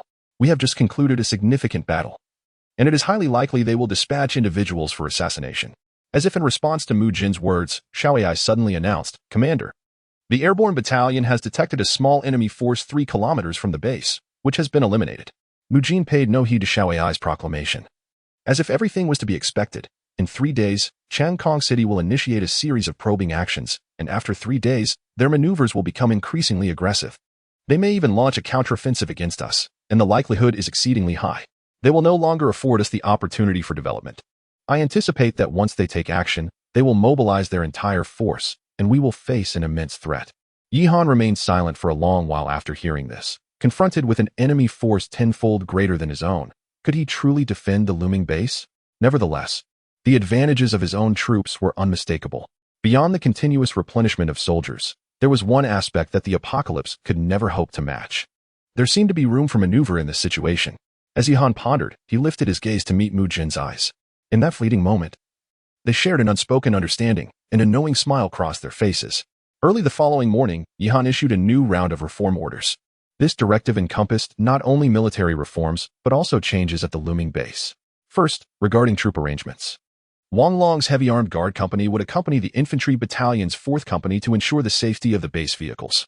Additionally, 10 Dragon Z-20 helicopters from the Aviation Battalion would also safeguard the base vehicles. The Tank and Infantry Battalions under the Independent Regiment would establish their headquarters within Tushan County while fortifying the periphery of the county with extensive defensive structures. The Artillery and Guard Battalions were reassigned to Jiaolin County. Originally, the Guard Battalion was to defend the looming base, but in these extraordinary times, After discussions between Mu Jin and Yi Han, it was decided that the security of the base would be entrusted entirely to the main vehicle corps. The aviation battalion and base vehicles would relocate to Shilan County, while the Special Operations Company, the Magnetic Storm Infantry Company, and the Rocket Flying Troop would temporarily station in Shilan County, waiting to observe developments. Furthermore, the peripheries of Tushan, Jialin, and Shilan counties would utilize points to construct walls. Each county's perimeter would feature 20 machine gun bunkers and no fewer than 10 automated artillery pieces. The expenditure for this endeavor reached several 100,000 points. Additionally, the 4 battalions of the Cat Brigade would thoroughly cleanse all townships under the jurisdiction of Tushan and Jialin counties within 3 days, striving to accumulate enough points for a fully equipped regiment. Upon completing their mission, the Cat Brigade would disband into smaller units, cease communications, and retreat into the mountains adjacent to Tushan County, thereby losing contact with the command center and relying solely on human means of communication. Yet, this was all part of the plan. Simultaneously, the engineering battalion would commence the collection of copper, steel, and gunpowder within the 3 counties, and the armory would operate at full capacity. Mu Jin also established a special forces training headquarters within the base vehicles, conducting selections across the entire army to recruit soldiers for training at the special forces headquarters. However, the most significant changes would be seen in Lu Tu's main vehicle corps. Chapter 119. The Armored Tank Regiment. Before Yi Han launched his attack on Tushan and Jialin County, the main vehicle regiment consisted of merely 100 or 200 individuals, a number that had only increased due to the incorporation of remnants from Shilan County. However, following the conquest of Tushan and Jialin, the number of wanderers from both counties suddenly flocked to Yi Han. Naturally, Yi Han deemed these scattered soldiers unworthy of his command, and thus, they fell into Lu Tu's hands. In the span of a single day, the membership of the main vehicle regiment surged to 800, leaving Lu Tu grinning from ear to ear. Yet, such numbers did not hold for long. Soon, news spread through the communication hall. Have you heard? The Tianchi Company from Chongqing City seems poised to take action against Yi Han. Is that true? Didn't Yishan already conquer the 3 counties of Shilan, Tushan, and Jialin? Can Tianchi truly match his might? Match his might? Yi Han commands only a few troops. The Tianchi Company has a whole division from Longbo at their disposal. What is Yi Han in comparison? Don't deceive me, I just joined the main vehicle regiment yesterday. Believe it or not. The logistics director of Tianchi Company is a cherry blossom woman. I managed to capture her a few days ago, and she revealed this information to me in bed. Women do not lie in such matters. Oh no, it's over. We need to find a way to escape quickly. As the communication hall swayed in favor of the Tianchi Company, Lu Tu's original force of 800 rapidly dwindled to 300. However, a silver lining emerged as Yi Han promptly equipped Lu Tu's main vehicle regiment with a plethora of weaponry. Each member was armed with standard-issue rifles and grenade launchers, alongside ample ammunition. Moreover, vehicle-mounted machine guns and cannons were standard, with numerous rocket launchers and 85mm rifled guns also distributed. It was clear to all that the main vehicle regiment was preparing for a significant confrontation. Lu Tu felt an immediate surge of pressure, yet Yi Han reassured him, declaring that the regiment's primary task was to maintain order at the looming base. The Hanzhuang squad had extracted over 5,000 individuals from the laboratories of Tushan and Jialin, bringing the total number of survivors at looming base to just over 10,000. This contingent would temporarily rely on the main vehicle regiment for support. In truth, Lu Tu harbored a strong desire to join Yi Han on the front lines. However, recognizing the gravity of the assignment entrusted to him, he resolved to ensure the safety of the rear. As the days progressed, it became evident that Mukijin's suspicions were correct.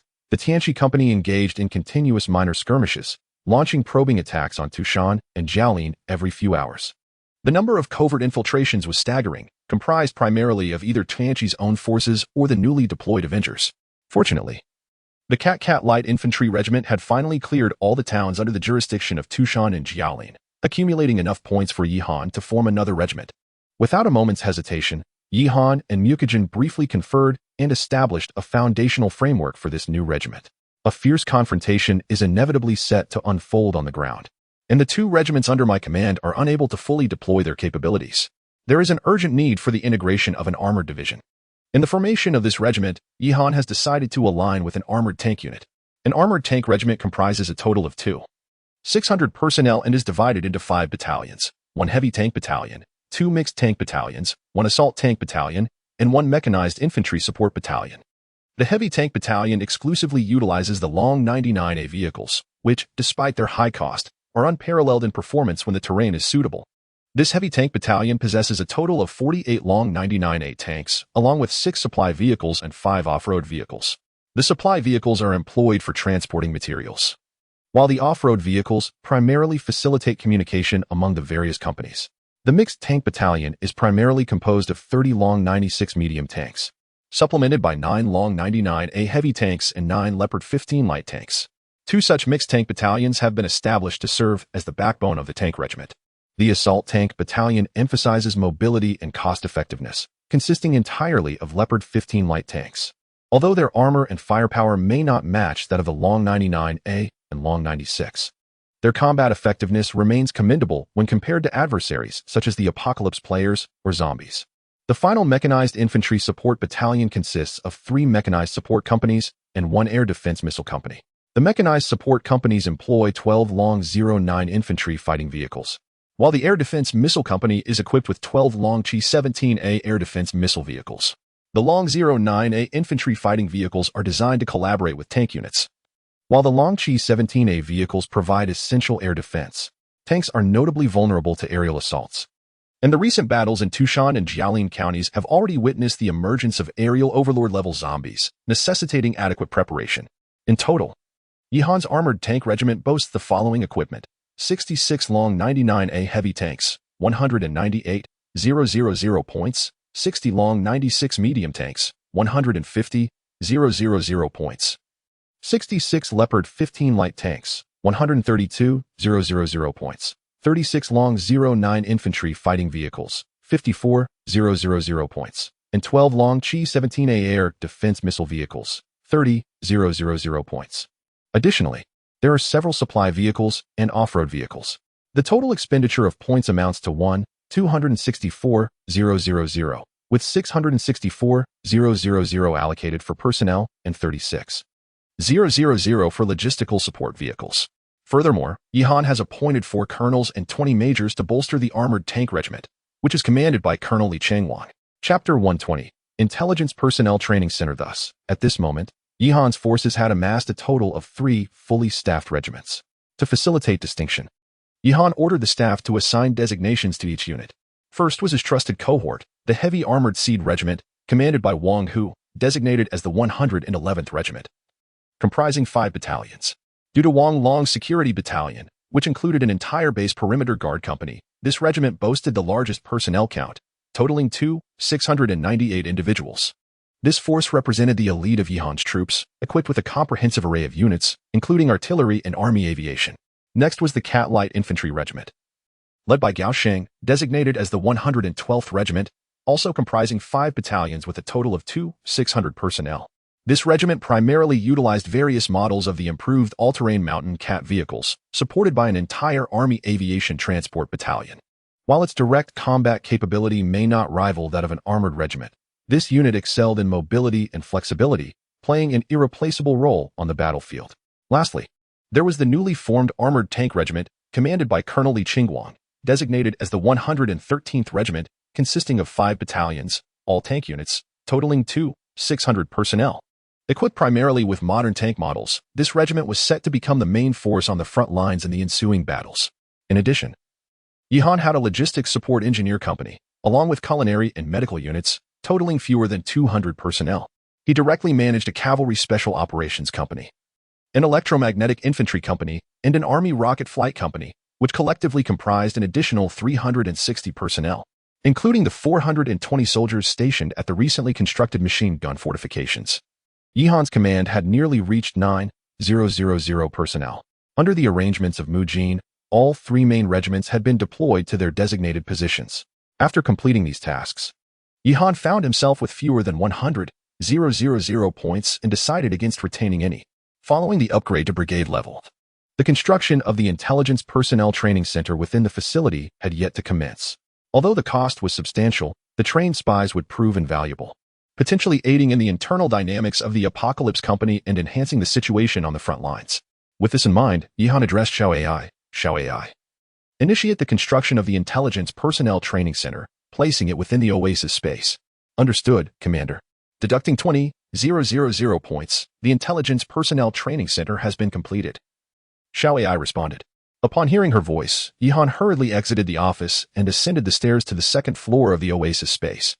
At that moment, the oasis space was vibrant with life. The previously abandoned cows and chickens had flourished and multiplied, free from natural predators. These fully free-range creatures had developed into a significant population. However, Yihan had no time to attend to those matters and rushed to the construction area. Behind the towering munitions factory and research center stood a prison-like structure. The black iron gate loomed at 2 meters high, surrounded by concrete walls, obscuring any view of the interior. Only a large plaque proclaimed the building's purpose: the Intelligence Personnel Training Center. The appearance of this training center starkly reveals the harshness of the training involved. However, it is precisely such rigorous training that nurtures exceptional intelligence operatives. Without hesitation, Yihan utilized his 20,000 points to cultivate 10 intelligence personnel. Deploying merely 1 or 2 spies into Chongqing City would be of little consequence. If one is to undertake such a venture, it is best to do so with a greater number. Yihan even entertained the notion of replacing every individual within the apocalyptic corporation with his own spies. Should that come to fruition, who would remain untouched by his influence, thus allowing him to seize the apocalyptic corporation without shedding a drop of blood? Yet, Yihan was merely indulging in fanciful daydreams. Setting aside the question of whether the operatives trained at this center possessed such capabilities, he simply lacked the requisite points. After a mere 10 minutes, the imposing black iron door of the Intelligence Training Center creaked open, revealing a cadre of individuals clad in military uniforms. The group comprised both men and women, all uniformly youthful and strikingly handsome, with ranks ranging from first lieutenant to major. Reporting to the commander, announced a lithe voice among the chorus of greetings from the intelligence personnel, capturing Yihan's attention. He turned to the operative named Yuriko, who appeared to be no older than 18, with a sweet visage, fair skin, and a remarkably slender figure. Although the military attire suited her well, it seemed somewhat incongruous. As if such garments were ill-suited for her, a school uniform would have appeared far more fitting. Yuriko seemed to perceive the confusion in Yihan's eyes and promptly uttered a lengthy string of Japanese. Yihan, unable to comprehend, was instead enlightened by a nearby operative, who explained that Yuriko's statement conveyed her assertion of being no mere ornamental figure, but rather a poisonous rose. After considering this, Yihan nodded and inquired, "What other specialties do you possess?" Reporting to the commander, "I am proficient in multiple languages, including Japanese, am well-versed in the customs of Japan, and possess a profound understanding of the psychological state of its people. Additionally, I am skilled in the use of various firearms, tactical combat, disguise, and the operation of multiple vehicles, including helicopters. I also excel in the culinary arts of the 5 traditional cuisines of our homeland, the preparation of Japanese delicacies, jave, sea programming, excavator operation, drone piloting, and I hold level 8 qualifications in both piano and violin." "That will suffice," Yihan interjected, fearing that Yuriko could continue her recitation for an entire day. It appeared that his investment of 2,000 points had been well spent. After all, cultivating a major officer alone required 2,000 points. While intelligence personnel do not belong to the ranks of frontline commanding officers, they are undeniably adept in a multitude of specialties, making them particularly advantageous for infiltrating enemy lines. Chapter 121. The battle begins after a brief moment of contemplation. Yihan addressed Yuriko, saying, "You shall henceforth serve as the commanding officer of our intelligence personnel. I have a daunting task to entrust to you. Infiltrate the Tianqi Corporation in Chongqing City and relay their operational plans and subsequent deployments to the command center." Upon receiving Yihan's orders, Yuriko and her team of intelligence agents did not hesitate for a moment, promptly raising their hands in salute, affirming, "We pledge to accomplish this mission."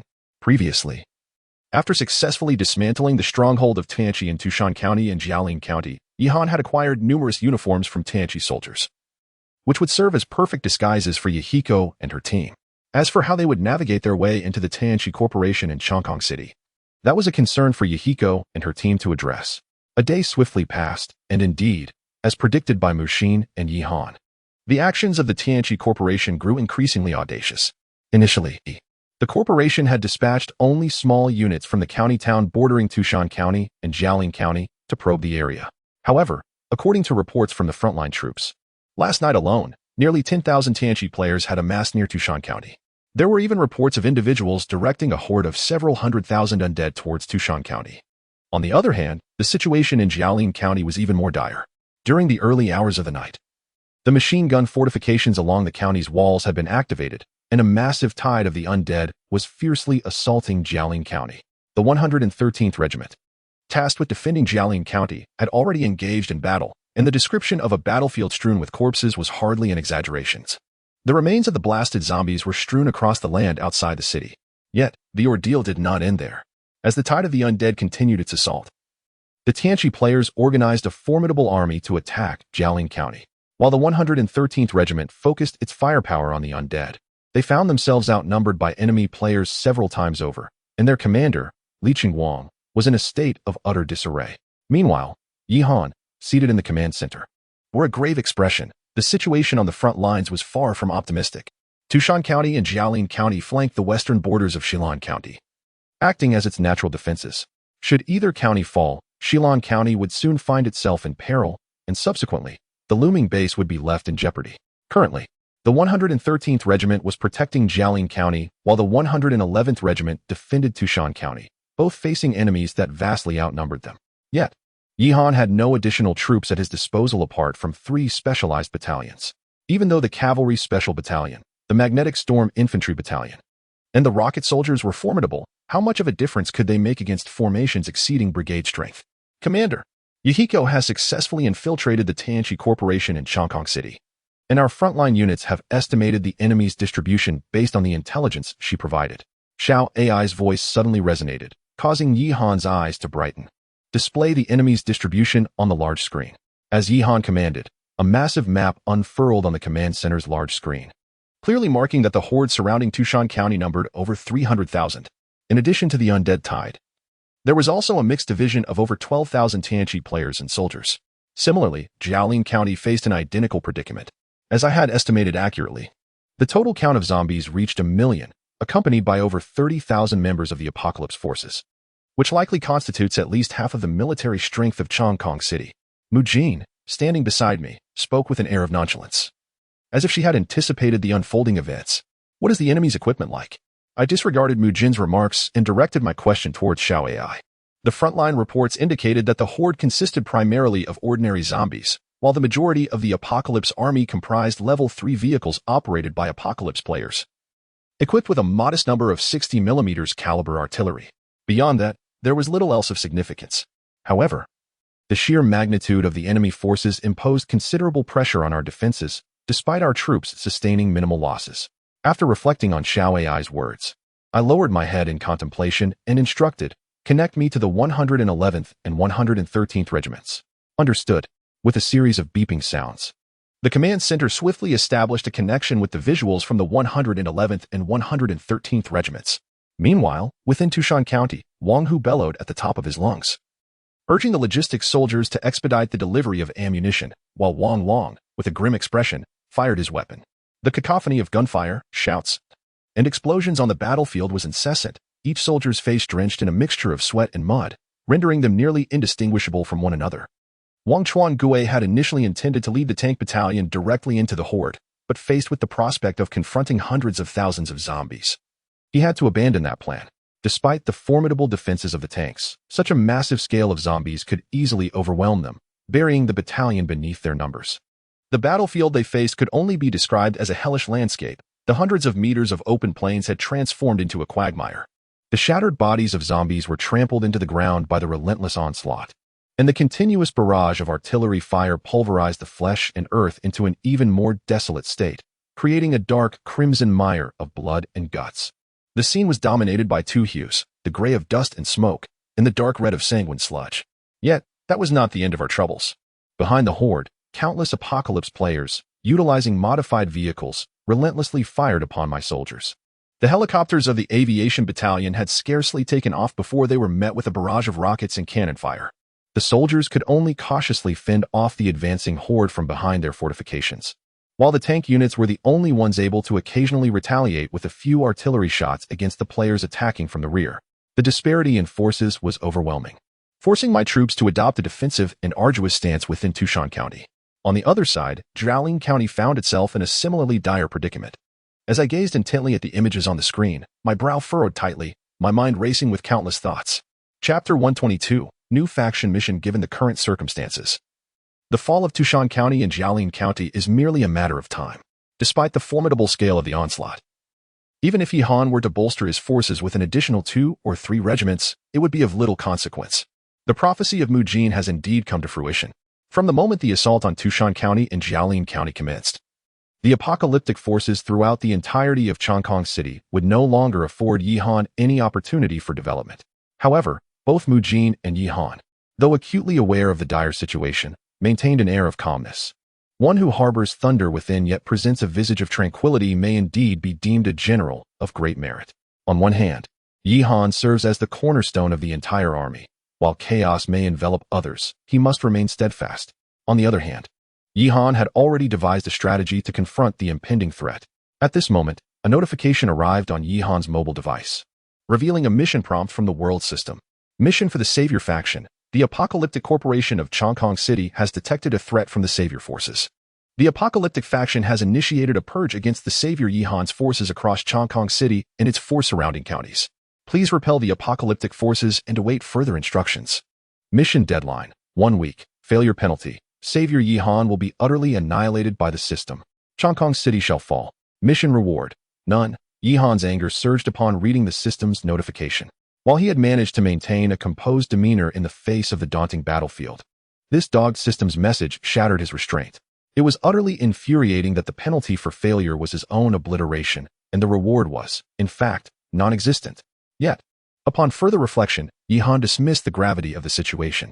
Once he successfully repelled this wave of aggression, the 5 counties under apocalyptic jurisdiction would undoubtedly fall into his grasp. He might even have the opportunity to engage with Chongqing City itself. These outcomes could certainly be considered rewards. Simultaneously, all wanderers within Chongqing City received mission notifications. Help the apocalyptic faction mission. Assist the apocalyptic forces in attacking the savior forces in Tushan, Jiaolin, and Xilan counties. Successful completion will earn the favor of the apocalyptic corporation and rewards and equipment. Help the savior faction mission. Aid Savior Yi Han in defending the counties against the onslaught of the apocalyptic legions. Successful completion will grant honorable membership in the main Che Corps and the favor and rewards of Savior Yi Han. At that moment, the clamor within the communication hall rivaled the tumult of the frontline battle in Tushan County. Goodness, is Yi Han truly engaging in direct combat with the apocalyptic corporation? This is astonishing. It's laughable. What capability does Yi Han possess to confront the apocalyptic corporation head-on? He is currently cowering in Xilan County, too intimidated to make a move. Just the other day, we received orders to mobilize our forces against Yi Han. Our troops are now outfitted with artillery of 25mm caliber and above. You are still naively acting as wanderers. It's utterly hilarious. Indeed, do you have any idea how many forces we have assembled?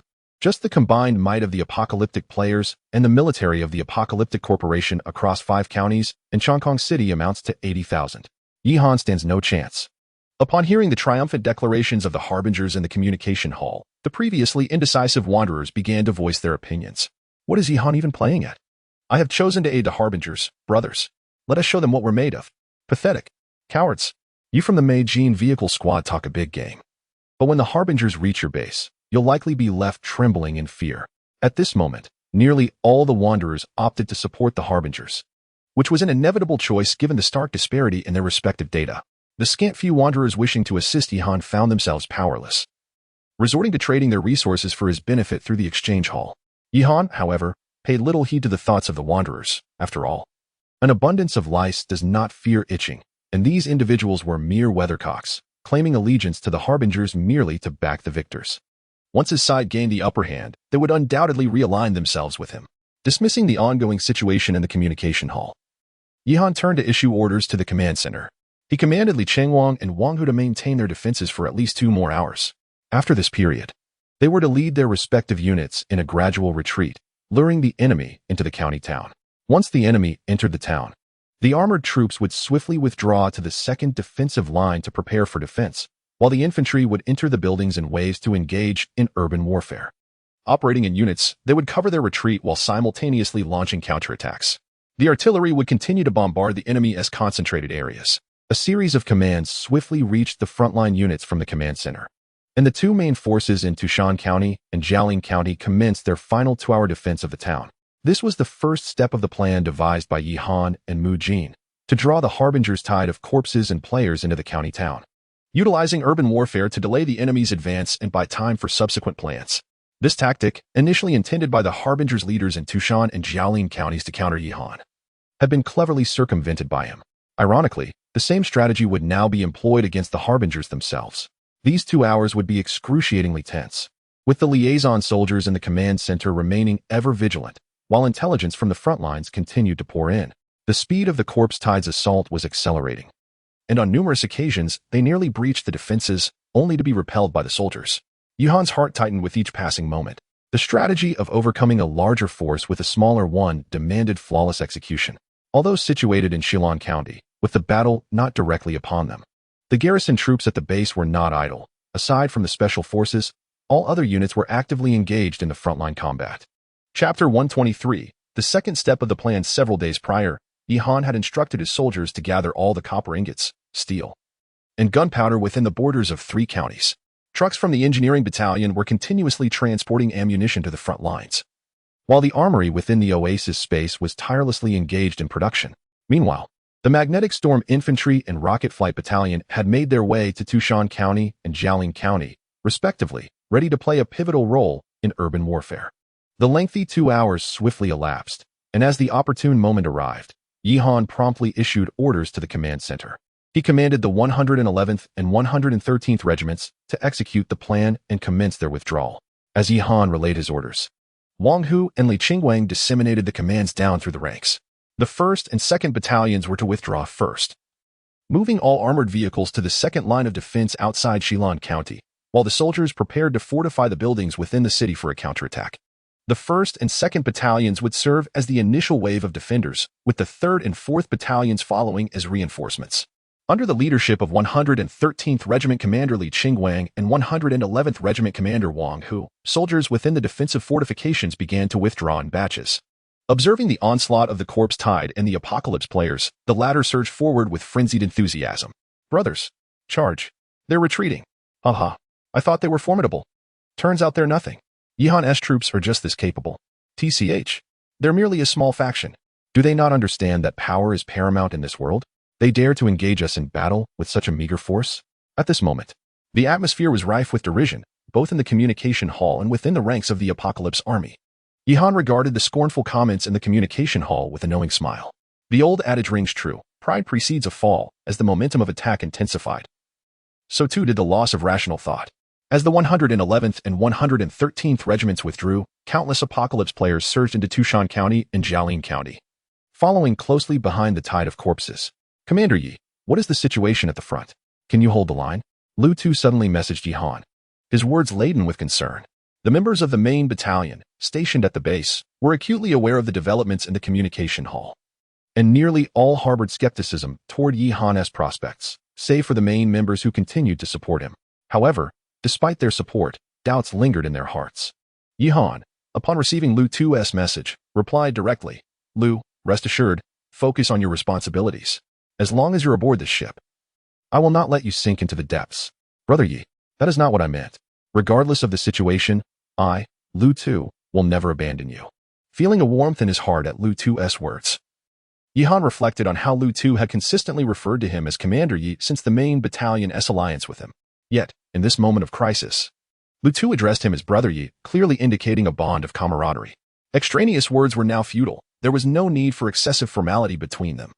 Yihan directly inquired, "Lu, have you completed the tasks I assigned to you?" "Rest assured, we have established numerous temporary survival points in the mountains behind Looming Base, and the food supplies have been successfully relocated." Upon hearing Lu Tu's words, Yihan felt a sense of relief. He replied simply, "Thank you for your hard work," and redirected his focus to the frontline battlefield. As the horde of undead and the Apocalypse players surged into the city, Yihan commenced the second phase of his plan, relaying a series of commands from the command center to the front line.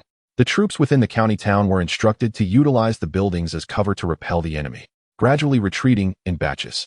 Regardless of the cost, they were to hold their ground in the county town for 6 hours. After this duration, the forces would withdraw from the city in stages, advancing toward the second defensive line outside Shillong County. The 111th and 113th Regiments on the front line, adhering to Yihan's orders, dispersed into smaller units, strategically positioning themselves within various crucial buildings throughout the city to utilize individual weaponry to thwart the undead tide.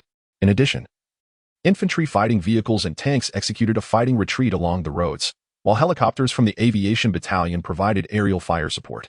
Initially, the relentless assault of the undead intensified with the troop withdrawal, but upon entering the county town, their momentum drastically diminished. The zealous Apocalypse players found themselves engaged in urban warfare against the two regiments.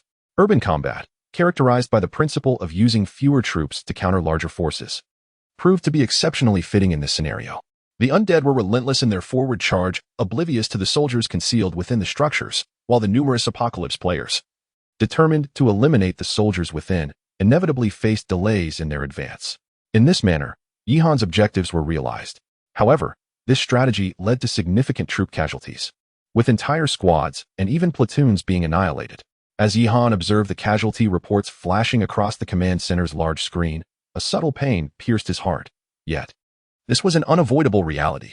As the intensity of the conflict escalated, so too did the size of his forces, and consequently, the casualties would inevitably rise. Shall I replenish the fallen soldiers?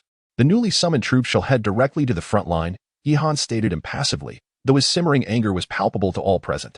Understood. With Xiao Ai's affirmation, soldiers began to emerge from the shadows surrounding the base vehicle, rushing toward the battlefield before they had a chance to even greet Yihan. Watching their retreating figures, Yihan felt an indescribable emotion swell within him. He knew that many of these soldiers, whom he had never met, would soon bid farewell to life. Lighting a cigarette, Yihan remained silent for a long while, turning his gaze to the soaring numbers on the score panel. After several hours of brutal combat on two fronts, the score had surged to 1,500,000.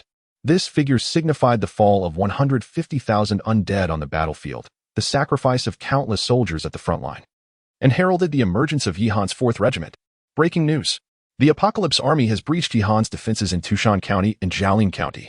At this moment, Yihan's troops have retreated into the county town. Ha ha ha. Just as I expected, capturing Tushan County and Jialing County is merely a matter of time.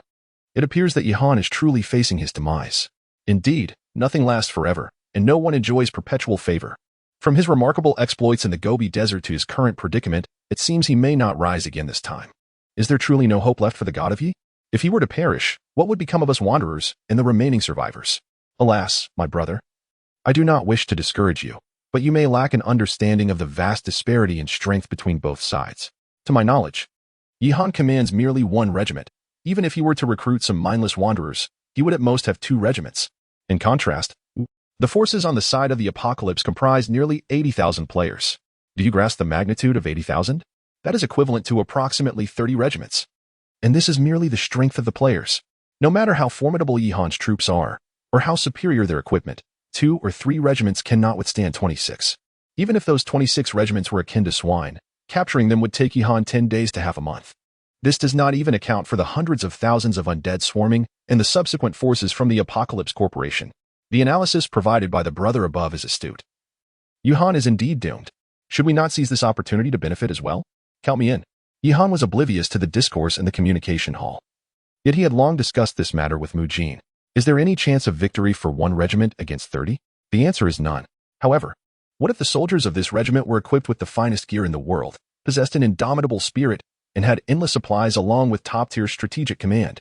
The outcome of the battle is not predetermined. The fate of the deer has yet to be decided. Chapter 124. Lin Maikaro. Yihan's forces were not lacking in supplies, equipment, or morale. The only scarcity was time.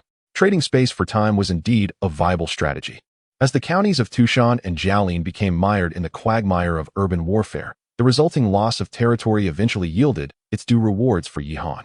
Shall I redeem the 4th Regiment with the armored tank configuration of the 113th Regiment, designated as the 114th Regiment? Yihan's voice resonated in the command center. Yes, Commander. A total of 264,000 points have been deducted, leaving a balance of 240,000 points. The 114th Regiment has been summoned to the base's vicinity. Simultaneously, the regiment's officers were appointed, with Colonel Li Qinjing designated as the commanding officer. Following Xiao Ai's announcement, an entire armored regiment suddenly materialized in the expansive area outside the base. The 114th Regiment, akin to the 113th, comprised 600 personnel, including a heavy tank battalion, 2 conventional tank battalions, an assault tank battalion, and a mechanized support battalion. Their arsenal included 66 Dragon 99A heavy tanks, 60 Dragon 96 tanks, 66 Leopard 15 light tanks, 36 Dragon 09 infantry fighting vehicles, and 12 Dragon Flag 17A air defense missile vehicles. Confronted with this newly equipped and high-spirited unit, Yihan issued an unexpected order. Li Qinjing, lead the 114th Regiment to circumvent Tushan County and establish a camp in the remote valley. Remember, withdraw slowly in units of squad and platoon, disable all communications, and do not alert any enemy units. I will relay the next set of instructions through a messenger. After Colonel Li Qingjing saluted, he departed with his troops to execute Yihan's command. However, Colonel Yi Jingyu, standing nearby, wore a puzzled expression. Commander, the situation at the front is critical. Shouldn't the 114th Regiment provide support? Yihan shook his head. Tushan County and Jialing County are not significant. Neither is Shilin County. With that statement, Yihan lit a cigarette and fell silent. Beside him, Mu Jin glanced at the still perplexed Yi Jingyu and smiled. Our commander has far-reaching ambitions. We need only to focus on how to conduct the battles at the front. Though Yi Jingyu remained uncertain upon hearing Mu Jin's words, he chose not to dwell on it further. For him, the foremost duty was to faithfully execute orders. He promptly turned and resumed strategizing with his fellow officers regarding the specifics of the frontline tactics. At that moment, the battles in Tushan and Jialing counties were in full swing. Despite Yihan's forces resisting the onslaught of the zombie tide and the players from the apocalypse, the sheer number overwhelmed them. Within hours, half the county town had fallen to the apocalypse forces. However, the Magnetic Storm Infantry Company and the Rocket Flight Infantry Company had also entered the fray. Each critical thoroughfare in Tushan County was defended by at least one platoon of Magnetic Storm Infantry. As fierce bolts of electricity illuminated the scene, dozens of zombies were incinerated. The apocalypse players, witnessing this devastation, hesitated to advance. Yet, this situation did not persist for long. Although the Magnetic Storm Infantry possessed formidable lethality, their energy consumption posed a significant challenge. After several rounds of electric discharges, they were compelled to retreat for resupply, granting the Apocalypse Army an opportunity to exploit. On the other side, the Rocket Infantry, though providing fire support for the ground troops with their maneuverability, were merely a single company and had no choice but to retreat in the face of the overwhelming tide of corpses.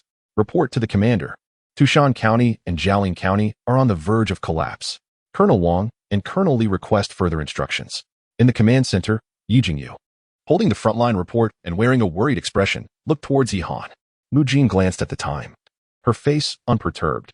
They had held their ground for nearly 6 hours, which could be deemed as exceeding their mission. Upon hearing this, Yihan nodded and promptly addressed Yi Jingyu. Order the 111th and 113th Regiments to retreat. The Magnetic Storm Infantry Company and the Rocket Flight Company shall also withdraw to the second defensive line for operations. This line will retain only half of the armored vehicles from each regiment, while the remaining vehicles will be relocated to the outskirts of Shilin County, awaiting further commands. Additionally, once the troops have exited the county town, the artillery battalion will immediately bombard the town. As long as there are any moving targets inside, the fire must not cease. Following Yihan's orders, groups of soldiers began to withdraw in batches from Tushan and Jialing counties, while the Apocalypse forces finally occupied these two towns. In the communication hall, the players of Apocalypse erupted in cheers. For them, capturing these two towns held little significance. They believed the true essence of this battle lay in the revelation that Yihan was not an invulnerable myth. Even he had to face setbacks in the presence of the vast Apocalypse Corporation. On the other side of Tushan County, 200 kilometers away from the battlefield in Sison County, a towering building was tightly guarded by a throng of Apocalypse soldiers. These soldiers, all hailing from Chongqing City, were protecting the overall commander and leader of this battle, Lin Mai Cairo, the deputy minister of Apocalypse Corporation in Chongqing City. Lin Mai Cairo, now in his 50s, was not only well respected within Sakura country but also held the position of second-in-command in the Apocalypse Corporation of Chongqing City. It was this stature that granted him the authority to lead such a vast battle. For him, this conflict was not only about clearing the hostile forces from Chongqing City, but also a stepping stone to ascend to the position of overall leader of Chongqing City. Minister Lin Mai Cairo, Tushan County and Jialing County have been secured, and Yihan's forces have retreated to the outskirts of Shilin County. A strikingly beautiful woman stood before Lin Mai Cairo, reporting in Sakura language. Clad in a form-fitting dress that accentuated her already alluring figure, she spoke while occasionally swaying her body, deliberately showcasing her curves before Lin Mai Cairo. Chapter 125. Retreat to West Lian. Though Lin Yuichiro had surpassed the age of 50, he maintained an admirable physique, appearing more akin to one in his early 40s. Coupled with his military background and exceptional physical prowess, his desires had not waned with age. Upon beholding the enchanting figure of the young woman before him, and hearing news of victories from the front lines, his passions ignited. Unfazed by the presence of several soldiers from the Celestial Enlightenment nearby, he seized his female secretary and began to indulge in his desires. Such is the fate of the Chinese army. In just a few days, they shall be crushed beneath us, Lin Yuichiro remarked with a lewd smile, all the while caressing the young woman in his embrace. Ah, Minister Lin, please be gentle. You're hurting me, she gasped, leaning her graceful neck closer to him. Releasing a fragrant aroma that enveloped him, the secretary, nestled against Lin Yuichiro's shoulder, emitted soft sounds that straddled the line between pain and pleasure, which seemed less like complaints and more like veiled encouragement. Ahem, Minister Lin, the situation at the front remains uncertain. We have already lost nearly 200,000 in the tide of corpses we drew in, and the Celestial Enlightenment has also suffered losses. A subordinate coughed to draw his attention. They are merely zombies and Chinese players. Losses can be replenished. We, the land of cherry blossoms, have an abundance of dogs ready to serve us, Lin Yuichiro retorted, his actions interrupted, clearly displeased. My temper is quite high at the moment. He lifted the secretary with one hand beneath her, while the other delved into her clothing, kneading her forcefully. The outcome is already decided. You may proceed as you see fit. I need to relieve my temper now. Do not disturb me. With that, Lin Yuichiro carried the secretary into his office. And as the door closed, the sounds of her startled exclamations and his heavy breathing echoed from within. The subordinates outside could only shake their heads in resignation. Meanwhile, in Shilan County, at the heart of the town, a massive base vehicle stood in a grand plaza. Surrounding it were 116 soldiers from the Han Frost team, awaiting Yi Han's next command. I currently possess nearly 400,000 points, sufficient to exchange for an entire tank battalion, Yi Han murmured while gazing at the numbers on his points ledger. Rather than a tank battalion, it would be more prudent to fully equip the cavalry special forces, interjected Mu Jin, who had changed into a white nightgown and leisurely sat at a tea table, savoring her tea, seemingly unconcerned with the unfolding battle. This tea table and the fine tea were acquired by Mu Jin during a shopping spree with Yi Ruoxue and several female soldiers amidst the chaos of the front lines. In addition to these items, Mu Jin and Yi Ruoxue had indulged themselves in numerous exquisite garments. Seizing the opportunity for a delightful shopping experience in the midst of the apocalypse, Yi Han gazed at the carefree Mu Jin, shaking his head. Inside the command center of the base vehicle, everyone was tense, anxiously monitoring the developments at the front lines. Only Mu Jin remained unperturbed. Perhaps, for her, the outcome of this battle was already predetermined. Her apparent indifference seemed more like a firm grasp on the larger picture. Shall I fully staff the 141st Cavalry Special Forces and elevate the Cavalry Special Company to battalion level? All commanding officers in this unit shall be promoted to the rank of colonel through the Officer Training Center, Yi Han instructed Xiao Ai. Mu Jin's words had awakened a realization in Yi Han. A tank battalion or mechanized infantry battalion was inconsequential to the plan. At this stage, only the intervention of a complete regiment could influence the battlefield, rather than exchanging for a conventional unit. It would be wiser to sharpen the blade that is the Cavalry Special Forces. Understood, Commander.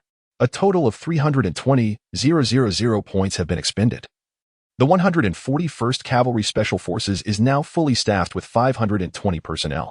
An additional 40,000 points have been spent to promote 8 commanding 141st Cavalry soldiers to the rank of colonel. As Xiao Ai's voice faded, a fully armed 141st Cavalry Special Forces unit suddenly appeared outside the base vehicle. Yi Han cast a glance at the dwindling number of points displayed, unfazed. At this moment, combat continued outside Shilan County, and the tide of corpses replenished by the apocalyptic company was on its way. It would not be long before he would possess another 1,000,000 points.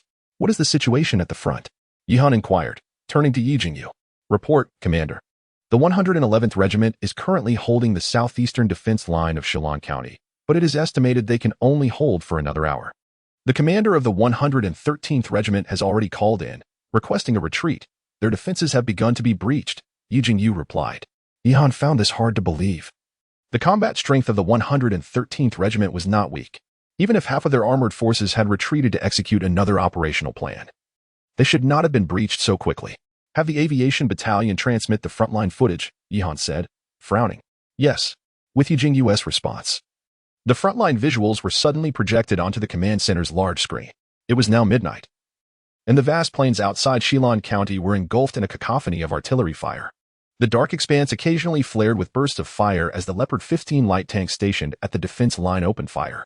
In addition, 3 battalions from the 113th Regiment remained at the defense line, organizing resistance. Turning to the other side, under the illumination of helicopter lights, an endless tide of corpses surged toward the line like a swarm of ants.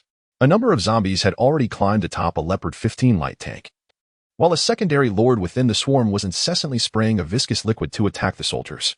Occasionally, a fourth level Avenger Lord would raise a Gatling gun to sweep across the line. Chapter 126. Preparing to close the net. The helicopter yearned to capture more footage. However, a sudden barrage of cannon fire erupted, and sparks ignited from the fuselage of the G-20. The apocalyptic players at the rear of the corpse tide opened fire. Upon witnessing this, Yihan remarked, "Let the G-20 retreat.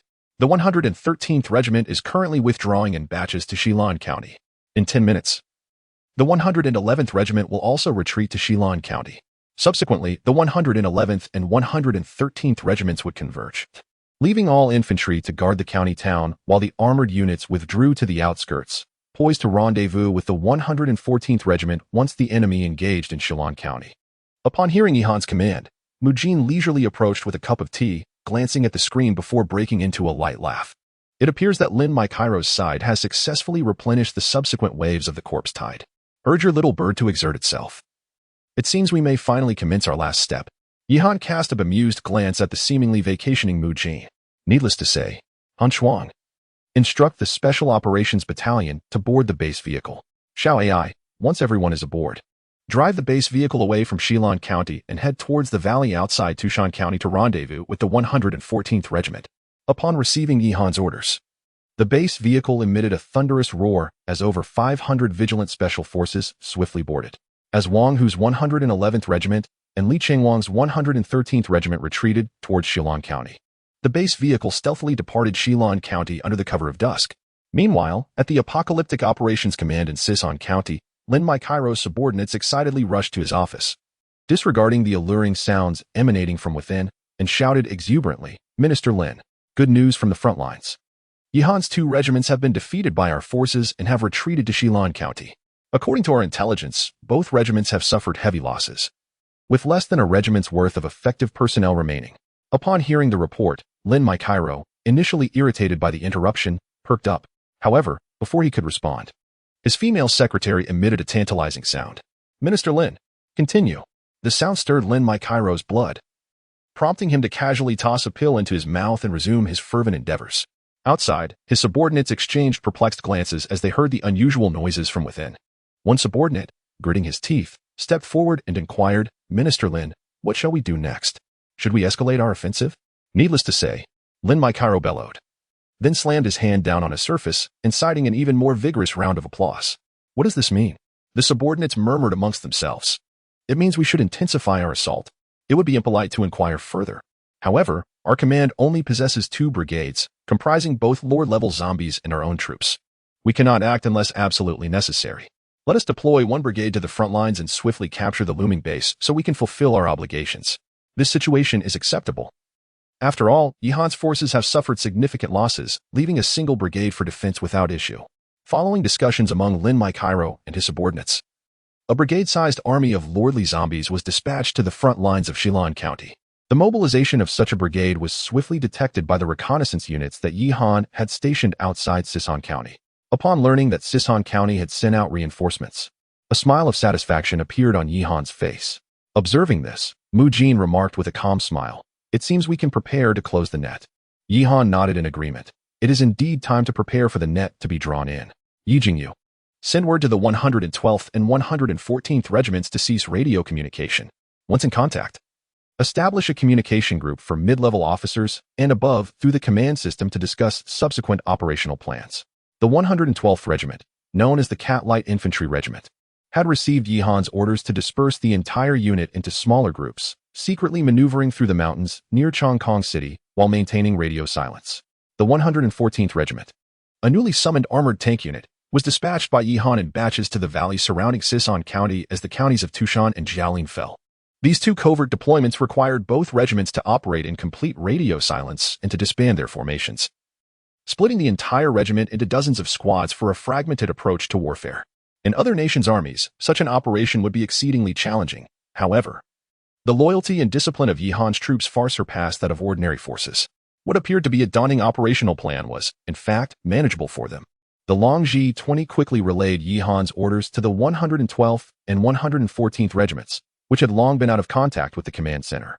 Shortly after re-establishing communication, The mid to high-level command group created by Yi Jingyu erupted in chaos. Commander, what is the situation? Are there reinforcements or not? Our 111th and 113th regiments are truly on the brink, exclaimed Wang Hu, the commander of the 111th Regiment.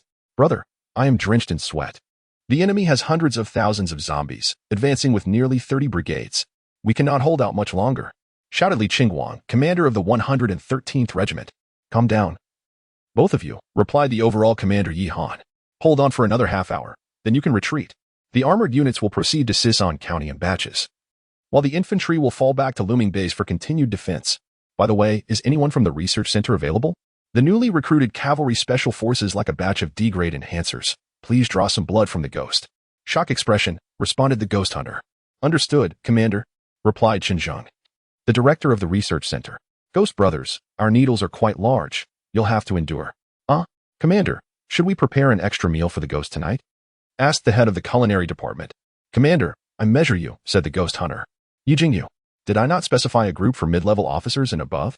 Why did you bring the ghost in? What position does he hold? The overall commander Yi Han snapped, as the ghost hunter was promptly removed from the group chat by the administrator Yi Jingyu. Chapter 127. Objective, Changkong City before long. The research center presented Yi Han with a fresh batch of Class D enhancement serums. As he gazed upon the entire box of serums, a sense of concern for the phantom arose within him. This was a total of 300 vials of Class D enhancement serums, which equated to 300 milliliters of Phantom's blood. Under ordinary circumstances, this would not pose an issue, yet Phantom had recently undergone a complete blood draw. Receiving another injection now, while physically manageable, would likely inflict substantial psychological distress. I wonder if Phantom is doing all right? Yi Han inquired of Xinjiang. Xinjiang chuckled awkwardly in response, haha. There's nothing to worry about. It is a noble endeavor to contribute to the greater good. Despite his words, Yi Han understood that Phantom likely harbored considerable resentment towards him. He opened the Hero Affinity page on the Xiao AI system to check on Phantom's feelings. At that moment, Phantom's affection for Yi Han had diminished from 50, a companion like a tiger, to 30, the old thief has gone too far. Sighing at the sight, Yi Han summoned Wang Shi, the commander of the engineering battalion. Take your battalion and find a picturesque enemy location in the Oasis space to construct a convalescence center, where Phantom can recuperate for a while. After all, Phantom was his subordinate and had always been loyal. Yi Han felt a twinge of guilt for continuously subjecting him to such strain. It would be rather unfortunate if this young man were to become depressed. The military hospital could only address physical ailments, and psychological counseling was non-existent. Perhaps a holiday in the Oasis space might lift his spirits. Having reassured Phantom, Yi Han instructed Han Shuang to distribute all the newly manufactured Class D enhancement serums to the Special Operations Battalion, coupled with the remaining serums from before. This would adequately enhance all the cavalry soldiers in the battalion to Class D physique. At that moment, a message from Yi Jingyu's middle to senior command group emerged. Yi Han glanced at it, noting it primarily concerned the frontline situation in Shilin County. Commander Wang Hu of the 111th Regiment reported, Commander, Shilin County may soon be untenable. The reconnaissance unit of the Aviation Battalion has reported that a horde of zombie lords is advancing towards the battlefield. Commander Li Qingguang of the 113th Regiment added, all armored units from our 2 regiments have been evacuated. We expect a rendezvous with the 114th Regiment in 5 hours. Only 2 infantry battalions remain to defend Shilin County. Should we withdraw? Yi Han contemplated for a moment before addressing Xiao AI. What is the current position of the base vehicle? Reporting to the commander, the base vehicle has exited the vicinity of Shilin County and is projected to arrive at the valley near Sison County in 2 hours to meet with the 114th Regiment. Xiao AI reported. Very well, instruct Wang Hu and Li Qingguang to retreat and transfer the remaining infantry battalions to Looming Base. As Yi Han issued the retreat orders to the defenders of Shilin County, he simultaneously contacted Lu Tu at Looming Base. Lu Tu was currently overseeing the security of the base with 300 members of the main vehicle corps.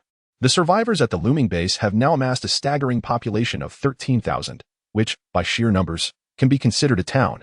The members of the main corps manage the pressure of overseeing these unarmed civilians with relative ease. Brother Lu, my troops are about to withdraw to the Looming Base. Please assign a portion of the main members to escort the survivors to the temporary stronghold in the valley behind the base. The remaining members will fortify the city alongside my forces.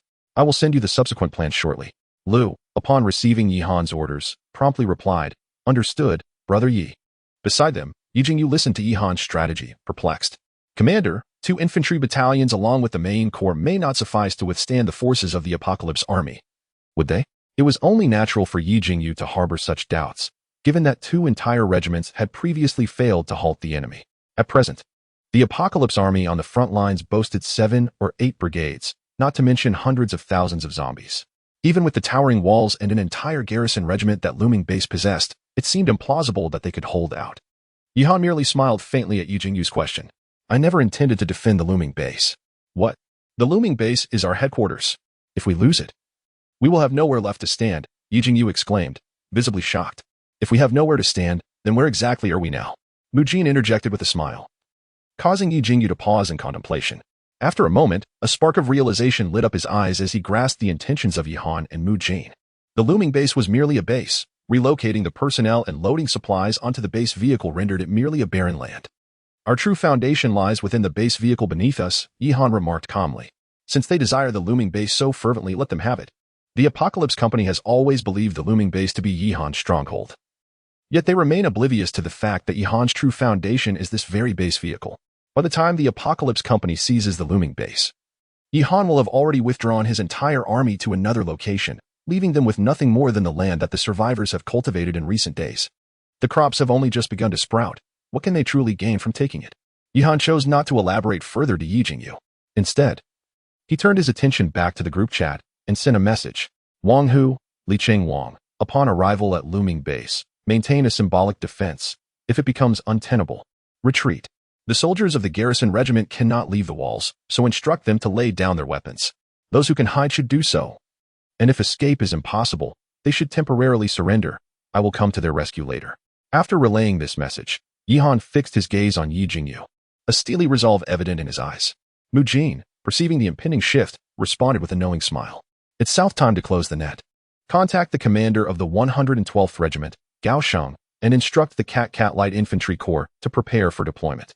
The target is Chongkong City. Chapter 128. The net tightens at this moment. Amidst the undulating mountains on the outskirts of Chongkong City, numerous small villages lie nestled within the valleys and hollows. Within these abandoned hamlets, the Cat Brigade has strategically divided itself into several platoons stationed here. Should anyone venture into these desolate settlements, they would undoubtedly be startled. Besides tractors parked in the rural courtyards, there are also camouflage-painted jackal vehicles. These jackals are either equipped with 12, 7mm caliber machine guns, multi-launch rocket systems, or even 125mm caliber howitzers, resembling a miniature heavy armored combined unit. Since the moment the Tianqi Corporation in Chongkong City made its move against Yihan, they have gradually taken up residence here.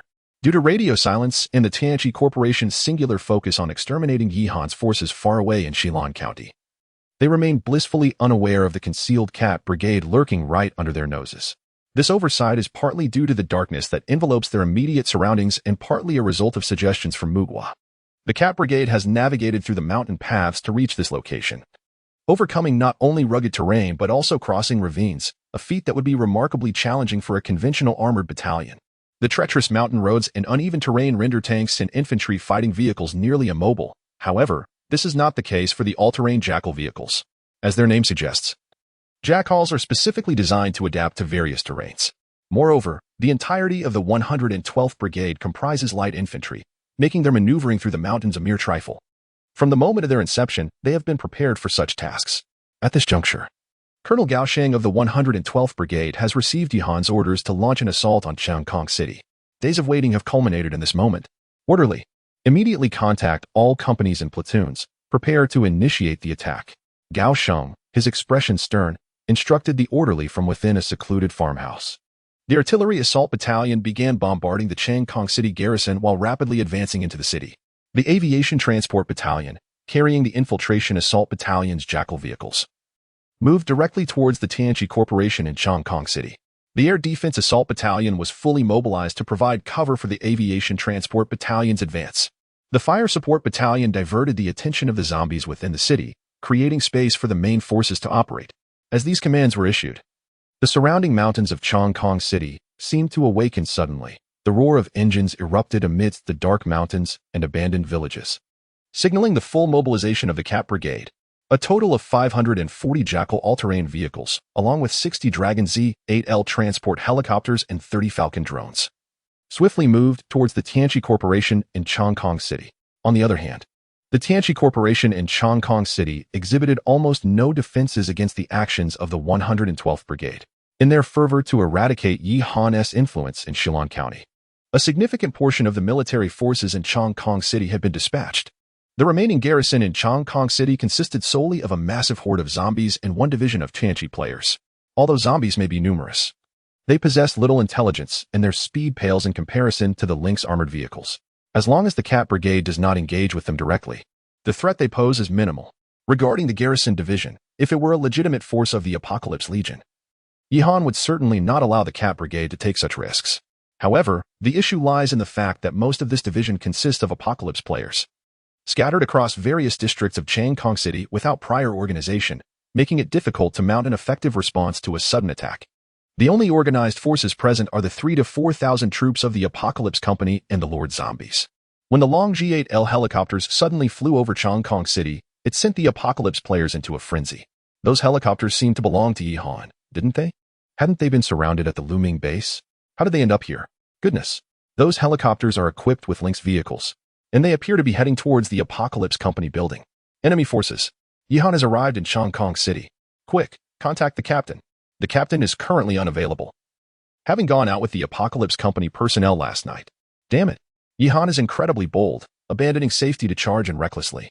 Although the remaining Apocalypse players in Chongqing City are of considerable size, they find it nearly impossible to organize an effective defense in such haste, only managing to resist sporadically against the advancing Cat Brigade. Moreover, the Cat Brigade is not to be underestimated. Each Lynx vehicle is armed with a 12.7mm heavy machine gun, capable of penetrating player vehicles with a single shot, not to mention the Lynx vehicles equipped with 125mm howitzers. In terms of caliber, they rival the Long 99A, moving swiftly and inflicting substantial damage. The Cat Brigade, at this moment, resembles bandits storming a city, firing relentlessly as they charge forward, leaving many players who only heard the roar of the Lynx vehicles as corpses in their wake.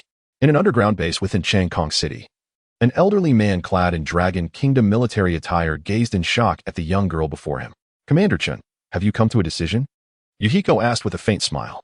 Upon hearing her words, Chenhuegua could not help but regard the seemingly delicate girl with newfound seriousness. Just a day prior, the headquarters of the 56th Division of the Jianghan Military District of the Dragon Kingdom, hidden within the underground base of Changkong City, had unexpectedly received an uninvited guest.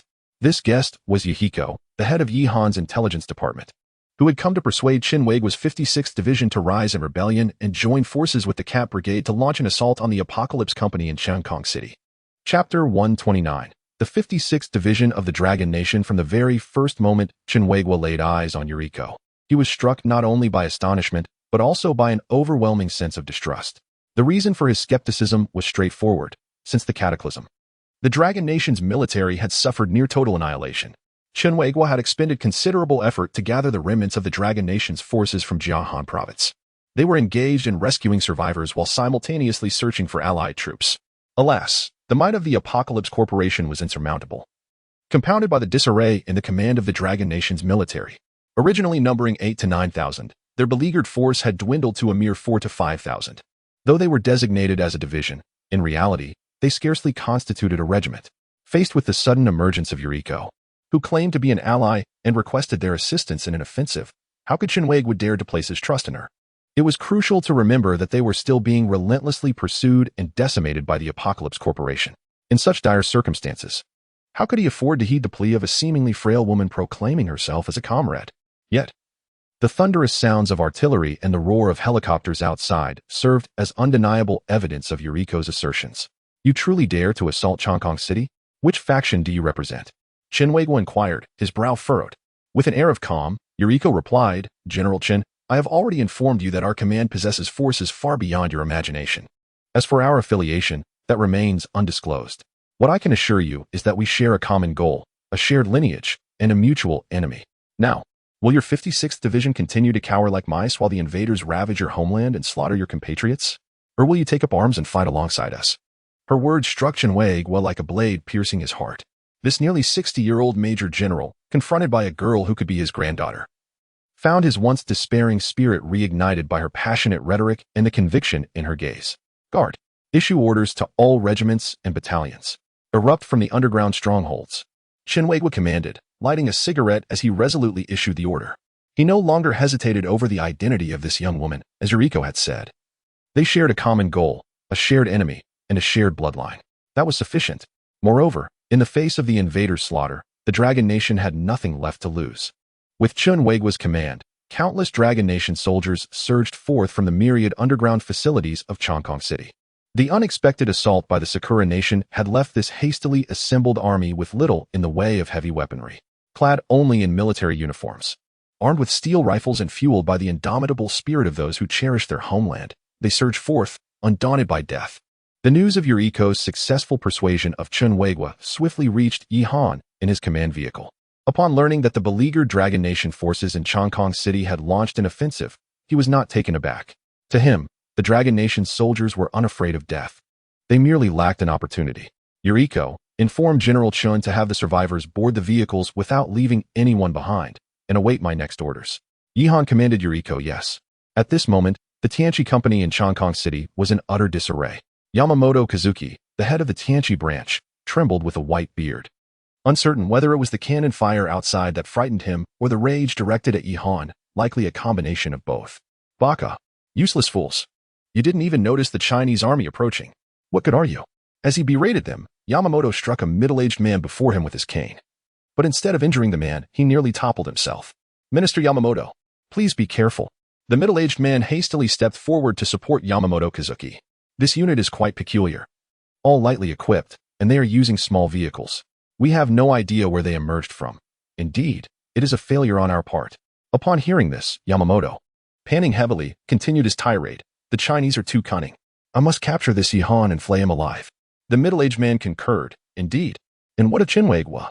His 56th division has long been suppressed by us, hiding like a rat, and now they dare to show their faces. After this war, he must pay the price. While speaking, he assisted the gasping Yamamoto in regaining his composure. Should we call Lin Mayakaro back for support? The Tianchi players in the city are utterly incompetent and cannot organize themselves quickly, at this rate. Hearing the middle-aged man's words, Yamamoto lifted his head with a sigh. Alas, have all department heads immediately contact the Tianchi players in the city to organize a resistance. Additionally, send a telegram to Lin Mayakaro, instructing him to return with troops for our rescue. If Chongqing City falls, even if we manage to escape, we will have no choice but to commit seppuku to atone to headquarters. Chapter 130. Counteroffensive. At this moment, the infiltrating assault battalion of the 112th Regiment had launched an offensive in the vicinity of the Apocalyptic Corporation building. 6088 Panther all-terrain assault vehicles roared through the streets as if they had entered a desolate realm, recklessly charging in every direction. The heavy machine guns mounted atop unleashed a fierce barrage of bullets, while the Panther anti-tank vehicles occasionally opened fire with a sudden blast. Fortunately, the Apocalyptic Corporation still had 2 regiments stationed here. Otherwise, the building would have succumbed to the onslaught of the Panther vehicles due to their remarkable mobility. Damn it! Where are those apocalyptic players? Why haven't they come to our aid? The officer responsible for the company's defense cursed vehemently. They said. The adjutant faltered, struggling to articulate the message. What on earth did they say? The officer pressed impatiently. They said they need the headquarters to allocate them weapons. At least rifled cannons of 100 mm caliber or above, or a quad-launcher rocket nest. And they also require a Sakura woman for each convoy. Reluctantly, the adjutant relayed the apocalyptic players' demands to the officer. These dogs think they are something special. Tell them that if they do not come, they will all be unable to escape the blame from headquarters. The officer nearly lost consciousness from rage, slapping the adjutant as he berated him. It was not surprising for the apocalyptic players to harbor such thoughts, as their relationship with the Apocalyptic Corporation was merely one of collaboration. In times like these, they were bound to raise their demands to ensure their contributions. After all, if the Apocalyptic Corporation in Chongqing City fell, they could always turn to other branches in different cities and counties.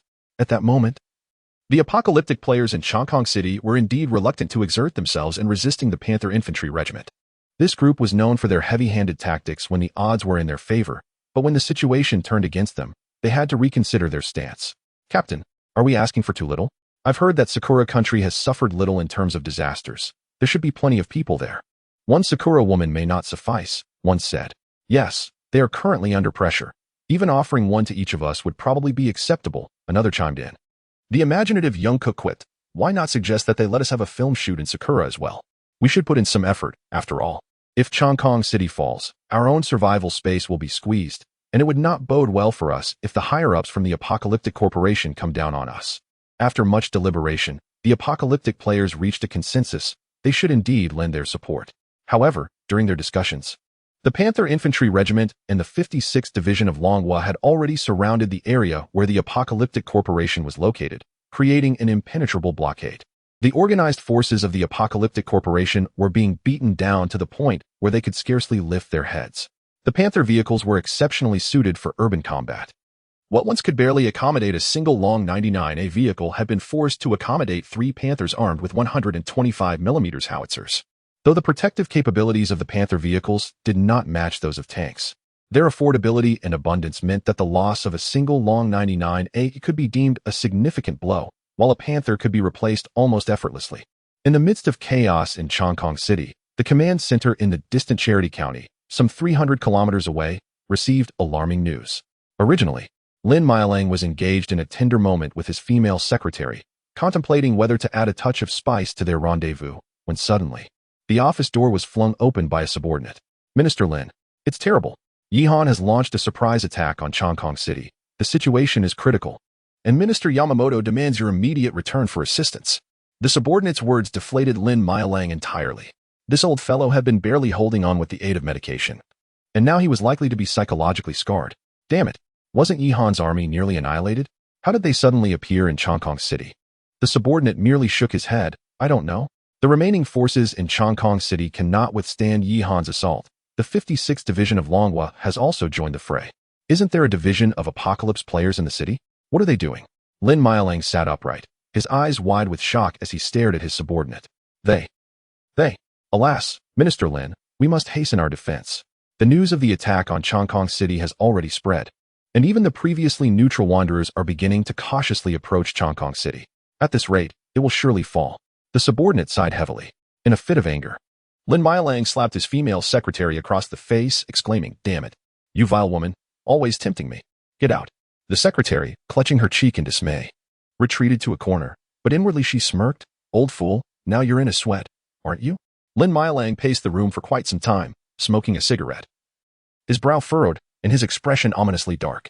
Yet, after a brief contemplation, he suddenly relaxed his brow and burst into hearty laughter, declaring, "I understand now. Yihan is cornered and desperate. He must have only this meager force left, thinking he could seize Chongqing City through a surprise attack, but our strength remains intact. If that is the case, let us turn the tables." He continued, "This time, we shall not only annihilate their surviving forces, but we can also eliminate the 56th Division that has been hiding from us once and for all." With that, Lin Mialang couldn't help but revel in his own cleverness. His subordinate, understanding the plan, began to flatter him. "Indeed, Minister Lin, we never anticipated this. You are truly brilliant. Ha. Our return for aid will surely lead to the destruction of both Yihan and Shenhuigua. At that point, the headquarters will undoubtedly promote Minister Lin." Chapter 131. The Chain of Schemes. Lin Yuichiro, upon hearing the sycophantic praises from his subordinates, felt an overwhelming sense of pride, to the extent that he nearly lifted himself off the ground in elation. Only the female secretary beside him could not help but stifle a sneer. Could this old fool be suffering from some delusion of grandeur? After just a few successes, he seems to have lost his grip on reality. To what extent has the main force advanced? Lin Yuichiro inquired with a cold smirk. "We have now reached Looming Base.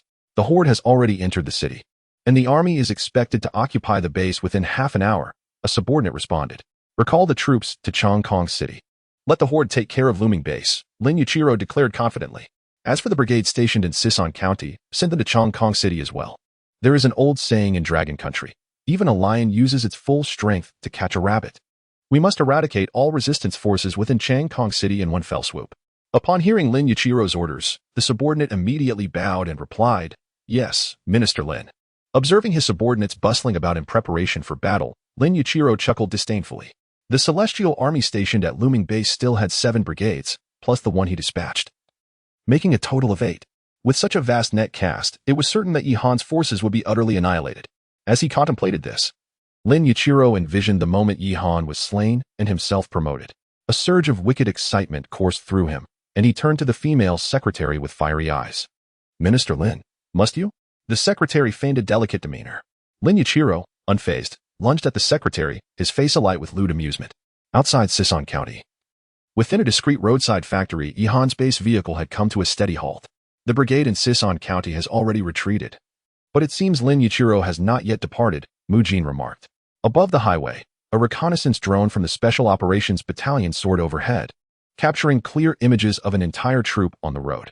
The remaining forces in Sison County were withdrawing from the city, predominantly composed of the Celestial Army, whose weaponry was on a completely different level compared to that of the Celestial players. Being an elite unit, they were well equipped with heavy artillery and tanks, rivaling Wang Long's heavily armored guard battalion in terms of armament. In addition to the Celestial elite forces, half of the remaining troops were level 4 Lord-class zombies, primarily consisting of Avengers and Barriers. This was precisely why Yihan had gone to such lengths to relocate this brigade, even with his 3 regiments. It would require considerable effort to conquer this unit. Now that Lin Yuichiro was redirecting this brigade to Chongqing City, the 5 counties, including Sison, would become ghost towns. Although the land mattered little, the zombies within the cities represented millions of points. That old teddy bear must be busy right now. I wonder if I should give him 2 shells to see if he still holds his composure, Yihan coldly mused. What is the situation at Looming Base? Report. Commander, we have just received news that the Celestial Army at Looming Base has retreated toward Chongqing City. Currently, only about 400,000 zombies remain there. Yu Jingyu reported. Upon hearing Yu Jingyu's words, Yihan lowered his head in contemplation and subsequently dispatched a message within the group. Commander Yihan, Li Qingwang. In half an hour, lead the entire 113th Regiment to support the Looming Base, coordinating with Lu Tu's main vehicle corps to encircle and eliminate the zombie horde as swiftly as possible. Commander of the 113th Regiment, Li Qingwang. Understood. Main vehicle corps, Lu Tu. Acknowledged. Commander Yihan, Gao Xing, reinforcements from Chongqing City are en route to your location. Prepare to retreat with the 56th Division. While the Cat Light Infantry continues to feign an attack on the Tianqi Company in Chongqing City, reorganizing into smaller units. Once the reinforcements are nearing, swiftly retreat to the mountains and await further orders, ensuring the 56th Division heads towards the Looming Base, taking all survivors with them. Commander of the 112th Regiment, Gao Xing. Received. After sending the message in the group, Yihan calmly sipped his tea. Glancing at Wang Hu and Li Qiding, in 4 hours, Wang Hu's 111th Regiment will assault Sison County and the adjacent Dushan County, while Li Qijing's 114th Regiment will target the other 3 counties. Both Wang Hu and Li Qijing were taken aback, then saluted. The attack on Chongqing City was merely a ruse. Yihan's true objective lay in the 5 counties adjacent to Tushan County and Jiaolin County. Capturing these areas would render Chongqing City a desolate stronghold, while simultaneously alleviating the crisis at the Looming Base. Most crucially, these 5 counties collectively harbored 2.5 million zombies, and combined with the zombies heading towards the Looming Base, the total approached 3 million, translating into 30 million points. He had already accomplished nearly half of what was required to be promoted to division commander. As for directly seizing Chongqing City, Yihan harbored the intention but lacked the capacity.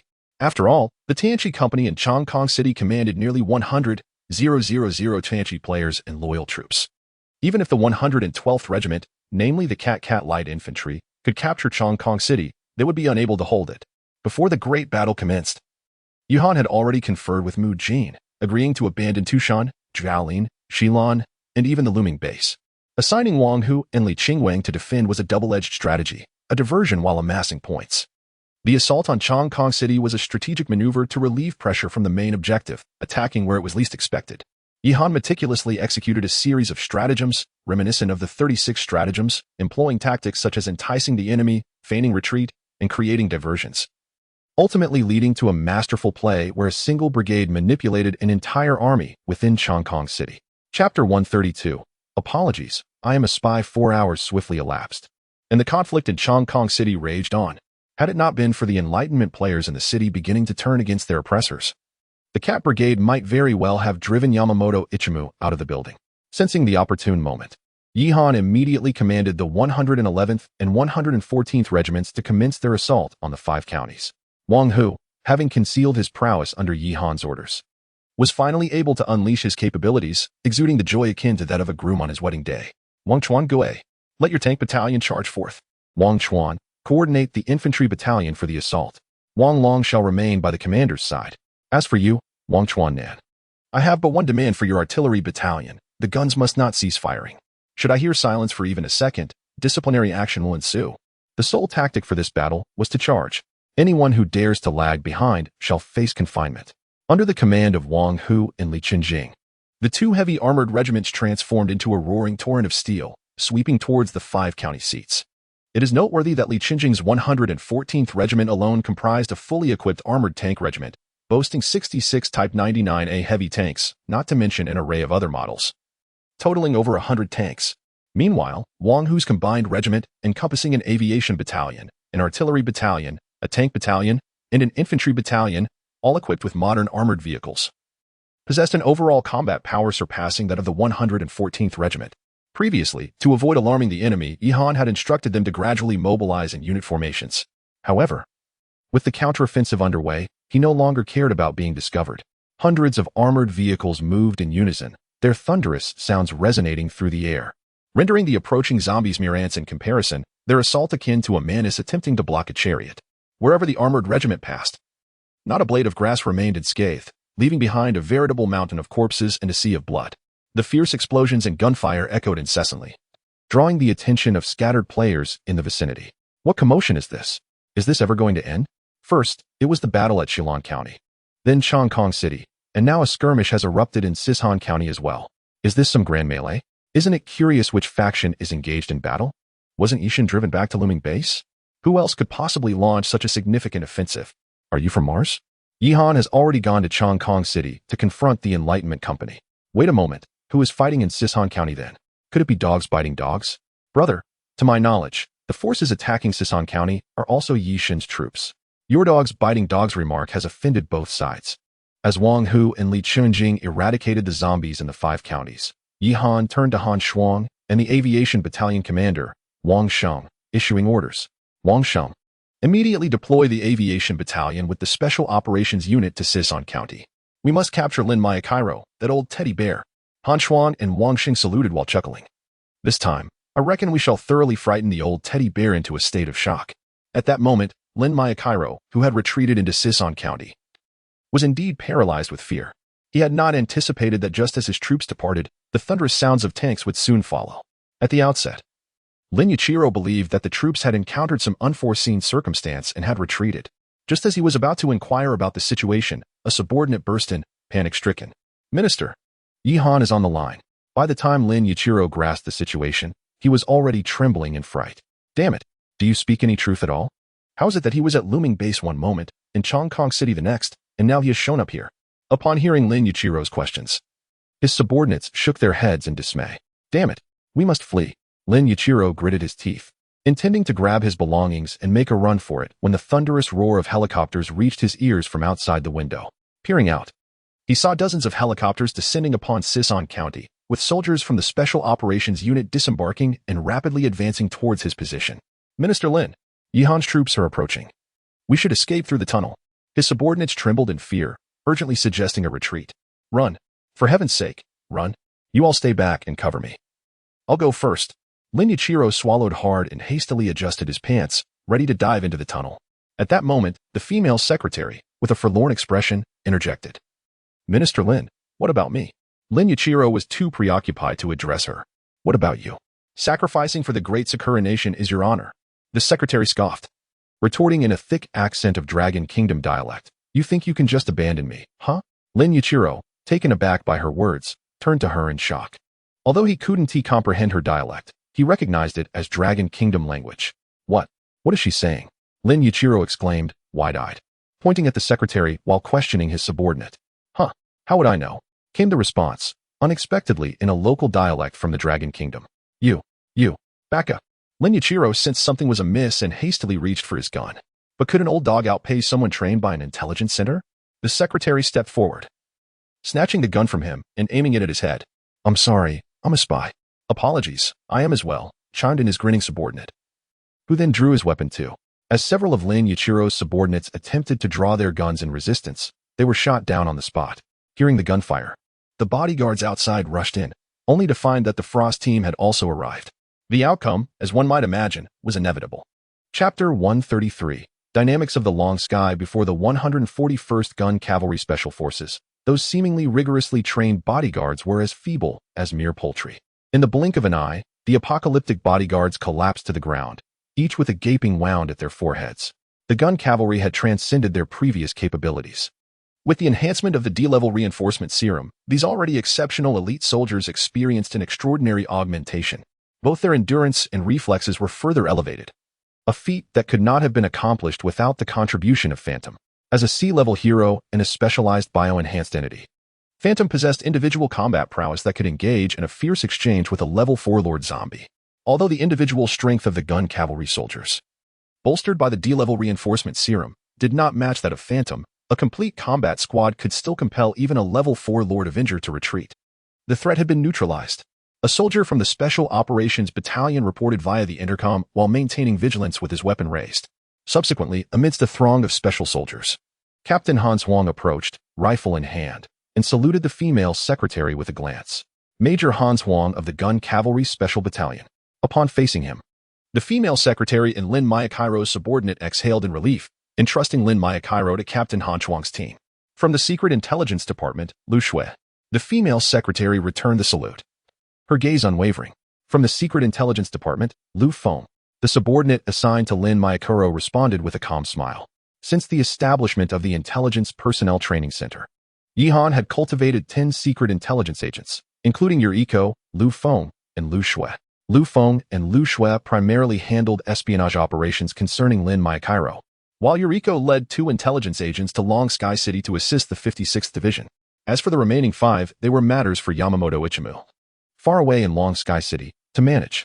At this moment, in Long Sky City, Yamamoto Ichimu's spirits had considerably improved, having just received news. The 8 brigades taken by Lin Mayakairo had returned to support Long Sky City and were expected to arrive shortly, thus alleviating the crisis in the city. He instructed the frontline troops to hold their ground for another 2 hours, as reinforcements were on the way. Outside the apocalyptic tower in Long Sky City, gunfire echoed. Yet Yamamoto Ichimu no longer exhibited the previous panic, restoring his dignified demeanor.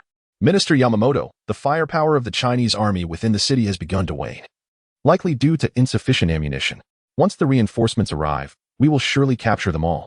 Yamamoto Ichimu's subordinate remarked with a smile. Humph. That brat Yihan has gone through such a long detour only to meet his demise. Yamamoto Ichimu scoffed. Unbeknownst to them, the reason for the 112th Regiment's diminished firepower was not a lack of ammunition, but rather a strategic withdrawal in accordance with Yihan's orders, preparing to gradually exit Long Sky City in batches. What they faced was merely a feigned assault by the Catlight Light Infantry Regiment. As Yamamoto Kazuki settled into a moment of calm, a subordinate abruptly burst into his office, his face a portrait of panic, his voice trembling. Minister Yamamoto, Sisan County has come under attack. Minister Lin Yuichiro is missing. The gravity of the subordinate's words jolted Yamamoto, who had only just regained his composure, causing him to spring to his feet in disbelief. What did you say? How could Sisan County possibly be attacked? Who would dare to strike Sisan County? It's Yihan. Not only Sisan County, but also the surrounding 4 counties are being assaulted by a large-scale armored force, seemingly Yihan's elite troops. Over 100 of the latest Longwood Dragon 99A tanks have been deployed, along with a significant number of helicopters. Minister Lin Yuichiro appears to have met with disaster. At the conclusion of his subordinate's report, a mouthful of blood erupted from Yamamoto Kazuki, leaving those nearby utterly aghast. Doctor! Quickly, summon a doctor. Yamamoto slumped onto the sofa, his face etched with disbelief. After a long moment, he wiped the blood from the corner of his mouth. Yihan, how could he muster such a formidable force? Which unit was defending Shilin County before? It seems that Yihan has reassigned the garrison of Shilin County to Sisan. Yamamoto could no longer contain his fury. Disregarding his injuries as he bellowed, bring every member of the reconnaissance department to justice. How could you be oblivious to such a significant troop movement from the enemy? Zinai, all of you must commit seppuku as an apology. Lin Yuichiro is nothing but a useless fool. What in the world has his feeble mind commanded? Has he lost his wits entirely? Witnessing his outburst, Yamamoto's other subordinates hurried to console him, while simultaneously deliberating on their next steps. Should we still attempt to rescue Sisan County? Is Minister Lin Yuichiro truly dead? We are barely holding our own. How can we mount a rescue? I suggest we abandon the idea. Even if Lin Yuichiro is alive, his incompetence is enough to warrant his own demise. Minister Yamamoto, what is your perspective? With a long sigh, Yamamoto's once-aged visage darkened with the pallor of despair. How can we not render aid? Sisan County is our logistical stronghold. Once the troops return and stabilize the situation in Chongqing City, we must immediately dispatch forces to reclaim Sisan County. Furthermore, we must implement reforms among these apocalypse players. Such disorganized chaos cannot serve our company. Those who seek only personal gain without contributing must be dealt with decisively. Yamamoto's face twisted with rage, his eyes glinting with a fierce light.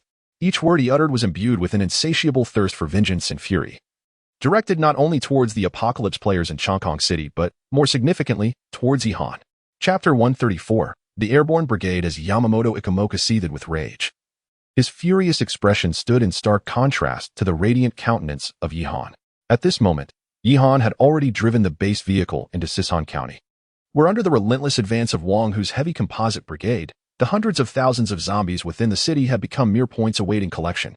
With the combined efforts of the Magnetic Storm Infantry Company and the Rocket Flight Company, nearly 100,000 zombies had fallen within just 2 hours in Sisan County. At this pace, the complete clearance of Sisan County would likely take less than half a day. Meanwhile, Li Chengwang's 113th Brigade had also arrived at Luming Base, showcasing the advantages of a fully mechanized force, which boasted extraordinary mobility. Once a route was cleared, their speed of deployment was remarkably swift. The 113th Brigade had begun coordinating with Lu Tu's armored brigade to eradicate the zombies. Previously, for several consecutive days, Yihan had been on the defensive, with nearly everyone believing that the annihilation of Yihan's forces was merely a matter of time. Yet, who could have anticipated that Yihan's counteroffensive would be so unexpectedly swift and decisive? Yihan glanced at the score tally, and after the valiant efforts of the 4 combat brigades at the front, his points had soared to an impressive 4 million. This total included contributions from Wang Hu and Li Qingjing in the battles across the 4 counties surrounding Sisan, as well as significant gains from Li Chengwang at Luming Base and the Cat Light Infantry Brigade engaged in the battlefield of Chongqing City. At this juncture, Yihan was but 1 brigade unit away from achieving full brigade capacity, a decision that required careful consideration. The Armored Tank Brigade was already comprised of the 113th and 114th Brigades, both under the command of Li Chengwang and Li Qingjing respectively. The Heavy Composite Brigade included Wang Hu's 111th Brigade, which would serve as the cornerstone for his future Heavy Composite Division. These 3 brigades primarily focused on heavy mechanization, forming what was known as the Steel Tide. Notably, Wang Hu's 111th Brigade possessed not only armored tank units but also motorized infantry, artillery, guard units, and airborne forces. The 112th Brigade, led by Gao Sheng, was the Cat Light Infantry Brigade, adept at mobile operations. Although its direct combat capabilities could not rival those of the other 3 brigades, its firepower was formidable, and its mobility surpassed that of the others by far. Considering this, Yihan found himself in a moment of hesitation. His forces seemed to lack significant shortcomings, with the Cat Light Infantry Brigade adequately represented by the 112th Brigade. Should he continue to bolster the Armored Brigade? Perhaps it would be wiser to establish an Airborne Brigade, as the current Airborne Battalion within the 111th Brigade struggled to meet the demands of the unit, and airborne forces were particularly effective against ground units. Mu Jin suddenly spoke up, suggesting that the air defense capabilities on the Apocalypse side were rather inadequate. With the support of ground forces, an Airborne Brigade could become a formidable weapon. Yihan glanced at Mu Jin, reflecting thoughtfully. Previously, it had been Mu Jin who had proposed the formation of the Cat Light Infantry Brigade, which indeed proved invaluable in subsequent battles. One must acknowledge that Mu Jin's insight was remarkably astute. Very well, let us establish an Airborne Brigade. Yihan nodded in agreement. At this moment, the Aviation Weaponry Factory has the capability to manufacture a variety of helicopter models, including the Long G-20 General Tactical Helicopter, Long G-10 Attack Helicopter, Long G-8L Transport Helicopter, Long G-5 Multipurpose Helicopter, and the Hunting Eagle Rotorcraft. Such a diverse array of models is sufficient to meet the demands for forming an Army Aviation Regiment. The regiment consists of 5 battalions, and I propose that the 1st and 2nd battalions be developed as attack aviation battalions, each comprising 3 attack companies, 1 reconnaissance company, and 1 ground support platoon. The attack companies will be equipped with 16 Long G-10 attack helicopters, while the reconnaissance company will have 12 Long G-20 tactical helicopters, with the ground support platoon outfitted with various support vehicles, stated Mu Jin. Thus, it can be calculated that 1 attack aviation battalion will consist of 48 Long G-10 helicopters and 12 Long G-20 helicopters. Yihan nodded in agreement and remarked, "Indeed, the attack battalion, as the main force of the Army Aviation Regiment, will undertake the tasks of firepower strikes and aerial assaults." Mu Jin continued. The 3rd Battalion will be established as a reconnaissance battalion, fully equipped with 60 Long G-20 helicopters, responsible for ground support, armed patrols, and reconnaissance assaults. The 4th Battalion will serve as a transport aviation battalion, primarily outfitted with 60 Long G-8L helicopters, tasked with transport support. The 5th Battalion will function as a ground support battalion, equipped with 24 Long 09 infantry fighting vehicles, 30 various models of Lynx vehicles, 30 flatbed trucks, along with several hunting Eagle rotorcraft.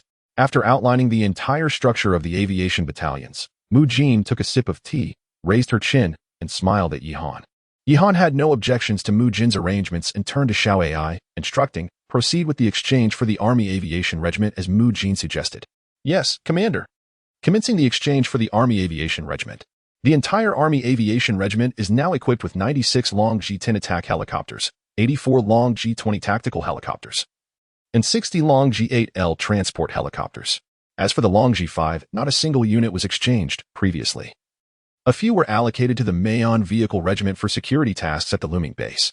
This model has already been phased out. Each Long G-10 costs 500 points. The Long G-20 is 200 points, and the Long G-8L is 800 points. These assets are considerably more expensive than those of the ground forces, given that a Long 09 infantry fighting vehicle only cost 500 points. In total, the expenditure for the helicopters alone reached 800 points, nearing the million mark. Additionally, there were 70 support vehicles, 30 Lynx vehicles, and 24 Long 09 infantry fighting vehicles, bringing the total cost to a neat 100,000 points. Furthermore, including the exchange for a regiment, which totals 600 soldiers, it amounted to just over 670,000 points. Consequently, the total cost for an Army Aviation Regiment reached 540,000 points, and with the 60,000 points required for the regiment and battalion level command officers, the final expenditure amounted to a precise 600,000 points, which is 300,000 points more than the previous tank battalion. Chapter 135. A series of troubles, however. Yihan did not feel any pangs of regret. The 1 or 2 million points were insignificant when compared to the colossal 100 million points required for promotion to the rank of brigade commander. With the exchange from the aviation regiment, Yihan's 4 million points were suddenly reduced to a mere 240,000. At that moment, Mu Jin approached and patted Yihan on the shoulder, stating that the brigade was now fully staffed, and all that remained was to accumulate points for the promotion to brigade commander. Just then, the thunderous roar of helicopters echoed from outside the base vehicle, and Yihan's heart leapt with joy as he hurried out to welcome his new troops. However, upon stepping outside, he was taken aback. The once densely packed swarm of helicopters was nowhere to be seen. Only a handful of 10 or so Long G-20 helicopters graced the azure sky, while none of the Long G-10 or Long G-8L were in sight. What is going on? Where are the helicopters? Yihan exclaimed, eyes wide in disbelief. Mu Jin shot him an exasperated glance and remarked, the aviation regiment comprises nearly 300 aircraft. Do you really think there is sufficient space in Sisan County to accommodate them all? Taken aback by Mu Jin's words, Yihan paused to survey his surroundings. The base vehicle was situated in the central square of Sisan County. Although there was ample open space, it could barely accommodate 20 helicopters, making it rather challenging for an entire regiment. Feeling somewhat sheepish, Yihan scratched his head. Ever since Mu Jin had joined him, he had been delegating many issues directly to her, and he had noticed a significant decline in his own cognitive engagement. At this rate, Mu Jin was nearly becoming his external brain. Just as Yihan's thoughts wandered, a Long G-20 landed not far from the base vehicle, and a senior officer adorned with the insignia of a colonel disembarked. Reporting, Commander. Aviation Regiment Commander Yi Tianyu has arrived. Yi Tianyu appeared to be under 40, with a strikingly handsome face and an upright posture, exuding a mature masculine aura that reminded Yihan of the saying, a man at 40 is like a flower in bloom. What about the other units of the aviation regiment? Yihan inquired as he stepped forward. Reporting, Commander.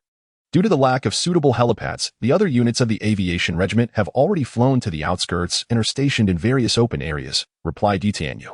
Frowning at Yi Tianyu's response, Yihan realized this situation was untenable. Xiao Ai, augment the engineering battalion to full company strength. Wang Shi will serve as the battalion commander. Understood, Commander.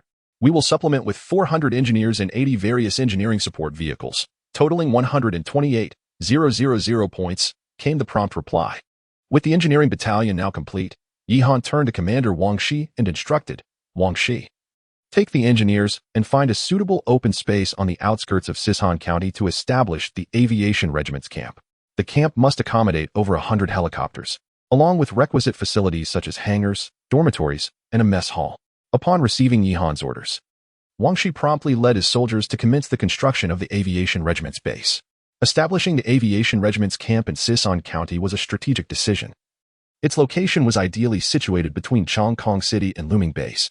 Stationing the aviation regiment here would not only provide support to Luming Base but also pose a threat to Chongqing City. After arranging the aviation regiment, Yi Han returned to the vehicle with Mu Jin. Although the threat from Chongqing City had been neutralized, Yi Han found himself burdened with even more responsibilities. First and foremost was the situation on various battlefronts. The Luming Base, along with 8 counties, including Shilong County and Sison County, remained engulfed in conflict, while the Cat Brigade continued to engage in skirmishes with forces from Chongqing City. In addition to that, the post-war reconstruction efforts required attention. Although Yu Ruoxue was providing support, Yi Han still needed to oversee matters at the base. Furthermore, there was the issue concerning the 56th Division, the official military unit of the Dragon Kingdom. How should he handle them? Yi Han felt a tumult of confusion and, after a moment of contemplation, summoned Yi Jingyu to inquire about the situation at the front lines. Report, Commander. The 111th and 114th Regiments are currently clearing out zombies in Sison County and its surrounding areas. The county seat has already been liberated, and the remaining task involves the cleanup of nearby towns, which is expected to take approximately 12 hours to complete. The 113th Regiment stationed at Luming Base is combating the residual zombie horde and anticipates completing their mission within 5 hours. The 112th Regiment has withdrawn from Chongqing City, and the 8 brigades from that area have already begun to return. Yamamoto Ichima seems to be organizing a new offensive, but it is expected to take another 2 to 3 days. Upon hearing Yi Jingyu's report, Yi Han furrowed his brow and asked, "What about Chen Weiguo's 56th Division?" The 56th Division is currently assisting the 113th Regiment in eliminating the zombies at Luming Base. According to previous orders, they will occupy the base once the cleanup is completed. Yi Han pondered deeply. The 56th Division consisted of nearly 5,000 troops, all well-trained regulars of the Dragon Kingdom. A conflict with them could prove troublesome. It appeared that he would need to return to Luming Base in the near future, both to bring Yi Ruoxue back to manage the reconstruction efforts and to have a direct conversation with Chen Weiguo. Although Yi Han was confident that the 56th Division was not his match, they were still a unit of the Dragon Kingdom with deep-rooted connections to him. Resorting to force against them would be a difficult decision. However, his position was precarious. Lacking official recognition meant that, should Chen Weiguo press the matter, his troops could be deemed bandits. Report, Commander. Lin Mailang, the Deputy Minister of Tianqi Company in Chongqing City, has been successfully apprehended. At that moment, a report from Han Shuang interrupted his thoughts. Chapter 136. I cannot disclose anything to you. Duanwu Festival Update.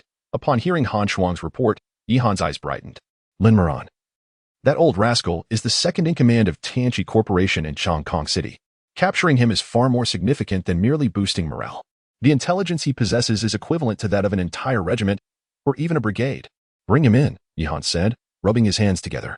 And bring Xiao Tian as well, Mu Jin added with a smile to the soldiers. As Yi Han's voice echoed, Lu Shui and Han Shuang entered first, followed closely by the tightly bound Lin Miran. Report, Commander. Mission accomplished. Lu Shui stepped forward confidently. Yi Han nodded in acknowledgement. He was well aware of the dangers of espionage. Lu Shui not only infiltrated the enemy command, but also displayed remarkable courage by securing Lin Miran, this old dog. Lu Shui's contributions, sacrifices, and risks taken were on par with those of frontline heroes like Wang Hu. Lu Shui, you have worked hard on this mission. I will hold an awards ceremony shortly, and your commendation will follow, Yi Han said. It is my duty to serve the commander. Lu Shui stood at attention, solemnly saluting. Lin Miran, observing this, was so enraged that he nearly ground his teeth to dust. Yi Han glanced at Lin Miran, who lay on the ground, and sneered, Lu Shui. Translate for me and ask this old dog if he is willing to cooperate. Lu Shui turned to Lin Miran with a smile and relayed Yi Han's words. Upon hearing them, Lin Miran erupted in a tirade. Baka, you think I will cooperate with you? Dream on. Our great Sakura nation will eventually flay you alive and feed you to the dogs. Feigning shock, Lu Shui exclaimed, Oh my, Commander. Lin Miran just said he wants to flay you alive and feed you to the dogs. How terrifying. Yi Han coldly chuckled. In that case, let Mu Jin and Han Shuang educate him. At his age, he should not be lost in his delusions. Thankfully, Lu Tu is not here. Otherwise, he would have some unpleasant surprises. Mu Jin covered her mouth and laughed. Then it seems we must trouble Xiao Tian again. Just as she was about to send Xiao Tian to discipline Lin Miran, Han Shuang suddenly interjected. Commander, I have an idea. If we keep letting Xiao Tian handle this, I'm afraid it might upset his stomach. These Sakura fellows drink nuclear waste daily, Their brains must be addled. We shouldn't let them radiate Xiao Tian. After pondering for a moment, Yihan found Han Xuan's point quite reasonable. After all, Xiao Tian is part of his trusted team, and exposing him to such risks seemed unwarranted. What do you propose? Han Xuan grinned. Just send someone from the Magnetic Storm Infantry Company. Electric shock therapy is quite effective. Yihan, secretly admiring Han Xuan's devilish wit, realized that beneath his usually quiet demeanor lay a cunning mind, rivaling even Mu Jin's. Taking Han Xuan's suggestion to heart, Yihan quickly summoned Zhang Tai, the commander of the Magnetic Storm Infantry Company. Before long, Zhang Tai arrived at the base clad in full insulating gear.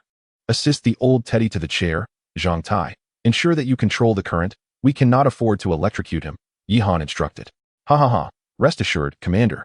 Before joining the army, I was a skilled electrician, adept at handling electricity. Zhang Tai chuckled while helping Lin Mailang into the chair.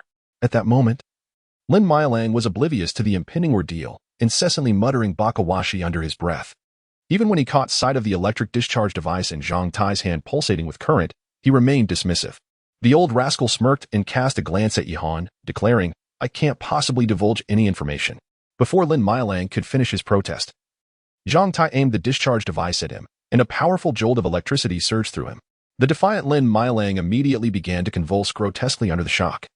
His mouth agape, as if to swallow a light bulb, his eyes rolling back in his head. Yihan, meanwhile, detected the acrid scent of singed hair in the air, exclaiming, Damn it, had I known it would smell this awful, I should have taken him outside. Once Zhang Tai felt the voltage had sufficiently affected him, he ceased his actions, prompting Lu Shui to inquire of Lin Mailang, Will you cooperate or not? Bakawashi. Go to hell. With Lin Mailang's anguished cries.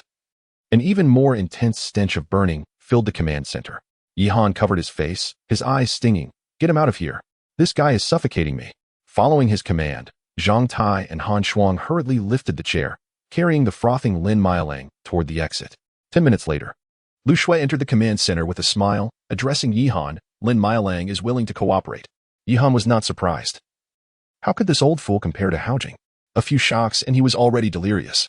Upon reaching outside, Yihan was greeted not only by the overwhelming stench of burnt flesh, but also an atrocious odor reminiscent of waste. At this point, Lin Mailang on the chair bore little resemblance to the spirited minister he had once been. Under Zhang Tai's electric therapy, Lin Mailang had not only lost his hair, but had also significantly darkened in complexion. What? Is this not a prison? Where is his hair? Yihan inquired in astonishment. It was no wonder he reacted this way. Lin Mailang had been scorched to a charred black, the few remaining strands of hair on his head now frizzled. I am willing to cooperate. I truly am. Please, no more shocks, I beg you. Lin Mailang suddenly spoke in the Dragon Kingdom's tongue. What the hell? Have you opened your meridians with this electricity? Yihan was even more astonished. At that moment, Lin Mailang harbored thoughts of despair. Reduced to such a pitiful state, whether in Dragon Kingdom dialect or alien language, he felt compelled to utter something, anything. Chapter 137. The Ambitions of Sakura Nation, Duanwu Festival Bonus. Pray tell, what is the distribution of power within your company, Apocalypse? Yihan inquired, lighting a cigarette for himself. This. Linmi stammered, struggling to articulate a coherent response. What is the matter? Have you lost your memory? Would you like your brother Tai to assist you? Lu Shui scoffed, while Zhang Tai had already raised the electric device. No, it's just that the topic you've broached is rather vast, and I find myself at a loss as to where to begin, Linmi lamented, his expression obscured by the shadows cast by the electric light. Yet, even through the veil of darkness, it was evident from his voice that he was on the brink of tears, after enduring several rounds of electric shocks. Not only were his tear ducts in distress, but even his bladder seemed to tremble. Let us start with your headquarters. What is the overarching distribution of power within Apocalypse? Mu Jin stepped forward to ask. Upon hearing Mu Jin's question, Linmi obediently replied, the company's headquarters is established in the homeland of Sakura Nation, with branches in various major countries across the globe, as far as I am aware. The Apocalypse branch in Long Country not only manages affairs within Long Country, but also oversees more than a dozen neighboring nations, including the likes of Korea and the Philippines. Within Long Country, the headquarters has established provincial, municipal, and county divisions. Our Chongkong Municipal Branch is governed by the Jianghan Provincial Branch. Yihan was taken aback. It appeared that Apocalypse indeed wielded considerable influence, having expanded its reach so extensively. Not only was Long Country affected, but other nations were also suffering. It seemed that players from these countries were currently striving within their own territories. What is the purpose behind all this? Is it merely to eradicate all of humanity? Yihan furrowed his brow as he questioned. The anti-human agenda had long been a familiar narrative for the military of Sakura Nation. These individuals, when driven to madness, spared neither foreign adversaries nor their own kin. No, that's not it. Lemmy shook his head. To be honest, I'm not entirely sure of the specifics. I've heard it's to secure greater territory by cultivating mutated zombies as weapons of war, subsequently ruling over the remaining survivors and compelling them to work for us, thus sustaining Sakura Nation. Oh, so you imply that you Haven T slaughtered the survivors? Yihan asked, somewhat astonished. The mission of the apocalypse was to obtain points through the extermination of survivors. Initially, there was no slaughter. They were primarily captured to mine and farm. However, the population in Long Country is exceedingly large, and the headquarters declared that Sakura Nation is too small. They sought to relocate the nation to Long Country, which is why they began eliminating survivors later on. Linmi recounted in detail. And what are the survivors you've captured? Yuhan pressed further. I only know that some are confined in laboratories for modification. As for those involved in mining and farming, I am uncertain of their whereabouts. It seems there are farms in other cities of Jianghan province. Perhaps they are held there, Linmi replied. Yuhan lowered his head, contemplating deeply. It was clear that these individuals must be rescued. Otherwise, given the nature of Sakura Nation, they would be exterminated once their utility had been exhausted. How many troops does your Jianghan provincial branch command? Mujin inquired. Uncertain. I only know that the Longkong City Department has approximately 10,000 elite troops, along with 80,000 apocalyptic players, and in addition, there is a contingent of 10,000 Lord Zombies, primarily comprising 4th-level Lords, Lin Along remarked. Yihan was already aware of this information. 10,000 elite troops, 80,000 irregular soldiers, and 10,000 Lord Zombies, totaling around 100,000 troops in Longkong City, roughly equivalent to the scale of a single army. At this moment, this army was entirely confined within Longkong City, while Yihan's fully equipped brigade boasted 5 regiments. And with logistics and special forces included, he had approximately 15,000 personnel. The apparent disparity in strength seemed considerable. However, Yihan's forces were elite, having previously demonstrated their prowess. Are there any higher-level Lord Zombies in Longkong City? Yihan pondered before asking. I truly do not know. I am merely a deputy minister and do not possess such authority. Information regarding higher-level lords is solely accessible to the chief minister, Lin Yilong replied. Noticing that Lin Yilong was unable to provide more valuable information, Yihan casually inquired. Now, I offer you a chance. Consider if there is any useful information. Should you strike a chord with me, you may exchange it for your life. Upon hearing this, Lin Yilong appeared momentarily taken aback, while Han Shuang rolled her eyes. Yihan's offer of life was likely tantamount to leaving it to fate, as the few unicycle fellows from the previous world had yet to be buried. After a prolonged moment of contemplation, Lin Yilong's eyes suddenly lit up, revealing a bright smile. I actually do know something. I am aware of the location of Longkong City's logistics base. This revelation piqued not only Yihan's interest but also that of Mujin. Excellent. Do share. And I assure you, you shall be spared, Yihan responded with a smile, applauding lightly.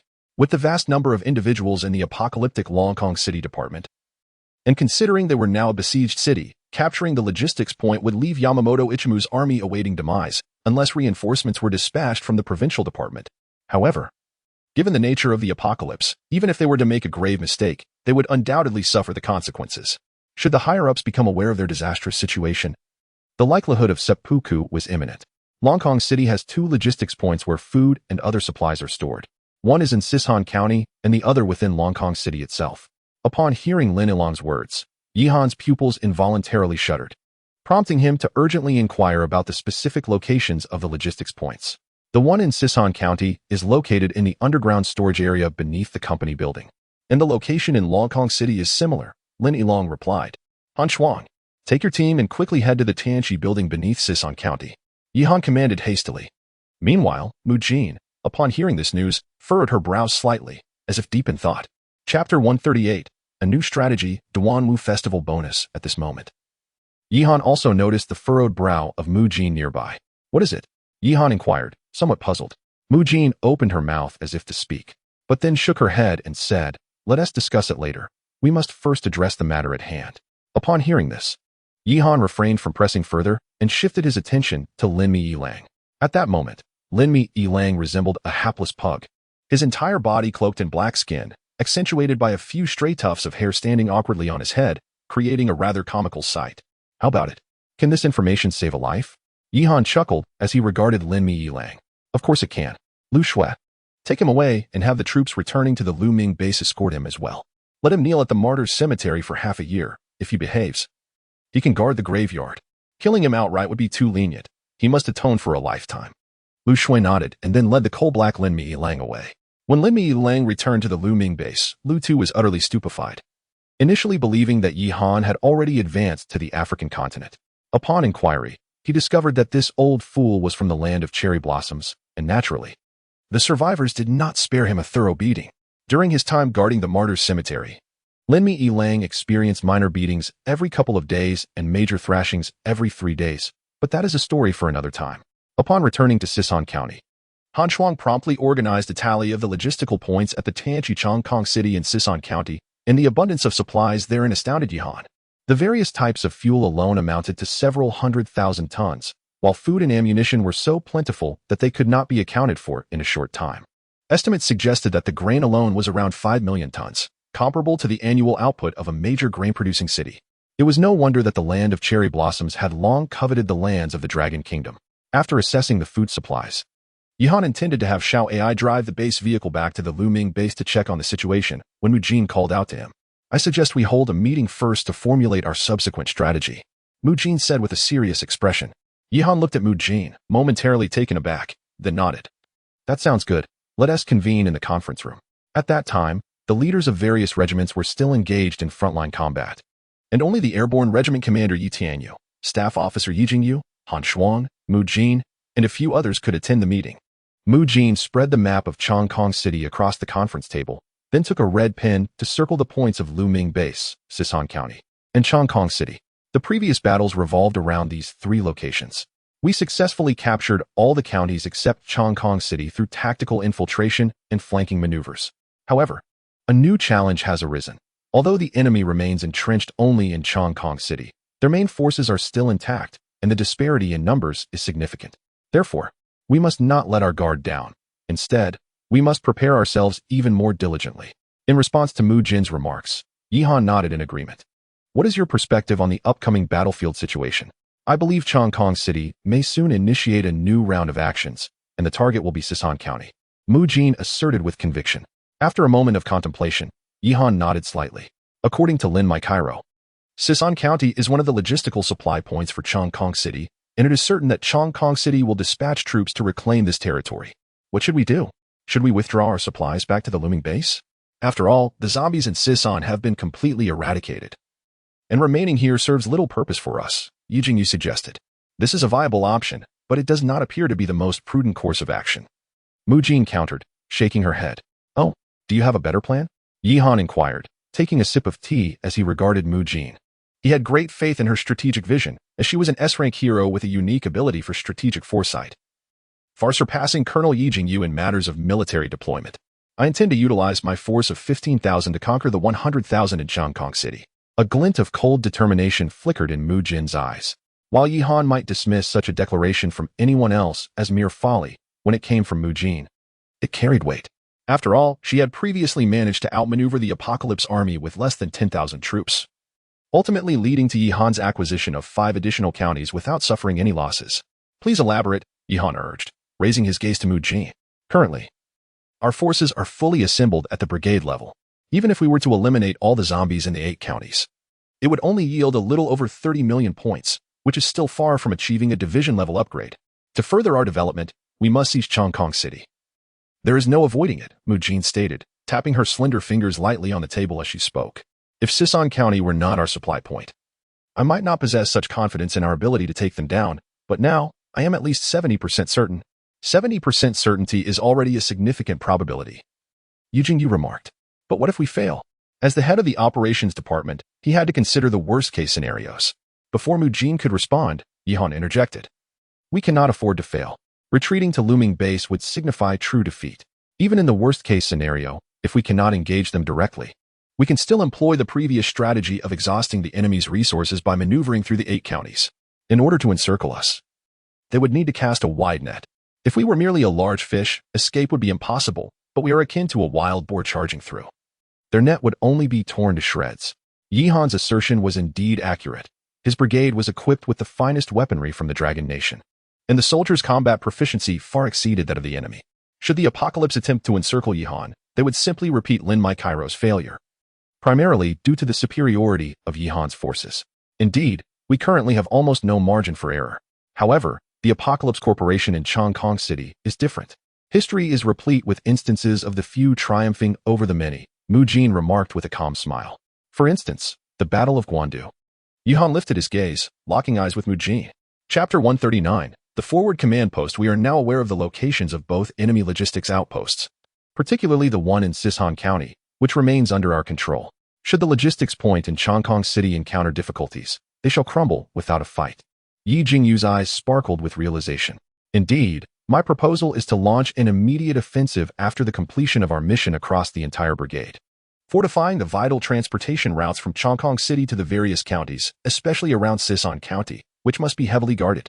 Additionally, the light infantry of the 112th Regiment will continue to adhere to the established plan, stationed in the mountainous regions of Chongqing City, serving as a thorn in the side of the enemy forces. Upon hearing Mu Jin's arrangements, Yihan nodded in agreement. Very well, we shall proceed as you suggest. A forward command post will be established in Sisan County, and Mu Jin, you will assume the role of commanding officer. All troops will fall under the jurisdiction of this command post, including the Magnetic Storm Infantry Company and the Rocket Flying Infantry Company. Mu Jin was momentarily taken aback by Yihan's transfer of command. If I am to command the troops, what will you be doing? I must return to the looming base for a brief visit. Wang Long's Guard Battalion and Han Xuan's Special Forces will accompany me. As the 56th Division and the looming base have a multitude of matters that require my attention, Yihan replied. After a moment of contemplation, Mu Jin nodded in understanding. Indeed, Yihan needed to return, as the looming base had suffered a significant blow, coupled with the arrival of the 56th Division, rendering the situation at the rear as dire as that at the front. Yihan swiftly arranged for Mu Jin to set up the forward command post in Sisan County, while Yi Jingyu and several other advisors remained to assist her.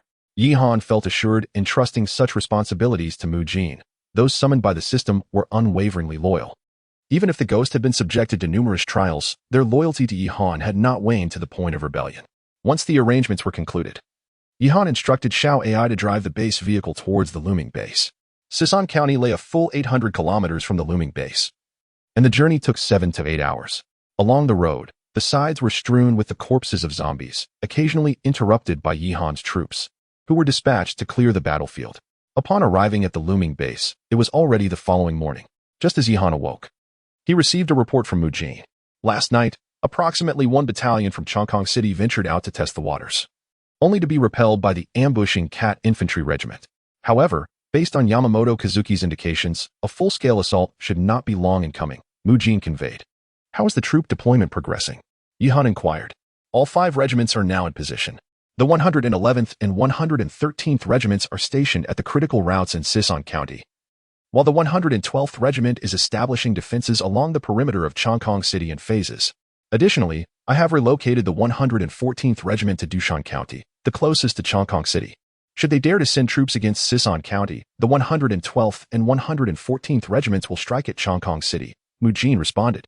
Yihan nodded in satisfaction, appreciating Mu Jin's strategic arrangements, which indeed placed Yamamoto Kazuki in a challenging predicament. At this moment, the main forces have already stationed at various strongholds, indicating that the previous clearing missions have mostly concluded. The 8 counties under Yihan's control have been purged of all zombies by the armored units, resulting in his score soaring to 40 million. This exceeded his expectations significantly, primarily because, as time progressed, the originally ordinary level 1 zombies evolved into level 2 and even level 3 variants, granting him greater points for their elimination. The evolution of zombies is undoubtedly unfavorable for ordinary players, yet for Yihan, it presents an unmitigated advantage. The distinction between level 1 and level 2 zombies is negligible for the Dragon 99A. If level 1 zombies are akin to ants, then level 2 zombies are merely well-fed ants. It appears that capturing Chongqing City would certainly yield enough points for him to be promoted to the rank of division. Yihan felt a surge of anticipation. Once he achieved division level, his heavy armored combined brigade would be secured, a force recognized as elite among elites. The presence of such a brigade in a small nation would be akin to divine intervention.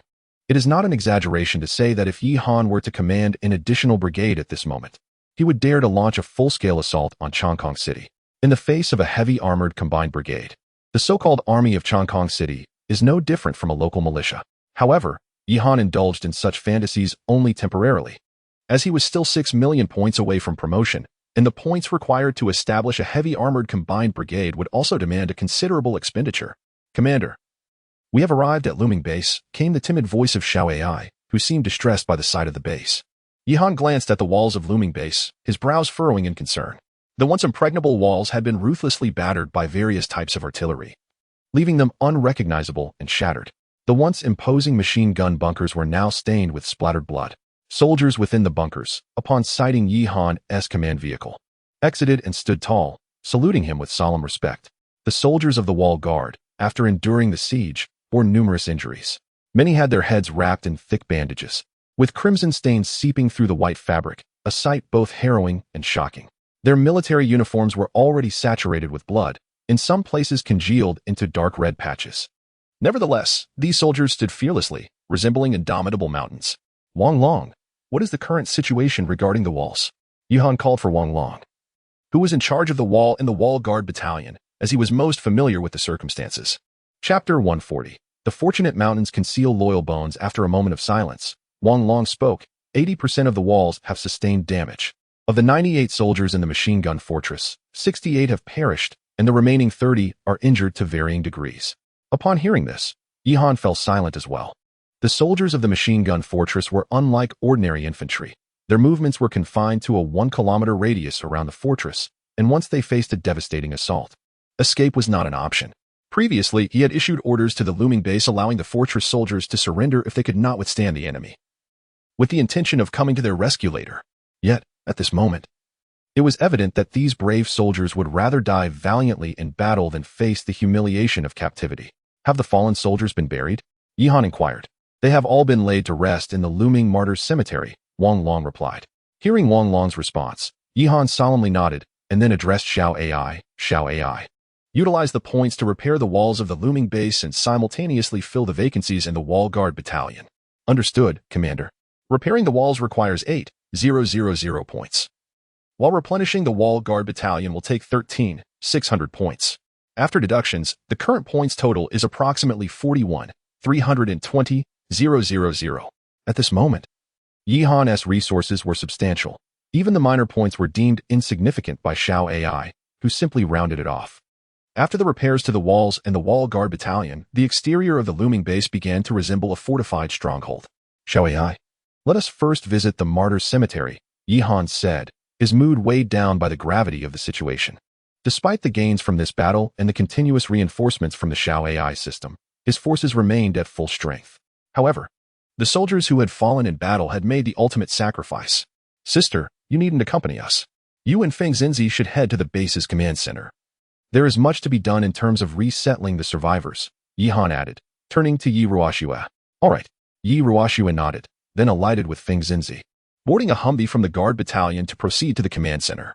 With logistical management under Yi Ruoxue's supervision, frontline operations supported by Mu Jin, and base security overseen by Lu Tu and Wang Long, Yihan, as the overall commander, could finally find some respite.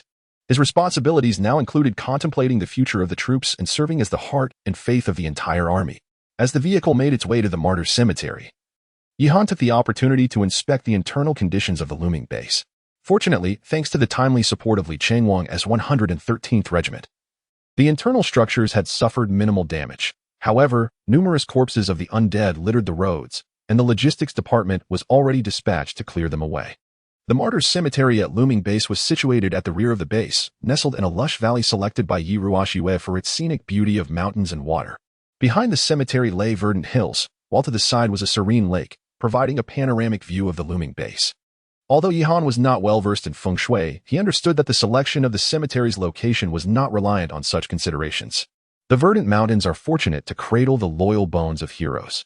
For this place to serve as the eternal resting ground for so many martyrs is indeed a matter of great honor. One might assert that regardless of where a martyr's cemetery is situated, it is invariably a land blessed with exceptional feng shui. Consider, if you will, that had it not been for these valiant martyrs, the survivors at the Looming Base would have continued to endure unspeakable suffering. Their sacrifices have ushered in peace and tranquility for the base. Take, for instance, the world that Yihan once inhabited. If a residential community were surrounded by a potter's field, the property values would undoubtedly plummet. Yet, If it were adjacent to a martyr's cemetery, the scenario would be entirely different. Those interred there are not mere restless spirits, but noble souls. To be their neighbor is a privilege beyond compare. Yihan instructed Xiao Ai to park the base vehicle at the entrance of the looming martyr's cemetery, while the soldiers of Wang Long's guard battalion stood vigil outside. He then alighted from the vehicle, accompanied by Wang Long and Han Shuang, and entered the cemetery. Upon crossing the threshold, Yihan was greeted by the weathered visage of Lin Mi-Lang. The young man had transformed into a figure resembling a man nearing 70. His skin darkened and his posture hunched. The arrogance he once exuded had vanished entirely. Upon seeing Yihan approach, his eyes brightened, but upon noticing Han Shuang, he involuntarily shivered. The idea to confront him had originated from Han Shuang. "Commander Yi," Lin Mi-Lang stammered as he shuffled forward, a sycophantic smile adorning his face.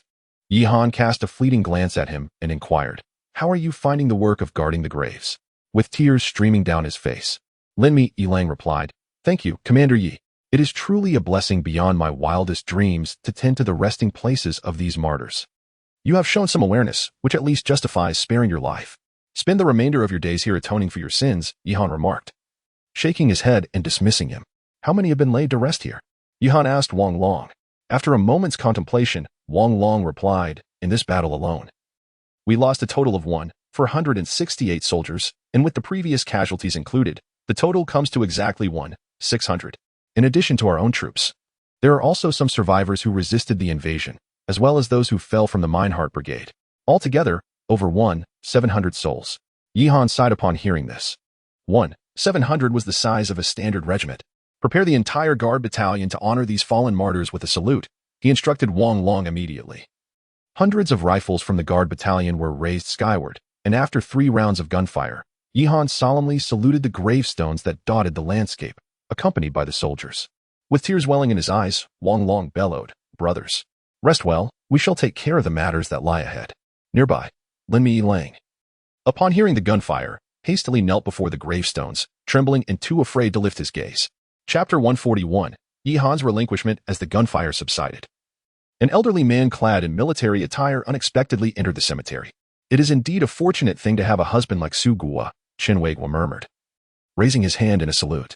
Yihan turned to look at Chen Weiguo, clearly aware that he had come hastily upon hearing of Yihan's return to the base. "It seems that Commander Chen harbors a yearning for the valor of the battlefield," Yihan remarked with a sidelong glance. To be candid, Yihan felt a sense of disdain upon learning that the 56th Division had been huddling in Kong City.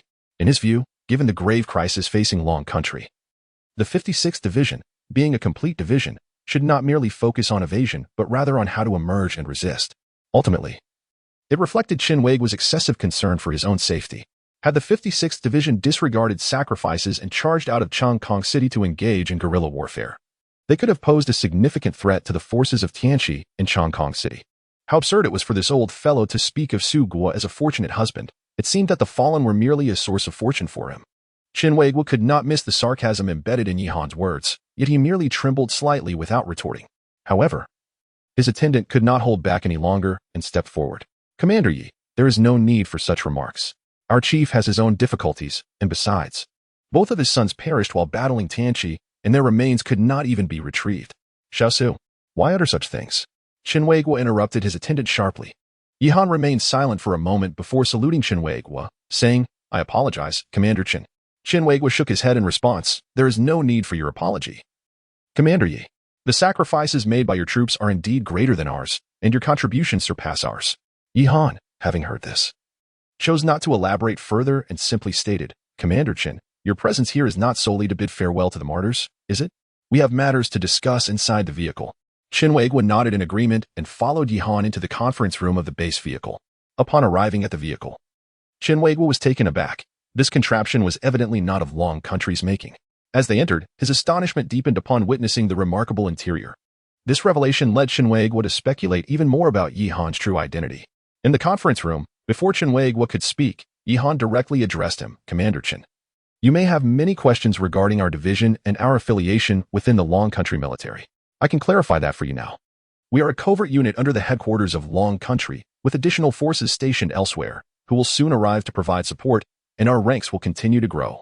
After delivering this statement with an unwavering demeanor, Yihan calmly sipped his tea. He had meticulously crafted this narrative during his journey, believing it to be the most effective way to earn Chinwegua's trust, especially since the command structure of the Long Country military was currently in disarray, leaving Chinwegua with no means to verify his claims. Chinwegua, visibly astonished, remarked, "So you are from the secret unit of the command headquarters. No wonder your equipment is so advanced. Can you still establish contact with the headquarters?" Yihan shook his head. "No, we cannot. The headquarters, which you all cannot reach. Would indeed be a miracle if I could." Chinwegua sighed upon hearing this. "Truly, the invaders from the Cherry Blossom Nation have long harbored intentions of our downfall. The situation at headquarters is likely dire. The pressing matter now is that since we have crossed paths, we must unite against the apocalypse. Commander Chun, regardless of your age or rank, you surpass me in both. I propose that you take command of the entire army henceforth." These words, taught to Yihan by Mu Jin, were uttered reluctantly, as Yihan initially dismissed them. However, Mu Jin advised him to test Chinwegua, for he was not yet fully one of their own, and it was prudent to gauge his intentions. Moreover, Yihan commanded only a single brigade, regardless of its prowess. It paled in comparison to the numerous forces behind it. At this moment, Chinwegua held an undeniable rank of Major General, far exceeding Yihan's own. Chinwegua's gaze sharpened as he responded, "Commander Yi, it is indeed fortunate for the nation to have someone of your awareness at such a young age." He continued, "Very well, I shall assume the role of overall commander from now on." "Really? You actually mean it?" Yihan was taken aback, feeling as though the script had deviated from expectation. Was this old fellow truly taking him seriously? Meanwhile, Wang Long's eyes glinted coldly, his hand resting on his weapon. This was no jest. He recognized only Yihan. Regardless of Chinwegua's lofty rank, in his heart, none could eclipse Yihan. "Ha ha, I was merely jesting." Chinwegua suddenly broke into a playful grin, resembling a mischievous old child. "At my age, what commanding can I possibly do? Are you trying to play the White Emperor City Guardianship game with me? That is too amusing." Upon witnessing this, Yihan exhaled in relief, his expression one of exasperation. Chinwegua was indeed a character, nearly prompting him to draw his weapon in haste. It's a relief to have cleared the air. Mu Jin can be quite the schemer, with so many thoughts for a young lady, Yihan remarked, rolling his eyes at the chuckling Chinwegua. Then, "Commander Chin shall fall under my command. Please provide an update on the status of your 56th Division." At this, Chinwegua composed himself, adopting a serious demeanor as he nodded, reporting to the overall commander, "Our 56th Division is comprised of dispersed troops previously gathered from various locations in Chongqing City. Currently, our total force stands at 5,600 personnel, organized into 2 regiments. The division mainly operates with light equipment, possessing only a single armored battalion, comprising 20 Type 96 tanks and 30 Type 59 tanks, alongside approximately 60 supply trucks." Upon hearing Chinwegua's report, Yihan could not help but lament the dire state of the 56th Division. It was no wonder they were consistently oppressed by the forces of apocalypse in Chongqing City. After all, being a makeshift assembly, possessing such weaponry was commendable. Yet the most advanced among them was merely the Type 96, of which Yihan's own forces also fielded, but the 56th Division boasted only 20. As for the Type 59, it was a relic, and the use of it by the 56th Division evoked a sense of without great generals in Shu. Liao Hua takes the lead. Chapter 142. The arrangements for the garrison division. After Chinwegua finished speaking, he discerned Yihan's underlying thoughts and awkwardly elucidated. When the calamity struck, chaos ensued among all the forces. The remaining soldiers are equipped solely with individual weapons, and the few tanks we possess were acquired from a captured tank regiment. This tank regiment is now the most elite unit of the 56th Division. Upon hearing this, Yihan furrowed his brow in contemplation before inquiring, "What does the 56th Division currently lack the most?" "The most pressing needs are equipment and supplies. Ammunition is also a concern. Furthermore, there is a significant shortage of commanding personnel. When I organized them, they were predominantly ordinary soldiers, with scarcely any officers possessing command capabilities. Currently, the 2 regimental commanders consist of one who has been reassigned to a local government position and another who is a long-retired old camp commander." Listening to Chinwegua's account, Yihan began to formulate a plan in his mind. It appeared that gaining control over the 56th Division could be rather straightforward. With the officer training center at his disposal, he could easily assign a cadre of commanders to the division. Thus, even if the division commander remained Chinwegua, the officers beneath him would all be Yihan's own. "Very well, please lead me to the 56th Division's encampment," Yihan stated as he rose from his seat. Chinwegua nodded, and then guided Yihan and his party towards the encampment of the 56th Division. Although Luming Town is not particularly large, the Luming Base encompasses the entire Luming Valley, providing ample space. The 56th Division is stationed in a dilapidated factory within the valley. At the camp's entrance, sentries and guards had been established. Upon recognizing Chen Weigua, the soldiers stood at attention and saluted. Though these soldiers were not summoned by any system, they exuded an air of authority at first glance, being part of the official forces of Long Country. In terms of combat readiness and military bearing, they far surpassed the Apocalypse troops. However, as Chen Weigua had mentioned, these soldiers were indeed hastily assembled. Their uniforms had become worn and tattered in combat, stained with numerous blood and grime. While the majority wielded the Type 95 rifle, many were armed with a hodgepodge of other firearms, likely due to damage or depleted ammunition, necessitating the use of alternative weapons. Despite the dire logistical conditions, the soldiers exhibited no signs of discontent. Their faces were devoid of despair. And Yihan could even hear the spirited strains of military songs emanating from the camp. Unyielding tenacity has always been a commendable tradition of our army. Although the circumstances are challenging, the soldiers' fighting spirit remains remarkably high, Chen Weigua remarked with a smile. Yihan nodded in agreement. Recognizing that the forces of Long Country originally emerged from guerrilla warfare and had weathered countless storms. Had it been any other unit facing such adversity, they would likely have succumbed to despondency long ago. It was only they who could still sing military songs in such times. Upon entering the 56th Division's encampment, Yihan observed dilapidated tents everywhere. The only structure that appeared somewhat decent was a row of wooden bungalows, which served as the command post for the 56th Division. Yihan conducted a thorough inspection of the camp, and indeed, the situation was as Chen Weigua had described: a lack of logistical support, a deficiency in command, and a shortage of equipment. It was truly commendable that the 56th Division had managed to endure under such circumstances. However, what astonished Yihan was the presence of numerous players from the Wanderers camp within the 56th Division. Before arriving in this world, these individuals were either active-duty soldiers or veterans. Naturally, upon entering this realm, they could not align themselves with the Apocalypse faction. Instead, they dedicated themselves to aiding survivors while maintaining contact with the military. Upon learning that Chen Weigua's 56th Division was recruiting personnel, they eagerly joined their ranks. After completing his inspection, Yihan returned to the vehicle and addressed Xiao Ai. Xiao Ai trained 4 colonel commanders, 18 major commanders, and 12 major logistics officers from the Officer Training Center. Understood. Commander, the total expenditure is 80,000 points, and the personnel have been dispatched outside the vehicle, Xiao Ai replied. As her voice faded, an entire contingent of officers was summoned outside, and Yihan swiftly led the cadre prepared for the 56th Division to meet Chen Weigua. Chen Weigua, upon seeing the assembled officers, nodded in satisfaction. For him, enhancing the combat strength of the 56th Division was of utmost importance. He did not dwell on matters of authority. At that moment, to quibble over such trivialities would jeopardize the future of Longhua. Commander Chen, these officers will be assigned to the 56th Division as command personnel for each regiment and battalion, under your unified command, Yihan stated. Absolutely. No problem, Chen Weigua affirmed with a nod of appreciation. Once the command personnel were arranged, Yihan instructed Chen Weigua to assess the equipment and supplies that the 56th Division was lacking. Yihan intended to ensure that these necessities would be supplied to the 56th Division, as it was now effectively his own unit. He could not bear to see them suffer. Subsequently, the equipment list was submitted to Yihan, who felt overwhelmed upon reviewing it. The array of missing equipment was extensive, prompting Yihan to directly instruct Xiao Ai to manufacture 10,000 sets of individual gear from the armory. He then had Wang Long's security battalion deliver the equipment. These 10,000 sets of individual gear included uniforms, combat attire, as well as weapons such as rifles, handguns, and daggers.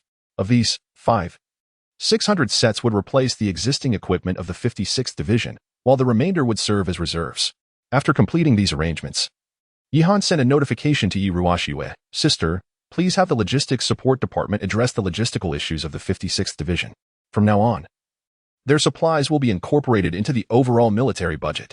Food and medical supplies must be prioritized, and let's have the engineering battalion send personnel to construct their accommodations. Upon receiving the news, Yi Ruoxue promptly dispatched the necessary supplies, and the engineering battalion sent a company to assist with the construction of barracks for the 56th Division. Chen Weigua watched as trucks arrived in succession, tears of gratitude welling in his eyes. At last, we have found the main force. These soldiers will no longer have to endure such hardships. Yihan smiled gently before speaking. Commander Chen, now that we have replenished our basic equipment, I will also seek to procure the heavy weaponry that we require. At this moment, I wish to discuss the operational tasks of the 56th Division with you. Upon hearing Yihan mention the operational tasks, Qinweiguo's expression grew solemn, and he saluted, "Supreme Commander, please issue your orders directly." Yihan nodded and stated, "The entire 56th Division will undergo reform and will be designated as a garrison division, retaining the title of the 56th Division. The garrison division's 1st Regiment will be stationed at Luming Base, responsible for the defense of both the base and Shilin County, with the primary objective of preventing enemy flanking attacks and ensuring the security of the base. The 2nd Regiment of the Garrison Division will be stationed in Tushan County, with battalions deployed in various counties under my jurisdiction, in addition to their duties of guarding and defense. Their most crucial task will be to seek out the scattered survivors and resources across the towns and counties. Here, I wish a joyous birthday to my brothers of the Third Empire." Chapter 143. The placement of Luming Town. Upon hearing Yihan's command, Qinweiguo offered a salute, affirming, "Yes, Commander." In truth, Qinweiguo was of an age sufficient to be Yihan's father, yet, at this moment, he exhibited no inclination to assert his seniority. Instead, he radiated solemn respect. This deference stemmed not only from Yihan's esteemed position as the overall commander, but also from Qinweiguo's genuine admiration for Yihan as an individual. Despite his youth, Yihan wielded significant military power not for personal gain or to carve out a fiefdom, but to combat external threats and rescue the populace. Such virtues alone were commendable. Moreover, Yihan was considered a benefactor to the 56th Division.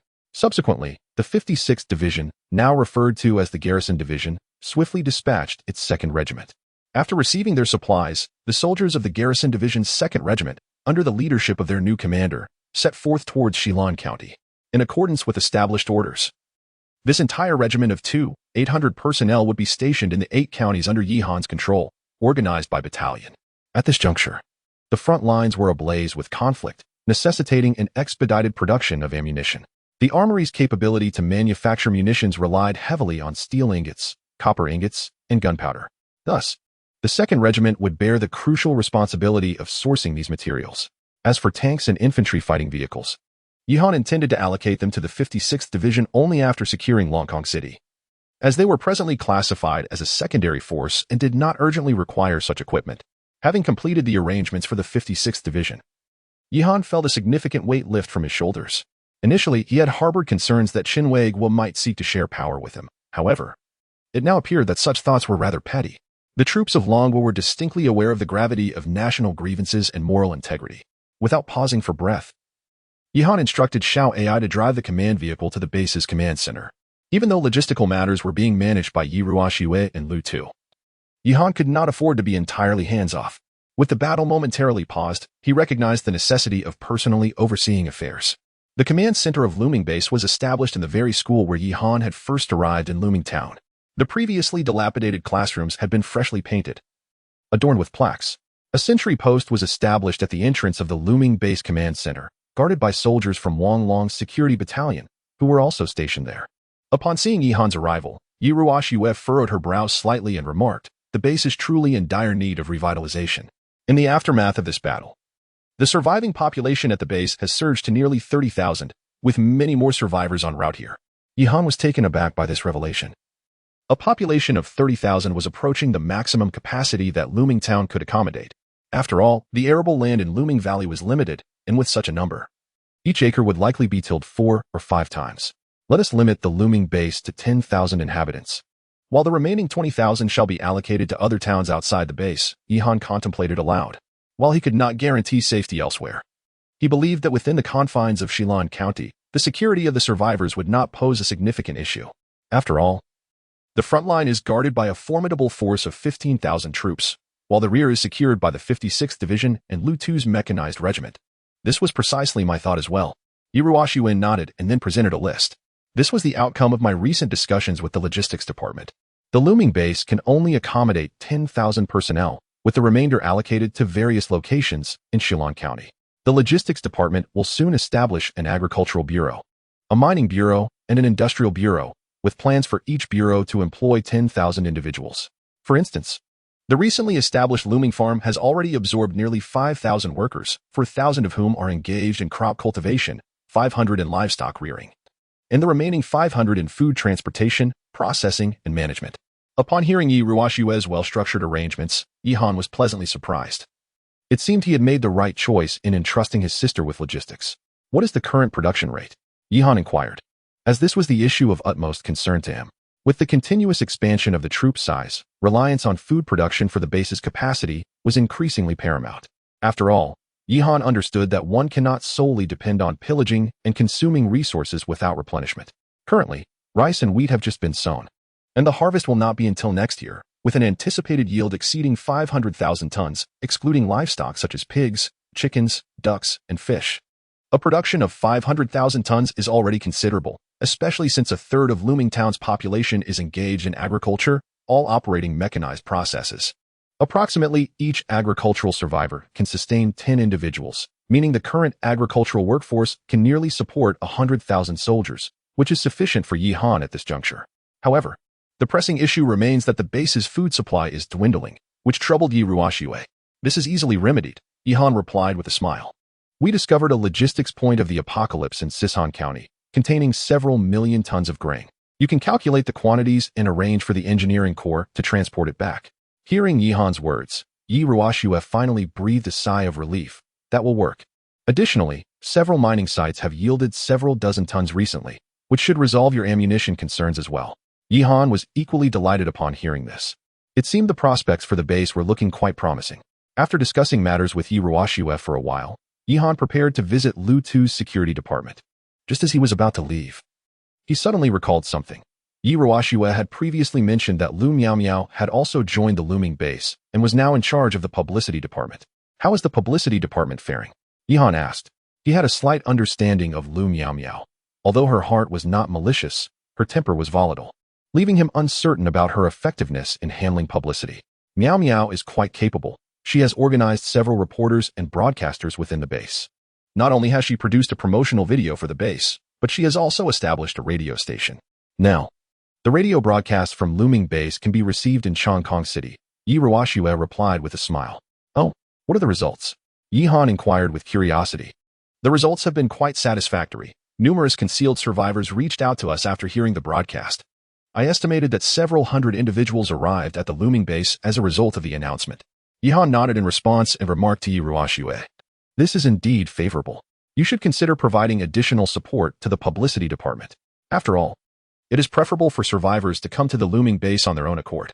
This not only conserves resources, but also ensures that those who are brought in by force do not harbor a negative first impression of the base. Ideally, such matters should facilitate a mutual journey. Chapter 144, Zhangzhen. Beyond the arrangement for the survivors, Yihan exchanged for an armory through the Shaoai system. Previously, ammunition was solely produced in the armory within the Oasis space. However, with the substantial increase in troop strength, the demand for ammunition escalated correspondingly. One armory alone could scarcely meet the needs of Yihan's forces, and the inconvenience of transporting raw materials back and forth to the base was becoming increasingly apparent. Thus, Yihan decided to establish another armory within the Looming Base, allowing the raw materials collected from various mines to be sent directly to the armory for production. After concluding matters with Yi Ruoxue, Yihan intended to head towards Lu Tu's public security department.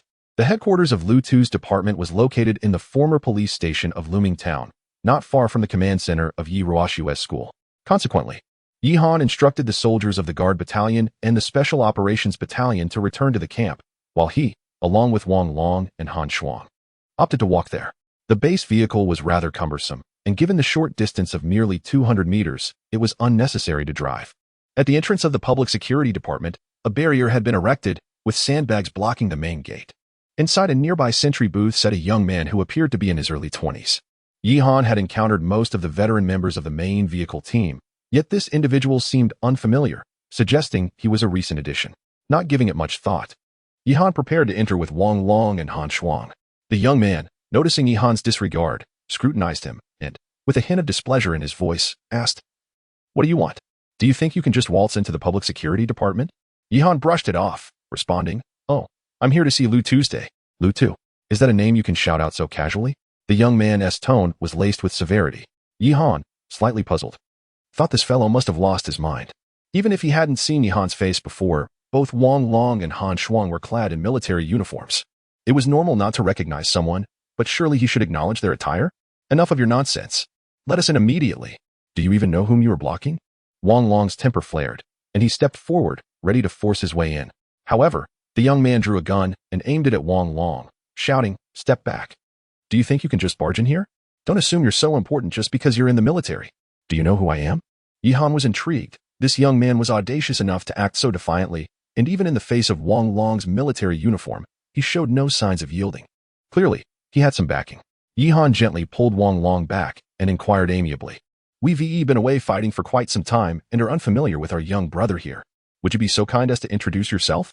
The young man, seeing the situation, holstered his weapon and disdainfully replied, You should know the overall commander of the base. Yi Han, right?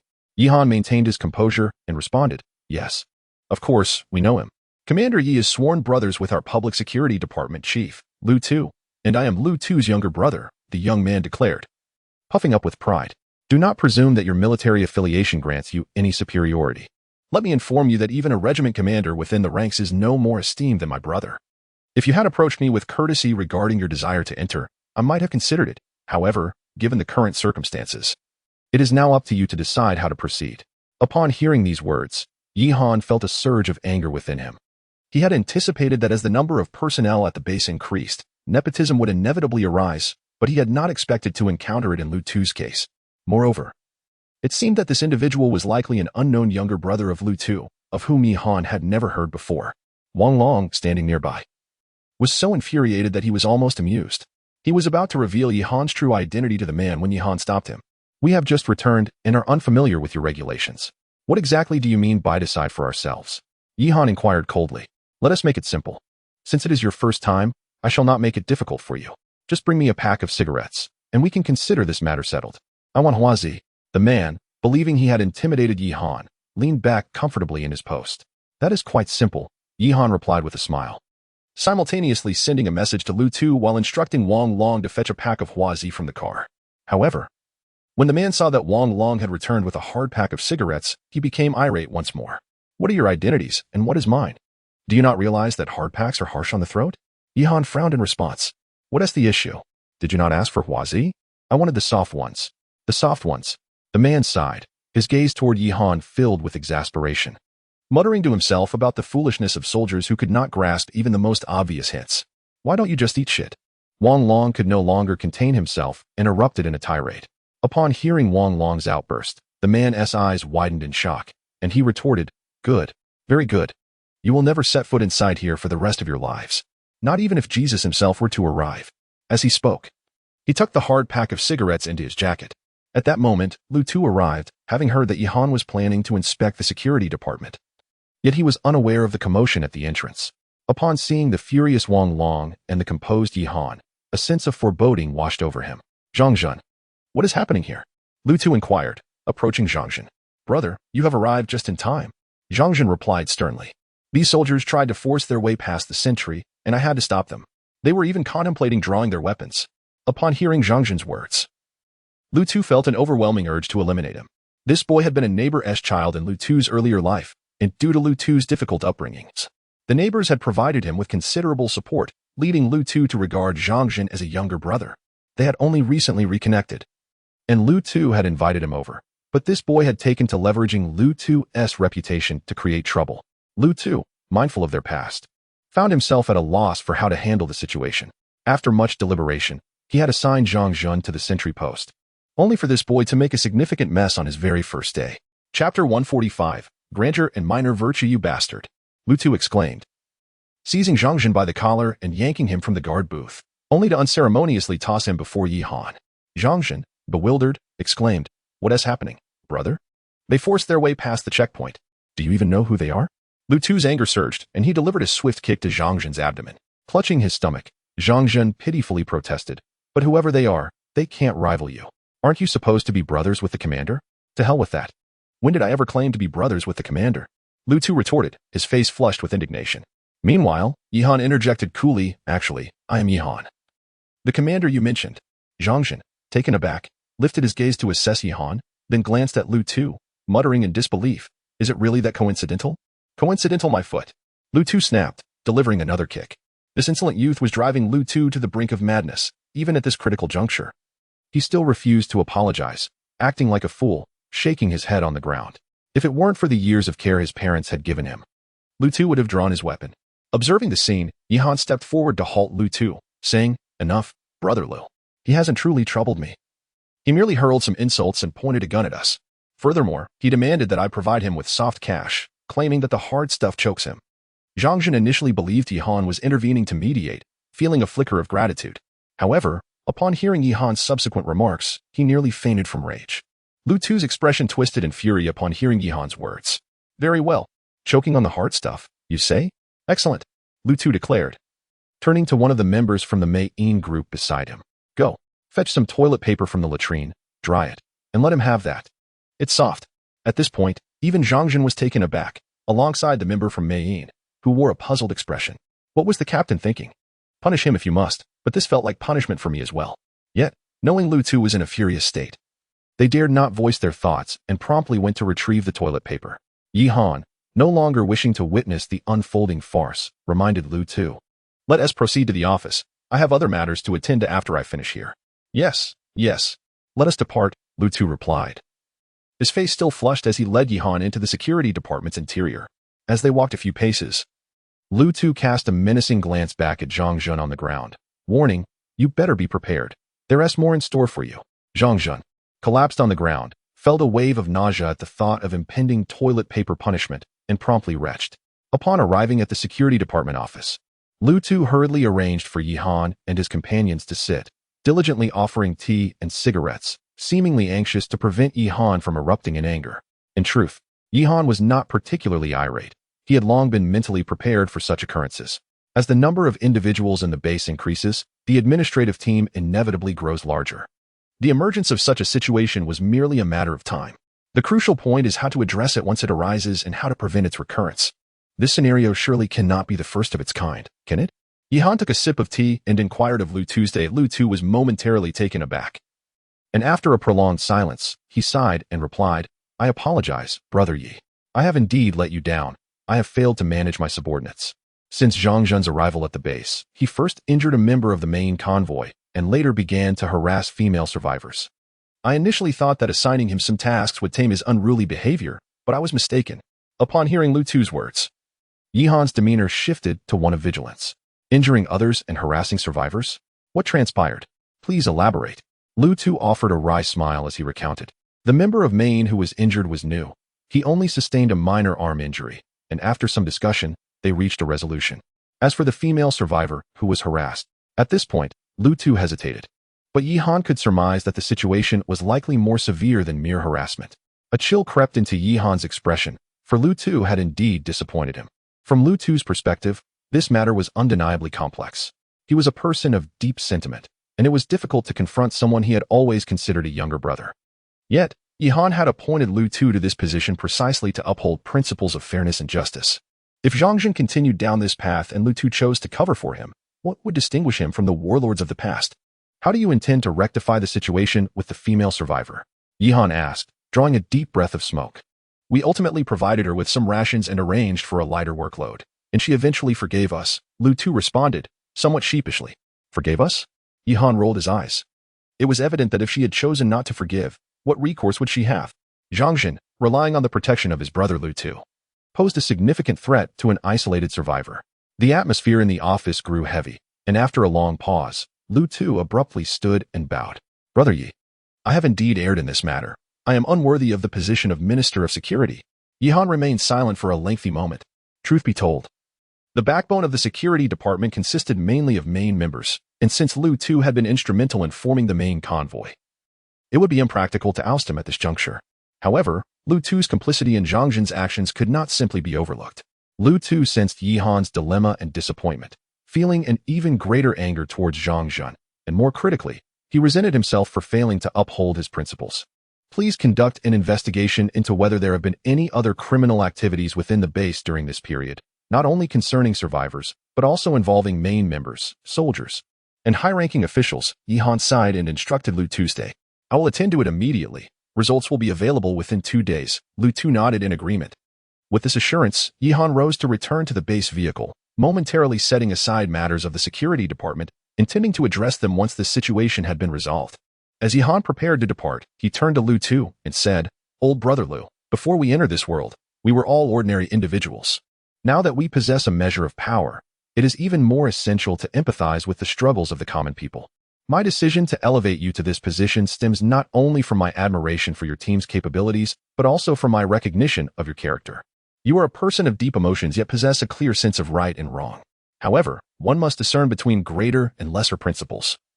What I seek is someone who can champion the greater good, uphold righteousness, pursue the greater self, and achieve greatness. If one is preoccupied with trivial gains and minor virtues, how can one aspire to greatness? After delivering these words, Yihan disregarded Lu Tu further and departed the Public Security Bureau with Wang Long and Han Shuang. On their journey back to the base, Wang Long curiously inquired, "Commander, what do you mean by the greater good and righteousness?" As a straightforward man, I find it hard to grasp.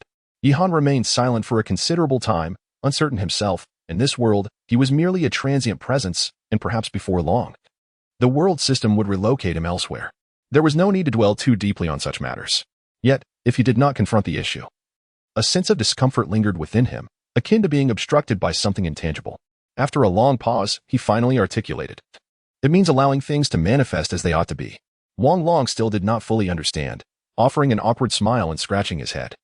Yihan felt a stirring within and asked Wang Long, "If Wang Hu were to act contrary to my orders, how would you handle it?" "I wouldn't need to intervene. He would resolve it himself." Wang Long chuckled. Yihan smiled in response. Perhaps only his soldiers could genuinely execute his commands with unwavering loyalty. Upon returning to the base, Yihan summoned Yi Ruoxue and Chen Weiguo. Implementing reforms within the base would be challenging with Lu Tu alone, as he might struggle to untangle the intricate relationships involved. Chen Weiguo, being newly assigned to the base, had no reason to harbor ulterior motives, and Yi Ruoxue had only herself as kin, presenting no grounds for secrecy. Consequently, Yihan formed a reform committee comprising Yi Ruoxue, Chen Weiguo, Wang Long, Han Shuang, and Feng Xinzi, alongside Lu Tu, to address the issues of crime and dereliction within the base. This action was not born of distrust in Lu Tu. Rather, it acknowledged that even if he himself harbored no secrets, his subordinates might not be as scrupulous. Chen Weiguo, Wang Long, and Han Shuang, all from military backgrounds and devoid of personal stakes, could indeed assist Lu Tu effectively. Chapter 146, The Crime List in the Subsequent 2 Days. While the reform group and Lu Tu were diligently engaged in their work, Yihan was not idle either. Mu Jin reported the frontline combat situation to Yihan. Indeed, that old rogue Yamamoto Ichimu was not resting. He had organized 2 divisions of troops to advance towards Sison County. However, these 2 divisions combined amounted to merely over 20,000 men, and they were composed of poorly trained militia. In terms of equipment, they were no match for the troops stationed by Yihan, and in terms of numbers, the disparity was not substantial. These 2 divisions fought for an entire day on the outskirts of Changkong City, yet they gained nothing and instead suffered losses exceeding 5,000 men. Observing the dire situation, Yamamoto Ichima contemplated retreating his forces, but entering was far easier than exiting. Led by Gao Sheng, the old 6th Division and the Cat Light Infantry Corps launched a decisive attack just as the Tianchi forces planned their withdrawal, executing a swift ambush. A multitude of mountain cats surged from both sides of the road, unleashing a barrage of chaos, and after wreaking havoc, they fled, leaving the Tianchi forces unable to pursue, thus suffering in silence. Not long after, the old 6th returned to launch another wave of assaults, employing the same strategy, striking and then retreating. The Tianchi forces were unable even to discern the numbers of the Cat Light Infantry Corps, having already endured 2 surprise attacks. Mu Jin instructed Gao Sheng to rigorously adhere to the 16-character strategy, to retreat when the enemy advances, to disrupt when the enemy is stationed, to strike when the enemy is weary, and to pursue when the enemy retreats. This guerrilla warfare tactic had previously troubled the Cherry Blossom Nation during the era of millet and rifles, and even now, the Cat Light Infantry Corps, with superior equipment, continued to employ this strategy. The Tianchi forces, from the highest ranks to the lowest, were thoroughly vexed by the 112th Regiment. Some Tianchi players could not even sleep peacefully, feeling as though a mountain cat vehicle would emerge from under their blankets at any moment. Initially returning in defeat, the Tianchi forces were further devastated by the Cat Light Infantry Corps, resulting in even greater losses. At this juncture, Yamamoto Ichimu was on the brink of insanity. The inability to breach Sison County was disheartening enough, but the relentless harassment from the Cat Light Infantry Corps was particularly infuriating. In addition to the ambushes, Gao Sheng did not neglect to harass Changkong City. Each day, the 112th Regiment operated as if completing a routine task every morning. Yamamoto Ichimu was roused by the bugle of the 112th Regiment, followed by a swarm of mountain all-terrain vehicles charging forth. After a flurry of destruction, they showed no inclination to engage in prolonged combat and swiftly retreated. Bombarding the western side of Chongqing City in the morning and the eastern side in the evening left Yamamoto Ichimu in a state of exasperation, unable to pursue or retaliate, edging closer to a nervous breakdown. Seeing that Mu Jin was managing the front line effectively, Yi Han felt a sense of relief. As long as the front line remained stable, he could address matters in the rear with peace of mind. 2 days later, Lu Tu and the reform group submitted a list of criminal records for Yi Han's review. Upon glancing at it, the joy he had felt regarding the front line dissipated. The situation within the looming base was far more severe than Yi Han had anticipated. The list of criminal offenders spanned a staggering 7 to 8 pages, while the case descriptions were as thick as a book. After our thorough investigation, it has come to light that over 800 individuals within the looming base have violated the management regulations to varying degrees. Additionally, many have breached public security laws, though their minor infractions were not included in the count. Hyacinth reported from the side. The remaining 800 individuals have committed more serious offenses. Upon hearing this, Yi Han inquired, have their identities been accounted for? Indeed, replied Yi Ruoxue. Among them, 500 are survivors within the base, most of whom have been engaging in extortion, bullying other survivors, and 20 have committed homicide. Homicide? Are you implying they have taken lives? Yi Han furrowed his brow. Directing his gaze towards Lu Tuesday, Lu Tu promptly stepped forward to clarify. These 20 individuals are fugitives. We, the main caravan, are currently pursuing them. But they have just been apprehended this time. Yi Han refrained from further comment and continued to inquire, what about the identities of the remaining 300? Upon hearing this, Yi Ruoxue glanced at Lu Tu, hesitating to speak. Lu Tu was acutely aware of her predicament, as these 300 individuals were members of the main caravan. When the main caravan first arrived at the base, it consisted of merely 200 members, and the core of these individuals posed no significant issues. However, the subsequent recruitment of drifters led to complications. The main caravan had now expanded to 1,000 members, with the additional 800 people having minimal entry requirements. Essentially, a mere signature sufficed to join. Once on board, they were assigned to various public security posts under the jurisdiction of the security department. This resulted in a chaotic mix, where some with ulterior motives became enforcers of the law, much to the detriment of the base's survivors. Brother Yi, these 300 individuals are all newly joined members of the main caravan, Lu Tu interjected, taking a step forward. Understanding Yi Ruoxue's reluctance to speak out of consideration for his reputation, he felt compelled to be forthright. Among them, 200 have merely been guilty of accepting bribes, while the remaining 100, including Zhang Jun, have committed more severe offenses, such as forcibly seizing women, assaulting survivors, and even resorting to murder during verbal disputes. As Lu Tu's voice dwindled, it became so faint that only he could hear himself. Yi Han sighed. The sheer number of criminals did not reflect a deficiency in Lu Tu's management skills. On the contrary, prior to the expansion of the main caravan, Lu Tu had maintained an orderly administration. This situation merely indicated that Lu Tu had been overly eager to expand the caravan's ranks, and as the vetting standards diminished, the quality of the members became increasingly mixed. Have all these individuals been apprehended? Yi Han directed his question to Yi Ruoxue. At this juncture, blaming Lu Tu would accomplish little. It was imperative to address the situation at hand. All have been captured and are currently detained in an abandoned residential building. Yi Ruoxue responded. Nodding in acknowledgement, Yi Han declared, very well. Instruct the engineering battalion to construct a prison within the looming base. Those who need to be incarcerated shall be confined, with their sentences determined according to Longwa's laws. However, confinement shall not equate to a life of ease. Any menial or laborious tasks within the base shall be assigned to these individuals, and they will receive food only for completing their tasks. Those who fail to meet expectations shall face hunger. As for the guards, Commander Chun, you shall select a group of soldiers from the 56th Division. Lu Tu, you two will choose a contingent of trustworthy individuals from the main vehicle regiment. These two groups shall be combined for management. Upon hearing Yi Han's words, both Chen Weigua and Lu Tu nodded in agreement. Having learned from this experience, Lu Tu would undoubtedly be more meticulous in his selection. Moreover, the soldiers from the 56th Division would serve as a safeguard against potential issues. As for Chen Weigua, he faced no challenges.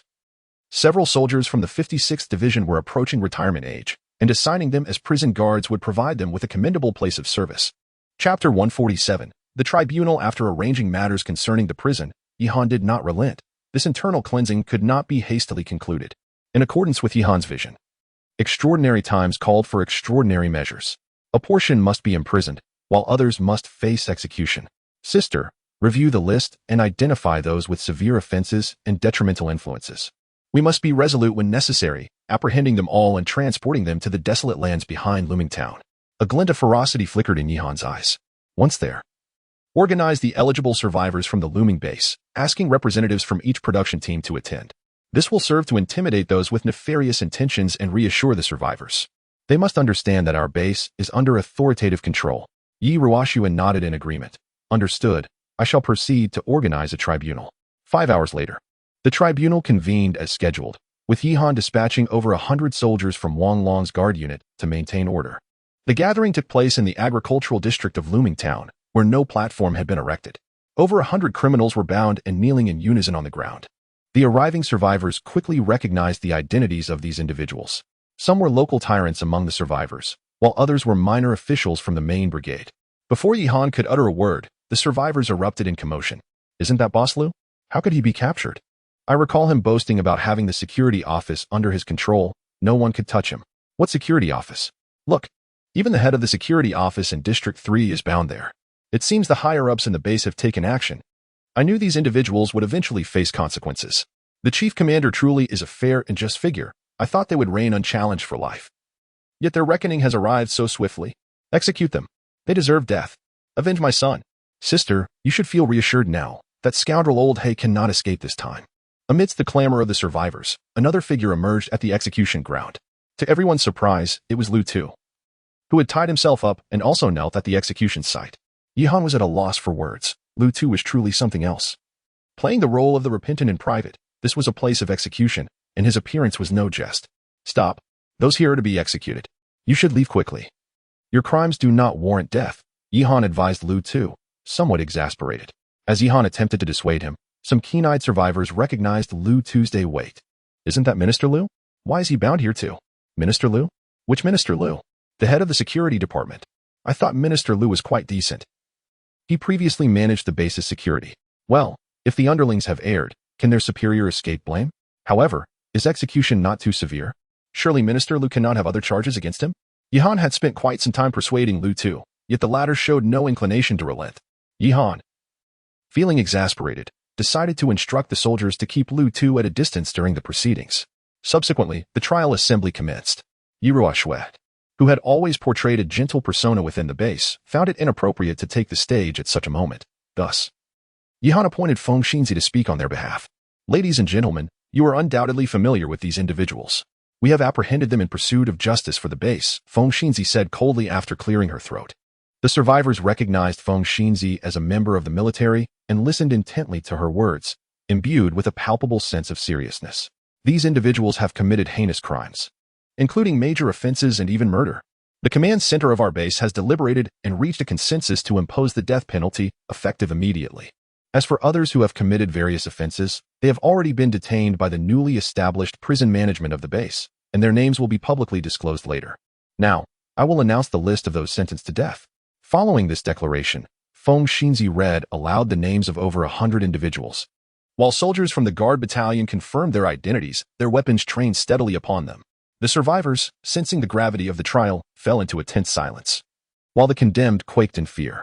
Some, overwhelmed with dread, cried out for their mothers, particularly Zhang Zhan, who sobbed loudly, pleading for Lu Tu to rescue him. Lu Tu, bound and helpless, could only curse under his breath. What the hell? How can I save you when I'm tied up here? The list was swiftly concluded, and upon Feng Xinzi's command, a chorus of gunfire erupted, sending the condemned crashing to the ground, the air thickening with the acrid scent of gunpowder and blood. The survivors shuddered at the grim spectacle, and Yihan, satisfied that his objective had been achieved, signaled for Feng Xinzi to wrap up the proceedings. The condemned received no honors of martyrdom. A proper burial was out of the question.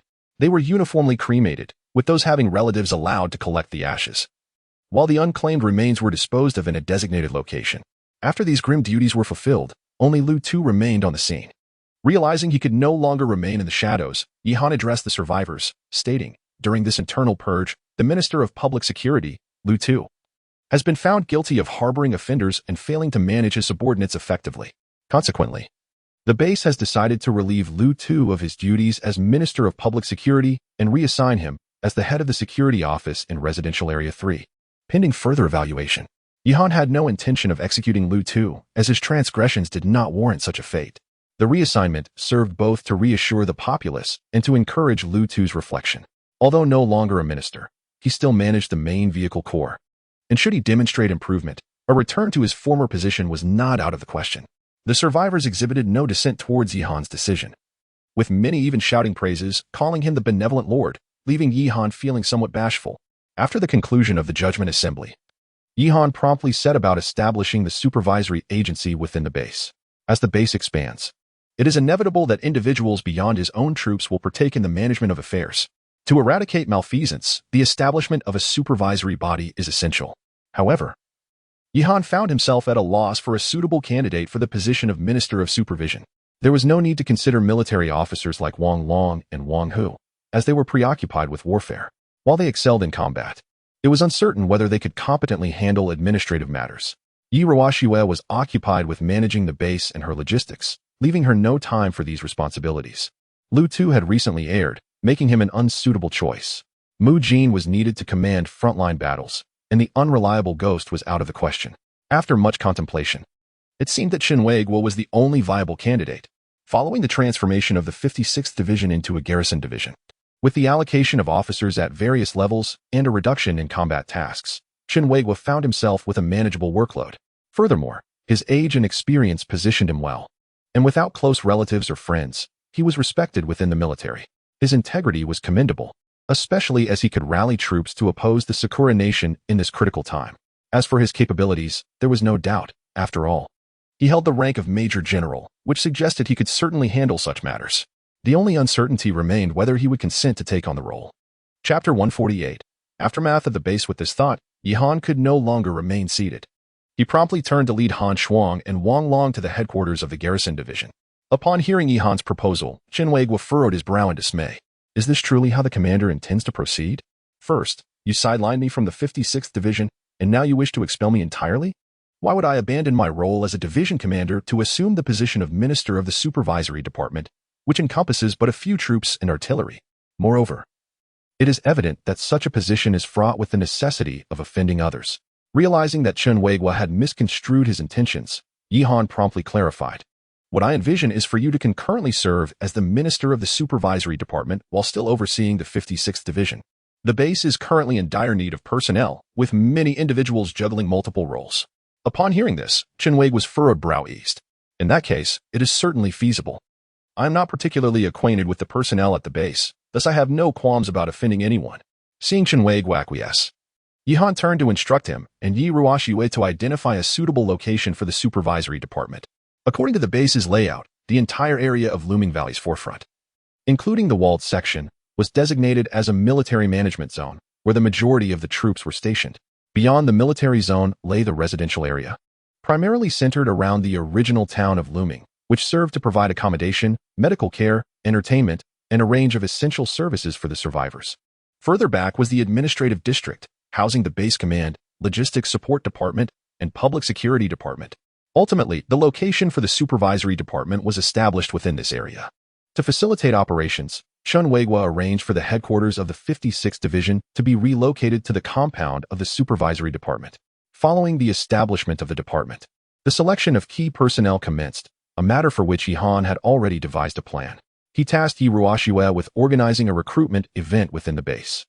This selection process encompassed not only the various departments within the base but also survivors, troops, and members of the main group. Ultimately, the supervisory department was composed of 50 staff members and 5 executives, with Qin Weiguo appointed as the minister and Yi Ruoxue serving concurrently as the secretary. At this juncture, Yi Ruoxue not only held the position of Minister of Logistics Support but also served as the overall commander of the base, alongside her role as secretary of the supervisory department, resulting in considerable work pressure. Although she had previously amassed a wealth of experience, the current demands rendered her overwhelmed. Yet, Yihan found himself with little recourse, as the pool of capable individuals at his disposal was regrettably scant. The complexities of base affairs far surpassed those of the front lines.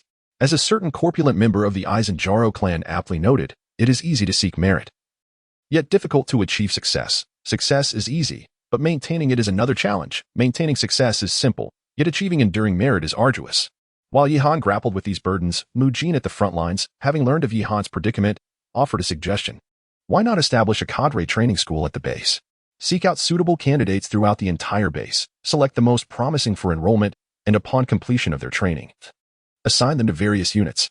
During the selection phase, academic qualifications should be considered, but emphasis must be placed on background and ideological assessments. After all, you are destined to depart from this world eventually. Many matters will ultimately rely on those survivors. If you manage everything for them now, what will happen when you are gone? Mujin's words and deeds served as a reminder to Yihan. It was true that if the management of the base solely depended on Yihan's own personnel, how many talents would be required? Moreover, Yihan was not afraid of decentralization, as the military remained firmly under his command. Regardless of how much authority was delegated within the base, it would not affect him. However, who would take on the role of instructor at this cadre training school? Surely, one could not assign individuals like Han Shuang or Zhang Tai, who were mere brutes, to this task. How could it be acceptable for them to resort to electrotherapy or unleash dogs at every turn? Why don't you become the instructor at this cadre training school? Yihan suggested to Mujin. Mujin, stationed at the frontline command post in Sison County, rolled her eyes upon reading Yihan's message and responded, "That sounds feasible, but you must assist me with a favor." "What favor?" Yihan inquired. "Well, you need to go to Chongkong City and persuade Yamamoto Kazuki to withdraw from there. Then, you should make a trip to Sakura Country and convince the executives of the Tianchi Company not to attack us. Ideally, you could even persuade the entire horde of zombies to line up and wait for the soldiers to clear them out. That way, I can return and teach with peace of mind." Yihan felt a pang of frustration at Mujin's words. Was she really jesting with him? Nonetheless, she had a point. At this critical juncture, the front line could not do without Mujin. How had their conversation circled back to this issue again?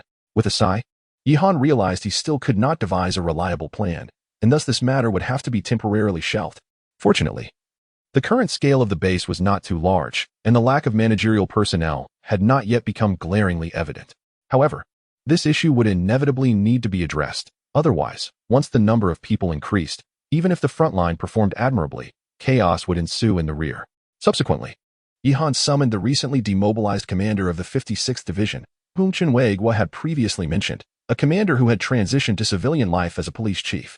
With the position of Minister of Public Security now vacant, Yihan appointed him to fill that role. Having completed these tasks, Yihan did not pause for a moment and turned his attention to the affairs of the main Che Corps. The main Che Corps had now expanded to 1,000 members, many of whom had joined after hearing of Yihan's victories at the front line. The motivations of these individuals were largely questionable, and their survival in this world indicated they possessed certain skills. Appointing them directly would inevitably lead to complications. The recent thorough sweep of the base had already revealed this issue, as the crime rate among main members was alarmingly high. After contemplating for a moment, Yihan summoned Lu Tu, as he was still the captain of the main Che Corps, and some matters required his involvement. Following previous events, Lu Tu had engaged in deep self-reflection and presented a reform plan as soon as he entered. The plan proposed to differentiate between the old stalwarts of the main Che Corps and the newcomers. The veterans would continue to hold positions in public security, while all newcomers would be classified as interns. Through the mentorship of seasoned members, the newly inducted interns will be subjected to a one-year observation period, after which they may transition to full-fledged team members upon satisfactory performance.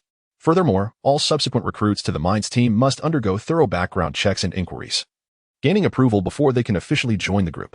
However, I fear that this approach may undermine the confidence of the Wanderers in joining us. Lu Tu expressed his concerns.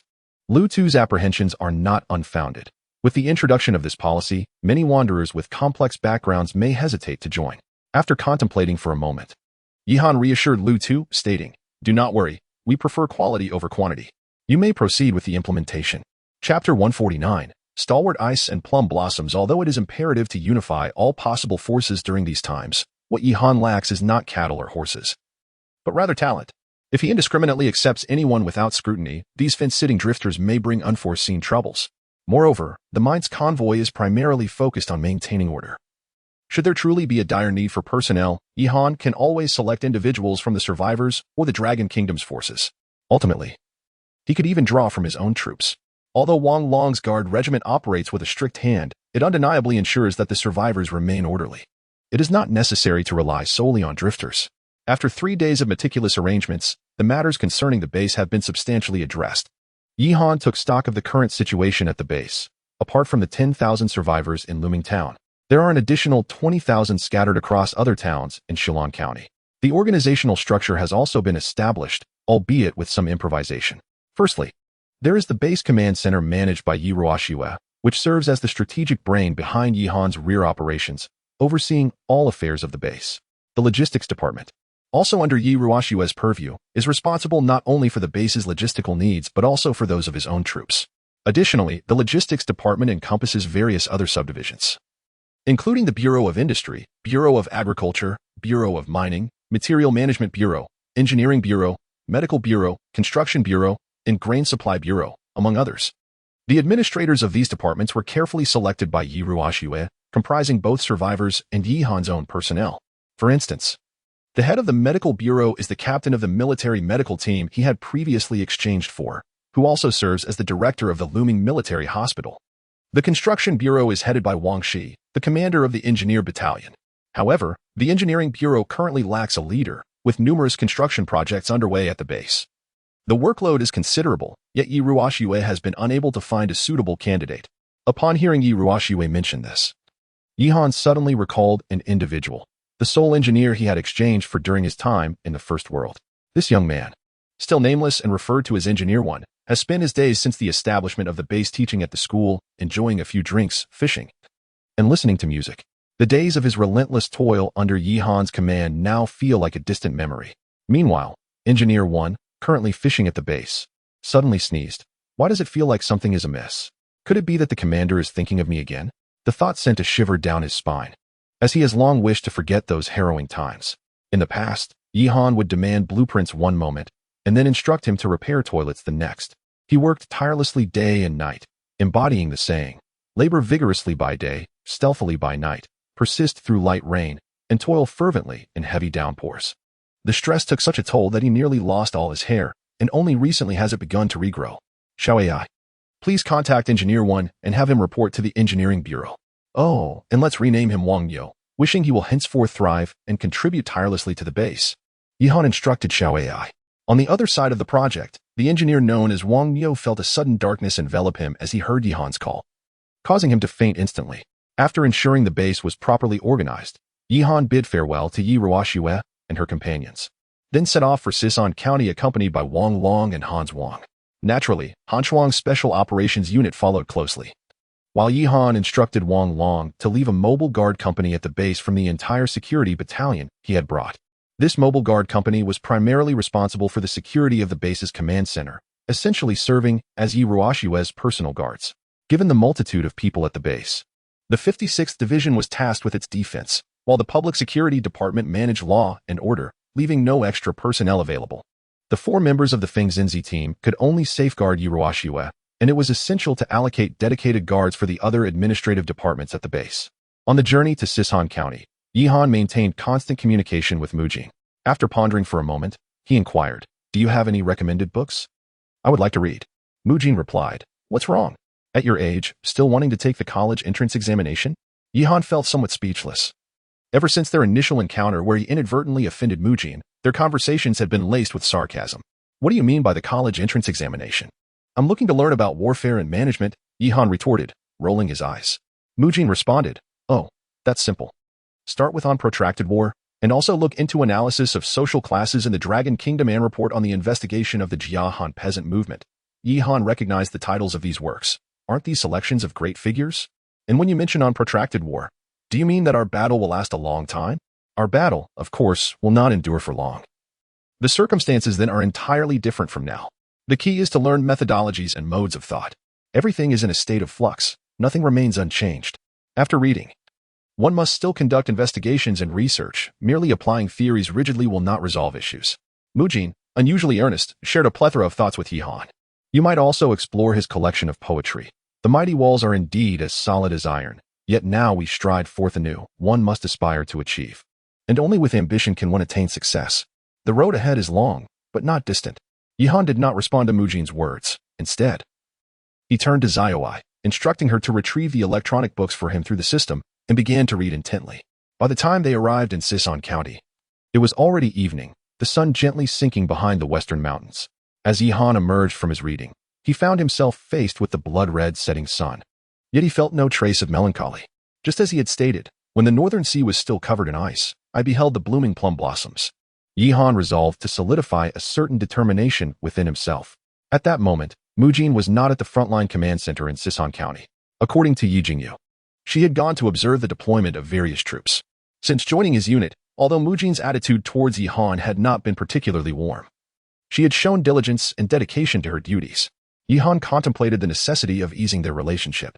Without further ado, this girl constantly finds herself in troublesome situations. With this in mind, Yi Han ventured into the oasis space and arrived at the weapons factory. At this moment, the factory had acquired the capability for weapon customization. According to Xiao AI, Mujin appeared to have a penchant for collecting various firearms. Although her demeanor was far from that of a typical girl, catering to her interests could only be beneficial. After some contemplation, Yi Han decided to customize a CZ-75B pistol at the factory, adorning the grip with cherry wood and etching a hibiscus flower onto the body of the gun. He considered it a gift from himself to her. However, unbeknownst to Yi Han, while he was crafting this present for Mujin at the factory, the Spectre enjoying a vacation in the oasis space witnessed the entire scene. It can only be said that comparisons can be disheartening, as the Spectre could not help but shed tears. Chapter 150. Suicide drones. Yi Han had indeed contemplated bestowing gifts upon the enigmatic ghost, yet he found himself at a loss regarding the latter's preferences. Consequently, this endeavor was temporarily shelved. After preparing a present for Mujin, Yi Han wandered around the frontline command post in Sisan County, attentively listening to Yi Jingyu's report on the ongoing battles at the front. In the wake of several consecutive days of combat, the troops from Chongqing City had made no discernible progress. Rather, they had suffered losses exceeding 10,000 personnel following a series of large-scale confrontations. This was largely attributable to Mujin's astute leadership and the valor of her soldiers. However, Mujin's ambitions evidently extended beyond mere defense. She was intent on seizing Chongqing City, which prompted her to inspect various units and issue further combat directives. As Yi Han absorbed Yi Jingyu's report, a sudden cacophony erupted from outside the command post. Furrowing his brow, Yi Han initially suspected that the forces from Tianqi were mobilizing. Yet, Yi Jingyu calmly clarified that it was the airborne regiment executing its daily mission. Colonel Mu had orchestrated a collaboration between the airborne regiment and the 112th Regiment. As the latter conducted a harassment operation, the forces from Tianqi would dispatch personnel to address the aftermath, at which point the airborne regiment would launch a subsequent assault. Upon hearing Yi Jingyu's explanation, Yi Han stepped outside for a glance and was greeted by the sight of a dozen Dragon Z-20 helicopters swiftly advancing towards Chongqing City. A smile crept across Yi Han's face. Mujin was indeed cunning. While it was said that flies were bothersome, what Mujin wielded was unmistakably a ferocious tiger. Yet she continued to employ this ruse against Yamamoto Ichimo. It seemed likely that Yamamoto was nearing a state of exasperation. In truth, as Yi Han anticipated, Yamamoto had abandoned any hope of reclaiming Sisan County over the following days, retreating instead into the confines of Chongqing City, refusing to emerge. No matter how persistently the 112th Regiment and the Airborne Regiment harassed him, he remained as silent as a stubborn tortoise. Yi Han turned to Yi Jingyu, inquiring about Mujin's anticipated return. It should be another 5 or 6 hours, Yi Jingyu replied. Given the lengthy delay, Yi Han decided against waiting, opting instead to retreat into the base vehicle to attend to other matters. According to the world system's mission parameters, each survivor he sheltered would yield 10 points, which could be exchanged for treasure chests within the system. Previously, with a mere 1,000 survivors, Yi Han had garnered 10,000 points. However, with the looming base now housing 30,000 individuals, that amounted to an astonishing 300,000 points. Yi Han accessed the treasure chest exchange interface within the world system, noting that, as before, the wooden chest required 1 point, the iron chest 10 points, while the steel and gold chests demanded 101,000 points, respectively. Beyond the gold chest lay the platinum chest, attainable for 10,000 points, and the emerald chest, priced at 100,000 points. Given that his base vehicle had reached level 3, categorized as a tactical armed base vehicle, the gold chest had become insufficient to satiate Yi Han's aspirations. After some contemplation, Yi Han resolved to exchange for the platinum chest, as advancing to level 4 vehicles necessitated blueprints that could only be acquired through the platinum treasure chests. At this moment, all players had reached the 3rd level of vehicles, yet none had attained the 4th level. Perhaps, this time, I might be the one to seize the opportunity. Consequently, Yi Han directly exchanged 200,000 points for a total of 20 platinum chests, while the remaining 100,000 points were spent on an emerald chest. For the current players, platinum chests were already quite impressive, while the mere thought of an emerald chest was beyond their wildest dreams. Should they unveil something extraordinary, it would undoubtedly be a game-changer. Gazing at the 21 chests before him, Yi Han felt a mixture of anticipation and hesitation. If only I had brought Lu Tu along, Yi Han lamented, feeling somewhat apprehensive to proceed without his lucky charm by his side. Should I call Lutu over now? Xiaoai suggested. After pondering for a moment, Yihan replied, never mind. By the time he arrives from the looming base, who knows how long it will take? I shall rely on myself. Resolving to proceed alone, he decided to start with the largest chest. Approaching the emerald chest, he wasted no time and opened it. Player opens the emerald chest and acquires a blueprint for a suicide drone. Suicide drone blueprint can be used to manufacture one suicide drone using materials. The drone can carry 500 grams of TNT explosives.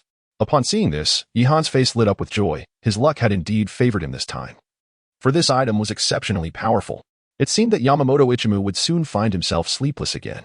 However, what Yihan was unaware of was that the suicide drone came in two forms, blueprints and tutorials. The blueprint could only be used once, while the tutorial allowed for mass production. In truth, this didn't signify particularly good fortune, yet it mattered little, with the copy learning feature of the Xiao AI system. For Yihan, the blueprint and tutorial were essentially equivalent. Yihan chose not to open any more chests and swiftly made his way to the storage room to gather the materials needed for the suicide drone. The materials required for constructing the drone could largely be dismantled from various electronic devices. In this world, materials were plentiful. As for the TNT explosives, the munitions factory could easily meet Yihan's needs. Before long, through the replication capabilities of the Xiao AI system, Yihan successfully manufactured 50 suicide drones. These drones were rotor-style, comparable in size to ordinary photography drones. However, being military-grade equipment, their horsepower and payload capacity far surpassed that of conventional drones. Yi Jingyu, have someone deliver this batch of drones to the 112th Regiment. I shall continue my work. Yihan exclaimed, rubbing his hands together in excitement. The previous attack frequency of the 112th Regiment and the Aviation Regiment was already considerable, but with these drones now at their disposal, it seemed that Chongqing City would not enjoy a moment's respite. After dispatching this batch of drones, Yihan turned to Wang Long, instructing him to gather electrical appliances from the major shopping centers in Sison County, while he continued to manually assemble more drones. Meanwhile, Xiao AI, noticing Yihan's diligent efforts, interjected, Commander, you could actually submit the blueprint to the munitions factory. It can also learn the blueprint and produce directly. Why didn't you say so sooner? Yihan exclaimed in surprise. Yihan wiped his brow in exasperation and turned to hand the blueprints over to the armory. The armory, in response, began to produce a steady stream of suicide drones. As one batch was completed, the logistics unit promptly dispatched them to the front lines. Once that task was accomplished, Yihan's gaze shifted to the remaining 20 platinum treasure chests. However, this time he refrained from uttering any words about exchanging years of life for valuable items. Last time, he had just proposed trading 10 years of lifespan for an S-rank item, only to have Mu Jin emerge the very next moment. Chapter 151. Platinum Treasure Chests. Yihan first opened all 10 platinum treasure chests, and the notification sounds from the world system on his phone rang incessantly. Player opened a platinum treasure chest, obtained a level 4 blueprint, composite modular armor modification blueprint. Player opened a platinum treasure chest, obtained an M82A1 anti-material sniper rifle. Player opened a platinum treasure chest, obtained a set of explosive-proof armor. Player opened a platinum treasure chest, obtained a level 4 blueprint, Katyusha rocket launcher installation blueprint. Upon concluding the opening of the 10 treasure chests, he acquired 2 level 4 blueprints. One for the composite modular armor and one for the Katyusha rocket launcher, while the remainder consisted of various individual weapons. Given the presence of an armory, the weapons held little value for Yihan. As for the Katyusha rocket launcher, he possessed the Goldfinch self-propelled artillery and a modified 125mm howitzer, rendering it unnecessary for him. The only truly useful item was the composite modular armor. After examining the blueprint's description, Yihan noted that its defensive capabilities rivaled that of the Dragon 99A armor. This would effectively address the current deficiencies in the base vehicle's defenses. Yihan surmised that if the base vehicle were equipped with this armor, it could withstand a direct shot from a standard tank without sustaining significant damage. As for smaller caliber artillery, it would be akin to mere tickling for the base vehicle. Subsequently, Yihan proceeded to open the remaining 10 platinum treasure chests. Player opened a platinum treasure chest, obtained a level 4 blueprint, Hive-style rocket launch dock blueprint. Player opened a platinum treasure chest, obtained a tutorial for the production of Stinger missiles. Player opened a platinum treasure chest, obtained a soft drink. Player opened a platinum treasure chest, obtained a case of liquor. As Yihan listened to the notifications from the world system, his expression darkened. Damn it, this is getting ridiculous. At least I received a firearm before, but now it seems I'm being inundated with tobacco and alcohol. Yet, The subsequent announcements from the world system left Yihan momentarily stunned, quickly transforming his frown into delight. Player opened a platinum treasure chest. Obtained a level 4 blueprint, vehicle-mounted reconnaissance radar blueprint. Player opened a platinum treasure chest. Obtained a level 4 vehicle upgrade blueprint. Player opened a platinum treasure chest. Obtained a tutorial for the production of a secondary exoskeleton system. Player opened a platinum treasure chest. Obtained a tutorial for the production of rapid growth agent. Player opened a platinum treasure chest. Obtained a tutorial for the production of human enhancement agent. The last 5 items were all tutorials and blueprints, marking a stroke of unprecedented fortune for Yihan. Could it be that the treasure chest had a guaranteed reward mechanism? A surge of joy washed over him as he began to delve into the details of these 5 items. First was the vehicle-mounted reconnaissance radar blueprint, which differed significantly from the radar currently installed on his base vehicle. Yihan's existing radar had a reconnaissance range of merely 1 square kilometer, which was somewhat redundant for the base vehicle. In contrast, the level 4 reconnaissance radar boasted an impressive range of 1,000 square kilometers. Once installed, Yihan would be able to obtain comprehensive information about the entire Sisan County without ever stepping outside. Regarding the subordinate exoskeleton system, it can be equipped to soldiers, significantly enhancing their combat capabilities. Once donned, a soldier's maximum load can increase to 60 kilograms, a considerable augmentation indeed. The rapid growth agent can be utilized for crops, reducing their growth cycle to merely 1 month, surpassing even the technological advancements of both Yihan and the Dragon Nation. However, the downside is that the amount of fertilizer required for crop growth has increased dramatically, and the nutritional value of the crops has been halved. Nevertheless, in comparison to the reduced growth cycle, these side effects are trivial. For many survivors, simply having enough to eat has become a luxury. As for the human enhancement serum, Yihan found it somewhat perplexing and decided to present it to Chunzheng at the research center. After discussions with his team, Chunzheng concluded that its effects are akin to the D-grade enhancement serum that Yihan can produce, albeit with a 20 reduction in efficacy. Upon hearing this, Yihan furrowed his brow.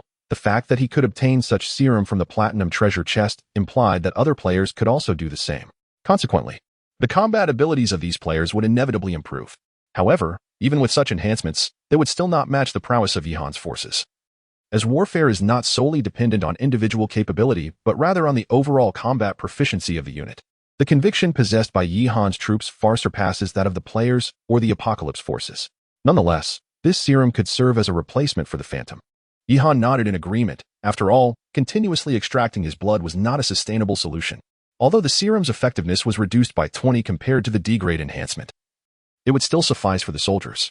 Meanwhile, the Phantom, liberated from its status as a blood slave, was overwhelmed with emotion, shedding tears of joy, especially upon learning that Yihan would allow it to continue recuperating in the Oasis space.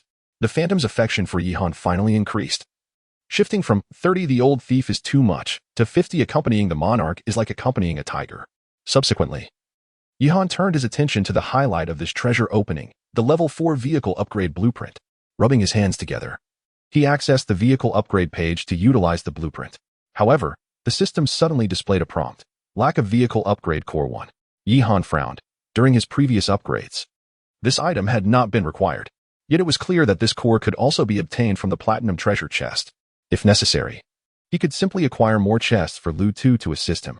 With this thought, Yihan felt a tinge of disappointment as he stowed the blueprint away. Without the vehicle core, he could merely admire the blueprint. Afterward, Yihan handed the rapid growth agent and human enhancement serum to Chunzheng. These 2 items should be prioritized for production at your research center. The growth agent is to be delivered directly to the base, and the enhancement serum should be distributed to the troops once produced. If anything is lacking, instruct the soldiers to gather it, Yihan instructed. Chunzheng nodded affirmatively. We will ensure the task is completed. Yihan then took a moment to rest, and as dawn approached, Xiao Ai awakened him. Commander, Mu Jin has returned to Sisan County and is currently at the front command post.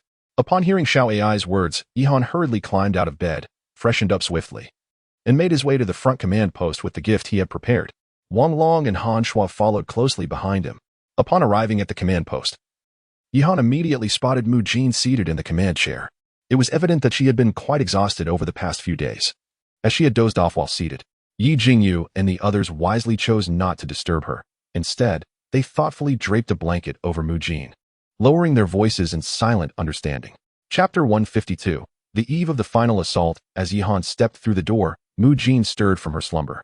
her once porcelain complexion now tinged with pallor and faint dark circles under her eyes. Noticing her awakening, Yihan jested. It seems that not only does Commander Mu possess breathtaking beauty, but she also bears the burdens of a delicate constitution. Mu Jin rolled her eyes. Her tone laced with irritation. I assent it because I've been worrying about your troops. Were it not for the system's influence, I would hardly concern myself with such matters. Yihan observed the weariness etched on Mu Jin's face, though he wore a smile. A hint of guilt tugged at his heart. She had indeed toiled tirelessly during this period. Allow me to present you with this token. A reward for your efforts over the past days, he said, revealing a custom pistol engraved with a design of the hibiscus flower and offering it to her. Mu Jin's eyes widened momentarily at the unexpected gift, revealing a rare flicker of surprise before she composed herself. You're quite generous. Do you think my contributions amount to merely a pistol? She scoffed, her lips curling in disdain. Yet, as she accepted the firearm, she couldn't help but notice the hibiscus motif, though she refrained from scrutinizing it further, carefully stowing it away in her bosom. Perhaps you should focus less on pleasing me and more on the pressing matters at hand, Mu Jin remarked, her expression devoid of emotion, though her tone softened slightly. Yihan was aware that Mu Jin was putting on a facade. She appeared indifferent to his gift, yet the little love system was unwavering in its accuracy. Her favor had notably risen from 60 acquaintances to 65, nod of acknowledgement. This modest increase of 5 points indicated that Mu Jin was indeed more challenging to win over than the elusive Ghost. Just recently, he had merely suggested to Ghost that he refrain from donating blood, and his favor surged by 20 points. Observing the seriousness on Mu Jin's face, Yihan couldn't suppress a chuckle. This young woman certainly had a talent for maintaining her composure. Mu Jin, noticing Yihan's sudden smirk, furrowed her brow slightly. Have you lost your mind? What is so amusing? Did you come merely to present gifts? Realizing his slip, Yihan quickly adjusted his expression, exclaiming, of course not. As the overall commander, I'm here to assess how you all are faring in battle. Commander Mu, please provide me with a briefing. Mu Jin rolled her eyes at him, responding, the situation is quite favorable. Yamamoto Ichimu has suffered over 10,000 casualties in recent days. According to intelligence reports, he currently commands around 80,000 troops, with minimal losses among his elite forces. Most of the deceased are players from the Enlightenment faction. However, Yamamoto has learned his lesson and seldom ventures out from Changkong City now. After a moment of contemplation, Yihan inquired, what do you plan to do next? While the circumstances are advantageous for us, I believe it is imperative to seize Changkong City sooner rather than later. I recommend that in 2 days. The 112th Regiment feign an attack on the front of Changkong City, while we mobilize a substantial armored force to launch a decisive assault from the flanks. Yihan furrowed his brow, contemplating the situation. At present, there were still over 80,000 troops in Changkong City, and the strategy dictated that to besiege a city, one must have tenfold their number. Although his forces were stronger than the opponents, a direct assault would likely incur significant losses. Mu Jin, noticing Yihan's concern, spoke up. This is the quickest method to seize Changkong City. If we delay any further, even if Yamamoto Ichimu attempts to suppress the situation, the Tianchi Jianhan province forces will inevitably catch wind of it. At that point, our army would be at a disadvantage, given our smaller numbers. We must take the initiative to gain control of the battlefield. Yihan pondered for a moment and inquired, are there any alternative strategies that might minimize casualties? He had no desire to finish a battle only to find the suburbs of Changkong City filled with martyrs' memorials.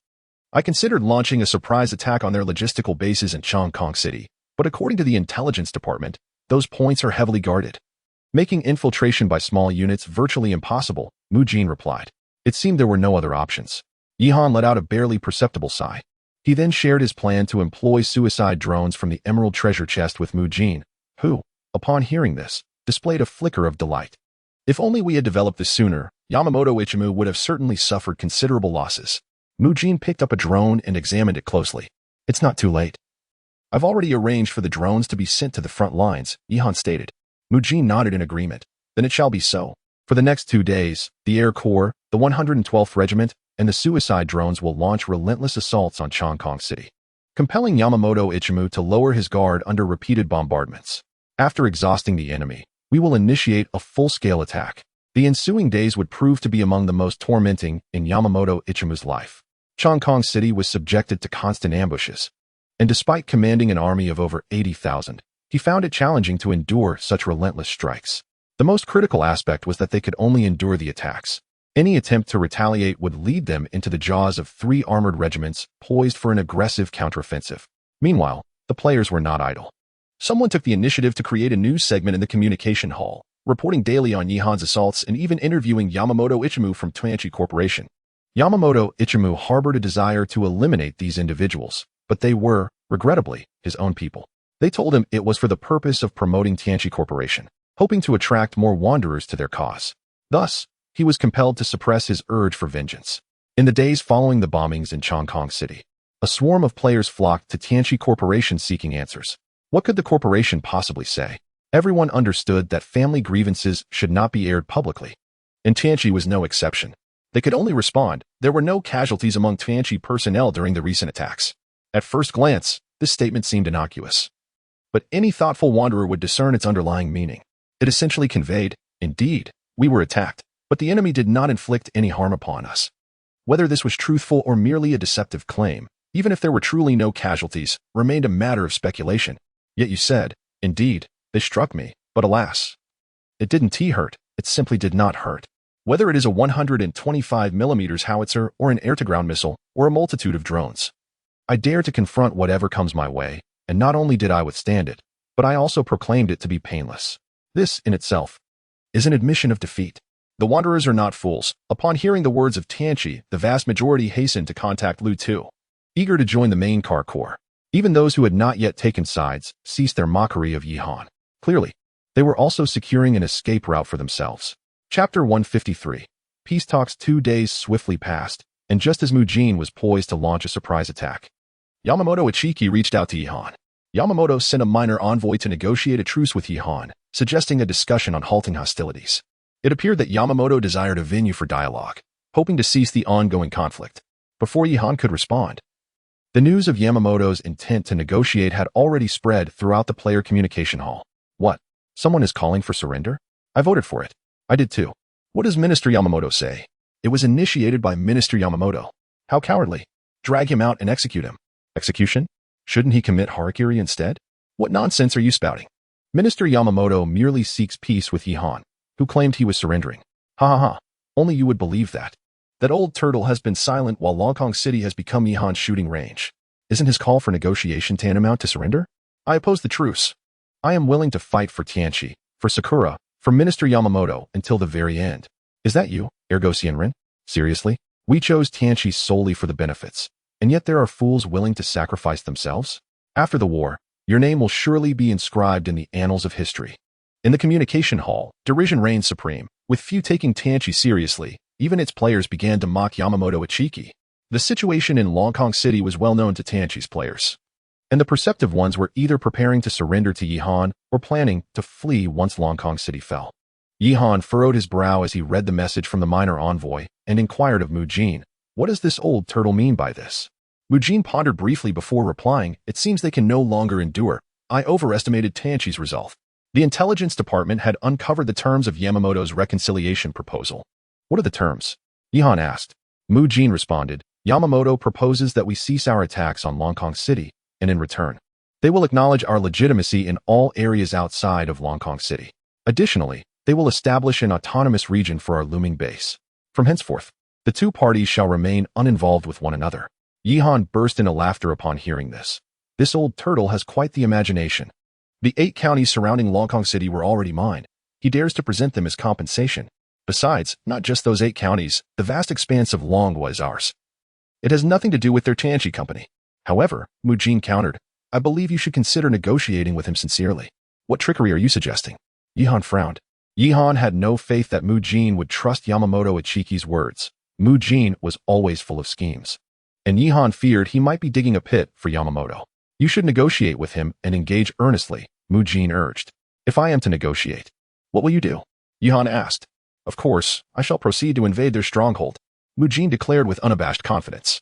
Yihan cast a sidelong glance at Mujin, who spoke of such underhanded tactics with an air of righteousness, her face alight with a triumphant smile that rendered her somewhat endearing. Very well, it is settled then. I shall negotiate with him while you lead the troops in the invasion. Yihan nodded affirmatively. However, this time, I intend to bring the Special Operations Battalion along. You may entrust the protective duties to Wang Long's Guard Battalion. I will discuss the location of our negotiations with them and ensure your safety is thoroughly secured. Mujin stated. Yihan nodded in agreement, as he had no qualms about this arrangement. Not to mention, the The guard battalion was currently enhanced with body fortification agents, each soldier's individual capabilities rivaling those of elite special forces. Just as Mujin was about to contact Yamamoto Kazuki to discuss the negotiation venue, Yihan suddenly recalled an important matter and addressed Mujin. By the way, inform Yamamoto Kazuki that, to demonstrate our sincerity, we are willing to return Lin Miichiro to them. Upon hearing Yihan's words, Mujin momentarily froze before breaking into a mischievous grin. This is quite clever. It will surely lower Yamamoto Kazuki's guard. To Yihan, offering Lin Miichiro was of little consequence. After all, once they captured Chongqing City, that old fellow would ultimately find himself kneeling at the martyrs' cemetery. As Mujin proceeded to negotiate with Yamamoto Kazuki, Yihan instructed Yu Tianyu's air brigade to dispatch a Dragon G-20 helicopter specifically to retrieve Lin Miichiro from the looming base. Unaware of the situation, Lin Miichiro was initially terrified upon seeing the soldiers sent to retrieve him, fearing that Yihan intended to execute him. However, the helicopter pilot reassured him. Don't be afraid, old man. This time, we are taking you home for a family visit. Upon hearing this, Lin Miichiro appeared incredulous. Once he actually found himself aboard the helicopter, soaring toward Chongqing City, he was overwhelmed with emotion. Tears streaming down his face as he continuously expressed his gratitude to Commander Yi for his great benevolence. However, he did not catch the pilot's subsequent remark, but do remember to return promptly after your visit. On the journey to deliver Lin Miichiro, the soldiers aboard the Dragon G-20 observed his dark, shaven head and felt an unsettling sense of foreboding. This fellow resembles a convict. I hope nothing untoward occurs. The pilot, sensing the tension, replied with vigilance, indeed. His presence inside is rather ominous. Let us secure him beneath the helicopter with a rope. Thus, the personnel at looming base witnessed an odd spectacle. A Dragon G-20 swiftly flying toward Chongqing City, with a shadowy figure dangling beneath it. Meanwhile, Mujin and Yamamoto Kazuki swiftly finalized the negotiation venue. They were quite pleased to hear that you intend to return Lin Miichiro. The negotiation site has been selected in a town situated 50 kilometers outside Chongqing City, with each side permitted to bring only one battalion of soldiers for security. The time is provisionally set for 5 o'clock this afternoon, Mujin reported. When do you plan to execute the invasion? Yihan inquired. Naturally, the invasion must occur under the cover of night. After you arrive, engage in a bit of Tai Chi with him to buy some time. We shall commence our operation around 1 in the morning, Mujin remarked with a playful grin. When Mujin displayed her mischievous side, she wore an expression of triumph, a sight to which Yihan had grown accustomed and thus refrained from further comment. Indeed, as Mujin had stated, the act of thievery was best conducted under the cover of night. Among Yihan's forces, whether it be the Long G-10 or the Long G-20, including the ground tank divisions, all were equipped for all-weather combat. However, the players of Apocalypse faced limitations during the night. Thus, in this comparative scenario, the odds were indeed more favorable after dusk. Chapter 154, The 3 Visits to the Cottage as the sun rose on the morning of the following day. Yihan instructed Xiao AI to make the necessary preparations, ready to embark towards the predetermined negotiation venue. Yihan harbored no concerns about the old fox Yamamoto Ichimu laying an ambush for him. Although the vehicle's radar had yet to be upgraded to level 4, even the basic level 1 could detect nearby activities. Moreover, the area surrounding Chongqing City was predominantly under the control of his own forces. For instance, Li Chengwang's 113th Regiment was stationed nearby, and the 112th Cat Brigade was well acquainted with the terrain, knowing precisely where to position artillery and dig trenches. Additionally, the Aviation Regiment had dispatched reconnaissance helicopters to survey the negotiation area, leaving Yamamoto Ichimu with little opportunity to set a trap. If there were to be any concerns about ambushes, it would be Yamamoto Ichimu who should be worried. Meanwhile, Mujin was directing the main forces to advance steadily towards Chongqing City, with the Cat Brigade continually executing feints in preparation for a dawn assault. By 1 o'clock in the afternoon, Yihan, under the protection of the Guard Battalion, made his way to the negotiation site. Wang Long's Guard Battalion had left behind only the Wall Guard Company and the Mobile Guard Company at Looming Base, while 2 Infantry Guard Companies and a Heavy Weapons Guard Company remained. These 3 companies totaled 360 personnel, equipped with 24 Dragon 09 infantry fighting vehicles and 12 Leopard 15 light tanks. Such armaments, within the ranks of the Apocalypse Army, were undoubtedly elite. Accompanied by 12 Dragon Z-20 helicopters overhead, it was a formidable display of a proper guard force. However, Yamamoto Ichimu could hardly fathom that such equipment was merely the bottom tier within Yihan's troops. At 4 o'clock in the afternoon, Yihan arrived at the negotiation venue, located in Huffing Town, just outside Chongqing City, with the conference hall situated within the town's office building. Upon his arrival, he found the town eerily devoid of any undead, clearly indicating that Yamamoto Ichimu had dispatched forces ahead of time to clear the area. At this moment, Yamamoto Ichimu's negotiation team was already in place. Upon seeing Yihan and his entourage approach, the soldiers of the apocalypse were astonished by the equipment displayed on Yihan's side. The Dragon 09 infantry fighting vehicles and Leopard 15 light tanks appeared to be formidable assets in the eyes of the Sakura soldiers. Yihan observed Yamamoto Ichimu's forces, all clad in uniform black military attire adorned with cherry blossom motifs, suggesting that Yamamoto Ichimu had brought his elite troops for the negotiations. In terms of equipment numbers, Yamamoto Ichimu's guard battalion was not significantly inferior to Wang Long's. They too possessed a dozen infantry fighting vehicles and tanks, however, due to previous suppression by the beautiful country. The actual combat effectiveness of these tanks and infantry fighting vehicles could not compare to those of the Rabbit Nation. As Yihan arrived, Yamamoto Ichimu promptly dispatched a reception representative. A short man with a neatly trimmed mustache swiftly approached Yihan's base vehicle, respectfully stating, "Commander Yi, greetings. I am Fujiwara Jiro, secretary to Minister Yamamoto. The minister has prepared a variety of delicacies, and I have been sent to invite you to partake." Yihan showed no intention of disembarking from the vehicle. Instead, he spoke through the base's loudspeaker, inquiring about the whereabouts of Minister Yamamoto and when the negotiations were set to commence. Fujiwara Jiro was taken aback by Yihan's brusque demeanor, but quickly regained his composure to respond.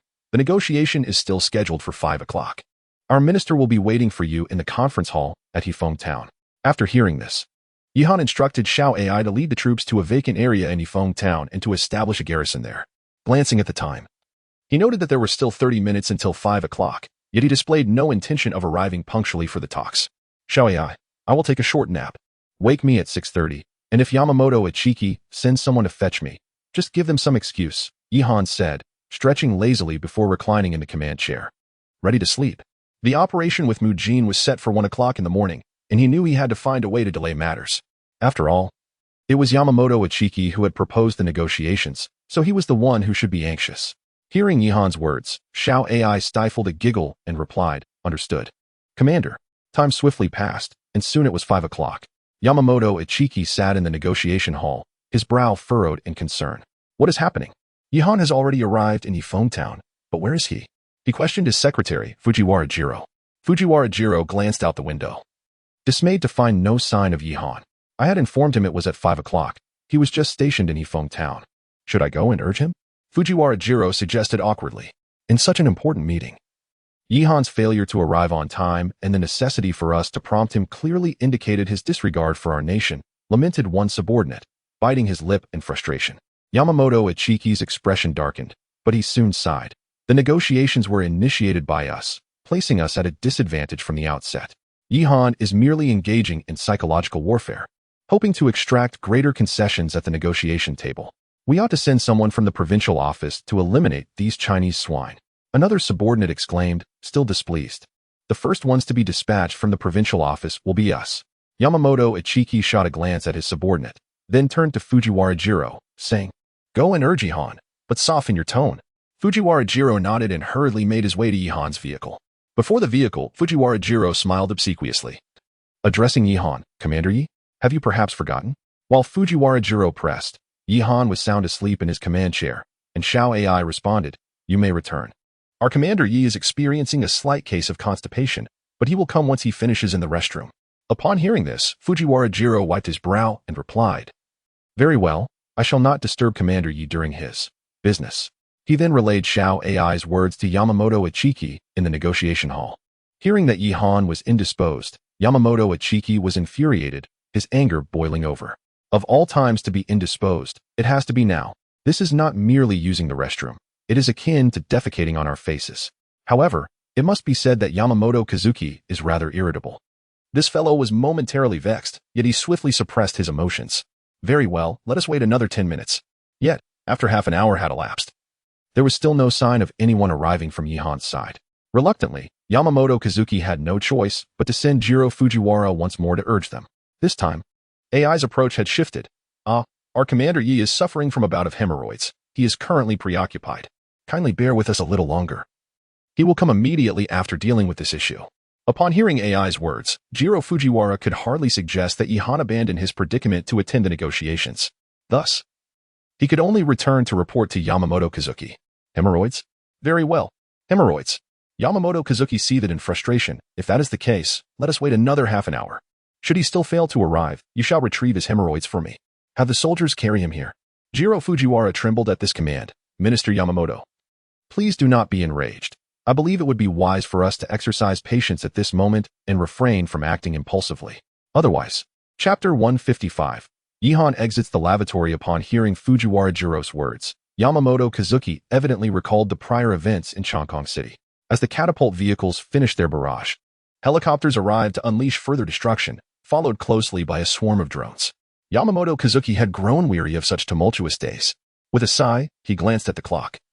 Noting that it was already 5:30. Yihan's actions were, without a doubt, a disgrace to Yamamoto Kazuki. Yet what could he do? He exhaled deeply and addressed the assembly, urging patience. Ladies and gentlemen, let us wait a little longer.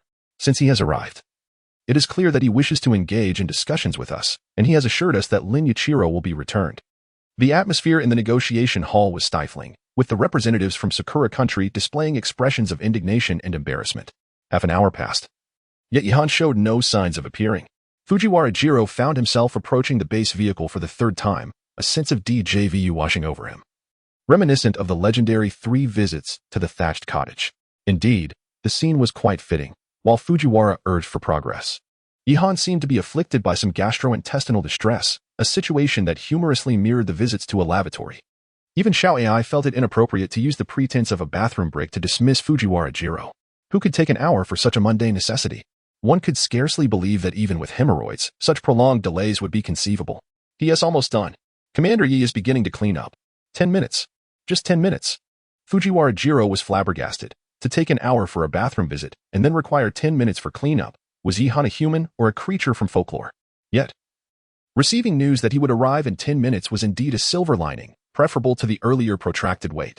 Fujiwara Jiro hastily conveyed this optimistic tidbit back to the negotiation hall, where under Yamamoto Kazuki's self-induced pressure, he soon announced, "Ladies and gentlemen, Commander Yi will be finishing up in 10 minutes. Let us prepare ourselves. We must not show any discourtesy in his presence. It is imperative that we exhibit the grace of our great Sakura country." However, yet another half hour dragged on, with Yamamoto Kazuki fidgeting, unbuttoning, and rebuttoning his coat repeatedly. The other officers of the Apocalypse Brigade, equally bored, began to smooth the wrinkles in their uniforms, while some had even removed their shoes to pluck lint from their socks. Damn it, go fetch the proctologist and the gastroenterologist from the clinic. Let us find out what on earth Yihan is up to. Yamamoto Kazuki exclaimed in frustration. Are we to wait endlessly for him to emerge from the lavatory, as Liu Bei once sought Zhuge Liang? Just as Yamamoto Kazuki was losing his temper, Yihan finally stepped into the negotiation hall. Thank you for your concern, Minister Yamamoto, but I have my own military doctor, so there is no need for your worry. Yihan remarked, having understood Yamamoto Kazuki's sentiments through Lu Shui's translation. With a smile, he entered alongside Wang Long and several soldiers. Seeing this, Yamamoto Kazuki's anger subsided somewhat. Though he couldn't help but grumble, Commander Yi certainly has remarkable endurance. One would think with such a lengthy delay, he would be rather weakened. This remark was quickly relayed to Yihan by the translator, who, of course, added a touch of embellishment. Thus, the originally sarcastic remarks reached Yihan's ears, which he misconstrued as Yamamoto Ichimu praising his agile legs. Yihan paused for a moment, then burst into laughter, saying, "Thank you for the compliment, Minister Yamamoto. However, it seems I have put you in a bit of a predicament with my 3 visits to your humble abode, which makes me feel somewhat embarrassed." Upon hearing Yihan mention the 3 visits to the humble abode, Yamamoto Ichimu and the others turned dark with irritation, their teeth gritting in frustration, observing their unfriendly expressions.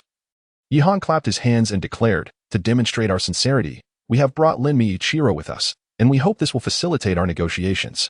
Yamamoto Ichimu immediately suppressed his anger and curiously glanced towards the door.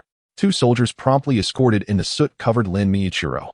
As soon as Lin Yuichiro laid eyes on Yamamoto Ichimu, all his grievances transformed into tears. "Yamamoto-kun, I have finally returned." At that moment, Yamamoto Ichimu clearly could not recognize the charred figure, frowning as he remarked, "Commander Yi, we are not blind. If you wish to deceive me, at least present someone of East Asian descent.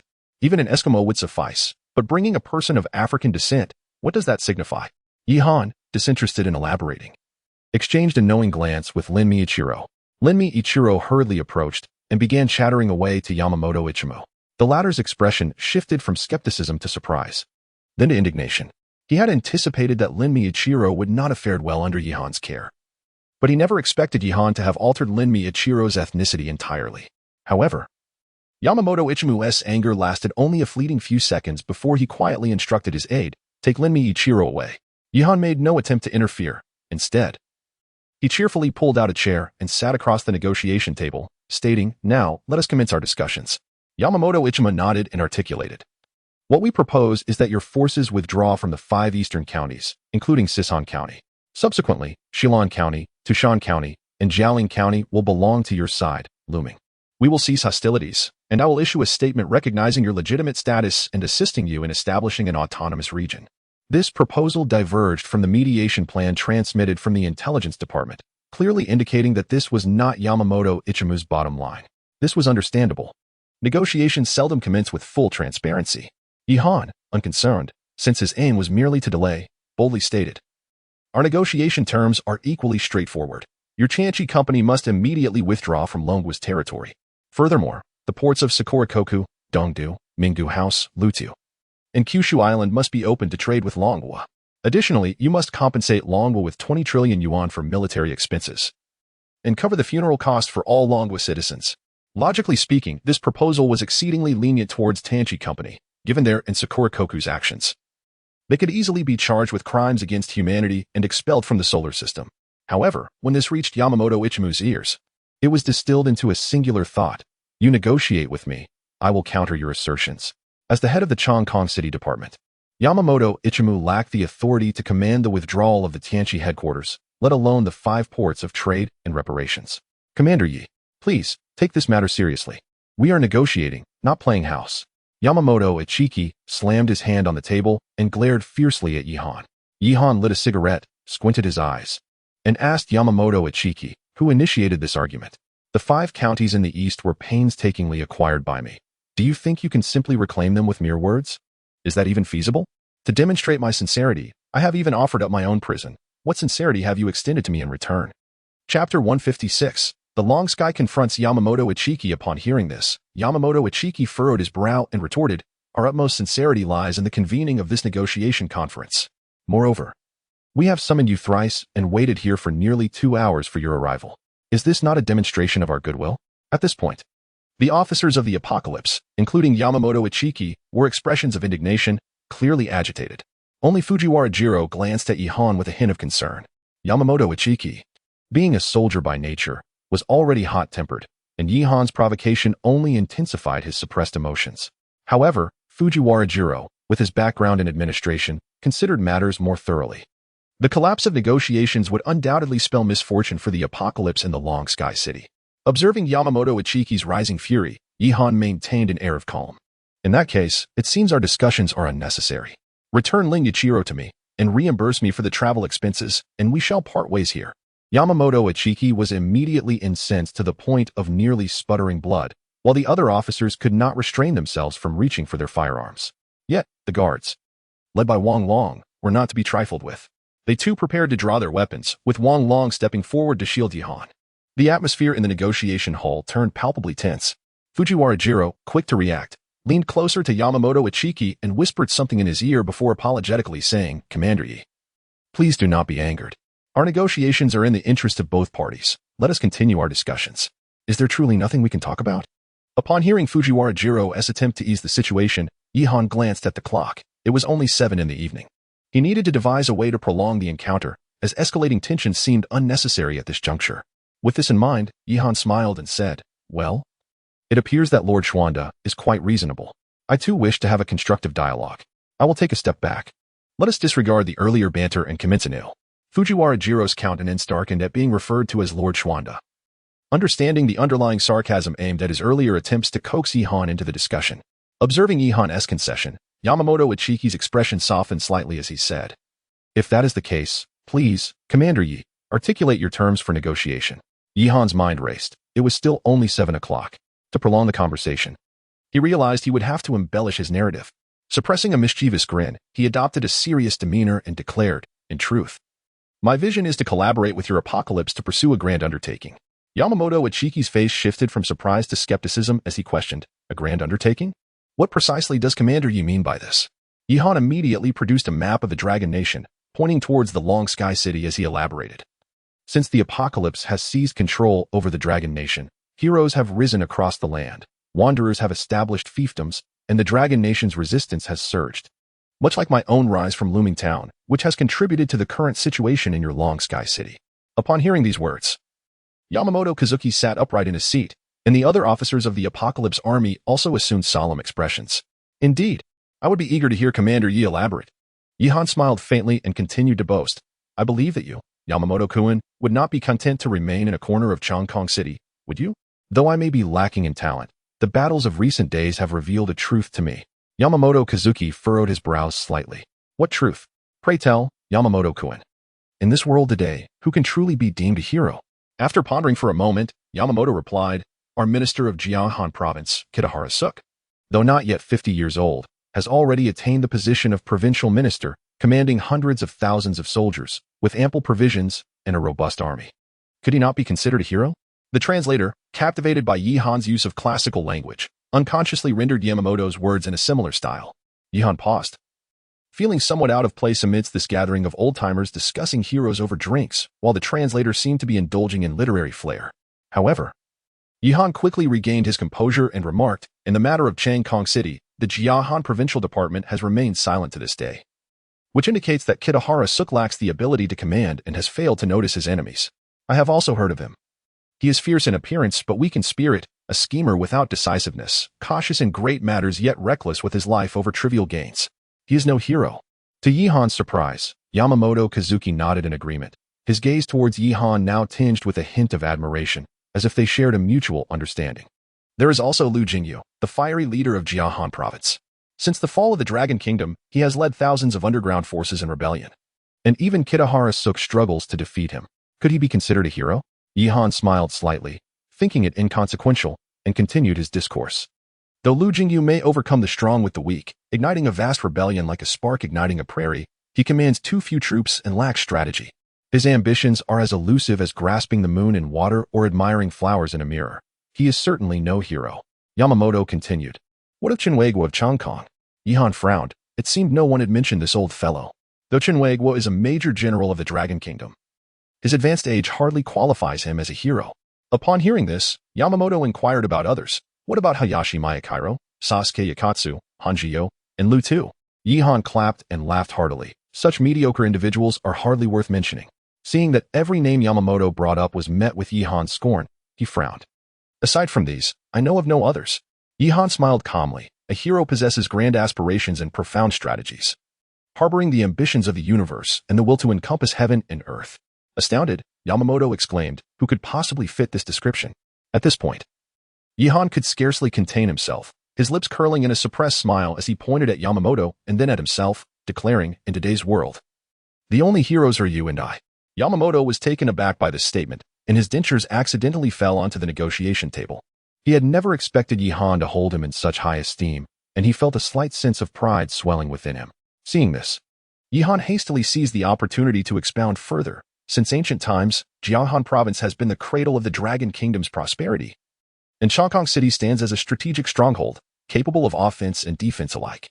With Yamamoto-san wielding the mantle of the heavenly enlightenment and myself embodying the savior of the Dragon Kingdom, should we unite our strengths, we could forge a bond of trust across the seas, rallying heroes and enlisting soldiers.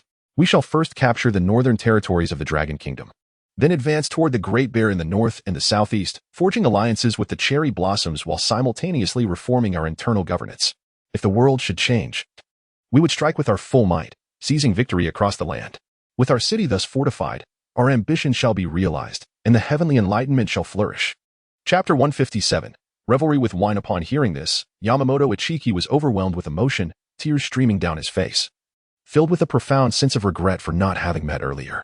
Unable to contain his excitement any longer, he rose from his seat and approached Yihan, grasping his hand tightly and exclaiming, Yi-san, our encounter truly resonates with the ancient adage of the Dragon Kingdom. Yihan, suppressing his revulsion, feigned a benevolent smile and replied, might I inquire which saying you refer to, Yamamoto-kun? I was born when you were not, and you were born when I was already old. I lament your late arrival, while you lament my early birth. At this point, Yamamoto's voice quivered with emotion, tears cascading down his cheeks. The officers in the hall were equally moved by the scene. their sobs echoing in the air. Yet, Yihan felt both awkward and disgusted, pondering how these seasoned veterans could be so easily swayed, more so than naive maidens. Little did he know, despite Yamamoto's advanced age, his aspirations remained undiminished. In terms of seniority, he was akin to a provincial minister. Yet here he found himself in a subservient position. The aspirations he harbored could only be understood by Yihan, who, in that moment, became his confidant. The negotiation hall was filled with muffled cries, and as Yihan awkwardly navigated the situation, he glanced at the time. After boasting for so long, it was only 8 o'clock. This could not continue. He feared that if this old fellow became overly enthusiastic, he might insist on a ritual of brotherhood, which would complicate matters significantly. Yamamoto-kun, I must confess that my stomach is not well. I feel the urge to relieve myself. Perhaps we could continue our discussion after my visit to the restroom? Yihan said with a forced smile as he withdrew his hand. Upon hearing this, Yamamoto's irritation dissipated, and he solemnly instructed his subordinates, someone, attend to Yi-san's needs immediately. Yihan felt somewhat exasperated. Being addressed as Yi-san made him feel akin to a mere underling. He quickly replied, no need for that, Yamamoto-kun. Just call me by my name. There's no need for such formality. I am rather familiar with restrooms. I shall return to the command vehicle for a moment, and we can continue our conversation afterward. Yamamoto Ichiki looked at him with a sense of longing, saying, all right. Yihan-kun, do hurry back. We must indulge in merriment tonight. As he spoke, he gestured for the servants to bring in wine and food. Yihan was thoroughly bewildered. It was evident that one should not discuss ideals with men. Internally, he felt a wave of frustration, but outwardly maintained a calm demeanor as he hurriedly left the negotiation hall with Wang Long, making their way to the command vehicle. Upon returning to the command center, Yihan promptly contacted Mujin. What is the situation on your end? Are you in position? Mujin quickly responded, all units are in position. Awaiting orders to commence action at 1 o'clock. Is there any chance you could initiate action earlier? If this continues, I might end up forming a brotherhood with Yamamoto Ichiki. Mujin was taken aback. I didn't realize you were so skilled at conversing. Your ability to turn enemies into friends is quite remarkable. Perhaps you should discuss the possibility of him becoming your godfather? Yihan, exasperated by Mujin's teasing, replied, enough of that. You proceed with your operations as planned. I'll keep him entertained for a while longer. With that, Yihan promptly requested Xiao AI to provide him with a plethora of books, hastily brushing up on his skills of boasting. Having just indulged in the strategic exchanges of Longzhong Dui and boiling wine to discuss heroes, Yihan found himself at a loss for words. As he immersed himself in thought, a sudden idea struck him. Having already ventured so far, why not delve deeper? He envisioned imparting the essence of revolutionary thought to Yamamoto Ichiki. This old fellow was currently enraptured by Yihan's rhetoric. Perhaps a fervent display of the scythe and hammer could transform Yamamoto Ichiki into a candidate for the party? With this thought, a smile graced Yihan's face. Yamamoto, prepare to experience the might of our communism. Meanwhile, Yamamoto Ichiki waited for an entire hour without catching a glimpse of Yihan. However, the initial embarrassment of his companions had dissipated, giving way to an increasing sense of anticipation within Yamamoto. Yihan truly is an extraordinary individual, he mused. Recalling Yihan's spirited proclamation, among all heroes, only you and I stand tall, Yamamoto felt an exhilarating surge of passion. He could not deny the magnetic charm that Yihan possessed. In mere moments, he found himself yearning to join him in grand endeavors. After over an hour of delay, Yihan finally returned to the negotiation hall, a look of apology on his face. My apologies for the wait, everyone, he exclaimed. Yamamoto Ichiki, brimming with excitement, replied, not at all. To confer with Yihan on grand strategies, no amount of time is too long. Yihan, feeling slightly awkward, chuckled to himself, recognizing Yamamoto's talent for self-encouragement. Once seated, Yihan cleared his throat, surveyed the gathering, and began to speak.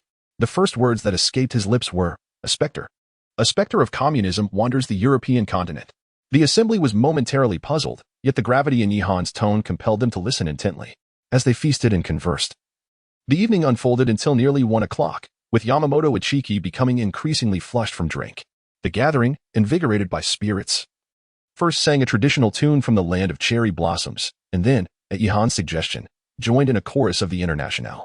In his inebriated state, Yamamoto affectionately draped his arm over Yihan's shoulder, resembling an old friend. Yihan, there is something I must share with you, Yamamoto slurred, his breath heavy with alcohol. Speak freely, my brother. There is nothing we cannot discuss. Yihan, though having indulged in a few cups, remained lucid, merely feeling a pleasant buzz. I truly admire you. Thus, as your elder, I must caution you. Your thoughts carry a certain peril. Yamamoto, not lacking in discernment, was aware of the implications of Yihan's ideas. However, he found Yihan's convictions deeply appealing and felt a sense of reluctance to let such talent slip away. Dear brother, there is no need for concern. Just wait and see what the future holds. It will undoubtedly be a world under the red flag. Yihan declared with conviction. We do not shy away from expressing our views and intentions. Yamamoto Ichiki, moved by Yihan's fervor, regarded him with even greater admiration. Well said. Perhaps I have been too pretentious. With that, Yihan erupted into hearty laughter and urged Yamamoto Ichiki to continue their revelry. As the two indulged in their drinks, Yihan glanced at the time, realizing that Mu-jin was likely about to initiate her plans. Meanwhile, Yamamoto Ichima continued to drink heartily, appearing somewhat inebriated, his words becoming increasingly muddled. Suddenly, a soldier from the Apocalypse faction burst into the negotiation hall. His face a mask of panic, babbling a torrent of incoherent words in Sakura dialect. Lu Shui quickly translated for Yihan. Mu-jin has taken action. He has come to deliver the message. Upon hearing the soldier's news, Yamamoto Ichimu was momentarily taken aback, then looked at Yihan with a puzzled expression. Yihan. My brother, have you orchestrated an attack on Chongqing City? Yihan, opting to drop the pretense, signaled Wang Long to prepare and coldly replied, Indeed, what of it? Yamamoto Ichimu furrowed his brow at Yihan, then exclaimed, Brother Yi, you truly underestimate our bond. If you wish to lay claim to Chongqing City, just say the word. We are brothers, there should be no reservations between us.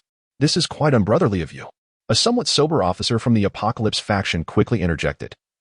Minister, Chongqing City is under siege. Yihan is laying an ambush against us. Get out. Do not attempt to sow discord between us. Yamamoto Ichima bellowed furiously at the officers, his mind clouded by drink. Minister, please reconsider, the officer urged, keeping a wary eye on Yihan while attempting to placate Yamamoto Ichimo. What do you mean?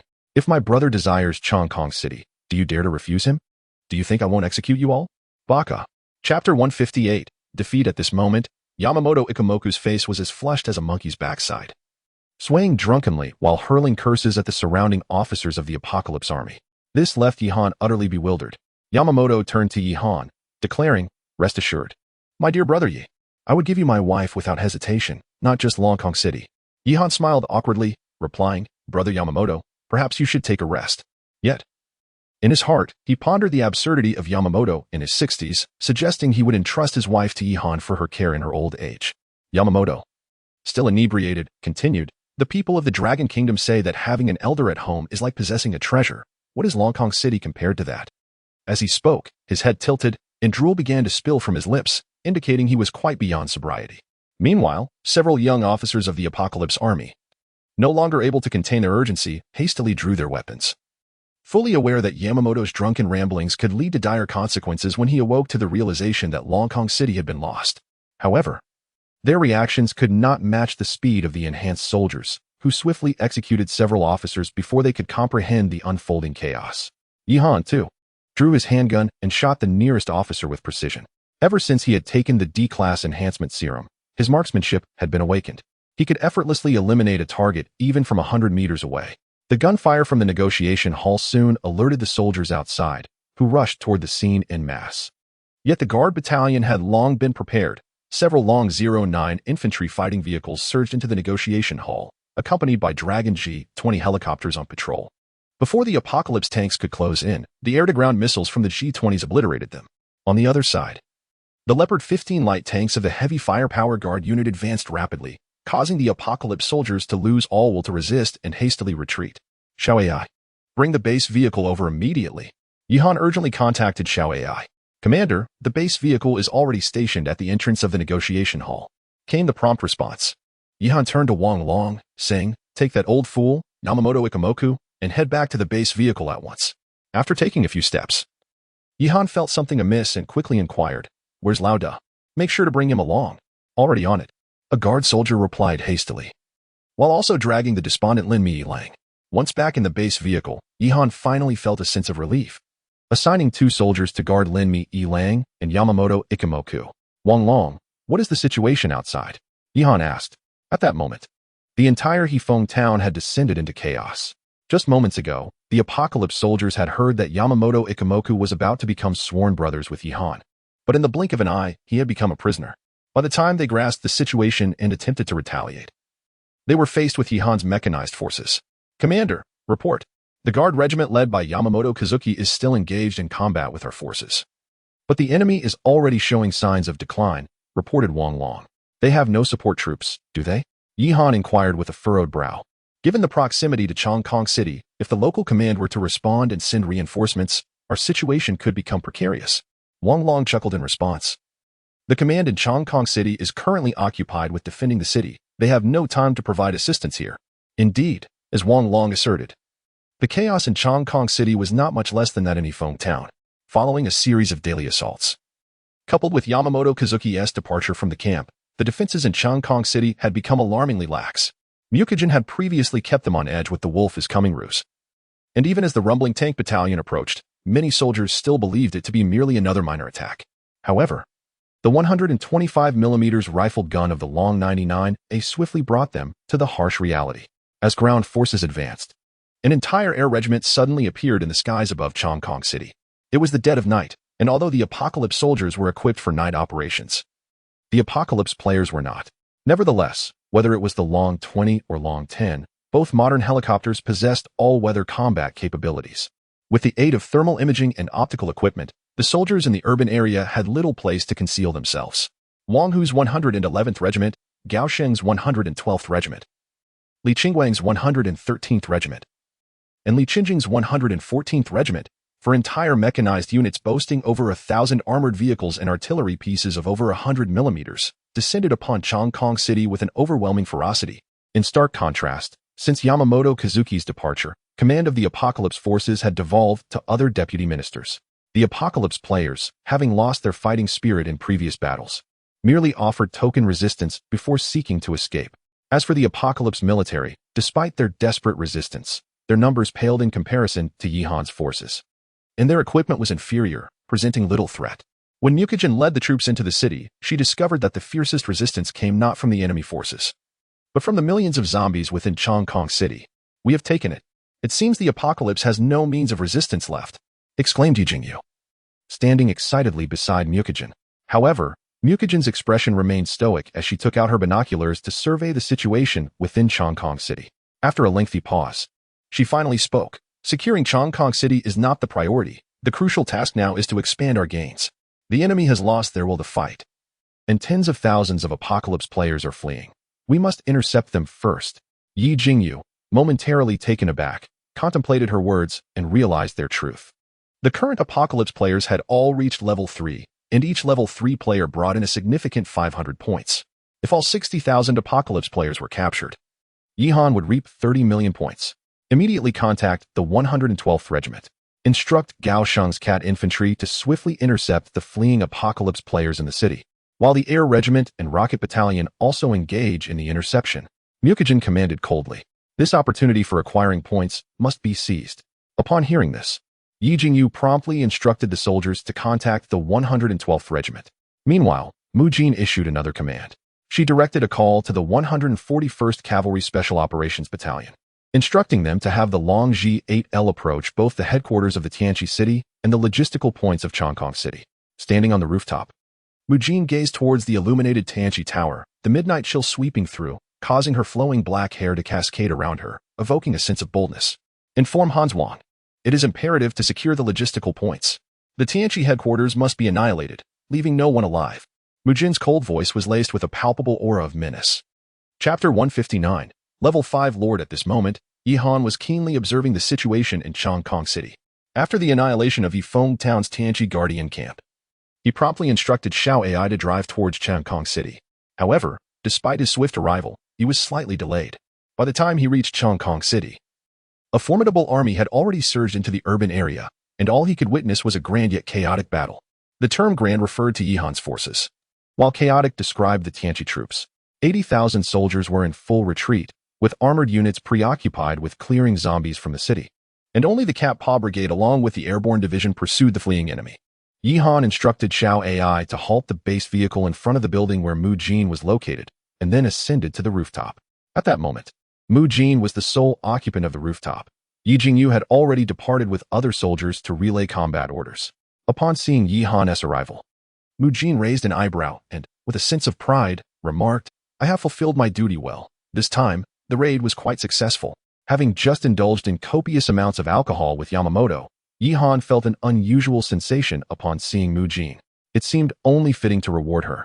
The customized firearm he had previously gifted her was already delivered, and he found himself empty-handed, realizing that mere words of praise would not suffice. In a moment influenced by the alcohol, he found himself inexplicably approaching Mu Jin, locking his gaze upon her. Noticing Yi Han's demeanor, Mu Jin frowned slightly and inquired, "What is wrong with you?" Yi Han, however, merely reached out to pat Mu Jin's head, feeling the soft texture as though caressing a small kitten. "Thank you for your hard work, my little brigade commander," he whispered softly in her ear. Just then, as Yi Han finished his words, Mu Jin narrowed her eyes slightly, and with a swift motion, delivered a punch directly to Yi Han's chest. With a resounding thud, Yi Han was sent flying 2 meters, landing on the ground. Although Mu Jin was not a combat-oriented hero, her S-class foundation was evident. This punch was undoubtedly at a B-class level. Had she not held back, Yi Han would have faced a far more severe consequence. The impact of the punch sobered Yi Han considerably. Clutching his chest, he shouted indignantly at Mu Jin, "What the hell is wrong with you? How dare you attack the commander? You are demoted to deputy brigade commander from now on." Mu Jin glanced at the fallen Yi Han with a cold snort, uttering a dismissive Shinjin, before turning away to ignore him. Yet, in that fleeting moment as she turned, a flash of light erupted outside the building, and Yi Han could have sworn he saw a faint blush cross Mu Jin's cheeks. Regaining his composure, Yi Han approached Mu Jin and asked, "Old friend, did you just blush?" Mu Jin turned back to look at him with an expression devoid of emotion. Her gaze as calm as a still pond. "What do you think, old friend?" Hearing her voice, which resembled the gentle trickle of spring water, Yi Han shook his head. Forget it. It seems I truly have had a bit too much to drink." Mu Jin, upon hearing this, laughed mockingly. "It's indeed a tight situation at the front, while you seem to be enjoying yourself. Drinking merrily with your Sakura brothers while we fight tooth and nail here for you." Yi Han had long grown accustomed to Mu Jin's sharp tongue. While others might have been taken aback, he remained unfazed, lighting a cigarette and remarking, "Take note. Your commander bravely ventures into the lion's den, wielding nothing but a silver tongue to capture the enemy's general. Such feats are beyond your limited understanding, my dear." Upon hearing Yi Han's words, Mu Jin merely scoffed and chose to ignore him. Taking a drag from his cigarette, Yi Han inquired, "How fares the battle on the front lines?" "The heavenly enlightenment has already crumbled.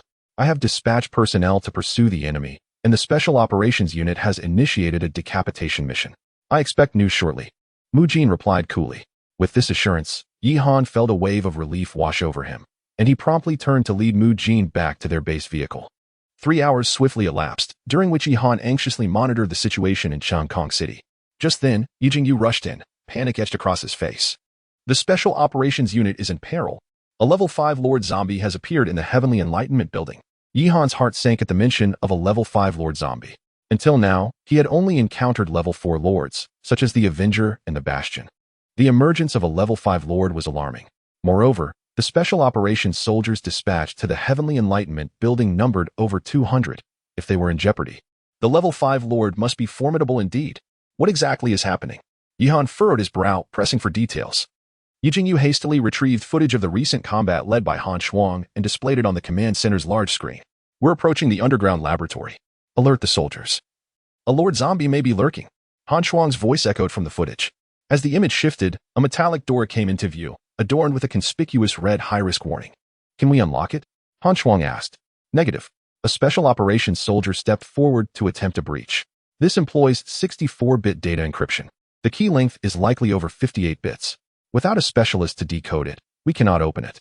Silence fell in the footage, and Yi Han's heart raced with concern. It was evident that whatever lay behind that door was no ordinary matter, yet the special operations soldiers had no choice. They were bound by their mission to cleanse the Heavenly Enlightenment building. Little did Han Shuang know that within these walls, a Lord Zombie of level 4 or higher awaited. "Demolition expert," Han Shuang ordered quietly. "Avoid the door. Blast through the adjacent wall." A thunderous explosion resonated as the wall crumbled, yet it showed no signs of yielding. "Continue the demolition," Han Shuang commanded coldly. The detonations persisted, and after several blasts, the wall finally collapsed, revealing the interior of the laboratory.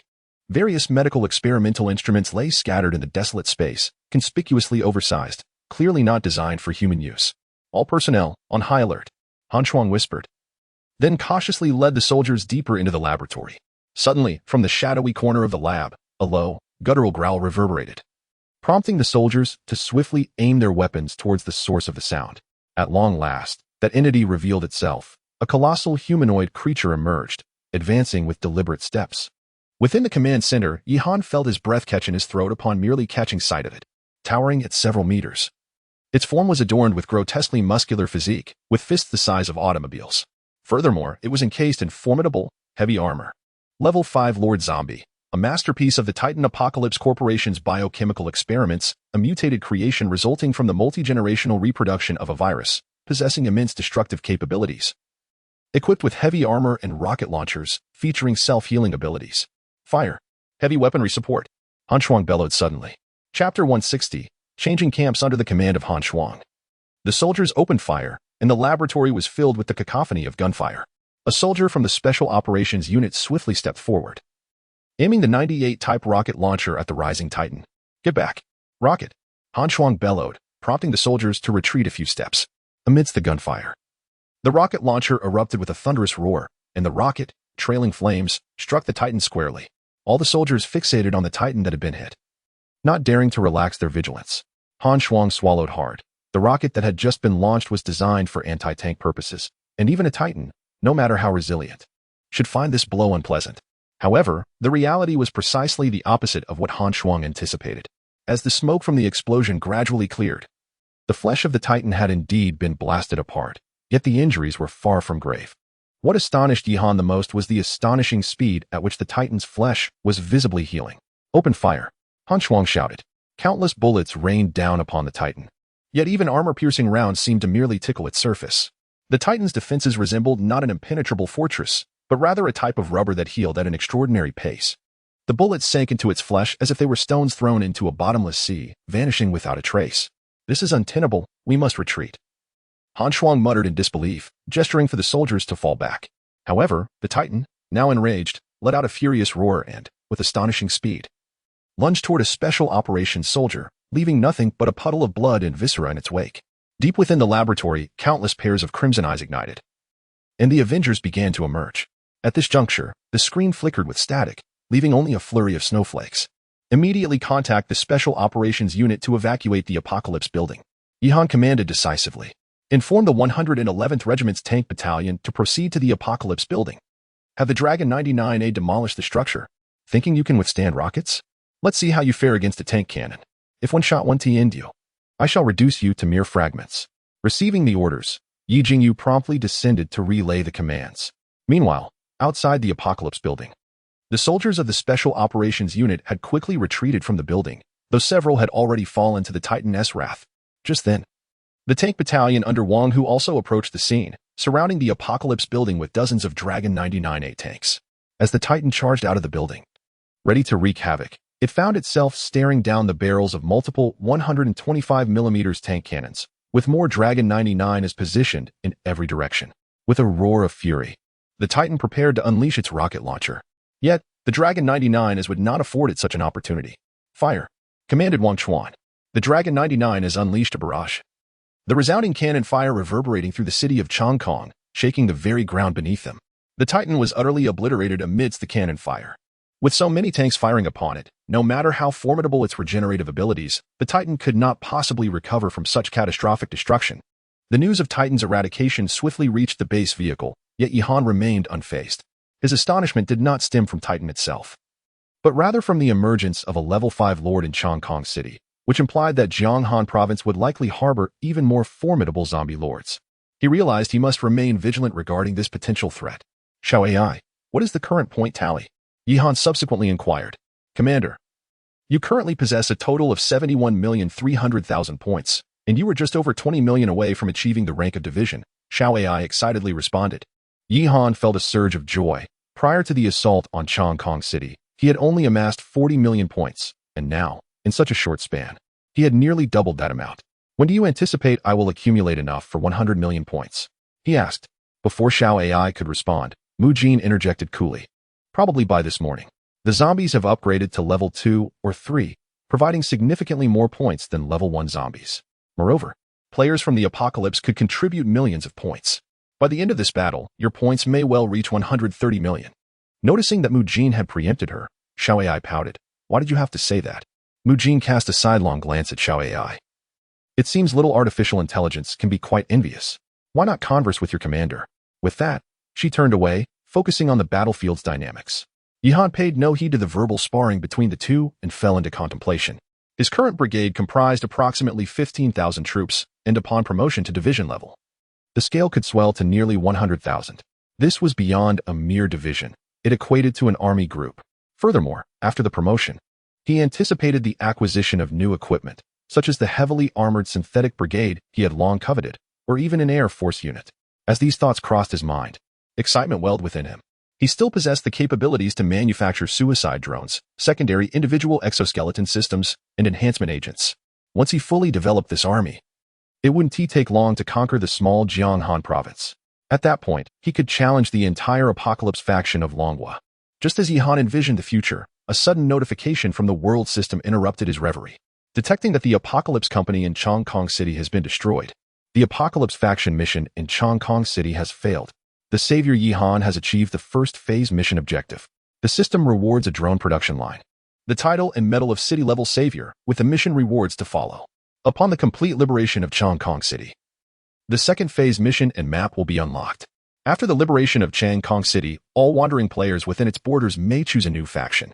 Upon hearing the notification, Yihan was momentarily stunned, then hastily opened the communication hall to check the situation. Yishun has indeed taken Chongkong City. I told you to follow Yishun. Where's the Apocalypse? Those who chose Apocalypse better come out. Laughable. The Apocalypse members have either been slain or are in flight. Who has time to linger in the communication hall? Now we can choose our factions again. This time, everyone should select the Savior, right? I shall refrain from making a choice. The life of a wanderer seems far more appealing. To straddle the fence and play both sides is a prudent strategy. Who can say whether Yihan will maintain such vigor in the second phase? Indeed, the path of the wanderer appears to be the most advantageous. Should the Jianghan province faction prove formidable, we may continue to align with the Enlightenment.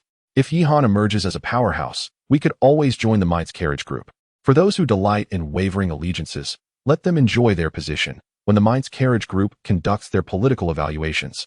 We shall see if they can still afford a smile. At this moment, the discourse within the communication hall is predominantly dominated by Wanderer players.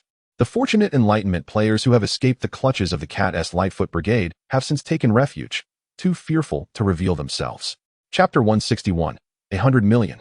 Promotion to the rank of Master. Yihan observed the players in the exchange hall who expressed their desire to continue as Wanderers, a chill emanating from his gaze. Shall I compile a list of those who wish to remain on the fence and send it to Lu Tu and the various departments? Treat them as Apocalypse players upon encounter. Some Wanderers fancied themselves clever, yet in reality, their actions of speculating and betting on both sides were loathed by Yihan. Furthermore, send a message to Lu Tu, instructing him to elevate the entry requirements for the main car team, ensuring that all members must possess the identity of a savior. At the onset of the Second World, when everyone was unfamiliar with the circumstances, their choice to observe as wanderers was forgivable. However, at this juncture, the conflict between the saviors and the Apocalypse Company had become evident. Remaining passive while others fought was utterly inexcusable. Lu Tu swiftly responded to Yihan's message. Brother Yi, rest assured, our main car team has undergone significant reforms, and the ideological awareness has been enhanced. Moreover, all current team members have now aligned with the Savior faction. Upon receiving this news, Yihan's brow relaxed. Among the three factions, once a choice was made between the Apocalypse and Savior factions, it could not be altered. Only by binding oneself to the same vessel could Yihan feel secure in their loyalty. Although the Apocalypse faction offered various benefits, Yihan possessed ample resources at his disposal. As long as they performed admirably alongside him as saviors, he would not hesitate to distribute some equipment to them. Take the main car team, for instance. Under Yihan's support, they had all transitioned to modern weaponry, and their vehicles were fully equipped to the third tier. While their firepower may not match that of Yihan's own troops, it was certainly comparable to that of the Apocalypse players, even hinting at a potential superiority over them. At this moment, the battle in Chongkong City was drawing to a close, and all troops were engaged in cleanup tasks. With a sigh of relief, Yihan returned to his quarters, intending to rest. It was not until the following morning that he awakened leisurely. Since Wang, who had assigned him to command the 111th Regiment, Wang Long, the captain of the Guard Regiment, had become his personal aide. As Yihan stepped out of his bedroom, Wang Long hurried over and said, "Commander, breakfast is ready. Would you like me to bring it to your office?" "No need. I'll head to the cafeteria," Yihan replied, shaking his head and making his way toward the cafeteria at the rear of the base vehicle. "By the way, how's the fighting at the front lines going?" Yihan casually inquired. "I'm not quite sure. Wang Long replied with an awkward smile, scratching his head. As the leader of the guard unit, he had little opportunity to engage in frontline matters. Yi Han said nothing further and proceeded to the cafeteria with Wang Long. The cafeteria in the base vehicle had been extensively renovated during its time at Looming Base, with bright windows and a sparkling marble floor. In a corner booth of the cafeteria, Mu Jin was also dining at that moment. Yi Han sat down across from her while instructing Wang Long to fetch his meal. "What's wrong? Didn't sleep well last night?" Yi Han asked, noticing Mu Jin's haggard appearance. Mu Jin rolled her eyes, disregarding Yi Han's inquiry. Wang Long approached, carrying dishes, and cheerfully remarked, "Commander Mu has been awake all night, closely monitoring the situation at the front." Upon hearing this, Yi Han furrowed his brow and replied, "Well, you should finish your meal and rest quickly. I will keep an eye on the front." Mu Jin nodded and added, "Your points are nearly sufficient. You will soon be promoted to the rank of division commander." The mention of points lightened Yi Han's mood considerably. After his promotion, his forces would be robust enough to stabilize the entirety of Changkong City, and he could even dispatch troops to test the waters in other cities of Jiahan province. With the weight of recent pressures lifting, Yi Han engaged in casual conversation with Wang Long. Zhang Tai mentioned he was a senior electrician. "Do you remember what you did before?" Wang Long strained to recall, but shook his head. "I can't remember." Yi Han frowned.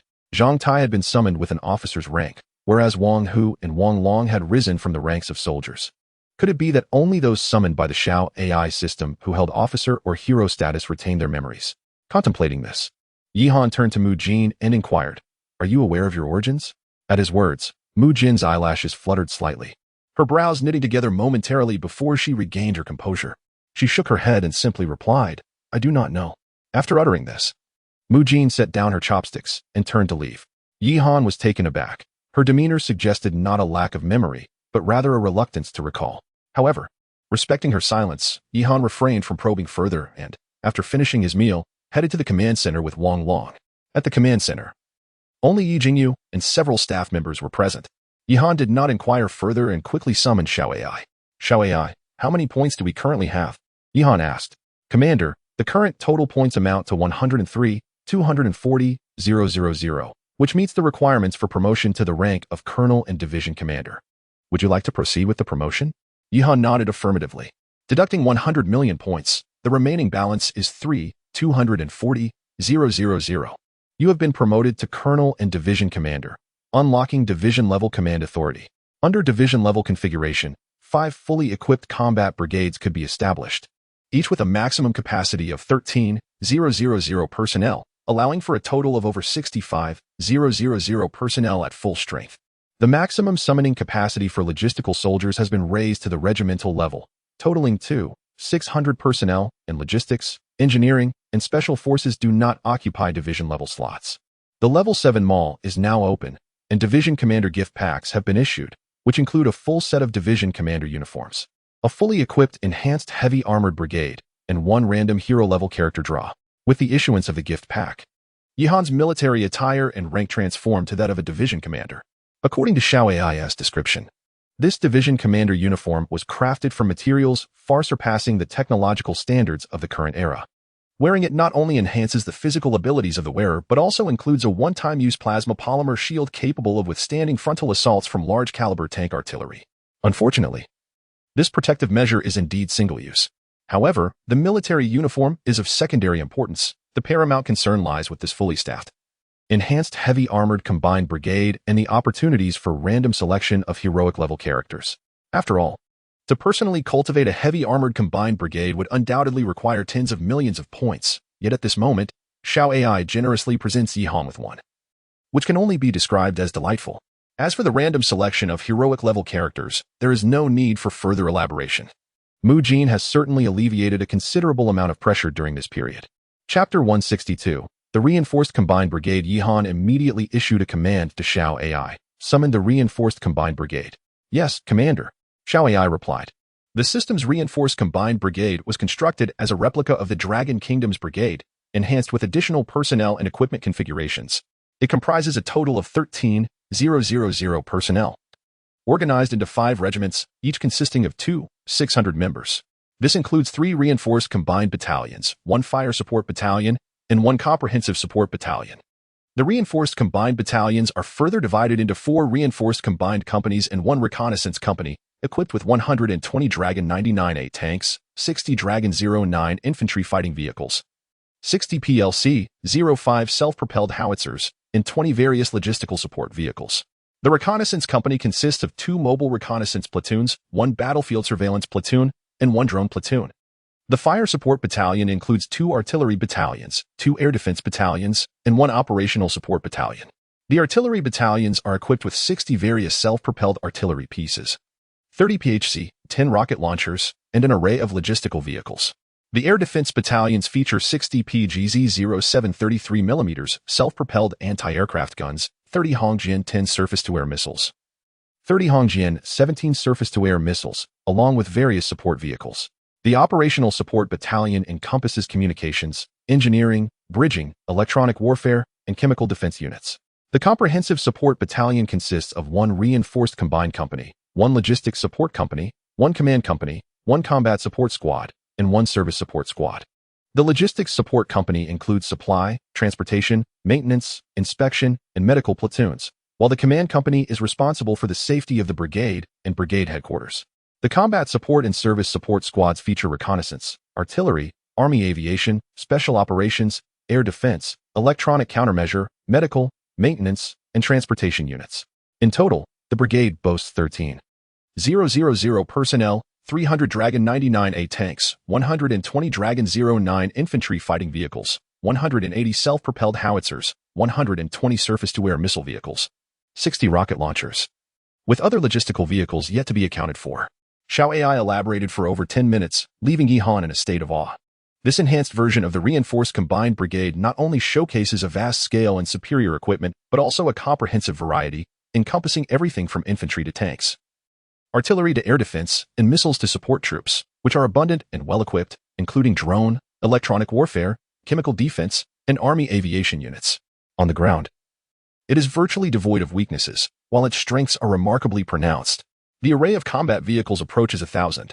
To consider just the 300 Dragon 99A heavy tanks within this brigade is to recognize a staggering concept. Neighboring countries like the beautiful nation and Massachusetts possess only 82 tanks nationwide, while the romantic country of Europe and the land of the setting sun each have just over 200. Even established capitalist powers fall short in comparison. Other nations are even less equipped. With this singular reinforced combined brigade, Yi Han could potentially sweep through the majority of countries worldwide. Of course, this data comparison is made in peacetime. Wartime industrial production capabilities of various nations would inevitably surge significantly. Nevertheless, even so, this heavy armored combined brigade is extraordinarily formidable. Had Yi Han possessed this force prior to the assault on Chong Kong City, his ambitions would likely have extended beyond merely capturing the city. He would have sought to utterly decimate the Tianqi Company in Jianghan Province. Just as Yi Han was grappling with his astonishment, a tall officer entered the command center. Brigade Commander Wang Zhan of the Heavy Armored Combined Brigade had come to report. Yi Han cast a fervent glance at Wang Zhan. Excellent, Wang Zhan. Your Heavy Armored Combined Brigade is designated as Independent Brigade 1. You are to station your troops near Chong Kong City and await my further instructions. Yes. Wang Zhan saluted and promptly departed from the base vehicle. This is the advantage of the troops gifted by the Xiao AI system, from combat operations to logistics.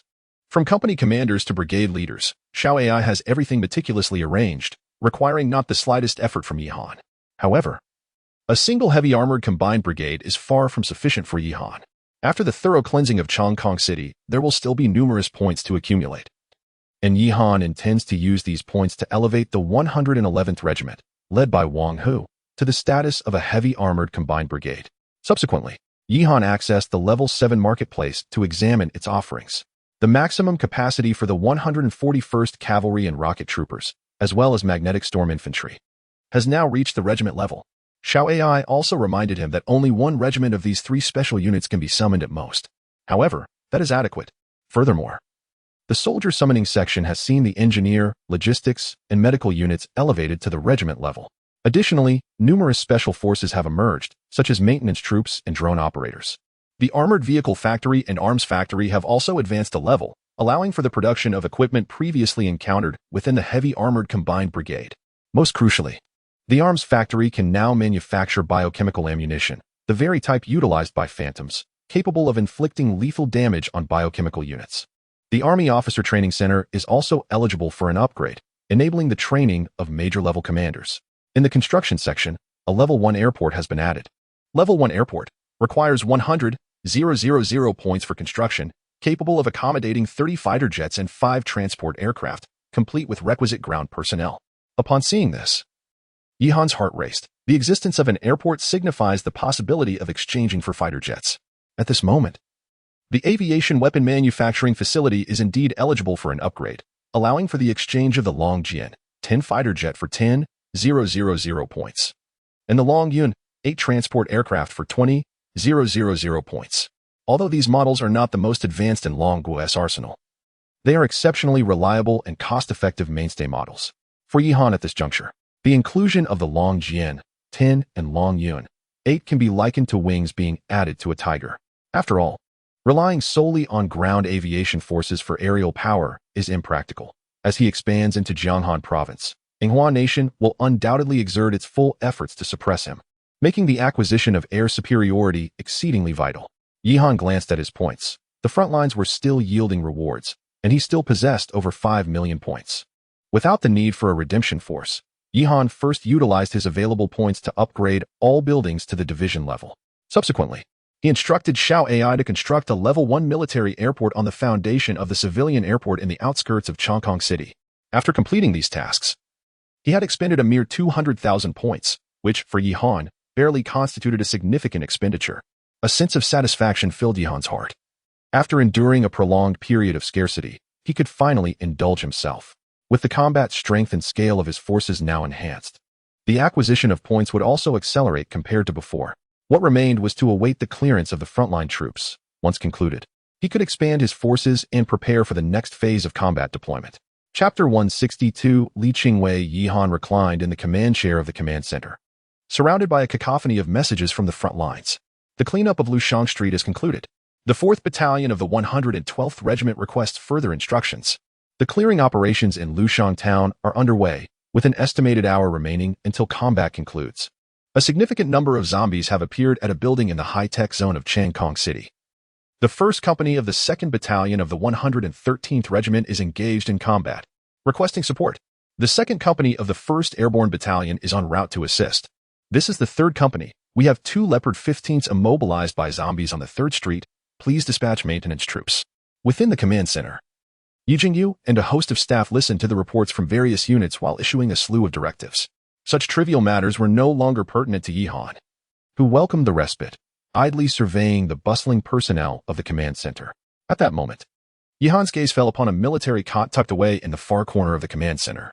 Frowning slightly, he recalled that he had established accommodations in the base vehicle. Why was someone sleeping here? Rising to investigate, he discovered that Mu Jin was curled up on the rudimentary cot, a thin blanket adorned with a pattern of a jade puppy draped over her slight frame. How could she slumber amidst such noise? Leaning down for a closer look, Yihan noted that Mu Jin's face was turned against the wall, a few strands of her dark hair cascading over her features, accentuating her pale complexion in a manner that evoked sympathy. Typically aloof and indifferent towards most matters, Mu Jin only exhibited a smile during combat or when mischief arose. Now, however, she resembled a docile kitten in slumber.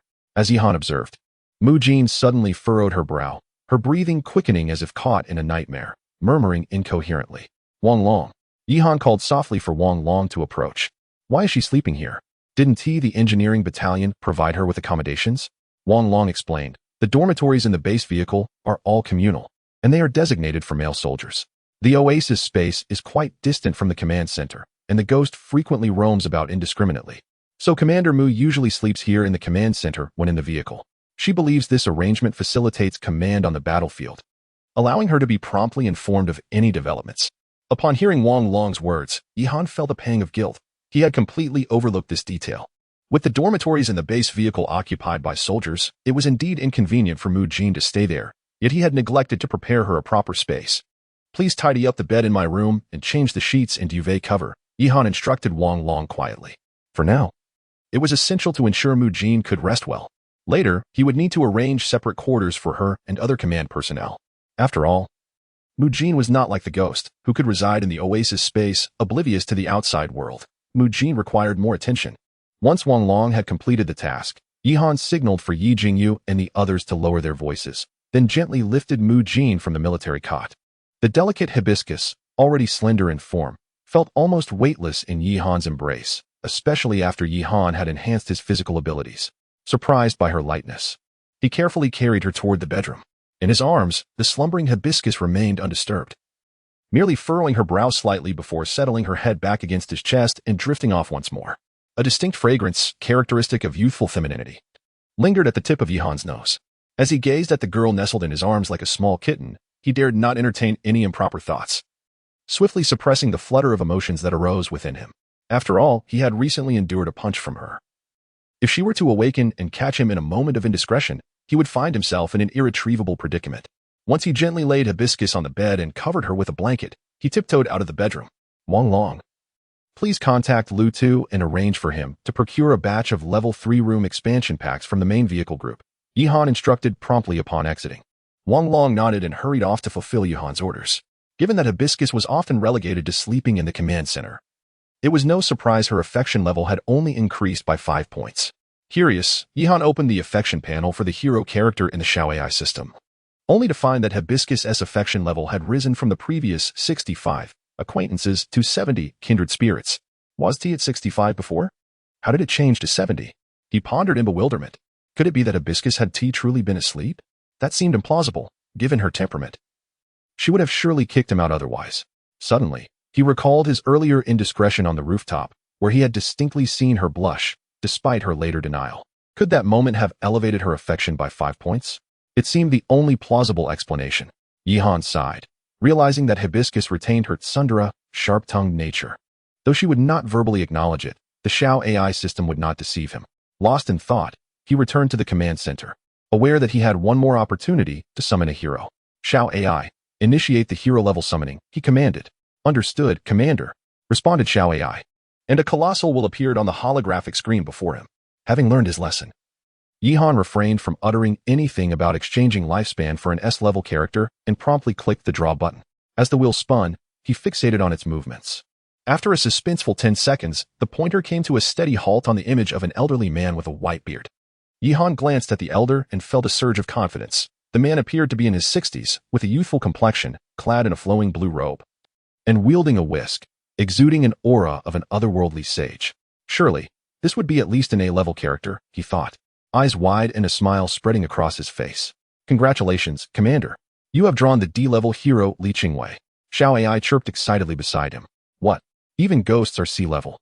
And this old fellow is merely a D? D is the lowest rank among hero-level characters. Yihan exclaimed in disbelief. Congratulations on being assigned a D-grade hero. Yihan was nearly at a loss for words. While Xiao AI had yet to respond, an old man with disheveled hair and a scruffy beard entered the command center. Yihan furrowed his brow as he regarded the old man, whose tattered robe was riddled with holes and smeared with grease, while his face was caked with dirt. His wild white hair and beard resembled a bird's nest. Most strikingly, upon spotting Yihan, the old man's eyes sparkled with a strange fervor, and he hurried over, discarding a foul-smelling chicken leg onto the ground before seizing Yihan's hand. Commander, I can see the darkness gathering around your brow. A calamity is imminent. Our meeting is fate, and if you provide me with a hearty meal, I shall surely transform your misfortune into fortune. The old man reeked of an unpleasant odor, his words echoing the typical rhetoric of a charlatan. Yihan found himself momentarily perplexed, unable to discern whether the man was a beggar or a con artist. Excuse me, who are you? Yihan exclaimed, withdrawing his hand and regarding the old man with a frown. Chapter 163, The Art of Fortune-Telling. Who am I? Upon hearing this question, the elderly man's face suddenly wore an expression of deep contemplation, his brows furrowing tightly as if he were struggling to recall something for an eternity. Yihan was equally perplexed. What could be the matter with this old man? Surely he hasn't lost his memory? Just moments ago, he had been quite articulate in his deception. Xiao AI, what is the situation with this old man? Yihan inquired of Xiao AI. Commander, he is Li Qingwei. Xiao AI replied softly. Access his information for me, Yihan commanded. Xiao AI nodded and promptly retrieved Li Qingwei's personal details, presenting them before Yihan. D-Class Hero, Li Qingwei. Age, 116 years. Description, known as the Artful Fortune Teller, proficient in the 4 pillars and 8 characters, adept in Ziwei Doshu.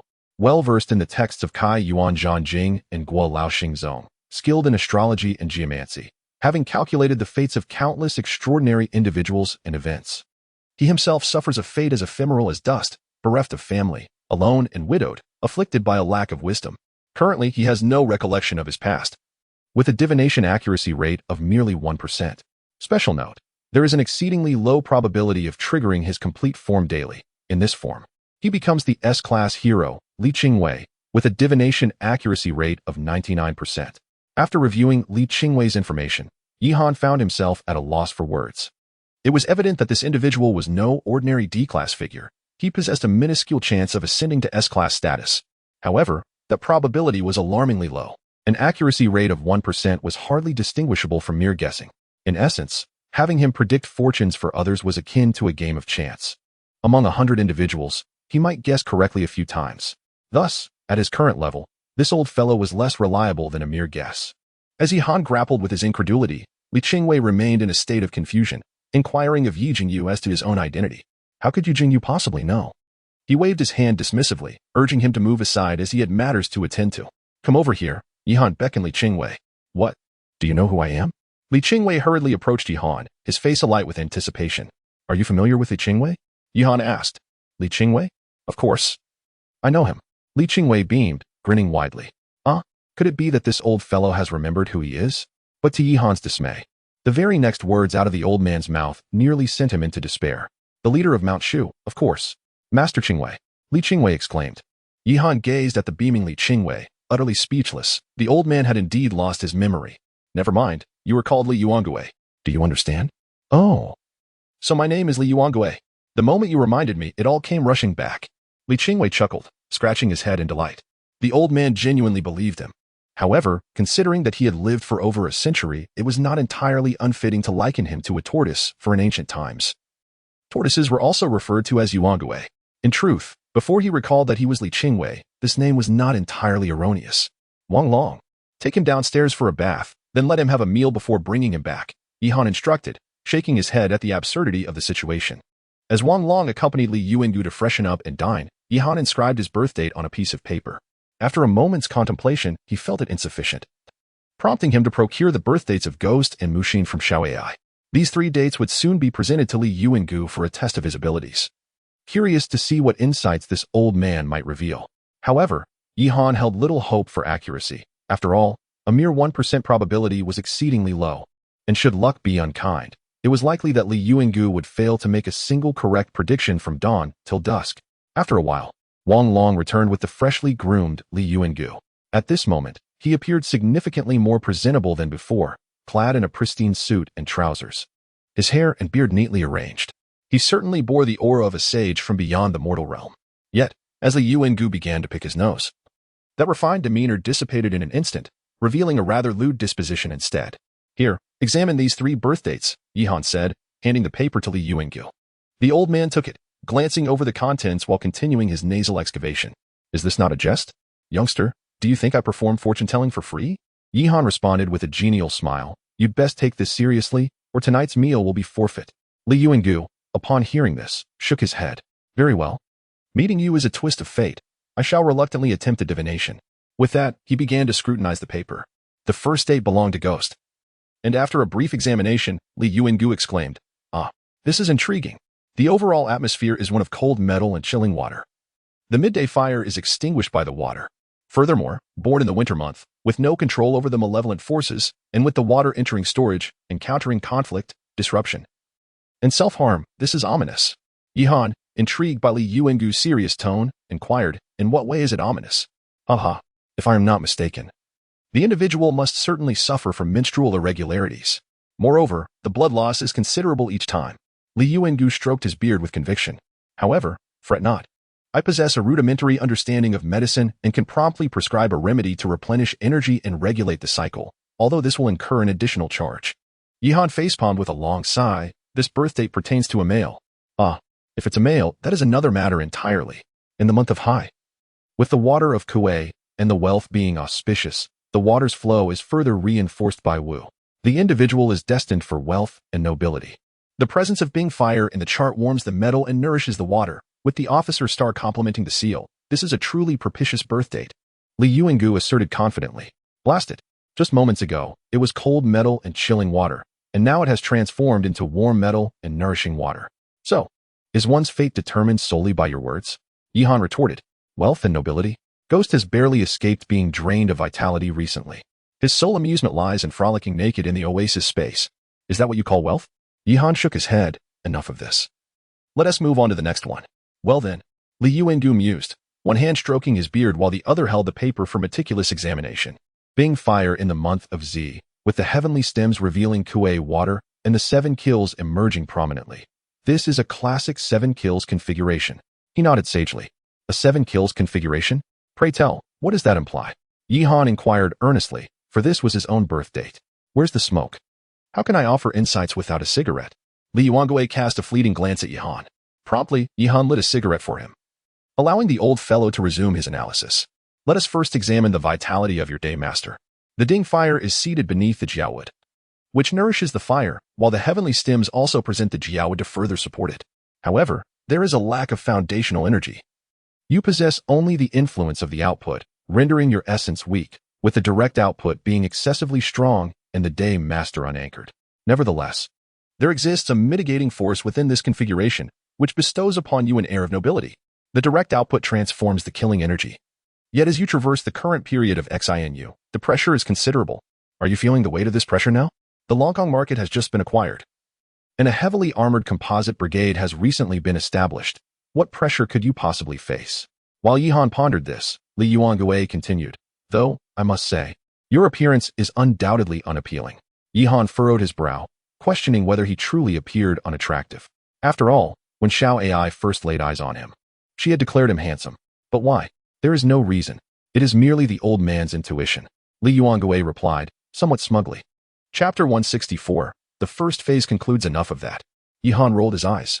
Let us move on to the next one. Li Yuangue then began to scrutinize Mu Jin's birth chart, but after just a glance, his expression shifted dramatically. This chart. Li Yuangue furrowed his brow and turned to Yihan. Commander, surely you wouldn't test me with the birth chart of a deceased, would you? I am no fool. Upon hearing this, Yihan felt a surge of annoyance. The probability of 1% was no exaggeration. Indeed, not a single aspect aligned. The subject had a wood element as their day master, yet the overall configuration was dominated by either metal or fire, leading to a complete depletion of resources and leaving them pathetically weak, devoid of any support. Normally, one would expect such a configuration to yield a favorable outcome. However, the wood day master was notoriously difficult to adapt to a weaker structure. Young wood, characterized by its tenacity, could withstand the onslaught of metal and the scorching of fire, making it challenging to succumb to destruction. Although a weaker structure could potentially lead to nobility, the absence of such adaptation spelled disaster. The overall configuration was rife with officials and destructive forces, lacking any means of control or transformation. The presence of empty and destructive stars, alongside the ominous presence of the child star, led me to conclude that the subject was destined for early demise. Li Yuangue was eager to continue, but Yihan hastily interrupted him, whispering, Stop. What? I haven't finished yet. This subject not only faces an early demise, but I sense they will also bear a striking resemblance to the previous one, utterly unattractive. Damn it. I told you to stop. You better hope for your own safety. Yihan swallowed hard and quickly distanced himself from Li Yuangue. Unbeknownst to them, Mu Jin had silently entered the command center and was now standing right behind Li Yuangue.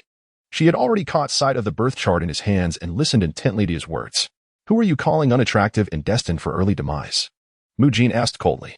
Of course, I am referring to the subject of this chart. Li Yuangue, oblivious to the gravity of the situation, responded. That chart belongs to me. Upon hearing this, Li Yuangue turned to examine Mu Jin closely and then chuckled. My dear girl, do not jest with an old man. Just look at you. You appear to be thriving.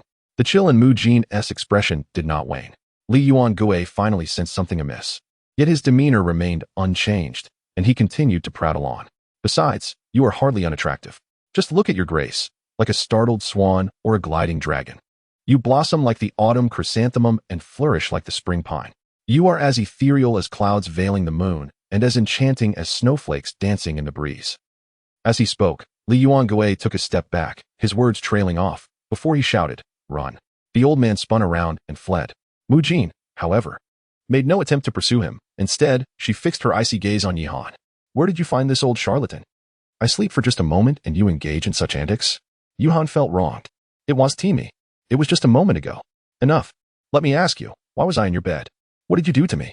Mu Jin's voice was tinged with embarrassment and anger. This was a genuine misunderstanding. I simply moved you to my bedroom because you looked uncomfortable sleeping in the command center. You didn't have a room of your own. Was that so wrong? Yihan was at a loss for words. Mujin let out a cold huff. And where's my blanket? Upon realizing the efficacy of her explanation, Yihan swiftly handed the cartoon blanket adorned with a laurel dog to Mujin. Although Mujin accepted the blanket, her cheeks remained flushed, and she turned away, disregarding Yihan. Your blanket is rather adorable, Yihan remarked with a chuckle from behind. At this compliment, Mujin's blush deepened, and clutching the blanket, she hurried towards the command platform, ignoring Yihan entirely. Observing this, Yihan refrained from further comments and turned to Wang Long, instructing, "Bring that old swindler Li Yuanhua to the oasis space and have Ghost keep an eye on him to prevent any further deceit." Wang Long nodded and promptly set off in pursuit of Li Yuanhua. Once Wang Long departed, Yihan approached Mujin, who had regained her composure. Her expression now devoid of emotion, exuding an icy demeanor. Yihan cleared his throat and inquired, "How is the cleanup in Chongqing City progressing?" "Nearly complete," Mujin replied. "The cleaning efforts across the city have concluded, leaving only a few remote towns surrounding Changkong City." Upon hearing this, Yihan quickly glanced at his points tally, which had amassed over 20 million. This accumulation was sufficient for a significant expansion of his current forces. "Did you just acquire an entire heavy armored combined brigade?" Mujin asked. "Indeed," Yihan confirmed. Mujin nodded in agreement. "Then we can set aside the matters of Changkong City for now. With this brigade's presence, the subsequent tasks of expanding into other cities can be entrusted to them." "I share the same sentiment. Once things settle down, I shall return to the looming base," Yihan declared. Now that the entirety of Chongqing City belonged to him, and with an independent brigade at his disposal, his primary focus was to stabilize the rear. After expanding his forces, he intended to allocate a portion to guard Chongqing City while deploying the remainder to conquer other cities, directing his ambition straight towards Jianghan Province. Moreover, it was imperative to hold a commendation ceremony to recognize those who had distinguished themselves in battle. Notably, the intelligence department had several personnel who had made significant contributions during this operation. As evening descended, the voice of the world system resonated once more. All apocalypse targets in Chongqing City have been eliminated. Phase 1 is complete. The map of Jianghan Province is now accessible. With the announcement, Yihan received a map encompassing the entirety of Jianghan Province. He carefully stored the map and stood before the base vehicle, gazing towards the sky. Without the industrial pollution and lights of humanity, the stars shone brilliantly even in Chongqing City.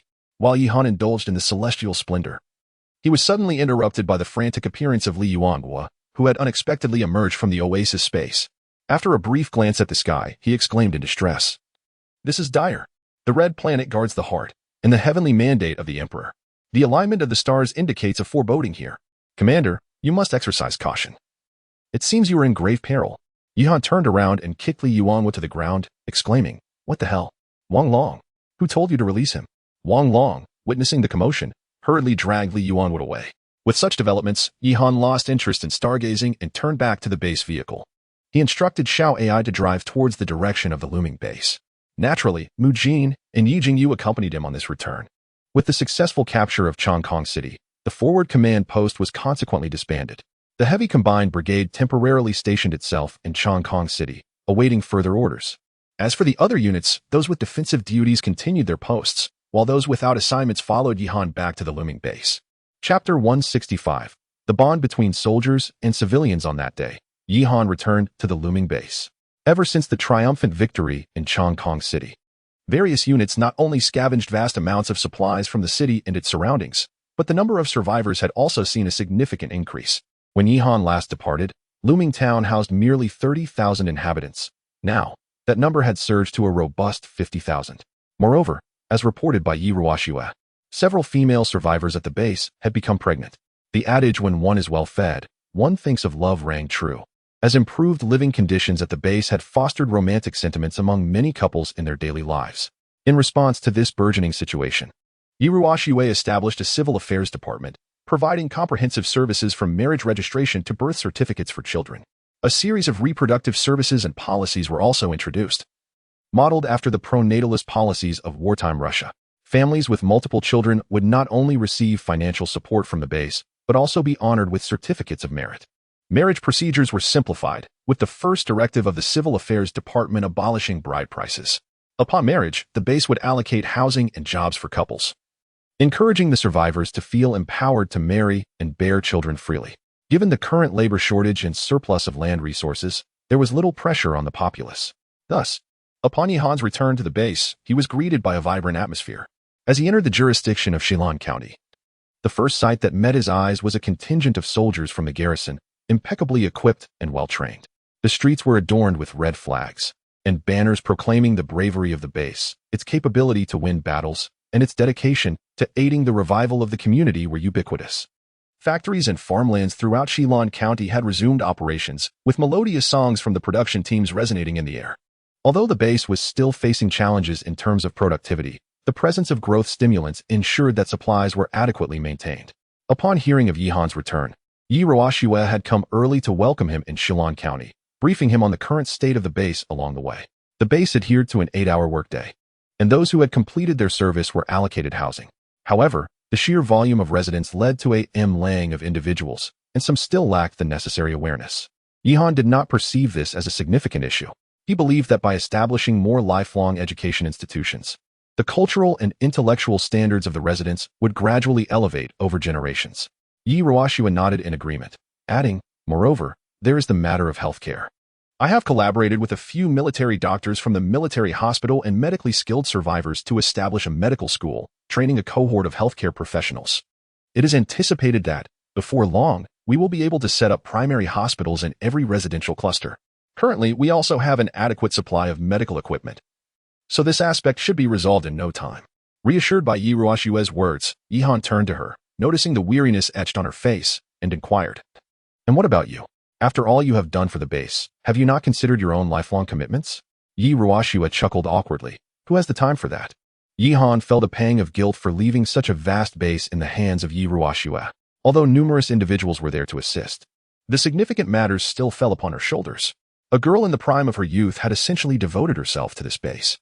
You must also take care of yourself and ensure you rest adequately. Now that the affairs of the base are stable, there is no need for you to oversee everything. Delegate what needs to be delegated, Yihan advised with a tinge of concern. Ultimately, this realm still belonged to the survivors. Certain matters should be entrusted to them, cultivating them into suitable successors. Upon hearing Yihan's words, Yi Ruoxue nodded thoughtfully. Upon returning to the looming base, Yihan ordered the troops to be stationed throughout the city. As the soldiers entered, they naturally caught the attention of the survivors within the base. Modern helicopters soared overhead, and the thunderous roar of the long 99A engines reverberated, while the soldiers appeared impeccably disciplined. "Good heavens, do we have so many troops in our base?" one survivor exclaimed. "Indeed, these are all from our Dragon Nation's army, just returned from the front lines after a significant victory. I heard they even captured Kong City. They must have endured tremendous hardships. Just look at the Martyrs' Cemetery to understand how brutal the front lines can be." As the survivors spoke, some had tears welling up in their eyes, and the older ones wept openly, clutching portraits of great leaders. Baskets of eggs and bags of bread were continuously delivered to the soldiers by the survivors.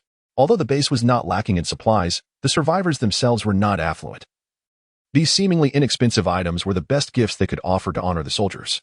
The soldiers, of course, could not accept such gestures but found it difficult to refuse, leading to an impasse. If foreign media were to capture this moment, they would undoubtedly claim that the Dragon Nation's troops were forcibly seizing from the populace.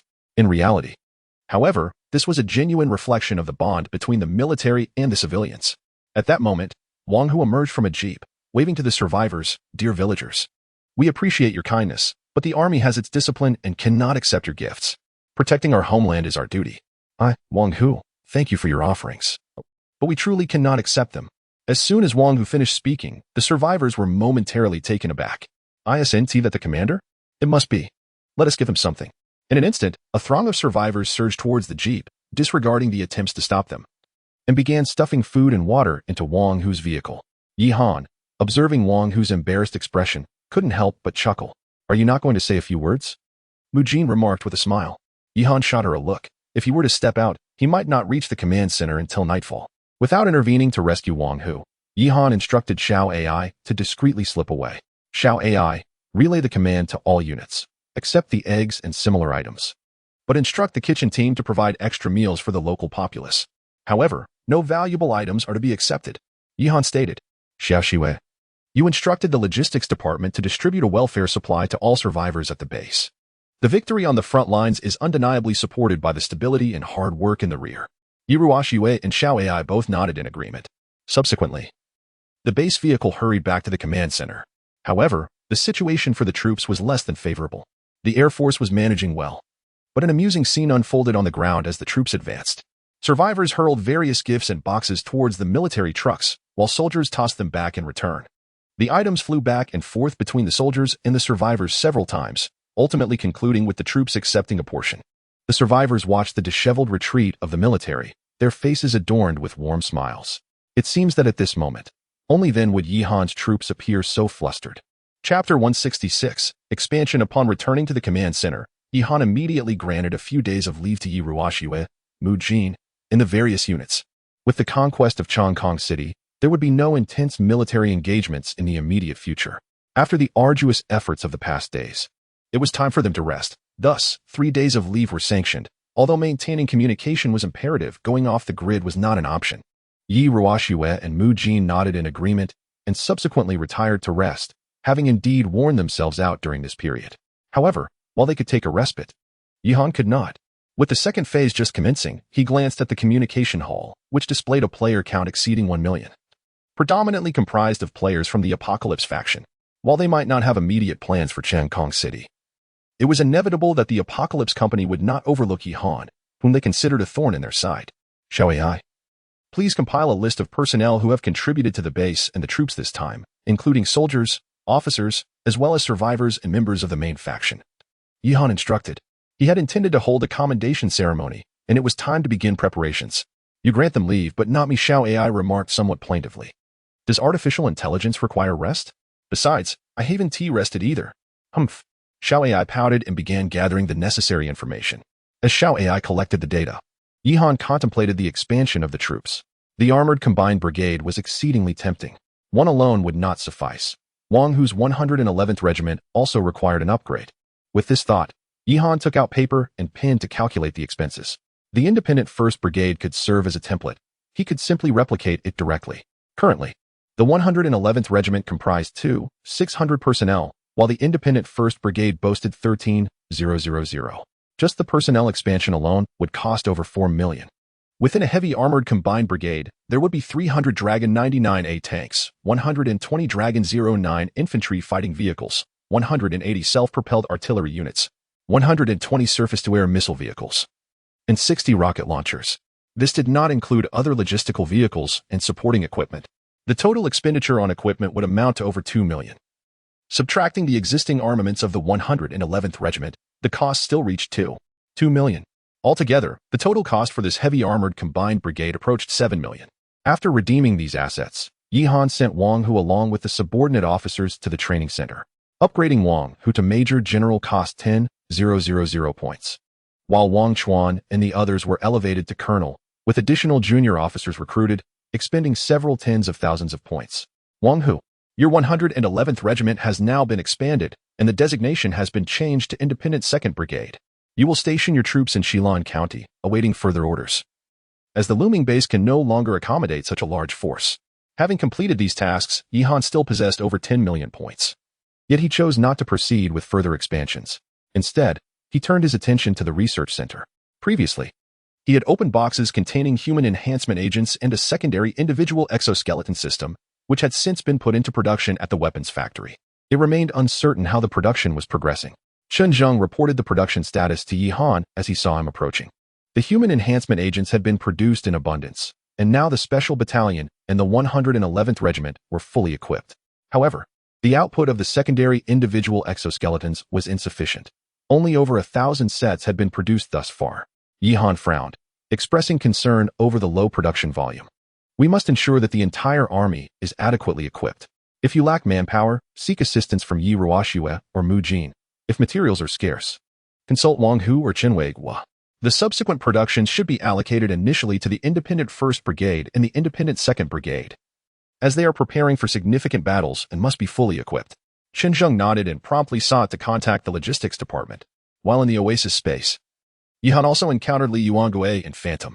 At that moment, Li Yuangue was meticulously examining Phantom's hand, commenting, "Look at your lifeline. It is rather short, alas." "This is concerning." Phantom, with a serious demeanor, inquired, "What do you mean, Master? Is there a way to remedy this?" Li Yuangue appeared troubled. "You should let me see your birth chart. By heavens, the atmosphere is chilling, exuding an aura of impending doom. This is quite alarming." Yi Han was at a loss for words. His initial intention was for Phantom to monitor Li Yuangue, yet now they were engrossed in their own analysis.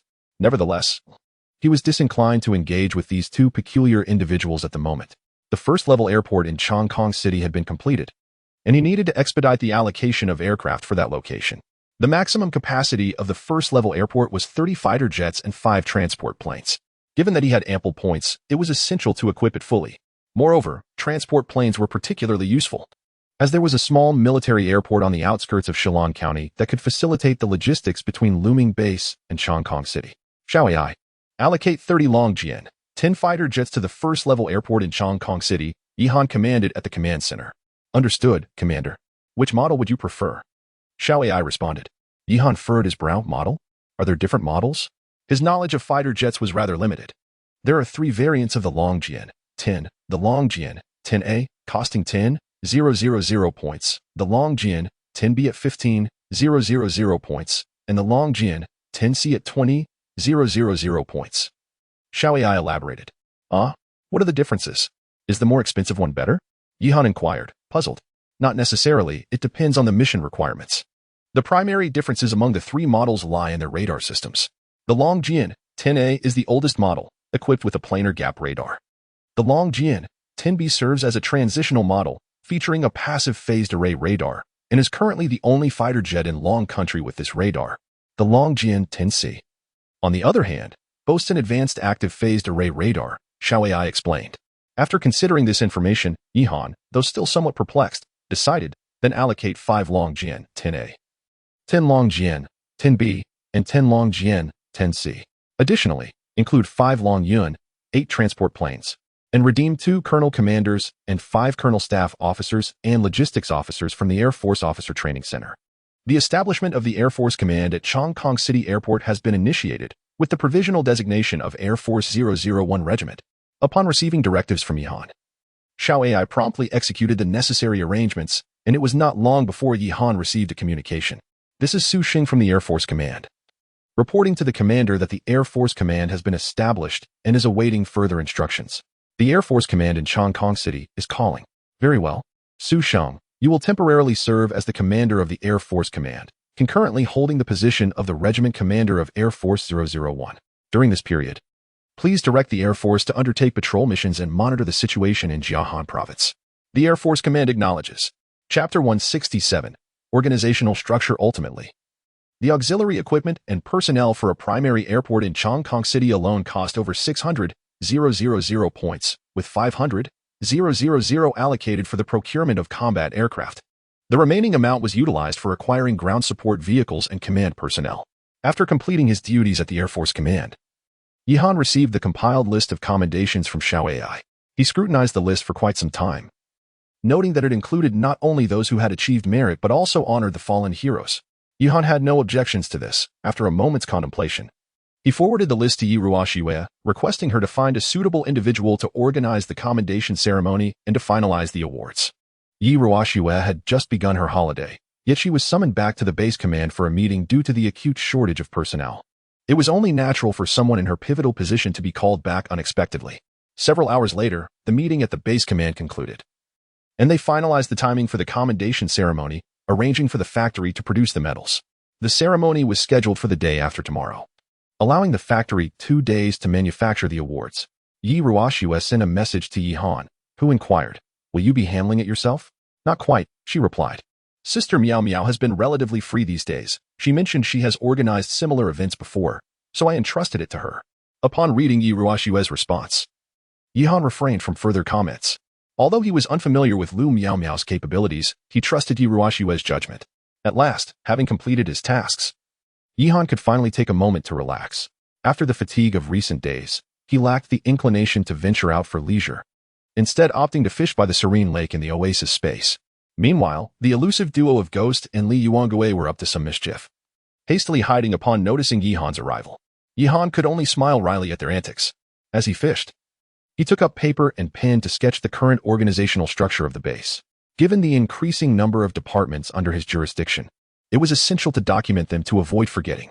At the top was the General Command, established as the overarching military command center based on the base vehicle, with himself as the commander-in-chief. This was primarily supported by the base command and the General Staff Headquarters. The General Staff Headquarters included the Air Force Command, Army Command, Garrison Command, and Intelligence Department. The base command, led by Yi Ruoxue as commanding officer, encompassed a series of departments, including logistics, industry, medical, public security, supervision, transportation, and civil affairs, each with its own subdivisions. Yi Ruoxue concurrently served as the Minister of Logistics, Secretary of Public Security, and Secretary of Supervision. The Minister of Public Security was appointed from the former commander of the 56th Garrison Division's 1st Regiment, while Wang Niu took charge of the Engineering Department. And Chen Weiguo headed the Supervision Department. Lu Tu had been reassigned as the Warden of Luming Prison, and Lu Miao Miao was appointed as the Minister of Publicity. As for the General Staff Headquarters, it was led by Mu Jin as the Chief of Staff, concurrently serving as the Division Commander, with Yi Jingyu as the Deputy Chief of Staff and head of the Command Center. The Air Force Command is led by the newly appointed Su Sheng, who also serves as the commander of the Air Force's 001 Regiment. The Army Command is under the leadership of Mu Jin, overseeing the Independent 1st Brigade, Independent 2nd Brigade, 112th Regiment, 113th Regiment, 114th Regiment, 115th Aviation Regiment, Special Operations Battalion, Magnetic Storm Infantry Battalion, and Rocket Flight Battalion. Both the Independent 1st and 2nd Brigades are heavily armored combined brigades, commanded by Wang Zhan and Wang Hu, respectively.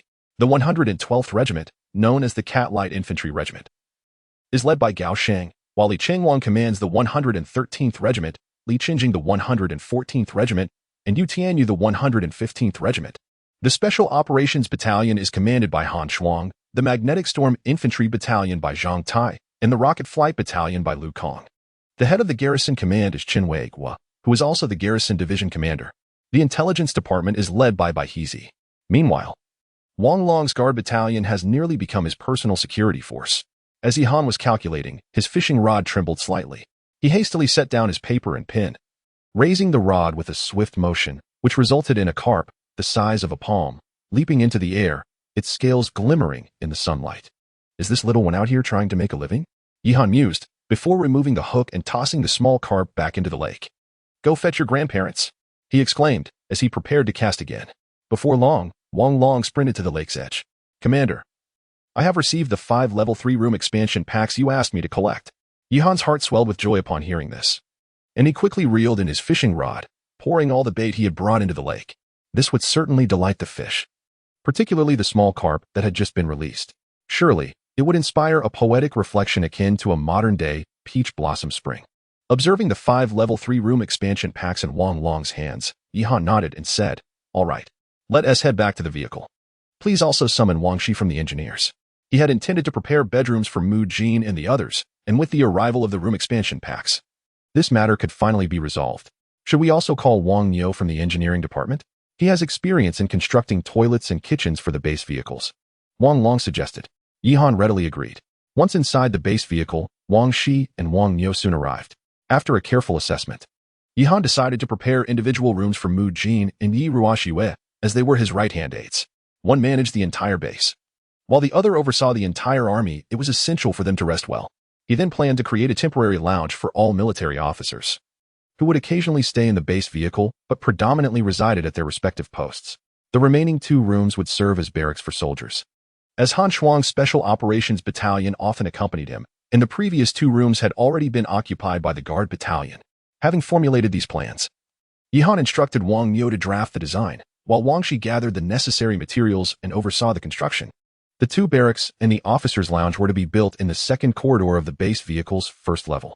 The Hibiscus and Yi Ruoxue's residence is situated in the 1st corridor. Following the installation of the level 3 room expansion package, an additional 300 square meters of space is provided, ample for an individual's accommodation. Firstly, there is Yi Ruoxue's room, which Yi Han has meticulously arranged according to her preferences, incorporating a study, an office, a reception area, and a bedroom. The decor reflects Yi Ruoxue's affinity for the new Chinese style, artfully blending traditional elements with modern materials, and featuring an abundance of wooden furnishings.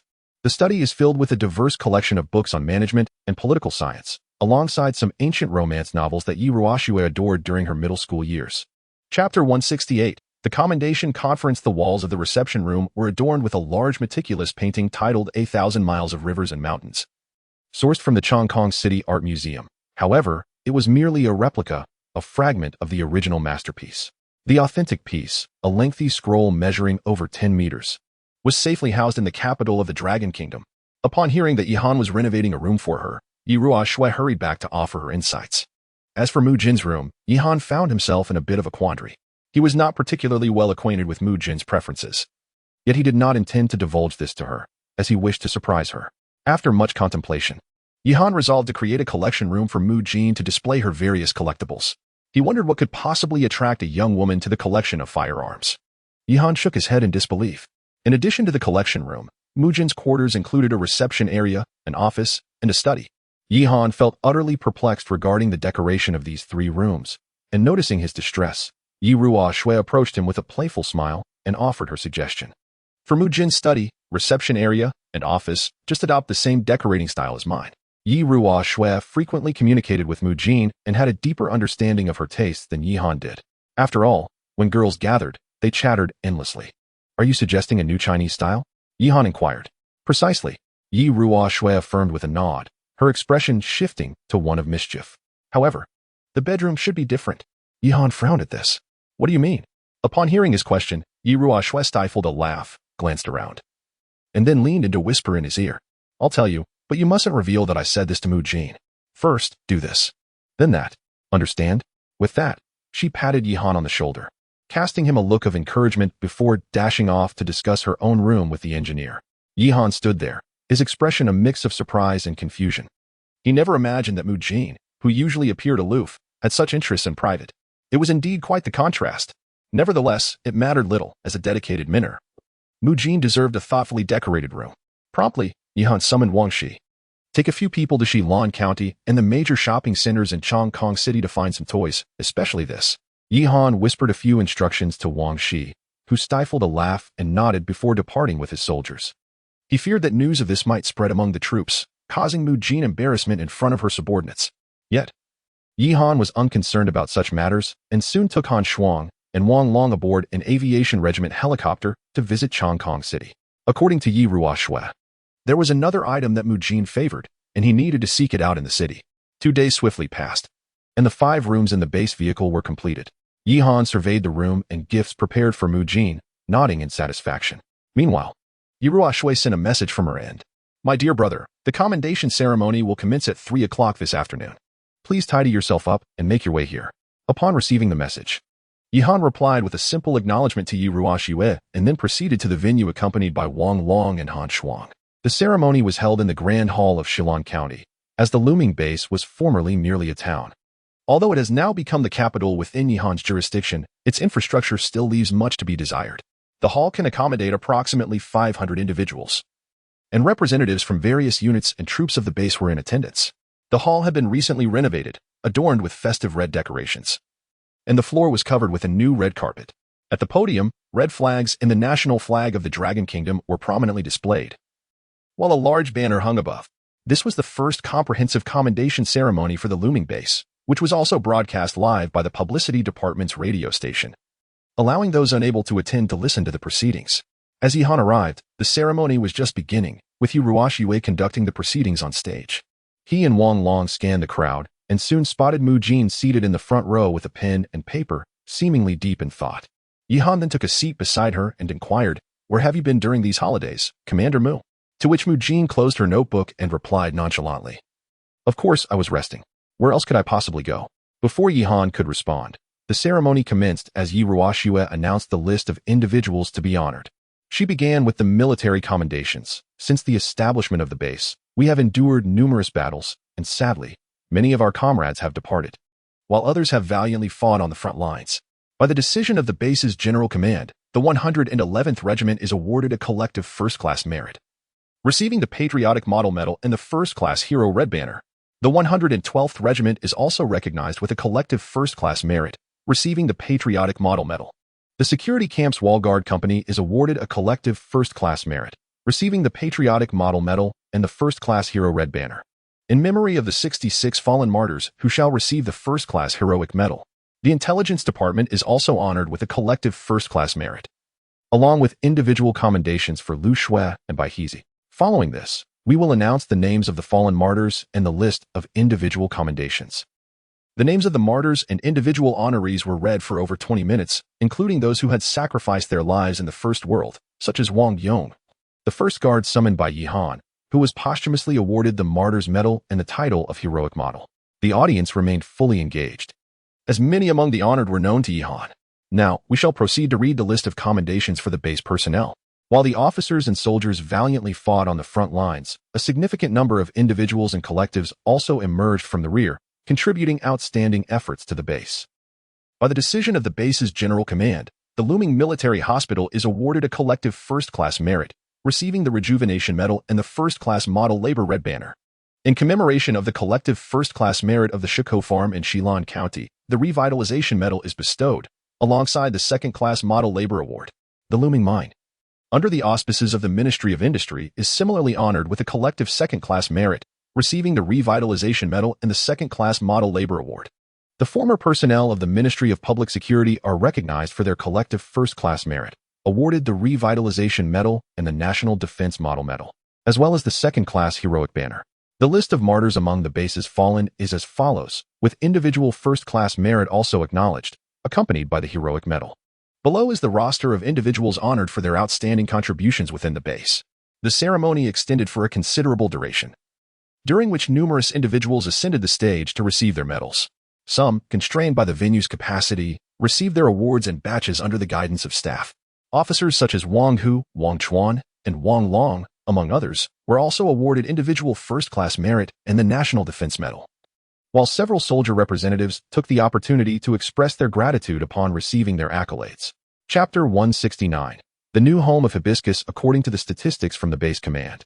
Approximately 20,000 personnel, including officers at all levels and various units, have been awarded commendations. Yi Ruoshue's voice resonated throughout the base via the broadcast, calling upon the entire community to emulate these exemplary individuals. Following the conclusion of the award ceremony, attendees gradually exited the venue, each adorned with a vibrant red flower on their chests, while some soldiers displayed an array of medals.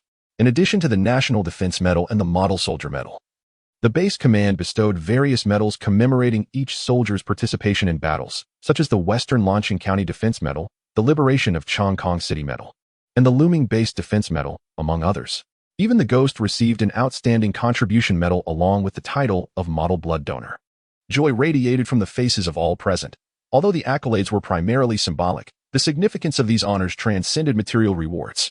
A towering monument dedicated to exemplary individuals was erected within Looming Base, inscribing the names of those who had made distinguished contributions. While material rewards may fade with time, honor can be celebrated for generations to come. Even when the day arrives that the award recipients turn to dust, the names etched on the monument will remain indelible. Yi Han had previously encountered a notion regarding the essence of death. True death is not the destruction of the body, but rather the moment when the last person in the world forgets you. At that point, if no one remembers your existence, then your life becomes as ephemeral as a dream. In Yi Han's hometown, there exists a tradition of lighting lanterns during the Lantern Festival.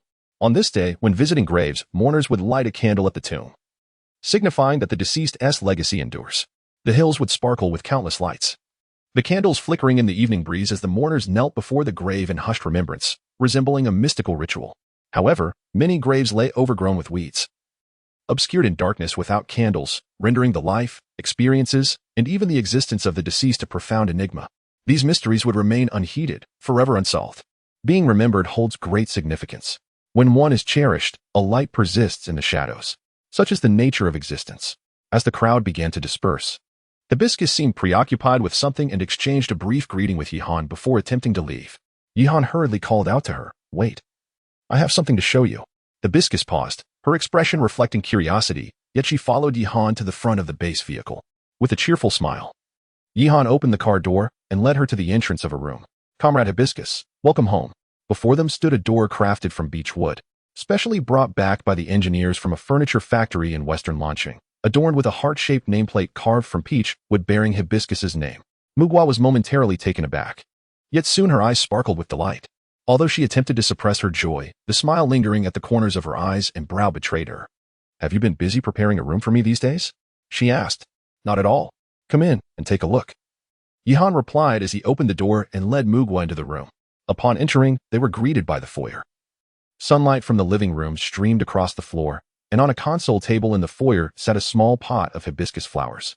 Mugwa remained silent, following closely behind Yihan, her eyes wide with curiosity as she surveyed her surroundings. This is the living room. The furniture and decor were chosen by Yi Ruoxue. She believed you would appreciate this style, Yihan explained. Mugwa looked up at the small paintings adorning the living room walls and nodded in approval after glancing around. This area is your collection room. Your treasures can be displayed here in the future. Noticing Mugwa's satisfaction, Yihan guided her through the other rooms. The collection room and study were also curated by Yi Ruoxue, maintaining the same decor style as the living room. The office featured a grand desk with a map of the Dragon Kingdom hanging on the wall, facilitating Mugwa's handling of official matters. After touring several rooms, Mugwa rarely smiled at Yihan, asking softly, "Is this my reward?" Yihan chuckled awkwardly, replying, "Not entirely. These items should have been prepared long ago. I only remembered seeing you sleeping in the command center recently." Before Mugwa could respond, Yihan took her to the bedroom door. "Here lies the surprise. Open it and see," he said with an air of mystery. "Is the bedroom really going to be any different?" Mugwa wondered, pulling the door open only to be stunned in place. The decor of the bedroom was completely distinct from the other rooms, while the exterior exuded maturity. The interior resembled a whimsical princess's room intended for a young girl. Upon opening the door, a creamy princess bed came into view, draped in lace and adorned with a plush teddy bear on its pink and white sheets. Every corner of the room echoed the same soft palette, with the carpet before the bed strewn with a variety of stuffed animals, a basset hound, a Barcelona bear, a bonnie bunny, and a dumble duck. Among them, the most prominent was the oversized, fluffy Barcelona bear, towering over a meter high and dominating much of the carpet space. Mugwa stood before the enchanting room, momentarily frozen, before finally regaining her composure and turning to gaze at Yihan, speechless for a long while. "Here, you can rest assured," Yihan said with a smile. Yi Ruoxue had once heard Mugwa mention that her childhood appeared to be rather joyless. From a young age, her parents had constantly quarreled, leaving her feeling neglected. There was an occasion when the school held a parent-teacher meeting, and while all the other children had their parents present, Mugwa sat alone at her desk, gazing out at the birds outside, oblivious to the teacher's words. That day also marked her 8th birthday, and she had achieved first place in all her subjects. After the parent-teacher meeting concluded, the teacher inquired why she had not invited her parents. Mujin stood silently, unable to articulate her thoughts. She was at a loss for words, for that very morning, her parents had gone to the Civil Affairs Bureau to finalize their divorce. Upon returning home, she found her parents sorting through their belongings, and no one asked her about her grades or what rewards she desired. The first question they posed was, "Xiao Jin, do you want to stay with your father or your mother?" Mujin was reluctant to respond to such inquiries. All she yearned for was a word of encouragement and the soft, plush bear from the toy store. Every day on her way to school, she passed that very shop, intending to ask her mother to buy it for her once her results were released. Despite her seemingly aloof demeanor, Mujin secretly cherished dolls, akin to a little girl, though she felt too shy to admit it. This was precisely what Yi Ruoxue had expressed that day. Yihan understood her implication. Childhood experiences had compelled Mujin to mature prematurely, donning a facade of strength. In truth, this was merely a form of self-protection. Behind the guise lay a little girl who longed for affection and delighted in collecting dolls. It is no wonder that Mujin was so fond of that cartoon blanket featuring the Laurel dog, or that she experienced nightmares during her sleep. Such is the plight of unfulfilled desires in youth, which ultimately ensnare one for a lifetime. Chapter 170. The end of vacation. Although Yihan and Yi Ruoxue lost their parents at a tender age, their childhood was, at the very least, devoid of bitterness. After all, they had no recollection of their parents, rendering the notion of loss irrelevant. Particularly when engaged in playful banter with schoolmates, Yihan, with his innate cheekiness, was an invincible force. When others inquired about his parents, he would brazenly retort, "I have no mother. Bring your parents here, so I can take on 3. Call your grandparents too. I'll take on 5. Yet, despite his invincibility, Yihan felt a pang of sympathy for Mujin's plight. Some things, never having existed, are indeed preferable to having existed. However, Yihan remained perplexed as to why Mujin was so passionate about collecting firearms. Did she perhaps harbor a third persona? At that moment, Mujin stood before Yihan, her shoulders trembling slightly. Yihan, taken aback, inquired, "What's wrong? Are you feeling unwell?" Mujin lifted her head. Her cheeks flushed, and her large, glistening eyes seemed poised to spill over with tears. Noticing her distress, Yihan grew anxious and fumbled, "What's the matter, Tai Tai? Don't cry. If you dislike it, I can change the decor for you." Mujin turned away, murmuring, "It's nothing, just a bit of a stomachache." With that, she gently pushed Yihan out of the room and firmly closed the bedroom door behind her. Yihan stood bewildered at the threshold, pondering whether Mujin was angry or merely pleased. Had he inadvertently upset her? However, were Yihan privy to the scene within the bedroom, he would have understood. Mu Jin wiped away her tears and, like a spirited child, began to bounce around the room, ultimately collapsing into the embrace of a giant Barcelona bear. The bear stood an impressive height of 6 feet, towering over Mu Jin by half a head, its plush fur enveloping her like a mother's comforting embrace from her childhood. After a considerable time, Mu Jin finally opened the door, her expression now inscrutable. "Thank you. I really adore your gift," she stated flatly. Yuhan scratched his head, then produced another item he had prepared. It was a scrawny little black kitten, appearing to be only 2 or 3 months old. "I searched for quite a while to find this. The city is nearly in ruins, and it's rare to see cats and dogs these days. Even when you do find them, they're often untrusting. I got this one from a girl at the base. Her mother cat had a litter, and this was the smallest of the bunch." As he spoke, he handed the kitten to Mu Jin. Upon seeing the little black cat, Mu Jin's eyes sparkled with delight as she carefully cradled it in her hands. "Does it have a name?" she inquired. "No, you can name it. After all, it will be your cat now." Then let us call it Xiaohei." "What do you think, Xiaohei? Do you like this name?" Mu Jin joyfully lifted the kitten to her gaze. Yihan scratched his head again. "Isn't that name a bit too ordinary?" "Ordinary is just fine. My mother mentioned." As Mu Jin's words began to escape her lips, she hesitated and fell silent, merely cradling the small cat while gazing at Yihan. The two exchanged an awkward glance for a moment, before Mu Jin suddenly blinked, gently embracing Yihan and whispering, "Thank you, Yihan. I truly cherish your gift." However, after just a couple of seconds, she quickly released him, turning to flee into the room with the little black cat. Yihan shook his head in place, thinking to himself, "If you're going to embrace, why not hold on a little longer? I barely had time to register it before it ended." Without lingering, Yihan departed the room, accompanied by Wang Long as they strolled around the base.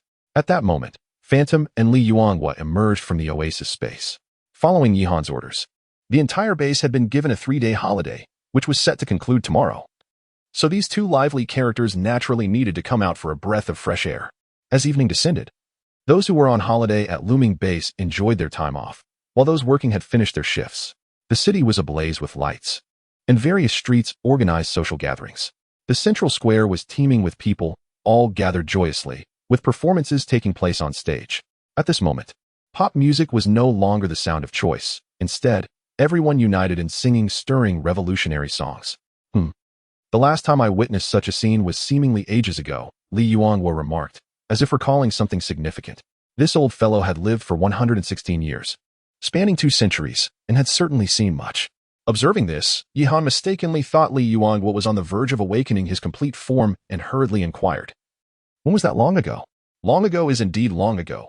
I can hardly remember the names, let alone the events," Li Yuanhua replied, shaking his head. "However, it is certain that back then, it bore a striking resemblance to now, flags waving, throngs of people." He then turned his attention back to Phantom, speaking of which, "You must have experienced it as well?"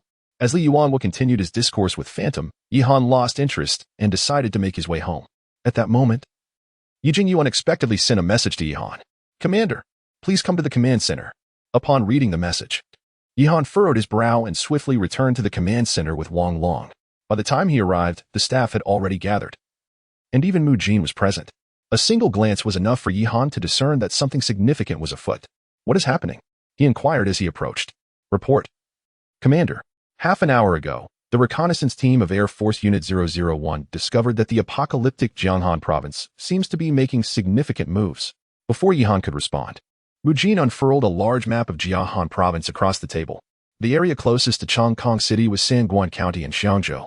The Air Command had just reported that the provincial capital, Tianjiang City, was dispatching numerous troops towards the vicinity of Chongqing City, while Xiangzhou was also mobilizing large-scale forces towards Sanguan County. Hearing Mu Jin's words, Yihan scrutinized the map of Jianghan province. The terrain of Jianghan province was vast, with mountainous hills predominating in the north, while the southern plains were dotted with lakes and marshes. With Chongqing City situated on the border of the central region of Jianghan province. Bordering Chongqing City to the north is the city of Xiangzhou, and to the south lies Zhulin City. Although Zhulin City shares a boundary with Chongqing, it is effectively isolated by the Tian Mountain Range. As for the northern region, the first point of contact with Chongqing is Sanguan County. True to its name, Sanguan County is flanked by mountains on both sides. To enter this area from Chongqing City, one must first navigate through a narrow river valley and then cross the Xiang River. Historically, this location has been a strategic military stronghold. once referred to as the Iron Three Passes in ancient times. It appears that the forces of the Jianghan province under the Tianqi regime intend to secure this area, effectively trapping us south of Sangguan County. Yuhan remarked thoughtfully. Indeed, if we aspire to expand outward, a large-scale army cannot traverse the Tine Mountain range. We must first capture Sangguan County. Mu Jin concurred. After a prolonged silence, Yihan's gaze turned icy. Communicate to the entire army. The holiday is over. All personnel on leave must return immediately. Chapter 171. Base inspection report. At this moment, the command center was filled with officers. All cadre at the regiment level and above had taken their positions. Sangguan County was our target. Capturing Sangguan County would grant us the capability to extend our reach across the entire Jianghan province. Yihan pointed at Sangguan County on the map and remarked, "This location is of paramount importance, serving as the vital artery of Chongqing City. If Tianqi steadfastly defends this area, and I am unable to breach it, the region under Chongqing City's jurisdiction will be completely isolated by the Tine Mountain range, becoming a desolate land. Although there is no geographical barrier between Jiangdong Province, situated behind Chongqing City, and this location, the constraints of the world system prevent me from exerting influence there until Jianghan Province is secured. Commander, which unit will undertake this combat mission?" Wang Hu inquired, stepping forward. Recently promoted to lead an entire heavy armored combined brigade, the 3-day leave had left him restless, eager for battle. Other officers, witnessing Wang Hu's question, turned their eyes to Yihan, their expressions brimming with excitement and anticipation. Observing their enthusiasm, Yihan pondered. The Independent 1st Brigade and Independent 2nd Brigade were both elite forces, and they were in need of an opportunity to test their skills. Thus, it was only fitting to assign this battle to them. Does Chief Mu have any thoughts? Yihan glanced at Mu Jin and asked. After a moment of contemplation, Mu Jin replied softly, Sangguan County is a long and narrow valley. 2 brigades would struggle to maneuver effectively. The best strategy would be to designate one heavy armored combined brigade as the main assault force, while the 112th Regiment provides support from the mountains, harrying the enemy's logistics. According to reconnaissance reports, the garrison in Sangguan County comprises approximately 100,000 troops, nearly the entirety of the military from Xiangzhou City. Yihan nodded. It seems Xiangzhou City has committed all its forces. Indeed, I propose that Wang Hu's Independent 2nd Brigade take the lead in the assault, as the 111th Regiment is an experienced unit with seasoned soldiers. Meanwhile, the Independent 1st Brigade should be stationed near the front lines. Once Sangguan County is captured, the Independent 1st Brigade can swiftly advance into Xiangzhou City's territory to seize control of the entire region. Mu Jin's strategy resonated with Yihan. For if Sangguan County were to fall, the Jianghan provincial forces would inevitably dispatch reinforcements to Xiangzhou City. At that juncture, the Independent 2nd Brigade would have just emerged from a fierce battle, necessitating rest. The role of the Independent 1st Brigade would then become crucial, rapidly expanding the gains after the capture of Sangguan County, clearing out the zombies within Xiangzhou City, and annihilating Tianqi's reinforcements. What Mu Jin articulated was, in essence, the long-standing 3-3 tactical system of Long Country, 1 main assault unit, 1 flanking support unit, and 1 battlefield support unit. The Independent 2nd Brigade would serve as the main assault, the 112th Regiment as the flank, while the Independent 1st Brigade would act as the support force. Without hesitation, Yihan conveyed Mu Jin's arrangements to the assembled officers. Wang Hu, Wang Zhan, and Gao Sheng were naturally pleased, while the expressions of the other officers reflected disappointment. Do not be disheartened for those not assigned to this mission. Once we capture Sangguan County, our forces will surge forth like a dragon into the sea, unbound by any constraints. There will be plenty of battles awaiting you, Yihan said with a smile. Upon hearing this, the other officers nodded in agreement. Soon, Wang Hu, Wang Zhan, and Gao Sheng promptly proceeded to their respective troops to prepare for battle. However, Mu Jin and Yihan remained at the looming base.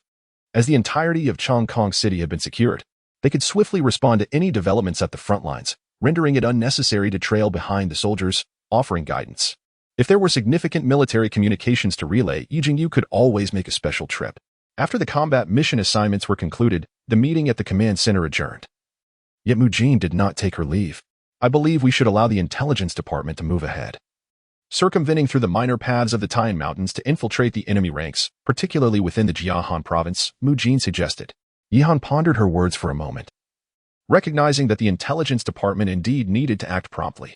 To gain the upper hand in the forthcoming conflicts, they must seize the initiative in intelligence matters. However, the method of infiltration posed a challenge. Sensing Yihan's concerns, Mu Jin smiled and remarked, Have you forgotten that Lin Maikairo and Yamamoto Iki are still confined in the base's vehicle? Hand them over to Yui. The intelligence department has ways to extract information from them, and the matter of disguising identities will be resolved with ease. Upon hearing Mujin's words, Yihan suddenly recalled that his comrade was still incarcerated. Very well, instruct the intelligence department to take Lin Maikairo and Yamamoto Iki away. Yamamoto Iki can be dealt with casually, but do ensure that Lin Maikairo is sent to the Martyrs' Cemetery once finished. Yihan nodded, adding, after all, he has a position there. Yui quickly led several key members of the intelligence department to interrogate the two, accompanied by Zhang Tai from the Magnetic Storm Infantry Battalion.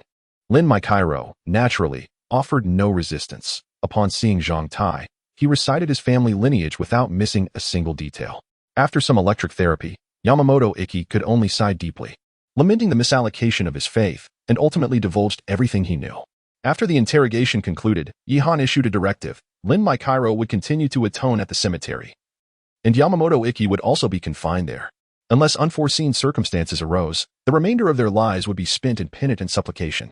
Yihan had contemplated the notion of executing them as a means of appeasing the heavens, but deemed such an act too merciful for the two.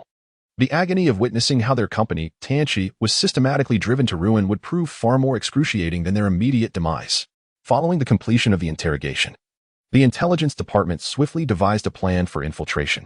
Under the leadership of Lu Feng, a total of 12 intelligence operatives were mobilized, each utilizing disguises to infiltrate various Tianqi institutions within Jianghan province. Notably, Yui and Lu Shui did not partake in this operation, remaining at the base to oversee the intelligence department's command tasks. While the intelligence department busied itself with the arrangements for infiltration, Mujin presented a substantial report to Yihan. This report was one Yihan recognized well, having seen Mujin diligently penning it during the commendation assembly. Yihan received the report and glanced at it. The elegant handwriting belonged to Mujin, indicating it was a base inspection report. Did you not take a break during your holiday? Yihan mused, flipping through the document, his brow slightly furrowed. Mujin's report spanned over 20 pages, all handwritten, suggesting that she must have devoted every moment of the past 3 days to complete it. Just something I wrote out of boredom. Mujin remarked lightly before turning to leave, offering no further explanation to Yihan. With a wry smile, Yihan continued to peruse the report, which was densely filled on every page. It contained not only statistics of the base's population but also a comprehensive summary of local customs, demographic structure, and industrial composition. Although it lacked intricate details, it encompassed nearly every aspect of the base, allowing even an outsider to grasp the situation. How could this possibly be a mere product of idle time? Chapter 172. Establishment. Yihan perused Mujin's report until after 10 o'clock in the evening. This report was far more detailed than the one Yi Ruoxue had prepared for him, leading Yihan to develop a curiosity about Mujin's background. According to the Xiao AI system, Mujin was 19 years old. Yet, could it truly be possible for someone of such a young age to excel in strategic command while also being adept in social management and research? One might conjecture that Mujin had misrepresented her age, perhaps being an ancient being akin to a youthful sage, or conversely, she could indeed be an extraordinary prodigy, the kind who could be accelerated into higher education during middle school. The former scenario seemed implausible, as the Xiao AI system would not conceal data about Mujin. Therefore, it was most likely that she was genuinely one of those rare prodigies. After all, before the calamity, Long Kingdom had initiated programs to cultivate leading talents. Exceptionally gifted individuals with outstanding academic performance could indeed be granted early admission to prestigious institutions. In terms of age, it was quite improbable for someone at 19 to have made significant academic contributions. However, such individuals are likely to be 1 in a million, or even 1 in a billion. While reflecting on this, Yihan reached the final page of the evaluation report, which contained Mujin's recommendations. Given that the organizational structure within the current base had been preliminarily established, it was imperative to form a second Long Communist Party. Subsequently relying on the headquarters to establish grassroots Long Communist Party organizations at various levels. Using the ideological framework of the previous Long Communist Party as a reference, it was essential to assess the survivors, cultivate party officials, and reconstruct the societal framework of Long Kingdom. Otherwise, under the present circumstances, Long Kingdom risked following the path of the former military government. Even if the apocalypse had been eradicated and the imperialist forces within Long Kingdom had been purged, society would inevitably descend into chaos once more. Following this, Mujin also provided suggestions regarding economic matters. She proposed that the previous economic framework of Long Kingdom be reconsidered, emphasizing that national land resources, mining assets, and the arms industry must be firmly held within the realms of state and collective economies. These are the lifeblood of the nation. Should they be relinquished, an influx of capital could engender a significant comprador class, driven by capital's profit-seeking nature, forsaking the nation and society. The nation's vital resources would then be at the mercy of individuals, and foreign capital could seize the opportunity to enter the market, leading Long Kingdom to repeat the mistakes of history. Nonetheless, the private economy could be nurtured to a certain extent, as it would address considerable employment issues in the realm of livelihoods. Currently, with a limited number of survivors, the employment situation was not dire. However, as the population grew, base enterprises might struggle to accommodate the surplus employment, making it viable to delegate this portion to private enterprises. Utilizing market competition to select the best candidates was a potential strategy. At present, the productivity of Long Kingdom could not directly transition into an ideal society. A transitional phase dominated by state capital was necessary. The state capital would not be directly controlled by the people, but rather by a government representing the populace. When capital interacts with the leadership of the base, it is subject to alienation. One of the challenges posed by this economic or social structure is the inevitability of internal alienation, necessitating a continuous process of self-revolution. Capital is perpetually destined to transform everything. It is neither viviparous nor oviparous, but resembles more a process of spontaneous generation. This transformation will subsequently occur within the base, thus necessitating the establishment of relevant reform and supervisory committees within the base to select suitable individuals for involvement. However, do not be disheartened, for this approach is nearly the best transitional method I can conceive. Moreover, for us at this moment, these considerations are merely future discussions that must be contemplated early on. Yihan closed the report from Mu Jin and suddenly felt that assigning Mu Jin to command the front lines was not a wise decision. Clearly, it would be more prudent for her to manage the base. Before taking a break, Yihan summoned Yi Ruoxue, Chen Weiguo, Lu Shui, and others. Yihan handed the report from Mu Jin to everyone. This is Mu Jin's report. Please take a look. After a considerable time, Yi Ruoxue furrowed her brow and inquired, "Are you contemplating the establishment of a political party?" Yihan nodded. Commander Chen must have had similar experiences. A base cannot remain merely a base indefinitely. Soon, we must reconstruct our nation from the ruins, and forming a party is essential. I propose the establishment of the Second Long Communist Party, and after securing Jianghan Province, we shall establish the Jianghan Provincial Government, with the intention of founding the Second Longxia Republic following the liberation of the nation. Chen Weiguo concurred. The commander's considerations align with my previous concerns. Without a suitable guiding program, even if we achieve success, we will be unable to safeguard it. The future of Longwa must rest in the hands of its people. Upon hearing this, Yi Ruoxue nodded. Then who shall serve as this guiding figure? Yuhan pondered briefly, thinking that most would naturally step forward. Yet, he lacked confidence. Although this world is merely a parallel realm, its inhabitants are living individuals. And Yihan did not consider himself a staunch communist. He possessed neither the requisite knowledge nor extensive experience. Still, the ideal he yearned to realize was profound. The concept of a harmonious society is indeed the ultimate aspiration rooted in the traditional thoughts of the people of Longwa. As the path of righteousness unfolds, the world belongs to the public. We must select the virtuous and talented, uphold trust and integrity. The elderly should find peace, the capable should contribute, and the young should flourish. The widowed, the orphaned, the solitary, and the infirm should all receive care. Who among the populace does not yearn for such a world? The history of human civilization spans nearly 10 millennia throughout this extensive timeline. How many have sacrificed their lives for this ideal? Humanity's arduous journey is ultimately aimed at this final step. Yihan dared not treat this matter lightly. Naturally, Yi Ruoxue was unsuitable. While Chen Weiguo could fulfill the role, he was, after all, advanced in age. Let it be Mu Jin, Yihan finally said after much contemplation. The proposal originated from Mu Jin, and her vision has consistently surpassed his. Perhaps she is indeed the best candidate for the current phase. Now that we have arrived at this thought, let us conduct an internal referendum. Yihan raised his hand. Those in favor of Mu Jin serving as the guiding figure, please raise your hands. Yi Ruoxue, Chen Weiguo, and a group of others all raised their hands. Very well, I hereby announce the establishment of the Second Dragon Communist Party, with Comrade Mu Xin serving as the inaugural chairman of the party committee. Yi Ruoxue, Chen Weiguo, and Lu Shui, among others, will be included in the list for party committee training. It is imperative that everyone earnestly and profoundly study the relevant ideological guidelines. Since the world has bestowed upon us the capability to take this step, I hope we can cherish it wholeheartedly. The final sentence was not only directed at the assembly but also served as a reminder to Yihan himself. Chapter 173. the Battle of the Iron Three Passes on the following day, two significant events transpired in Chongqing City.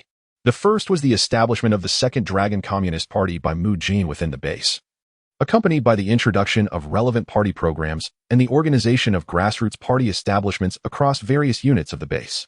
According to Mu Jin, although the Second Dragon Communist Party temporarily adopted a state capitalist economic model within the base, it fundamentally remained a socialist party. Naturally, Yihan raised objections, asserting that the economic foundation determines the superstructure. To this, Mu Jin provided an explanation. I once discussed this matter with my teacher, emphasizing that to comprehend socialism, one must transcend the simplistic binary logic and elevate it to a philosophical level of unity. Such occurrences have never existed in the world. We are all navigating through uncertainty. So how can we be confident that capitalism and socialism are in opposition? To merely contrast the two is, in fact, a demonstration of philosophical naivety. The Beautiful Nation and the Red Bear Nation have exploited this ideological dichotomy, plunging the entire world into a Cold War mindset. The founding president of the Dragon Nation transcended this logic during the 1960s and 70s, categorizing the Beautiful Nation and the Red Bear as the First World, while designating the Dragon Nation and other developing countries as the Third World. In truth, socialism may represent an ideal form of capitalism. It signifies the evolution of capitalist civilization. However, the highest stage of most capitalist societies ultimately devolves into imperialism, as seen in both the Apocalypse and the Cherry Blossom Nation. In contrast, socialism will eventually evolve into communism, a conclusion determined by the very nature of the Second Dragon Communist Party. Yihan chose not to join this party, preferring to remain a behind-the-scenes player. The existence of the world system dictated that he could not remain here for long. Concurrently with the establishment of the party headquarters, Mu Jin began nurturing talent, setting up various learning centers. According to Mu Jin, these centers would gradually develop into the Dragon Communist Party School, preparing reserve cadres for the base. Fortunately, the survivors in the base had long been immersed in socialist ideals, making the learning process one of refinement rather than complete reconstruction, thus saving considerable effort. The second significant event in Chongqing City was the commencement of the Battle of the Three Passes. In the early hours, Wang Hu's independent 2nd Brigade had already advanced to the front lines of Sanguan County, where two heavily armored combined regiments launched an assault on the Iron Three Passes.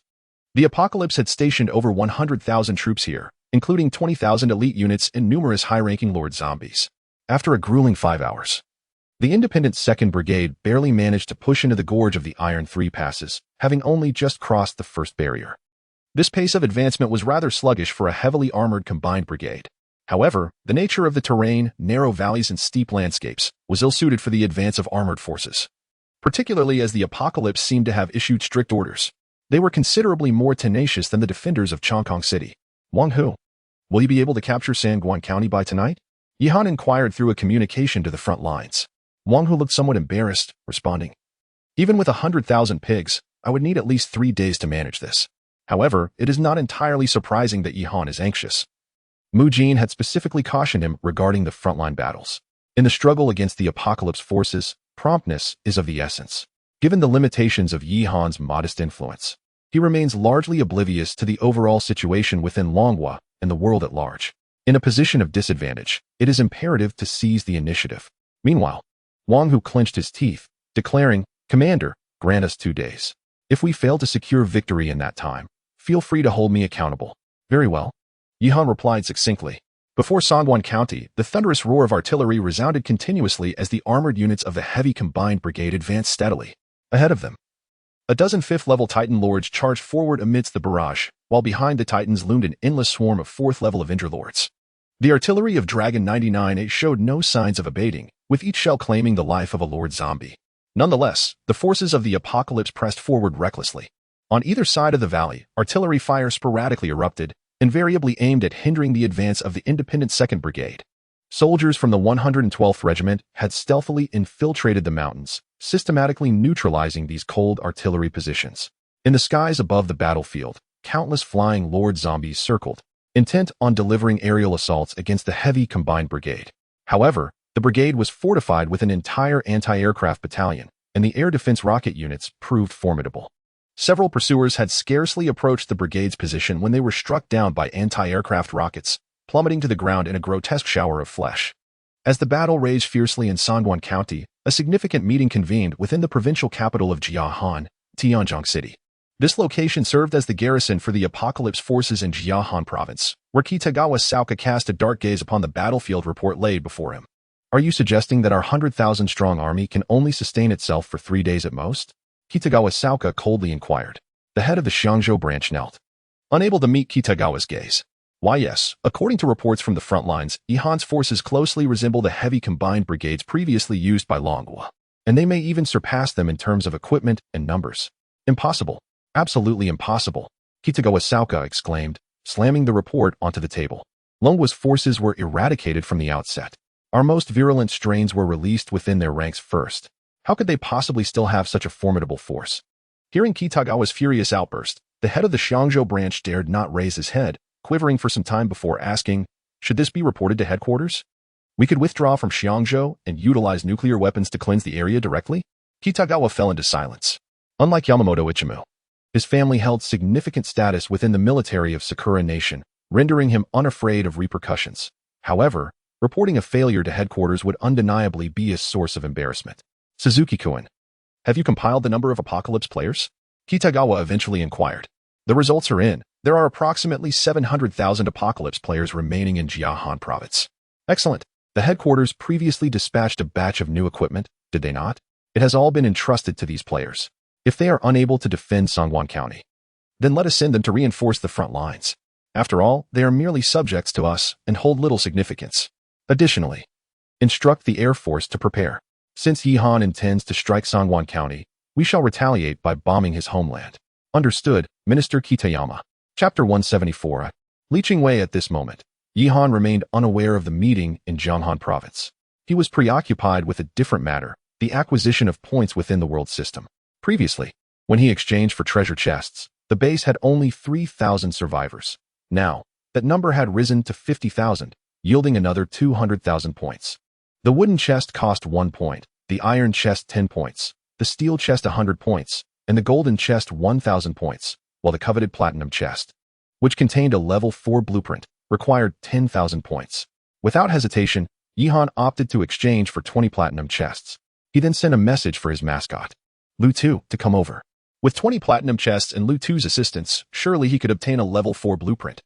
He mused while reclining on the sofa at Mu Jin's home, casually crossing his legs. The party headquarters established by Mu Jin was temporarily situated in the reception room of his house, and for any meetings that arose, they would borrow the conference room of the base nearby. At that moment, besides Mu Jin, Wang Long, Lu Shui, and Chen Weiguo were attentively listening to Mu Jin's directives. Feeling somewhat bored, Yihan found himself lost in thought, gazing at Mu Jin as she spoke. If beauty were rated on a scale of 10, Mu Jin would undoubtedly receive a 9. She was indeed a striking woman. Yet, what captivated him most was not merely her appearance, but the unique aura she exuded, a commanding presence as if she could navigate the complexities of the world with ease. However, recalling the moment when she stood blushing at his bedroom door, her eyes shimmering with emotion, he felt an intense sense of contrast. As Yihan pondered, Mu Jin noticed his gaze upon her. Perceiving his infatuated expression, she furrowed her brows. Hey, if you have nothing to do, why don't you head to the command center? Am I wearing flowers on my face? Yihan chuckled awkwardly. No flowers. But it's puzzling how a woman can possess such a stark contrast in demeanor. Upon hearing his words, Mu Jin instantly understood his implication, her face flushing crimson, her heart racing. The others remained oblivious, but noticing Mu Jin's sudden fluster, they could piece together the general idea, especially Lu Shui, who was already stifling laughter. Get out. TCH. Yihan pouted, took a drag from his cigarette, and prepared to leave the room. Take Wang Long with you. Mu Jin glanced at Wang Long as she spoke. Ah, what happened? Where are we in the meeting? Wang Long, suddenly realizing Mu Jin was addressing him, snapped back to attention. He had been too busy stealing glances at Lu Shui to pay any heed to what Mu Jin was saying. Wang Long, come with me, Yihan stated as he stepped outside. Wang Long nodded and reluctantly exited the reception room. Once outside, Yihan, with a playful expression, asked, Why were you staring at Lu Shui just now? Wang Long scratched his head and chuckled. Nothing much. I couldn't understand what Secretary Mu was saying, so I was just looking around to pass the time. Surely, it can't be that simple, can it? Yihan replied with a teasing grin. If you were bored, why not gaze at Chan Weiguo? That old man's wrinkles would keep you busy for half the day. Upon realizing that his hidden thoughts had been uncovered by Yihan, Wang Long felt a wave of embarrassment wash over him. I just think that Xiao Shui is quite beautiful. Yihan was equally astonished to hear Wang Long's words. Goodness, you're calling her Xiao Shui now? I never imagined you were a master of time management, trailing behind me all day yet still finding time for romance? Not really. I haven't even spoken to her much. Observing Wang Long in his infatuated state, Yihan couldn't help but exclaim, how delightful. Truly wonderful. Just as Yihan was lost in his reflections, a weary voice interrupted from behind. He frowned and turned to see Li Yuangue, and the phantom had somehow emerged. The phantom was peeking timidly from the end of the corridor, while Li Yuangue stood behind Yihan, gazing upward with a nostalgic expression, exclaiming, revolutionary love is exceptionally romantic. Who asked you? Why are you waxing philosophical? Yihan retorted sharply. This old fellow often emerged from the oasis space to read fortunes, even influencing the phantom. Now, the phantom frequently snuck out from the base vehicle, claiming to read palms as an excuse to touch the hands of young girls. Yi Ruoxue had previously mentioned this to him, yet he had been too occupied to address it. Now these two had come to confront him directly. Huh, I was once young too. I can't help but feel a bit nostalgic seeing the youth, Li Yuangue chuckled. Yihan, exasperated at the old man's antics, asked, what brings you out here? Li Yuangue, sensing the inquiry, smiled and replied, didn't you ask Mu Jin to establish a party branch? Look, I am at least a heroic figure, since Mu Jin can set up this and that. I thought perhaps you could approve my establishment of a metaphysical academy, where I could play the role of principal. Upon hearing Li Yuangue's request, Yihan struggled to suppress the impulse to slap him. All right. While others are studying Marxism-Leninism, you wish to indulge in feudal superstition, is that it? Li Yuangue bristled at being labeled as promoting superstition. Commander, this is not mere superstition. It is science. We study the laws governing all things and interpret them accordingly. Yihan scoffed. If someone else could predict accurately, perhaps you could speak. But your predictions are worse than mere guesses. What right do you have to utter such nonsense? And you want to play at being a principal? Wang Long, didn't your sister mention a campaign to change societal customs at the base? I believe Li Yuangue and the Phantom could serve as prime examples. Li Yuangue's expression shifted dramatically. Don't do that. I'm too old to handle this, and besides, I've forgotten too much. Wait until I remember. My predictions will surely be accurate. Those soldiers are reckless. If they get me into trouble, it will be your loss. Seeing Li Yuangue's fear, Yihan decided to relent. Since you want me to leave it be, then go back to the oasis space and stay there. And Phantom, if you dare to act lewdly again, I will imprison you. Upon witnessing the scene, Li Yuangue could only lament, what a tragic waste of extraordinary talent. Throughout my life, my aspirations have remained unfulfilled. Such sorrow, such frustration. Meanwhile, the specter, upon hearing his master's disheartened sighs, was overwhelmed with tears. He was instantly reminded of that fateful afternoon when Li Yuangue first arrived in the oasis space. At that moment, Li Yuangue stood before the lake, the gentle breeze caressing the water's surface and creating ripples. The specter could only glimpse a solitary silhouette from afar. Old man, who are you? The specter inquired, perplexed. It took Li Yuangue a considerable time to turn and face the specter. Against the sunlight, the specter could hardly discern the man's features. But a faint voice drifted through the air. I am Li Qingwei. Chapter 175. Ghost, you are unlike others. A semi-extra, years later. Whenever the ghost returned to the oasis space, memories of that fateful afternoon when he first met his master would resurface. Li Qingwei stood by the lake, gazing up at the sky with a look of bewilderment. It's going to rain, he murmured softly. The ghost followed closely behind Li Qingwei, frowning as he too glanced at the sky, which was expansive and azure, devoid of even a single cloud. Who exactly are you? Li Qingwei paid him no mind. Producing a battered oilcloth umbrella seemingly from nowhere, its surface riddled with holes from insect damage. After a moment's hesitation, he opened it. The ghost observed this eccentric old man, remaining silent for a while. Li Qingwei's words were bizarre and erratic, yet he spoke with such conviction that even the ghost found himself compelled to believe. At last, the rain began to pour, large droplets descending from the heavens, rendering the tattered umbrella even more unsightly. Nevertheless, Li Qingwei held the umbrella and walked steadily towards the small cabin by the lake, strangely untouched by a single drop of rain. How did you know it was going to rain? The ghost asked, astonished. Li Qingwei glanced at him, his expression devoid of warmth. Would you like to learn? I can teach you. The ghost pouted, attributing it all to mere coincidence. Upon entering the wooden cabin, Li Qingwei casually set the oil paper umbrella by the door and turned to the ghost, saying, your vital energy has been depleted for quite some time. I will write you a prescription for medicine. After a while, you shall feel better. With that, he retrieved paper and pen from his pocket, scribbling a few characters before handing it to the ghost. Regarding the depletion of vital energy, the ghost had no choice but to believe, and he promptly made his way to the military hospital. Strangely enough, the doctors there did not recognize the prescription, Yet after taking a dose, the ghost genuinely felt a renewed sense of vitality, even his complexion appearing more vibrant. Now, he truly believed in Li Qingwei's capabilities. Especially after overhearing Yi Jingyu discussing with the personnel in the command department that Li Qingwei had reached the venerable age of 116. This revelation stirred new thoughts within him. In the evening, the ghost arrived at the oasis space, kneeling before Li Qingwei's wooden cabin. "Master, I have come to learn the way," he proclaimed repeatedly. Suddenly, the cabin doors swung wide open, revealing Li Qingwei seated within, his demeanor calm and composed. "What brings you here? What is your name?" "I was summoned by the commander through the Shaolov system, hence I have no name. The commander refers to me as Ghost," he replied hastily. "Oh, so you are a creation of the system. Seeing your gaunt cheeks and depleted energy, you resemble a monkey. Therefore, I shall give you the surname Sun. And your Dharma name will remain Ghost. How does that sound?" As soon as Li Qingwei finished speaking, the ghost was overwhelmed with joy, tears of happiness streaming down his face. "Master has accepted me. I have a surname now." "Aha." Li Qingwei merely smiled, not hindering his exuberance. Before long, he began to impart the teachings of the Tao to the ghost, who listened raptly, his delight causing him to dance with uncontainable glee. "Ghost, why are you so frenzied and dancing instead of listening to my teachings?" Disciple cannot contain his joy upon hearing the profound truths. "Please forgive me, Master." The ghost quickly composed himself, responding earnestly. "Pray tell, how long have you been here?" The disciple could not recall the years, only remembering that Xun Zheng from the research center had come 7 times, and he had been summoned 7 times as well. "Ah, 7 times. Li Qingwei stroked his beard with a smile, then turned his gaze upon the spirit with a kind expression. "What magical arts do you wish to learn? Under your tutelage." "Master, as long as it replenishes my vitality, I am eager to learn." "Very well, I shall teach you the arts of divination and exorcism." "How does that sound?" Li Qingwei inquired.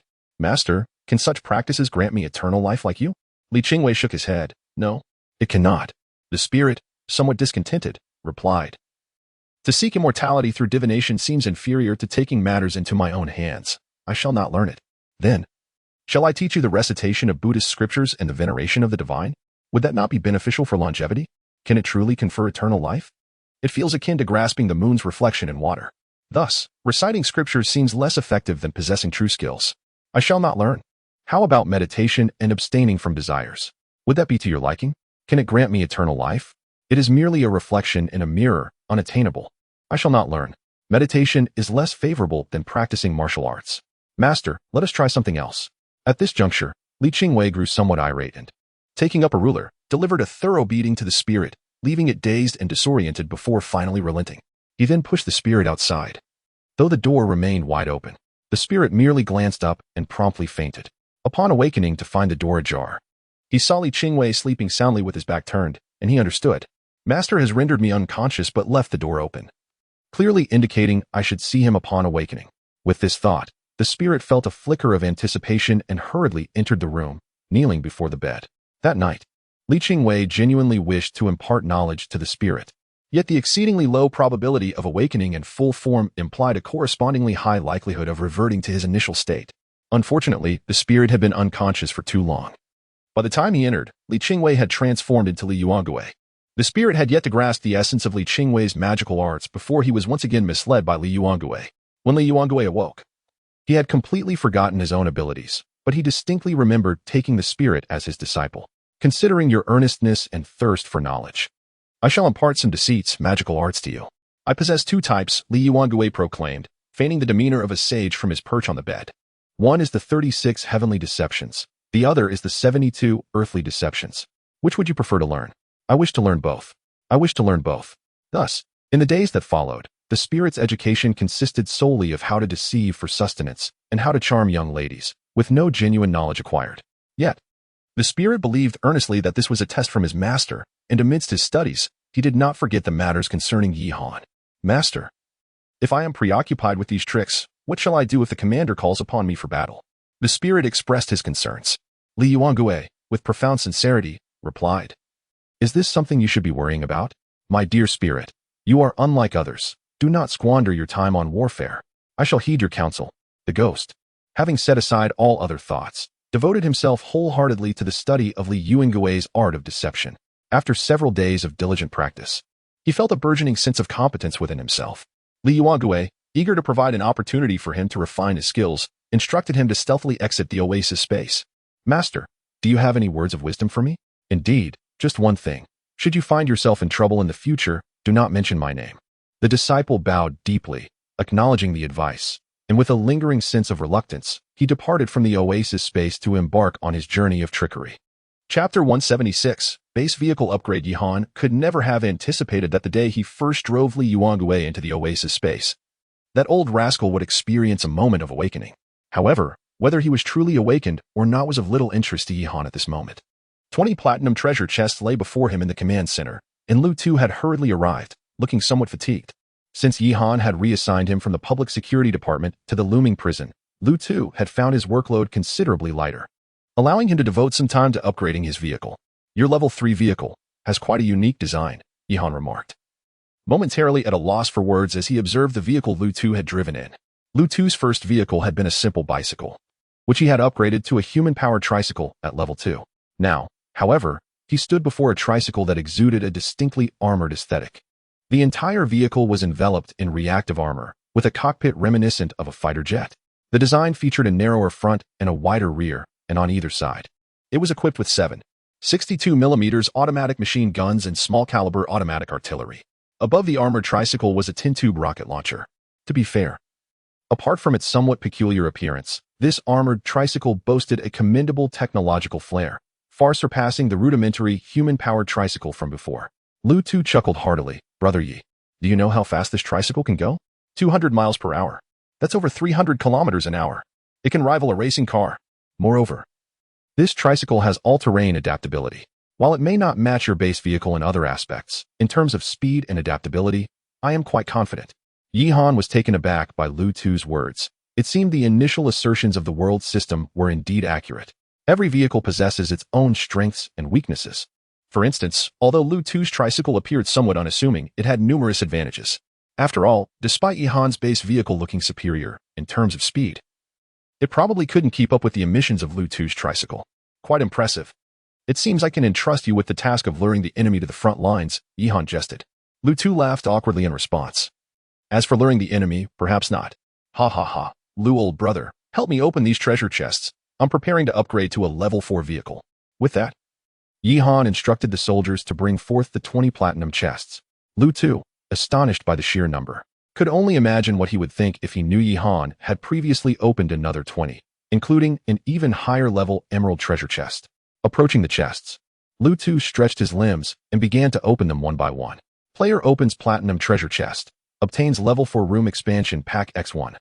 Player opens platinum treasure chest. Obtains level 4 amphibious vehicle system blueprint X1. Player opens platinum treasure chest. Obtains level 4 vehicle upgrade blueprint. Player opens platinum treasure chest. Obtains Stinger missile launch system X1. After a series of 10 openings, Yihan still had not acquired the core vehicle upgrade he needed. This item is essential for upgrading to a level 4 vehicle, aside from the blueprints. The schematics are ready, Brother Yi, Lu Tu exclaimed with palpable excitement, addressing Yihan. Yihan could only manage a wry smile. I possess the blueprints as well, but I lack the core necessary for the vehicle upgrade. This item is crucial for advancing to a level 4 vehicle. Upon hearing Yihan's words, Lu Tu blinked, then promptly retrieved a translucent, pale blue gemstone from his pocket. You wouldn't be referring to this, would you? Yihan's eyes widened in astonishment as he gazed at the object in Lu Tu's hand. Could it be mere coincidence? Is Lu Tu truly my lucky star? Yihan took the gemstone, examining it. Its icy coolness and the absence of any impurity suggested it was not a natural formation, but rather an artificial creation. Vehicle upgrade core, usable for upgrading vehicles of level 4 and above. Indeed. Yihan's eyes widened as he looked at Lu Tu. Where did you acquire this? Lu Tu chuckled, saying, recently, after you captured Chongkong City. We wandering souls who followed you also reaped some benefits. I secured 2 platinum chests. One yielded a power modification kit, and the other contained this item. At that time, I thought this item was of no use. Yihan's thoughts were now solely focused on the vehicle upgrade core in his hand, and he barely registered Lu Tu's subsequent remarks. Brother Lu, how about I trade you the remaining 10 platinum chests for this? Yihan asked, filled with anticipation. Lu Tu smiled. There's no need for formality between us. You can simply take it. After some back and forth, Yihan ultimately gave Lu Tu 5 platinum chests, while Lu Tu resolutely refused to accept the remaining 5. After bidding farewell to Lu Tu, Yihan did not choose to open the 5 chests but instead hurried into the vehicle, eager to initiate the level 4 upgrade. detecting that the player possesses the Level 4 Vehicle Upgrade Blueprint and Vehicle Upgrade Core. Shall the upgrade commence? Upon hearing the voice of the world system, Yihan nodded in affirmation. Upgrade Path 1, Strategic Armed Fortress, requires Level 4 Vehicle-Mounted Composite Armor Blueprint, 2 or more Level 4 Weapon Blueprints, and a Level 4 Room Expansion Pack. Upgrade Path 2, Strategic Armed Command Vehicle, requires Level 4 Vehicle-Mounted Radar Modification Blueprint, at least one Level 4 Vehicle-Mounted Room Expansion Pack, and one Level 4 Weapon Blueprint. Upgrade Path 3, Strategic Armed Base Vehicle, requires Level 4 Vehicle-Mounted Radar Modification Blueprint, 2 or more Level 4 Vehicle-Mounted Room Expansions, and one Level 4 Weapon Blueprint. These three upgrade paths are essentially the same as the last, with the difference being an elevation from tactical to strategic level. For Yihan, the choice was clear. He would opt for the base vehicle upgrade. The rationale was simple. The armed fortress and command vehicle held little necessity for him, serving only as embellishments. In contrast, the base vehicle was of paramount importance. The previous siege of the looming base had taught him that the base vehicle was his true home, and a more robust base vehicle would signify an even more unassailable and adaptable foundation. Apocalypse sought every conceivable means to obliterate his own forces, impeding troop advancement and launching covert assaults on the looming base. Yet, the crux of his power resided in a mobile base vehicle, capable of transporting a significant number of troops at any moment. With this realization, Yihan ceased his worries and proceeded to open the remaining 5 platinum treasure chests, thereby acquiring 2 sets of Level 4 Vehicle Accommodation Expansion Packs. He then promptly opted for Upgrade Direction 3. The player has chosen Upgrade Direction 3 for the Strategic Armed Base Vehicle. The upgrade will require 30 minutes. Players are advised to exercise patience during this period. Chapter 177, The New Features of the Base Vehicle. Upon hearing that the upgrade would require 30 minutes, Yihan promptly summoned Wang Shi from the engineering battalion and assigned him another task. Currently, Mu Jin's office was situated within the base vehicle. Although the vehicle offered flexibility and security, the vastness of the base indicated that tasks would multiply in the future. Thus, preparations for establishing an office building at the looming base were imperative. Lead your team to scout a location at the looming base for the construction of an administrative building. The site should be where the current command center is located, Yihan instructed Wang Shi. After all, both Mu Jin and Yi Ruoxue were involved in the management of base affairs, and consolidating their offices would significantly enhance efficiency. Upon receiving Yihan's command, Wang Shi swiftly set about organizing the administrative building. Meanwhile, after a lengthy wait, Yihan was pleased to find that the upgrade of the base vehicle had finally been completed. The exterior of the vehicle remained largely unchanged, but the armor had been uniformly upgraded to Level 4 Modular Reactive Armor. Its defensive capabilities now rivaled those of the Long 99A, making it exceedingly difficult for standard artillery to breach its protection. Additionally, the weapon platform atop the base vehicle had been augmented with several new armaments. Previously equipped solely with a mounted machine gun, a vehicle-mounted cannon, a 105mm rifled gun, and a quadruple rocket launcher. The vehicle now boasted a Katyusha rocket launcher platform and a honeycomb-style rocket launcher. What was initially termed an armed command vehicle had effectively transformed into an armed fortress. Once the upgrade concluded, Yihan explored the interior of the strategic base vehicle. The layout of the rooms had not changed, and Mu Jin and her colleagues remained oblivious to the vehicle's enhancements as they continued their meeting. The only alteration was the addition of 2 new rooms at the rear of the first level, each spanning 1,000 square meters.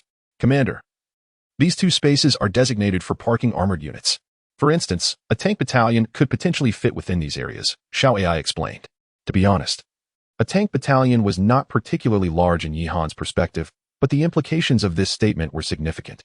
It meant that his base vehicle could potentially accommodate a large contingent of troops. What kind of base vehicle would it be if it could not even house the base's security forces? Yihan nodded in satisfaction at Xiao AI's words. Considering his current troop strength, if he were to venture into another world, it would be quite the folly if he could not fit all his vehicles. What other functionalities does the base vehicle possess? Surely, it is not merely more space and weaponry, Yihan inquired of Xiao AI. Xiao AI flashed a mischievous smile. Of course, there are additional features. Commander, prepare to be amazed. Allow me to demonstrate. As she spoke, Yihan suddenly felt the base vehicle tremble, accompanied by the sound of machinery whirring to life. This commotion persisted for several minutes before ceasing, leaving Yihan glancing around, noticing no apparent changes. What new function is this? Is it merely for show? Yihan furrowed his brow. Hee, Commander, just step outside the base vehicle and you will see. Upon hearing Xiao AI's words, Yihan stepped out of the base vehicle, his expression one of bewilderment. What lay before him was no longer merely a vehicle, but but had transformed into a complete military base. Commander, this is the new function of the base vehicle. Upon fulfilling the transformation conditions, it can morph into an entire military facility right where it stands. Xiaoyai explained. Indeed, before Yihan stood a fully fledged military base, with bewildered soldiers from the guard battalion standing at the entrance.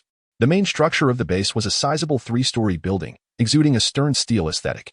Upon entering through the base's main door, one would find a grand hall. Flanking the hall were 2 corridors. One led to the command center, meeting rooms, and other offices, while the other directed to the quarters of Yihan and Mu Jin. The second floor housed storage rooms and weapon operation platforms, while the third floor was designated as an oasis space. This functionality is quite suitable for the present situation, Yihan remarked with a smile. The constant movement of the base vehicle had rendered the military operations rather informal, as if all affairs were conducted within the vehicle. With the establishment of this military base, matters had become much more orderly. Furthermore, after the transformation, several auxiliary buildings had appeared beside the main structure, capable of accommodating troops. Just as Yihan was reveling in this newfound arrangement, a sudden rumble echoed from the sky. Commander, the Air Force Command has reported a sudden incursion of enemy forces from the direction of Julin City. Yi Jingyu's urgent voice came through. Yihan hurried back to the command center, where Yi Jingyu and the other staff members were already in a flurry of activity. What is the situation? Yihan inquired hastily. They are coming from the Tyne Mountain Range. The Air Force Command in Chongqing City is somewhat distant, and we just detected their movements. Yi Jingyu responded. How far have they advanced? They are expected to enter the airspace of Luming Base within 10 minutes.